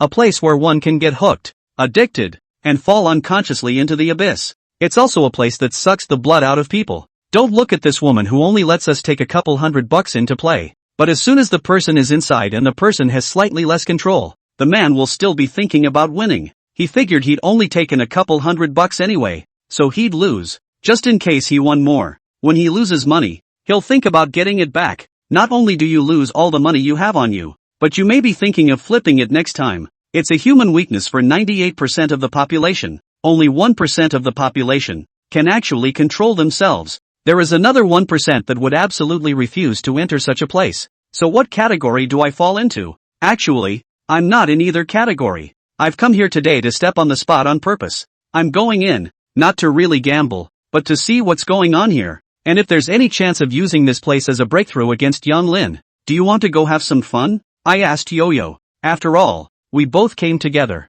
and if she doesn't want to go play, then I also have to go alone. Yo-Yo was seemingly hesitant about my question. She didn't seem too keen to go and wasn't too keen to turn me down. I was going to tell her that she could get a room and rest if she didn't want to go, but before I could say anything, the woman took the lead. Little sister, go and have some fun. It's broad daylight. It's not good for you to open a room. Why don't you go and play for a while? After picking apples in the afternoon, if it's late, you can stay the night. You can do whatever you want then. I think there is some truth in what women say, and it's normal. But for some reason, Yao Yao's face suddenly reddened like an apple after hearing her words, and she said in a thin voice, "Then let's go and take a look." The woman revealed an extremely happy smile when she heard Yao Yao's words. "Then you guys come with me. Let me tell you something. Not just anyone can go in there and play. I saw that you two were especially compatible, so I came to take you there. Women get what they want." Yo-Yo and I were almost done eating, so we went with the woman to the so-called fun place. A cool warehouse house that looks pretty big for its size. The door was ajar. There were also two big bald men sitting in the doorway. The two big men didn't stop us when they saw that it was a woman who brought us here, and helped us push the door down to let us in. Upon entering, I realized that this was really a warehouse. There were some picked and bagged apples piled up in the corner. However, it occupies a small area. This is, after all, an agriturismo, and picking and selling apples is only incidental to the business. Most of the land is still empty. The empty space was set up with 7 or 8 croupiers, not a professional croupier in a casino. Instead, they were some croupiers built from ordinary tables. Nor is it the blackjack, baccarat, or Russian roulette that is played in casinos. It is the common fried gold, bull, dice, pai gow, 2/8, shooting dragon gate and so on. To be honest, this is not serious, but in fact, this is the most common casino in this era. It's venues like Black Gold, venues like Chang's, and the Platinum Palace, which I have not seen, that are the most uncommon venues. Casinos are supposed to be something that shouldn't exist. Whoever can really open a casino is not a handyman. Huang County, a small county, has 3 casinos at the same time. It's already a miracle. The fact that there is often a regular casino in a small county such as this is a good indication of its level of development. Yellow County doesn't have 3 regular casinos because of the level of development. It's just because of the Randall's fight. Eventually, only one of the 3 will remain. Or, none left. What do you guys want to play? Do you want me to introduce you? The women thought that Yo-Yo and I were bumpkins who had never seen the world. Without appearing to know much about it, I pointed to one of the tables and asked, "What's playing over there? It's pretty crowded." "Naya, that's playing against the seams."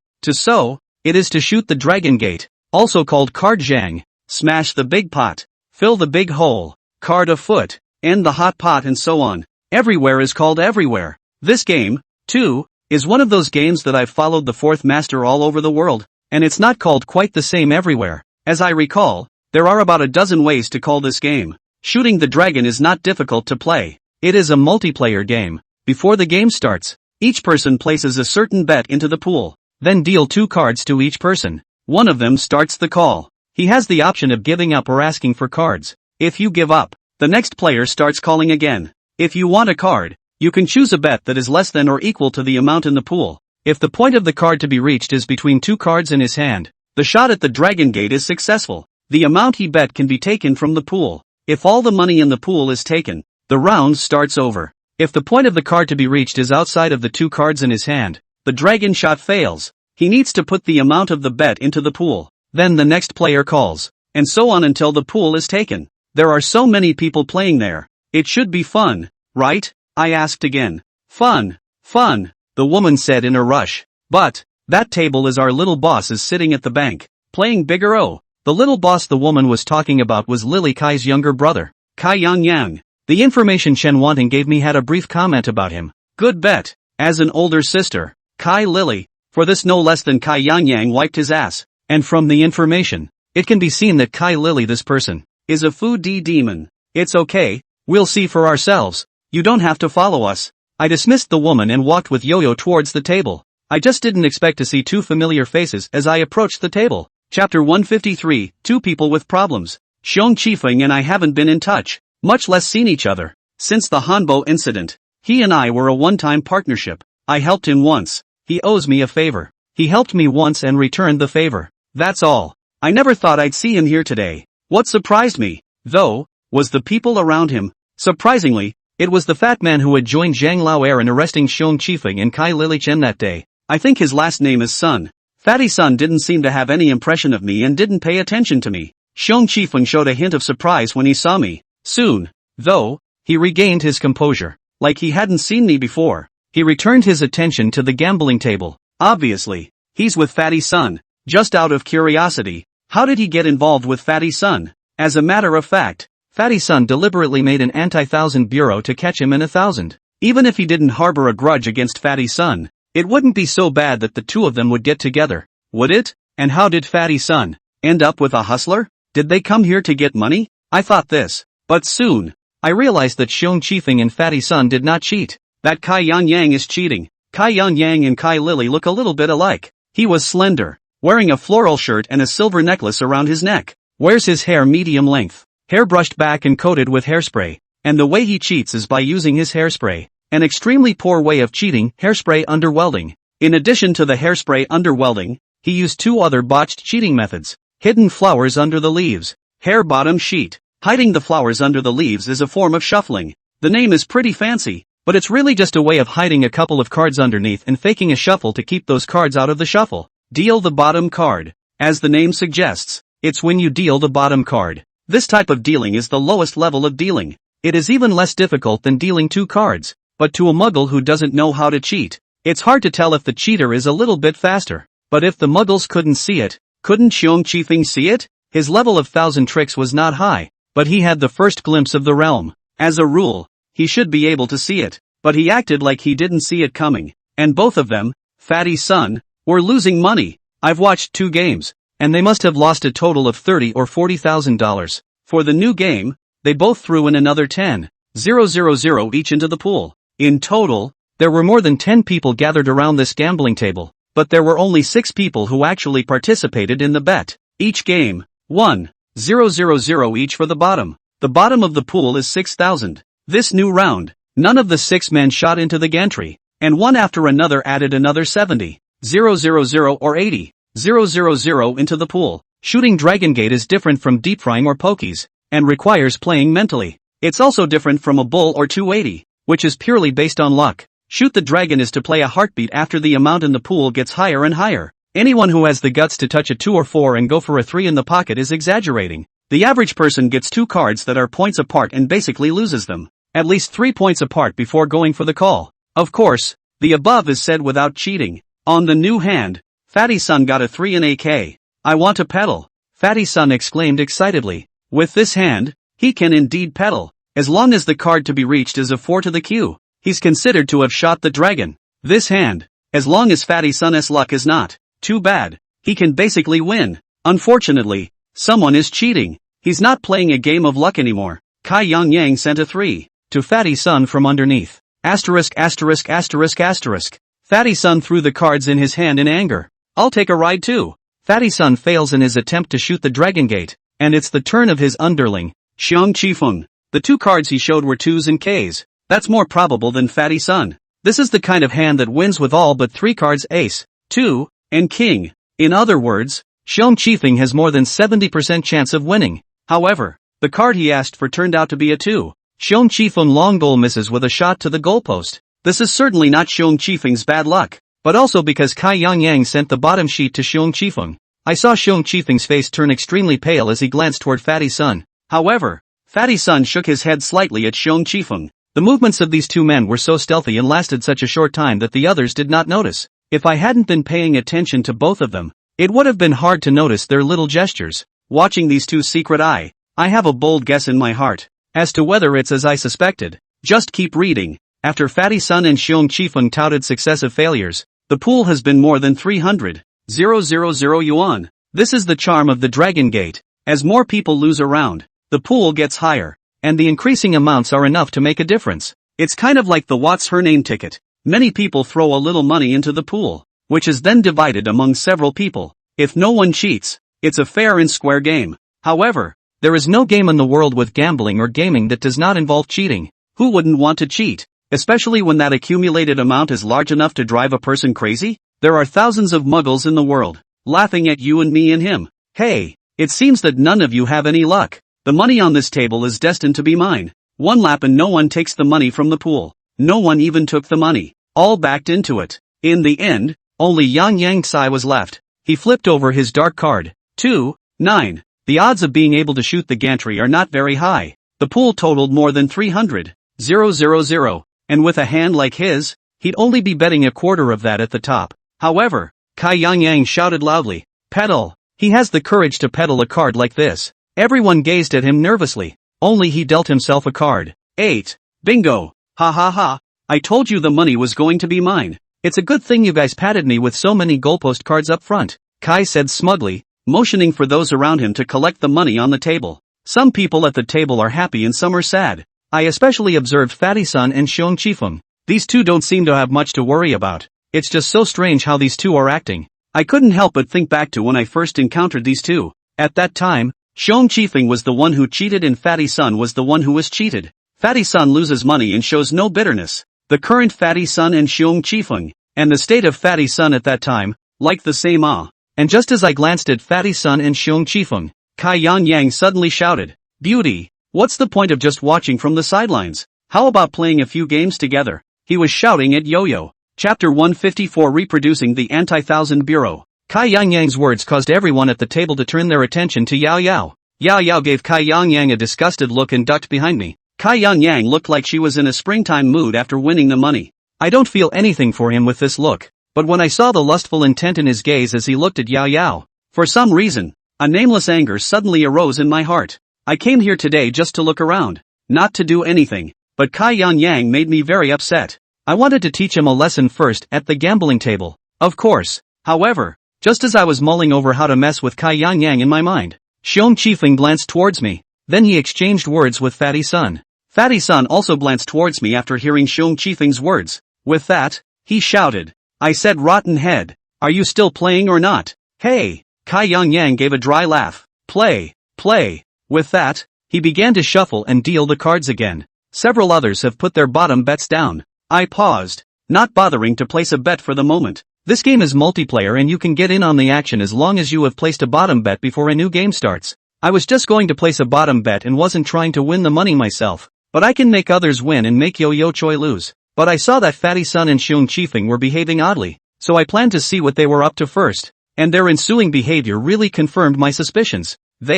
To be anti-thousand. If there is such a thing as a perfect cheat in this world, in my opinion, the counter-cheat is definitely the perfect cheat. This is because anti-cheat doesn't have to cheat itself, but to catch someone else's cheat. There are two ways to win at the gambling table. 1. To win the bet squarely, whether it's by luck, or gambling skill, or cheating. The other, catching someone in 1,000, counts as winning the bet. Just now I felt that Fatty Sun and Xiong Qifeng seemed to know that Kai Yangyang was cheating, but they not only did not point out, but also deliberately lost money. And then I think back to the first time I met Fatty Sun and what he did. I then guessed that this Fatty Sun might want to do the same trick again, anti-thousand others and then swindle a fortune. Fatty Sun, is this an addiction to being an anti-thousand bureau? In the new round, Fatty Sun, Xiong Qifeng and the other three, in total, threw roughly another 200,000 like into the pool. Looking at the money on the table, Kai Yangyang revealed a greedy look. He again tried to use the trick of dealing the bottom card to collect the money for himself.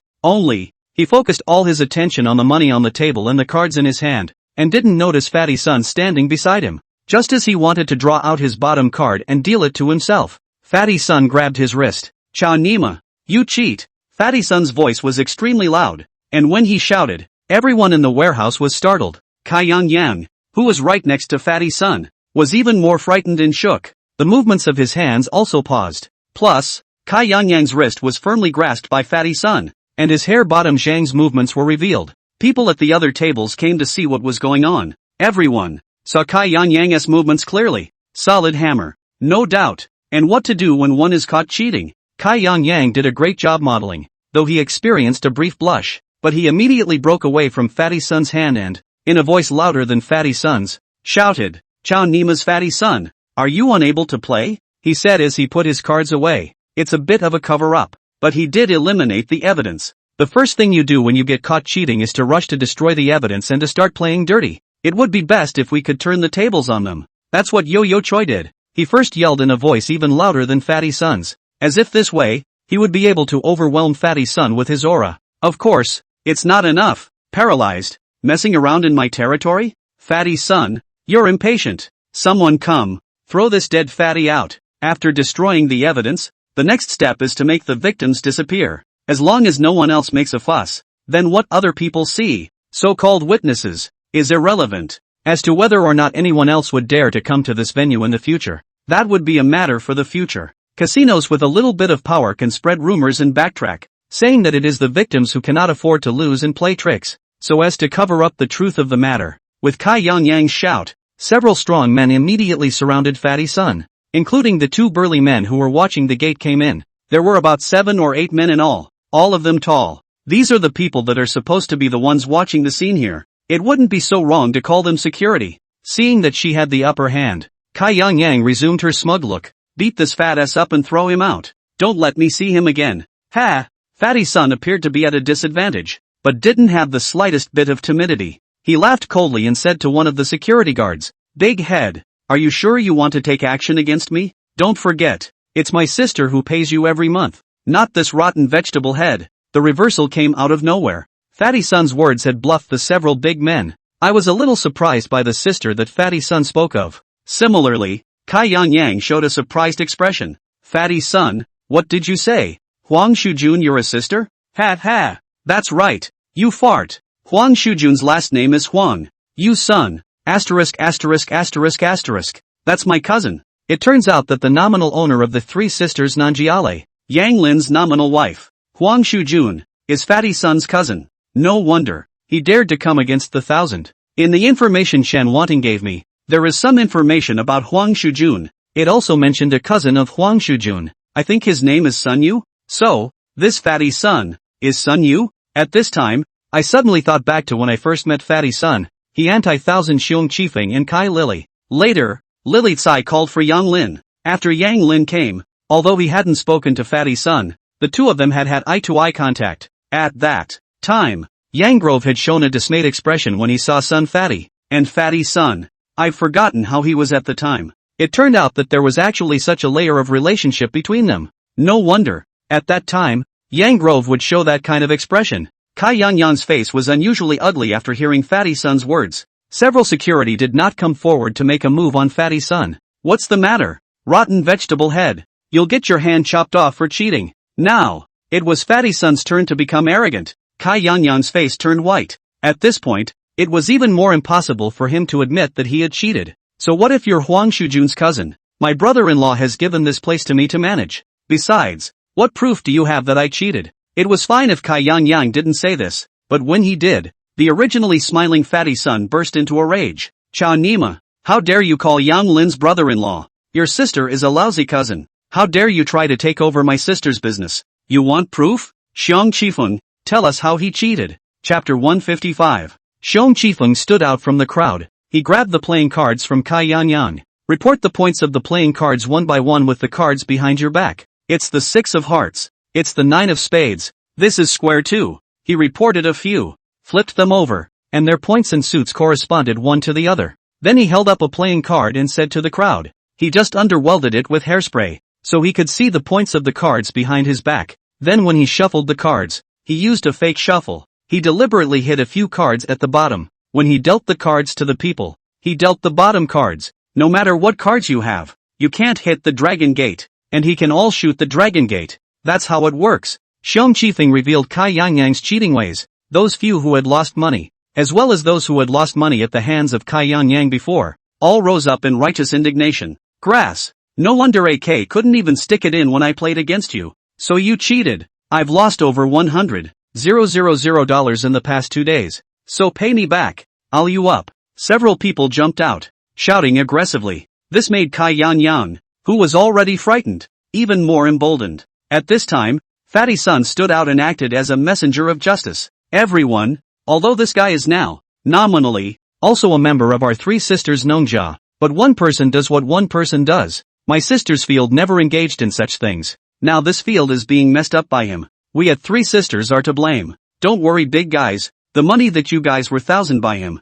I will give everyone an explanation. After saying that, he turned toward Kai Yangyang. Say it, how are you going to get it? What about according to the rules of the Blue Way? If you cheated, you definitely have to chop off your hand. But we are not people who fight and kill either. You pay for it. How much money you've cheated us? Double the compensation. Fatty Sun's words almost made Kai Yangyang vomit blood. However, I heard a hint of something intriguing in Fatty Sun's words. He, it seems, didn't just come here for the anti-thousand. Kai Yangyang was extremely flustered as she glanced at the people present and then at Fatty Sun. When people are in a desperate situation, they will always burst out beyond their usual potential. It was at this moment of crisis that he came up with an extremely proper solution. Me, I'll call my brother-in-law and let him handle it. Kai Yangyang made the choice to let Yanglin help him. At a time like this, it's probably only Youngwood who can help him. Moreover, Yanglin's name is considered weighty enough in Huang County. He moved out the poplar woods, so at least he could make the passers-by throw in the towel. But how could Fatty Sun do what he wanted? As soon as Kai Yangyang took out her cell phone, Fatty Sun slapped Kai Yangyang's cell phone to the ground. Chow Nima, told you. Brother-in-law, don't scream. How dare you? With that, Fatty Sun slapped Kai Yangyang's face again. Kai Yangyang was confused by Fatty Sun. Suddenly, he actually cried. You bully. He then pointed to a couple of large men. I was personally ordered by my brother-in-law to take over this place. You guys, don't be unable to distinguish between big and small kings. If something happens to me today, my brother-in-law won't spare you. Kai Yangyang's words did have some effect. A few of the big men hesitated. To them, if Youngwood's wife is the boss, Youngwood is the boss too.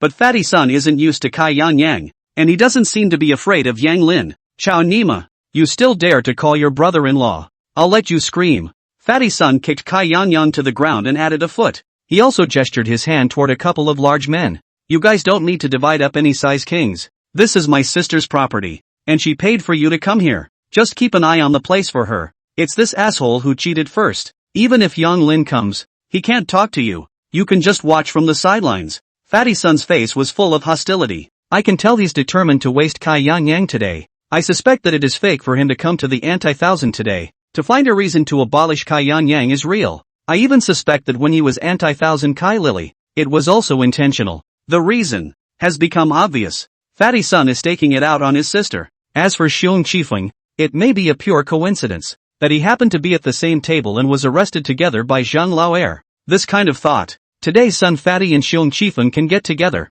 but also can make sense. You don't want to pay up, do you? Then I'll chop off one of your hands today. Fatty Sun pulled out a dagger. He even has this thing ready. It seems that he is really looking for a reason to waste Kai Yangyang. I'll pay for it. Didn't you just say that you wouldn't cut off your hand if I pay for it? Kai Yangyang hastily begged for mercy. Late. Fatty Sun gave a grim smile and was about to make his move. But just then, a voice suddenly came from outside the warehouse. Rotten vegetable head. What's up with that stuff? So many people around? When I heard the voice, my heart thumped. Kai Yangyang, on the other hand, is like a drowning person who grabs a straw to save his life and sees hope from despair. He fell to the ground and rolled, crawling toward the outside of the crowd. Brother David, help me. The crowd of onlookers moved out of the way, only to see Li Dawei walk over with 5 or 6 people with tattoos of dragons and tigers. David Li saw Kai Yangyang first and frowned. When he looked up, he saw Yo-Yo and I again, showing a hint of surprise. The moment I met eyes with David Li, I let out a cry of badness in my heart. I grabbed Yo-Yo's hand and prepared to run. What happened? Li Dawei asked Kai Yangyang. Kai Yang hurriedly got up from the ground and pointed at Fatty Sun and Xiong Qifeng. They came to make trouble. They deliberately planted evidence that I cheated. And they want to cut off my hand. And they want me to pay for it. With the backer Kai Yang immediately inverted black and white. Don't look at Kai Yang who was scared out of her wits just now. He's still a little smart. Chow Nima.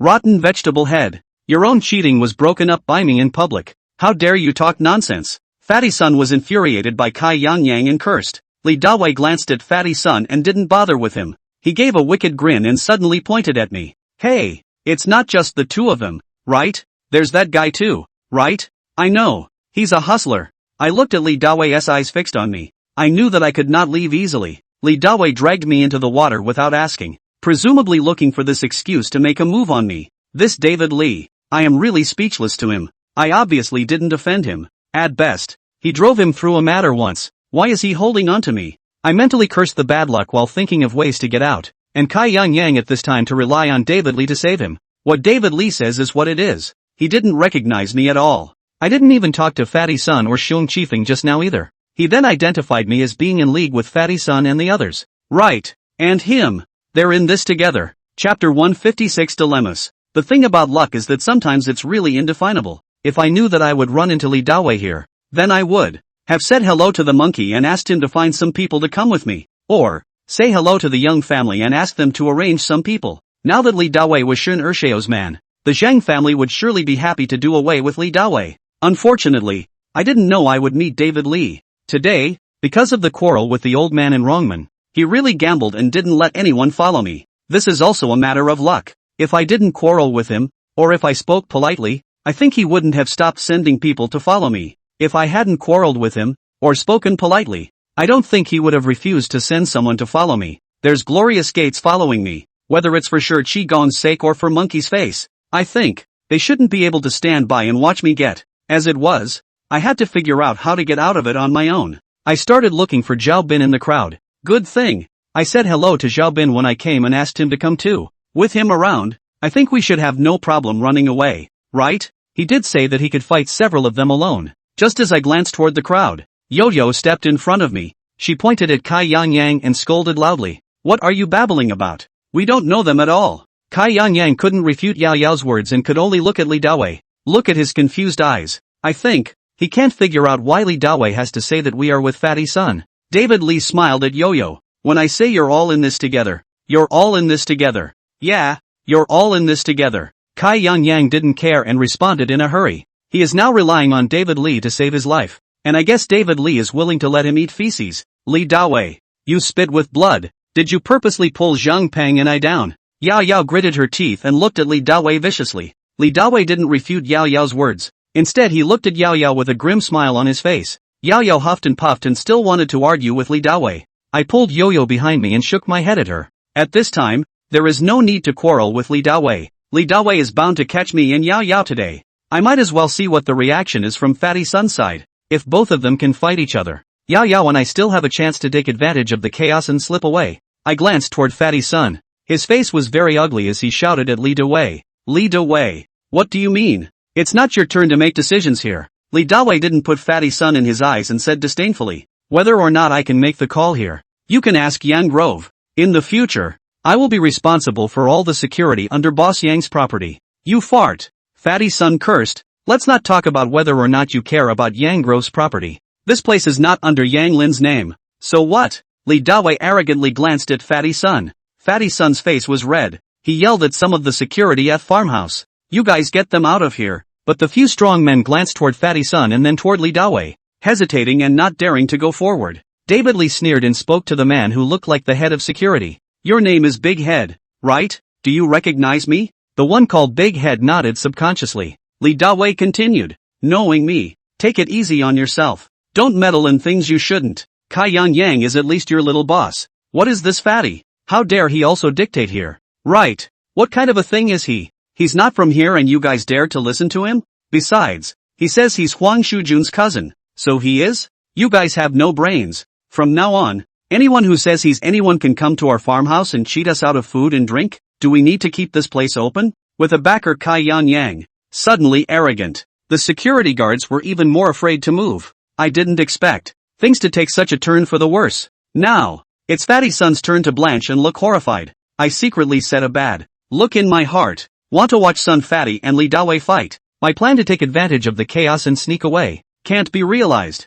This Li David still has some power. Don't look at him as just a pawn at the heels of Shin Ershao. That day, Shin Ershao smashed an ashtray at his head, and he didn't dare to say anything, even put this revenge on me. But I learned from the information Chen Wanning gave me that Li Dawei and the Hang village behind him are also extremely famous in Huang County. It is said that the Zhang family in Huang County is the underground emperor, and the only one who can compete with the Zheng family is Han Bo. But in fact, the Zhang family really didn't put Han Bo in their eyes much. The one who can really fight the Zheng family a bit is actually Yakamura. The reason why the Zhang family's reputation was so strong was because of two reasons. One is that, for some historical reasons, the Zhang family has the support of laid-off workers of a certain large enterprise. It is said that the father of several brothers of the Zhang family is the old factory director of that enterprise. For these laid-off workers to solve the problem of food and clothing. The other reason is that the young family has money by going the blue way. And the Cross Village people are there. And the Cross Village people are notorious.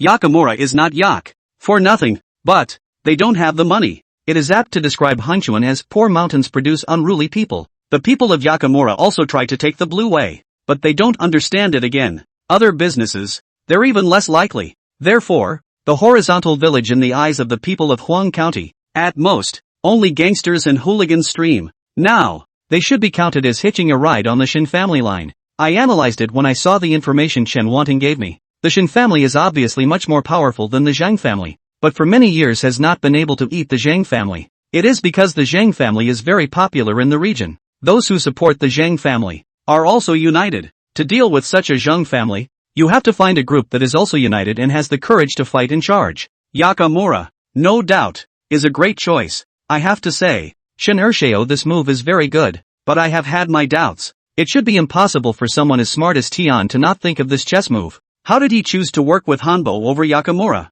Of course, this is not the time for me to think about that either. Right now, I have to solve the immediate difficulties. I now give you a chance to redeem yourselves. Li Dawei said to several security guards of the Nanjiale, break the legs and feet of these troublemakers and throw them out. As for this woman, he. Saying that, Li Dawei showed a lecherous smile towards Yao Yao. I gave David Li a cold look, but immediately, my eyes went to behind David Li. Because I was behind Li Dawei, I saw Zhao Bin's figure, and I gave Zhao Bin a wink. Chapter 157, Getting Out of the Trap. A couple of the Agriturismo security guards looked at each other. In the end, they decided to follow David Li's orders. 7 or 8 people surrounded Fatty-san and Xiong Qifeng. The few strong men around David Li then leaned towards Yoyo and I, the other gamblers present. Looking at this scene, no one dared to make a sound, and no one dared to go. Don't you guys mess around. Believe it or not, I'll have my sister open you up. Fatty-san looked a bit childish at this point. It's not like these security guys are backpedaling over money anymore.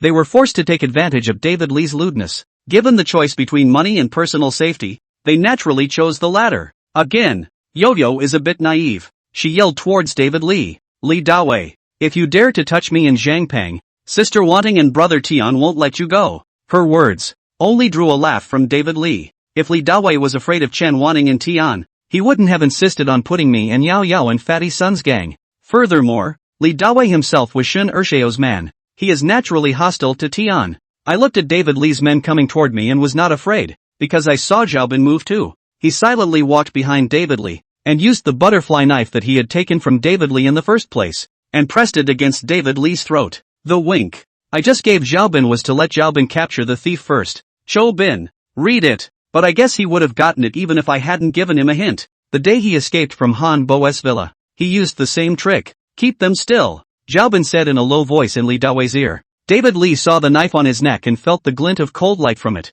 He was stunned, and didn't immediately make a sound. Kai Yang by his side didn't know when a person appeared behind Li Dawei and looked at Zhao Bin with a shocked face. I said, get your people out of the way. Zhao Bin exerted a slight force. Blood oozed from David Li's neck. Back! Retreat! Back! David Li shouted in a hurry. Just now everyone was pretty much focused on a couple of big guys in us. At this time, they were attracted by the voice of Li Dawei, only to realize that Li Dawei was held hostage. Li Dawei's people and Nanjiale's people stopped their movements and stared blankly at Li Dawei and Zhao Bin. Let's go! I hurriedly took Yao Yao's hand and walked through the crowd to Zhao Bin's side. Xiong Qifeng reacted and hurriedly followed. Fatty-san froze before following Xiong Qifeng over. Let's get out of here, I said to Zhao Bin. Zhao Bin wilted and gave a slight push on his hand. The blood in David Li's neck flowed faster again, but not to the point of death. Looking at Zhao Bin's hand movements, I gave him a big nod in my heart. He is very clever with this hand. The force and angle should be well controlled. There is a large artery in the neck, but it is a little careless and cuts the large artery. Li Dawei man is going to be gone. Tell them not to follow. Zhao Bin spoke to Li Dawei. David Li didn't dare look at the condition of his neck, but he's bleeding, and he can still feel it. You, all of you wait, don't follow me, David Li shouted with a trembling voice. I pulled Yao Yao to take the lead and walked out of the warehouse, with Fatty Sun and Xiong Qifeng following. Zhao Bin held Li Dawei's temple and slowly retreated out. When Zhao Bin came out, I swept my eyes over the chain lock on the doorway, slammed the door shut, and locked it. That doesn't keep the people inside locked up all the time, but it's enough to lock it up for a while. Have you guys driven yet? I asked. I remember Xiong Qifeng had a car. Open. It was Fatty Sun who answered me. Let's go, I said. It is not advisable to stay here for long. What about him? Zhao Bin asked. I'll let you guys go. I'll pretend nothing happened today. Before I could open my mouth, Li Dawei hurriedly shouted. I laughed. He talks like that. Talk to the devil. I just said something like that to him and he's gonna let me go? Take him first, I said in an icy tone. Knowing that he was in a bad situation, Li Dawei took advantage of the time when Zhao Bin put away the knife, immediately took out a folding knife from his pocket, and extremely smart towards the weakest among us. Yao Yao stabbed over. He, trying to counter-hold Yo-Yo hostage, but he forgot. That night, I came out of the staff center and went to Zhao Bin, and he brought people to block me, and a few people were knocked out by Zhao Bin with a move. With Zhao Bin around, how could he get it? Before he could get close to Yao Yao, Zhao Bin's hand knife had already struck Li Dawei's neck. In one fell swoop, David Li was paralyzed on the floor. I looked at Li Dawei, who had fallen to the ground, and a question arose in my mind. No, this doubt should have been in my mind for a long time. Why? Every time I see David Li, he gets a beating? Really, every time? That's not important for now. I crouched down and picked up the folding knife that David Li had dropped on the ground in my hand. This knife is quite good, and Zhao Bin's hand, the quality is similar. We stuffed David Li into the trunk of the car. This car belongs to Fatty Sun, who was supposed to drive it, but Zhao Bin suddenly proposed that he would open. The other few of us were extremely strange. However, Fatty Sun didn't insist and handed over the car keys to Zhao Bin. It was not until Zhao Bin showed his car skills that we realized what Zhao Bin was up to. Zhao Bin's driving is really very good. It's even comparable to professional level. Along the way, he drifted all kinds of. A few of us in the car had our hearts hanging in the air several times. I almost threw up. I couldn't take it anymore and had Zhao Bin stop in an empty, deserted field. When we got out of the car, several of us in the car got out. Fatty Sun even complained. Dude, you're a good driver, but it doesn't have to be like this, does it? Vomit. Before he could finish his sentence, he literally threw up.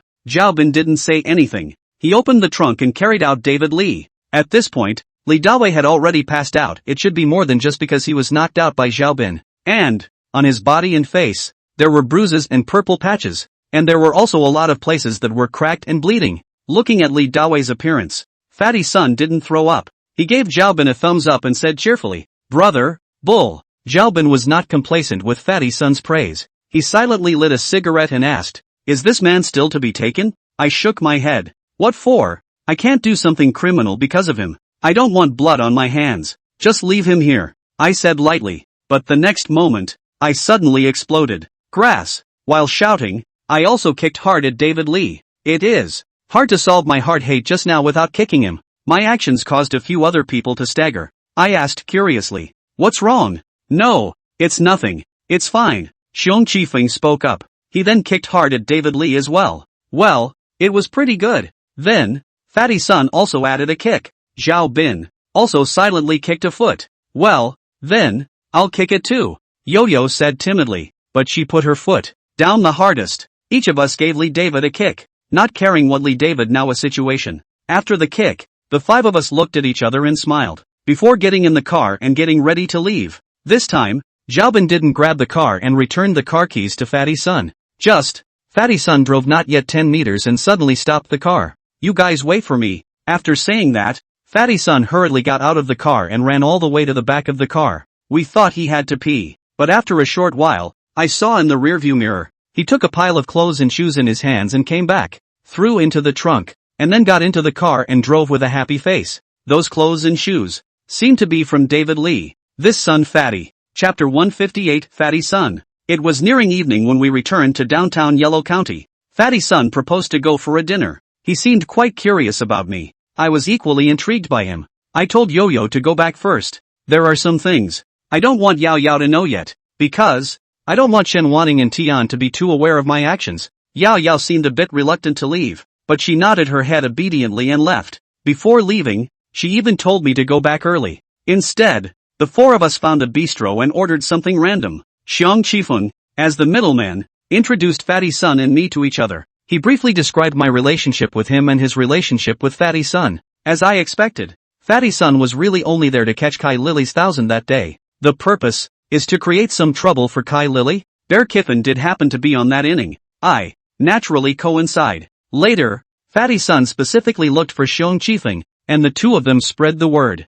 Fatty Son asked Xiang Qifeng to cooperate to catch Kai Yangyang's 1,000, and so it was that I had a chance encounter with both of them today. Brother, so you're the master. I didn't even notice you that day. Fatty Son knows about Xiang Qifeng and me. I also know that I cheated in the anti-trafficking game he set up that day. But Mr. Zhang didn't catch me. I laughed and responded. Brother, you're the one who's good. You don't know 1,000 yourself, but you can set up an anti-1,000 game. Between the pushes, we both blew each other off. After drinking, Fatty Son and I became brothers and sisters.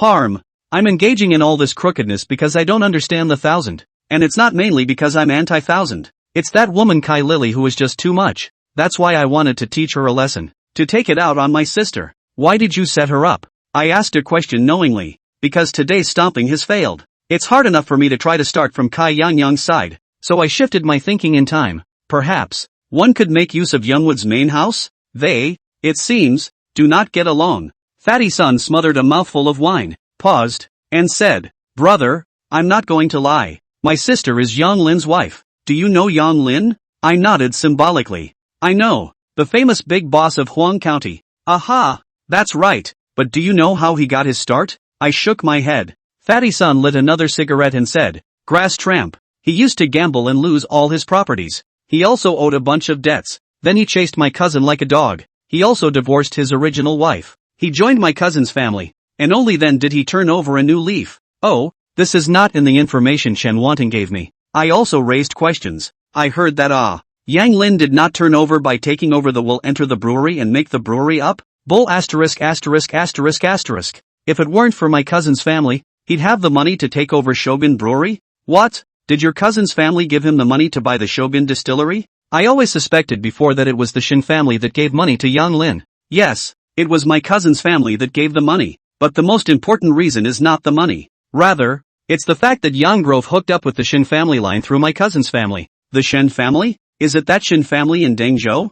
Ha. Other than that Shin family, there isn't another Shin family in Dengzhou. Brother, since you're in the Blue Road, you should be familiar with the Shin family, right? I nodded silently. Fatty Son doesn't know about my current involvement with the Shin family. What's the relationship between Yang Grove and the Shin family? I asked casually. I want to see if I can ask something different from Fatty Son. I'm not too sure about the specifics, but I heard my sister mention it. It seems to say that if it wasn't for the Shin family, Yang Lin wouldn't have been able to take that distillery. My heart sank when I heard that. How? I would very much like to know the connection, but that's all Fatty Son knows. I don't know the specifics anymore. Anyway, without my cousin's family, it's impossible for Yang Lin to be as rich as he is now. But after he got rich, he started keeping women outside. That's even so. My cousin turned a blind eye and passed it off. But ever since he hooked up with Lily Tsai, it's really gone too far. He took a lot of money to Kai Lily, and also gave Kai Lily's family quite a few properties, especially the Three Sisters farmhouse. That's a project that my sister made single-handedly. Although it's not my sister's core industry, but my sister also spent a lot of effort down there. But Yang Grove actually wanted to give the Nanjiale to Kai Lily's brother. Fatty Son complained quite a bit in one breath. After that, he angrily poured a glass of wine. Seeing that I couldn't get anything more useful out of Fatty Son, I steered the conversation to Fatty Son's cousin. So your cousin doesn't object? Hey! Fatty Son sighed heavily. Brother, I won't hide anything from you. My uncle, that is, my cousin's father, is a full-fledged old man of Master Shin. My cousin's family is also considered to be able to say something in the Shin family.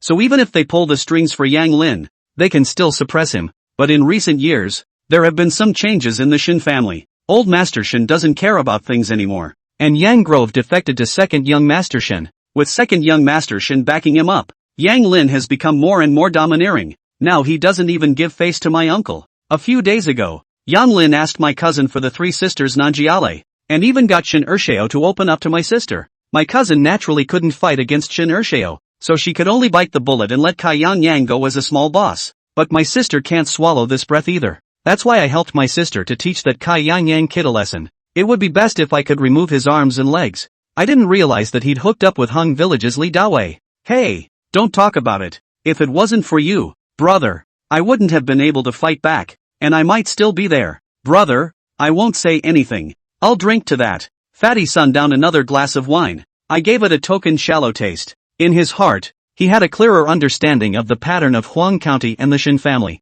Yang Grove was originally a Black Gold VIP client, and also sent a lot of high-level clients to Black Gold. But now, Yang Lin has fallen to Shin Ersheo's side. He brought Black Gold clients to Shin Ersheo's Platinum Palace as well. This Shin family house fighting drama is very intense.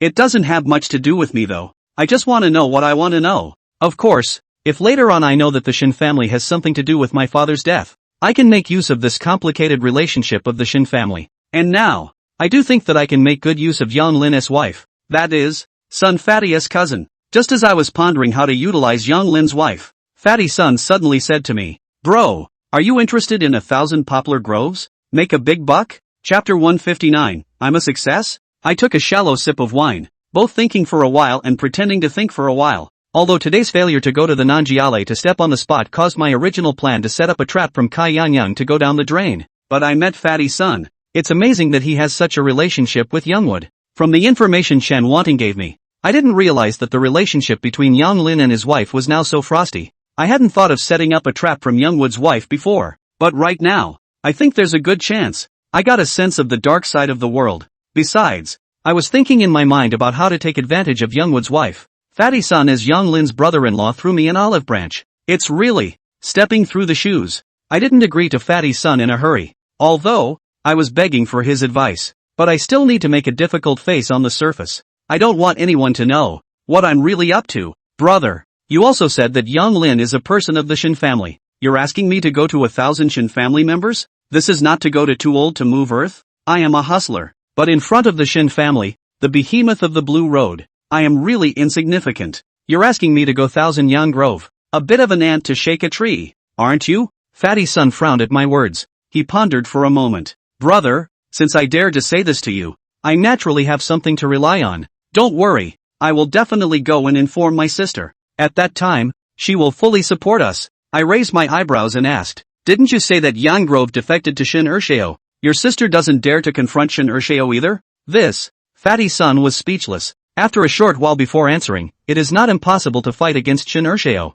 but Shin Ersheo's surname is Shin after all. We still have to give him face on the surface. My uncle is the one who fought alongside Master Shin, and in the end, my cousin's family is Master Shin's people, not young Master Shin's people. A lot of the business, too, was handed over to my uncle by Master Shin himself, and not even the Shin family could intervene. Let's put it this way, in some ways, Master Shin's trust in my uncle is even greater than the Shin family's people. I pondered for a moment and then asked, what made you think of looking for me to go to the 1,000 Young Woods? This is a question that I've actually been thinking about before. Brother Tin, why would you ask me to deal with Mr. Shen? Why did the Zhang family come to me as well? Are they really doing this because they see what I can do? I don't think so. With their strength, they could have gotten someone more capable than me. So, I've never been able to figure out. But next, Fatty Sun's answer made me understand. Fatty Sun paused, lit a cigarette, took a few puffs, and told me, brother, today you have saved my life equivalent to once. I don't want to play false with you either. The reason why I'm saying this to you, for one, I want to repay you and make you a fortune. The other, naturally, is that I want to help my sister. In fact, my cousin's family has long had a big problem with Yang Lin, but over the years, Yang Lin secretly made a lot of small moves, gradually transferring my cousin's family's industry to his side. Now that he is backed by Shin Ersheo, he is even more intent on taking it by force. Nanjiale is a good example, but that's not the only example. There are many more that you don't know about. So, my cousin's family has actually gotten the idea to move Youngwood, but the problem now is that Yang Lin has Shin Ersheo behind him. Moving him is equivalent to moving Shin Ursheo. The old man of the Shin family doesn't care much about things anymore. But he's not dead. The Shin family, it's still up to him. And the Shin family, because of a certain matter, Shin Laozi expressly prohibited Shin family members from infighting. At the very least, they can't fight openly, nor can they be discovered by old man Shin. If Master Shin finds out about this,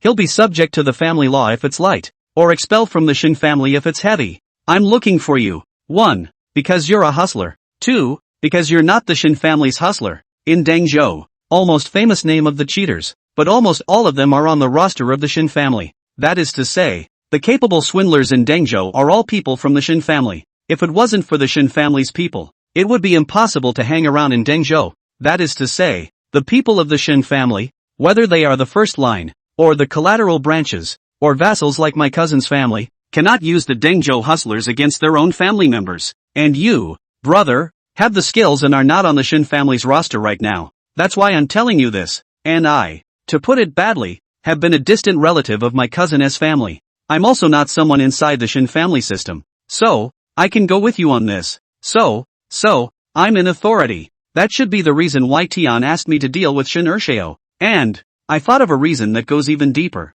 Whether or not I can deal with Shin Ursheo, when the time comes, I'll be found out. And Tian can abandon the pawn to save the car. He could have said, he didn't know me. Everything I do has nothing to do with him. It's purely my personal will. No wonder, Tian said to give me a test. Will not support me as soldier. Figured that out. I just realized that the reason is so simple. What do you say, brother? Seeing that I didn't reply to him for a long time, Fatty Sun pursued the question. I rubbed my chin and asked, then why did you get Xiong Qifeng to deal with Kai Yangyang? That said, I was purely trying to stall for time, because I still have questions in my mind that I haven't figured out. I will definitely promise Fatty Sun, but there's no rush, which is why Xiong Qifeng's old face turned red when he heard my words. He hid his embarrassment by coughing. Ahem. I'm not qualified to be looked at by the Shin family. He's honest. Fatty Sun was also nonchalant. Bear Baldy might still be close, but I just listened to Bear Baldy say that your 1,000 tricks are much higher than his. Is the old Qianlian he has seen?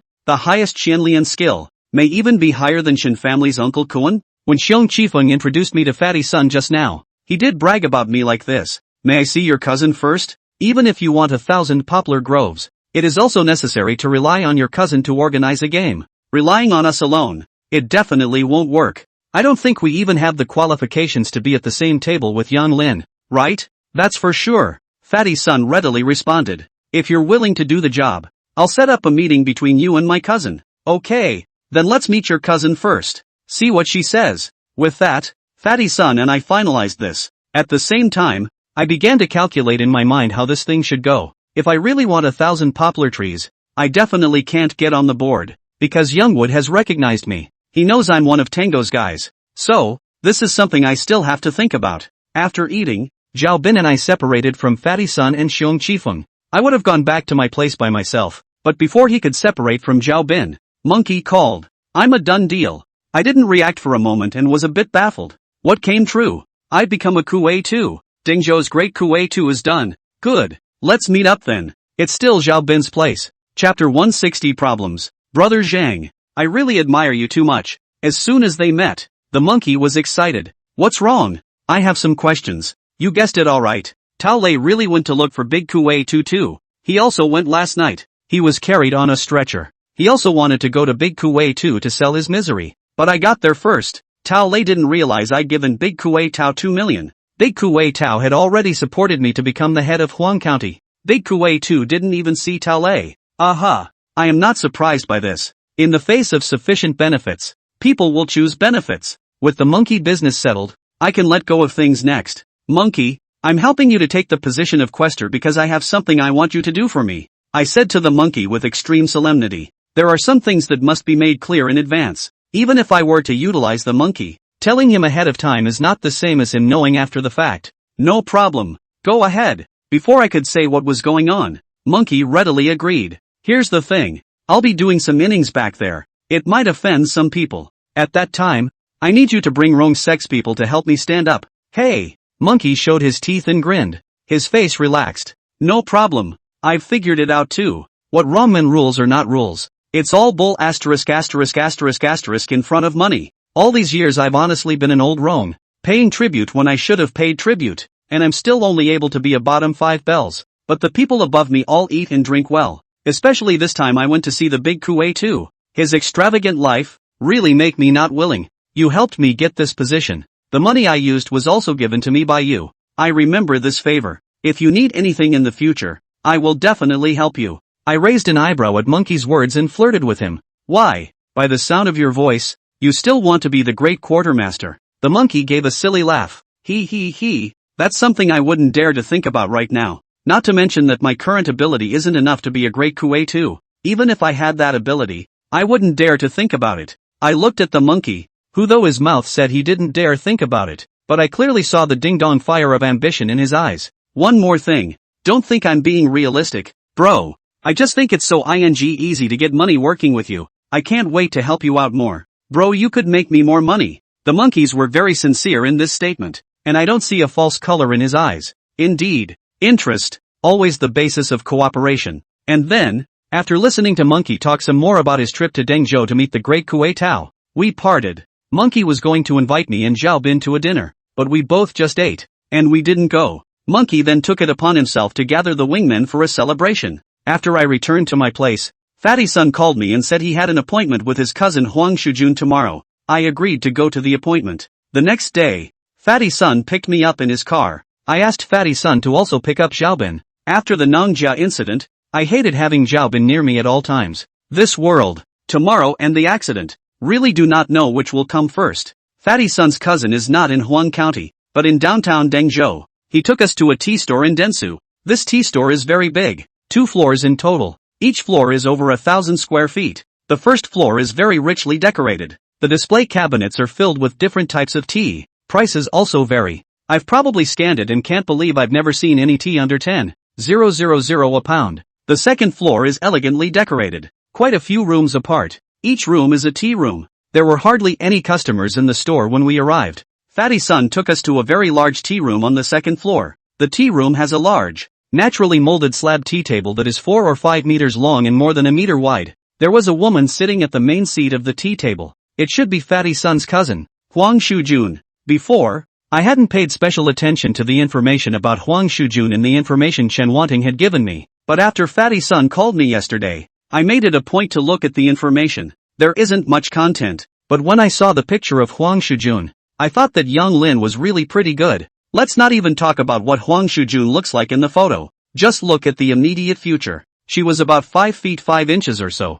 The weight looks like it could be 200 pounds. It's definitely on the same level as Fatty Sun. True to form cousins. Sis, this is Zhang Peng and this is Zhao Bin. This is my sister, Huang Shujun. After taking their seats, Fatty Sun introduced each other. Huang Shujun poured us a cup of tea and turned to me. You're what son you said? A skilled hustler. It'll mix things up. I humbled myself. So, tell me, what are you going to do with 1,000 poplar trees? Huang Shujun doesn't seem to be very impressed. I think since she's in the Shen family faction, she's naturally familiar with Randall. You should also have been exposed to a lot of hustlers. She probably thinks I'm just a little hustler with no name. I didn't bother with her about that and asked rhetorically. How do you need 1,000 poplar trees? I asked you. Huang Shujun frowned. She seemed a bit offended by my rhetorical question. I said lightly, a small $1,000, a medium 1,000 people. Do you need me to 1,000 his money? Or 1,000 others? My words piqued Huang Shujun's interest. She narrowed her eyes and surveyed me for a moment. How can $1,000 be 1,000? And how about 1,000 people? $1,000 is simple. You help organize a game. I'll be the cheater. You can organize as many games as you want. Thousands of people is a bit more complicated. You need to set up the game step by step and invite the king into the pot. And can you guarantee success? Big difference. That's quite a mouthful. Live by it. Ha, so what if I want both $1,000 and 1,000 people? Naturally. So tell me, how 1,000? Huang Shujun seemed to want to test me, but I wouldn't want to be led by her either. I've heard that Sister Huang has also come into contact with Randall. I'm sure you know about the 1,000 sect 8 generals, right? The 8 generals of the 1,000 gates can be said to be a group of the 1,000 gates. It can also be said to be the 8 processes set up by the 1,000 sect. The first step in setting up a situation is all about the wind general first. Inquire, gather intelligence, and observe the environment. Since Sister Huang wants me to set up 1,000 people, I may need Sister Huang's help with some information. I spoke eloquently about what was there and what wasn't. What kind of information do you want? Huang Shujun asked. I continued. I'm probably clear on what Yang Lin is, as well as Yang Lin's relationship with you.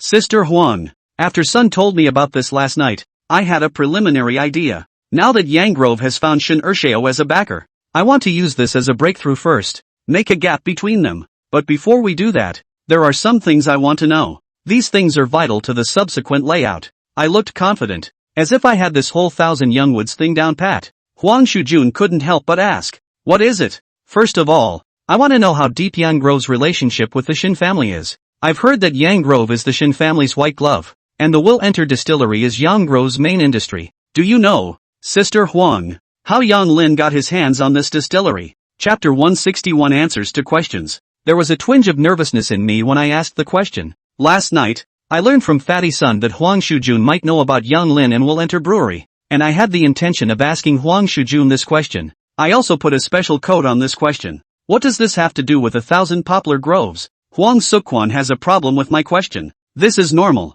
because this issue really has nothing to do with 1,000 poplar groves, but I need to make it relevant. It's like this. Since you want both $1,000 and 1,000 people, Sister Huang, it's natural to start with the winery. When the time comes, we'll make the winery your own. Isn't that both money and people? I want to know how Yang Lin got the winery, and I want to know what kind of relationship he has with the Shin family. If the Shin family will definitely protect Yang Lin and his distillery, then we can't start with the distillery. We have to think of other ways. My words are specious, but Huang Shujun did think for a moment, and she didn't question my purpose in saying it. It is not impossible for you to take down his winery. This winery is what the Shin family has been eyeing for a long time. Yang Lin is only a medium. If it wasn't for me recommending Yang Lin to the Shin family in the first place, the Shin family wouldn't have been able to use Yang Lin to get someone else's distillery over. Huang Shujun analyzed my proposal very carefully, and a wave of shock went through me. I was already convinced that Yang Lin had set up a scheme to cheat my father out of the brewery and had caused my family's death, but that certainty is only my own conclusion. After all, I didn't hear Young Woods admit this himself. Now, however, Yang Lin's wife, who was also within the Shin family system, told me about this in person. This is how I really confirmed that my father really was set up. I took a deep breath to calm myself down. At this point, I became incredibly calm. But Yang Grove has now defected to Second Shaoshan. It's not difficult to take over Yang Grove's distillery. What are your thoughts? Huang Shujun asked me. I smiled and replied, this is not difficult. The hard part is whether you can set up a bureau. Sister Huang, this one has to be big enough. Big enough that Yang Lin can divert the funds that will go into the distillery? Huang Shujun was silent for a moment. She wasn't a dumb person, and quickly grasped my intentions. You want Yang Grove to embezzle funds from the Wilbian winery so that Shin Ershao will think that Yang Grove has touched the winery's money, thus creating a gap between them? The money of the winery is, to put it bluntly, actually the money of the Shin family.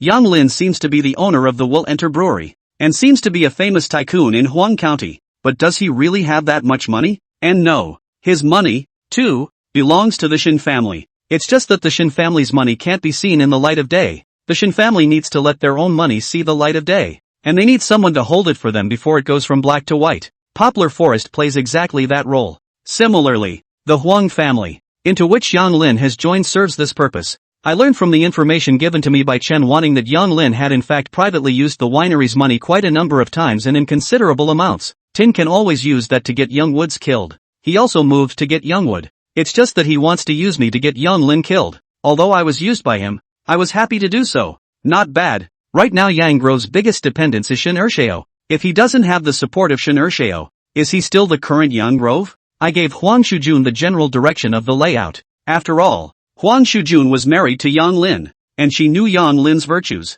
My words made her feel a little better. She was silent for a while, and said, what you said can be tried, but I'm most afraid of people who can only talk on paper and have mediocre actual abilities. I frowned slightly. Sister Huang, what do you need me to prove? I met her for the first time after all. I don't have much of a reputation in the Blue Ways either. It's really not practical to make Huang Shujun trust me with just a few words from me. Huang Shujun said, I happen to have a game in the afternoon. If you can win money in, I can try according to your method. Bureau. This bureau, I'm afraid it won't be that simple. I probably wouldn't go to a bureau like this if it were normal. I don't know what kind of bureau this is and what kind of people are on it. But today, underneath my calm heart, there was a rush. Whatever kind of inning it is, I want to try it. I want to take any opportunity one can to take down Youngwood. although I had other plans in mind. It can be through the line of Huang Shujun. Undoubtedly may be the fastest. I don't want to wait. Okay. The bureau Huang Shujun was talking about is on the second floor of the tea store. There was a room that was supposed to be used exclusively by Huang Shujun for playing cards. The decor is also very elegant. Inside, there are also tea tables and tea sets, as well as mahogany sofas for lounging. But these are obviously secondary. Mainly the mahjong table in the room. This would be a set of custom mahjong tables made from mahogany. A woman and a man followed each other around 1 p.m. The woman was in her 30s, wearing a cheongsam, but with a dusty brow. The man was in his mid-40s, with a big back haircut, dark and shiny hairspray, and a huge gold ring on his hand. The woman is okay, but when I saw this man, I felt that this person is a cheat. I immediately had a thought. This cheat, is Huang Shujun specifically found to test me? Or, are you here for Wang Suk-kwan? With this question in my mind, I paid extra attention to this man. Of course, it's still important to see what happens in the innings. After the two of them exchanged pleasantries with Huang Shujun, the card game began. But seeing that I was the one who came to the table with them, the woman couldn't help but ask curiously, Sister Junjun, who is this? Why haven't I seen him before? Didn't you say it's Old Pan who's coming today? Old Pan called me and said something came up at the last minute, so I pulled someone in to make up the numbers. It's a customer from my store. Huang Shujun casually made up an identity for me. The woman wasn't puzzled. Men didn't even care much about me. Soon the four of us were at the table, and the card game begins. They play Chijo Mahjong. It's not a small play. 500 some. Win or lose thousands to tens of thousands of dollars a hand. If you are unlucky, it is possible to lose hundreds of thousands of dollars after playing. At first, the man didn't cheat. I can feel that his 1,000 tricks should not be bad. I could even sense from him an aura similar to that of Black Gold Old 6. People like him don't cheat right off the bat. But he hadn't cheated yet, and I was surprised to find out that the woman had cheated. Chapter 162, Tianhu. Women's cheating is very rudimentary. She's the one who hung the flowers on the mahjong tile. Hanging flowers are,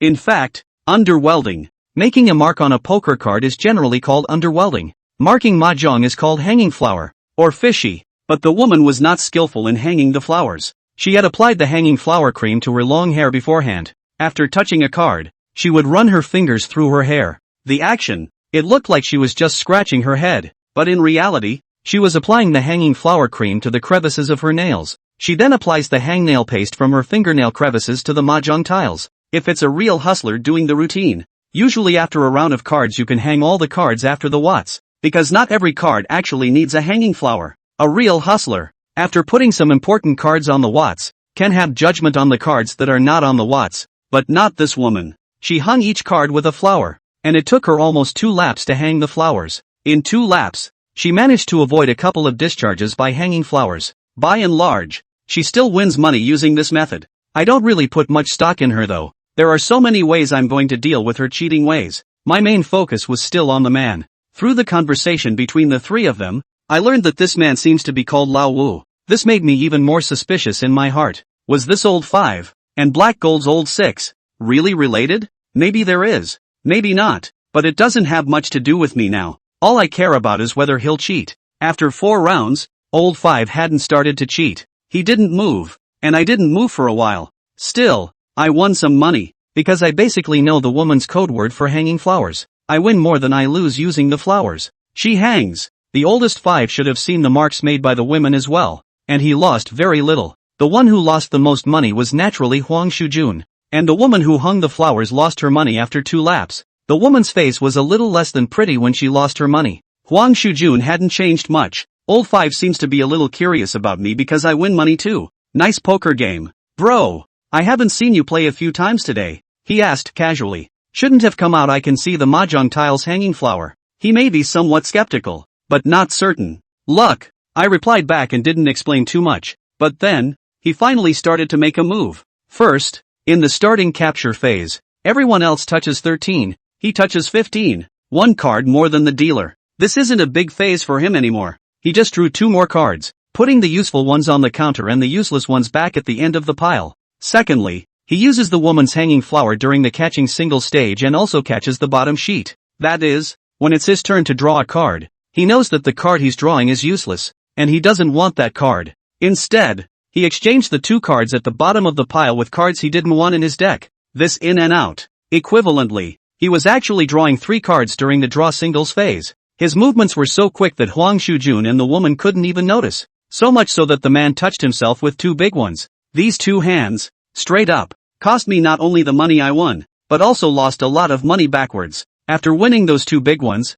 he subsided and lost several small ones on purpose. It's the usual hustle of the hustlers. But it also left me with a bit of a nagging feeling in the back of my mind. Do I wait for him to cheat again and catch him in the act? Or do I use the same cheating technique to win my money back? I couldn't help but look at Huang Shujun. She's already lost almost $100,000, more than the hanging flower woman lost. But her face didn't change much. Maybe this money, it's nothing to her. But didn't she suspect a thing? After all, she was someone within the Shin family system, which was half of Randall, right? Alertness shouldn't be that low. If she sensed that old 5 and the hanging flower woman were cheating, why didn't she do anything about it? Could it be that she was really testing my strength? She called both of them to test me? I thought about it in my mind for a few moments and decided to utilize cheating techniques to win my money back. What Huang Shujun is saying is that if I can win money on this game, she can consider using my method to go to Yanglin once in 1,000 times. Then take her literally. I hit the ground running. After using the woman's hanging flower and a handful of small fart hooch,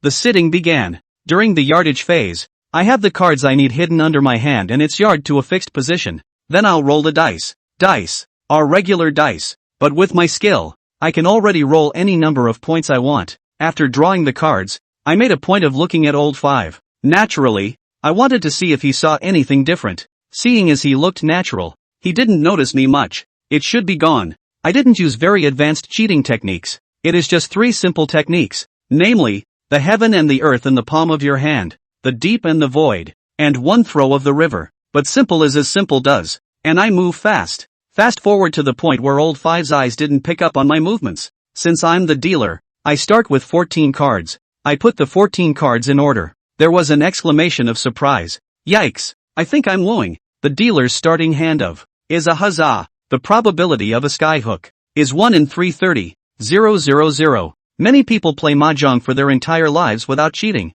and they may not be able to get out once. All 3 looked at me in surprise when they heard me say that I had a card. I scratched my head and dumped my cards. Really? Hoopla. The 3 were even more stunned when they saw my cards. 10 hut, as they predetermined, is considered 168, but they have the same rule of capping it at 100 tomes. In other words, for my tenhu, it counts as 100 fandangs, and, even if I have a clear color, 7 pairs, etc., in my tianhu, it still counts as a maximum of 100 pans. That's why I didn't bother with clear pairs, because it's not necessary. For this hand, I'll get 50,000 each, and me, a handful of income of $150,000. The hanging flower woman had a depressed look on her face as she took the money. Huang Shujun and Lao Wu both gave me a look of surprise. However, there was a hint of skepticism in both of their surprised eyes. They all wondered if I was cheating.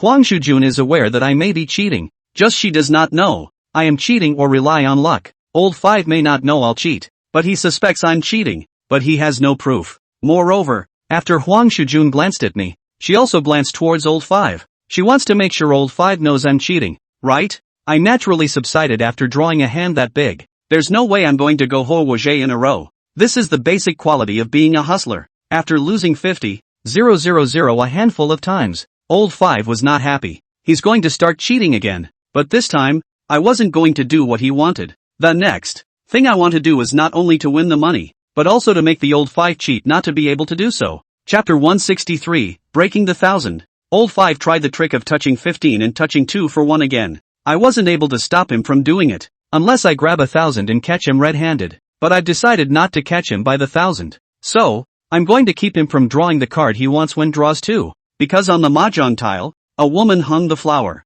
Mahjong tiles have become transparent to my eyes. I know what cards old 5 wants. Before the 5th draws, I use Steal the Day to replace the last few cards when it's the 5th's turn to draw. That is, even if he draws from underneath, he won't be able to draw the cards he needs. And I was moving so much faster than him. He didn't even realize that I had moved in the pile of cards. The more he touched the cards, the more his brow tightened. Of course, because I changed my cards quite a bit, it resulted in a lousy hand. When Shujun Huang and the other woman had a small fart who, I would again deliberately play a card that they listened to. This leads to, old 5. Despite his cheating, had been unable to draw the cards he wanted. The two of them, Huang Shujun and the woman, were taking turns at winning money, both little fart hoochies. I, on the other hand, fired off several handfuls of cards in a row.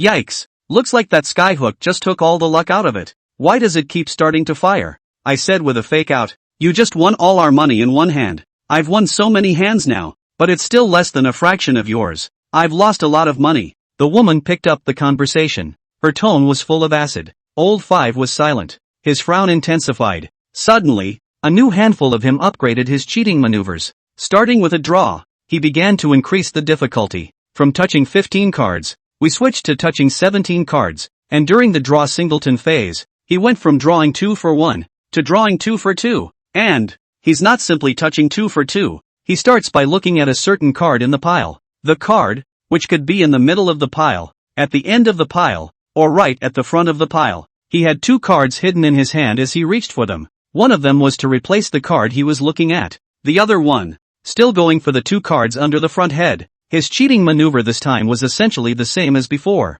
The difficulty factor, however, is not elevated by an order of magnitude. This old 5 Mahjong 1000 tricks can definitely work. At least, the piece of Mahjong 1000 techniques. He had already reached the realm of a slight minor accomplishment. I wasn't guarding against the fact that he still had it. So, let him win this hand. And it's not small. Touch yourself clear. He's losing him 16,000 each for this hand of 32. He also won back a hand of 10 kara that he had just lost to me. And he wasn't going to take a break after winning this one. It was his turn to sit in. And he also used the same 3 moves that I used earlier when I was hooting and hollering. The palm of your hand, deeply hidden as if in a void. 1 throw to set the table. Same trick, but he's way slower than me. 1000 arts competition. To the end, then who is faster? 1000 arts under the sun. The only one that is fast. I saw through his 1000 tricks, but he didn't see through mine. Then I can naturally break his 1000 tricks. I broke a couple of his 1000 tricks with a single move of Shift the Mountain during the code.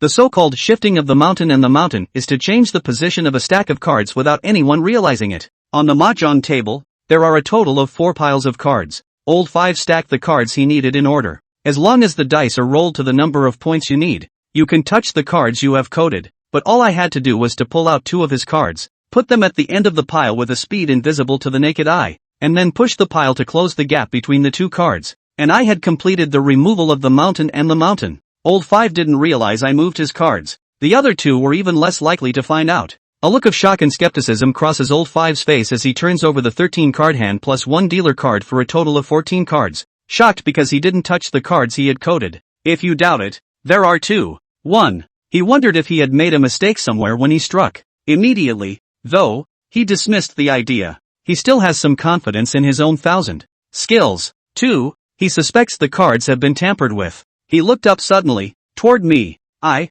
on the other hand, had a breezy look on my face and focused on my cards. I glanced at Old 5 with my afterimage. Another look of doubt was found in his eyes. I'm guessing he's confused as to why he wouldn't see it if I moved his coded cards. To put it bluntly, he's as skeptical of me as he is of himself for once. He questioned himself how he couldn't see me moving his cards. He silently lit a cigarette to relieve himself of his annoyance. He didn't give up the hand, though. There was no more of the sky who he wanted, so he had to use the card swap again. He just caught me off guard. Naturally, I won't make the same mistake. I broke his deep hiding with Move Mountain. Remove Ridge. This time, I'm going to use the simplest and most brutal way to break his card switching technique. I use it and also change cards, with the same 1000 tricks. It's all about who's faster and changes the number of cards. He changes 2 cards. Then I'll change 3 cards. He wants to hustle. Then I'll beat him to the hokey pokey. This, too, is the easiest way. Huge. Self-drawn clear color. 7 small pairs.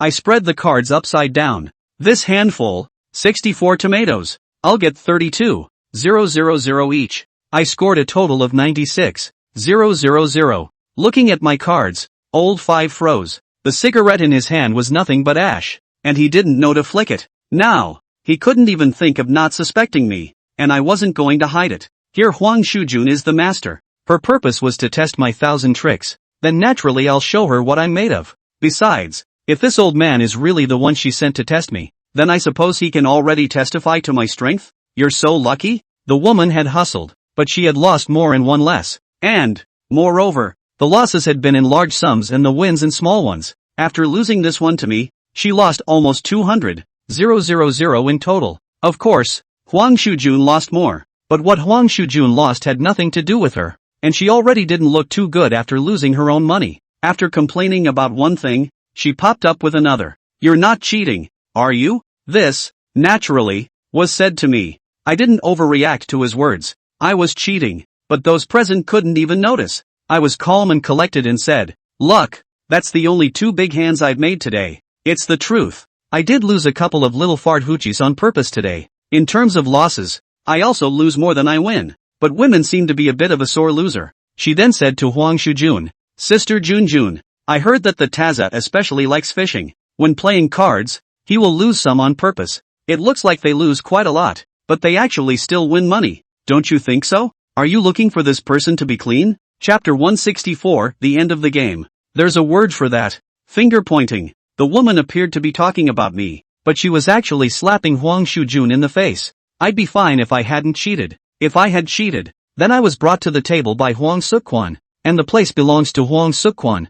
Huang Shujun wouldn't be able to get away with it. Anyone who can play cards on the table with Huang Shujun is bound to have a certain status. People like them don't care to argue with a nobody like me. That's why she said such words to Huang Shujun. Huang Shujun naturally understood the words in the woman's words. She didn't argue. Instead, he said with a sullen face, "Zhou Ru, you've also won away $1 million from me, right? Do you think I don't know that you hung flowers on the cards?" Huang Shujun's words caused the face of this woman called Zhou Ru to turn pale. "June. Sister June. What do you mean?" She was still trying to struggle and act ignorant. Huang Shujun nonchalantly grabbed a mahjong tile on the table and threw it in front of Zhou Ru. "Shall I get an instrument to test if the hanging cream on this mahjong is the same as the hanging cream in your hair?" At this point in the conversation, Zhou Ru cannot be defended. She slumped in her chair like a deflated ball. "Sister June, you knew about this already? Why didn't you poke me before?" "Zhou Ru, don't play dumb. That money, I gave it to you on purpose. But do you really take me for an ingrate? What about the project you promised me to have Bureau Wang approve for me? You've passed the buck several times. You want me to keep giving you money? Giving you $1 million in favors is enough. You can't be too greedy. I do want to teach you a little lesson today." Hearing the conversation between Huang Shujun and Zhou Ru, I have a general idea of the purpose of this bureau today. Today, this bureau, Huang Shujun, is not specifically for me to set the test. She'll set this up whether I come or not. The purpose is to hammer Zhou Ru. The oldest 5 was the one she specifically called out, Chien Cho Ro. When I arrived, she stopped by to check my color. "Sister June, I'm sorry, I know what to do." Zhou Ru showed an embarrassed look. Huang Shujun didn't give Zhou Ru any more trouble as she got up and went to get a bag. "There's $500,000 here. That should be a couple 100,000 more than you lost today, right? You take the money. But I want that project of mine approved within this week. You know what to do?" "Got it. Thank you, Sister June. Then I'll leave first." Huang Shujun nodded. Zhou Ru then took the bag and left. 3 short of 1. This game, today, is over. There were only 3 people left in the room. Old 5 lit a cigarette and asked with a sullen face, "Sister Huang, who is this?" He didn't see how I cheated though, but he already had the answer in his mind. "I'm out of thousands." Huang Shujun changed into a smiling face and said to Old 5, "Old 5, don't misunderstand. I need him to do something for me. Wanted you to try him out to see what he's made of." Old 5's face turned ugly. He seemed to have a bit of a hard-on his face, and a little angry. "Sister Huang, you're joking, right? You didn't ask me to test his accomplishments. You asked him to test my level, right? What do you mean by that, Old 5? Huang Shujun blushed. She didn't know exactly what was going on at the betting table. The corners of Old 5's mouth twitched. He seemed to have something to say, but it didn't come out. He then put his cigarette out and gave me a hug. "What is the name of the friend?" "Zhang Peng," I responded tersely. "Good. I am Zhang Yunwu. I am ashamed of myself today. I'll have the chance to learn from you again in the future." After saying that, he even left straight away. Watching Lao Wu leave, Huang Shujun was a bit surprised, but the people were gone and there was nothing she could do about it. "Let's have a nice chat." She walked over to the main seat of the tea table in the room and sat down. This time, she really wanted to have a good talk with me. Previously she was interested in my advice, but didn't trust me. Now she has at least some trust in me. "I didn't expect you to really win money from Old 5 on the mahjong table." And looking at Old 5's attitude, he seems to admire you. After sitting down, Huang Shujun still said to me with some surprise, "Who is he?" I asked casually. "I don't actually want to know who he is. I'm just running out of things to say." because Huang Shujun mentioned him. I'm just picking up where I left off. There's no way I'm going to cut right to the chase and talk to her about how 1,000 poplar trees. This is something that now has to be brought up by Huang Shujun. I've shown my worth. If I then rush to initiate the conversation, then I'll fall off the wagon later on and will be in a passive position. He's Uncle Shin Koen's disciple. I frowned. The name Uncle Koen seems to have heard it somewhere. Seeing the doubt on my face, Huang Shujun said, "You wouldn't not know who Uncle Koen is, would you?" I shook my head. Huang Shujun was a bit surprised. "How dare you not know who Uncle Koen is? He's a legend of the Blue Road in Dengzhou, and the top pillar of the Shin family casino. Old Five is his disciple." "Oh, how many disciples does he have?" I asked another question. This one fell because I really developed a curiosity in my mind. He has a total of 6 personal disciples. Each disciple inherited one of his 1,000 arts. The oldest 5 masters learned mahjong. When I heard that, I suddenly remembered. When I was first captured by Han Bo and Chen Wanning brought someone to rescue me. She seemed to have mentioned that Old Six was Uncle Koen's disciple. No wonder this Uncle Koen sounds familiar. Let's not talk about Uncle Koen for now. Let's get straight to the point. I want to hear exactly how you plant 1,000 poplar groves. Huang Suk Quan herself brought the conversation back, and I was begging for it. I heard from Brother Sun that Yang Lin especially likes to gamble, and that he gambles especially heavily. I wonder if Sister Huang can arrange a game for Yang Lin. I said. Fatty Sun didn't tell me about this. This is something that I read from the information that Chen Wanting gave me. I didn't want Huang Shujun to know about my relationship with Tian and Chen Wanting right now, so I pushed the matter onto Fatty Sun. Now that Fatty Sun is not with us, I can make up my own story. Huang Shujun pondered for a while and said, Yang Lin does like to gamble. Moreover, I know that Yang Lin did embezzle the money that will go into the winery on a few occasions, so I think the method you mentioned is feasible. But with my relationship with Yang Lin, I may not be able to set up a game for you. Even if I did set up a game for him, he would probably be wary. I was a bit disappointed by Huang Sukquan's reply. My intention was to set up a game for Young Woods through her, and I'd find a chance to go for 1,000 big ones on him. But then, Huang Shujun added, I know where Yang Lin often goes to gamble on the big ones. I can arrange an identity for you to be on the table when the time comes. As for how you'll thousand him, that will depend on your skill. This Huang Shujun, words cannot finish at once, but it was enough to have her words. Okay, no problem, I said. However, Huang Shujun made another condition. I can let you arrange for you to be at the table, but we have to agree in advance. I'll take 90% of the $1,000 you get from Youngwood. Chapter 165 Randall's Matter. I did not raise any objection to Huang Shujun's proposal that she should take up 90% of the shares. All grudges and feuds in this world begin and end with profit. Yang Lin and Huang Shujun shouldn't have much of a husband and wife relationship anymore. All that's left between them is a tangle of interests. Given the chance, I think, between the two of them, they could both be placed in a position where the other would not be allowed to turn the other cheek. After chatting with Huang Shujun about some details, Zhao Bin and I left first. She needs 3 or 2 days to arrange this. I also need some time to make arrangements. I can't be on it myself. Youngwood recognized me after all. I still need to find someone to replace me on it. Just like when I had Monkey and Xiaobin step in for me when designing Hanbo. But who does this person have to go to? That's become a problem. I still have to think about it. Monkey and Xiaobin are clearly not a good fit. On my way back to Huang County with Xiaobin, Zheng Laoer gave me a call. He said that Buckingham Palace had sent someone to mess with their field again. He's going to let me work it out. I decided to see how it was. Today, I learned that I will be dealing with more than just a poplar forest. Back there, I'll likely need to face the entire Shin family. It's obviously not enough for me alone. I need to use outside help. The Zheng family could be an alternative. And right now, I happen to have a common ground of interest with them. I came to the staff center with Xiaobin. The staff center was as crowded today as it was on my previous visits, but today there is something not quite the same. Starting outside the doors of the staff center, it revealed the anomaly. Around the staff center, cars were parked today. There are motorcycles, vans, cars and even trucks. Outside the door of the staff center, there were also people standing in various attire. They were in groups of 3 or 5, seemingly separate and seemingly together. Overall though, it seems to be 2 groups of people. The same goes for inside the staff center. Normally, the people who come to the staff center are either old people who come to work out, young guys who go to the 2nd floor to skate, or they go to the 3rd floor to play mahjong, or they go to the 4th floor casino. But the people in the staff center today are social. No more old people on the 1st floor, no more young people on the 2nd floor. Those who play mahjong on the 3rd floor, and those who gamble on the 4th floor, are not seriously playing cards either. These people are vaguely divided into 2 groups. This battle is like two armies facing each other. If you compare the battle between two casinos to the battle between two countries, the operation and management of the casino on weekdays is an internal affair of both countries. The secret fight between the casinos is a conspiracy between the two countries. Casinos, for example, compete with each other for customers behind their backs. For example, the two families throw each other's dirty water, such as publicizing each other's casinos as unclean, backstabbing each other's bright lights and dark lights,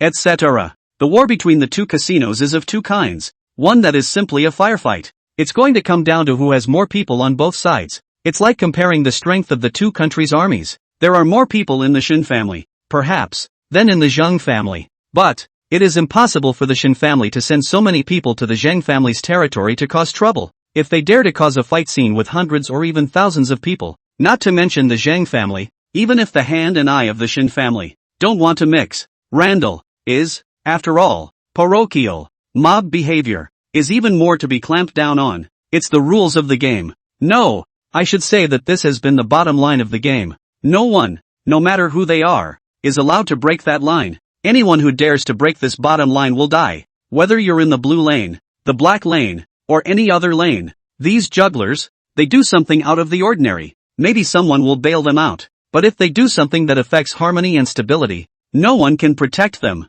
This was also the reason why the Shin family had been unable to gnaw on this bone of the Zheng family. The Young family has the support of a large number of laid-off workers and their families in Yellow County. In the area of force, the Zheng family can be considered equal to the Shin family. Of course, it's limited to within Yellow County. Another form of casino war is the Battle of the Generals. It's like an ancient war between two nations. The two armies are facing each other. Both sides sent two great generals to compete. Behind the great generals stood the columns of their respective armies. The battle of the generals between casinos. To put it bluntly, it's the battle of the cheats. Both sides sent out their cheats to compete in 1,000 tricks. See who can win the other person's money away. This is the Randall thing. Randall things, Randall up. Today, between Buckingham Palace and the Staff Center, it is a battle of the generals between the two sides. The ones outside the Staff Center, the ones inside, are for the hustlers to prey on. They're hardly ever hands-on, but are able to get the cheats to let go of their hands and do their job.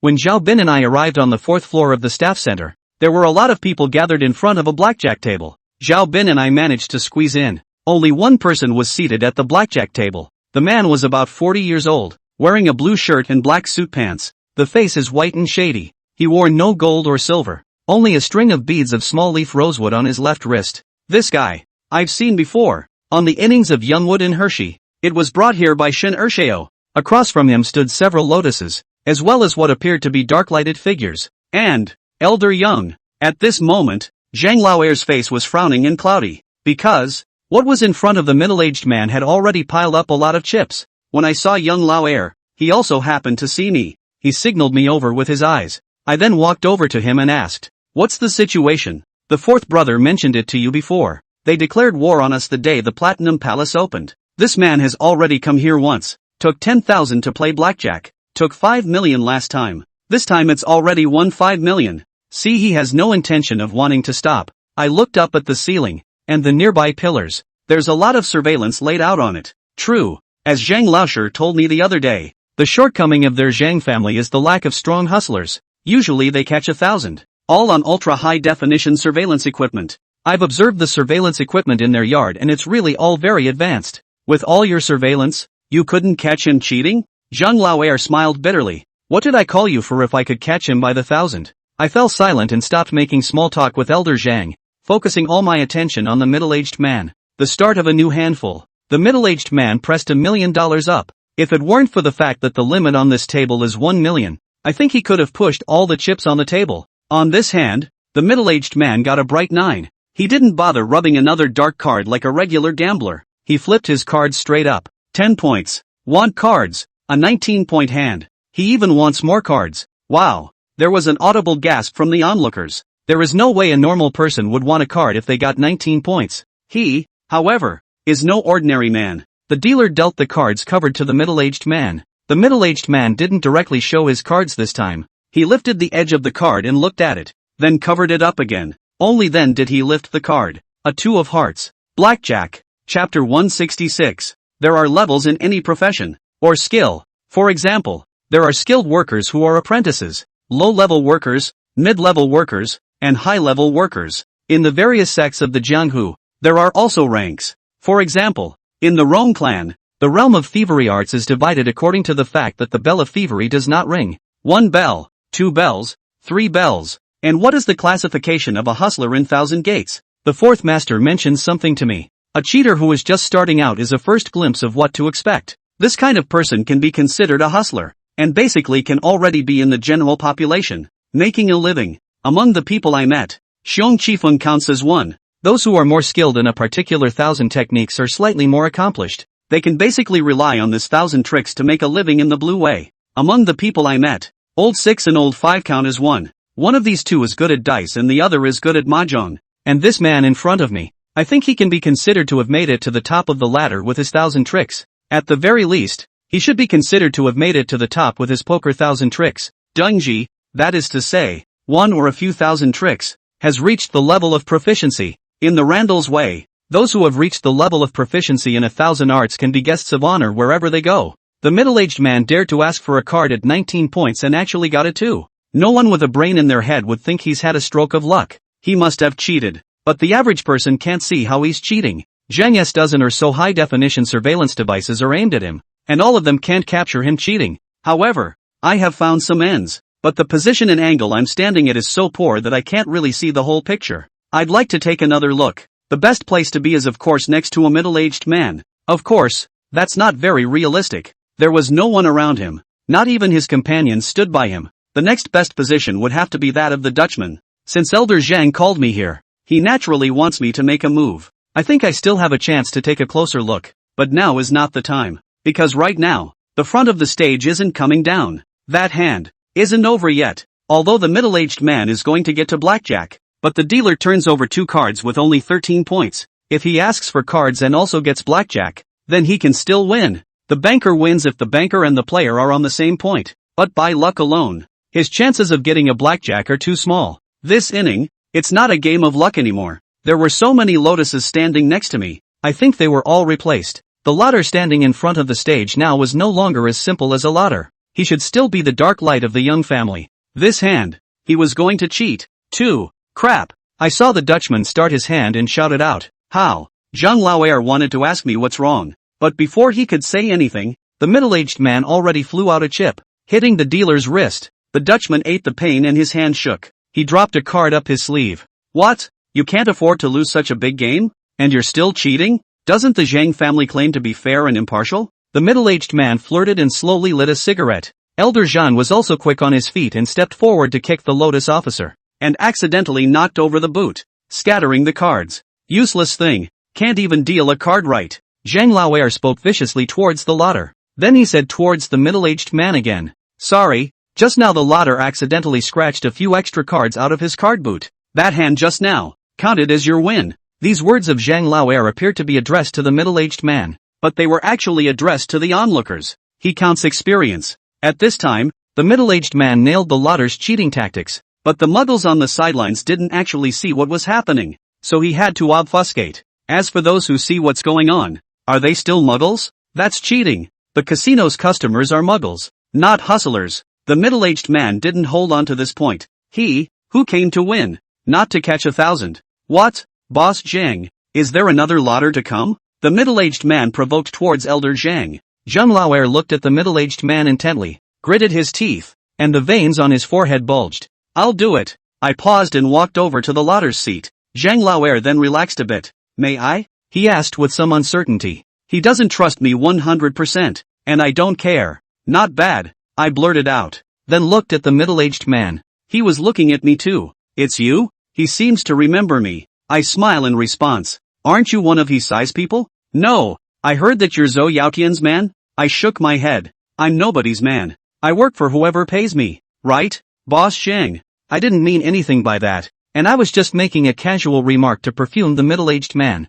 However, Elder Zhang solemnly said, "Not bad. He is now the technical advisor I hired." Technical advisor. The term used. "Let him be." The middle-aged man frowned. He gave me a meaningful look. With that, he said something that took me by surprise. "Forget it, let's call it a day." I was doubly surprised. Elder Zhang had a surprised look on his face. But the man was not talking. He was all set to have his chips sorted out for him. If the middle-aged man did not bring so many people to him, he could not have said that he would leave. It is said that those who run casinos are not afraid of you winning, but afraid of you not coming. That statement is not accurate. Even in places like Haojiang and Vegas, it's not like you can just walk away after winning. It's just the usual chump change that they don't count. Millions, tens of millions, is chump change to them. Hundreds of millions, and they'll have an idea. With over $1 billion, anyone without a background would absolutely disappear into the world. With tens of billions of dollars, they will absolutely use every relationship and every means to find a way to get the money back.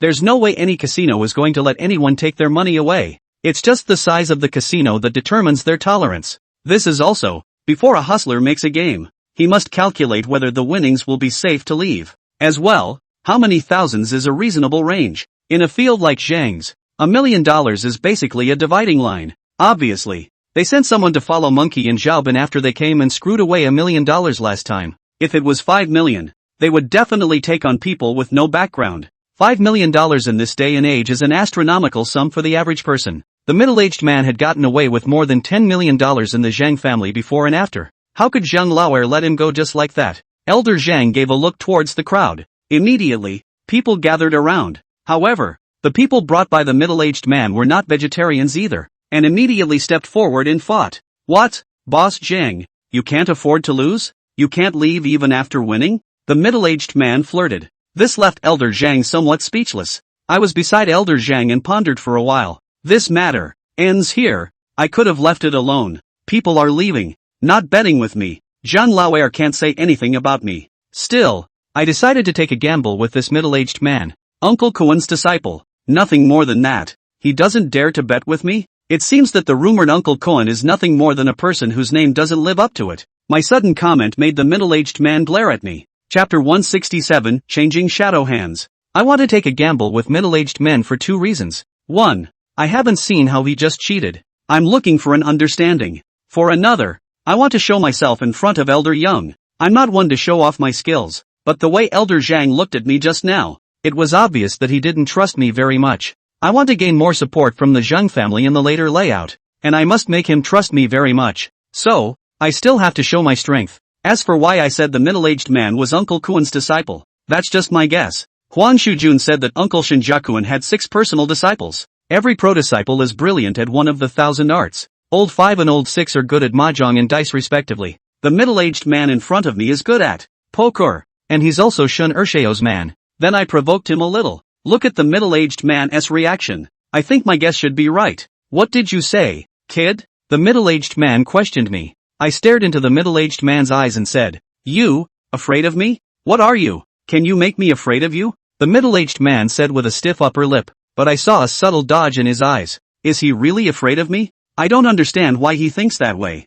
but now that I've found this out, I'm going to follow up on this. Fear not. Why are you running? Humph. You guys are afraid to let go of the limit bet. Playing too small. No fun. Then let go of the betting limit. Press as much as you want. We'll take it all. My words made the middle-aged man ride the tiger a bit. Likewise, Elder Zhang seemed to be riding a bit of a tiger. I didn't see Zhang Laoer's face though, but I could feel his gaze. He didn't approve of me being so self-assured, but he can't tear me down. At this point, by tearing me down, he's tearing himself down. All he could do was stiffen up and ask me to let go of the betting limit. The middle-aged man, on the other hand, could only continue to gamble with a stiff upper lip. I agreed to his request, and if he regrets it, he's admitting defeat. Then he will not only lose his own face, but also the face of the so-called Uncle Kuan. Good. I'll bet with you.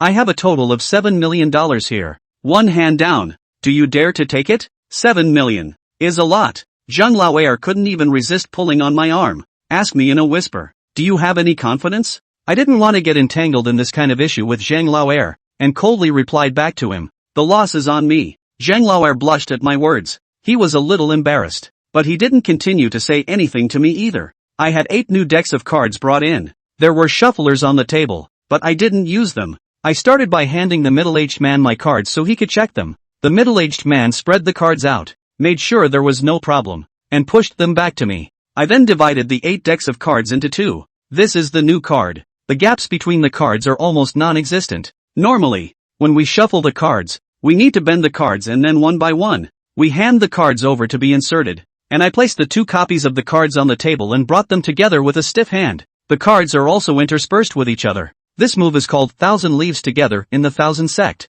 When the middle-aged man watched me display this trick, his face turned not so good. Then I spread the cards backward and pushed again. A white dragon extends and straightens into a line on the table. Finally, I flipped the first card over. The whole long dragon, like dominoes, turned over. This move, too, has a name in the thousand gates. It's called white snake molts, transforms into black dragon. It's also called salty fish for the more rustic. Please cut the cards. I asked the middle-aged man to cut the cards. It's letting him choose which card to start dealing. The middle-aged man picked up a 100,000 chip card and flew into the middle of the long dragon, breaking it off. At the same time, it is signaled that the cards are dealt from here. I dealt him and myself 2 cards. I'm Chong. He is idle. It is up to him to look at the cards first, show them, and ask for them. His cards were a 9 of spades and a 4 of diamonds. A total of 13 points. Not great. Want cards? The middle-aged man asked for a card. Same action I just saw. He lifted the edge of the card and glanced at it before closing it again.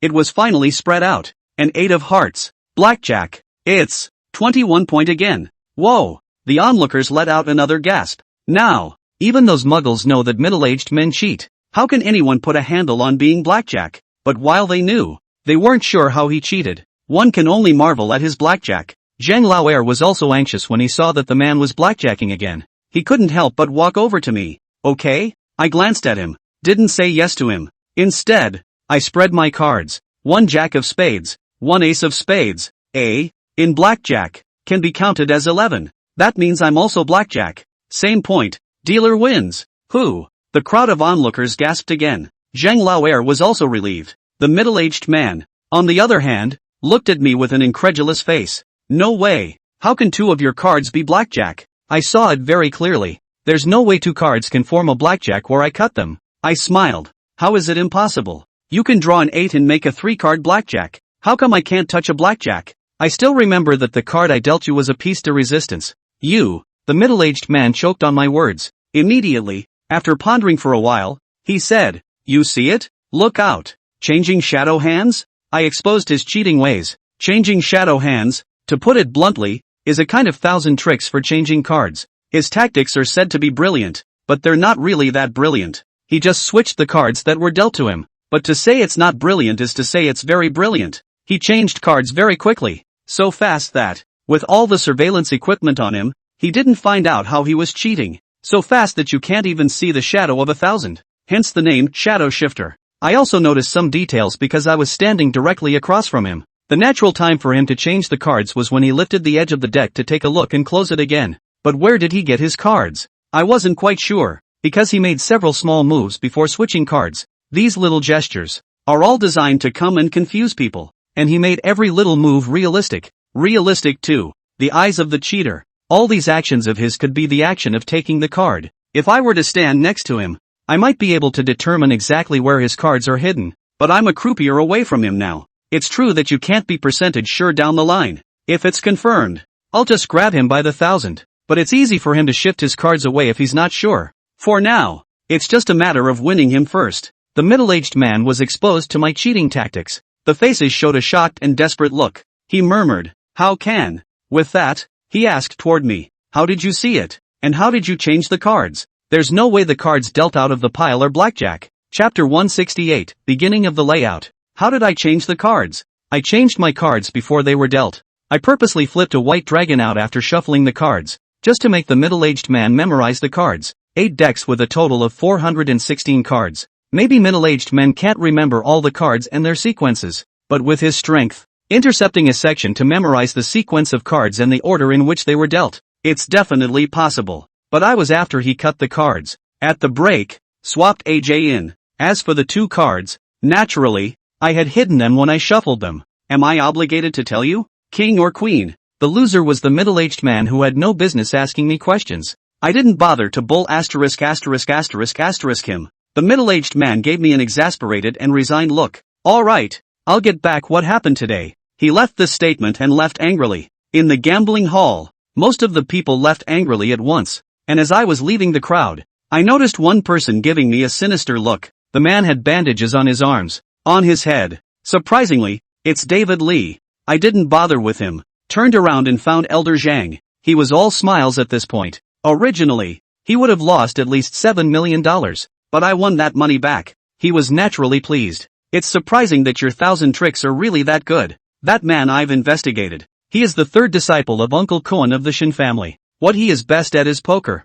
I didn't think you could really win against him. Calling you over. I had intended to beat a dead horse. Zhang Laodi's words are very real, and I didn't bother to count it. But from his words, I learned that the original middle-aged man was the third disciple of Uncle Shin Jiakuan. What are your plans? I suddenly opened my mouth and asked Elder Zhang. What plans? Elder Zhang said in astonishment. The Platinum Palace comes in and messes things up like this, and you guys don't do anything about it? Zhang Laoer frowned at my words and lit a cigarette. It's not that we haven't fought back, but the hustlers who went to Platinum Palace folded there. Not only did they lose money going in, they left their hands behind. I even lost a lot of my settlement money. What if I said I was going to take a pick at Platinum Palace? My proposal caused Elder Zhang to show a surprised expression. Are you serious? Seriously. I had a planned prototype in mind. Seeing that the Platinum Palace is picking on the Zhang family like this today, I have the idea of utilizing the Zhang family, using the use the others way, return the favor method. I'm going to meet Shin's Platinum Palace. Shunjia is already in my program. Now it's just the right time to take advantage of the matter between Brother Tian and the Zhang family to set up a game for Shin Ershio first. Why wouldn't I be happy about that? When the time comes, there really is something. I can still put it all on Tian and Zhang's family. It was they who forced me to screw Shin Ershio. This matter, I need to talk to my oldest first. See what he says. Elder Zhang did not immediately agree to my suggestion. In the Zhang family, the real master, it seems to be Zhang Laosher. Okay, I'll wait for your notice then. It's best to decide this matter before it's too late. Otherwise it will have too much of an impact on your Zhang family's reputation. People are writing on your faces. Why don't you fight back? I'm afraid the Zhang family will get narrower and narrower in the Blue Road in the future. Before leaving the staff center, I also arch fire and Zhang Laoer said this. Although, there's been a lot of trouble between them and Shen Laoer. But, adding fuel to the fire, it always makes the fire a little stronger. After leaving the center, I called for the monkey, and Xiong Qifeng. As things stand, I have the support of the Huang County Rongman, Brother Tian, the Zhang family, and Huang Shujun, all four parties, behind me. It's time, for real, to carry out my plan. And there's no way I can do this whole program by myself. There are some parts of the process that I'm not even comfortable stepping up to. For example, the Bureau of 1,000 Young Woods is not for me to step in. The first thing that comes to mind is Xiong Qifeng. He can step in on my behalf to fulfill the Bureau of 1,000 Young Woods. We'll gather at Zhao Bin's place. Xiong Qifeng was more puzzled by the fact that I was looking for him, because I have no interest in him anymore. But I really didn't have anyone else to turn to, and it was more appropriate to go to him. So, I have to make him have a stake in me, or make him antagonistic towards Youngwood. Fatty Sun took me to his cousin. I said that when I saw him. This is something that he knows about. He was there last night when I talked to Fatty Sun. The reason I specifically told him that was to set the stage for the words that followed. I learned a piece of news from Fatty Sun's cousin. Because of what happened yesterday, Kai Yang is looking for a few of us to deal with us. I'm making this up out of thin air. I don't really know if Kai Yang will retaliate against us. But Xiong Qifeng looked gravely silent for a while. He recognized me, because I'm making this statement. It makes sense. But unexpectedly, Xiong Qifeng said, I've heard about it too. I heard that Kai Yang and Li Dawei are asking about us everywhere. If you hadn't called me, I might have gone outside first to avoid the storm. It's hard for me to comment on this message, but I also happen to go along with the message. Indeed, if I hadn't met Fatty Sun's cousin, I might also have ducked first, but now Fatty Sun's cousin will support me. I'm going to take 1,000 handfuls of Yang Grove, because Kai Yang and David Lee have Yang Grove's monetary support behind them. As long as we get rid of Yang Grove, Kai Yang and David Lee won't be much of a threat anymore, and Fatty Sun's cousin will support us. She'll use the power of the Shin family to deal with David Lee and the others. I still babble. Xiong Qifeng nodded. Really believing me? I asked, staring at him. What do you think? What do you mean? Xiong Qifeng didn't quite understand what I meant. Do you want to go to the 1,000 Poplar Grove? Xiong Qifeng looked at me with wide eyes. I explained to him. I discussed this with Fatty Sun's cousin. When the time comes, she will organize the game and put us on the table. But I fought with Yang Lin. It's not suitable for the table. You, on the other hand, can. Me? Xiong Qifeng questioned a very critical issue. But Kai Lily knows me. Isn't she Yang Lin's lover? What if I run into Kai Lily then? This issue is indeed critical. I thought of that too. But it's not insoluble. That's okay. I have two plans here. It's up to you if you're willing. Xiong Qifeng was still a bit hesitant. This time, he was hesitant about his level. I am afraid that it is not too good. My skill. It is okay to cheat ordinary people. But Yang Lin has seen a lot of things after all. And he has been mixing with casinos for many years. I'm afraid this bit of my skill will be recognized by him. I said to him, that's okay. Safety can be guaranteed by Fatty Sun's cousin. There's also Monkey. He's the wrongman Kuei too. He can also send someone to protect us. Also, I can teach you a way to cheat so you'll be covered when you cheat. Chapter 169 Arrangements. Xiong Qifeng was interested when he heard that I was going to teach him cheating techniques. His eyes glazed over, staring at me. What way of cheating? You haven't said if you're screwing or not. Xiong Qifeng thought for a while and made up his mind. Screw it. Okay. I pulled out a deck of playing cards. You see how this card is different from a regular playing card? Xiong Qifeng took the cards over and looked at them, and didn't see anything unusual. There's no difference between this card and a regular card, is there? I don't see any markings on it either. You take a card and cover it in your palm and see. Xiong Qifeng picked up a 3 of spades and put it in his palm to cover it for a while. Not a moment later, when he spread the playing cards out again, they had changed from the 3 of spades to the 3 of hearts. Xiong Qifeng and the monkeys in Xiaobin who were on the sidelines looked dumbfounded. Asterisk asterisk asterisk asterisk. This card is so amazing? Those who don't know would think you've just unleashed your superpower. By the way, didn't a Hong Kong movie The Saint of Gamblers have this bridge? At that time, after watching this movie, I thought there were really superpowers in the world. Monkey exclaimed. I smiled. There is no such thing as superpowers in this world. All unexplainable things are actually just a means of cheating. Or, it can be called a blindfold. Although Xiong Qifeng is a hustler, he has never seen this kind of poker. This card is too good. Where did you get this kind of card? I smiled mysteriously. This card was the one I passed on that day in the game between Yang Lin and Hisai. On that day, there was indeed no problem with the cards at the beginning. But then, the playing cards in the card case, I think, were replaced. As Hisai and I were escaping, I happened to pass by the place where the playing cards were kept, and I took a couple of decks in my hand and put them on my person.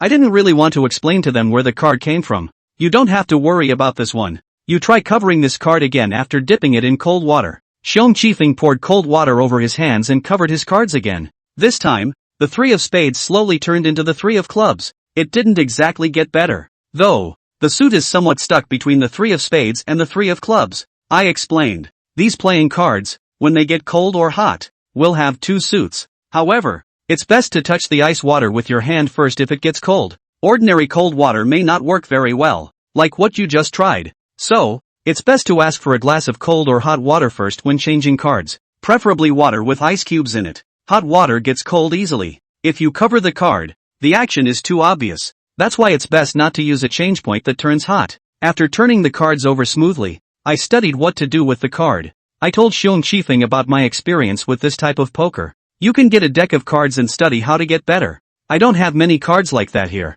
Though, there's only 6 decks in total, and 1 was dismantled. There are only 5 new decks left. So, if you want to cheat, you have to be sure of your timing. As for the cards, I'll have Fatty Sun's cousin arrange for someone to put them on your board at that time. Yes, Xiong Qifeng readily agreed. After arranging Xiong Qifeng, I began to arrange the monkey's work. Monkey, there are 2 things I need you to do for me. What is it? You tell me. I don't need to instigate on the monkey's side. I can just instruct him. First thing, there's a 3-sister farmhouse place. There's a small casino inside. I want you to bring some Shangjian coins to play. It's best to get some of Rongman's brothers to go with you. It's not popular to use Hong Kong dollars over there yet. I need you to make it popular to play with Shangjian coins there. In the 90s, Yellow County was not yet very much in line with international standards. The general public is not very sophisticated in dealing with large amounts of gambling money. In other words, there are still relatively few Shannon coins in circulation in the Yellow County Blue Yard. Only high-end venues use Shangjian coins. I asked the monkey to spread the coins at the 3 Sisters farmhouse in order to bring back the disappeared 5 million coins. On that day, Yang Lin and Hisai's bureau was a total of 10 million Shangjian dollars. When Jose and I fled, we took 5 million with us, 2.5 million each for both of us. But where did the remaining $5 million go? The matter, for the moment, remains a mystery. Hisai thought the money was with Shun Ershio and Yang Lin. Shun Ershio and Yang Lin thought that all the money had been taken by Hisai. Hisai was robbed of money by the former head of the wrongman in Huang County, and the matter had already been rumored on the road. but the exact amount. Some say $2, 5 million, some say $5 million, some say $10 million. What kind of rumors are out there? That's what I told the monkey to do, because sooner or later, word will get out about this piece of business. I simply let the monkey spread the rumor and exaggerate the news. This would do the truth. That Hossein did take the money. I'm sure. Shin Urshao's side knows the news too, but how much money he had specifically been robbed of? Shin Urshao would still find out sooner or later. He's not a bottom feeder after all. He has more than enough access to more and more accurate information, instead of being informed, as the general public is, of news that has been filtered or exaggerated. When Shin Urshao learns that his side didn't take all 10 million, he wonders where the rest of the money went. When he thinks about it, he investigates. With the strength of the Shin family, there will always be a chance to investigate the truth. Or, at that time, it is possible to suspect me. What I want to do is to tell Shin Urshao the truth before he investigates it or suspects me. The truth is that on that day, it was Yang Lin who took the rest of the money, and this money would have belonged to Shin Urshao.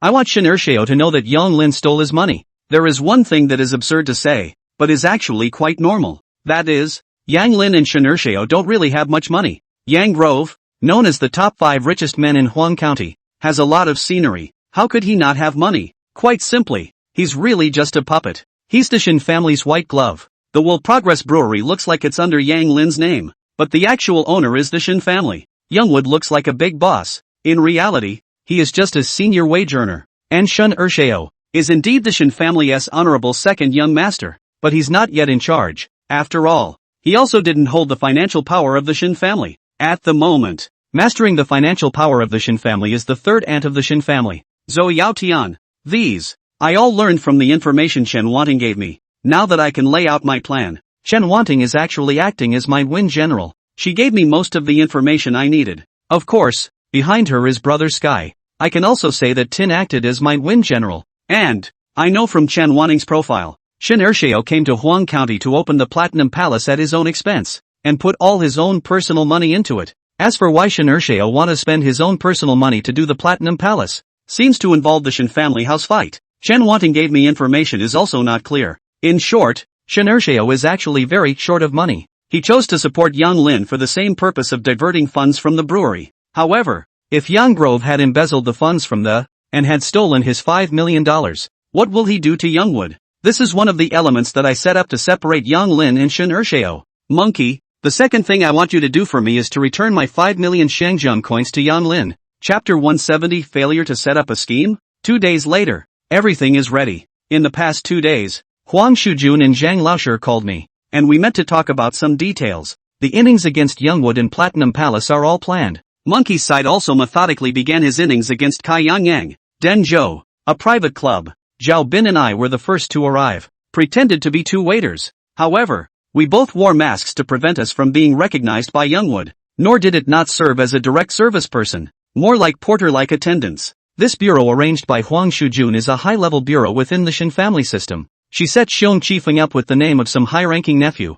In this game, the table check is 5 million to start. The money belongs to Wang Suk Quan. It's in Hyunyi Quan currency. There were a total of 5 people at the table. 3 old men, Yang Lin and Xiong Qifeng. Zhao Bin and I stood against the doorway, ready to get them something or other. There were 2 other good-looking waitresses against the gambling tables. Zhao Bin and I took something and also handed it to the 2 waitresses. It also makes me less likely to be recognized by Youngwood. A dark lamp from the Shin family was also hired to be a dealer at the gambling table. It's said that this latter has a certain status in the dark lights of the Shin family. That's why they dare to play so big. This is a high-end game within the Shin family system, and the probability of cheating is small. With this dark lantern as a dealer, it's even more guaranteed that no one will cheat. That's why I let Xiong Qifeng use these playing cards. Other 1,000 techniques. I was too late to teach Xiong Qifeng temporarily, and I was afraid that he would miss. And this kind of change point playing cards, with the current cheating props, is an extremely advanced cheating props. It is still very difficult to spot this kind of playing cards with a normal dark light or a cheater.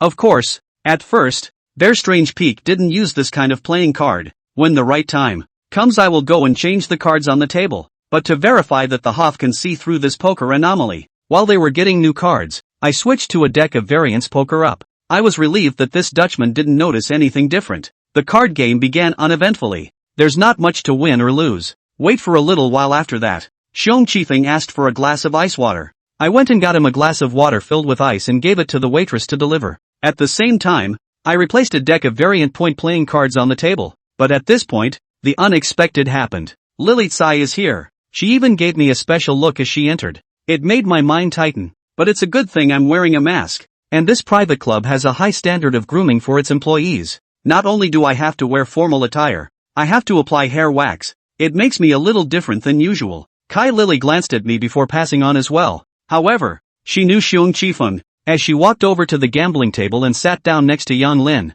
Xiong Qifeng also stared nervously at Tsai Lili. If at this time, Kai Lily points out the identity of Yang Lin, then the bureau laid today will be ruined. However, Kai Lily surprisingly only glanced at Xiong Qifeng and did not point out Xiong Qifeng's identity. Xiong Qifeng also breathed a sigh of relief. The card game starts normally. On this hand, each person was dealt a bright card that was not small. Youngwood's bright card was an ace of spades. Xiong Qifeng's bright card was an ace of hearts. The other three are the queen of diamonds, the ace of clubs, and the ace of diamonds. Youngwood shouted the note first. He shouted 100,000 straight away. Everyone else called the bet. Third card. Youngwood's was the queen of spades. Xiong Qifeng's is the jack of hearts. The others were dealt the 9 of hearts, 8 of diamonds, and 6 of spades. It's still Youngwood who has the biggest card, 200,000. Youngwood continued to press the bet. The others followed again. Fourth card. Youngwood sent to the jack of spades. Xiong Qifeng sent to the 10 of hearts.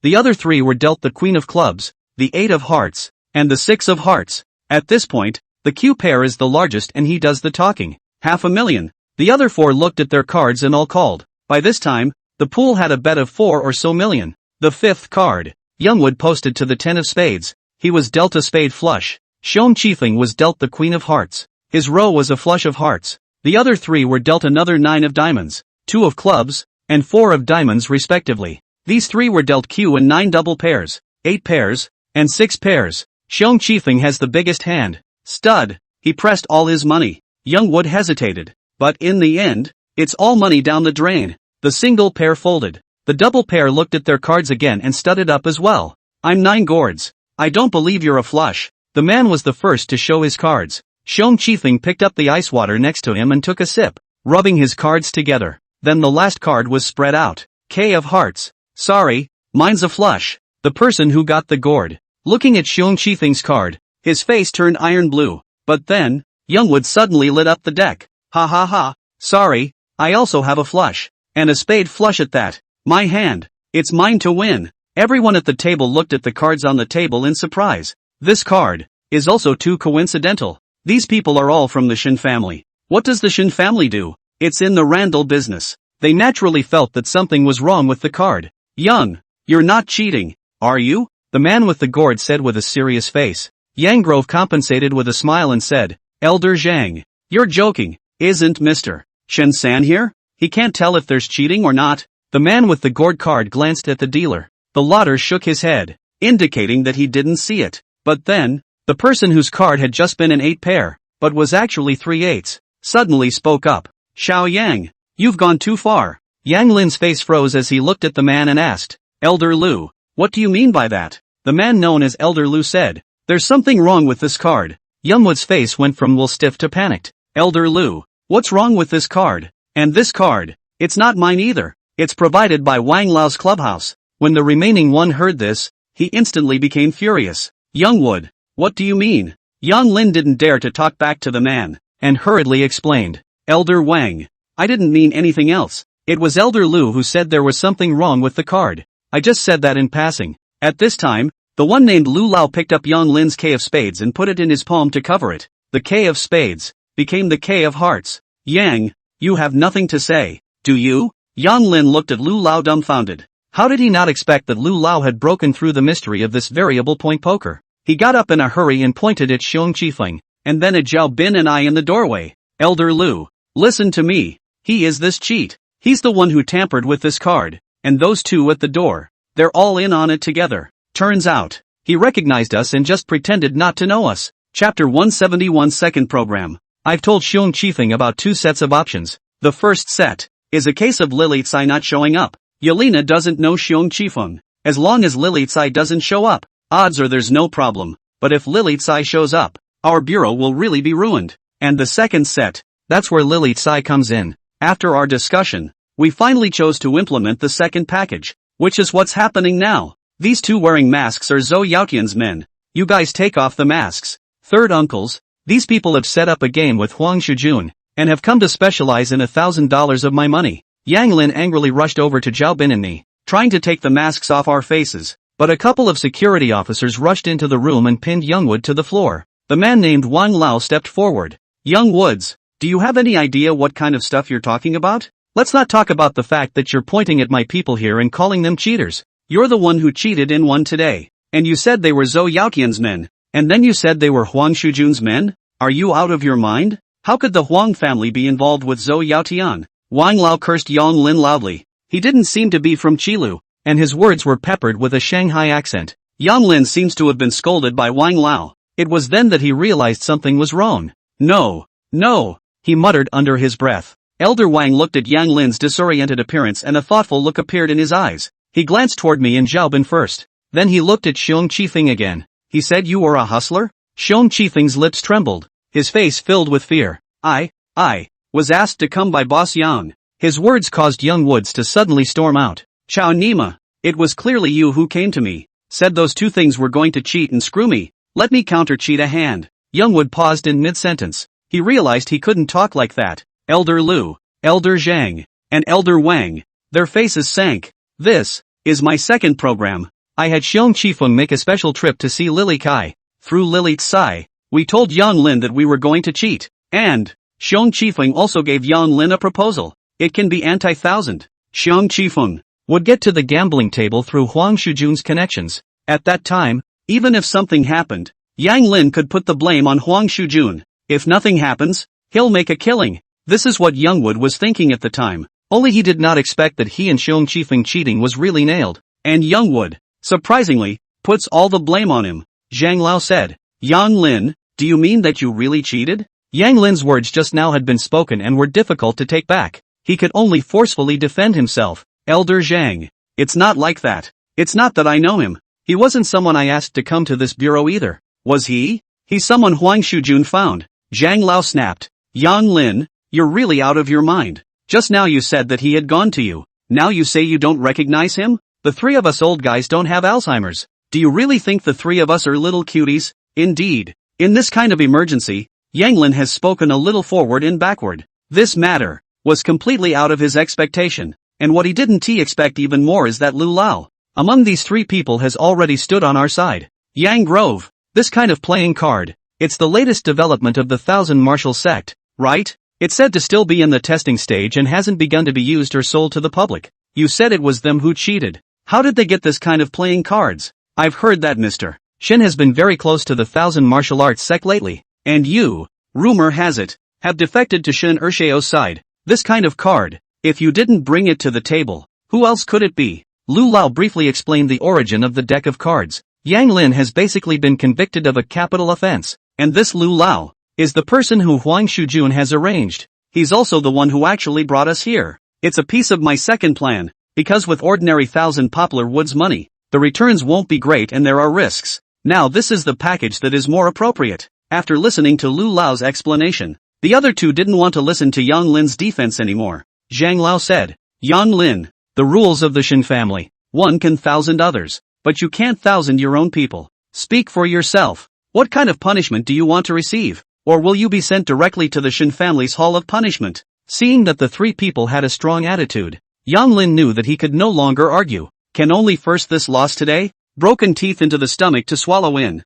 I beg the three uncles to spare me once for the sake of my filial piety for so many years. I'll accept whatever punishment the three uncles want. Just please don't send me to the Shin family's hall of punishment. Yang Lin seemed to be extremely afraid of the Shin family torture hall and begged for forgiveness. Elder Zhang and Elder Wang both had a hesitant look on their faces. Lu Lao, on the other hand, simply said, seeing as you've made a lot of effort for Shin body all these years, there is no merit but there is also hard work. This matter can be forgotten today. But a mortal sin can be avoided and a living sin can't be escaped. You won't be able to take the money with you. You'll have to pay the three of us another $5 million each. Upon hearing the figure of $5 million, Elder Zhang and Elder Wang both gave Elder Lu a surprised look. For his part, Youngwood was both shocked and desperate. Lu Lao, where did I get so much money? Lu Lao's face sank as he said, then there's nothing we can do. We can only send you to the Hall of Punishment. Don't! Youngwood cried out in a hurry. I'll give it. But, he was going to use an excuse to delay the deadline for giving the money.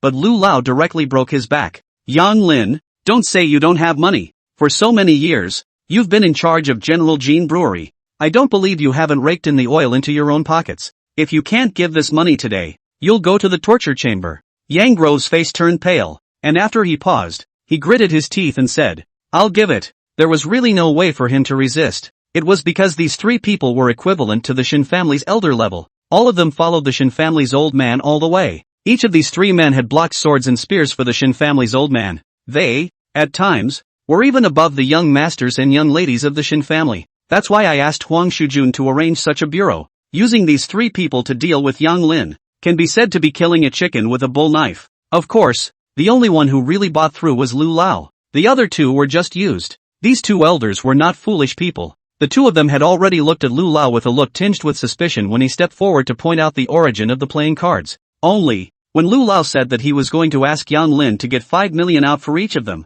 both of them chose to remain silent. To put it bluntly, they do it because it's profitable. And this profit is very big, so they turned a blind eye. Eventually, Youngwood signed a check for $15 million to stay. Only, he suddenly pointed at Xiong Qifeng and me. Zhao Bin. 3 uncles, I admit to this today. But these 3 touts, can you leave them to me? Chapter 172, reasonable, right? Yang Grove had admitted his guilt and was obviously trying to take it out on the 3 of us. But there's a profit deal between Huang Shujun and Lu Lao. Lu Lao naturally won't hand us over to Yang Lin. Yang Grove, it's not your turn to talk here. We'll naturally deal with someone cheating. You can go now. This is Elder King's territory. As a matter of fact, this should have been said by Elder Wang. But Wang Lao glanced at the check in Lu Lao's hand, gulped, and didn't make a sound. Yang Lin did not dare to contradict Lu Lao, so he could only hold his tongue. He paused and could only take Kai Lily and leave first. The room suddenly became quiet. I glanced at Xiong Qifeng. He was nervous at the moment. Old Lu, what's going on? Elder Wang wasn't stupid. He had already reacted to the fact that things were out of the ordinary today. Hey! Lu Lao laughed sarcastically and didn't hide it. That daughter of the Huang family just wants to teach that kid Yang Lin a lesson. Elder Wang and Elder Zhang knew that they had been used, and both did not look well. Zhang Lao spoke up. Old Lu, Big Brother Shin has expressly forbidden that no one within the Shin family may cheat on each other. You or if Big Brother knows about this, you are going to be penalized. Old Lu looked like he didn't care. Old Zhang, don't talk nonsense. I didn't cheat. Neither did any of us. The one who cheated today was Yang Lin. We just caught him cheating. The other two were silent. There. Old Lu gave the final blow. Let's call it a day. Old Wang, here's the check. Split it between Old Zhang and me when the time comes. Ha ha, I heard the word sent. The other two were even more speechless. Still, Old King raised a question. What about these guys? Old Lu glanced at Xiong Qifeng and me. Zhao Bin. Just a few little people. Still need us to make a move? If Yang Grove makes a move on them, that's their own business. Elder Zhang and Elder Wang looked at us and didn't choose to speak again. Elder Lu is kind of bailing us out, but he also just bailed us out of this private club. After Zhao Bin, Xiong Qifeng and I left this private club. We're being blocked by Youngwood with his men. As Old Lu said, we are a few little people, and their elders don't need to take action against us. Youngwoods will fix us. This Lu Lao also kind of picked himself clean. Wang Lao's private club is located in a remote area of Dengzhou. Xiong Qifeng as he drove us away. We were stopped by 4 or 5. More than a dozen people got out of these vehicles. Yang Lin and Kai Lily stood in front. The men behind him each had iron bars in their hands. Touch. Youngwoods instructed one of his men to hit our front window with a rock from the side of the road. Then he reached out and pointed toward me. He meant for us to get out of the car.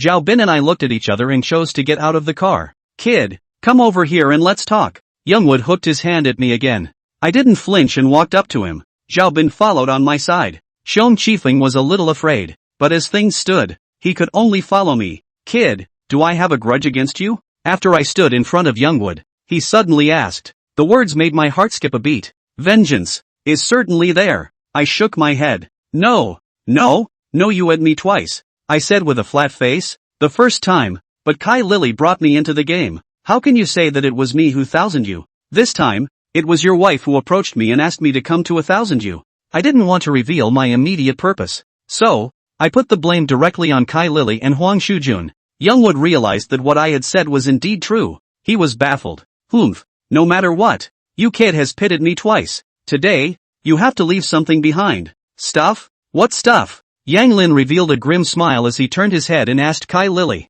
What would you say is the most important thing a hustler can have? Lily Choi covered her mouth and laughed. Of course it's hands. Then leave your hands behind. With that, he had a machete and an iron bar brought out. I'll give you a choice. Do you want your hand smashed or cut off? My face turned white as I looked at the brightly shining knife and the thick iron trap in front of me. I took a deep breath.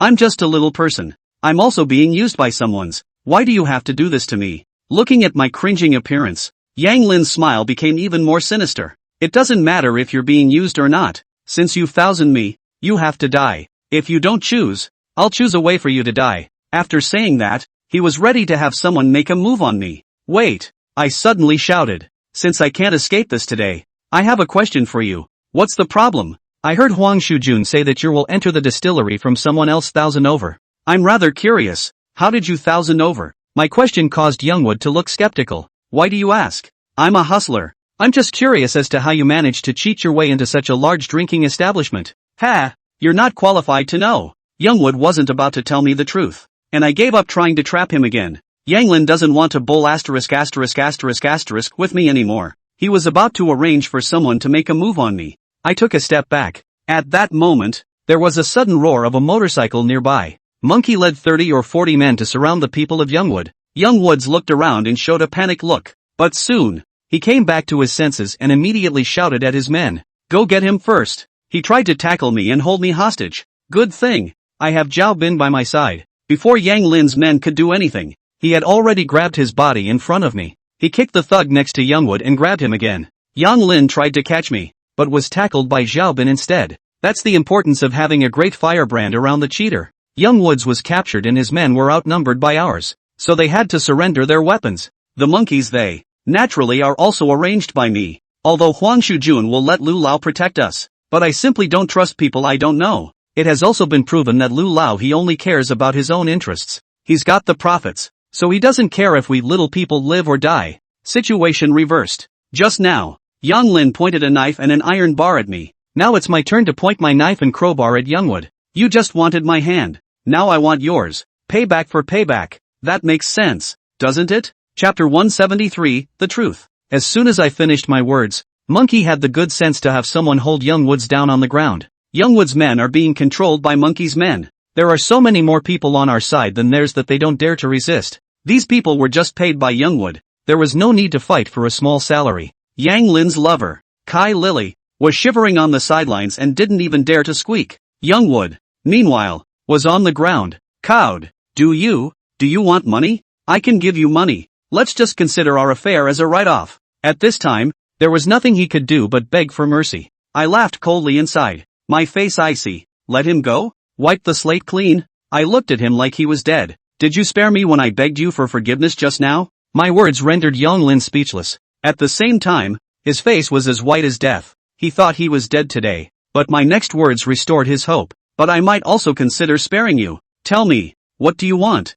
I'll give you anything. I'm a hustler, just trying to make a living. If you tell me two things, I can let you go. What is it? You say. The first thing is that you have to give me a truthful answer to the question I asked you just now. If you have half a lie, I'll want one of your hands. The question just now? Yellen seems to have forgotten what I just said. He recalled for a moment before saying, you said something about going into the brewery? Aha. Why do you want to know about the Will-O-the-Wisp brewery? He had doubts. Suddenly, he stared at me carefully. You look familiar. So much like an old friend. Poplar Grove. Feel like I look familiar now? Although I am far from my childhood appearance, there are always some parts of me that remain unchanged. But since I've chosen to hide my own identity, I don't want to be exposed. You don't have to think much. I, as a hustler, just want to know more about the means of making a game. I heard Huang Shujun say that Will Enter Winery was you who cheated over, but I don't see you as someone who would lay out a cheat either. How did you do it? Youngwood's eyes were fixed on the ground, his eyes rolling. I don't know what he was thinking, but I just want answers. If you don't want to talk, then you can leave your hands behind. I say, Youngwood said hastily. Actually, the Will Enter Brewery isn't mine. Its true owner is the Shin family. I didn't own this distillery by 1,000 either. It was actually the Shin family who set it up. How did it get laid? This, Youngwood hesitated. I think he's weighing the consequences of betraying the Shin family. My patience is limited. If you keep dawdling, I won't want to know.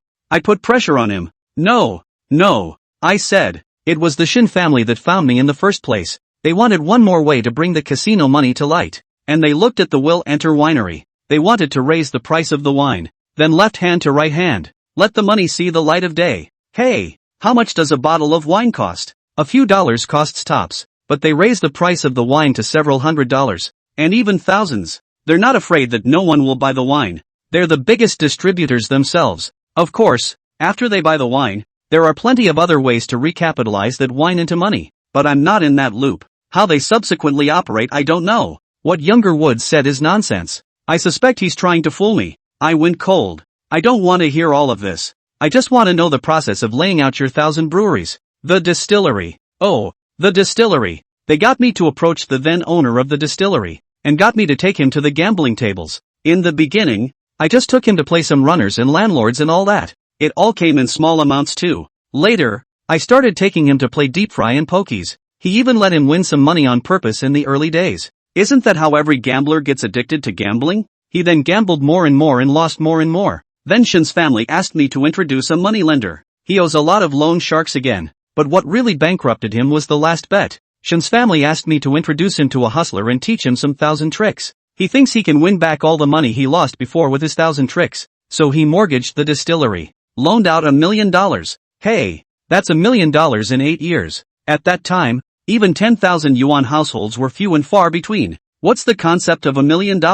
It also shows how valuable his winery is. This is also the reason why the Shin family is interested in his winery. But he doesn't know that yes. It was the Shin family that arranged for him to get addicted to gambling. The person who taught him the 1,000 tricks was also arranged by the Shin family. For the sake of this last hand of 1,000 actually, this game is quite simple when it comes to breaking it. You are a hustler. You must know what this bureau is, right? I've heard that in the words of your Taza. This kind of bureau is called the Heavenly Fairy Bureau? You should be able to guess what happened back there without me saying it, right? He failed to cheat and was counter-cheated. $1 million is naturally lost. Hey, later, I heard he killed himself. Actually, all these years, I feel guilty every time I think about it. I don't believe Youngwood's last sentence at all. And what he said earlier, I actually guessed. The only reason I got Youngwood to say it himself was to get the answer right. Now I know the answer in my mind is correct or not. But, nothing ripples in my heart. The fourth master once told me that I was a born chumin. Except that I'm gifted in the art of 1,000 tricks.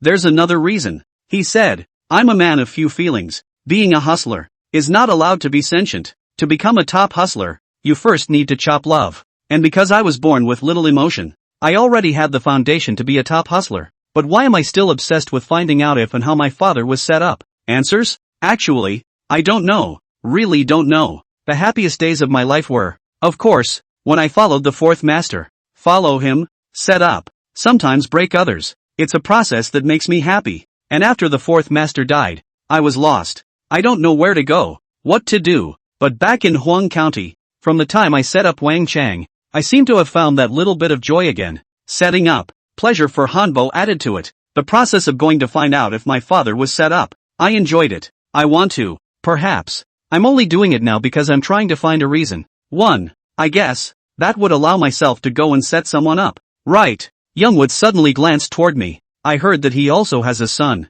Hey, originally I wanted to go ahead and adopt him, but then I heard that his son was given away by his relatives. Youngwood's eyes stayed on me as he said this. He seemed to want to see my reaction. It's just that I didn't react at all. And, after hearing him talk about what will go into the brewery, I stopped talking about it. All right, I know. There's another thing I want to know. If you can tell me the answer, I'll let you go today. But if you don't, or if you say you don't know, I'll still leave your hand. Chapter 174 Counterattack. Oftentimes, finding the answer doesn't mean it's over. Instead, it's a new beginning. I'm releasing Youngwood. Letting him go doesn't mean I gave him a way out. Rather, I drove him from one dead end to another, desperate and dying road. Returned from Dengzhou to Huang County. I made a special trip to the Young family's field. With the 3 brothers of the Young family, they discussed the plan to counterattack the Platinum Palace. Randall's war is a war without smoke. But sometimes the war of the Randalls is more brutal than the war with smoke. Because Randall's war is full of intrigue. 2 days later, everything was ready for the Zhang family. The monkey side is also well organized. He told the small gambling stalls on Kai Yang site to all use Xiangjiang coins successfully. Then, he had someone go and tell this news to Shun Ershio today, without painting a picture. He just told Shun Ershio the news. Then again, Monkey had someone tell Shun Ershio 2 more pieces of news. One was fake news that it was discovered that Lily Tsai had recently exchanged a lot of Xiangjiang coins. The other is real information that Lily Choi may have a large amount of Hong Kong dollars at her house. I didn't end up letting the monkey put 5 million Xiangjiang coins in Yang Lin's house, but in Kai Lily's house. One more message. I didn't ask Monkey to have someone tell second young Master Shin about this news. Instead, let Huang Shujun, through the people on Lu Lao's side, tell Shun Ershio, Yang Lin to pay 15 million, which is 15 million Yang Lin misappropriated the money that will be entered into the winery. With these 4 messages, I think Shun Ershio will know what he should do. The counterattack is scheduled for this evening. In the afternoon, I plan to go to the mall to buy a new outfit. Not that I wanted to dress up because I had a game in the evening. I've been back in Yellow County for a long time, and I feel like I've been busy and haven't been able to visit any foreign countries. Even if I go to a farm, I go with a purpose. And, come to think of it, I was going to buy Yo-Yo a gift to return to her earlier, and I never had time to get it for her. Just in time to pick one out for her too while I have time today. It's just that I've never bought a gift for anyone either and wasn't really sure what to get. But it's always right to buy gold and silver. So I bought a gold ring and plan to give it to Yo-Yo when I have time. By the end of the night, I was fully loaded. Just like that day when the Platinum Palace arranged for people to go to the staff center. The Cheng family also arranged for people to go inside and around the Platinum Palace. But before I went into the Platinum Palace, I let Xiaobin go in first and take a stroll. For the sake of that, to see if we could lure David Lee out. I heard that David Lee has been frantically looking for me and Xiaobin for the past 2 days. I then wanted Xiaobin to go and lure David Lee out of the Platinum Palace. Shun Ershio's biggest force in Huang County is Li Dawei and the people of Hangsuan. If we can lure David Lee out of the Platinum Palace and keep him from returning to it tonight, the night's action will be a great help to us. And when Li Dawei saw Xiaobin, his eyes were really anxious. He followed Xiaobin with his men. I was outside the gates of the Platinum Palace, sitting in my car, watching Xiaobin lure David Lee out before I walked in. Xiaobin. I don't have to worry about him. Monkey has led an ambush. The layout of Platinum Palace is similar to Black Gold. There are KTV, baths, rooms, casino, and VIP rooms. But Platinum Palace is a bit more lavishly decorated and rowdy than Black Gold. The gambling equipment in the casino looks more advanced.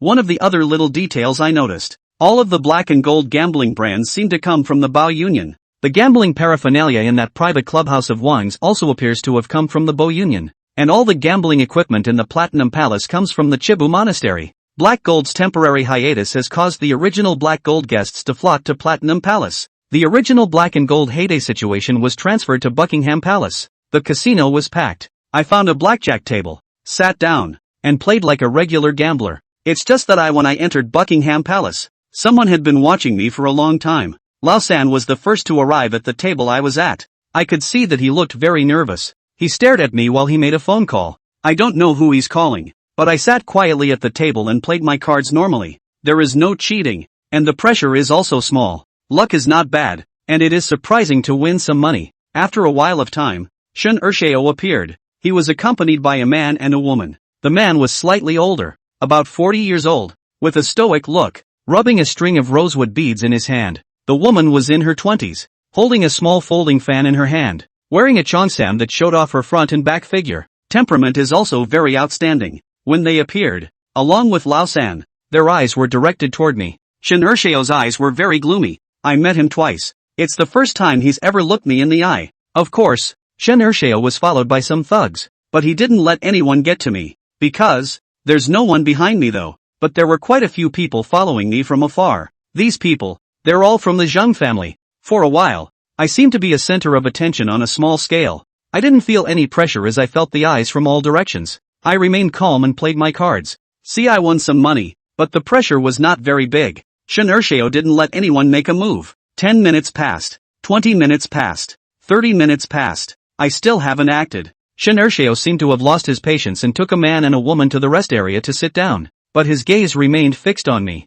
Only Lao San stayed behind and took the place of the dealer and dealt the cards at my table. He didn't get his hands dirty. I still haven't gotten my hands dirty either. We just flat out played. Another 30 minutes passed. Even an hour passed. I, for one, still haven't made a move. This makes Shun Ershio they are puzzled. Shouldn't I be kicking ass? Why hasn't anything been done yet? The action, Of course, we'll be there. I can cheat too, but there's no rush now, because in my plan, I didn't just come to declare war on Buckingham Palace. What I want is to make it impossible for Platinum Palace to get a foothold in Yellow County, with Shun Urshao and the others all focusing on me, the rest of the Buckingham Palace, as they vaguely surrounded me. In the casino, there was a sudden shout, "Holy, you casinos cheat!" This voice of his caught the attention of the gamblers in the casino. People turned their heads in the direction of the man. Even the few people from Shun Urshao also looked over that way. Just saw the man at a craps table. He smashed the dice on the table with a small hammer. There is a chip in the dice. Chapter 175, the rhythm begins. Dice are dice, and anything in them is tampered with. This one is common sense. Gamblers can lose their minds over gambling, but that doesn't mean they're out of their minds. Seeing the chips in the dice, the gamblers all murmured. At this point, the manager of the Platinum Palace immediately stepped forward. "Guys, this is a misunderstanding. These dice are customized by us. We are just afraid of some cheats switching our dice. That's why we installed some identification chips in each dice. This will prevent cheats from cheating. Likewise, our casino chips all have identification chips in them. It's for some people with bad intentions to copy our chips to cheat money. People don't have to worry about that." The manager's words had really convinced some muggles. Still, some of them had a puzzled look on their faces. The manager, in an attempt to allay everyone's doubts, again led with the benefit of the doubt. "Everyone, we didn't explain this matter in advance. It's our fault for mishandling it and letting you all suffer. The bath is free today. Everyone who is tired of playing can go take a bath." "Good. The boss is atmospheric. Such a big venue is not so big as to cheat. I believe you guys." "Yes. Such a field. Earner and draw Chang'erin crazy. There's no need to pay 1,000 to lose reputation." Immediately after the manager finished speaking, 3 or 2 people came out to respond. These guys are probably casino dark lights or trustees. But anyway, with this statement from the manager, even though many people remained skeptical, no one made any noise. The Buckingham Palace crisis seems to be the manager public relations past. But is that the end of it? And no. That day, I asked Youngwood 2 things. He told me both, and I let him off the hook. The first one is about going into the brewery. The second thing is about the way the Platinum Palace casino cheats. No casino in this world is clean. No casino anywhere is clean. The difference between them is only that their way of cheating is advanced or not, brilliant or not. Just now, a trustee said that the Platinum Palace is such a big venue that it is not necessary to cheat to make money to make money to make money to make money. It's a lie. Gambling itself is an ingredient that needs to be based on luck. If casinos were only based on gambling and only on luck, no casino would be able to stay open. The only way to make money and keep a casino open is to cheat. Cheating on people, or cheating on tools. Platinum Palace is a casino. It wants to make money, and it does so by cheating. The gambling games at the Platinum Palace were customized from the Thousand Martial Arts sect, and it's naturally unusual. And Poplar Forest just happens to be a purchase from Buckingham Palace. Platinum Palace's gambling equipment order. Our Yang Lin diverted will enter the winery money to the Platinum Palace, to Shun Urshao. Though Youngwood doesn't know all the ways of cheating in gambling equipment, but he knew more or less part of it. It's enough that I can get this part of the cheating way out of Youngwood. You guys have a problem with this license boot too. The dice thing just calmed down. A baccarat table. Another person with a small hammer smashed open the card boots on the table. Why do you guys have another layer underneath this card boot? Isn't that for changing cards? And you say your casino is clean? The manager's jaw dropped at the smashed open card boot. He wanted to argue, but the words wouldn't come out. It's really too hard to argue. The gamblers, who had just calmed down a bit, immediately became excited again. Casinos with trustees. I also had the Youngs arrange for some childcare. No wonder I haven't won any money in your casino. So you're cheating. Yeah, I also felt something was wrong with your casino before. I didn't realize you guys really cheated. I've lost and won at least once in other places. But here with you guys, you really haven't won once. And they say something about a chip in the dice that is used to prevent cheating. I think it's just cheating. Think back, guys. Is this where they can win me a few hands when we bet less? Once we bet more, we get slaughtered? Yeah, seems like it. Holy, so you guys actually do these. No wonder. I have such a strong hand today, taking 17 or 18 points each and still getting killed. There are a few people leading the way. Some of the normal gamblers have also voiced their feelings. Even if it wasn't what the leading few said, they would have felt it was.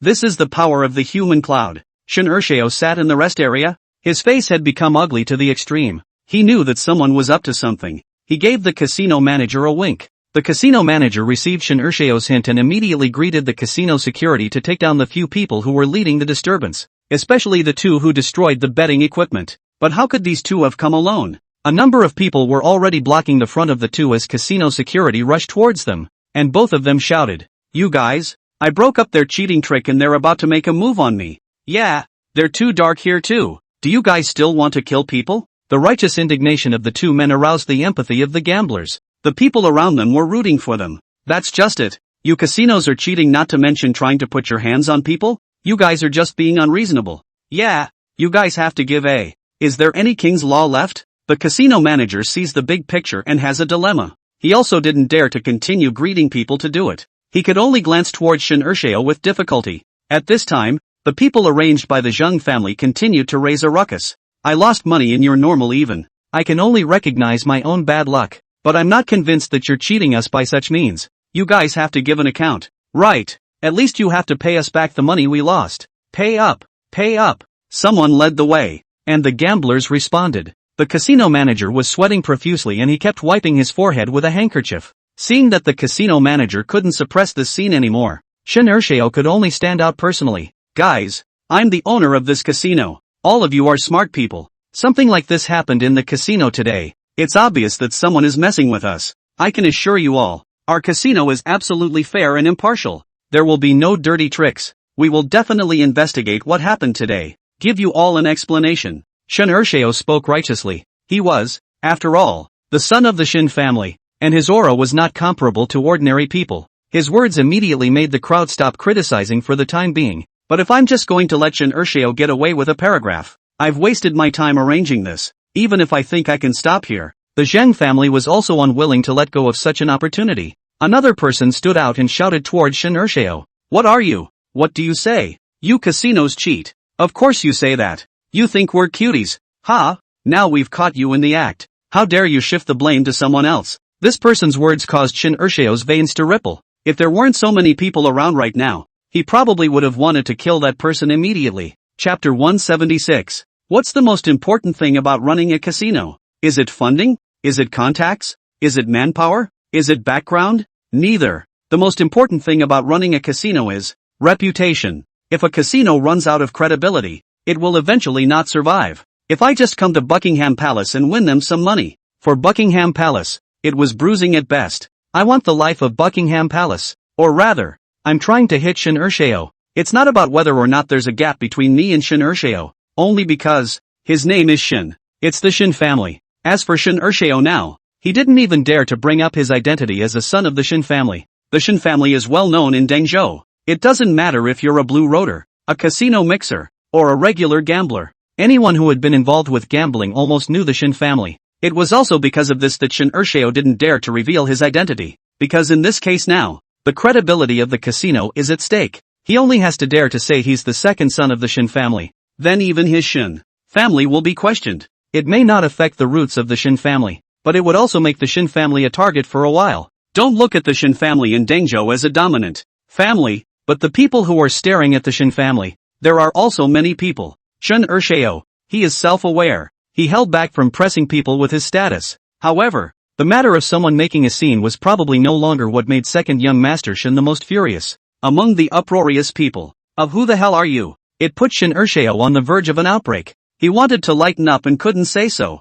This feeling must have been extremely difficult for him. It was at the time when Shin Urshao was in a difficult situation. The lull. Pop. A bang. Someone raised a chair and smashed one of the Russian reels in the casino. Cha Nima. Opening a casino and cheating. Really want to suck our blood dry. One started to do it. Immediately a second and a third. All started to do it in droves. These people are naturally people arranged by the Zheng family. Shin Urshao was so infuriated that his fists clenched and trembled. Get the troublemakers out of here. Lead away. David Lee. He shouted twice, but David Lee didn't respond. One person ran to Shin Urshao and replied to him with trepidation. Shin Urshao. Brother David took someone out to do something. Grass. Shin Urshao kicked the man. Get all the people out of here. Get them out of here. The one who was kicked didn't dare to say a word more, and hurriedly got up and led the people to surround the ones who were vandalizing. Yet it's not like those who vandalized came alone to cause trouble. They were helped. In an instant, the entire casino was in disarray.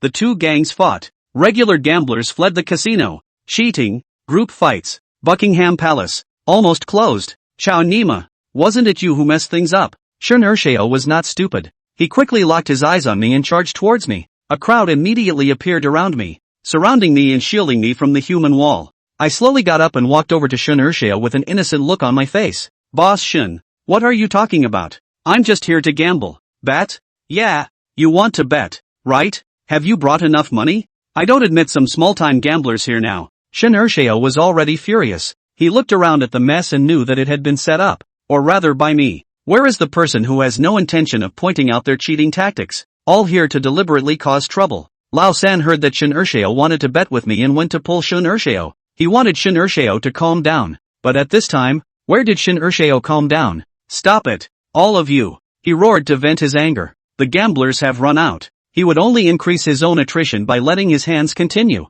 And the situation on the field is extremely bad for him. Buckingham Palace, because Li Dawei had brought a portion of his men to chase after Zhao Bin. They were not outnumbered in the Platinum Palace. The only people who will be beaten up if the fight goes on will be the people of the Buckingham Palace. When the time comes not to talk about smashed casinos, the cost of all the tonics under him is a fortune. Don't look at the Shin family and the Zhang family. In their own land in the scenery, the manpower they keep on a regular basis is also a significant expense. Not to mention the cost of the tonics and even the settling in fee when something goes wrong. The people of the Platinum Palace all stopped their hands when they heard second young Master Shin's command. They had already been beaten into submission and had long since stopped wanting to get their hands dirty and get beaten again. Young's family took the opportunity to throw a few more punches. I didn't pretend to be innocent and waved my hand, signaling the Zhang family to stop as well. The rowdy gambling hall finally returned to peace. Just the whole gambling hall is in a mess. Just like that day after Shun Ershao led his men to smash Black Gold's gambling hall.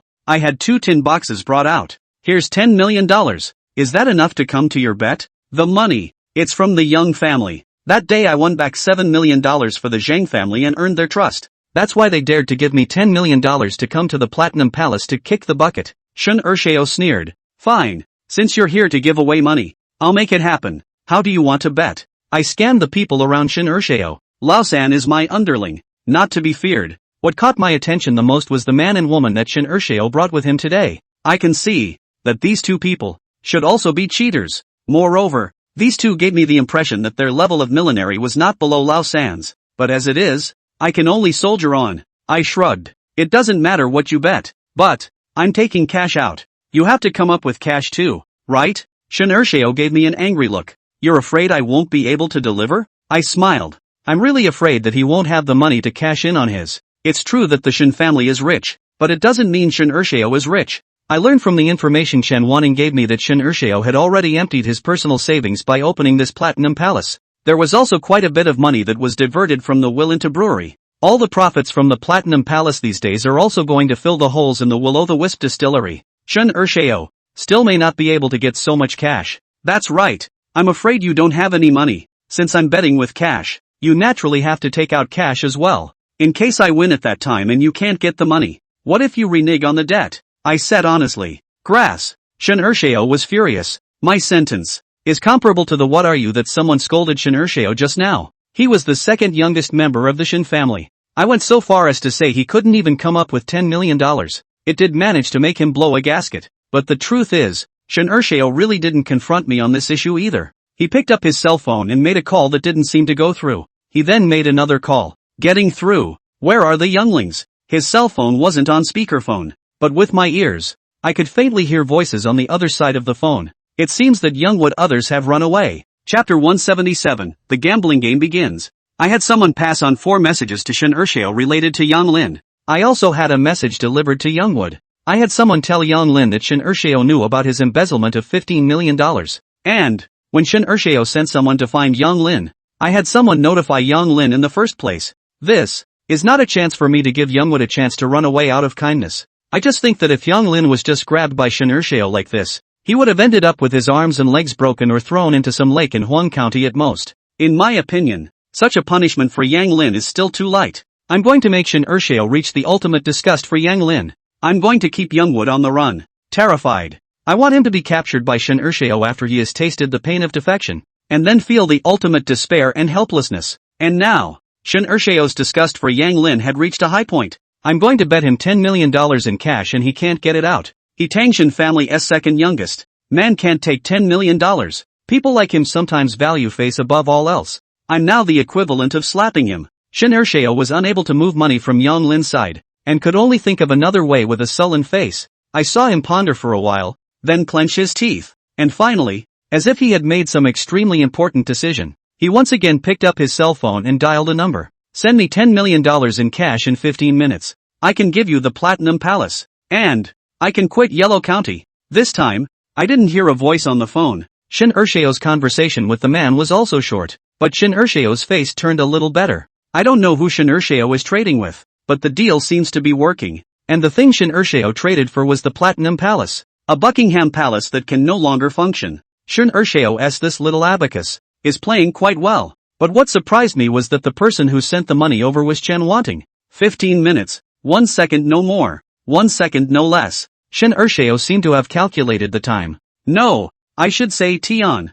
And he seems to be ready for it? This brother Sky is really getting more and more puzzling. But it doesn't matter. Chen Wanting led the people to take the money and walked straight to Shin Ershao and asked them to give the money to Shin Ershao. For her part, she didn't give me a second glance. It was as if they didn't recognize me. Shin Ershao looked at me gloomily after he got the money. You want to bet, don't you? Say, what's the bet? He seemed very confident in his tone, like he was going to win me over? I don't know where his confidence comes from, but I'm also fearless. I was about to say I just wanted to play blackjack with them. The strange middle-aged man beside Shin Ershao suddenly stood out. I've heard that you're very good at both poker and dice, and that you've even won over my 3rd and 6th masters. It just so happens that I'm also good at those too. Why don't I just play these two with you? I looked at him curiously and asked, You are? My name is Zhang Yunren. It's Uncle Koen's personal disciple. Line 2. Turns out he's a dick. Listening to his tone, it seemed that he was extremely proud to be Uncle Koen's disciple. Okay, you can bet on both.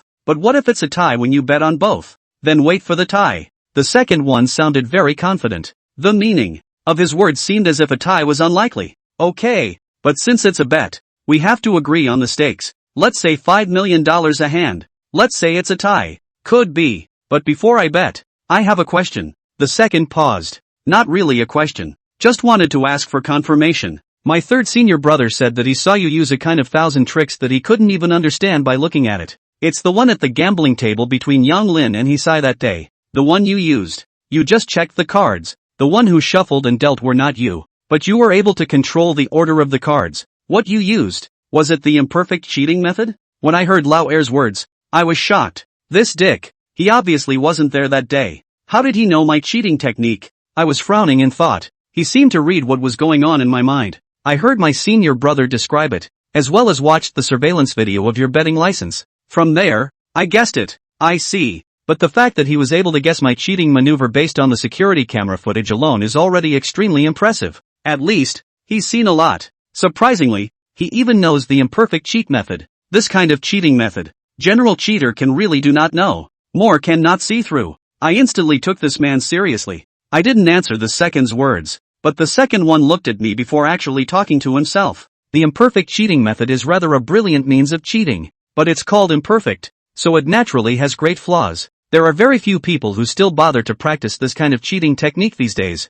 I don't think wasting time on this kind of 1,000 techniques is a good choice. He even shook his head as he spoke. I'm not very used to seeing a judgmental look on my dick. It's his turn to say what choices other people make. If you want to bet with me, just start. What's the point of wasting so much time? Because of the importance I place on my dick, I wanted to provoke him a little bit before opening the game. When a hustler strikes, he has to stay calm inside to maintain his standard. If he can be riled up a little bit, he'll win a little less. Of course, this is one of my tricks. But, don't use it for nothing. I've never seen him play, and I don't know exactly what his level is. It's not like I can guarantee I'll win. It's only natural to add a little yardage. Only the penis didn't seem to be affected. Let's get started then? What's the first bet? Whatever. Dice then? Yes. Except for a blackjack table next to me. The other tables in the casino are almost out of shape, but so many people are in. Soon, a craps table was staked out. Shin Ershao had someone bring a new set of gambling equipment. You check the dice. The second man politely pushed the 2 pairs of dice and the dice cup over. I'm not so egotistical that I don't even check my gambling equipment. However, I checked and didn't find anything wrong with the 2 sets of gambling equipment. Rather, It was Shin Urshio on the side who laughed at me when he saw how careful I was. Humph. Little Taza. Jen is an orthodox Manchian. He doesn't bother with tampering with the gambling equipment. I laughed and smiled back at him. It's not your turn, a muggle, to butt in between the hustlers. Besides, I'm not afraid that he'll get his hands dirty on the gambling equipment. I'm afraid that your hands are not clean. You're casino cheating, but it was seen by so many people. I don't need tomorrow, I guess tonight. The entire Huan County would have already spread the word about your casino. These words, often are equivalent to spreading a handful of salt on Shun Urshio's wound. Chao Nima. You. Shun Urshio blared at me, but the second stopped him. Name a play. He said to me. Chapter 178, a higher level of excellence. There aren't many tricks you can play with dice. The most straightforward is to compare point sizes. But dice are also the most testing maneuver in the art of thousand tricks. 3 slots in the dice millennium. First gear is a die that can be rolled for any number of points. Second gear is 3 dice that can be rolled for any number of points. Third gear is 5 dice that can be rolled for any number of points. More than 5 grains, i.e., starting with 6, is considered an introduction to Taza. It can be called the realm of the first glimpse of dice millenary. With 6 dice or more, the difficulty factor increases geometrically with each additional die. Each additional 3 grains for another realm. 9 grains for a slight minor success. 12 grains for denizenship. Last time, I competed with old 6 in dice, though we're only comparing 6 dice. But I can see that Lao Lu's attainments in the art of dice thousand tricks are in the realm of a slight success. As for this old second, look at his confident appearance, and is the senior brother of the old 6. The age of the old 6 is also older than the old 6 around of appearance. Did he have the realm of the ascendant? Just compare sizes. How many dice do you want to compare? I asked him a tentative rhetorical question. Lao Er paused and said, I heard my 6th senior brother say that the last time you competed with him in dice, you used the move flat earth, 10,000 feet and rolled a 0 point, convincing him. It just so happens that I have recently learned this trick as well, but I can only roll a 0 with 15 dice. How about, let's compare with 15 dice. 15 dice. I glanced at my dick in surprise. A person who can roll any number of points with 15 dice is already at the top of his game in the art of dice millennium. Anyone in the industry whose level of competence can reach the pinnacle of excellence. It just means that this person, in this industry, is pretty much at the top of the heap. Ascend to the top, means to reach the top, to reach the highest point. I do regret a little bit betting against my dick. But, what I regret is not that I'm afraid of dick. Rather, the fourth master has cautioned me. As a hustler, you must be able to hide and remember to be sharp. Especially not to compete for any king of thousands, king of gamblers, god of gamblers, and so on. And don't call yourself grandpa, uncle, male, etc. This is one of the characteristics of the Cheeman people. The true thousand doors are hidden in the back and manipulated in the front. That's why the fourth master took me all over the world. One of the reasons why I changed my identity and name every time I changed places. This time, I'd have to be a little rusty. In setting up the game, he pulled himself into it. I was never going to want to be in the spotlight like I am now, standing in opposition to Lao Er and Shin Urshio. It seems that the identity of Zheng Ping should be abandoned. Now that it has come to this, I will just have to tough it out. Could be. Then we'll win or lose on 0 points and compete on who has the highest number of dice. Right? Good. I roll 0 points with 15 dice. If I fail, no matter how many dice you used, you succeed. It all counts as a win for you. If I succeed, your dice count is less than mine. Then I win. If you have more dice than me, you win. If the number of dice is the same, or we both fail, it's a draw. Do you think it's feasible? The second was generous. The rules he set were actually very favorable to me. I can let him roll first. If he fails, I'll use a couple random dice and roll a 0 and win. But his generosity is also a side effect of his extreme self-confidence. Good. Then you roll first? I was not humbled. Taza, originally is to take advantage of the rules of the loophole people. Since he's going to show his confidence, then let him show it. What if he fails? Then I'll use 2 dice to win the game as well. Yes. The second confidently counted 15 dice out and covered them with the dice cup. His movements were very clumsy, just like a beginner. He placed the dice cup flat on the table and carefully shook the dice inside. This action is the same as when I first competed with the old 6. Others in the room may not know what's underneath this clumsy movement of the penis, but I've heard it. He stacked the dice one by one, and he is very skillful indeed, because the dice cup is not tall enough to hold 15 dice in one column. He split into 2 columns, and the placement of these 2 columns is very clever. A column of 7 grains has been completed, and each grain towards the top is a little bit. This column, in the very center of the dice cup. Another column, Also 7 grains. Again, it's a column and a little bit of each grain towards the top. This column, on the other hand, is attached to the side of the dice cup. There is also a separate grain leaning against the side of the dice cup. After completing such a layout in the dice cup, the second's movements were no longer as clumsy as they had been a moment before. He held the dice cup in his hand with a sudden force and with a dashing fling. His movements were fluid and skillful. Inside the dice cup, the column in the center still towers in place. His dice cup did not throw up this column. And it wasn't a mistake on his part. Rather, he did it intentionally. He threw up the other column and one of the dice, along with the dice cup, in the air before retracting it again and covering it toward the column of dice on the table. Then he leapt to a halt, stopped the dice cup in the air. Under the dice cup, 7 dice in columns were exposed, and the other 8 dice are covered by the dice cup. Watching the older 2 stop moving unexpectedly, everyone else in the room held their breath for a moment as his movement stopped. In fact, they all had a good idea of what was going to happen next. The dice cup lingered in the air, but the other 8 dice did not fall. That can only mean that the 8 dice, right on the table, landed on the column of dice on the table. It's just that they still have some disbelief that they haven't seen it with their own eyes. The second took the dice cup and slowly lifted it upwards. The original 7 grains into a column of dice slowly became 8, 9, 10, until the 14th grain, which was shown to all, a column, and each die, face to face, point to point, neatly. It's all a little bit towards the top. Then to the 15th grain, that is, the last dice. This dice, facing up, has no points. It is pitched at a point of the 14th grain, and its beveled corners are supported in a steady, slanting position. 0 points. It's exactly the same as back then, when I was competing with old 6. It's just that the technique and difficulty of the penis at this point is more than a step up from what I used in the first place. It's not simply double or triple the difficulty increment. Rather, it's dozens, if not hundreds, of times more difficult increments. This is 1,000 techniques to reach the peak of excellence realm. The onlookers were breathless, each one dumbfounded. A silence fell over the entire casino. Yes, that is, until Shun Urshio clapped his hands and cheered for his second. Brother Rin deserves to be called Mr. Sanjie. This dice skill is one of the best. If we look at the entire Blue Road, there are not many people who can compare to Brother Rin. I don't think anyone other than Uncle Koen,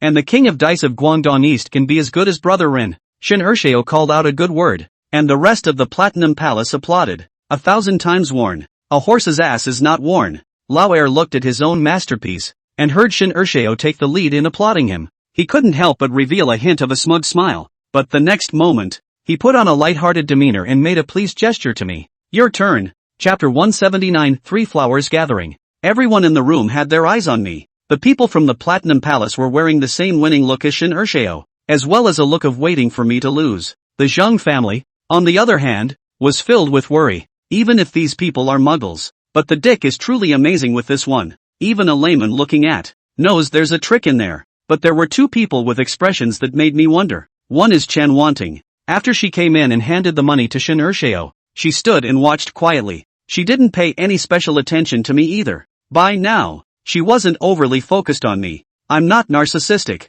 Think she should pay attention to me. I just thought that she would care if I won or lost. Shouldn't Tian be trying to get me to win against Shin Urshio? Or have I made it this far and have met Tin's expectations? What's next? That my winning or losing is no longer relevant to his next deployment? That's the point where I get weird. The other thing that struck me as odd was the woman in the cheongsam next to Shin Urshio. She didn't share Shin Urshio's feeling that Lao Er was winning. She didn't share the same outward breeziness as her second, either, but she was secretly pleased with herself. She looked at me with a hint of curiosity as well as appreciation. It's not that I'm self-absorbed either. I really felt a hint of appreciation in her eyes when she looked at me. This intrigues me to no end. After scanning the crowd's demeanor, I settled down and picked up the dice cup. Then I dropped the dice into the dice cup one by one. 1 capsule, 2 capsules, 3 capsules. At first, there was no change in the expression on the faces of the second and the crowd, until I dropped 15 dice into the dice cup. There was a slight pause in the second's demeanor. Then I threw another die in.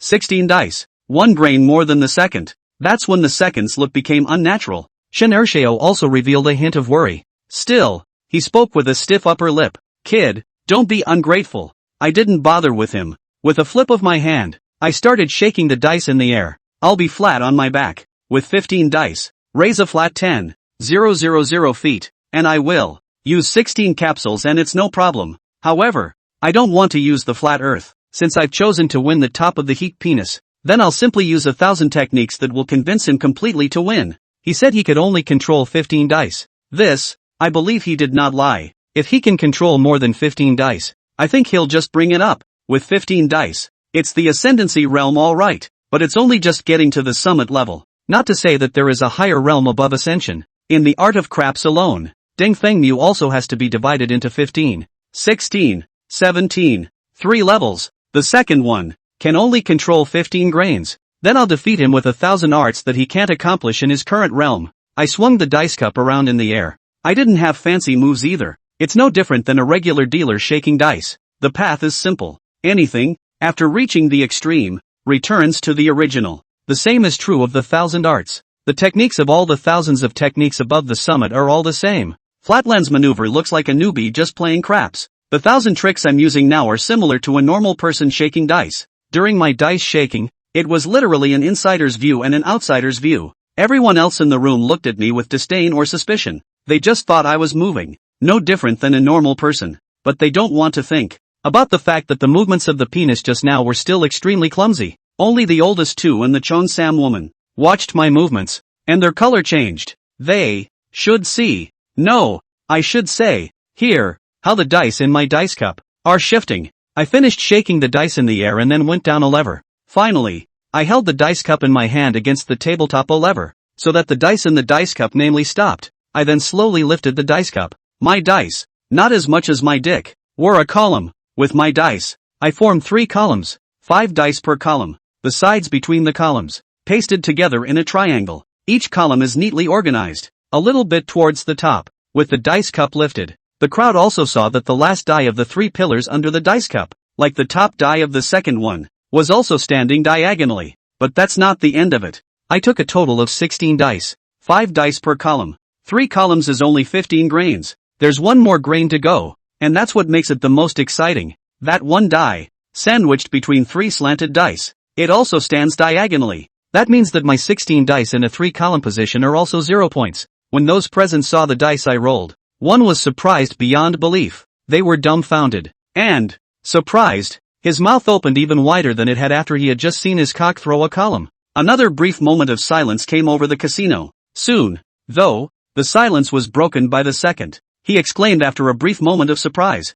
3-flower gathering? You can actually roll a 3-flower top. You've reached the 17-grain level in Dice Millenary? Lao Er is right. I have this move. It is indeed a 3-flower top. Only those who have reached the highest level of dice skill and are able to control 17 dice can skillfully use it. And the 3-flower gathering is also a watershed that divides the realm of ascension and the realm above ascension. To put it bluntly, it's the watershed that separates the advanced hustlers from the top hustlers. Lao Er's dice trickery had indeed reached its peak. In the art of craps swordsmanship, his realm can be said to have reached a pinnacle, but he doesn't necessarily qualify as a top hustler. A top hustler is not just one who has reached the pinnacle of his art. A top hustler must have at least 4 or more of the 1,000 tricks to reach the summit. I don't know how good the rest of the Dick's 1,000 tricks are, but his craps skills can be described as passable, and he's confident he's going to match me in dice and poker. Then I guess he's not too bad at poker millimeters. Did Shin Ershao just call him Mr. Sanjay? Then perhaps, he has another 1,000 arts that he has also reached the highest level of excellence? But that would be irrelevant to me. I'm only going to race him twice. He said it himself. Compare me to dice and poker. $5 million per bet. Unless, the second game of poker he can beat me. We tied 1-1. Then we might have a chance to bet on a third. But I guess he doesn't stand a chance. This round, count me as the winner. Right? Give me the $5 million first. We'll play the second game next. Chapter 180, Being Anti-1000. The second one seems to be still in the middle of my 3 flowers. His gaze was a little dull. He looked at me, still with a hint of disbelief. Chen Wanting, who stayed quietly at the side, also revealed a hint of surprise. She didn't have much of an expression just now though, but compare that to the current look. She just didn't seem too convinced that I could win the second one either. It was the Cheongsam woman who was the strangest. She actually looked joyful when she saw that I had one. Isn't she with Mr. Shen? How did she get that look on her face? I am extremely puzzled. The one who couldn't accept this result the most was, of course, Shen Ershao. He said excitedly to the second, "Brother Run, how did you lose?" The second one gave a bitter smile. Less skilled then. Looking at the pale-faced Dick, I saw a stitch in time and said something. Next game. Still betting? I'm provoking him. Just now, before comparing the dice, I provoked him and did not achieve any effect, because he hasn't competed with me, hasn't lost to me. He still maintains confidence in himself, but not anymore. He lost to me once. To put it in a more subtle way, his Taoist heart has been damaged. It's not that I don't have the confidence to beat him. I just don't want to let go of any way I can increase my win rate. There's not much wrong with a hustler who can have the realm of Dengfeng, whose hustling skills are no longer much of a problem. If he plays normally, I am not really afraid. But what if he suddenly breaks through his limits in a match with me? There will always be times when everyone is extremely focused on whatever they are doing. That time is when the limits are pushed. Just like basketball players, sometimes the touch is particularly good, shooting not to say 100 shots, but also maybe 89 out of 10. This is called the broken pole state. The reason I used some tricks to irritate the penis, it's to suppress him in this state. And this time, I felt that my little trick, more or less achieved a little effect. Don't think that if you win the dice, you can surely win next. Dice Chujutsu is just a Chujutsu that I have just recently made a breakthrough in. The second one spoke forcefully. He wanted to appear confident. Indeed, his aura looked confident. Still, I heard in his voice a hint of flinching. It's very little, but it's enough. This hand, I think, I have won without fighting. So next, let's play simpler. Let's play draw cards. Each person draws 5 cards. Let's compare the size according to the rules of stud. One hand will determine the winner. I suggested the more common matchups in the hustlers duel. This approach is also simple and straightforward. We all know each other are hustlers now, so we don't have to get into some shady stuff. The second agreed with my proposal. Could be, but who's going to shuffle the cards? The questions he raised were critical. Cheaters compete if there is not much difference in the level of everyone. Whoever shuffles and deals the cards has the advantage. There is so much that can be done with shuffling and dealing. How about a third person to shuffle and deal the cards? I didn't want the dick to take advantage of the situation, and I knew there was no way he was going to let me shuffle and deal the cards either. I then offered a compromise. The second frowned in hesitation. He didn't know who would be better to have shuffled and dealt the cards. He even glanced toward the flag woman. He wants the woman to shuffle? I certainly don't agree. But the issue is at an impasse again. There's no way the dick is going to let my side shuffle the deck. At this time, Shun Ershao spoke. You came to pick our casino. Of course the second one shuffled and dealt the cards. I looked at Shun Ershao like an idiot. But in a whirlwind, I had a change of heart and said to Lao Er, I don't feel comfortable with you shuffling the cards. And you don't feel comfortable with me shuffling the cards. I'm sure you don't feel comfortable with the people on my side shuffling the cards either. Then why don't we let second youngest Shin shuffle and deal the cards? This is always fine with you, right? The second didn't think I would suggest such a thing, and he froze for a moment. Shun Ershao was similarly stunned. But again, they don't seem to have much good reason to reject my offer. I've given them the advantage by having Shun Ershao shuffle and deal the cards. And the reason why I would let Shun Ershao shuffle and deal the cards, it's because I can see that he doesn't know the 1,000 tricks. Although he was born into a Randall family and his own family owned a casino, he really wouldn't. This, in fact, is quite understandable. The Randall hustler, a lower class of livelihood earner. What is a lower class of livelihood earner? In fact, it is the craft, hard labor, special, these inferior means of survival. In ancient times, there was a saying that all things are inferior, but only reading is superior. A scholar is a superior person, a man of honor. The others are the inferior, the underlings. The underclassmen need to have their own skills in order to survive. Every skill is practiced in winter and practiced in summer. In order to break through the class, to become the top of the line, to be the man on the top, we have to eat the bitter in the bitter. No pain, no gain. Shun Ershao,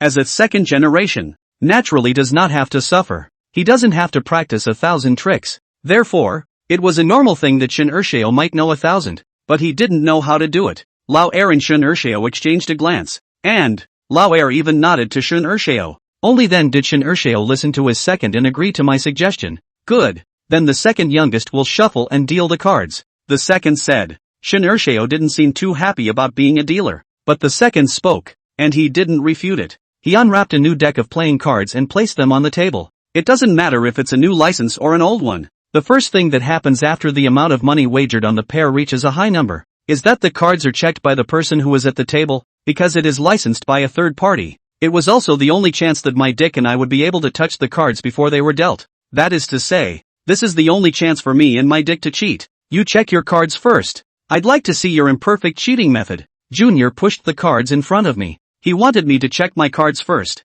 He seemed to be afraid of my imperfect cheating method, but I wasn't trying to use that trick. Last time I used this move, it was because of my opponent from the Thousand Martial Arts sect. He is a martial arts cheat and is familiar with the tools of cheating, but does not know much about cheating techniques. That's why I've been able to successfully complete the imperfect cheating method once or twice. I'm now up against a dick. He is also a Manchien. It's okay if I check the cards behind him. Maybe I'll even try. But he asked me to check my license first. I think he's bound to be able to destroy my imperfect cheating method. Also, I can't guarantee that my imperfect cheating method will work. I want to cheat in the easiest way possible. That's underwelding. We're comparing draws to sizes. Or let the third party shuffle and deal. Since you can't control the order of the cards, the best thing to do is naturally to lay down a weld. I took the cards and pressed my palm against the entire deck. A spread. Spreading the cards into a long line. Then the first card was gently lifted and the rest of the cards were all turned over as if they were dominoes. I glanced at the sequence of cards and closed them all again. Then I brushed my palm over the long dragon again, and then brought it back. I have completed the license check. The cards are indeed fine. I'm not so much checking as I am cheating. As I brushed my palm across the long dragon, I had made marks in the largest cards that only I could recognize. But what I didn't expect was, I pushed the entire deck of cards after the dick. The oldest rubbed his hands together and even breathed into his palms. He also spread the playing cards into a long line. The palm of his hand also brushed across the back of the long dragon. Then the mark I made on the card was surprisingly gone. He, of all people, shouldn't be able to tell the difference between the marks I made. But he used a potion or ointment of some kind to erase the marks I had made. This is an anti-thousand tactic. Specialize in means of dealing with the lower welded thousands. 1 power to 10. And after he erased my mark, he, himself, made his mark on the cards. He actually thought of such a means. This is something I never expected. I couldn't help but have a shocked look on my face. And the dick saw the look on my face and laughed. This hand, am I going to lose? He and I really have to compete for the third hand? Chapter 181 Flush. Lao Er's level of 1000 tricks can reach the peak of the realm. His strength really can't be underestimated. Not only did he erase my weld, but he also demonstrated an extremely advanced form of welding, drawing the knife. This kind of 1000 tricks not only tests the technique, but also the eyesight. He put the weld down by the cards. The principle of this underwelding maneuver is that when the playing cards form a long dragon arrangement, the underwelding drug in his hand, a single stroke over all the cards. It's like a meandering river flowing by, and the rugged, untidy marks on the playing cards became a string of code words that only he could understand. Cheating in this way requires not only a good memory to be able to memorize the order of the playing cards, skilled recording techniques are also required. He had practiced countless times the seemingly random techniques he used when making the code words. Otherwise, it's easy to cause. Each time you leave a code word, it's inconsistent. This leads to the fact that I can't even tell the cards apart. Finally, there is also a strong eye when it comes to drawing cards. He's underwelded this way. Not to say that muggles can't check for any differences at all. Even the average hustler can't tell. And I, even if I knew he was down to weld, couldn't decipher what points his code word represented. The lower welder himself can get it wrong sometimes. So it seems that the oldest two of the poker 1000 tricks also have the peak of the realm. Moreover, his realm of poker millinery was probably higher than his realm of dice millinery. After Lao Er did this, he handed the cards to Shun Ershao. I didn't ask for my cards back again, and used the same method as the second to erase his mark as well. This behavior is unnecessary. I want to come back, and he wants to go back, only to fall into an endless cycle. He wiped out the weld I put down, so I'll just have to find another way. Although Shun Ershao does not know the art of 1000 tricks, but he shuffled the cards or decent.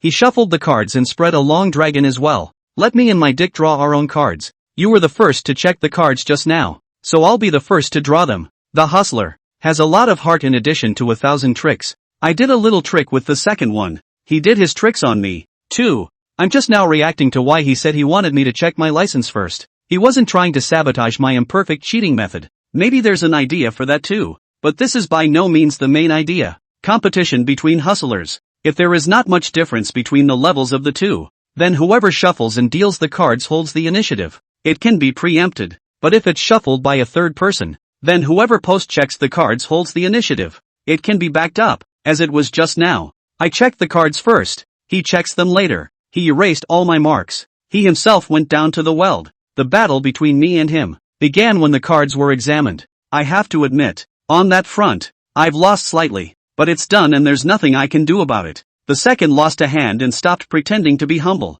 It's not words with a question mark either, but words with an exclamation point if he says he's going to draw first. When he finished, he reached out and drew a card. I don't really know what cards he drew. The cards are on his side, like transparency. I, on the other hand, am as ordinary as a normal person, relying entirely on luck to touch the cards. He touches one, I touch one. In doing so, we each drew 5 cards. When it was time to open the cards, I suddenly shouted, "You drew the card first, so I'll open the card first." When I finished, I lifted the card straight up and threw it toward the card table. 5 cards, shown to the crowd: the 10 of spades, the jack of spades, the queen of spades, the king of spades, and the ace of spades. Flush, and it's the biggest flush of all. The crowd was once again dumbfounded when they saw my cards. The casino was silent. Penis stared wide-eyed at my flush. A look of disbelief filled his face. "You cheat!" Suddenly, the second yelled, but immediately, he shut his mouth again,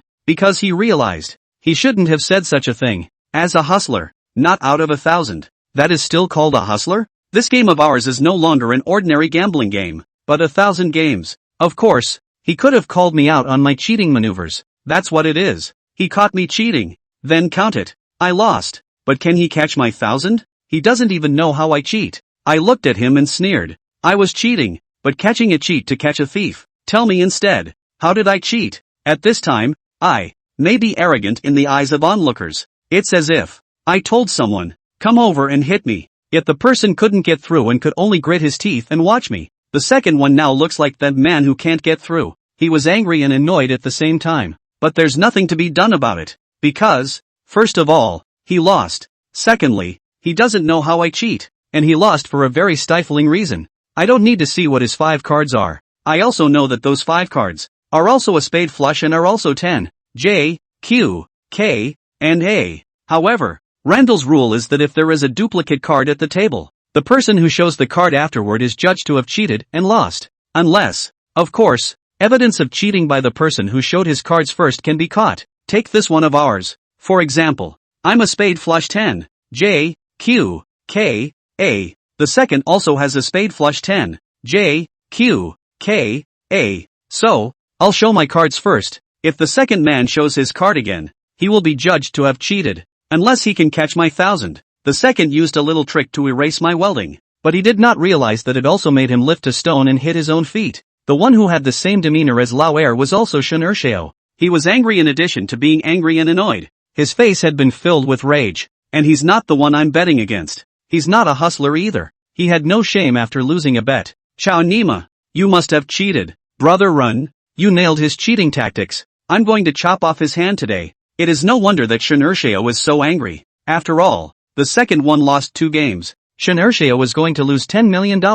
Lao Er was forced to ride the tiger by Shinurshio's words. He doesn't know how I cheat, but now he had to find out how I cheated again. He frowned as he stared dead at my flush. Suddenly, he shouted, "You changed your cards? Just now." The old man was in a moment of impulse and did not notice the abnormality of my 5 cards. Now, he finally reacted. My 5 cards, not his weld. There are only 2 possibilities. For one thing, I erased the marks he made. 2, I switched out the cards. Indeed, I did change my cards. The welding I did on the cards is gone. It's not like I have perspective. I don't have superpowers either. I certainly can't touch a flush by luck. Then all I can do is change the cards. Then show your cards before the dick does. So where did the cards I switched come from? It's from earlier. I passed it over at the blackjack table. I've been playing blackjack for a while now, hiding one in 3 or 2 hands, and I've got a dozen cards hidden on me. I was going to switch cards at the blackjack table. I just didn't realize that it had now become a contest with the dick draw.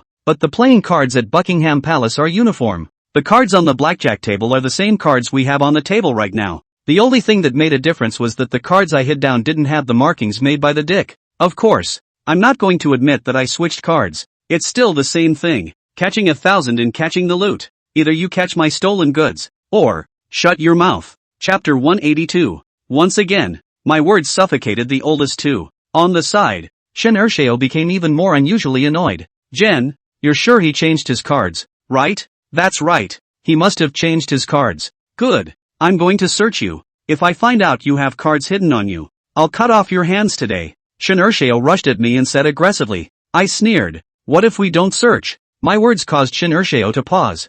All he could think about was the consequences of him searching for stolen goods on me, without thinking of the consequences of not finding stolen goods on me. But I answered for him. Why don't we make a bet? You say you'll cut off my hands if you find the cards on me. What if you don't find any cards on me? I'll cut off your hands? My words once again rendered Shin Urshio speechless. A sneer grew in me. I'm not trying to bet him.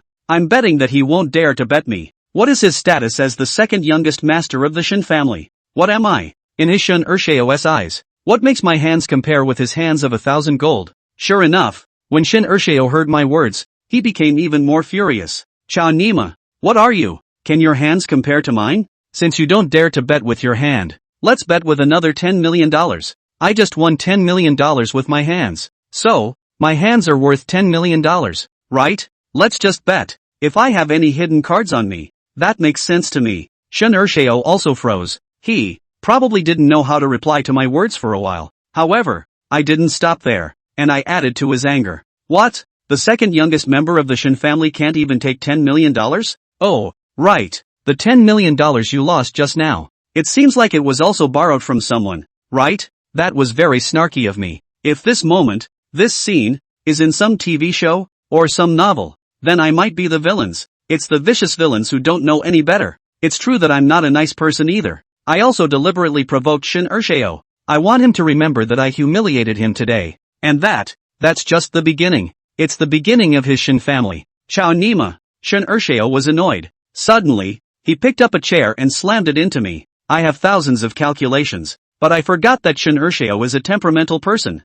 I didn't really expect him to make a sudden move towards me, and I, for one, was not prepared. With my stance, it would be absolutely impossible to completely avoid that chair. Even if you don't get completely smashed by it, you might get a bruise. But what to do? Who asked me to be just a small-time hustler with no hands? All I can do is try to avoid it. However, just as I held my hands in front of my face and prepared to cat down, a hand appeared in front of me and caught the chair firmly. It's Xiao Bin. I took care of it on my end, he said in a hushed voice. The over there he's talking about is David Lee. Yes, I responded. Straightening up, a nameless fire leaped up inside me as well. I don't give Shin Urshio a good face even more. What? The second youngest member of the Shin family can't even afford to lose? The Shin family runs a casino and can't even do it even if they are willing to gamble? Ah! Shin Urshio suddenly shouted. He had just been humiliated and hadn't reacted this way. Now I mentioned the Shin family, but made him excited. He tried to plow a chair into me again, but at that moment, Chen Wanting suddenly spoke. Enough! This enough, she said. I don't know if she said it to Shin Urshio or to me. Her next words, though, were addressed to me. Zhang Peng, it ends here. I looked at Chen Wanting with surprised eyes. She said, that's it? That shouldn't be what she meant. It's Tin's idea? Isn't Tian trying to screw over Shin Urshio? I haven't had a chance to speak. Shin Urshio had stormed out. Chen Wanting, get lost. There's no place for you to talk here. I'm going to kill this Taza. Second young man, willing to gamble. It was Master Shin who set the rules. Haven't you always followed this rule yourself? You want to break that rule now? I said, you don't get to talk here. Shin Urshio gritted his teeth and stared at Chen Wanting. Then, he pointed at me and said to Chen Wanting, isn't he your man? You tell. Why would he help my Zhang family to kick my field? If you can't give me a reasonable explanation today, you won't be able to walk out of here today either. Chen Wanting sank her face.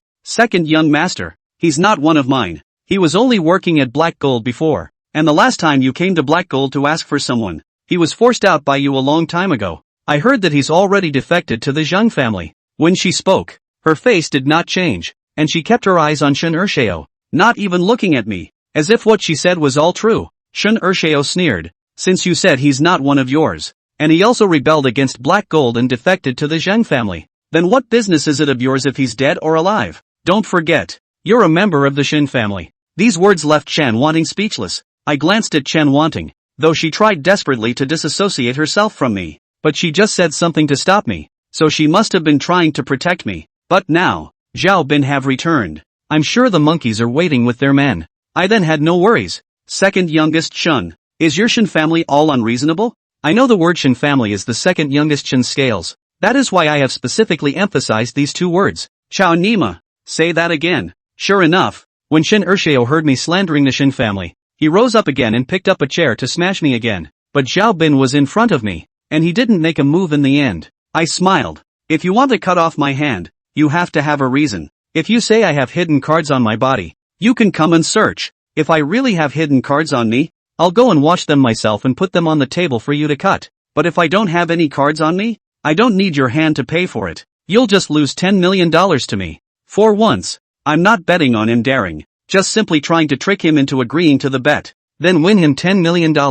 I did have cards on me, but I was confident that I could use the planting technique to transfer the cards when others searched me. The reason why I provoked Shin Urshio 3 times was also to make him head. The reason why gamblers get deeper and deeper into the game is because they are on top. It's the people who are on top that are more likely to want to gamble. Shin Urshio did take the bait as well. He glanced toward the second. He wanted to check with the dick to make sure I had the cards on me or not. If so, he's really betting on it. The second hesitated, nodded. Yes, get a confirmation message from the dick. Shin Urshio made up his mind. But before Shin Urshio could continue to speak, that Cheongsam woman suddenly stopped Shin Urshio. Second brother. Forget it. That's it for today. Chapter 183. Shin Urshio didn't give a damn about Chan Wanning's words. He treated the second with more or less respect. To the Cheongsam woman, cannot be said to be obedient, but the words of the Cheongsam woman can more or less stabilize Shin Urshio's emotions. After the Cheongsam woman opened her mouth, Shin Urshio lowered his voice and said to her, if I don't catch his 1,000 today, I won't be satisfied. The flagged woman shook her head slightly. It's useless. With his 1,000 tricks, you won't be able to find anything even if you go to search him. He will use the planting method to move the cards to the body of the searcher. How can you solve this game? You'll just lose another $10 million for nothing. This woman is smart and calm. After she said this, Shin Urshio and Lao Er seemed to suddenly realize they're all in the blue way. Naturally understand that to catch a cheater's 1,000, without full evidence or certainty, even if you know that the cheater has cheated, it is very difficult to catch. Shin Urshio was not a stupid person. After he calmed down, he also came back to his senses. Taza, did you just provoke me on purpose? Just to trick me into betting with you on whether or not I could catch you cheating? I skimmed my mouth and stopped continuing the verbal battle with Shin Urshio. I know, he has calmed down. I want to instigate him to bet with me. No chance. I couldn't help but look at the flagged woman. Blame it on this woman. And as I looked at her, she looked at me and came toward me, and held out her hand to shake mine. Hello, my name is Shin Yunshir. You're very good. It's second youngest who lost today. We admit defeat. I want to get acquainted with you. I hope we can make friends. This woman. No. It should be called Shin Yunsi. Her behavior is so surprising to me. In the normal course of events, she should not have made peace with me, even if she didn't throw a few harsh words at me. I wondered in my mind, and not shaking her hand, much less make friends with her. People like this are the worst. There is a saying that a dog that barks doesn't bite, and a dog that bites doesn't bark. But if she's like Shin Urshio and throws out a few harsh words, I won't have to watch out for her. Even if she left silently after advising Shin Urshio, it would be fine. But I'm the equivalent of punching them in the face.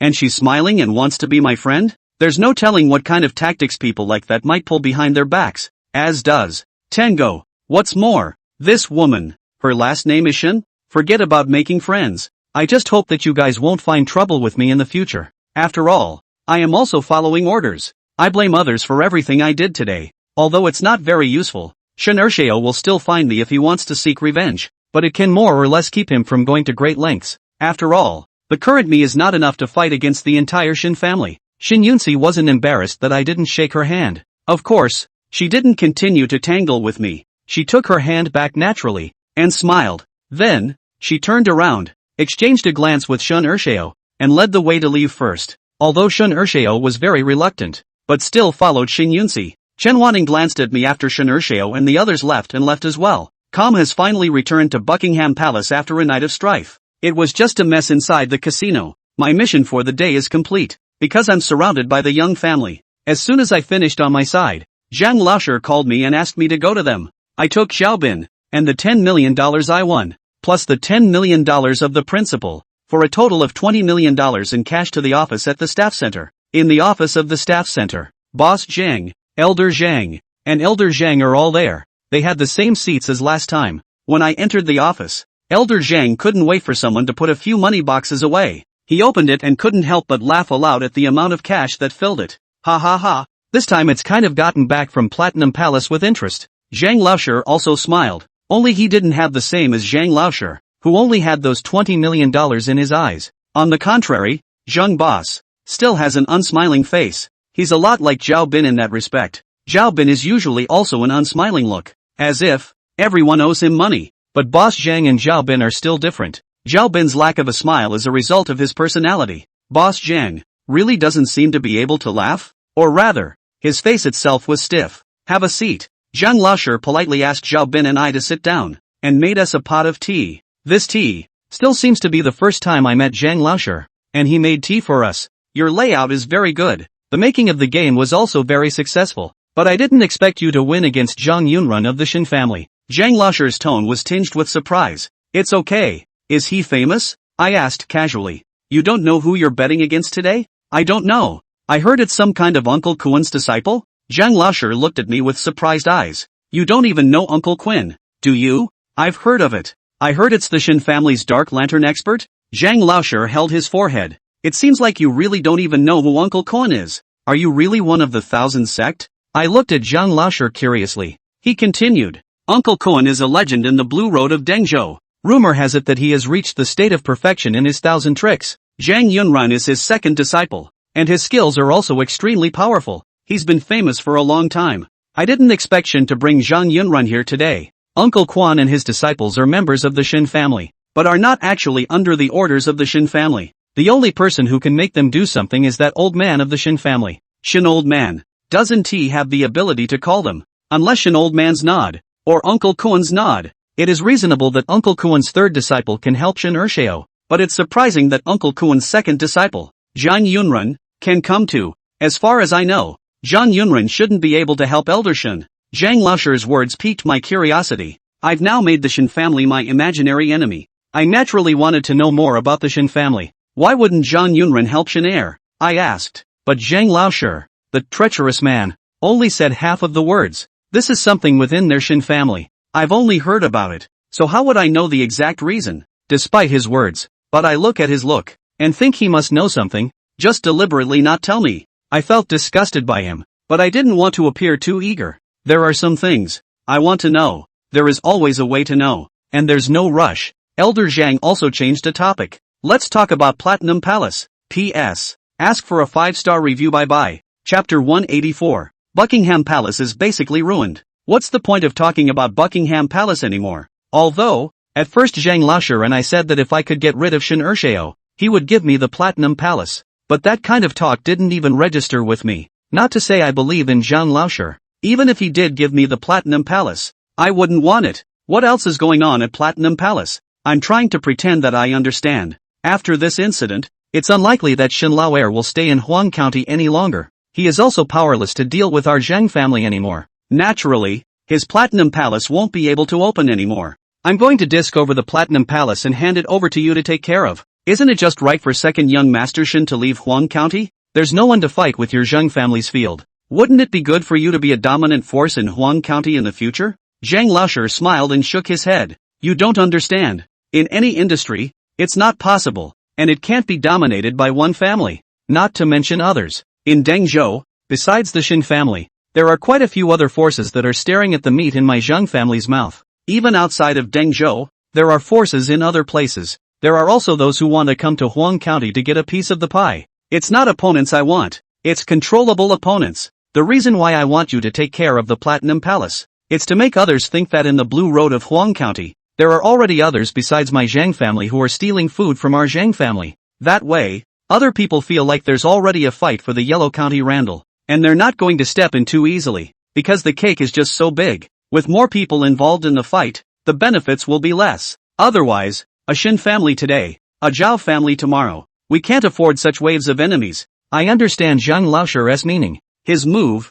in the Thousand Doors Bureau, can be called the dark crossing the barn. He wants me to be the apparent master of Platinum Palace. But in reality, the real owner of the Platinum Palace is still their Zhang family. When the time comes, the Yellow County Randall. The left hand is their Zhang families, and the right hand is also their Zhang families. Even if there's a right or left-handed fight when the time comes, it is also the Zhang family's self-directed show to outsiders. Zhang Laoshi, this is a really good idea, but the Shin family will stop so easily? At most, they've only gone one Shin Ershao. Even if you take down the Platinum Palace, isn't there still a black gold? Ha!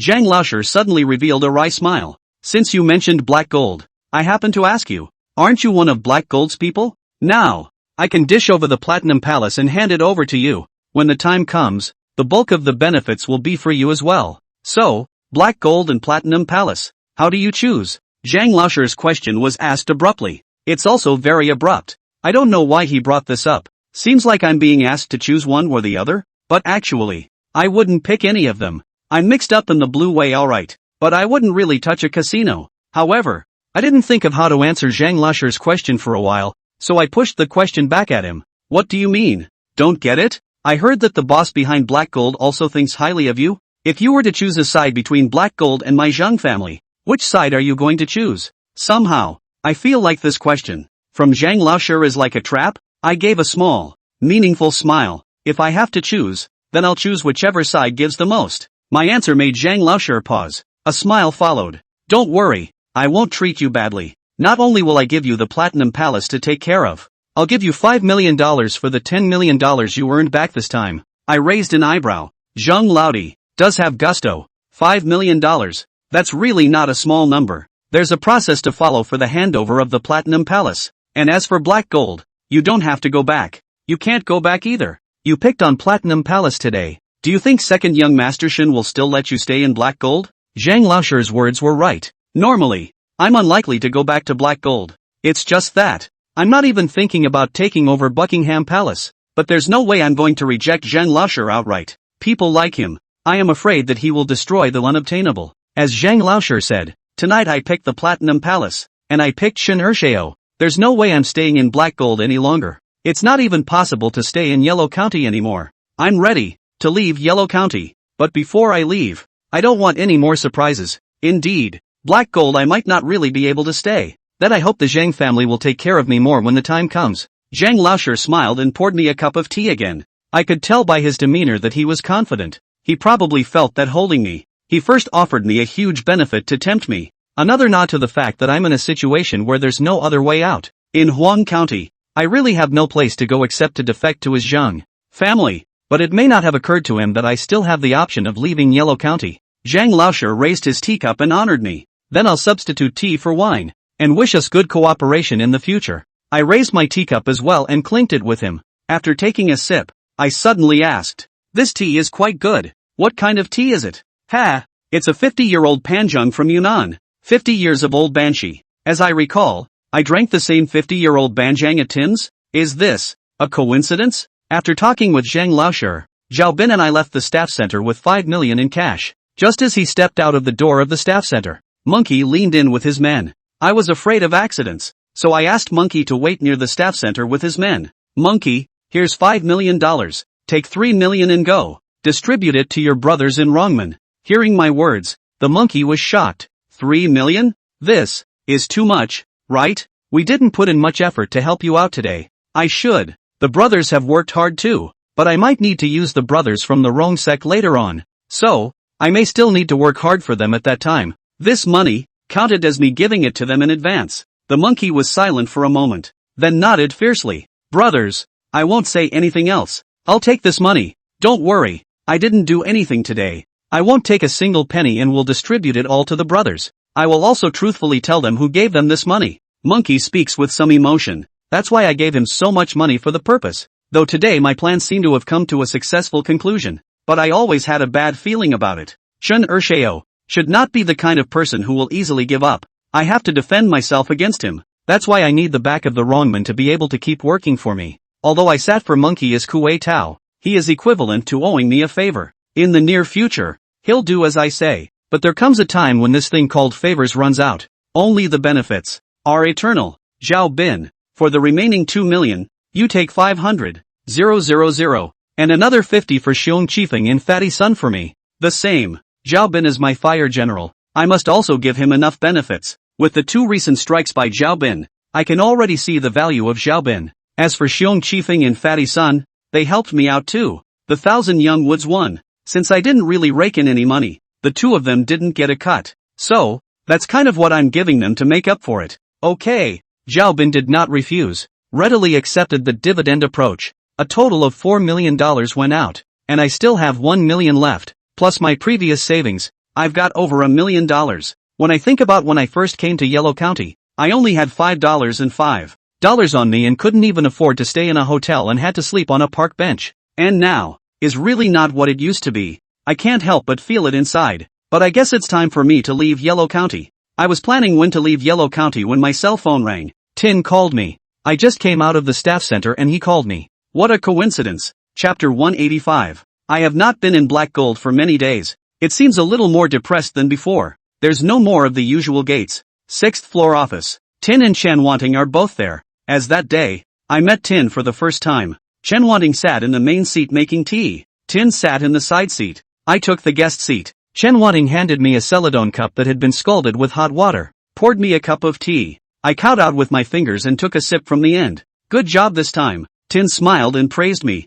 I put down my teacup and said modestly, a fluke. It wasn't a fluke to win against Zhang Yunrun. You are indeed very powerful. It seems I underestimated you before. Even if you lose to Zhang Yunrun today, I won't let Elder Shen touch you. Oh, yeah, when I had Ting send the money, I asked her to bring someone with her, too. She just didn't bring anyone upstairs. However, I don't think you need me to help you. That gang of wrongmen below the Platinum Palace. You arranged them too, right? Yes. On this point, I have no desire to tell lies to Tin. Since he can bring it up, then he naturally already knows the answer. There would be no need for me to deny it any longer. TSK, TSK, TSK. I didn't think you could surprise me so much. I've checked you out. You shouldn't have any background at all. But not only were you able to utilize the Zheng family, you even managed to get someone from the Rong sect to help you. The most amazing thing is that you even hooked up with the Huang family's line in Thousand of Yang Groves. How the hell did you do that? Tian showed a surprised expression.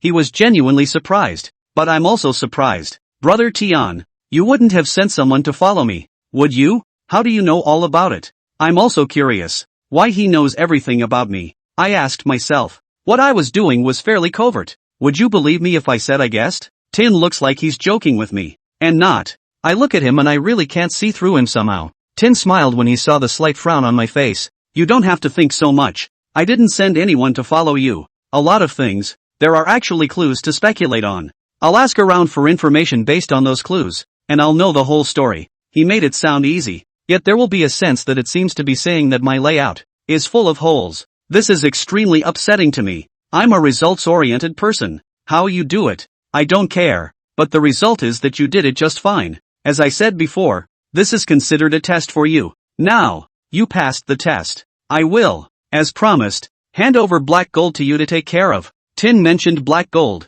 but I sank my face. Zhang Laosher said he would give me the Platinum Palace to take care of. Tin said he would leave the Black Gold in my care. But these two families are rivals. How can I possibly manage both casinos? At the staff center, I think Zhang Laosher is right. It is unlikely that I will remain in Black Gold. Not to mention my willingness to accept Tin's appointment. Would Mr. Shen be able to tolerate me? What? Thinking about the young family or the Black Gold? Tian's words startled me. If he said that he had used some channels to find out that I had connections with the Rongman, Huang Shujun, and the Zhang family, I could understand, because my contact with them is all in plain sight. As he said, a lot of things, there are traces that can be traced, can always be based on these traces to find out something. But Tian still knows what I talked to Zhang Laosher about, and, still, it was just talked about. I can't help but wonder, what do you mean by that, Tian? I asked tentatively. Tin gave me a meaningful look. Did the Zhang family not pull you in? The Zhang family's shortcoming is the lack of expert dark lanterns. If it weren't for that, it's impossible for the Zhang family to be only entrenched in Huang County. Moreover, the Zhang family's oldest is a person with a long-term vision. I think he should have given you lucrative benefits, right? Tian's words were like a guess, but I don't want to guess if Sky is guessing. I can't see through him at the moment, and instead of hiding and playing mind games with him, I'd rather be honest. Zhang Laosher said he'd take down the Platinum Palace and give it to me. I answered truthfully. Aha! Tin nodded without a hint of surprise. It does look like Zhang Laosher's handiwork. So what do you think? How does what look? Black Gold or new Platinum Palace? Which do you choose? Again. Let me choose? Zhang Laosher let me choose. Tin let me choose too. I think the choice Zhang Laosher gave me was a trap. Likewise, I have a feeling that the choice that Tin gave me was a trap. That's a trap I'm certainly not going to jump into. So, I choose to give the same answer. Then naturally, whichever side gives more, I choose. At this time, Chanwanting suddenly interjected. Zhang Peng, I didn't expect you to be such a snob. Earlier, I asked you to be Black Gold's Dark Lantern. But it turns out that you were given less. But no matter what, you were once a person of black gold. Don't you have any attachment to black gold? There's no one you're attached to here either? Chen Wanting's words seemed to be blaming me. Her tone didn't seem to suggest that, though. It was more like a jab at me. With a tone like hers, I was at a loss for words. After thinking about it for a while, I could only smile awkwardly. Same deal. Of course I'm going for the black and gold. Black gold, platinum palace. I wouldn't pick either of those two. I have decided, in the next 2 days, to leave Huang County, then change your identity. As for the Shin family, with my own strength now, it is not enough to fight against it. It can only be done slowly. Zhang Peng, I am a person who cherishes talent. Don't worry, I definitely won't treat you poorly. I told you, I can give you more than just a black gold, as long as you have the ability. Don't say one black gold. I'll give you all the casinos in Dengzhou. I can give them all to you to take care of. Tian said this with great bravado. I didn't think he was painting me a picture. I think, more than anything, it's that he's extremely ambitious. If he can hand over all the casinos in Dengzhou to me to take care of, then the first thing he needs to do is to replace the Shin family. And what does he do if he really gives me all the casinos in Dengzhou? The answer is that what he is trying to do may be more than just the Shin family. At that moment, I finally saw the tip of the iceberg of Tian. He dealt with Shen Er Xiao. Is not just a house fight so simple. But these are not my business. I just want to be false with him now. Before I left Huang County, I didn't want Brother Tian or the 3 Zhang brothers to notice my abnormality. Then I'll thank Brother Tian first. With these words from Brother Tian, I'm relieved. I'll definitely do a good job. I raised my teacup and toasted Tin. Tin raised his teacup to me as well. We made a gentleman's agreement to drink tea instead of wine. Put down the teacup. I suddenly asked Tin a question. Brother Tian, this tea is really good. I wonder where I can buy it. I want to go buy some too. You can't buy this tea. It's a 50-year-old banjiang, and there aren't many stocks left in the world. If you like it, I can give you half a caddy. Chapter 186. Tin really did give me half a kilogram of tea. I'm just saying that off the top of my head.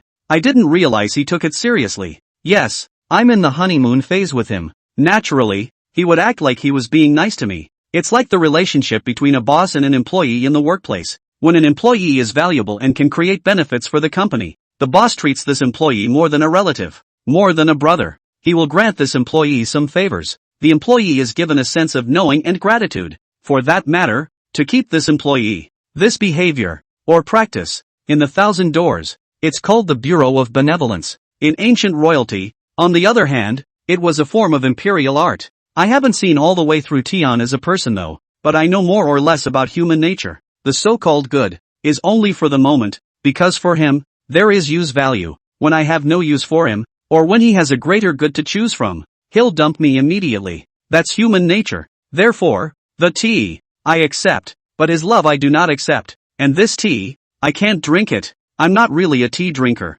I was going to find a trash can and throw it away, but just in time, old man Wrongman approached me. I saw that he usually liked to drink tea with a purple clay pot. I think he is also a tea drinker, so I intend to borrow the flowers to offer Buddha. Give him this tea. After I had a fight with old man Ikado, he withdrew the men who were following me. But 2 days ago, I realized that someone was following me again. I asked Monkey if old man Wrongman had sent someone to keep an eye on me again. The monkey said, yes, but not from the Wrongman of Huang County, but old Rong of Qizhou. Originally, the monkey didn't even know about it, but one of the people who came to carry out the mission happened to be very close to the monkey, and went to the monkey and mentioned this matter. Monkey just found out about it, learning that it was someone arranged by old man Wrongman. I didn't pay much attention to it. They love to follow me, all they want. In the morning, I organize my stuff. I plan to find a chance to say goodbye to Yo-Yo today or tomorrow. After all, she was the first person I met when I came to Yellow County. I owe her a few favors for the time I've been in Yellow County. These favors, I shouldn't have a chance to pay them back. I'd like to give her $1 million to kind of offset the favor. Although, favors cannot be measured in money, but that's what I have to do when I just can't repay the favor. Of course, after saying goodbye to Yo-Yo, I would leave Huang County immediately. Wouldn't give her time to tell Chen Wanting. After I finished organizing my stuff, I was about to go downstairs to throw out some garbage, and when I did, I threw out the tea that Tin had given me. Old man Wrongman sent someone over to him, still under the old acacia tree. Old man Wrongman still looks the same, lying in a rocking chair, listening to a Peking opera on the radio. One hand shook a bushel fan, one hand held up a purple clay pot and sipped tea. Old man, no, send you. I handed the tea to old man Wrongman. He seemed very impatient to see me. I think he's really beat up. Seeing my impatience, what's the point of looking for me? If it wasn't for the fact that he's 70 years old, I'd want to punch him in the face. But he gave a surprised look when he saw me giving him something. He shaded his eyes with a bushel and glanced up at the sun. The sun didn't come out of the west today, either, did it? Is he mocking me for even giving him something?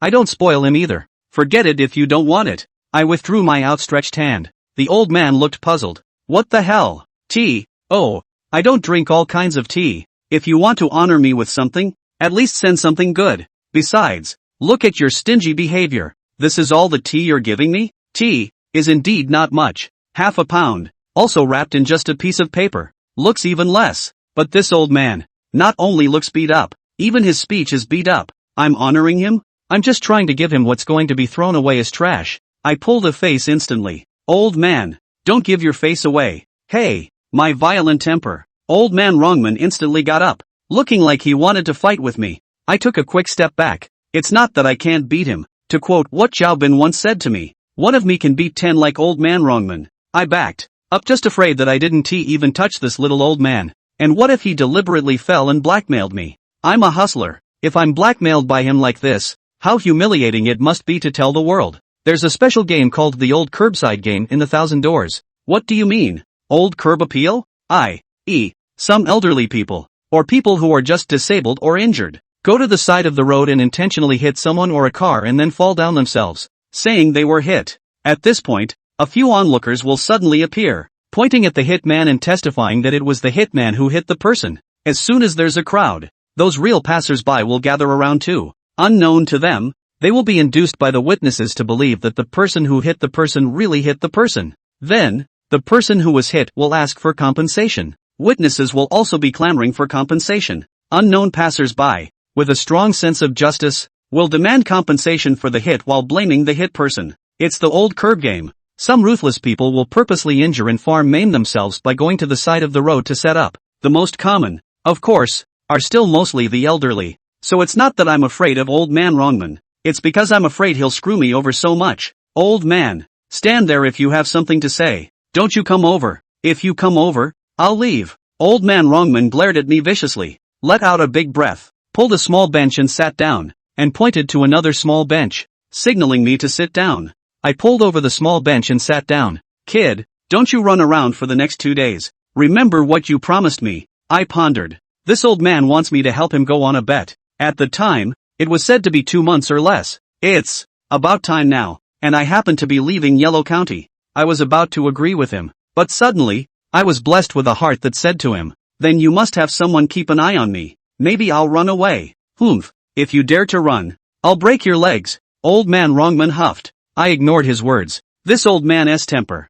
I know more or less. Is there anything else? I'll leave if there's nothing. Get lost. The old man waved a big hand. I turned around and was about to leave when he suddenly called out to me again. Stop. I turned back and looked at him with a puzzled look on my face. Leave the stuff. He pointed to the tea in my hand. I then casually tossed him the tea. This is the stuff I was going to throw away. The old man took the tea and opened it with a disdainful look. In the next moment, his face was filled with astonishment again. Ha! Where did you get this tea? Someone else gave it to me. Why? The old man held the tea to his nose and sniffed. This old banjang. It's at least 40 or 50 years old. This kind of tea is rare. I asked curiously. This tea is expensive? The old man took a few more sniffs and even picked up a piece and dropped it into his mouth to chew on it. Expensive? This kind of tea is not just expensive, but priceless. In ancient times, this tea was a tribute tea. Chapter 187 Arrangements before departure. I made an appointment with old man Ikato to leave. When the time comes, he'll arrange for someone to pick me up. I also happen to follow him out of Yellow County. Here, will I be back? I don't know, but dang Joe, I will definitely go. The only thing I'm struggling with now is whether or not to take Xiaobin with me. I haven't known him for very long. My relationship with him was just an employment relationship. I give him money and a cut and he keeps me safe and works for me. Still, I know something about him. He is a quiet man who should carry a lot of things in his heart, not talking to people or showing it outwardly. Often such people are also extremely thoughtful. This can be seen from his escape from Hanbo's villa, and is helping me to safely leave the Three Sisters farmhouse. Moreover, Xiaobin was a very obedient person. I pay him and he does my work for me as a matter of course. But he is not like the employee who does work for the boss, and he does not work, let alone contradict the boss. He was literally taking my instructions as orders, as if the word order has been deeply embedded in his bone marrow. Most importantly, of course, is that he's really good with his hands. Such a person is really born to be fire general material. It was also my luck that I met him by chance. However, I am used to being alone again. No, I should say that I am used to being alone with the 4 masters together. The 4th master has taken me all over the world and never had a fireman with him. He's also just a civilized hustler. Every time he sets up a game, organizes a game, the 1,000 doors and 8 generals used are improvised. He wasn't in the habit of taking people with him. Neither did I. To be a hustler, must be able to hide. The word hide can also be used as concealment. After you've done an inning, hide down. If the hustler has too many people around him, it's easy to expose his target. There is no impervious wall or perfect bureau. The only thing a cheater can do if he wants to hide himself well is to keep minimizing his breaks. One more person, one more break. That is where I'm torn. I thought about it for a while before I made my decision. I decided that Xiaobin should go to Dengzhou first and settle down. When I return to Dengzhou, I'll look for him again. I spoke to Qiubin about it. He only sent me one word back. Okay, this is Xiaobin. After arranging for Xiaobin, I remembered the monkey. Whether it's the 1,000 sect or the wrong sect, it's all a part of the jungle. When people are in the world, they can't help but fight and kill. Especially when interests collide. It's a matter of life and death. I need to use the monkeys. I need to use the people in his wingate. In terms of numbers, the wrong sect has been the second largest of the Jianghu sects since ancient times, because the word theft has 2 meanings. For one thing, steal. Second, rob. Among the wrongmen, there has been no shortage of lone thieves since ancient times. Often, however, hordes are more numerous. The green bandits are, in fact, a branch of the wrongmen. Since I can't avoid the fighting and killing of the jungle, I need someone to back me up. If I don't have enough people, I may not even be qualified to sit on the board. It's like the fight between the Platinum Palace and the Young family. They are first and foremost within Yellow County and have equal standing. Secondly, it's the only way they can send a hustler to kick ass. So, if I go to Dengzhou, I still need to find someone. But this man, not so easy to find. Monkeys that are readily available to me. But, he's just a small Kuwei-2 in Huang County. With the number of old Rongs in the Huang County Rong clan, it was definitely not enough to counteract the Shin family. This then becomes a problem again. The best solution I can think of is for the monkey to be on top again and become the head of the Dengzhou Grand Kuwei. Anyway, the monkeys have already usurped the throne once, so it's not too bad to do it again. That Dengzhou Big Kuwei too, though he has no grudge with me in the past, has no enmity in the recent days. But, every man for himself. I'm not a good person. I'm a hustler. I'm a selfish person. Why should I think about my means in order to accomplish my ends? If I had to give my behavior a mental note, all I can say is that Old Glory is no good either. No one who goes off the beaten path is any good. They, or we, have done so much to harm people and God that there will always be a time when retribution will come. I, on the other hand, am just a part of the retribution of the great Kuwei Tao of Dengzhou. In the future, I will have my own retribution. Then we will talk about it then. Figure out where to go next and what to do. I decided to plant an ambition in the monkey's heart first. Monkeys don't look like Xiaobin. My relationship with Xiaobin was like an employment relationship. My relationship with the monkeys is more like a partnership. Although the monkeys now do everything I say, but only to the extent that he dares to do so. At first, he had the idea of usurping the title, but he didn't dare. I inspired his ambition, and he made up his mind to do that. The Rongmen and the 1000th Gate are both partial gates though, but there is one big difference between the two. The 1000 sect has rules, but most of them are for self-interest. For example, a hustler can't be greedy and must stop when it's time to stop. Cheaters do before the game. Must be a good wind. Before the shot must observe the potential and so on to these are for the cheater's own safety. Most of the rules of the wrongman, or the rules of the door, are for the benefit of the people. In addition to the lone bandit, the old glories were more worried about getting a potshot at their homes. Therefore, the rules they set, and even the so-called Jianghu morality, are all for the sake of the safety of the entire wrongman. Monkey had been in wrongman for so many years, and was soaked in these rules and ideas that he would, in his bones, still have many scruples. Or rather, he still has a bottom line. What I'm going to do is break his bottom line. His bottom line has already been broken by me once. The second time, it wasn't hard. Once a person's bottom line is broken, just slowly becomes bottomless. Roadside Grill. It's still the place where I had my first dinner and drink with Monkey and Xiaobin. The location, it seems, is the same as the original one. Brother, come on. I'll drink to you. I haven't properly congratulated you on becoming Rongman Kue too. I'll treat you to this meal today, as my congratulations to you. Brother, don't say that. This meal is my treat. I should be the one to thank you for helping me sit at the head of the Kue. The monkey and I chilled for a while. Who invited the meal is not the point. Nowadays, monkey and I can still both afford this meal. The point is, I need to get closer to the monkey. Monkey is kind of a sex maniac, and he's a good drinker. After 3 or 2 cups of shochu, he kept shouting brother at the top of his lungs. I wasn't in a hurry to get down to business with him. It is often easier to make up one's mind when one is on top of something. It's like a hustler doing a game, giving the final blow to a man when he's on top. I waited until the monkey was almost on top of his drink before I spoke. Brother monkey, there is something I must say to you. Although you are now the head of the Kue, but it's not once and for all. Today you can be the Kue too, and tomorrow another person can take your place. Brother Zhang Pang, what do you mean by that? Chapter 188, Seeds of Ambition. People are ambitious. It's just that ambitions vary from person to person, because everyone is exposed to a different world. The young soldier's ambition was to become a general, because in his world, generals were the biggest. And he saw the general's swashbuckling demeanor. He wanted to be like that too. The employee's ambition is to become the boss. He watches himself work hard and only make ends meet. The boss, on the other hand, eats, drinks and plays with people every day, lying down and making money. He wants to be that dashing too. However, when the little soldier becomes a general, he realizes that there are marshals above him, and there is a king, whose ambition will expand. Similarly, when an employee becomes a boss, he realizes that there are bigger bosses and more luxurious lives, and he wants to become richer. What a man sees of the world becomes his ambition. The frog at the bottom of the well sees the mouth of the well and thinks that's all there is to the sky. I want Monkey to have the ambition to be a big kaiju, not to tell him how big kaiju are. Instead, he was exposed to more contact with the big Kihu. As long as he has more contact with Dakue Tao, the seed of ambition will be planted in his heart. As for how to get that seed to germinate and grow, that's an afterthought. Monkey, although you gave a large sum of money to your big Kue too, let him support you to sit in the position of Kue too. But in the future, someone else will also replace you with such a method? So what do I do? The monkeys thought that the question I posed was not unreasonable and questioned me seriously. You serve as the leader of Huang County, but you don't have to stay in Huang County every day. You only need to come back every other day. You don't have to put much effort into the people below you. It's the people above you who will decide whether you can sit at the head position for a long time or not.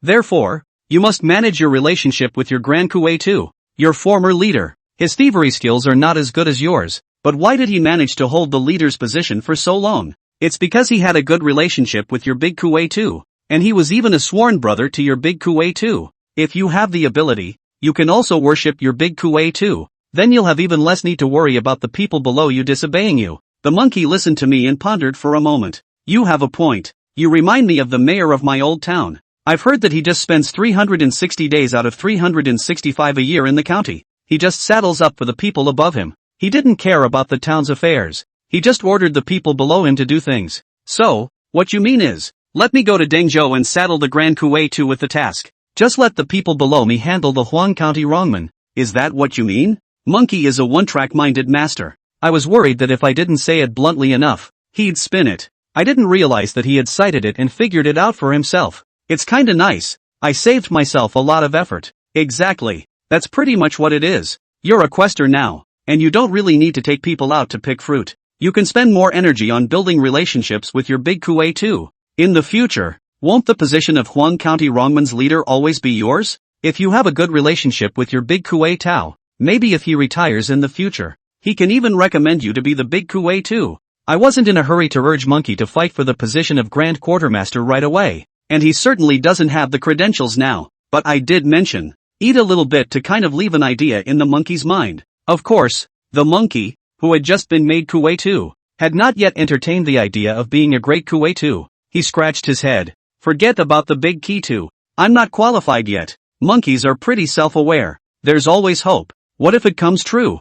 Besides, a soldier who doesn't want to be a general is not a good soldier. If you go for it, you might have a chance, but if you don't go for it, there's really no hope at all. Monkey lit a cigarette and pondered my words. At the end of the draw, he took a sharp drag and muffled another drink. Brother Zhang Pang, you're right. People go to higher places. In the past, I used to just muddle along, not thinking about my future life. but since I met you, you've really brought me a big change. Not only have I made a lot of money, but I've also become a leader. With that, he poured another glass of wine. But these are not the most important. You've made me realize that one has to go higher. Brother, come on.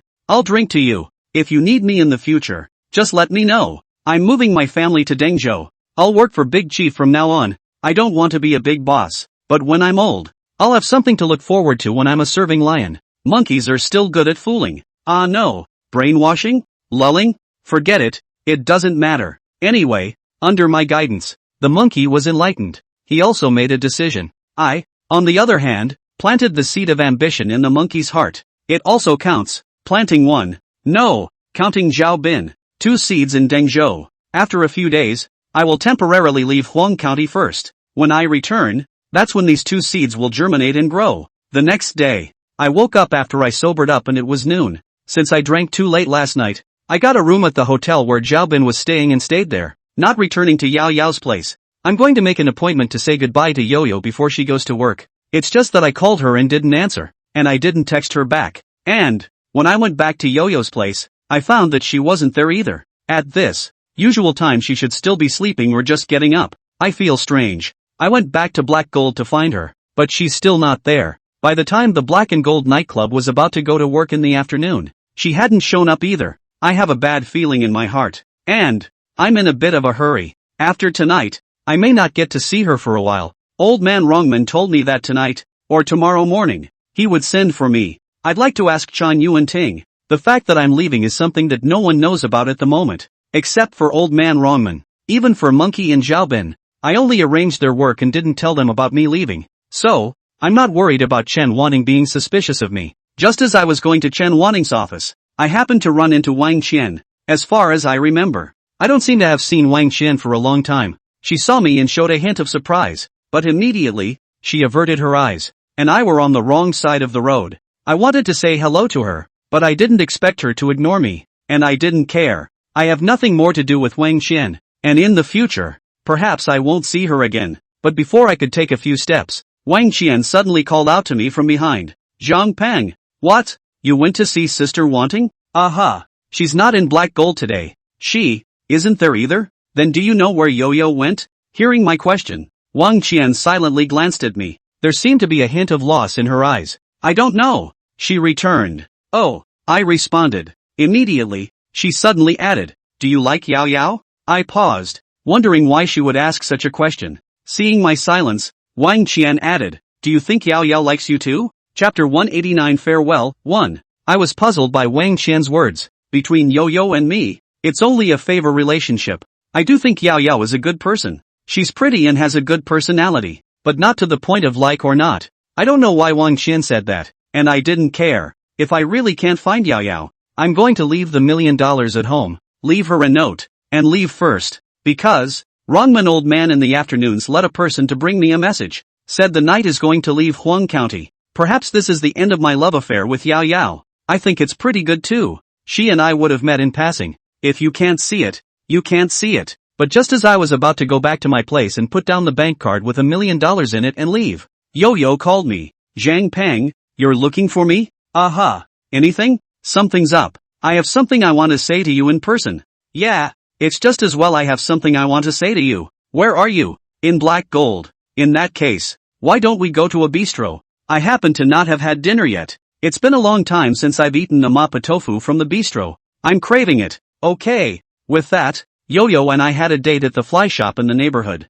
This restaurant, which does better business at lunchtime, is even less crowded at night. The old men and women in the pavilion do business as they please. And if there are customers, they will open for a while longer. And if there is no business, they will close very early, but usually by 8 p.m. They don't receive anyone. Yao Yao and I arrived at the pavilion one after the other around 6 p.m. At this point in time, there were only 2 customers in the pavilion, Yao Yao and I. Yo-Yo ordered the usual dishes she always ordered, and ordered more. The wife of the small restaurant even kindly said to her, little girl, how can the 2 of you eat so much? Don't waste it. Order less. It's okay. I'm happy today. Want to eat more good food? Yo-Yo did have a happy look on her face. She had been wearing a joyful smile since I saw her just now. The old woman couldn't do anything with Yo-Yo and let the old man do it. I'm also curious what made her so happy. but before I could ask, Yo-Yo was the first to ask me, guess where I went today? Where did it go? Sister Wanting took me to see brother Tian. Where did Tian go to meet Tian? Denjo. Oh, do you guess what Sister Wanting brought me to see brother Tian about? Yo-Yo had a giddy look on her face, like an innocent child, but at the same time, I think the questions she asked were childish. I'm not an immortal. Where can I guess so many things? But I didn't want to spoil her fun and asked cooperatively. What is it? Unbeknownst to him, Yao Yao's face suddenly blushed. She lowered her head and said, Sister Wanting said that she wants me to be the manager of the Black Gold nightclub. Oh, Chen Wanting did indeed hold Yao Yao in extremely high regard on weekdays, and it was within reason to promote her to be the manager of the Black Gold nightclub. But it's also unexpected. Yo-Yo, after all, is still very young, although she looks sophisticated at work, but I think that most of the time she's actually pretending to be mature. Her sophistication is more like she's been taught how to do it word for word. She just did what she was told and learned. A lot of the time, she's intentionally imitating Wanting Chen. But being a manager is being a manager. What is she blushing for? I don't understand. Then, Yao Yao added, Zhang Peng, I heard brother Tian say that he would give you full authority to manage Black Gold in the future. She asked me to assist you well. Well, I returned absent-mindedly. I was wondering if I should tell Yo-Yo bluntly that I was leaving Huang County. I'm looking for her, mostly to return the favor. Then, say goodbye to her. But I've also thought about leaving without saying anything after I give her the money. I still get paranoid about what might happen after telling Yo-Yo the truth. Yo-Yo didn't notice any difference in my demeanor either. She continued, Zhang Peng, I'm really happy today. When I was chatting with brother Tian, I could tell that he really thinks highly of you. Zhang Peng, brother Tian is really good to his own people. Don't worry about helping brother Tian. He won't treat you badly. Right. There's one more good thing. Sister Yuer is also coming back soon. It's the one who lives in the empty room in our house. Sister Jade is also a very nice person. Yo-Yo was getting happier and happier, and I didn't listen to some of what she said afterward. I thought about it for a while. The heart just made up its mind. Intend to tell Yo-Yo truthfully. Yo-Yo. I interrupted Yo-Yo. What's wrong? Yo-Yo looked at me half delighted, half puzzled. I'm leaving, I said. Yao Yao's face instantly froze. Her eyes immediately became flustered. Are you moving out? No, it's fine. Sister Yuer is really a good person. She won't mind. Yo-Yo seems to have misunderstood me. I explained. I'm not moving out. I'm leaving Yellow County. Ha! Yo-Yo screamed. Her eyes filled with shock. Why? I smiled helplessly. I have offended Shin Ershao. I think that I may not have a place to stay in Huang County. No, I should say the entire Dengzhou. So I can only leave first. How could it be? With brother Tian here, even second Xiaoshen wouldn't dare to touch you. Yo-Yo said in a hurry. I shook my head. They are a family after all. I'm just an outsider. Even if I'm valuable, if second young Master Shen wants to move me, there's nothing Tian can do about it. No, it's not. Sky. Yao Yao wanted to say something, but she seemed to realize that she couldn't go on, so she quickly stopped her mouth and turned to say, So, did you tell brother Tian and sister Wanting then? No, I was afraid I wouldn't be able to leave if I told Tian. That's why I only told you alone. I hope you won't tell them. Just pretend you've never seen me. At that time, if brother Tian asks, you can just say you don't know. Yao Yao's whole body became disoriented. She stared at me in a daze and didn't say anything. I looked at Yao Yao. This look, somehow, actually borne a trace of guilt. Guilty of what? I don't know. I pulled out a delicate little box and a bank card. Yao Yao, I haven't thanked you before when you brought manager Chen to save me. Last time you threw me a birthday party and gave me a cell phone. I haven't had time to thank you either. This is the gift I bought for you. There's also a sum of money here. Consider it as me paying you back. Yo-Yo looked at the two things in my hands with two eyes. Suddenly, she smiled to herself. Zhang Peng, am I in your heart? Nothing more than that? Chapter 190 Farewell, 2. Yo-Yo's crystal eyes looked at me sheepishly as she spoke. Her eyes grew red in a state visible to the naked eye. There seems to be a tear in my eye that is about to overflow. I looked at Yao Yao's eyes and felt an inexplicable pang in my heart. What's going on here? I don't understand what's wrong with Yo-Yo. I don't understand what's wrong with me either. Yao Yao, if you think it's not enough, I can give you another sum of money in the future. Or, just think of it as me owing you a favor. I can promise you one thing. As long as I can do it, if you look for me in the future, I will definitely help you accomplish it. I thought, there is nothing in this world that can't be measured in terms of profit. If not, then there just isn't enough interest. It's just what I didn't expect. Yo-Yo shook her head slightly. She gave a hint of a smile and not a laugh. and gave me back my bank card. Zhang Peng, the money is not necessary. The cell phone was actually not bought by me. It was given to me by Wanting and asked me to give it to you. It was also Sister Wanting's idea to give you a birthday banquet. I'm sorry, I didn't tell you the truth. So, with all this, you don't owe me. You must say that I got Sister Wanting to save you from Hanbo. Then I'll accept this gift. You won't owe me anything from now on. In the future, we won't owe each other anything. After saying her words, Yao Yao took a deep breath. She did her best to keep a smile on her face. I'm full. I'm going back to Black Gold to work first. I watched Yo-Yo get up soulfully, turn around, and walk out of the bistro forlornly. I couldn't help but follow. By the time I got to the door, Yo-Yo was 4 or 5 steps away from me. Looking at Yo-Yo who was drifting away, I suddenly opened my mouth and shouted, I'll walk you there then. I don't know why I said what I said. When Master 4 told me the rules of Taza, there was one of them, on the difference between a hustler and a gambler. Gamblers become gamblers because they are prone to getting head. The reason why a hustler can hustle other people's money is because a hustler knows how to exercise restraint. A hustler has to know when to strike and when to close. A table hustler would rather lose a small fortune for a night than wait to win a big one. The big picture hustler can be patient and wait a year, 3 years, 5 years, or even 10 or 20 years, to set up a game. A hustler, who tends to go to the top cannot be a top hustler. I ask myself, I'm rarely on top, but when I said that, I realized that I got on top of myself. And there are 2 kinds of people at the top. One is that he doesn't know he's on top and wants to continue. The other is that he knows he's on top and can't go on and on and on. The latter is the most serious and terrible. Now I clearly fall into the latter category. Knowing that you can't do it, you have to do it. Yo-Yo paused at my words. She didn't respond to me, and didn't look back. After a few moments, she moved on, and I, too, followed behind her. The 2 of us, one after the other, just walked. It's not too late, but it's quiet especially early in the night in the small county. Except for places such as Black Gold, where darkness is the beginning of its prosperity. Everywhere else, it had gone quiet. It goes all the way to that parkway in the middle of the lot where Black Gold and Yo-Yo live. Yo-Yo stopped in her tracks. She glanced at a bench beside her. Suddenly, she sat down and hid her face as she cried. I looked at her at a loss for words. Asked, Yo-Yo, what's wrong with you? I'm fine. Go away. I didn't go. I just stood there, staring blankly at Yo-Yo. Yo-Yo just sat there, still hiding her face and crying. The streetlight by the bench illuminated Yo-Yo and me. All around was a world of silence under the shroud of night. This world seems to be just left with me Yao Yao too. And yet, I feel, again, that she and I are 2 worlds apart. I can't walk into her world. I don't understand her. She can't walk into my world either. She doesn't understand me. As in, under the streetlight, my shadow and hers, parallel to that, it can never intersect. Yo-Yo's sobs slowly diminished. There was no more sound around them. The frogs and insects of late summer have also become silent. There was only the wind at night, blowing through the ears like someone sighing. Time passes by. Neither Yo-Yo nor I spoke first, until a roar of an engine from the side of the road broke the silence of the world. From the direction of the bistro, toward the Black and Gold, 7 or 8 small cars and a dozen motorcycles sped along in great numbers. It came and went very quickly. It was as if the silent night sky had suddenly been crossed by a flash of lightning,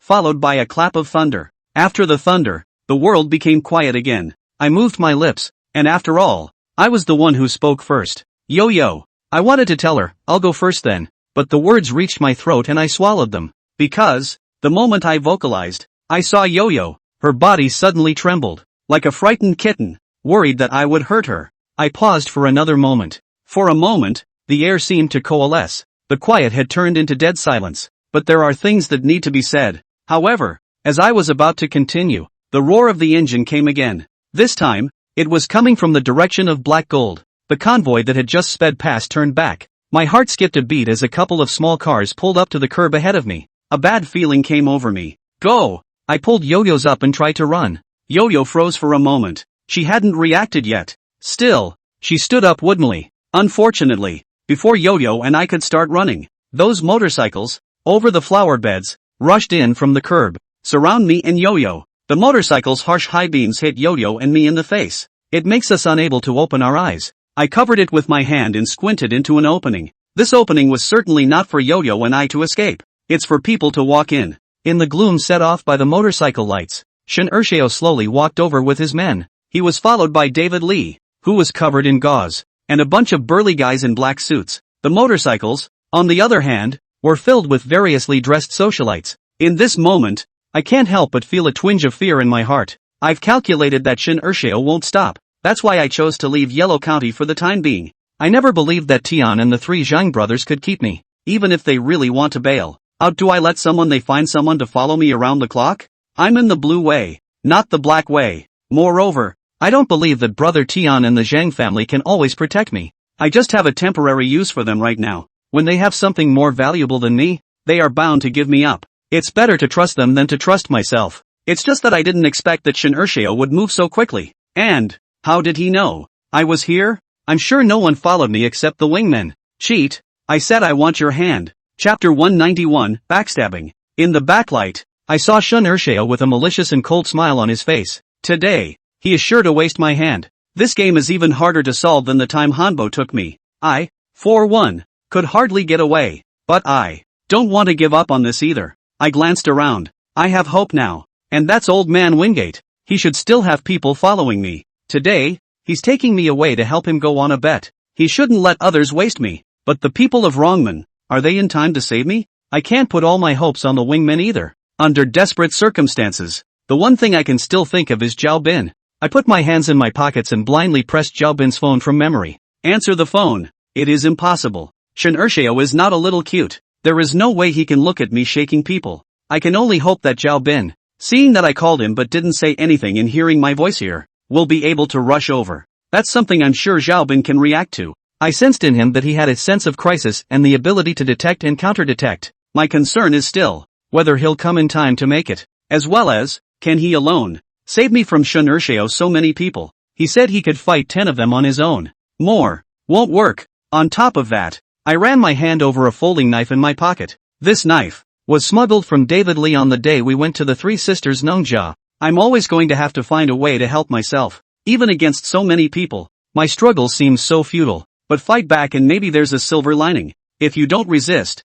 you're a lamb to the slaughter. For a few moments, my mind will be thinking over my breakthrough for the day. The next step was to find another way to stall. I haven't thought of the method. Yao Yao suddenly stood in front of me. Second youngest, what are you doing? There was also a hint of fear in her tone, but she resolutely questioned Shin Urshio. Looking at Yao Yao so stand in front of my back, I suddenly feel so deja vu. This delicate-looking girl, obviously not as gallant as a northern girl. Weekdays are more sweet like that of a southern girl. But when something is wrong, why is she always at the front of the line? I'm still holding on to her hand. Her hand, clearly cold and tense enough to hold me tightly. She's scared, isn't she? But why is she so brave again? Fear and bravery are clearly two contradictory words. Why do they appear in her at the same time? I really don't understand her. Do what? Humph. Shin Urshio sneered. He didn't talk nonsense, raised his hand, and with a wave of his two hands, he signaled for people to make a move.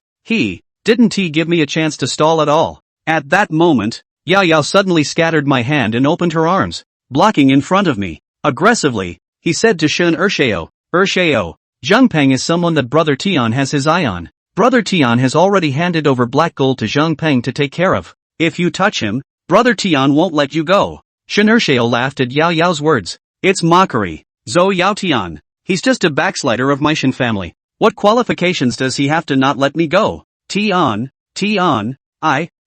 Brother Tian is in Huang County right now. I came back with him today. I'll call Brother Tian right now. After saying that, Yao Yao took out her cell phone and dialed the number. I thought Shin Urshio would send someone to stop Yo-Yo. However, he didn't let anyone do it. He stood still, hanging a cold smile as he watched Yao Yao call. Do. Yo-Yo dialed the number, but there was no answer. She redialed in a panic, and still no one answered. Then she changed her number again, called Chen Wanting, but the result is the same. No one's answering. Desperation appeared on Yo-Yo's face. Shin Urshio mocked from the sidelines. You fight? I'd like to see who can save him today. Yo-Yo was defiant and continued to dial twice. But, still no one answered the phone. I pulled Yo-Yo back to my side. Forget it. There's no need to fight. Did you tell Brother Tian and Manager Chen when you came over to see me today? My words made Yo-Yo freeze. It took a moment for her to respond. You mean Brother Tian and Sister Wanting told second young master about our location? She couldn't believe it. And I, for one, don't know. I'm just guessing, because those two things are too coincidental. Shin Urshio suddenly found me. Both of them, Tian and Chen Wanting, don't answer Yo-Yo's calls, but I'm not sure why Tin would betray me. He doesn't seem to have a reason to do that, does he? I can't figure it out. Did Tin tell you about our location? I asked Shin Ursheo. It didn't matter if I could get an answer out of him or not. I'm just trying to stall. If you can stall for a second, it's a second. Want to know? Ask him yourself. Go, hold him down for me. I'm going to chop him up myself today. Shin Ursheo is extremely disdainful of talking to me. As soon as his words were out of his mouth, several people gathered around me. Yo-Yo once again stepped in front of me. Second youngest Shun. Brother Tian and Wan Ting must have something going on right now. That's why they're not answering my calls. You can't hurt Zhang Peng. Brother Tian. Noisy. Ya was still trying to desperately help me out when Shin Ursheo interrupted him in disgust. Li Dawei. Aren't you interested in her? She's at your disposal today. Ha, thank you. Second young master, Li Dawei, who was on the side, glanced at Shin Ursheo in surprise, and a lustful light appeared in his eyes. Only, he had gauze wrapped all over his hands, so it wasn't convenient for him to do it. He suffered this injury at the Three Sisters Nongjia, after being held hostage out by us. Later that day, I went to the Platinum Palace to kick the field, and was again lured out by Zhao Bin and beaten up severely. New and old injuries caused him to be covered in gauze. It's not easy to move around, but he came today. It seems he hates me with a passion. 2. Brothers, help me strip her of her clothes. When I'm done enjoying myself, the brothers will enjoy themselves together. This is Black Gold's top girl. She's very delicate. She doesn't usually come out. Ha ha ha, ha ha ha. The sociopaths who came on motorcycles followed Li Dawei and let out lewd giggles. They all turned their gazes to Yo-Yo. Shin Ursheo coldly spectated from the sidelines. He seemed to enjoy seeing Yo-Yo and I desperate. Naturally, I couldn't possibly watch Yao being bullied in front of me.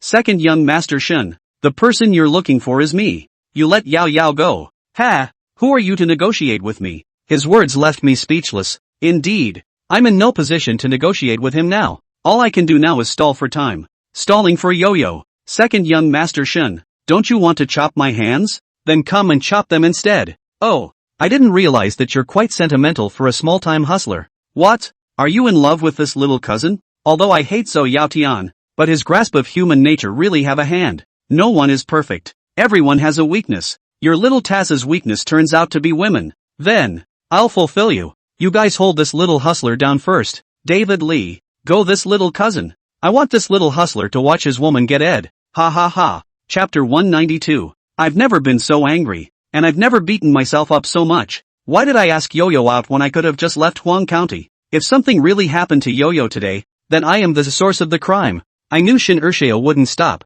so why did I take it lightly? Ming, fourth master taught me so much. He gave me so many admonitions. Why? How many times have I been in danger? Can I only be a small-time hustler who does tricks at the tables? Am I not worthy of being a general who sets the big picture on his own? It's amazing how much I'm doubting myself at this moment. In the words of the Golden Character Mystery Sect, my Taoist heart has been affected. I've also lost my usual composure. I broke the folding knife out of my pocket. My mind was filled with thoughts of fighting Shin Ursheo to the death. Today, even if I die, I can't possibly watch Yao being humiliated. Second young master Shin, how about I make a bet with you? I made an effort to calm myself down. Mentally, I keep telling myself, don't go to the head, don't go to the head, don't go to the head. Bet? What qualifications do you have to bet with me? Shin Ursheo looked at me coldly. If you win, I can tell you a secret. A secret about Brother Tian. This secret can change your current passive situation. I started talking nonsense. I don't know any secrets from Tin at all.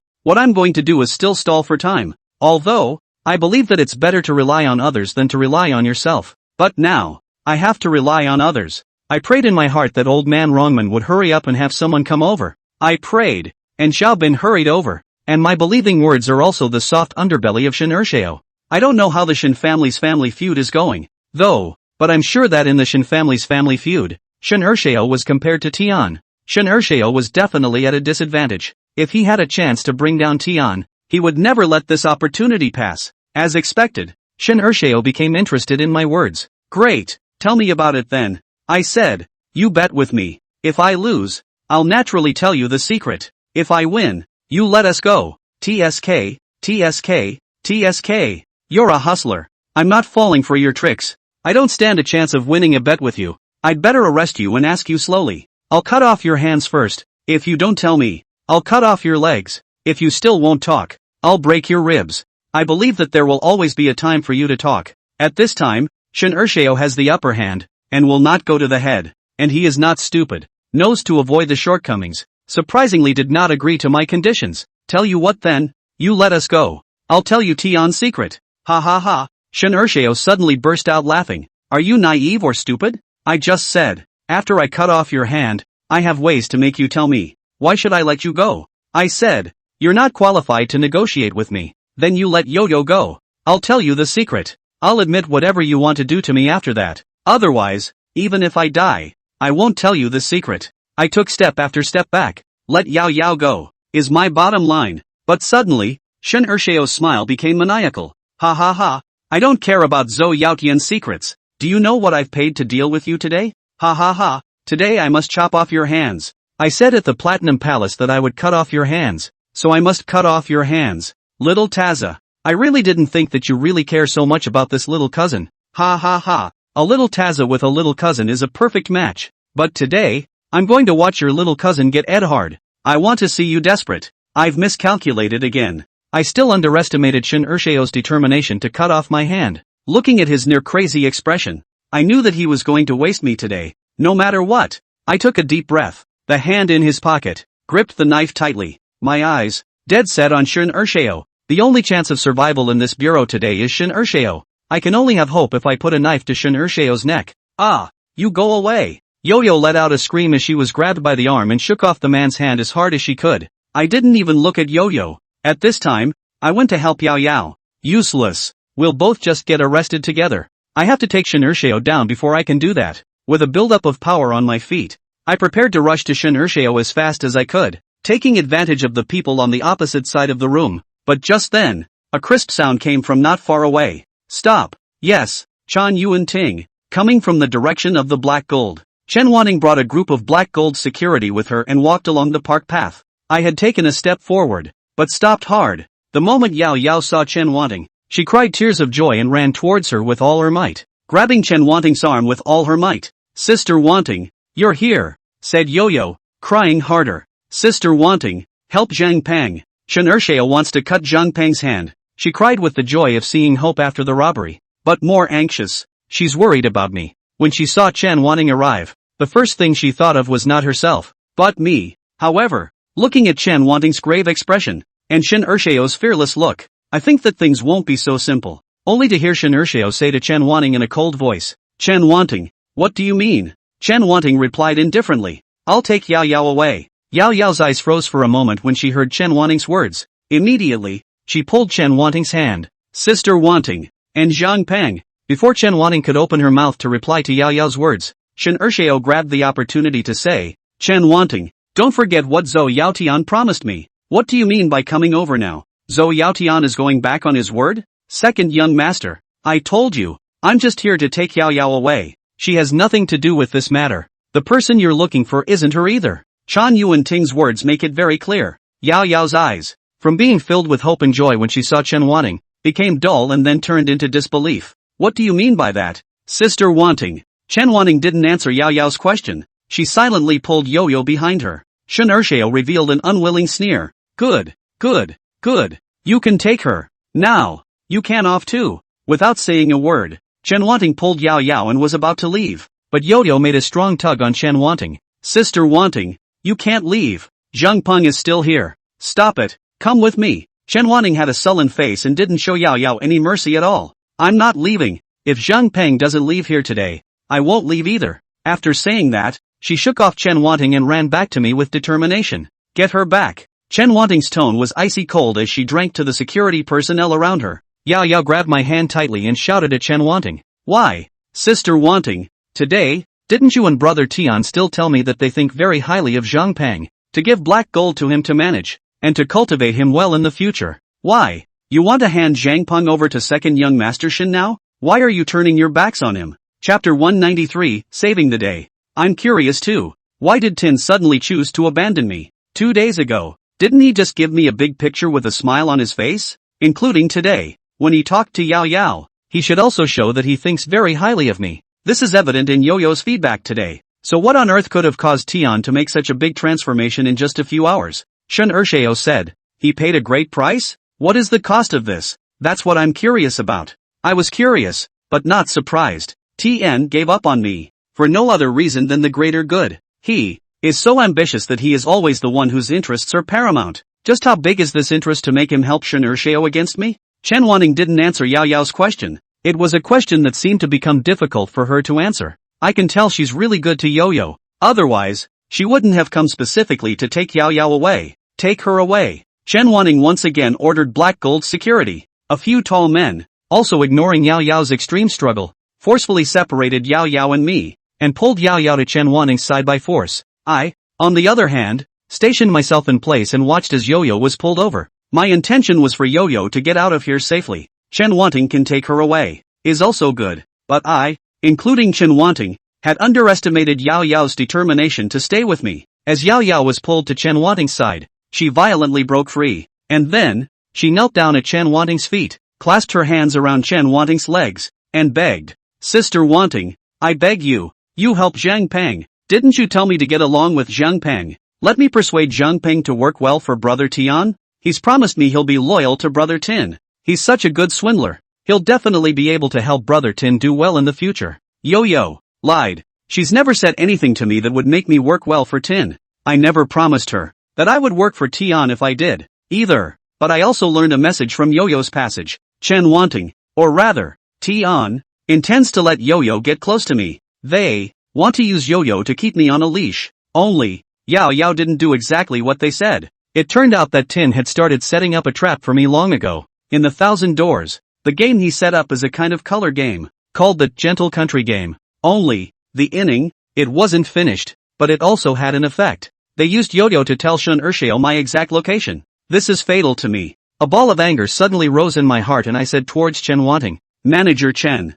it was you who told Shen Ershao that I was with Yao Yao today, and told Shen Ershao where Yao Yao and I were?" Chen Wanting faced me, but her eyes dodged, not daring to look at me. Yao Yao on the ground heard my words and looked up at Chen Wanting incredulously. Seeing that Chen Wanting was silent, Yo-Yo's face was filled with despair. "Is what Sister Wanting, Zhang Peng said true?" Chen Wanting looked torn and slightly embarrassed. She probably didn't want to. It's just that she can't do anything about it. She was just obeying Tin's orders. The fact that she brought someone to take Yo-Yo away was probably as far as she could go. "Yao Yao, don't say anything. Come with me and do as you're told." It was obvious that there was sadness in Chen Wanting's voice, but Yo-Yo was determined to take me too. She grabbed Chen Wanting's legs even harder, her tone no longer pleading but demanding. "Sister Wanting, you keep saying that you can only survive because I saved you. You said that what you owe me, you can't pay back in this lifetime. Now, I want you to return the favor to me. You take Zhang Peng away today and let him leave Huang County. In the future, you and I won't owe each other anything." Chen Wanting looked at Yao Yao in shock. Her eyes were filled with sadness and helplessness. "Silly girl, why are you doing this again? How can you forget that I taught you? Men can't be relied on. What's more, he's a hustler. Have you asked him if he likes you?" Yo-Yo shook her head vigorously, but her eyes were determined. "I don't care. That's all I ask. You give me what you owe me back." Chen Wanting looked at Yao Yao in a mute manner and was momentarily speechless. At this time, Shen Ershao shouted impatiently, "Enough, Chen Wanting, don't waste my time here. Take your people and get the hell out of here." Chen Wanting bit, and a hint of ruthlessness flashed in her eyes. "You guys, rack her up." She finally didn't choose to return Yao Yao's favor. Yao Yao tried to struggle, but she had been lifted up by two people and couldn't move at all. I don't expect Chen Wanting to take me away either. She can take Yao Yao away. I am already satisfied. Next, I'm still on my own. However, before Chen Wanting and the others could take 2 steps, there was suddenly another roar of an engine from the side of the road. My heart, for a moment, lifted. The one who really came to my rescue, coming, Shen Ershao and Chen Wanting, among others, were also attracted by the roaring sound. All of us looked toward where the sound was coming from. Only in the distance, a convoy of motorcycles headed our way. The rest of the vehicles, of various models, are mostly common. Most conspicuous was the motorcycle with no license plate in the lead. Surprisingly, it's a Harley that you only see in movies and TV. This kind of car is in the country and there is no place to even buy it. The appearance of this car draws even more attention to the crowd, and the people in the car are extremely racy. He wasn't wearing a helmet, and his messy, medium-length hair was blowing in the wind. Dressed in a black tank top, long leather pants, and toed sunglasses. Even from a distance, you could see that he was full of muscles. The number of vehicles in the convoy was not large, probably only a dozen or so. These cars all rushed across the parkway and rushed in toward us, surrounding the original Shun Ursheo and other people's vehicles. The man on the Harley motorcycle stopped the bike and didn't turn it off. He got out of the car. He followed two men down next to him as well. The rest of the group remained on the motorcycle. The muscular man on the Harley motorcycle got off with the two men and walked straight toward me. The muscular man wasn't very tall, but he had a big body. He walked tigerishly, not even glancing at Shun Ursheo and the others as he passed by. He walked up to me and took off his sunglasses. I got a good look at his face. His eyes were deep-set and cold, his jaw wide, his facial muscles well-defined, and his lamentable scruff exuding a feral aura. A thick scar that ran from the left side of his forehead across his eye to his jaw. It made him look even more vicious. "You're that little hustler named Zhang Peng?" he asked me. "Yes," I replied. "Follow me." His words were brief. It's also very clear, I at least understand, that he is really here to save me. When he finished, he turned around and was ready to go, treat Shun Ursheo and others as heir. Shun Ursheo was naturally furious to the extreme. He had us stopped. "Who are you? Dare to take someone in front of me?" "I'm Shinto Lord." The muscular man faded. Shun Ursheo's face changed drastically when he heard this. "P.S. I wish you all good health, all the best, and a lot of money in the new year. And then my first wish for the new year. For more 5-star book reviews, please fulfill my wish. Please, please." Chapter 194, Parting. You're the Qilu thief King Shinto Lord?" Shun Ursheo stammered. He seemed to have some fear of Lord Shinto. "Jean." Shinto Lord only said one word, but it was like 1,000 pounds pressing on Shun Ursheo, making Shun Ursheo gasp for breath. This Shinto Lord's aura is really powerful. Even as I stood behind him, I could feel the aura of a fierce tiger descending a mountain. Is this the aura of the King of Thieves? Shun Ursheo's face became ugly to the extreme. He didn't want to get out of the way, and I don't dare not to give way. He was full of disbelief. Yet, he didn't dare to get angry at Shinto Lord on the spot. He was silent for a long time. Lord Shinto was already impatient. "Jean." His tone was aggravated. Shun Ursheo's face was suffocating red. It was like he was trying to clench his teeth together. "I have business with this man. I have to get it over with today. I say again, Jean." Lord Shinto's voice became cold. Shun Ursheo was once again silent, but he still didn't get out of the way. A little later, a hint of viciousness and ferocity flashed in his eyes. He gritted his teeth and said, "Chen Wanting, have your people stay. No one can leave without me today." Shun Ursheo's men and Shinto Lord's men were about the same number, but together with the dozen or so people brought by Chen Wanting, then Shun Ursheo and Chen Wanting's side, combined, could be double the number of people than Lord Shinto's. Shun Ursheo wants to use the advantage of numbers to suppress Shinto Lord, but Chen Wanting hesitated. "Shun Ursheo, don't talk nonsense, otherwise I won't give Zhou Yaotian the kind of thing he wants." Chen Wanting's face became gloomy when she heard this, but in the end, she had no choice but to stay. Those two people who were carrying Yao Yao also put Yao Yao down for the time being. The disengaged Yao Yao immediately ran toward me, and silently stood behind me. Shinto Xiaoxiao was not the least bit afraid of facing twice as many people as his side. There was not a single change in his demeanor, and those still on their motorcycles suddenly gripped the brakes and pulled on the throttles. Boom, boom, boom. The sound of the engine was like the roar of a wild beast, demonstrating to Shun Ursheo and the others. It was as if Shun Ursheo and the others dared to make a move, they would drive their motorcycles and crash over. I saw a bead of sweat dripping from Shun Ursheo's forehead. He clearly had the intention of backing down, but at such a time, whoever wimped out is an egg. Just as the two sides were at swords drawn, a voice came from behind Shan Wanting. "Shang Shang, forget it, it's Tin who's here." He was still dressed to the nines, with his greasy hair, white shirt, gray undershirt, and suit pants and shoes. He came over with only one person with him. Shun Ursheo glanced at Tian and didn't say anything. Tian walked up to Shinto Lord and politely extended his right hand,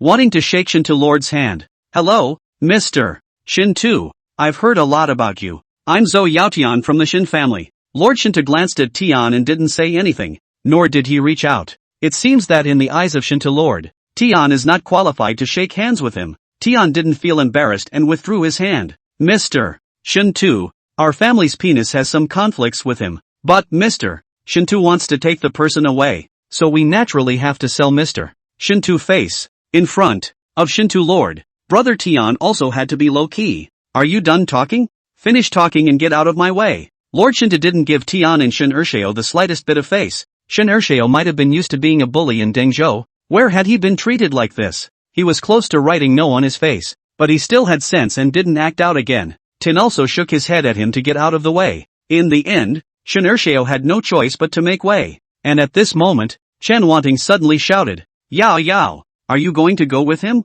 Yo-Yo stood behind me, her whole body frozen. At this point, she is extremely confused. I'm leaving. What's she gonna do? I don't know what to do either. I didn't think that it would be something like today. Yo-Yo today brought me too much for me to understand. She was like a stone that fell into the calm lake in my heart, ripple after ripple. I never thought that taking Yo-Yo away, but could she still stay and remain by Chen Wanting's side after such a performance today? There seems to be a crack between her and Chen Wanting. One unrecoverable crack. I looked at Yo-Yo, not knowing what to say. She looked at me in the same way, staring at me. Her eyes were bright and sparkling, as if she had endless words to tell me. After a few moments, she struggled to take a deep breath. Zhang Peng, I'm sorry, I brought you trouble today. In the future, I don't think there should be any future. Goodbye. Yao Yao's tone was very calm, but in her eyes, I saw disenchantment and sadness. Tears filled her eyes, but she tried hard not to let them fall. I had an unexplained pain in my heart for some reason. Why is this? I let out a long breath and squeezed out a hard smile. Take care then. Bye. I don't know what to say to her except goodbye.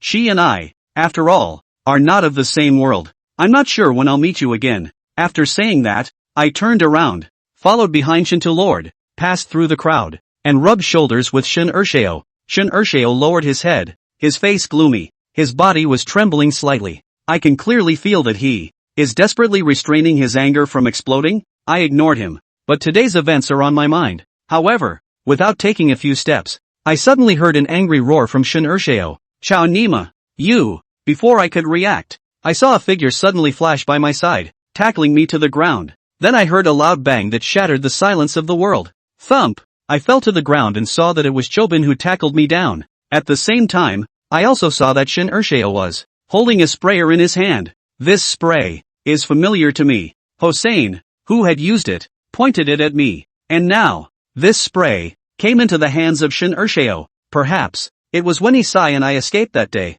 Hisai left it there and was taken by Shen Ershio. He tried to kill me with this spray, but he fell short. Zhao Bin pounced on me. Yao Yao also rushed to Shen Ershio, pulling Shen Ershio's hand in time and pushing upwards. This caused Shen Ershio's arm to face upwards and his sprayer to let off a shot into the sky. Asterisk asterisk asterisk asterisk off nigga. Shen Ershio kicked Yao Yao hard, knocking her to the ground. Shen Ershio then aimed the spray at me once again. Everyone in the room was frozen in surprise. None of them could have imagined that Shen Ershio would pull out a spray. I also briefly lost my mind in the face of this situation. Only two, it seemed, remained conscious. One is Zhao Bin. He pounced on me again, and rolled aside with me on the floor. The other one is Yo-Yo. She didn't know where the power came from. After being kicked down by Shen Ershio, she fought to get up and opened her hands, blocking Shen Ershio's front. Thump! A loud noise once again rang through the sky. Chapter 195, Smoking. Crimson blood, like a blooming rose, spread across the ground.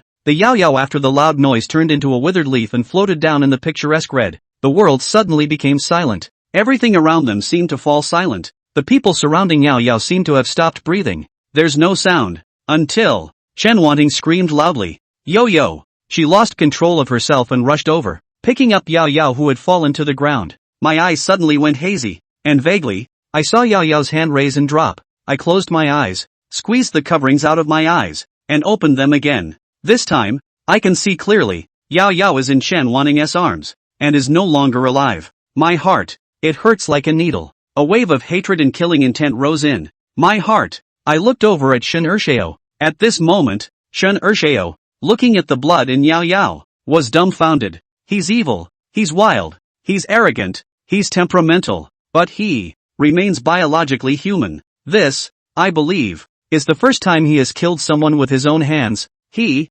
too, for a brief moment, felt fear. Just as he was at a loss for words, Tin walked up to him and had the spray taken from his hand. You hurry up and go first. I'll take care of it here. After that, he instructed someone to handle Yao Yao. Chen Wanting, still holding Yao Yao tightly, was also separated. Seeing that Shen Ershio was about to escape, I clenched my fists tightly. I can't wait for Shen Ershio to pay for Yao Yao's life right now, but I hate myself for not having it. I suddenly looked at Lord Shinto. Can I make a deal with you? Shinto Lord looked at me squarely and sized me up. Then, icily, he said, I can't. I didn't even say what the terms were and he turned me down. He probably guessed that I wanted him to help me and leave Shin Ursheo behind. I'm just here to take you away and won't do anything for you. To my surprise, Lord Shinta made it a point to explain it to me. I know that today I want to take revenge. For Yao Yao is impossible. Watching Tian, Shin Ursheo, and the others leave, my chest felt like it was clogged with something. I'm lost in my heart again as if I've lost something. Go! My master is still waiting for you. It's no good if the cops come later. Lord Shinta patted me on the shoulder and sat back on his unlicensed Harley.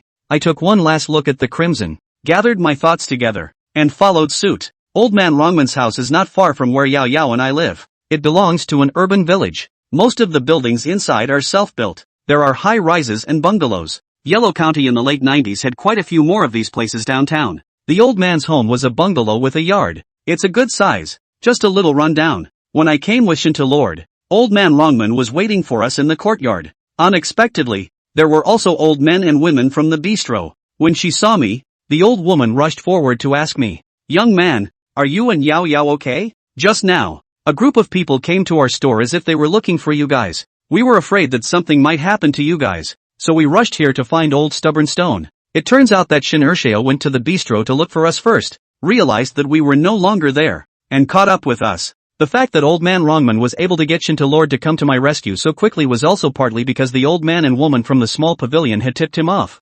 Only, I don't know how to answer the old man and woman at the moment. These two people are pretty good to Yao Yao on weekdays. We're fine," I said with a hard squeeze of a smile. In my life, I have lied countless, only this time, but it is particularly hard to say. It's good that it's okay. It's good that it's okay. Then we'll go back first. It's too late. We have to go back and rest. The old woman did not doubt my words and pulled the old man of the bistro away. That old man Rongman, on the other hand, glared at me in exasperation. "Can't you save your breath? You're making trouble for me on your way out. You wait in the courtyard. We need to talk about something." The old man chided me and led Shinta Lord into the house. I didn't care about the old man's attitude and found a small bench and sat down silently. Zhao Bin, who came with me, also took a seat beside me. He lit himself a cigarette, took a drag, and suddenly handed me the cigarette case with the lid open. "Want a root? I don't really smoke," but at that moment, I paused for a moment and ghostly took a cigarette out of Zhao Bin's cigarette case. Zhao Bin handed me the lighter as well. I've never smoked, but I've watched other people smoke. Following my example, I held the cigarette between my lips, held the lighter in one hand and blocked the lighter head with the other, and lit the cigarette. Took a drag. A pungent flavor reached my throat, causing me to choke. I coughed several times to ease up. Cigarettes can be damn hard to smoke. It's hard to smoke. The flavor is also hard to smoke. I don't understand why so many people like to smoke. It's obviously hard to smoke. It's also bad for your health. However, instead of throwing the cigarette away, I finished this one little by little. It's like fighting fire with fire. I use my physical discomfort to force myself to forget the pain in my heart. And, after this one cigarette, I took the initiative to ask Zhao Bin for another one. The two of us were just out in the old man's yard, smoking in silence. He didn't say anything, and neither did I, until Old Man Rongman and Shinta Lord came out of the house. Zhao Bin and I had almost finished his pack of cigarettes. "Boy, why are you such a troublemaker?"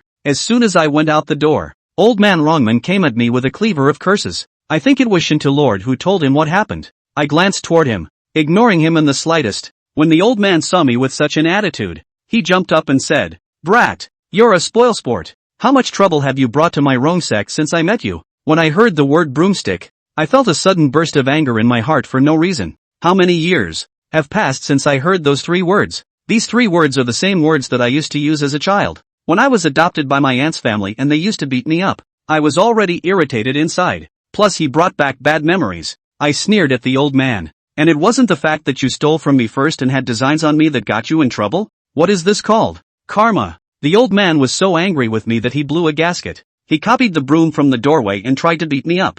I subconsciously leapt up from the small bench and pulled away from him. However, my mouth wouldn't stop. "What?" Annoyed by what I said. Well.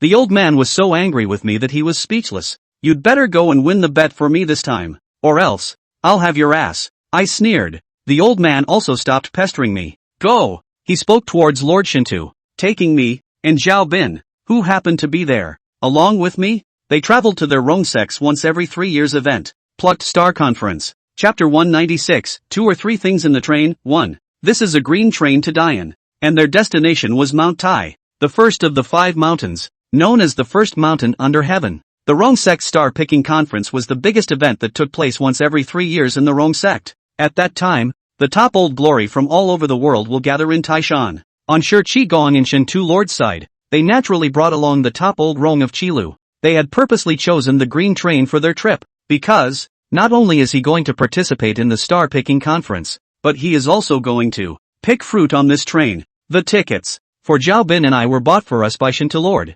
Hard seat. The two of them, on the other hand, bought a soft sleeper. In fact, Shintu Lord had wanted to buy soft sleepers for Zhao Bin and me as well. However, when buying the tickets, Old Man Rongman insisted on instructing Lord Shintu to change the hard seat for both of us. This old man went out until now, and he is still angry. I didn't care, though. I didn't get annoyed with him and had to pay for my own change to a soft sleeper. Neither Zhao Bin nor I are petulant. Hard seat then hard seat. It's only a dozen hours. And, even in a hard seat compartment, I can sleep in peace. On the train, comfort is secondary. The biggest fear is that of being missed by thieves. And are we following a bunch of thieves on a bus? Or are we thieves led by a king of thieves? I reckon that the thieves in this car should have been rounded up by Lord Shintu. Although Shintu Lord only got into the car with Shi Qigong. But Old Glory, who came with him, all bought their own tickets and got on the bus. There were a lot of them coming together. You can't get in the car together. Like that. The target is too conspicuous.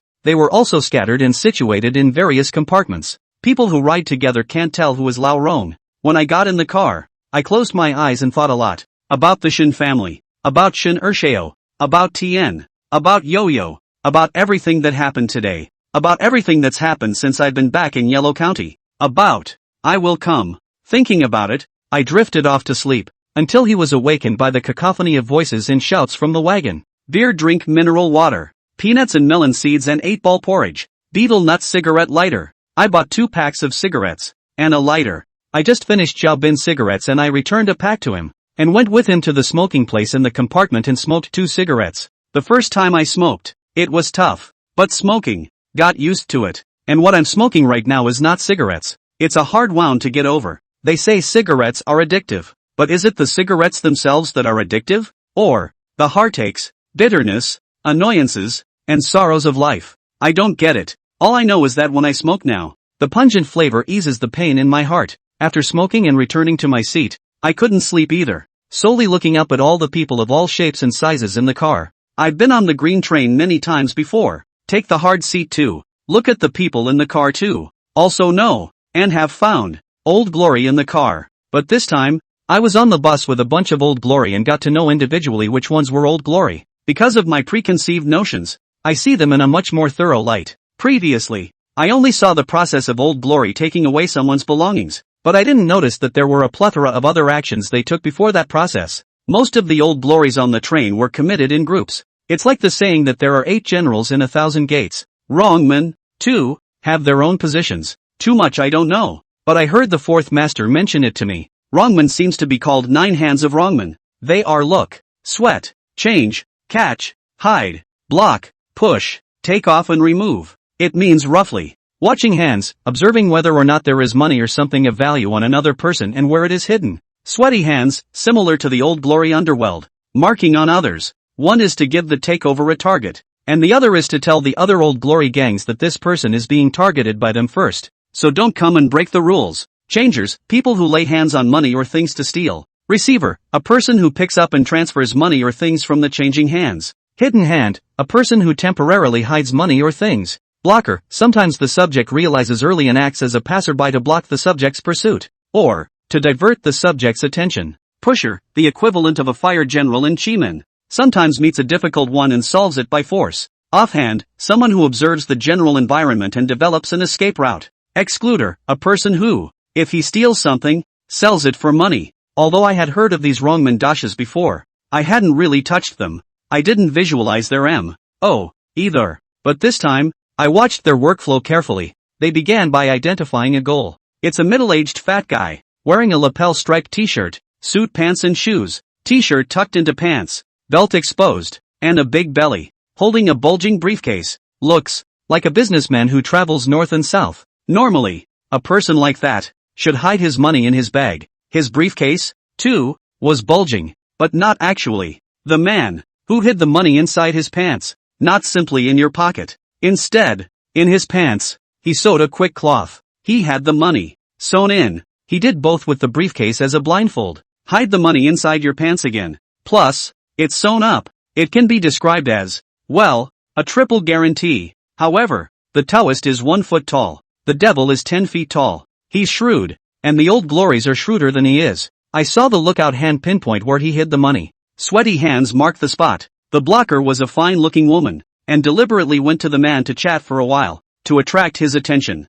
Then, switching hands and using a pocket knife, in 2 seconds, he cut open his pants and took his money. Another person passed by to take the money. Their whole process can take a lot of time. The course of action, however, did not take much time, especially changing hands and taking money, for less than 2 seconds. This took my breath away when I read it. This is the elite Lao Rong brought out by the king of the Chilu thieves. When the middle-aged fat man realized that his money was gone, it was naturally too late. The group has long since changed compartments, and people get out of the car. The blocker and the hidden hand. I then saw them get off the train when it stopped. The timing they picked was also when the train was about to stop. And this is the best time for a cheater to cheat. It's a coincidence. The carriage I was in not only had Old Glory picking fruit and swarm stings. Come on, it's so boring. Let's play some cards. It doesn't matter if we gamble big or small. It's not boring to relieve boredom and have fun. Keep it simple. Everyone can play.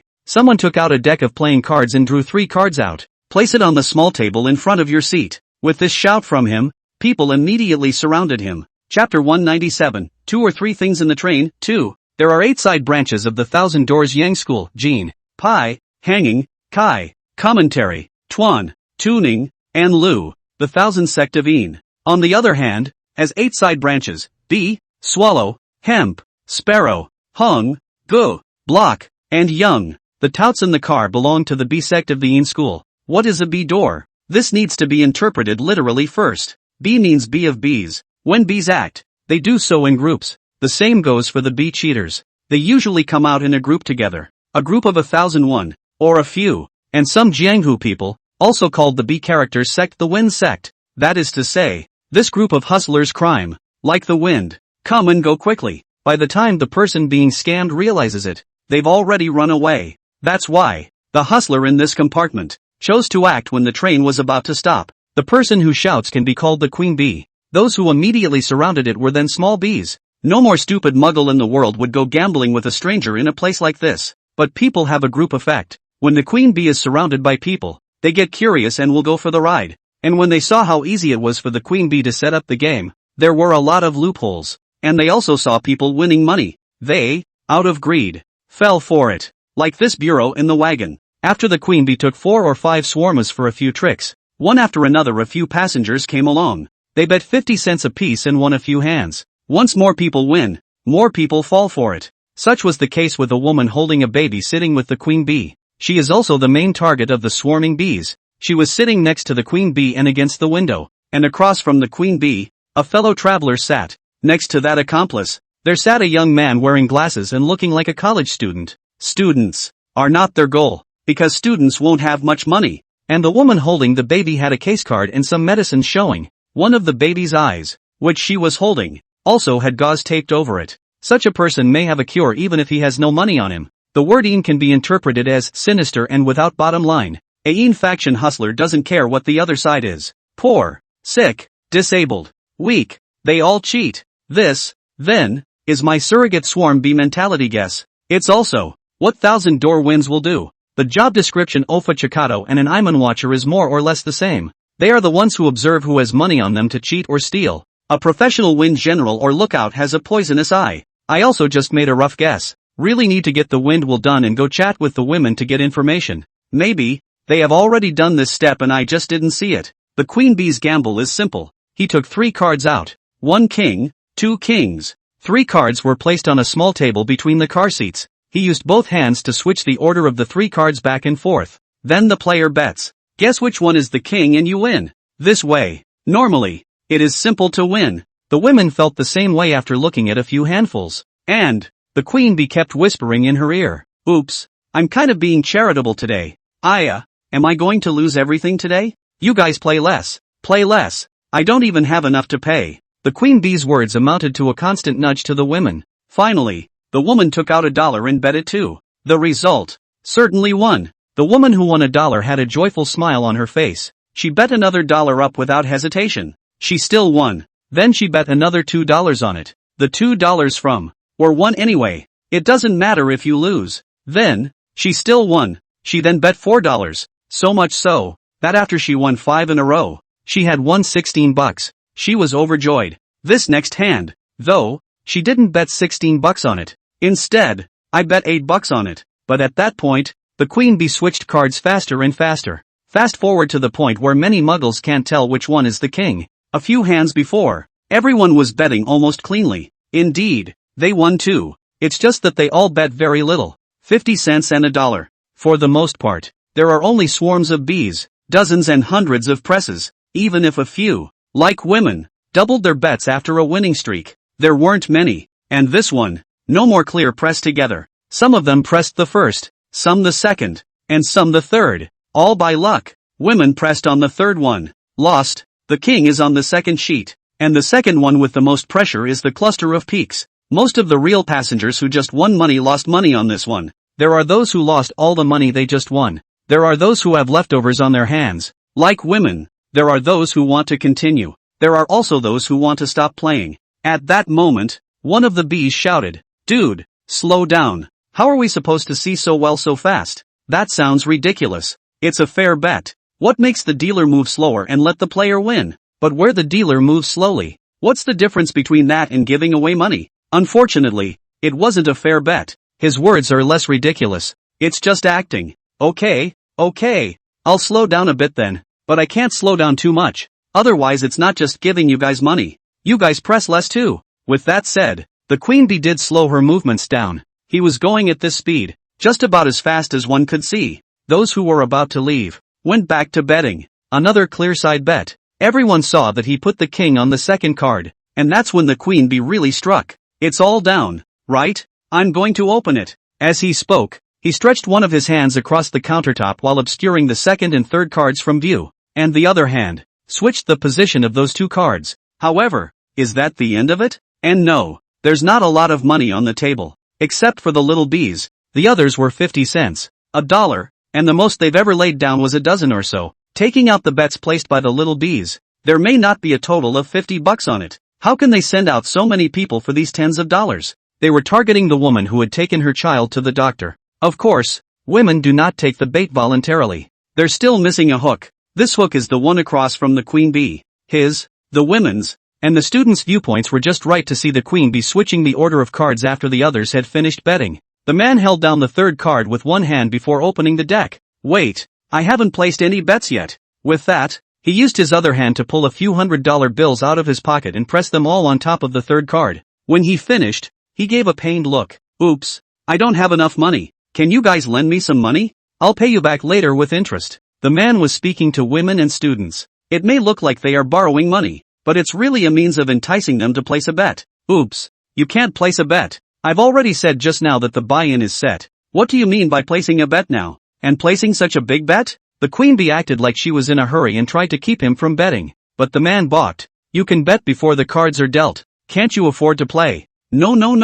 No way. The queen bee still refuses. The two of them performed for each other and no longer cared about anyone else's feelings. They are acting exclusively for women. They gave the women the illusion that the queen bee had cheated and switched the cards, but the man opposite the queen bee caught him. I don't care. You can play before the cards are opened. Hey, do you guys have any money or not? Lend it to me, even if I lose. When we get to the station, I'll go to the ATM to get money to pay you back. You can come with me. If you don't make it to the station, I'll double your ticket money. The man said to say you guys, but his eyes were only on the women. He's emotionally crushing women. It is also creating an environment of urgency for women. It's also a gamble that women won't be on the up and up. Chapter 198, 2 or 3 things in the train. 3. This trick may seem simple. Onlookers would be incredulous to think that they could fall for such a scam. But when it comes to actually substituting for that woman, many people actually fall for it. Don't underestimate this simple 1,000 games. The simpler something is,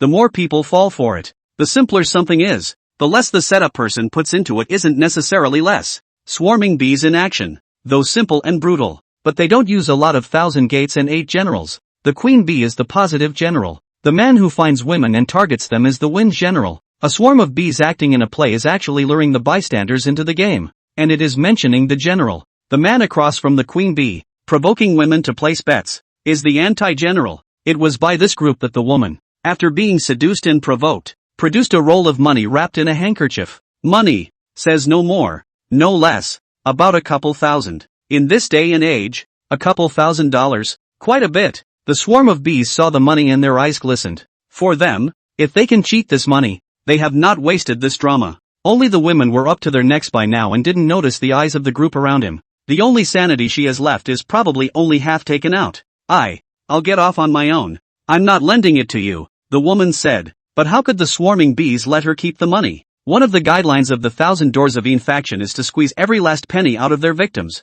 Geez, if you don't go all the way down, you lend it to me first. The man across from the queen bee said anxiously. Forget it then. It's better if I get off on my own. With that, the woman pressed all her money on top of the third card. At this point, the queen bee is not difficult. Oops, then you've all placed your bets. I'm not someone who can't afford to lose either, but I really can't play anymore next. Open the cards. Having said that, the queen bee made a point of lifting the second card first. It's an old king of hearts. This is the door that has the highest number of bets placed. Phew dash. Seeing that the card was not a king drew booze. How could that happen? I clearly saw him switch the king to the second one. Yes, what's going on? Passerby passengers were alarmed. The woman, on the other hand, was already showing excitement in her eyes. If the second one wasn't a king, then the third one must be, because as everyone just saw, the second card is a king. Only she and the person across from the queen bee saw the queen bee switch the second and third cards. Women can't help but want to go get their principal back.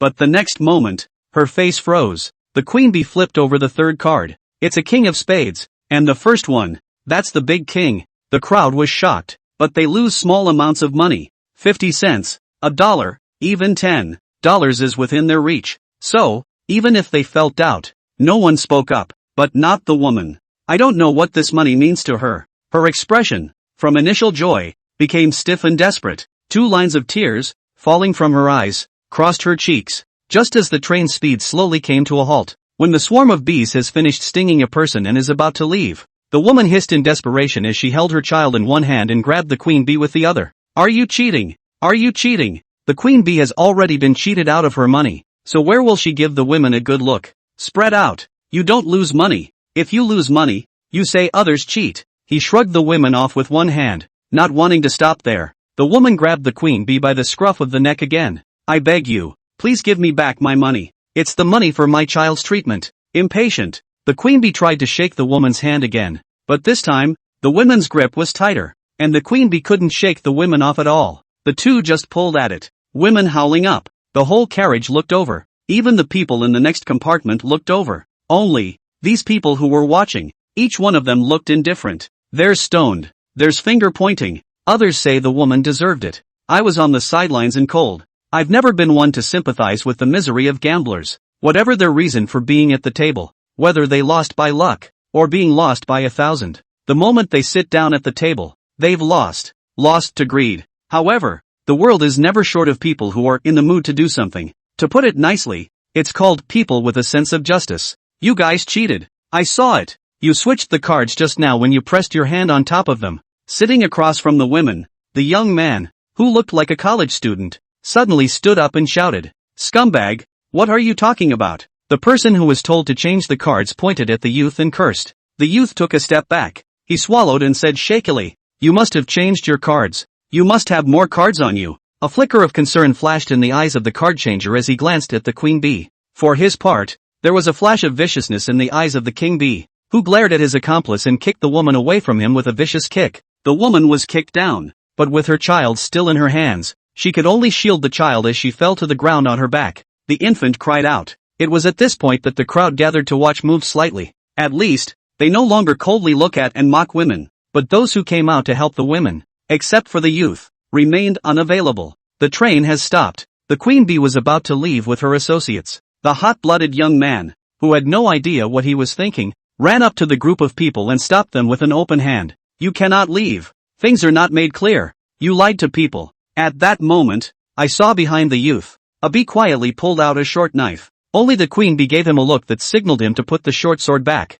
You're going to make it clear, aren't you? Come on. You come out. Let's make it clear. The queen bee grabbed the youth by the collar and yanked him toward the carriage. The youth was too impulsive. He's in the category of drawing fire. And what happened to him was that he was the only one who got hurt. In the carriage, a cold face, including the woman he helped, didn't get up to help him. There are those who want to follow along and see what the fuss is all about. However, several of the queen bee's companions no longer pretended to be unaware of each other. Several men blocked the door of the carriage and scanned it intently. This is all the more reason to be afraid to speak in favor of the youth. I, naturally, didn't want to interfere. All people need to pay for their actions. Without the strength to be a hero, you can't think about being a hero. And I'm a hustler too. Though, I can't see the faction of hustlers doing it, but I'm not going to tear them down. Only, I didn't move. Zhao Bin moved. I watched in amazement as he rose and followed the swarm of bees and youth out. Chapter 199, Acquaintance? I was very helpless, but Zhao Bin followed me out, so I just had to follow and check it out. I didn't follow Zhao Bin though. I followed behind Zhao Bin not far away first. Although the swarm bee count totaled only 6, but it's not guaranteed. They still have a pickup. In case something happens, I can call someone. Well, there were no surprises to follow. The swarm of bees were about to punch and kick the youth after dragging him to a less crowded area. Zhao Bin made a timely move, and a pair of 6 people beat these people away. I know that Zhao Bin is very good with his hands, but the few times I've seen him strike, it's been a single-point strike. At most, it was also Li Dawei with 2 strong men who tried to block me, and was later put down by Zhao Bin alone. Count him 1 on 3 that time. This time, it was a solid pair of 6s, and it's swimmingly. Swarm of bees, a little bit of force value of a big guy, also did not walk in Zhao Bin's hands over 3 strokes. Zhao Bin said he could beat 10 like me. At first I didn't believe it. Later I was to be convinced. Now, I believe it all. Zhao Bin did not force a few swarming bees to stay. The swarm of bees saw that they had met a tough opponent and ran away. That's when I walked over, and he heard the conversation between Zhao Bin and the youth. What's the point of showing off if you're not capable? Zhao Bin coldly stared at the youth with a stern tone, but I saw a trace of rare warmth in Zhao Bin's icy eyes. I looked curiously at the youth, only to see him look at Zhao Bin in surprise. You're Bin? Originally, these 2 people know each other. No wonder Zhao Bin will follow out. Zhao Bin was silent for a moment, then clumsily helped the youth organize his messy clothes and patted the youth's shoulder again. Well, in the future, when you go out, mind your own business. Study hard. This society is not as simple as you think. The youth wanted to speak, as if he wanted to refute Zhao Bin's words, but in the end, he didn't say anything and asked a question instead. Feng, how is he doing? Zhao Bin seemed to recall bad memories as a touch of bitterness flashed in his eyes. He moved the corners of his mouth and paused a moment longer before saying, "It's still in there."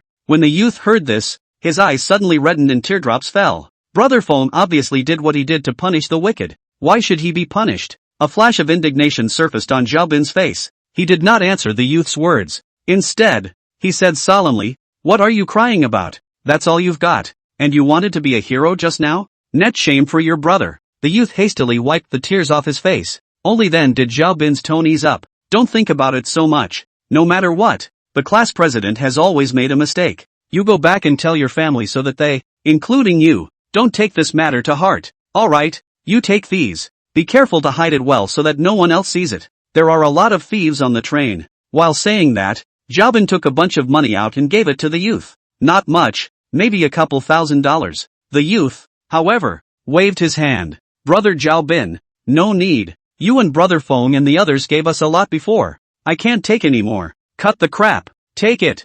Zhao Bin forced the money to the youth with words that could not be refused. The youth did not dare to refuse, but took the money. "Well, the bus is about to leave. Go back." I got off at this stop. I'm going to college in Ziggy."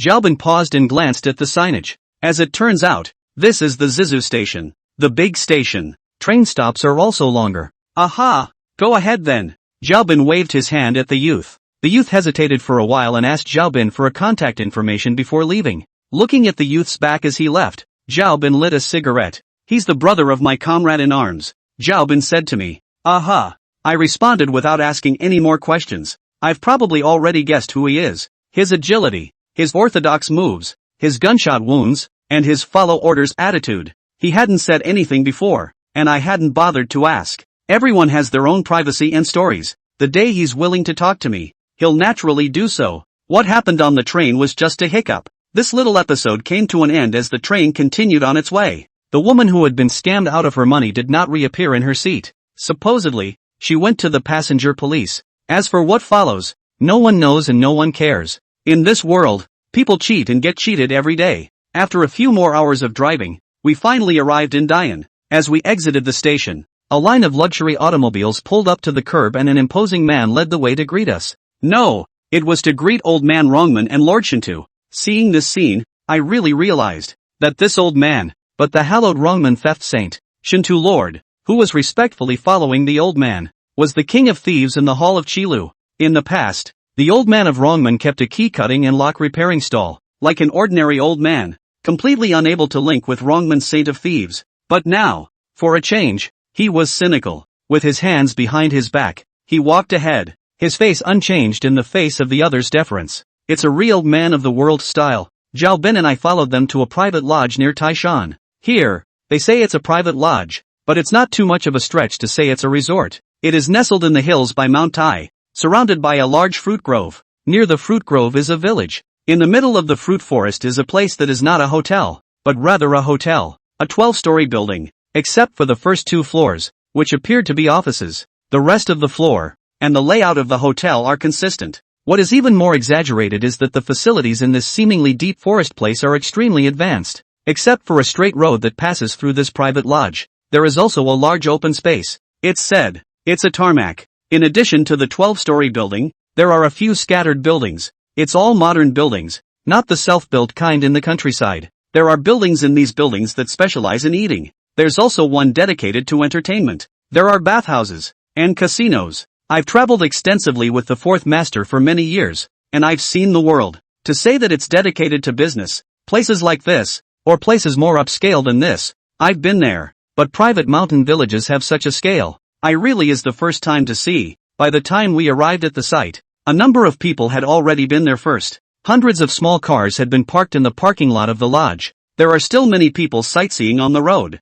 These people, naturally, are not tourists. These people, they're all old glory. After getting out of the car, Shintu Lord arranged a room for Zhao Bin and me, and then let us free to move around. They have things to discuss. After all, Zhao Bin and I weren't from the Rong clan, so naturally we weren't qualified to join them. Here, feel free to eat, drink and play without spending any money. Of course, going to a casino to gamble is going to be with your own money. Zhao Bin and I had nothing to do and casually strolled around. The others aren't much fun. Eventually, Zhao Bin and I wandered into the casino. Chapter 200 Pi? The casino is also very luxurious. Nothing less than black gold and platinum palace. It is really hard to imagine that in such a deep forest, there will be such a casino. There will be a place like this. It is not an exaggeration to say that, in a sense, here, it is not too much to call a paradise. When Zhao Bin and I entered the casino, there were already quite a few people inside. They spoke in their local dialects, and shouted in a nationally standardized cussing voice. The place is packed and buzzing. Zhao Bin and I exchanged some chips and strolled around the casino for a while. Not to mention, this field is relatively clean. As I looked around, there were no mechanisms on the tables themselves, except for the gaming machines. At least, I didn't see it. But it's impossible to say the place is as clean as a sheet of white paper. No casino under the sun is clean. Those who run casinos do so to win money. Win a lot of money. In this casino, the biggest means of cheating would be on the hoaxers. There are 30 or 40 gambling table croupiers here, and half of them have dealers who are all hustlers. And I can feel that these hustlers are not low level. At the lowest level, it's probably about the same as the old six in black and gold. This is what surprised me the most. You have to know that there is only one expert in black gold like old six. Zheng Jia. None of them. I even suspect that all of the Shin family's Taza masters combined don't have as many as here. This made me curious. What kind of energy does the owner of this private lodge have to gather so many master Taza players? I was amazed at the size of the lodge that was built in this deep forest. But this is the kind of thing that can be done, at least with money. But it shocks me to see so many master swindlers gathered. And it's not something you can do with money. The Zheng family has money, but the dark lights in their venues are, at best, touts at the beginner's level. Black Gold has money, and there's only one slightly accomplished hustler in their field. Old Six. I watched the movements of the lotteries here closely, and almost all of them had work in their hands. Half of them have a first glimpse of the level. 4 or 5 slightly minor levels, 3 or 2 denizens of the level. It's still just the Dutchman, which is a bright light. What about the dark lights? Is there still a cheater at the top of his game? And even at a higher level too? Because of this, I didn't get my hands dirty here. I'm just like a regular gambler, pressing this way and that. It wasn't long before I lost almost all of the 10,000 chips I had redeemed. So did Cho Bin. Let's go. It's no fun here, I said to Zhao Bin. Though I have a lot of tricks up my sleeve when it comes to dealing with these hoi polloi, but I don't have a clear picture of what's going on here, and I don't really want to make a move. Besides, I'm not really here to gamble. Zhao Bin and I were just here to pass the time. But Zhao Bin and I had just walked to the entrance of the casino when someone suddenly called out to us. 2 brothers? Wait. The visitor was a man in his early 20s. The first moment I saw this man, I could only describe it in one word. Cool. If he had to use a specific description, his looks were 8 points similar to the actor who played the lead role in the Hong Kong movie Young God of Gamblers. With that, he walked towards Zhao Bin and I and clasped his fists. The Yangtze River flows eastward. A flower in the northwest Xiantian. The man was talking about the Jianghu Spring Ceremony, or the exclusive spring ceremony of the Rongmen. It was asking Zhao Bin and me where we were from Old Glory. I don't want to expose my identity. And I heard his accent was southern, so I returned. The door faces the north of the river, and a begonia is pressed against the branch, so it's a brother from the northern faction. I am Hua Liuxiang, known as Little Fragrant Marshal. I wonder what the 2 brothers call themselves. The man piled on the smiles and introduced himself to us. I have no comment on his title. Zhao Lei, Zhao Bin.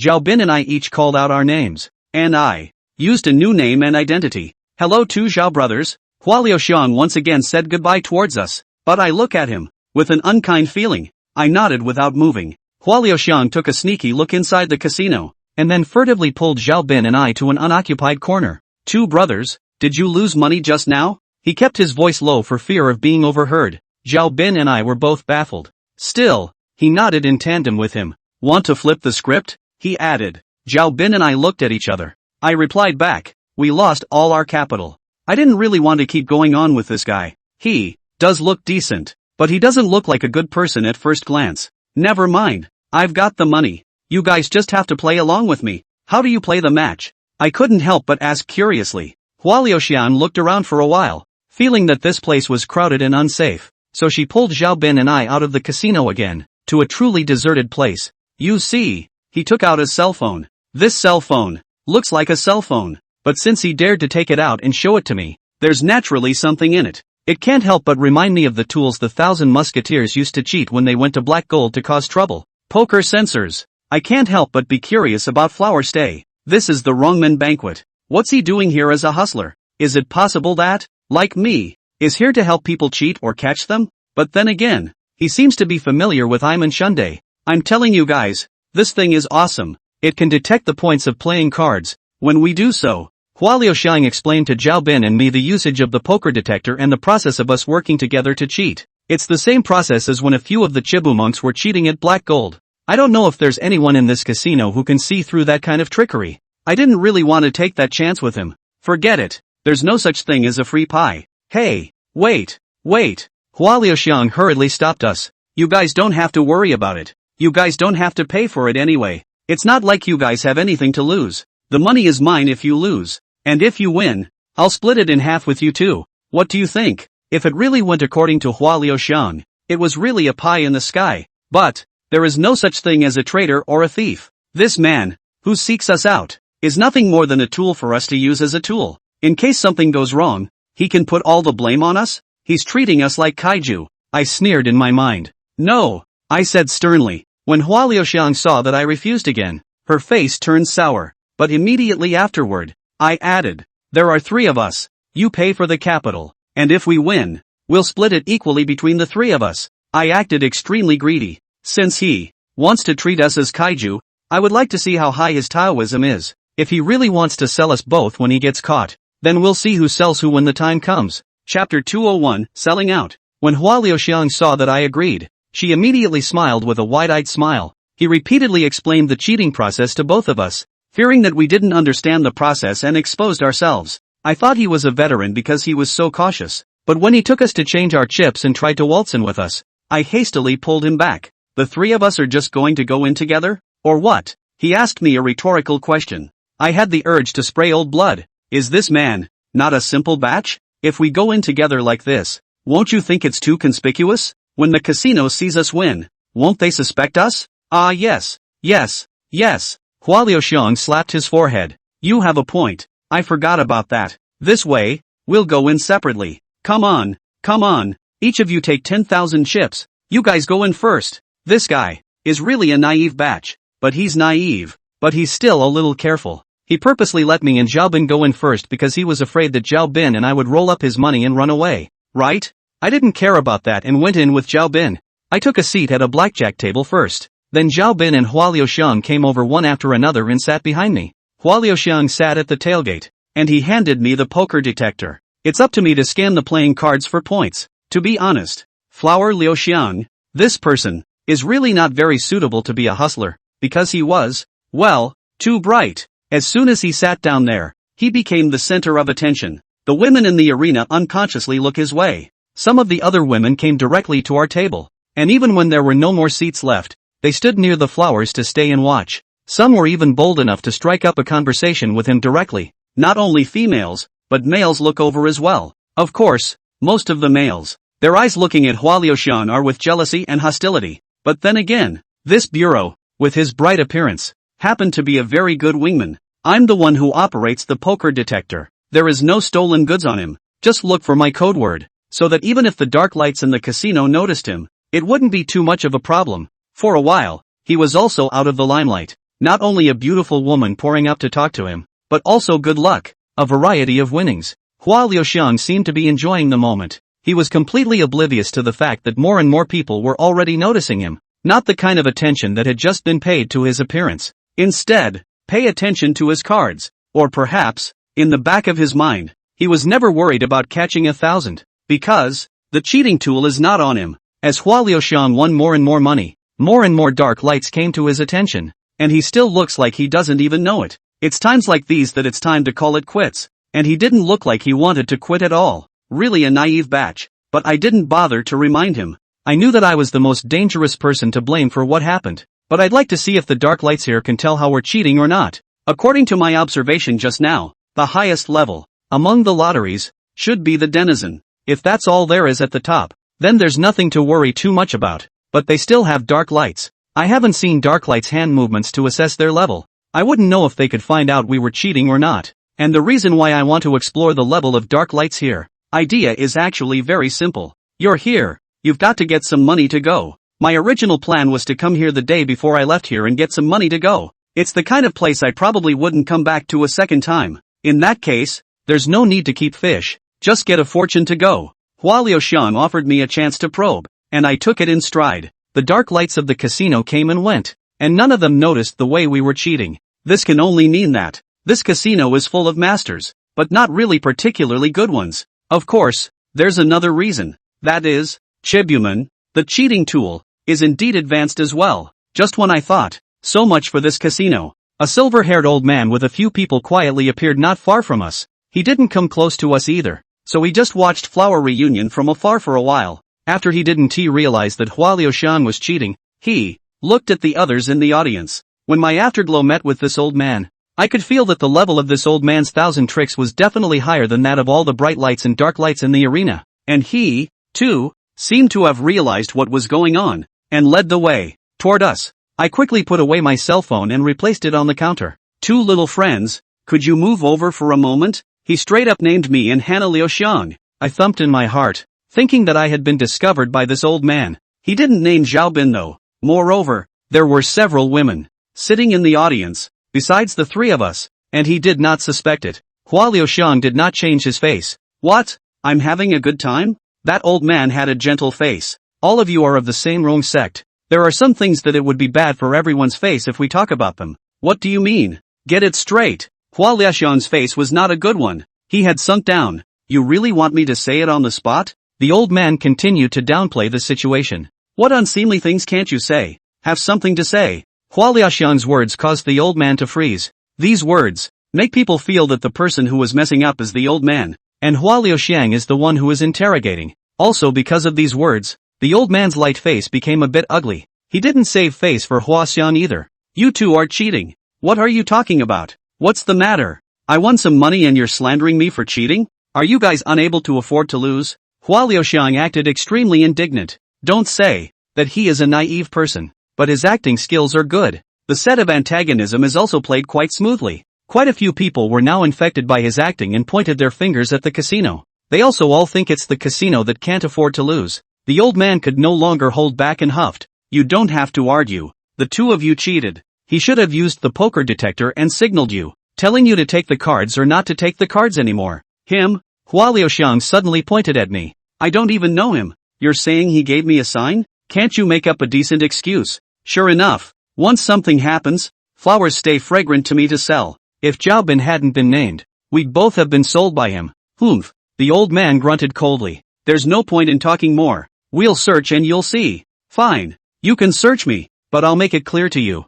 I don't know that guy at all. If you find anything on him, it's none of my business. If you don't find anything on me, your casino will have to pay me for my moral damages and lost wages. Lost wages for delaying my winnings on the table. This guy sold me pretty thoroughly, and blocked out the words. Chapter 202 Unrecognized. I have to admit that I just defined flower retention wrong. He's not a beanbag. He's smart as hell. He's naive because he's just a novice hustler. The old man was speechless at Hua Liuxiang's words, and his face turned slightly red. Good. Yes. He shouted indignantly a few times and suddenly turned his spear on me. You say, do you know him? No recognition. The old man seemed to anticipate that I would say that. He sneered. You've got to think this through. You really don't know him? If you're found cheating on you, if you cheated with him, it's one hand each, but you say you're the one who cheated. You'll have to cut off both hands. The old man threatened me. He thought that, in this way, I would say that I knew Hua Liuxiang, but I remained firm in my answer. Not recognizable. The old man revealed a look of surprise. Flowers stay fragrant. Are likewise extremely surprised. I think Fa Luxiang must have thought that I would definitely give him up when I was being coerced. And he should have already thought about his answer after I gave him up. He would have gone to great lengths to disassociate himself from me. But I can't believe I didn't follow the script he wanted. It surprised and puzzled him. I even saw it in his eyes. Thankful, grateful, touched. He woon. Think that I was extremely righteous as a person. So I didn't give him up, right? Then he was really overthinking it. Good. It seems that you are quite righteous. Before you conspired, you agreed that after you were caught, neither one of you would give up the other. Right? That's fine. You too. I only need 2 hands. One for each of you is 2. And one for each of you is 2. Go, take out what he has on him. The old man knew that it was me who was using the device and making the code word. He then didn't want to waste time on Hua Liuxiang. But suddenly I reached out and made a stop sign. Slow down. You can search me. But first things first. I don't know that man at all. He also said he doesn't know me. If you find anything on him, it's none of my business. But if you don't find anything on me, you'll have to pay me for my emotional distress and lost wages. The cost of delaying my gambling efforts. My words are almost the same as what Hua Liuxiang said just now. The old man thought he had heard too much. Hua Liuxiang, too, thought he had heard wrong. Both of them were a little confused. I gave a small, if any, smile, and opened my hands. Come on, come and search. But think before you search. So many people are watching. If I don't have anything on me, you'll have to compensate me for my loss. My confident demeanor made the old man unconfident. It also made Hana Liuxiang unsure of herself. The air seemed to freeze for a moment. The man on the old man's side didn't move a muscle. Hua Liuxiang also stiffened for a moment. But soon, Hua Liuxiang seemed to realize something. He felt around himself for a moment, stopping in his pants pocket. His face, at that moment, became unsightly at a speed visible to the naked eye. At the same time, he looked at me with disbelief in his eyes. Flowers stay in the air. It's really not that dumb. That old man, he wasn't exactly stupid. He noticed Hua Liuxiang's movements, as well as his face. Immediately, he eyed Hua Liuxiang. You guys, go search him. Hua Liuxiang looked flustered as he saw a group of people surround him. He tried to shift what he had on him, but at this point it was too late. The 2 men held him down as soon as they could, and another took all his belongings. Bring that over here. The old man pointed precisely at the poker detector. He got the poker detector and weighed it in his hand. Something from the Thousand Martial sect. Not bad. With that, he glanced toward me. This old man knows in his heart that this poker detector was originally in my hands. But the factual situation now was that this thing appeared on Hua Liuxiang. Because I took the opportunity to get close to Hua Liuxiang when the old man came over, and using the means of planting evidence to frame The poker detector was placed on Hua Liuxiang, but it doesn't matter anymore.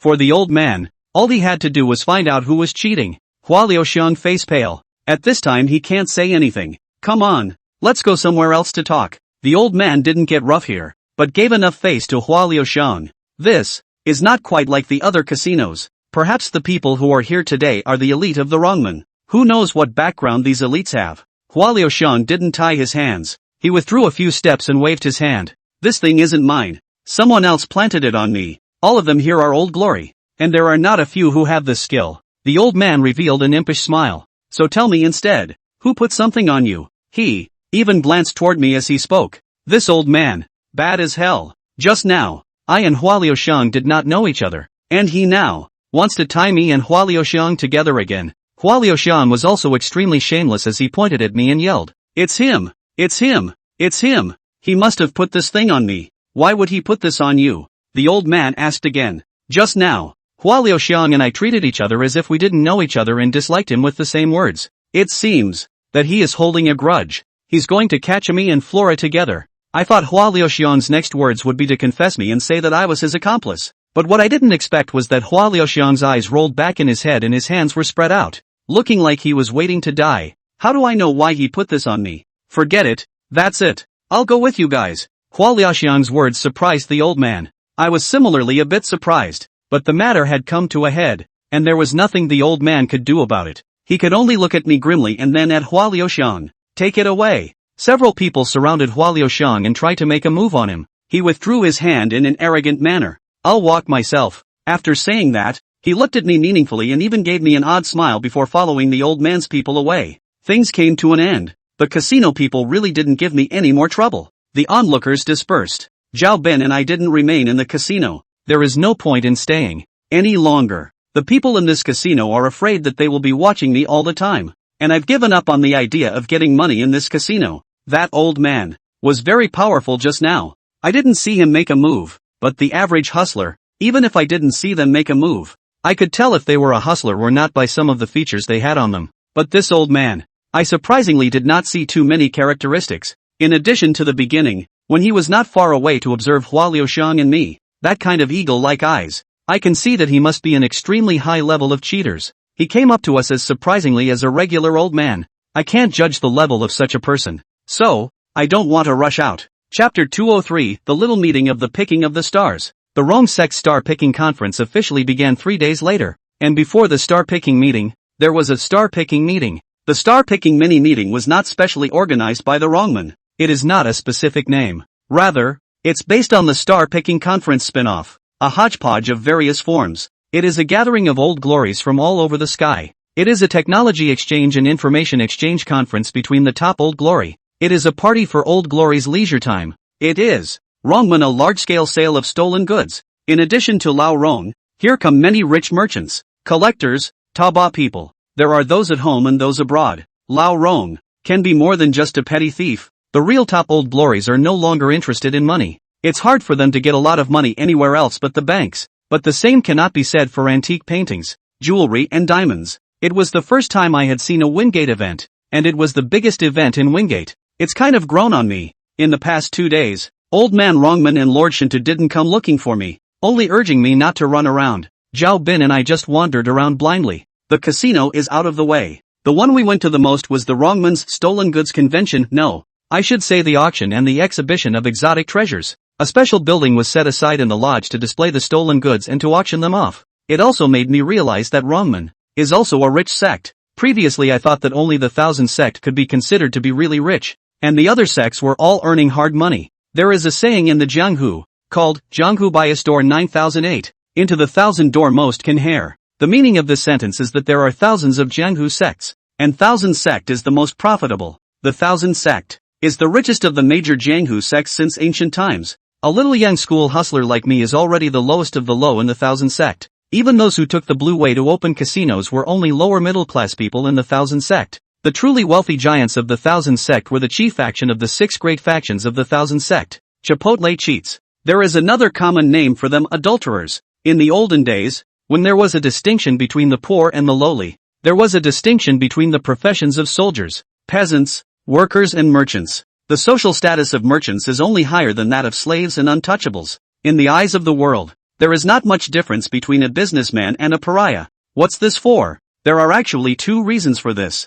One reason is domination. In the olden days, the rulers needed to emphasize agriculture and suppress commerce in order to facilitate their rule. So they would promote the class division of soldiers, peasants, industrialists and merchants. Another reason is a moral one. Before the rulers put forward the policy of emphasizing agriculture and suppressing commerce. In fact, the ancients had already had the class concept of scholar-peasant, farmer-industrialist. A scholar, a nobleman, is noble. Farming, the key to sustaining the survival of society, is honorable. Workers, who survive by their labor craft, are hard workers. But business is speculative and unproductive. That's actually okay. What really makes the world look down on business is precisely the fact that there are chippy crooks in the thousand doors. They use second-rate goods and fakes to drive out good money and disrupt the market, which is dishonest and hurts people's hearts. This is the moral dimension. And then there's the scariest thing of all, the great thousand kingdoms. There is a saying in the thousand sect, a small thousand riches,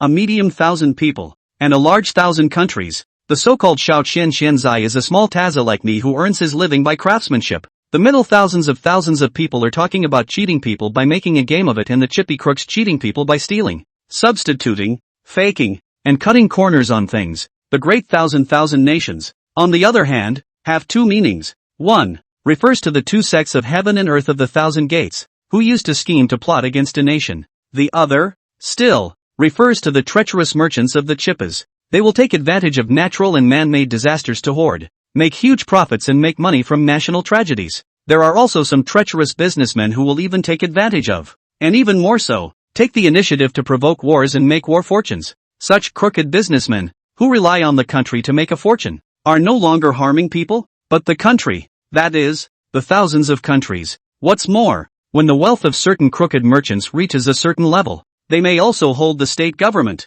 This is why, at the moral level, business is at the bottom of the human scale. This was why it was said that the thousand sect was the richest sect in the Jianghu, because the wealth cap of thousand gates is uncapped. The topic is a little far-fetched. Back on topic. I didn't have much of an impression of the richness of Rongman before, but this time, I really saw that Rongman is also very rich. At auctions, I have seen some stolen goods fetch hundreds of millions of dollars, and most of the people who spend this money to buy the stolen goods are also foreigners. Hustler, thousand kingdoms, old glory, on the other hand, is stealing the country, no matter where Lao Rong's stolen goods came from. When these valuable, or even priceless, things go out and into foreign countries, they have actually stolen the country. Of course, I'm in no position to judge what Wingate did, myself, is not a good one either. Who has the right to talk about people? However, this star-picking party in Rongman really opened my eyes. Auctions and exhibitions, antiques and curiosities, calligraphy and painting treasures,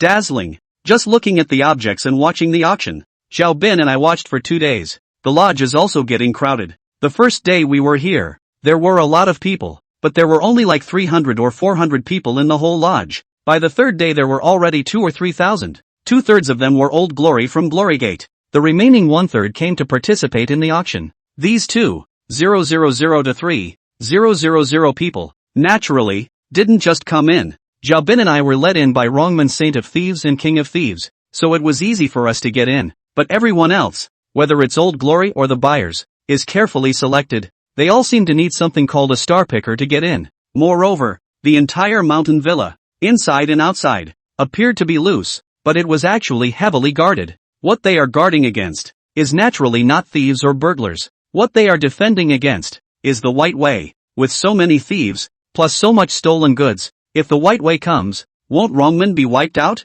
Of course, from what I've seen in the last few days, the lodge appears to be closed, but in fact there are many escape routes. If the people from the White Way really came, it would probably be hard to catch these thieves, and, in a mountain resort like this one, there might be some secret passage or something. These would not have been the things I had to think about, but after looking at the swag here, I suddenly had a whimsical idea. Here, so much swag, if you really value it at the auction price, it's a few billion at least. If I set up a game, these people can run, but these stolen goods, they can take away in time? Even if we could take them, we couldn't take them all. Even leaving behind some big objects that are hard to take away is worth a lot of money. Thinking that way, I'm really substituting myself as the person who does the work.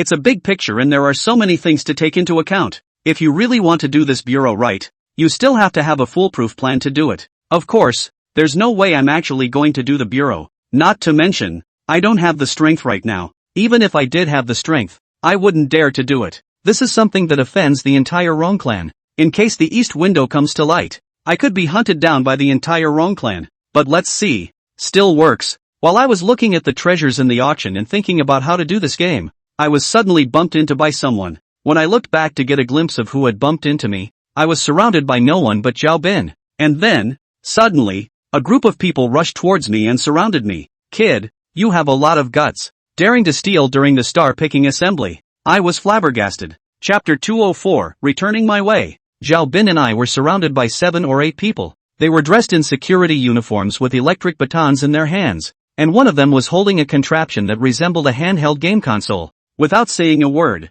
Zhao Bin stepped in front of me. I frowned as a bad feeling came over me. With that, I felt towards my body and it was true. The guy who just hit me put something on me. My mind instantly went to flowers to stay. But I can't think about it much now. I scanned the area around me, because a group of security guards suddenly appeared to surround Zhao Bin and I. Many people came over to watch the fun. Among the group of onlookers, I didn't find Hua Liaoxiong's figure. I attached my ear and said something to Zhao Bin. I then pushed Zhao Bin away slightly, keeping a distance from me. What happened? I asked the head of security. I'm knowingly and deliberately stalling for time, and my mind raced, thinking about how to break the situation at hand. 2 days ago, I used the tactic of planting evidence to frame to mess with Flower Liaoxiong. I think he wants to return the other way to get me back. This asshole. It's hard to solve a game like planted evidence, because there is physical evidence that will make it impossible to argue. What happened? The head of security sneered. You knowingly ask? You stole a 1,000-year-old jade from the pavilion. Where's the evidence?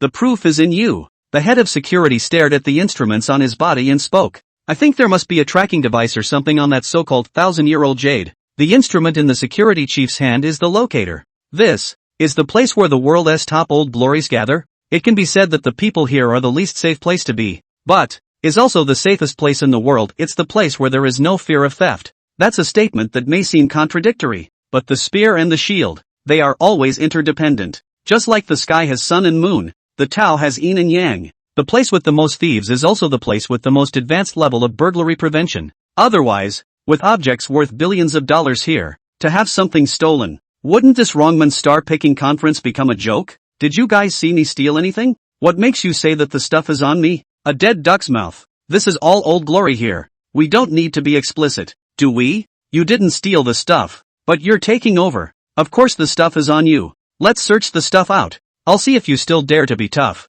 What if the stuff isn't on me? What to say? I looked calm and confident. It is useless for me to panic about this kind of thing. It's not that I'm a hustler. I have to have the mentality of not changing my face when the mountains are crashing down. Rather, it's the way it should be for everything. You do. Instead of worrying, we should calmly think about how to break the game. Thousands and thieves, all the same. It's all about the word catching 1,000 and catching a thief. When the head of security saw how confident I looked, he became a little less confident, but he took one look at the locator and immediately regained his confidence. Cut the crap. We'll know when we search. He then instructed some security guards to come close to me and to make a move on me. This appearance of me at this time is like the appearance of Hua Liaoxiong, who was surrounded and searched a few days ago. He was also caught in plain sight. I'm sure Hana Liaoxiong is among the onlookers right now. He's going to do unto me what he did unto me. Not just frame me. He's going to watch me make a public spectacle of myself. Wait. As one of the guards put his hands on me, I grabbed him back. It's fine to search me, but how do I know that you will not, on purpose, plant evidence to frame me? Ha! The head of security sneered disdainfully. You, go detect the exact location of the jade and let him take it himself. He pointed to the people around him. The man leaned toward me with a long metal detector-like object. We won't do it, but if our detector goes off on you, do it yourself and get your stuff out. I smiled faintly and opened my hands. The guard took the detector and swept it around my perimeter. But the detector is not responding. Even after they repeated the test twice and switched probes, it still didn't work. The head of security looked at the locator, but there was no difference. The faces of the security guards pulled down. The crowd of onlookers, on the other hand, looked as if they were watching a joke, pointing at the security guards, pointing their fingers. Many of the onlookers are old glories. They can love to see this kind of thing. Just then, A man in a white shirt and tie and suit pants and shoes arrived with yet another team of security guards. What's going on? The man, who was supposed to be a leader or a manager, questioned the head of security with a sullen face. And after his arrival, a man in the crowd, wearing a black ducktail hat, was about to turn away. Zhao Bin!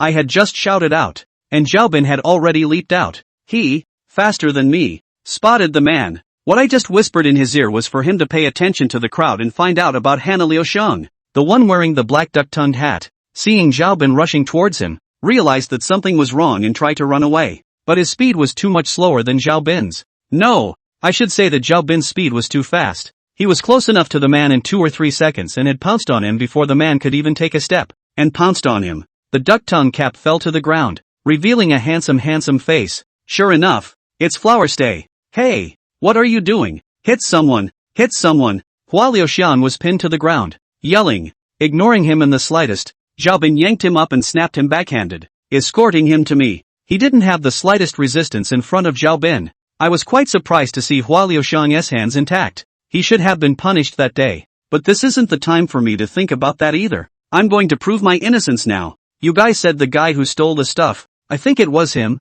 right? I said to the security guards. The head of security looked at Hua Liuxiang and whispered to the manager who came later. It seems to be him. The manager looked at Hua Liuxiang. But Hua Liuxiang had no fear at all. What are you looking at? I didn't steal anything from you. The manager grimly took the locator from the head of security and looked at it, then brought the detector. Without a second thought, he scanned over Hua Liuxiang's body. Still no response. Immediately, however, he seemed to react, taking the detector and scanning it over the security guards around me. Dropping. Detector. It's responding. He then took out a piece of ancient and warm jade on that security guard. Seeing that ancient jade, Hua Liuxiang and I hadn't reacted yet. That security guard was about to die of fright. It wasn't me. It really wasn't me. I don't know them. Shut up. The manager yelled a loud scolding. Afterward, he turned to Hua Liuxiang and I and said, You two are good at it. At such a young age, you have such a level of thievery. Do you know who your teachers are? Chapter 205, Shifting Shadow Hand.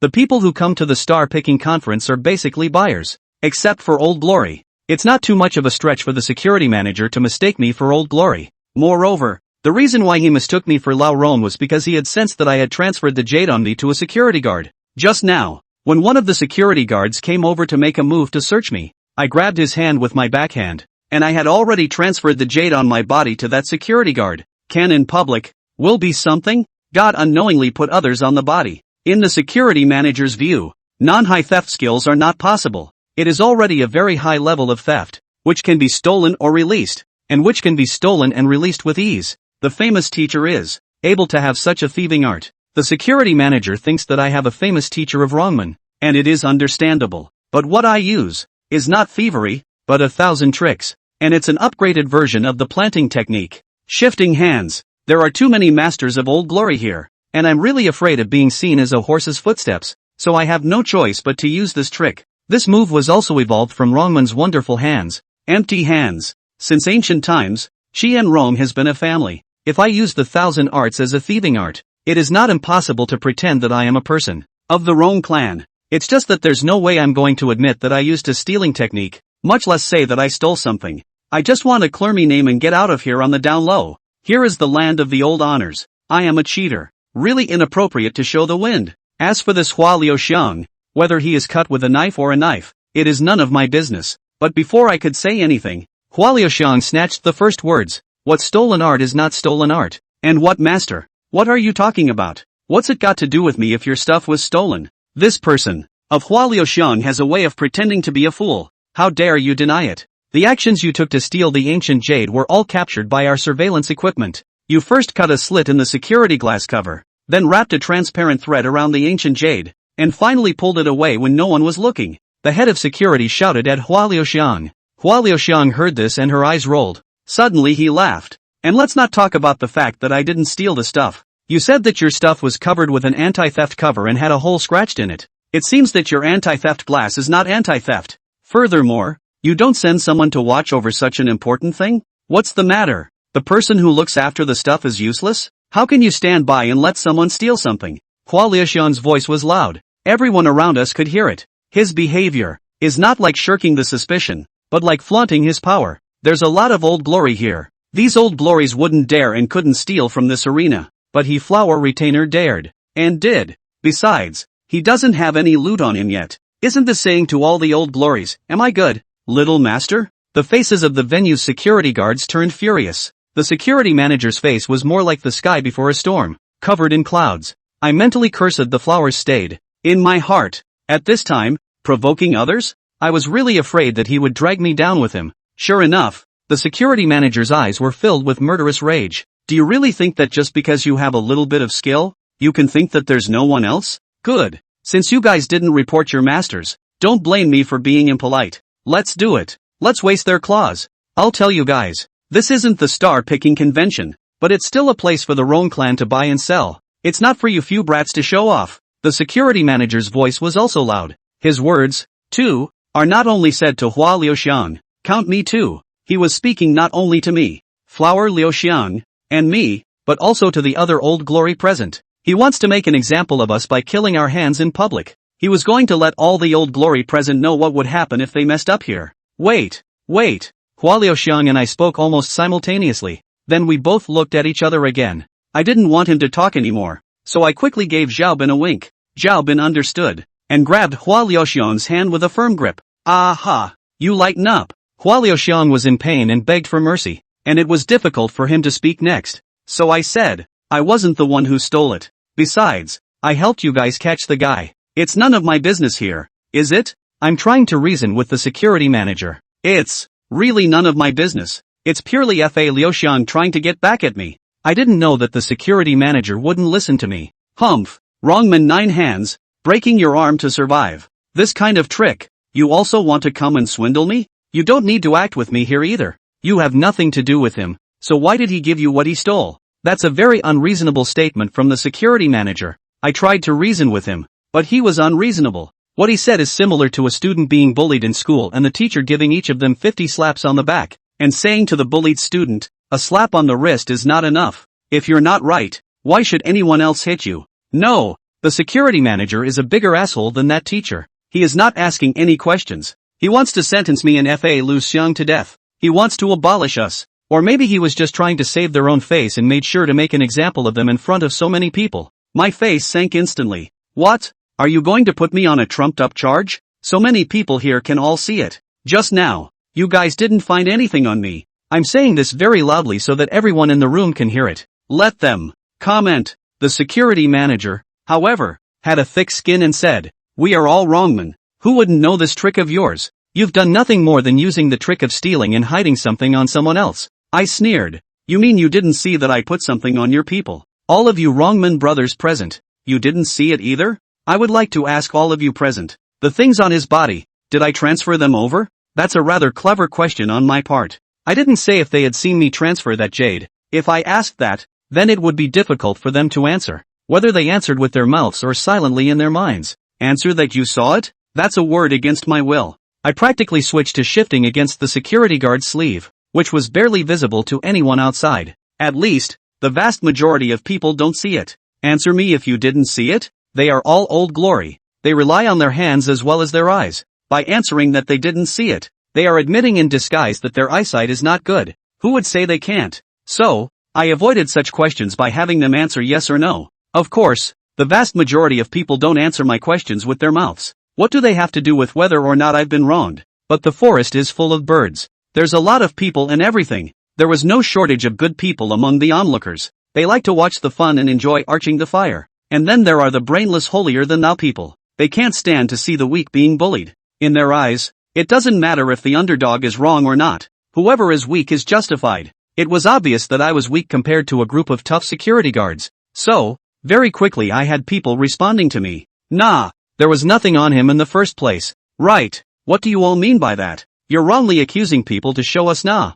Or are you putting on a show for us? Warning us to settle down? What? You guys still think that with so many of us old glory present, we can't tell if he's changed hands or not? Who are you looking down on? Chapter 206, Grandmaster? The human heart is complicated like that. Selfishness, intelligence, stupidity, righteousness, evil, truthfulness, hypocrisy, indifference, jealousy, all blended together. But utilizing the hearts and minds of the people can be very rewarding.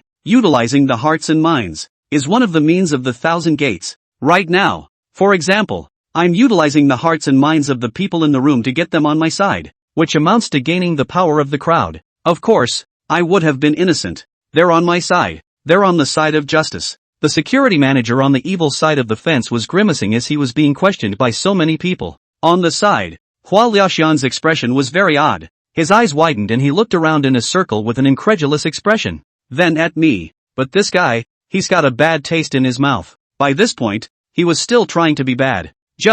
What do you guys mean? Catching thieves and catching stolen goods. You guys have no evidence. So you want to slander us? I think you can't sell anything. And you're trying to frame us on purpose. Are you guys Lao Rong or tens of thousands? This behavior of yours really disgraces our Lao Rong. He's provoking and arching fire again. This guy, he's really not afraid to die? Once again, the security manager, who was already beyond help, grew angry. There's a saying that if you can tolerate it, you can't tolerate it. The security manager stared viciously at Hua Liaoxiang and put on a domineering demeanor.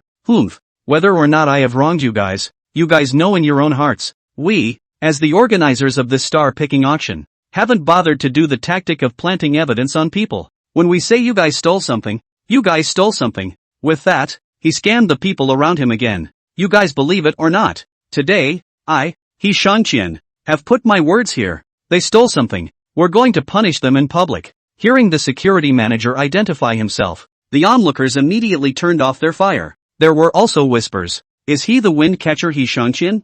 I heard he's been able to reach the 29-bell realm, one bell short of the King of Thieves realm. Regardless of any profession or field, the strong are honored. The same is true of Wingate. Obviously, when He Shangqian revealed his identity, the crowd, which had been filled with righteous indignation, fell silent. I'm so angry I can't wait to see the security guards beat Hua Liaoxiang to death right now. But in and out of Hua Liaoxiang's words, he has bound me to him. He Shangqian has decided to be painfully ruthless. Go on, break their hands. 2 waves of security guards, totaling more than a dozen people, surrounded us before and after. At that moment, Hua Liaoxiang's eyes squeezed me hard. Go ahead and break his hand. I'm the good guy. I don't want to watch someone beat Flower Liaoxiang to death now. I just wanted to beat him to death myself. Zhao Bin also empathized with me. As soon as he did, he pushed Hua Liaoxiang into the crowd of security guards. Several security guards received the sandbags sent up, immediately surrounded Hua Liaoxiang, punching and kicking him. Holy! Hua Liaoxiang shouted, but he couldn't deal with so many people on his own, so he could only hold his head with both hands and protect his vitals. Flower Liaoxiang alone attracted the firepower of 5 or 6 people. There were only 8 or 9 people left for Zhao Bin to face. This seems to be just about his limit. I, being a defenseless person, naturally backed up to a safe place. Zhao Bin to 1 against many, grabbed a person, take this person as a weapon, vigorously smashed into the other several people. 3 or 4 men were smashed by him and fell to the ground. He took a lot of pressure off again. Then, he'd go right and left again, punching and kicking. 1 punch, 1 kick. He, surprisingly, occupied the upper hand. But bare-knuckle fights are not won or lost by deciding between 1 or 2 moves. And the security guards were wearing electric batons. After they were knocked down by Zhao Bin alone, they immediately pulled out the electric batons on their waists. The opposite side took out a weapon. And Zhao Bin also pulled out his butterfly knife. The security guards saw Zhao Bin took out the weapon. A time did not dare to go forward. Both sides paused, testing each other. Zhao Bin said to me promptly, "You go first." I took a moment to think and nodded. I stayed, only to be a burden to him. When I run away, I'm sure that Zhao Bin will naturally be able to run away as well. As for Flower Stay, I hate that he was killed. But before I could spread my legs and run, suddenly someone shouted, "Stop!" The voice was mid-air, and filled the entire venue with his voice. The security guards who were punching Flower Liaoxiang stopped. Everyone present turned their eyes to where the voice came from. I looked over as well. Just see a group of people coming. At the head of the group was an old man dressed in a tang suit with his hands behind his back. He was followed by a large man who looked like a giant. This big man is 2 meters tall, full of muscles as if he wants to explode. The person who just shouted should be this person, but he wasn't the most visible in the room. His stature, though, was very striking. However, that old man's aura was like something that had turned into substance, enveloping the entire venue and making people look towards him. He walked slowly step by step, and the people behind him followed in step, not daring to take a step faster or slower. No one else in the room dared to move as they watched him intently. Their eyes were filled with awe. There was also a frenzy in the eyes of some of the others. He Shangqian was also in awe.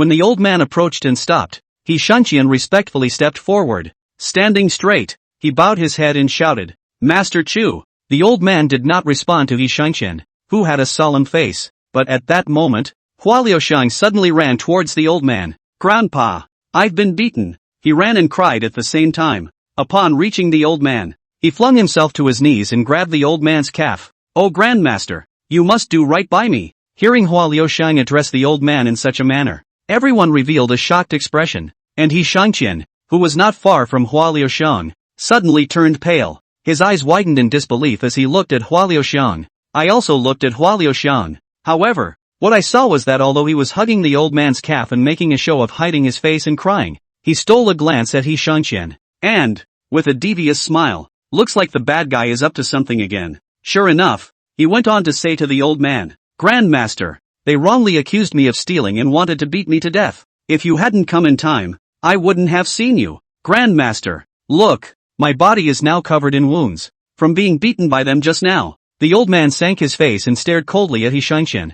"What? Old devil Zhuge doesn't put old man like me in his eyes now? Even my own grandson dares to move?" When He Shangqian heard this, his face turned ashen, and he couldn't even speak well. No, it was your grandson who stole from the arena. You're bloodthirsty." Before He Shangqian could finish his sentence, Hua Liusheng immediately interrupted him. "Grandpa, I didn't. It's them who slandered me. It's him." In the middle of his sentence, he suddenly pointed at me. "He stole the stuff, but they were in cahoots. They just want to plant evidence on me. Look, Grandpa, they hit me alone. And that man wasn't hurt at all." I watched as Fa Liusheng pointed at me and frowned. Chapter 207. Hua Liusheng even showed a smug little expression when she looked at me, but when he faced the old man, he was crying in pain again. He can turn his head and instantly change his face. It's a shame that this little white boy doesn't go into acting. The old man in the tunic is also a blind man, or he's a bossy, protective person. Without asking what exactly had happened, he called out softly to the giant beside him, "Zhang Beicheng." Without saying a word, the giant took a step in front of He Shangqian. He Shangqian was not tall, and he was in front of Zhang Beicheng, just like a child in front of an adult. He looked up at Zhang Beicheng with fear in his eyes. "I don't know if I'm afraid to move, or if I'm too scared to move." He froze in place. The people around them also held their breath, not daring to make a single sound. It became quiet all around. Then, Zhang Beicheng grabbed He Shangqian's hands. In the eyes of outsiders, Zhang Beicheng just gave a gentle squeeze. Click. The sound is crisp and subtle, but in such a quiet environment, this subtle sound was audible to all.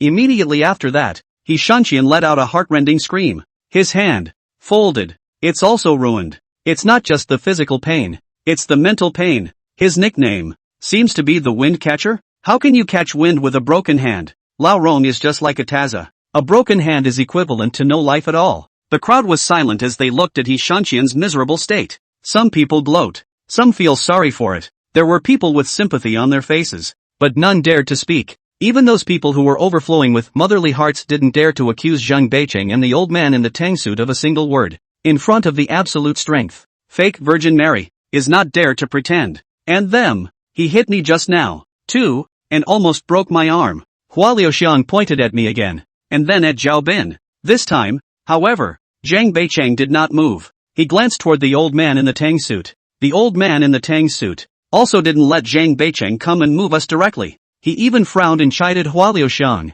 "Your mom told you not to come here, and you still snuck over here by yourself. This time when we go back, your mom will definitely punish you. I won't be able to protect you then." It seems that the old man is not so indiscriminate. He came up and scrapped He Shangqian, probably for a reason. Of course, this is an internal matter of their wing sect, and I don't want to speculate. I just hope that this is the end of the matter. This flower stayed.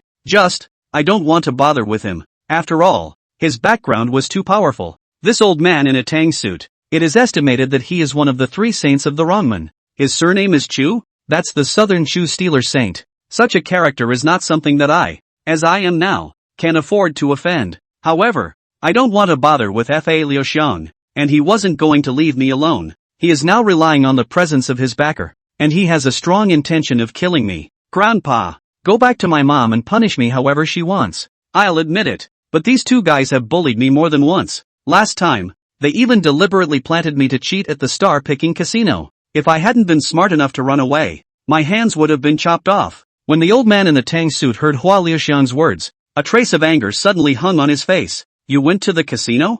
Hua Liuxiang hastily covered her mouth. He realized he'd blurted it out. No, I didn't go gambling. I just went to watch. The old man in the tang suit naturally didn't believe his bull ********. Hua Liuxiang also gave up. Basilisk, no matter what, you help me out first. I promise you, I'll stay by your side obediently these days, and definitely won't run around. The old man in the tang suit seemed to love his grandson very much. He paused and said to Zhang Beicheng, teach a lesson. As the words fell, Zhang Beicheng walked towards Zhao Bin and me. Zhao Bin immediately blocked in front of me. However, the two of us together may not be as big as Zhang Beicheng's block. Zhao Bin had muscles on his body, but his muscles weren't the kind of muscles that looked exaggerated like Zhang Beicheng's or Shintalord's. Zhao Bin's muscles are of the introverted type. I don't know if Zhao Bin can deal with Zhang Beicheng. Just looking at Zhang Beicheng's appearance could make people terrified, but Zhao Bin wasn't daunted. His eyes were very resolute as he stared at Zhang Beicheng, and Zhang Beicheng didn't put Zhao Bin in his eyes as he grabbed one hand towards Zhao Bin. Zhao Bin stood firm and used one hand to grab Zhang Beicheng's wrist, but Zhao Bin has one hand. Can't block Zhang Beicheng at all. Afterward, Zhao Bin hurriedly used both of his hands. Only then did he manage to block Zhang Beicheng. The two fought each other and neither shook the other. Zhang Beicheng suddenly revealed a hint of a smile. Interesting. He whispered a word and used his other hand. Zhao Bin was still struggling to fight against one of Zhang Beicheng's hands with both of his hands. At this moment, he had no time to deal with Zhang Beicheng's other hand. Power. Zhao Bin has already lost. Then it's all about trickery. Before Zhang Beicheng's other hand grabbed Zhao Bin, using one of Zhang Beicheng's hands as support, Zhao Bin made a spin in the air and clamped his legs around Zhang Beicheng's neck. Boom! Zhang Beicheng fell to the ground with a loud bang as if a building had collapsed. The crowd was shocked, including the old man in the tunic. However, the old man in the tang suit's look of surprise was still slightly different from the others. The others were surprised that Zhao Bin, such a skinny person, was able to put down Zhang Beicheng, who was twice his size. The old man in the tang suit was surprised. It should be that he did not expect Zhang Beicheng to be put down. But after the old man in the tang suit was slightly surprised, he became very calm, and he didn't ask for help. He, of all people, should be very confident in Zhang Beicheng, and I saw Zhao Bin this move. A word suddenly floated in my mind. Killing scissor kick. Zhao Bin's punches and legs are actually very powerful. If his legs are clamped to an ordinary person, it is really likely to kill. But this time, his opponent was the titanic Zhang Beicheng. After falling to the ground, Zhang Beicheng's neck was clamped by Zhao Bin, and one of his hands was still restrained by Zhao Bin. But he had another hand. With his other hand, one-handed, he slowly spread Zhao Bin's legs apart, and then, with a twist of his entire body, he instantly bounced Zhao Bin away and rose from the ground. He craned his neck and waved at Zhao Bin, signaling him to continue. However, I could see that Zhao Bin's hands and legs were shaking slightly. I know that Zhao Bin did his best. He is not a match for Zhang Beicheng. It would be futile to fight any longer. I thought for a moment and opened my mouth to yell. How dare a senior of the hallowed Rome sect like to bully juniors to establish their authority? Chapter 208, Who doesn't have a backstage anymore? In the face of absolute power, fancy tricks are all futile. So much for the bout. So is life. The difference in strength between Zhao Bin and Zhang Beicheng was too great. As agile as he was also cracked by Zhang Beicheng's 1/4 to 10 spells. And right now, I'm like an ant in front of the southern pirate saint. To confront him is to overrate yourself. Even compared to Tian and the Shin family, the power gap is also very disparate. But the power is so great that I have to give up resisting. Giving up acting? If you give up, then you can imagine what will happen. As in the moment, the old man in the suit wants to teach me a lesson. If Zhao Bin doesn't resist, if I don't struggle, then Zhao Bin and I are lambs to the slaughter. Or the inexplicably wronged lamb, struggled, might have a chance. So, I provoked the old man in the tang suit with my words, trying to find a silver lining. I want to see if the old man in the tang suit, such a big shot, will want to save face in front of so many wrongmen juniors. What elders and juniors? You're the one who screwed me first. Hua Liuxiang is quite the chicken thief. He seemed afraid that I would open my mouth to speak and blocked my path ahead of time. I sneered and looked at Hua Liuxiang. I screwed you first? Isn't this something we should talk about? It wasn't you who used us as tools in the casino to cheat, and sold us out afterward? When Hua Liuxiang heard my words, her face was anxious. He quickly said, Don't be ridiculous. Who cheated? So, he was afraid that I would mention gambling and thousand in front of the old man in the tang suit? As expected, the old man in the tang suit's face turned bad when he heard the conversation between Hua Liuxiang and me. And you went cheating? Grandpa, don't listen to him. I didn't. How could I? He just said that to wrong me. This asshole's ability to talk nonsense with his eyes open is a bit of a person in the thousand sect. But I've also found a weakness in Hanayuka. As the saying goes, hit the snake 7 inches. I'm going to grab that and talk to the old man in the suit. However, what I didn't expect was that the old man in the tang suit suddenly stared at me and said, "Little friend, you don't need to say more. Since I opened my mouth to help my grandson get a claim, naturally my words will follow the law. Bei Chang, there's no need to keep your hands off." The old man in the tang suit suddenly renewed his orders to Zhang Beichang. I was in a hurry. Could it be that my approach has backfired? But there is nothing else I can do now but to go one way. I pulled up the volume and continued to yell. So the Southern Pirate Saint is nothing more than that. Not only do you bully the juniors, but you are also brutal and unreasonable. This saint character of yours? I'm afraid it wasn't stolen. My comment caused the entire room to erupt in an uproar. Some were surprised that I dared to speak so out of turn. There were also some who showed their indignation. Zhang Beichang was even more furious. How dare you insult my master? After saying that, he unexpectedly gave up dealing with Zhao Bin for the time being and rushed towards me. It's not like I'm a match for him. So naturally I'm not going to stand around stupidly. I pulled out my legs and ran. But I didn't realize that Zhang Beichang was big and fast. I can't believe I'm not as fast as him. Just as he caught up with me and kicked at me, thanks to Zhao Bin catching up in time, he formed his arms into a shield and blocked the kick for me. But he was kicked off by Zhang Beichang. The power of that kick was palpable. Watching Zhao Bin fall to the ground, I was furious beyond belief. I quietly flipped the folding knife on my person and concealed it in my hand. Then I yell again. Old mongrel, only bullying the small with the big. What I just said has stirred up 1,000 waves. This one, more than anything else, is a stone's throw away. The crowd of onlookers looked at me with wide eyes. The same is true for the flower stay. Only the old man in the tunic, squinting at me. Just a slit in that eye, and already there was murderous intent. However, I didn't say this to provoke the old man in the tang suit. Instead, it's chapter North City. Seek death. His murderous aura leaked out and he kicked at me again. This time, Zhao Bin was no longer able to stand up and help me. And I don't need others to help me. I, for one, intend to spar with Zhang Beichang. He uses his feet. I use my knife. Even if I get kicked by him, I'll stick a knife in his leg. However, just as Zhang Beichang's foot was about to kick me in the chest, I was about to catch the kick with my body and stab it. A figure suddenly flashed beside me. He started with a kick to the body and knocked Zhang Beichang back.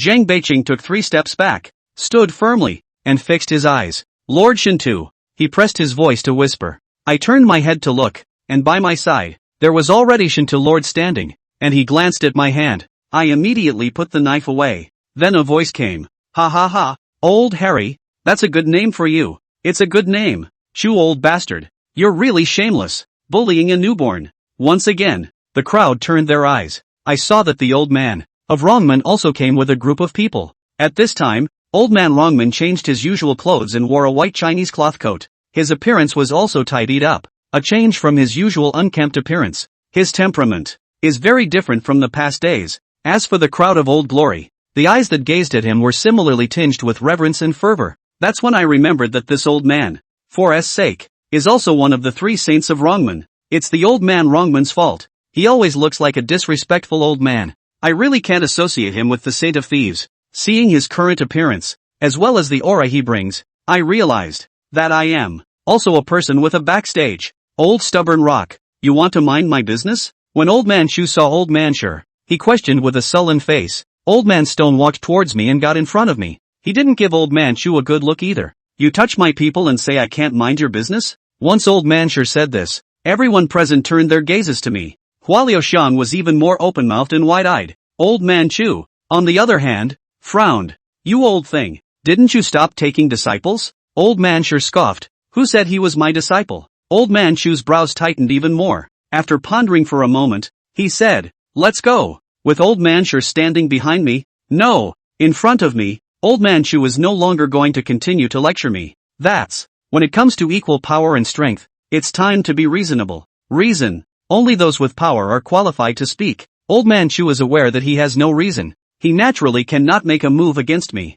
Hua Liuxiang also stopped screwing around. The man was a slippery one, and naturally saw the situation on the field. If he makes any more trouble, he will really lose his grandpa's face. However, just as Old Man Chu was about to lead the people away, another voice came. Old Man Chu, You injured my people and just left like that? It's too unreasonable. Another old man came with a group of people. Chapter 209. This is the Three Saints of Rongmen. This old man was wearing a long-sleeved Chinese mountain jacket. Although it's late summer, the weather is still hot. This old man's dress felt out of season with the others. His looks, and even his aura, are very cold. His face was as white as paper. Sunken eyes, like two deep holes. He's built, skinny as hell, and, well, stiff. If it were not for the brilliantly lighted walls of the venue, the sight of such people on the night road might be frightening to the timid, and as he approached, he could even make one feel, vaguely, that a gale was coming. The way the old glories looked at him was not the same as looking at Old Man Chu and Old Man Sure.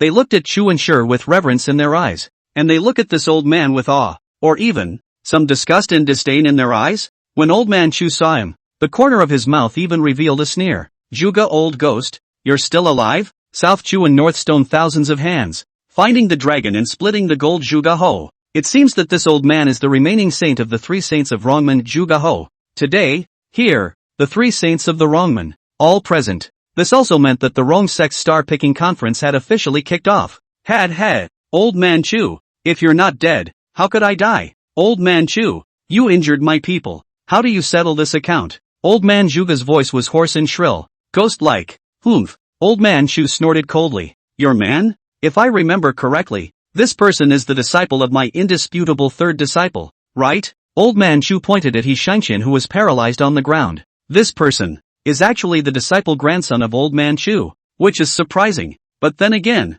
he's in a very delicate position. Old Man Chu, what year is it now? Still talking about gentry? Since he's working for me now, he's naturally my man. It turned out that He Shangqian, as Old Man Chu's disciple and grandson, was working for Old Man Juga. Obviously, Old Man Chu and Old Man Juga are very much at odds again. No wonder Zheng Beicheng hit so hard. However, things don't seem to be so simple. I only heard Old Man Chu say, Old Man Juga, you want to settle the score? Fine, I'll settle the score with you. This star-picking conference is a major event for our Rong sect, but you've created a little star-picking conference. It's fine if you organize an auction, but you messed up a casino. Isn't that a bit excessive? Rongmen's brothers come from all over the world. There are those who come early and those who come late. The brothers who came early have to have some entertainment when they stay here in the wilderness. Otherwise, you're asking us early comers to just wait for you here? Old Man Juga's words carry words, clearly blaming Old Man Chu for arriving late. Humph. The star-picking assembly originally set the date. If you don't like others coming late, you don't have to come so early. Getting all this stuff and messing up the star-picking assembly. Old Man Chu's words are not much of a problem, but Old Man Juga smiled meaningfully. Chu old ghost, you're still so hypocritical. What you're upset with me about isn't that I messed up the star-picking little club, nor is it that I messed up a casino. Rather, it's that you're eyeing the fact that my stuff at the star-picking auction sells well, and it's hard to sell your stuff, right? Old Man Juga's words seemed to poke at Old Man Chu's heart. Old Man Chu's face suddenly stiffened. Seeing this expression on Old Man Chu's face, Old Man Juga smiled even more. Old Man Chu, your southern school is known as the Gentleman of the Liang, and you like to enter the room to search for treasures. But you gentlemen, your eyesight is not good. Any real or fake contraption is brought to the auction. Isn't that a disgrace to our Rong sect? Furthermore, even if you have brought in those famous pieces, they are all owned by the owner. Even if the owner of the star auction is very clever, they wouldn't dare to take those items. But the things we gophers bring in are different. They're all ownerless. Old Man Juga spoke eloquently with a smug look on his face. Old Man Chu became even more indignant. Old Man Juga, you are truly not afraid of the scourge of 9 generations. Stealing a dead man's belongings damages the virtue of several generations of your people. Hey, Juga old ghost, you don't need second brother to laugh at big brother. Since I've joined the Rong clan, I don't have any virtue left. I only seek this life to be happy. As for my children and grandchildren, have their own misfortune. These two old men, the hallowed Rongmen supreme sage. A quarrel with words that are clipped together is only better than a quarrel between little old men in the city. They were completely oblivious to the fact that they were in a public place and there were so many juniors present.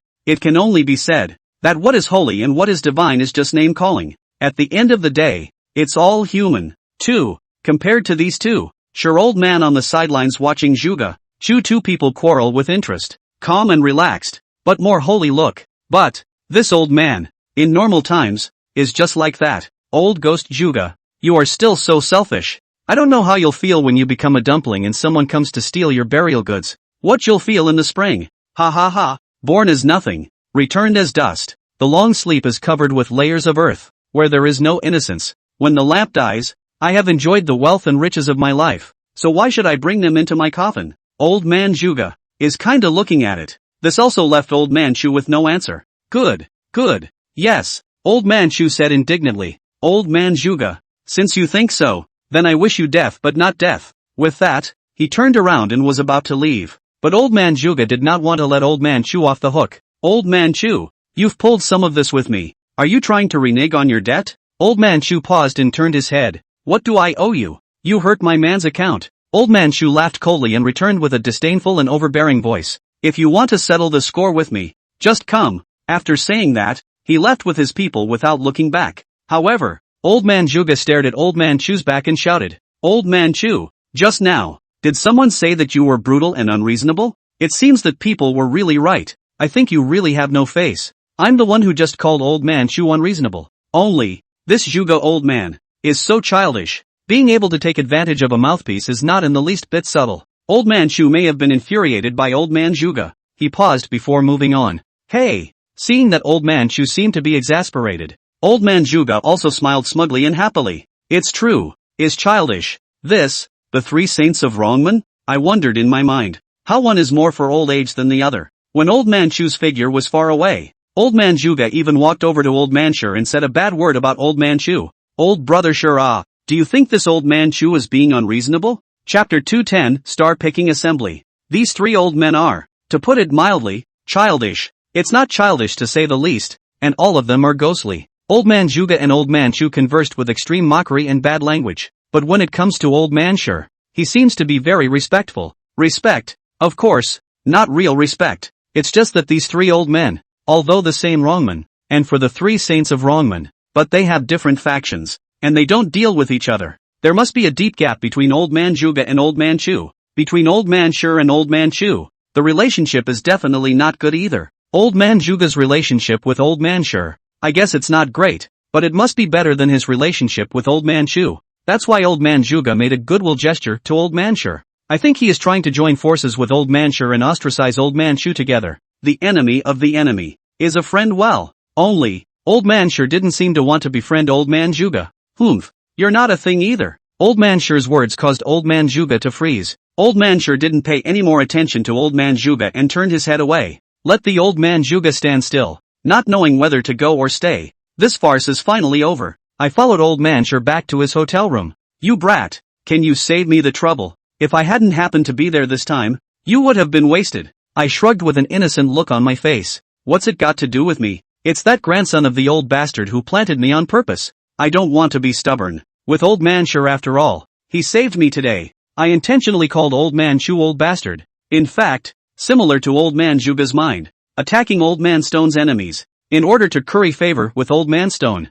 Sure enough, the method worked. Old Man Sure, who had a face of displeasure just a moment ago, immediately eased his face quite a bit. He even said to me in a serious tone, no matter what happens to Chu Laogai's grandson, but you shouldn't mess with him. He's not something you can mess with. I felt that Old Man Sure's words were not exhaustive. I couldn't help but wonder in my heart what Old Man Sure was hiding in his words, so I asked playfully, don't I have you to cover me? Am I still afraid of that old bastard? I am still kissing Old Man Sure's ass in disguise, speaking as if Old Man Sure has suppressed Old Man Chu by one step. Old Man Sure didn't refute this, but he sighed. Hey, kid, you don't know too much about heaven and earth. This Jiang-hu, it's not as simple as you think. Naturally, I'm not afraid of Chu Laogai, but his grandson can not only have Chu old ghost to backer. If you really do something to him, I'm afraid you won't even know how to die. Old Man Sure said it like it was a big deal. I could tell that Old Man Sure wasn't joking. Is it hard for this flower staying fragrance to have any heavenly background? I didn't ask deeper. There are some things that it doesn't pay to know too much about. But the flowers stay. I remember him. Don't give me a chance to catch him. Summer mornings always come earlier. The Rongmen Star Picking Assembly is to be held at sunrise. At 1 a.m. Thousands of people from Rongmen started to climb an unnamed peak on Mount Tai in great numbers. Today, this mountain is also chartered by Rongmen. The management office has also given Ikato some signs such as no passing, peak under development, danger ahead, and so on. The maintenance of order, though, is for the winged sect to put up their own men. Therefore, more than 1,000 people went up the mountain, and hundreds of people stood guard at the bottom of the mountain and kept watch on the mountainside. After all, it was the wrongman's heyday, and they naturally couldn't let accidents happen. I, on the other hand, had the honor of following them up the mountain as an outsider. At 4 a.m., everyone reaches the top of the mountain. At the top of the mountain, someone had already set up an altar. About 3:45, the first rays of sunlight hit the top of the mountain to the top. Chu old man, Sure old man, Juga old man. 3 people dressed neatly, standing side by side in front, hand raised high incense. Notify heaven and earth. Old man sure seems to have a slightly higher status among the 3. Not only did he stand in the middle seat, he was also the first to litigate against Zhao Yan. See the way of heaven, the implementation of heaven's behavior, as much as possible. There are 5 thieves in heaven, and those who see them prosper, and the 5 thieves are in the heart, enforcing them in heaven, born to kill. So is the Tao, heaven and earth, the theft of all things, the theft of man, the thief of all things. When the 3 thieves are appropriate, the 3 talents are at peace. After finishing a paragraph on the general outline, Old Man Sure then went on to give a paragraph on the sub-outline of his northern school of the wrongman. Then, it was Old Man Chu and Old Man Juga who litigated a paragraph on the outlines of their respective factions. The 3 thieving saints have finished notifying heaven and earth, and a few more thieving kings have spoken. So much time had passed, and night became day. The sun is in the sky. It was close to noon. Finally, it was the turn of the host of the star-picking conference to announce the rules of the competition. In total, there are 3 major factions in the Rong clan, led by 3 stealing saints, but under the 3 main factions, there are all kinds of smaller factions, the Dagger Club, the Flower Gate, the Jugglers and so on. Naturally, these small factions are not qualified to choose representatives to speak. Some of them were able to come to the star-picking assembly and already belonged to the high-ranked Old Glory, and when they participated in the star-picking assembly, they had to join the camp of one of the North and South factions. Otherwise, they wouldn't be qualified to participate in this star-picking conference. The main force participating in the star-picking assembly was naturally the 3 major factions led by the 3 stealing saints. No, it should be 2 factions, North and South. That faction of Old Man Juga is not participating in this star-picking conference, because their thievery targets no one. As a result, Old Man Juga's faction, quite naturally, became one of the referees. For this star-picking conference, 2 rings are used for release and picking. The North and South rows of factions each send 200 people. That is, the gong sounded. Each side of 100 star pickers first. Put the star-picking copper coins, put them into the Taishan visitors, and do the star-picking seal. The Southern faction do the Yang Star seal, and the Northern faction do the Yin Star seal. In a quarter of an hour, both star pickers will travel again. The Southern faction needs to retrieve the Yin Star copper coin. The Northern faction needs to retrieve the Yang Star copper coin. Time for the contest to end with the Chang'an star in the sky. The one who retrieves the most coins on both sides wins. If both sides have an equal number of coins, the winner is the last star picker to arrive first. The host was talking about the rules of the competition for the star-picking conference. There are already some people in the field who are dumb enough to try. I, on the other hand, am sleepy as hell. This star-picking conference has nothing to do with me in the first place.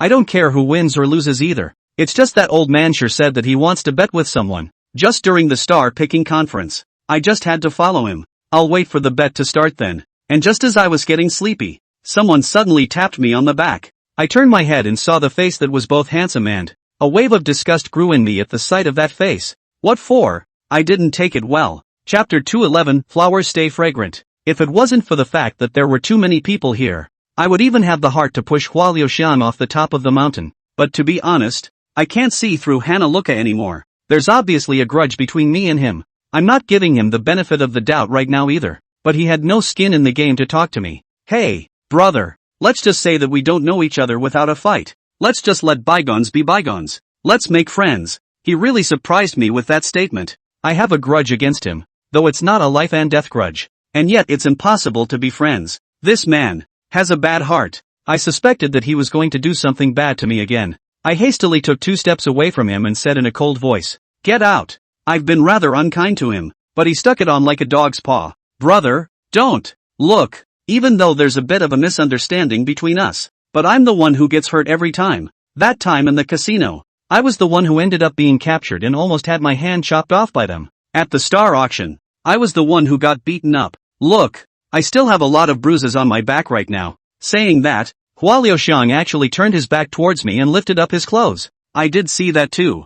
He had a real bruise on his back and several pieces of dog plaster. I'm going to laugh my ass off. It's not really my fault that he got hurt. It's not like I set him up to get hurt. Every time, it's him who tries to hurt me, but hurts himself instead. He's purely self-inflicted. Furthermore, Zhao Bin was injured last night because of him. Ha! Don't you forget. My friend got hurt last night too. I sneered. Hua Liuxiang immediately looked at Zhao Bin with a look of sincerity. Big brother, it was my fault last night. I hurt you. Tell me what I need to do to compensate you. As long as I can do it, I'll do it. Seeing Hua Liuxiang acting and speaking in such a manner, Zhao Bin and I looked at each other in disbelief. This guy, is he out of his mind? I wondered in my mind. Zhao Bin didn't want to talk to him either. Cold and silent. When Hua Liuxiang saw that Zhao Bin and I weren't getting into it, he said to me with a bitter face, "Brother, I've apologized and admitted my mistake. Just forgive me. Let's make friends. What the hell's the matter with you? When things go wrong, they go wrong." I don't believe that Fa Liuxiang will suddenly change his attitude. Yesterday, he was dying to me. Today, just admit your fault to me? Hua Liuxiang smiled in embarrassment. So, what's your relationship with Shi Qigong? What's it to you? I've expressed my malice to Hanayuka many times, but he seemed determined to get closer to me. He gave me a smile and said, "None of my business. None of my business." However, he seemed extremely curious about my relationship with old man Shi. He then asked again, "Hey, you really aren't Shi Qigong's disciple? Then who taught you the flower shift yesterday? That's Shi Qigong's specialty. I didn't see clearly how you put the jade on the guard. Apart from Shi Qigong, there are only a few disciples of the King of Thieves who can do that. So, that's what he's after? Although, the trick I used yesterday was not what he called shifting the wood from the trees, but in my mind I probably knew what he was up to." "What? You want to learn?" I asked on purpose. Hua Liuxiang's eyes immediately glowed. "You're willing to teach? It's not impossible." The corner of my mouth turned up slightly, intent on teasing him. When Hua Liuxiang heard my words, her expression was suddenly excited. "Really? Kowtow to me 3 times and call me master. I'll teach you." I wasn't trying to humiliate Fa Liuxiang, because, I think, when he hears such a request, he will leave in anger, if not in a rage. However, I still underestimated Hua Liuxiang's bottom line and his shameless spirit. "Master." I was shocked when Hana Liuxiang shouted this. Zhao Bin, beside me, also stared wide-eyed. This kid can really have no bottom line in order to achieve his goal? Nope, he still has a bottom line. "Master, it's like this. My grandpa is here. If he sees me kowtowing and curtsying to you in front of so many people, he'll kill me. So, can we make up for it later?" I was speechless to him already, and it's really hard to understand how. Shouldn't he be like Shin Ershio, a little smart, self-important, naturally arrogant, and malicious dude? How come after one night, the picture suddenly changes to a brainwashed one? And a skinless brainwashed one at that. I didn't want to waste my words with this kind of person, and turned my back to him, placing my gaze on the man who was presiding over the star-picking assembly. By this time, he had finished his speech, picked up a gong mallet, and shouted, "Star-picking conference officially begins." He then struck a large gong with great force. Indistinct dang. With the sound of the gong, a large group of people ran towards the mountain as if a marathon had started. At this time, Hua Liuxiang came over again and said to me, "Oh master, let's leave as well. In a while, when the second batch of people leave, this place is going to be cleared." I resent Fa Liuxiang calling me master. No, I should say that I was extremely disgusted by his voice. "Don't you call me master. I'm not going to teach you anything. I was just fooling you just now," I said honestly. "Holy, then didn't I just call you for nothing? Damn, it's a good thing I didn't kowtow and curtsy to you, or wouldn't I have to lose my ass?" This guy, not only is he bad and brain dead, but he's also nonsensical, but he is really a persistent person. How about this? Let's exchange ideas. As you know, my grandpa is also the saint of thieves. I can teach you some of his skills. You can teach me some of Shi Qigong's skills too. Hua Liuxiang thought I had something to do with Shi Qigong. I don't know any of the flower shifting you speak of. I don't even know Shi Qigong's thievery technique. If you bother me again, do you believe I'll throw you off the mountain? Don't. Then tell me, what do you want before you'll teach me? As long as I can get it, I'll trade anything with you. I'm already annoyed. But Hua Liuxiang was really like a dogskin plaster that couldn't be shaken off. But, the words of flower-staying fragrance made me have a flash of light in my head. "Do you have a transparent thread?" I asked. Last night, when the security guards from the plucked star auction came to arrest Flower Liuxiang, they mentioned that Flower Liuxiang had used a transparent thread to steal the ancient jade. At that moment, it occurred to me that Old Man Stone also had a transparent thread. In the beginning, it was with that transparent thread that he stole my metal playing cards. This matter is not to mention, but I have long had thoughts about that line of Old Man Stone. I even thought about devising a way to trick Old Man Stone with that line. I just never had the time to implement it when I was in Yellow County. Did you say dragon hunting silk? Chapter 212, The Nature of the Star Picking Assembly. Dragon Finder. I think that's what it's called. Old Man sure said. This is still the Dragon Gate's greatest treasure? I'm not sure exactly how this thing works though, but I thought, if there is such a transparent line at the gambling table, wouldn't cheating be twice as easy? I locked my eyes on Hana Liuxiang. Not bad. It's the Dragon Seeker silk. You have it? Hua Liuxiang's eyes were lowered in a thoughtful manner. After a few moments, he shook his head. No way. I can't trade this thing with you. Why don't you trade it for another one? Forget it then. I averted my gaze with a scowl. Still, I stared at Manhwa with my afterglow. I wanted to see his reaction. First of all, I made sure he did have something like this. Secondly, I'll have to see if I can con him out of it. Hua Liuxiang was a bit anxious when she saw that I was not agreeing anymore. Everything is negotiable. Indistinct dang. While Hua Liuxiang was talking, the second gong sounded. Another batch of Old Glory down the hill. Gee, why don't we go down the hill first? It's about to clear out here. I pretended to be silent and ignored Hana Liuxiang. Truly, there's still the Bureau of the Three Saints of the Rong clan and a bunch of thief kings here. We little people can't get involved. Let's go first. Hua Liuxiang emphasized again. He seems to know quite a bit. That piqued my curiosity. Old Man sure asked me to come to help him bet, but he didn't mention to me at all what the specific situation was like. What kind of way to bet? Who are you betting with? I don't know anything about it. Although, Old Man sure said, if I am not sure, I cannot have to cheat. If it were in the past, I would never have bothered with this. If you can win, you win. Not sure. Pull back. Anyway, what happened to Old Man sure is none of my business. Metal poker cannot be taken back in this way. Then think of other ways but at the table, if you get caught cheating, you're really putting yourself on the line. It's just that, is a different place now. I'm definitely going back to Dengzhou, the Shen family, Shen Ershao, and Brother Sky, their account. I must settle back. However, it's too hard for me to deal with them now that I'm so weak.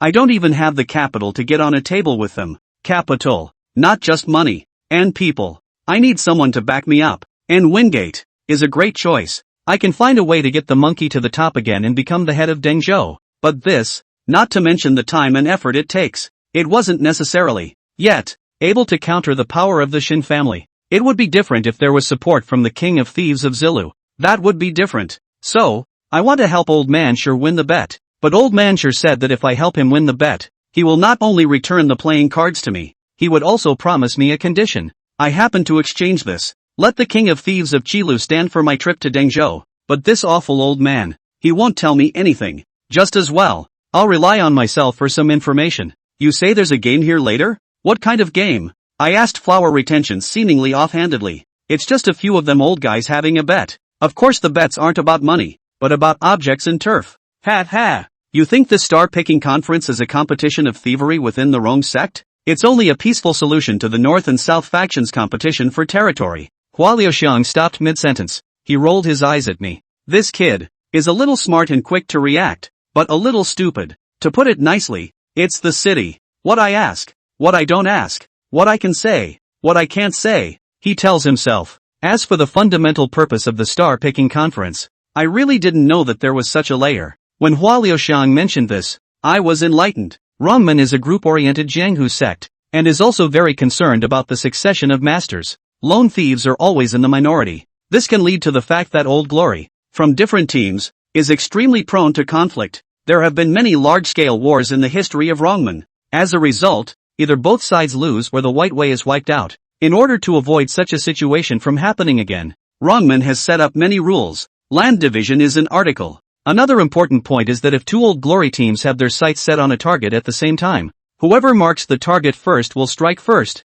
and the other team will only be able to strike after the failure of the previous team. It's all about avoiding conflict between the two teams, and the Rong Sect star-picking conference was once every 3 years. It's all about dividing up the territory between the North and South first, then, the North and South factions, and then internally divide the territory of each faction. This should be the foundation pattern of the Rongmen, but I am not a Rongmen after all. These are just my rough guesses. And now, pretending that I was from Rongmen. I nodded to Hua Liuxiang. The matter of the star-picking conference is well known to everyone, but how does this gambling game work? I really haven't heard of it. Do you know any insider information? This. Hua Liuxiang's face showed hesitation. He knows, but is considering whether to say. I said with a full heart. Don't know even if you don't. I'm guessing your grandpa wouldn't tell you these things either? Who says I don't? Hua Liuxiang is a little excited. Oh. I responded in a flat tone without even looking at him. Hua Liuxiang blinked and looked away in the direction his grandpa was in, then leaned over to me and whispered. I'm telling you, you mustn't tell anyone. Love to talk. Hua Liuxiang muttered. It's really nothing. A few of them, the old guys, are just using their own treasures as bets. With the winners and losers of the star-picking conference as a bet, they will also set up a card game. But I'll tell you a secret. Hua Liuxiang suddenly became a bit nervous. What secret? Hua Liuxiang glanced around and said. This time, you northern faction may have to lose very badly. Oh. Why? It's because my grandpa and that old man Zhuge have both found powerful thousand sect experts. But I've heard that your northern sect Shi Qigong doesn't even have any help. I don't know if old man Chu and old man Zhuge have invited help to come. But I know that old man sure must have called for help, because that helper, that's me. The people your grandpa and old man Zhuge invited are very powerful? Hua Liuxiang suddenly became agitated. Let me tell you, the people my grandpa and old man Zhuge invited are the best of the best. The one my grandpa invited is an elder of the Thousand Martial Sect, Li Guanxiong, who is known to be a master of both literature and martial arts.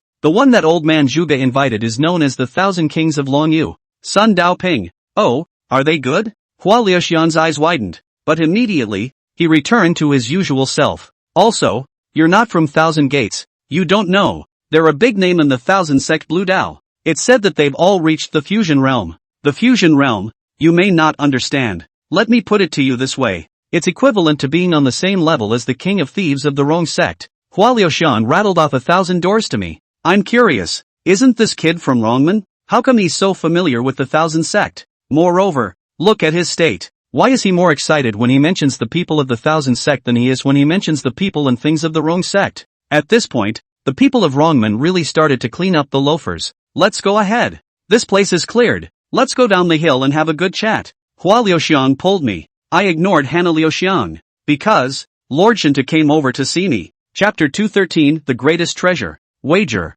Hua Liuxiang saw Shinta Lord coming over and prodded me again. Let's go. Lord Shinta was here to evict us. However, what happened next left Hua Liuxiang frozen in place. I only saw Lord Shinta stop 8 or 9 paces away from us and beckon to me. Come here. I didn't talk to Hua Liuxiang and silently walked over with Zhao Bin. Hua Liuxiang stayed for a while. Back to God also want to go with me. But was Shinta Lord a look scared back. There is a not-so-small pavilion on the peak of this unnamed mountain. The pavilion has a stone table that is half natural and half man-made. There are several chairs around the stone table. However, the only ones sitting there were the 3 Rongmen thief saints. Chu, Shur, and Zhuge. The rest of them stood. Even Shinta Lord, who was the noble king of thieves in Qilu, was only standing. The 3 sat in a triangular position. Those who stood behind them, naturally, formed a triad, due to the clearing of the field. At this time, those who stayed on top of the mountain, counting the 3 old men, there were only 20 to 30 people left. I stood behind Old Man Stone.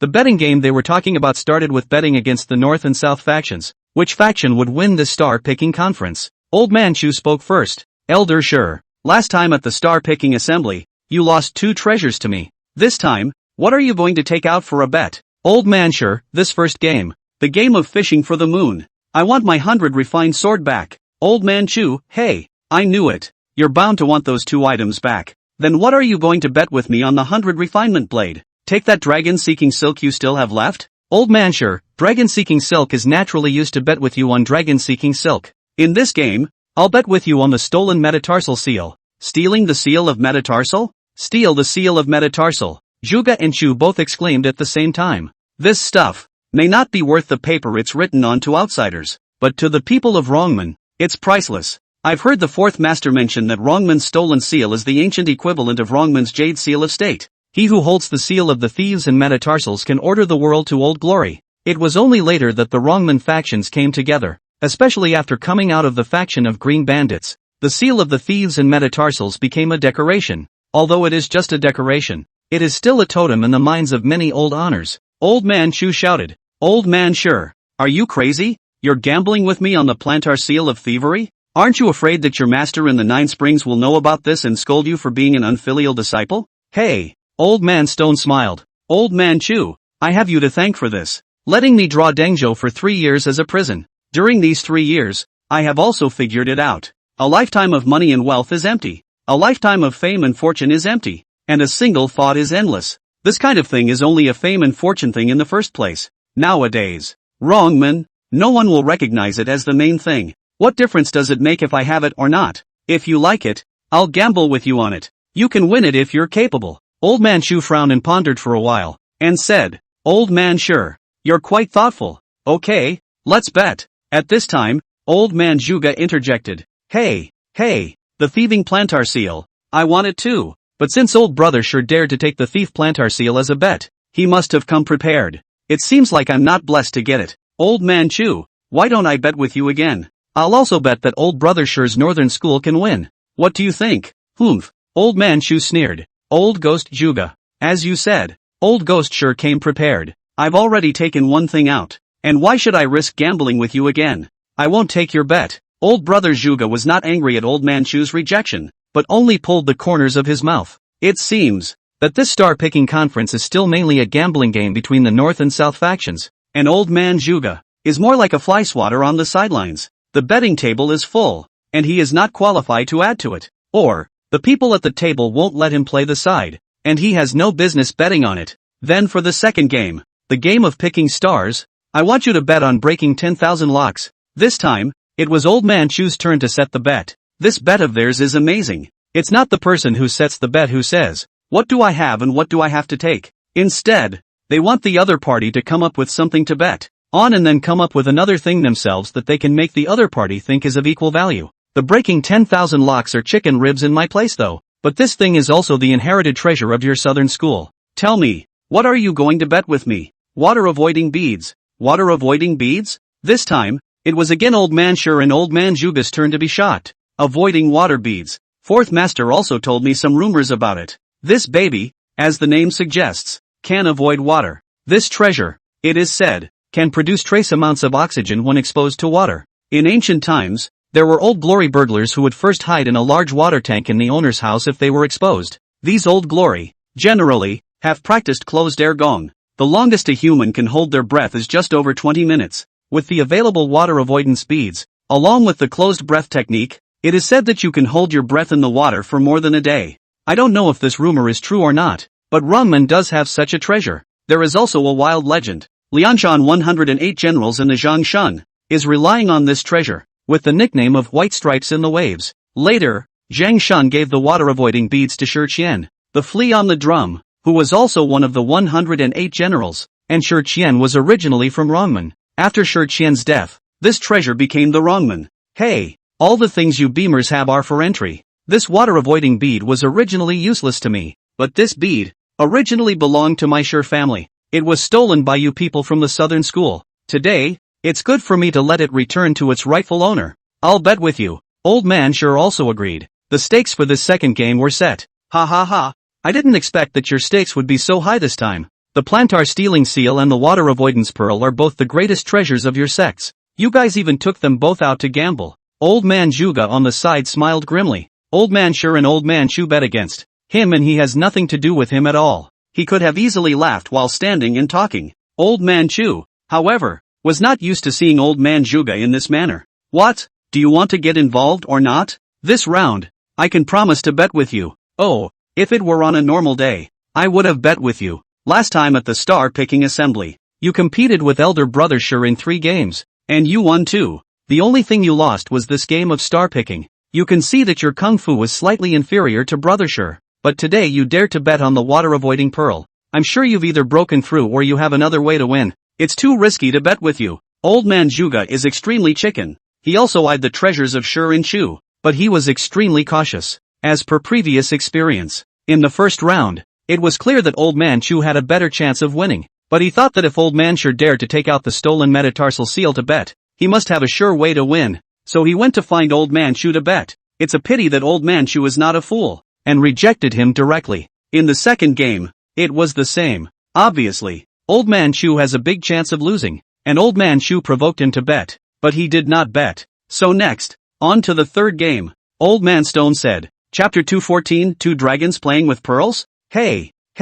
In the third game, should we do it differently? Old Man Juga suddenly spoke. The first two games had nothing to do with Old Man Juga, but in the third game, he suddenly mentioned the word we. It seems that for the third inning, he's eligible to join in. In the last star-picking assembly, we used the Thousand Doors drawing cards to determine the winner. Granted, this method also tests eyesight and hand speed. It is also related to my wrong sex kung fu. However, this method is ultimately thousand sex. It's not fair to us, Old Man Juga protested. Old Man Shu responded in a cold voice. What's so unfair about it? Eyesight. Hand speed is originally the foundation of an old glory. Old Ghost Juga. Even for you gold-touching officers, don't you also need eye power? Had. If it was just a competition of eye and hand speed, it would be fine. But this way of drawing cards, after all, is the thousand sex method. Shu Old Ghost. You have a son-in-law. But the thousand martial sex thousand idiot Hua Daoroma. Hearing this, Old Man Shu instantly sank his face.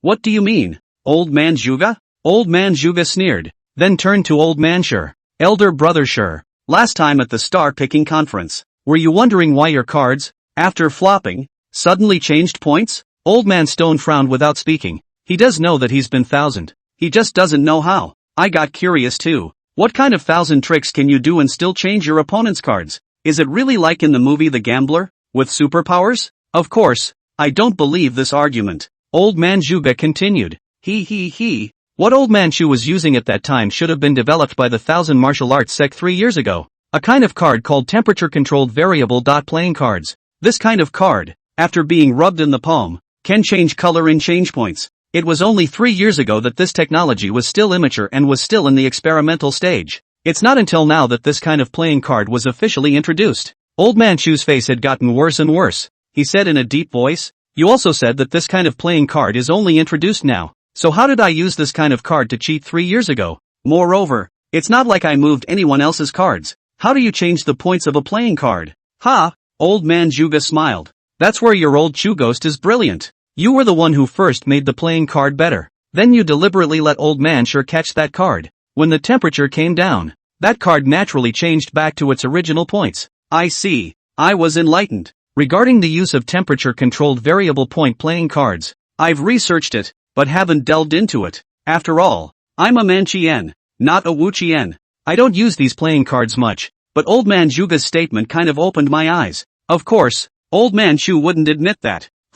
Old Man Juga, don't you bull asterisk here. Catching a thief and catching a thief. Catching 1,000 also catching 1,000. You're capable of catching 1,000. Don't make up stories here. Old Man Juga did not speak and narrowed his eyes to look at Old Man Shu.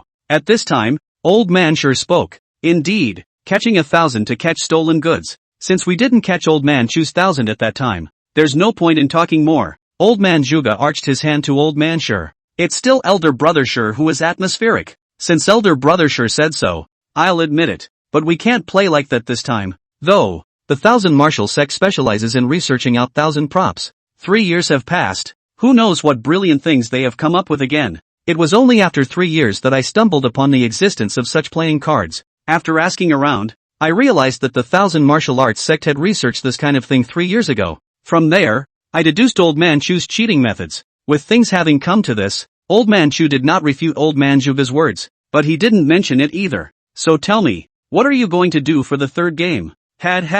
Since things have been nailed down, we might as well open up the windows of the sky. I'm a stubborn person. Since I lost to you, Old Ghost Shu, last time in the 1,000 Dao means, this time, I want to win back a city from the 1,000 Dao means. What do you mean? Why don't we each send 1,000 Dao expert to make this bet? Letting the 1,000 sect people gamble for our wrong sex people? Old Man Juga, thanks for thinking of it. Hey, what's wrong with that? In our third game, isn't it precisely the game of luck? Aren't we betting on luck to determine the winner for that very reason? Relying on oneself, whether it's cheating or the power of the hand and eye, is all ability. But isn't relying on others also a form of chi luck?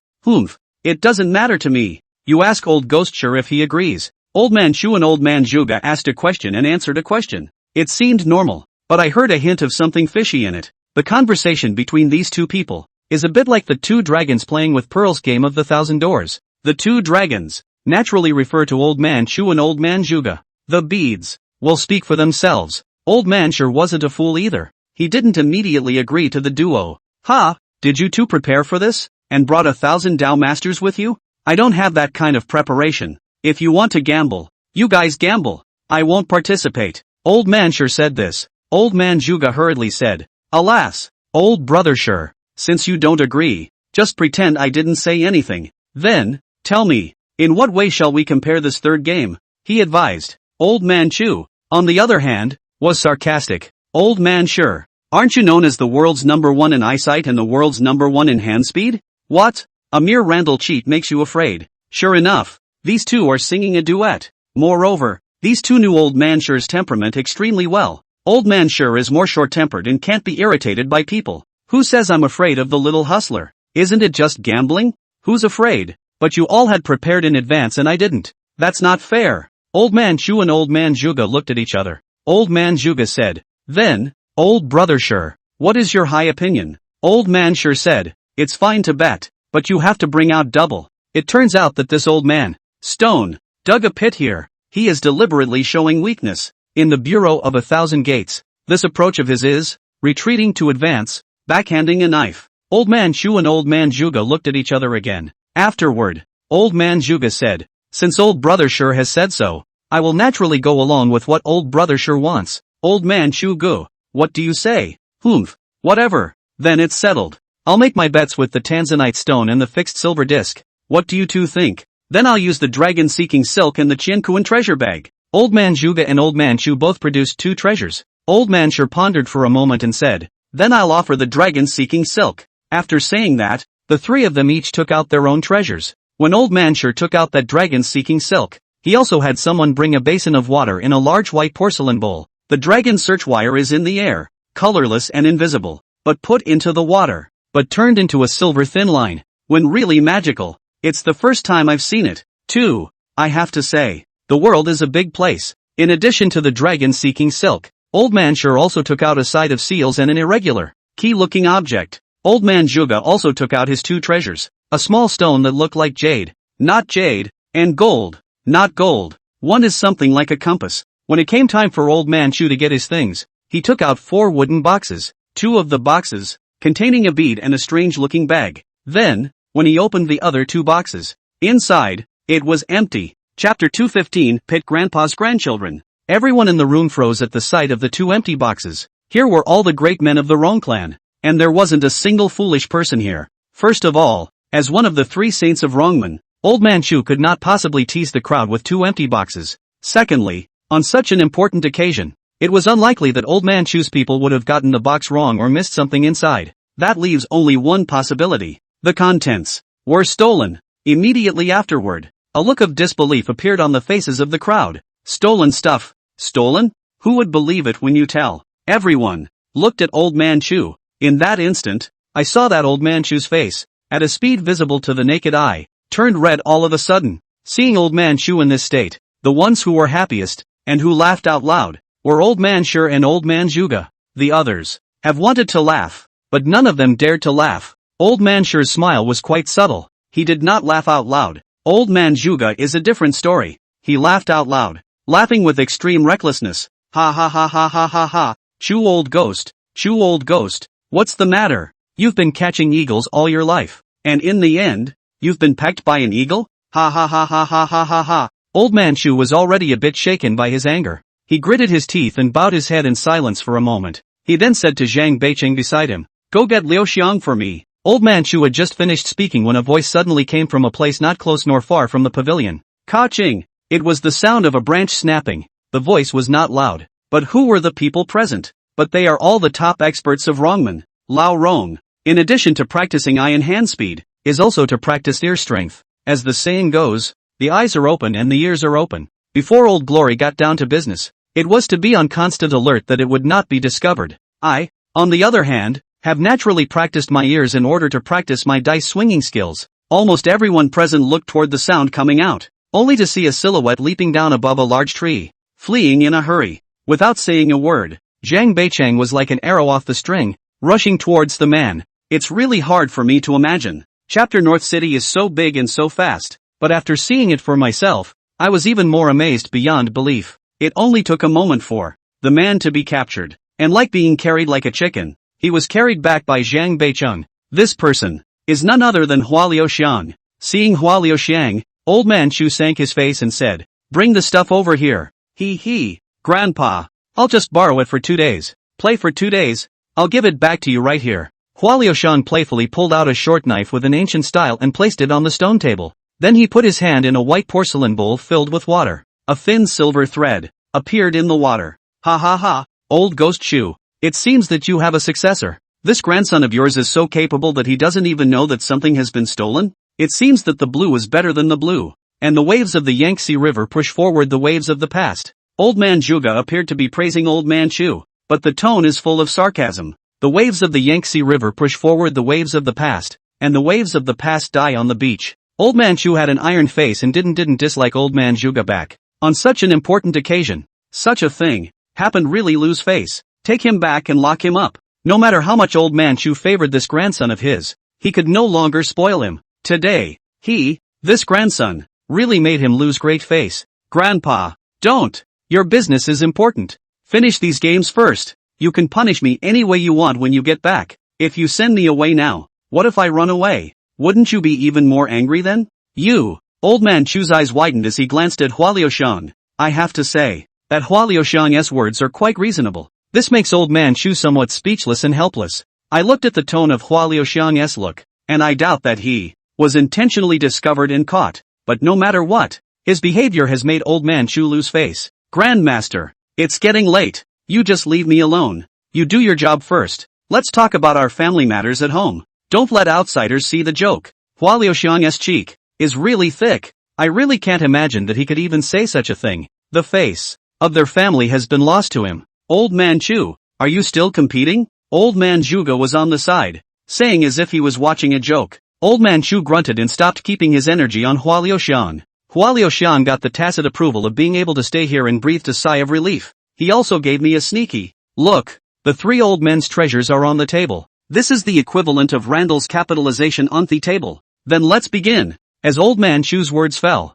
the real innings of the star-picking conference then began. The first inning, they became known as the Moon Game. It's really the North-South Mountaineering Bureau. On the body of a tourist climbing Mount Tai, put copper coins and get the money back. The winner will be decided on the occasion of the summit of Mount Tai. This game, which has already begun, will not have a result until the evening. And the game was no longer in the hands of the 3 of them. It's all up to the people under them to win or lose. In the second game, it was the star removal game. That is, the inning that is going on right now. In this round, it was a match between the duo of Old Man Shi and Old Man Chu. It's also a competition at the highest level of Wrongman. Their bout was simple to say the least. It's not easy to say it's not easy. Simple, meaning that what they were comparing was the most basic elements of the Wrongman's test. Pluck the bell. The level or realm division of Wrongman Lao Rong is divided according to the number of bells picked. Stealing bells don't ring is for stealing. Saying it's not easy is this bout with 99 bells. The 2 men are going to fight over the 99 bells.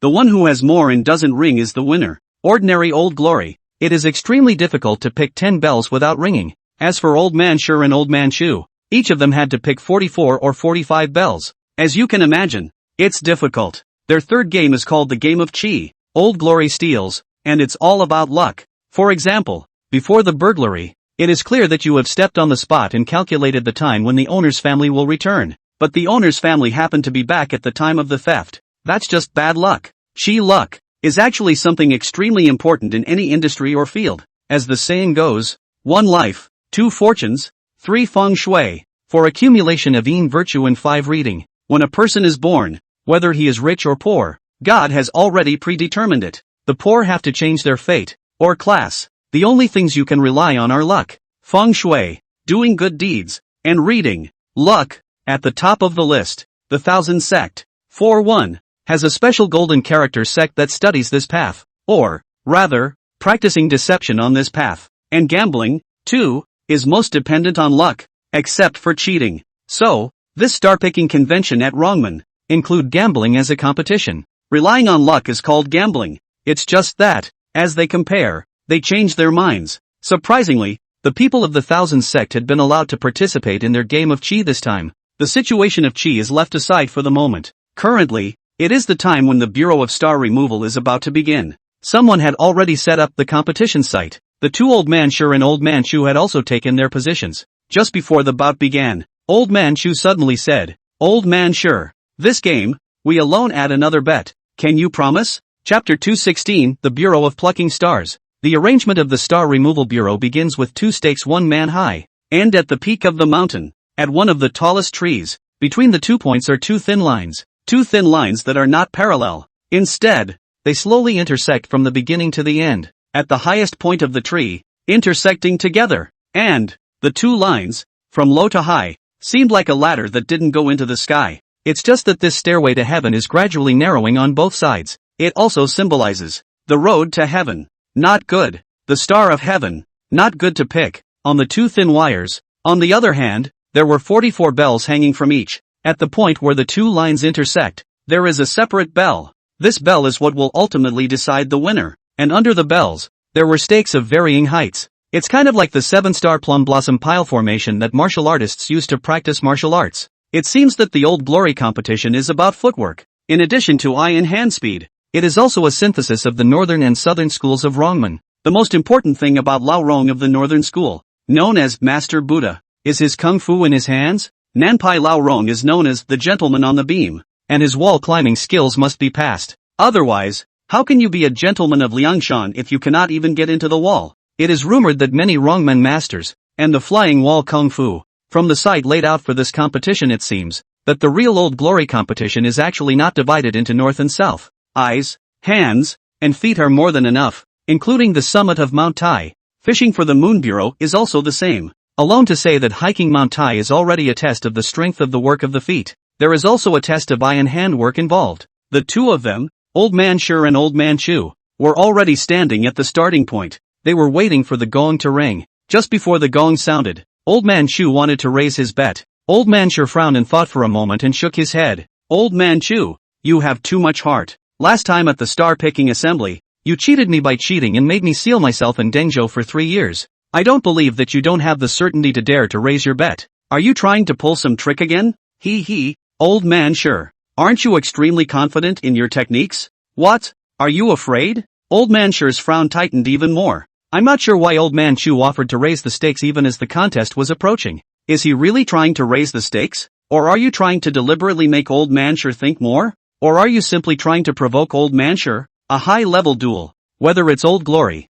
a hustler, or a martial artist, all need to be mindful. When the mind is in turmoil, the hands and feet are vulnerable. A high-level duel, but the slightest loophole is fatal. These words of Old Man Chu can guarantee victory regardless of whether he has any tricks next. It was already a ploy for him to say those words, a trick to sway his heart. However, Old Man Sure didn't seem to be affected as he faintly said, "Let's see what happens underhand." With that, he closed his eyes and waited for the gong to ring. Seeing Old Man Sure with such an attitude, Old Man Chu stopped talking and also began to close his eyes to recuperate. The people watching in the audience were all silent, quietly looking at the two of them, Old Man Chu and Old Man Sure. I also watched the two men intently. Two of the top Old Glories competing is also a rare sight. However, just as I was concentrating on the situation on the field, someone tapped me. I turned my head. "Flowers stay fragrant again. Hey, who the hell are you? Why can you come to watch the game?" he asked me softly. I frowned. He didn't make an effort to blend in just to ask me that question, did he? But the question is it appropriate for him to talk to me at this time? Obviously. He and I are in two camps now. That little cutie, doesn't she know what the occasion is? I didn't want to pay him the slightest bit of attention, yet he still wants to nag me. Well, at that moment, a stern gaze flicked to our place. It's the chapter North City. Only then did Hua Liuxiang shrink her head and shut her mouth. He didn't get away from me though. Indistinct dang. The gong sounded again. The onlookers all immediately held their breath and stared intently at Old Man Chu and Old Man Sure. Both opened their eyes at the same time. As the gong stops, the two of them move out at the same time. Both were very fast. Quick feet. Fast hands too. And the way they unring the bell took my breath away. Each bell was individually tied to a thin wire and each bell was knotted. They are not allowed to use any out-of-body objects. They could not cut the knots in the bells with a knife. Nor could they block the inside of the bells with any other padding that would stop the bells from ringing. They are relied on purely by manipulation to unring the bells, as well as purely by manipulation to keep the bells from ringing. The two men have slightly different approaches to unringing the bell. Old Man Chu's way of unraveling the bell was to spin it 3 times around a thin wire, and as he used the thin thread as his axis, the thin thread was surprisingly looming, and the other bells on the thin thread, too, did not ring. Old Man Sure's way of unlocking the bell is to individually spin the bell 3 times to unlock it. Similarly, the entire long thin line loomed large. The other bells didn't ring either. It didn't end when the 2 men untied the bell. They also have to tie the bells on. And I think the best thing about them was that after they hung the bells on their bodies, they still didn't ring them when they stepped onto the plummet stakes. This kind of stance also shocked me to no end. As the 2 moved forward, as the 2 thin threads were slowly intersecting, the distance between them grew closer. By this time, the 2 were no longer satisfied with just picking the bells on their own strand. They began to fight each other for the bell on the other's strand. The 2 fought each other back and forth. I don't know if anyone else sees who has the advantage and who has the disadvantage between the 2 of them, but I can't tell which of them is better or worse. By the time they get off the plumb bob, it's time to start going up the tree. And at that point, they couldn't reach the bell on the line no matter where they were. It is at this point that they can use external objects. And this foreign object is just 2 bamboo sticks. These 2 bamboo sticks, stuck under the tree. The 2 men took one each and climbed up the tree. I was also blown away by the way they used bamboo sticks to untie the bells. The method that Old Man Shoes used was to hold the bell against its mouth and spin it around before unlocking it. Instead, Old Man Sure poked the knot of the bell a few times, causing it to fall, and he then used the bamboo stick to catch the bell before retrieving it into his hand, and then wait until the 2 of them get further up the mountain. The 2 lines intersecting more and more tightly. Above the tree, there were no more than a few bells left. Both of their hands were able to reach the bell as well. They threw the bamboo sticks away and once again picked the bells with their bare hands. At this point, they are much more fiercely contested. Near the top of the tree, they had stopped looking at the bells and started attacking each other more. Their purpose was to make the bells on each other ring, but both of them were very agile, and both avoided each other's attacks. Eventually, the 2 men finished removing all the bells on both lines. All that remained was where the 2 lines intersected. The last bell. Chapter 217, 1 cart to stop 2 horses. This contest came to the most critical moment. The spectators outside the arena all stared at Old Man Shu and Old Man Sure with unblinking eyes. Both men stood on the branches of the tree. The last bell was within reach for them all, but neither would let the other get that bell. Old Man Shu fought with Old Man Sure for the bell with one hand and grabbed a branch with the other, pulling it taut and then letting go of it, utilizing the elasticity of the branch, causing it to sweep towards Old Man Sure. Old Man Sure bowed and dodged the branch. His hands, however, did not know when he grabbed a handful of leaves and threw them at Old Man Shu during his bow. Although the Old Man Shu is the southern faction of the beam, they are best at night operations. He could move freely even with his eyes closed. However, when a person's eyes are attacked at a moment's notice and are obscured, there is always a brief period of discomfort. Even if the duration of Old Man Shu's discomfort was short, but it also held a great advantage for Old Man Sure. That was enough time for him to snatch that bell away. Seeing that Old Man Shu was about to lose this round, Old Man Juga, who was an audience member, gave a startled cry. Ha! Wasn't that how Old Man Shu lost last time? Why doesn't he learn from his mistakes? This time, seeing how confident he looks, I thought he had thought of some surefire way to win. Old Man Juga's words had doubts and some mockery in them. The others listened, not daring to comment on Old Man Shu and Old Man Sure, or Old Man Juga. The only people qualified to comment on the 3 old men here are themselves. But suddenly, Old Man Juga cried out in alarm again. No! The crowd was attracted by Old Man Juga's words and unanimously glanced towards him. But just in that one look, Tinkerbell, a bell rang. It was the sound of the bell in Old Man Stone's hand. Old Man Sure grabbed the last bell, but this one rang. He froze for himself. Those watching also showed disbelief. Whether it's the Northern School, the Southern School, or Old Man Juga's Earth School, none of them believed that Old Man Sure would make such a low-level mistake. Old Man Stone is a saint of thieves. The bell can't ring when it's already in his hand. The fact remains, however, that the bell rang. Good old Chu. He even cut the thread that hangs the bells, tied up the last bell. Old Ghost Chu knew that he couldn't rob Old Brother Sure, so he used this underhanded technique. Old Man Juga didn't elaborate. The Thief King level Old Glories on the side seemed to understand what was going on. I didn't react first. I squinted toward the stake in between the trees. Before it dawned on me, the stake at the start and the tree at the end had 2 strings wrapped around it to tie the bell. And at that moment, the line that was originally on Old Man Chu's side broke. Though the line is thin, but looking closely, you can still see that a portion of the broken line has fallen to the ground. Old Man Chu should have broken the wire and intercepted a section. Then while fighting with Old Man Stone for the last bell, he wrapped the thread around it. He knew that he couldn't rob Old Man Sure. So, he controlled this thread and made the bell in Old Man Sure's hand ring. The bell is in the hand of whoever makes a ringing sound. That's who loses. Ha ha ha. Elder sure. How about this move of mine? Sounding the east and striking the west. A thin thread leads to a bell? Old Man Chu, who won this round, was very proud of himself. And the losing Old Man sure was filled with chagrin. But a loss is a loss. Old Man sure also didn't say that Old Man Chu was playing a trick, winning, or anything like that. He just sank back into the booth. Old Man sure had lost a game, and one that he had the advantage of. And the faces of the northern faction's crowd didn't look too good. Old Man Chu and the people of the southern faction, on the other hand, were beaming with joy. Bei Chang, put away the 10,000 breaking lock and the water avoiding pearl. In this round, Old Man sure lost the breaking 10,000 locks. It was also the last time the star picking conference was held, and Old Man Chu lost to Old Man sure. It's kind of like returning things to their rightful owners. Old Man Chu was naturally in a good mood.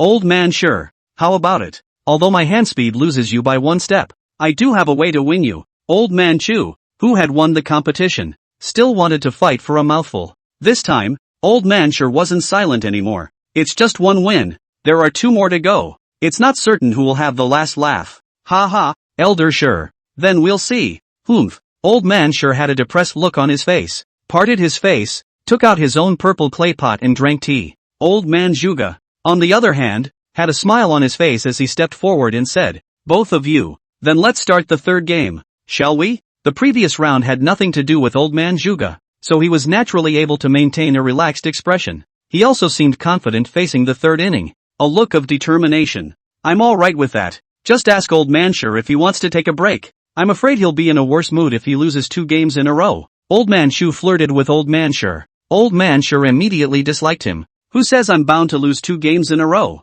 What's the break? Starting now, is it?" Hearing this from Old Man sure, Old Man Zhuge and Old Man Chu glanced at each other. Old Man Zhuge spoke. "That's fine, but Old Brother sure, in this third game, what do you want to play? Or is it more than drawing cards?" Old Man Stone glanced toward me. He seemed to want to ask me what I was playing. Because, this third one, I'm the one who helped him to compare. I walked over to him and whispered to him, "Both." Afterwards, Old Man sure said to the other 2 old men, "Didn't you guys get the 1,000 sect members to help you come and play? Since that's the case, I won't be on the field either. I'll let the others help me get on the field as well. As for what to play, let them decide for themselves." At this point, everyone present knew that it was probably me who was going to help Old Man sure bet. All eyes turned to me. Hua Liuxian was even more dumbfounded and surprised. Old Man Zhuge frowned and said, "Old Brother sure, you just said that we came prepared. It seems that you came prepared as well. Ha? Then you said that on purpose just now to swindle Old Man Chu and I into doubling our bets? It is said that people grow old and ghosts grow old." Old Man Zhuge was already the topmost figure in the Rong clan. Plus he was so old. His mind, when it comes to truth, is like a demon. So quick to expose Old Man sure just played a trick. Old Man sure doesn't hide anything either. He smiled. "Ha, you two don't want to put on a show with me either. The 2 of you have been singing in unison to get the 1,000 sect members involved in our Wrongman's game for a long time. Haven't you? What's the matter? This game, saying that you're letting me join in, is really a game for the 2 of you. You guys let me join in because you want to trick me into one more treasure. You guys can go ahead and split it, right?" Old Man Stone is also a human being. Old Man Zhuge and Old Man Chu set up a 2 dragons playing with pearls game for him. He even will plan to retreat for progress, backhand a knife. To both of them, set up a 1-car block 2 horses bureau. I have to say that none of these 3 old guys is a saving light. Chapter 218, The Situation of Luck. Though 3 old men, counting and wary of each other, but they both take what they say very seriously. Old Man sure lost. Admit it. No matter what tactics Old Man Chu used, Old Man Zhuge and Old Man Chu had already said that they would take double the bet out. Then, even if they knew that they had fallen prey to Old Man sure, they would not ask for the bet to be reset. The 4th master once told me that, in the past, those of the older generation of Jianghu people, what they valued most, was what they said. It is said that a man cannot stand without faith. It's hard for a juggler to hang around in the jungle if he talks like a fart. Jianghu, there are no rules. Murdering people and pitting them against each other is the norm in the jungle. But the jungle, again, has rules. Especially the higher the status in the Jianghu, the more rules, because their word is the rule. If their words are not convincing, they cannot be the rule. They would no longer be able to have their jungle status. It was only that there were fewer and fewer people in the Jianghu nowadays who possessed such qualities. People nowadays have nothing but profit in their eyes. Old Brother sure, look at what you're saying. How could I be in league with Old Man Chu in calculating you? That's just it. Brother sure. Since you have someone to help you with your third bet, let's leave it at that. There's no need to change the bets we placed. Old man Juga had an aggrieved look on his face, but then again, looking at him, he seemed to be pretty sure of the third set. Alright then. Since you, old man sure, said to let them choose how to gamble, then let them choose for themselves. Since we've chosen to fake our hands, let them decide for themselves. We've already chosen someone, so let's listen to God's will. How is this not a method of gambling on luck? Old man Shu spoke in an atmospheric manner, but his words revealed hypocrisy. He also carries himself with some confidence. It seems that these two old men have great trust in the cheats they have found. Also, if, according to Hua Liuxiang, the Taza they found were all in the realm of fusion, that would be really hard to do. Thousands of thousand arts, at least 4,000 arts to reach the peak of the realm, before it can be called a fusion. The cheaters, who have reached the realm of integration, can almost be king on one side. 1,000 kings. After the three old men had determined the third game of Qi, they took the position in the pavilion and gave it up. The next protagonist will not be them. On old man Chu's side, the first person to come forward. This man has a hawkish nose, triangular eyes, and is very thin, like a bamboo pole. He also has very long, slender hands, but the most noticeable thing is that he has 10 fingers, 8 of which are wearing different styles of rings. This person should be the one that Hua Liuxiang had spoken of, Li Guanxiong, who was known to be good at both literature and martial arts. On old man Zhuge's side, the one who stood out was a man of medium stature, average appearance, and put into the crowd, featureless. I was a little surprised to see this man. Surprisingly, I did not detect a hint of cheating in him at all. The man's aura is so unlike a hustler. The only characteristic of a hustler is his fingers, which are also very long. Only, on his fingers, there is no callus of Taza or something like that. This man is the real deal. He should be the one Hua Liuxiang spoke of, known as the 1,000 Kings of Longyu, Sun Daoping. Of course, Li Guanxiong's temperament is not like a hustler. It's just that the ring on Li Guanxiong's hand is too conspicuous. His ring looked, well, no different from an ordinary ring. But some of the dowsing hustlers can still recognize that there is something to be said for the few rings on his hands. The two men were already standing in front of the table. Old man sure gave me a look to come forward as well. Without squirming, I stepped forward and formed a triangle with the two men. Everyone in the room turned their attention to me. Compared to Li Guanxiong and Sun Daoping, I am even more insignificant. Besides, I'm so much younger than them. Li Guanxiong and Sun Daoping, who looked to be in their 40s, and me, just under 20. Even if they think I'm a hustler, they don't think I have any work on my hands, do they? Li Guanxiong and Sun Daoping both frowned after sizing me up. I guess they thought I was mediocre too. What are you going to play? Sun Daoping asked. Li Guanxiong didn't reply and asked me instead. What do you want to play? Little friend? I can do both. I responded tersely. Little friend, you have a big mouth. What is your master? Li Guanxiong then asked me. Fourth master. I answered truthfully. Who is the fourth master? They don't know anyway, because fourth master, that's what I call him, and he hasn't used that title since I met him. He has too many names and identities. When Li Guanxiong and Sun Daoping heard the name fourth master, they did show puzzled expressions. The north is positive and the south is oddly falling into 9 mountains, and the sky is red and the earth is black, dividing yin and yang. Which sect are you from? Li Guanxiong matched me with a Chimenchen dictionary. I gave a confused look. What are you talking about? I pretended not to understand him. Because I want them to lower their defenses against me. These two men, they are masters. The most powerful master I've seen since I've been traveling alone. I don't want to take it lightly. So, I have to start laying it out ahead of time. I know their level now, but they don't know my level yet. But these two are no slouches. They both gave me a cautious look. And then, Sun Daoping said, since it's 3 people playing, then let's play dice. 1 game to decide the winner. It'll save you some trouble. I'm fine with that. Li Guanxiong was confident. What about you? Sun Daoping asked me again. I'm okay with that. That's fine. Then let's play dice. As for the number of dice, how about 19? Do you guys have a problem with that? 19 dice. This is above the peak of difficulty in the art of dice swinging. And Sun Daoping was staring at me when he asked this question. He seemed to be testing me. At the same time, Li Guanxiong also looked at me and said, I have no problem with that either. What do you think, little friend? I thought for a moment and said, 19 dice? That's too many, isn't it? How is that going to roll? I'm showing them weakness. I'm not here to compete with them in 1,000 tricks. I'm here to bet against them to win or lose. Is there any point in comparing who's good at the 1,000 tricks and who's weak as long as they can win? So how many dice do you want to use? Li Guanxiang asked me again. I paused. How about 15? 15 dice. Right up to the level of the summit in the art of dice swinging. It wasn't underreported or overreported. It's all about letting them think that I'm not lying to them, and I'm at just the right level. But Sundarbans raised questions. 15 is a bit low, isn't it? Bigger or smaller? What if everyone has the same number of points?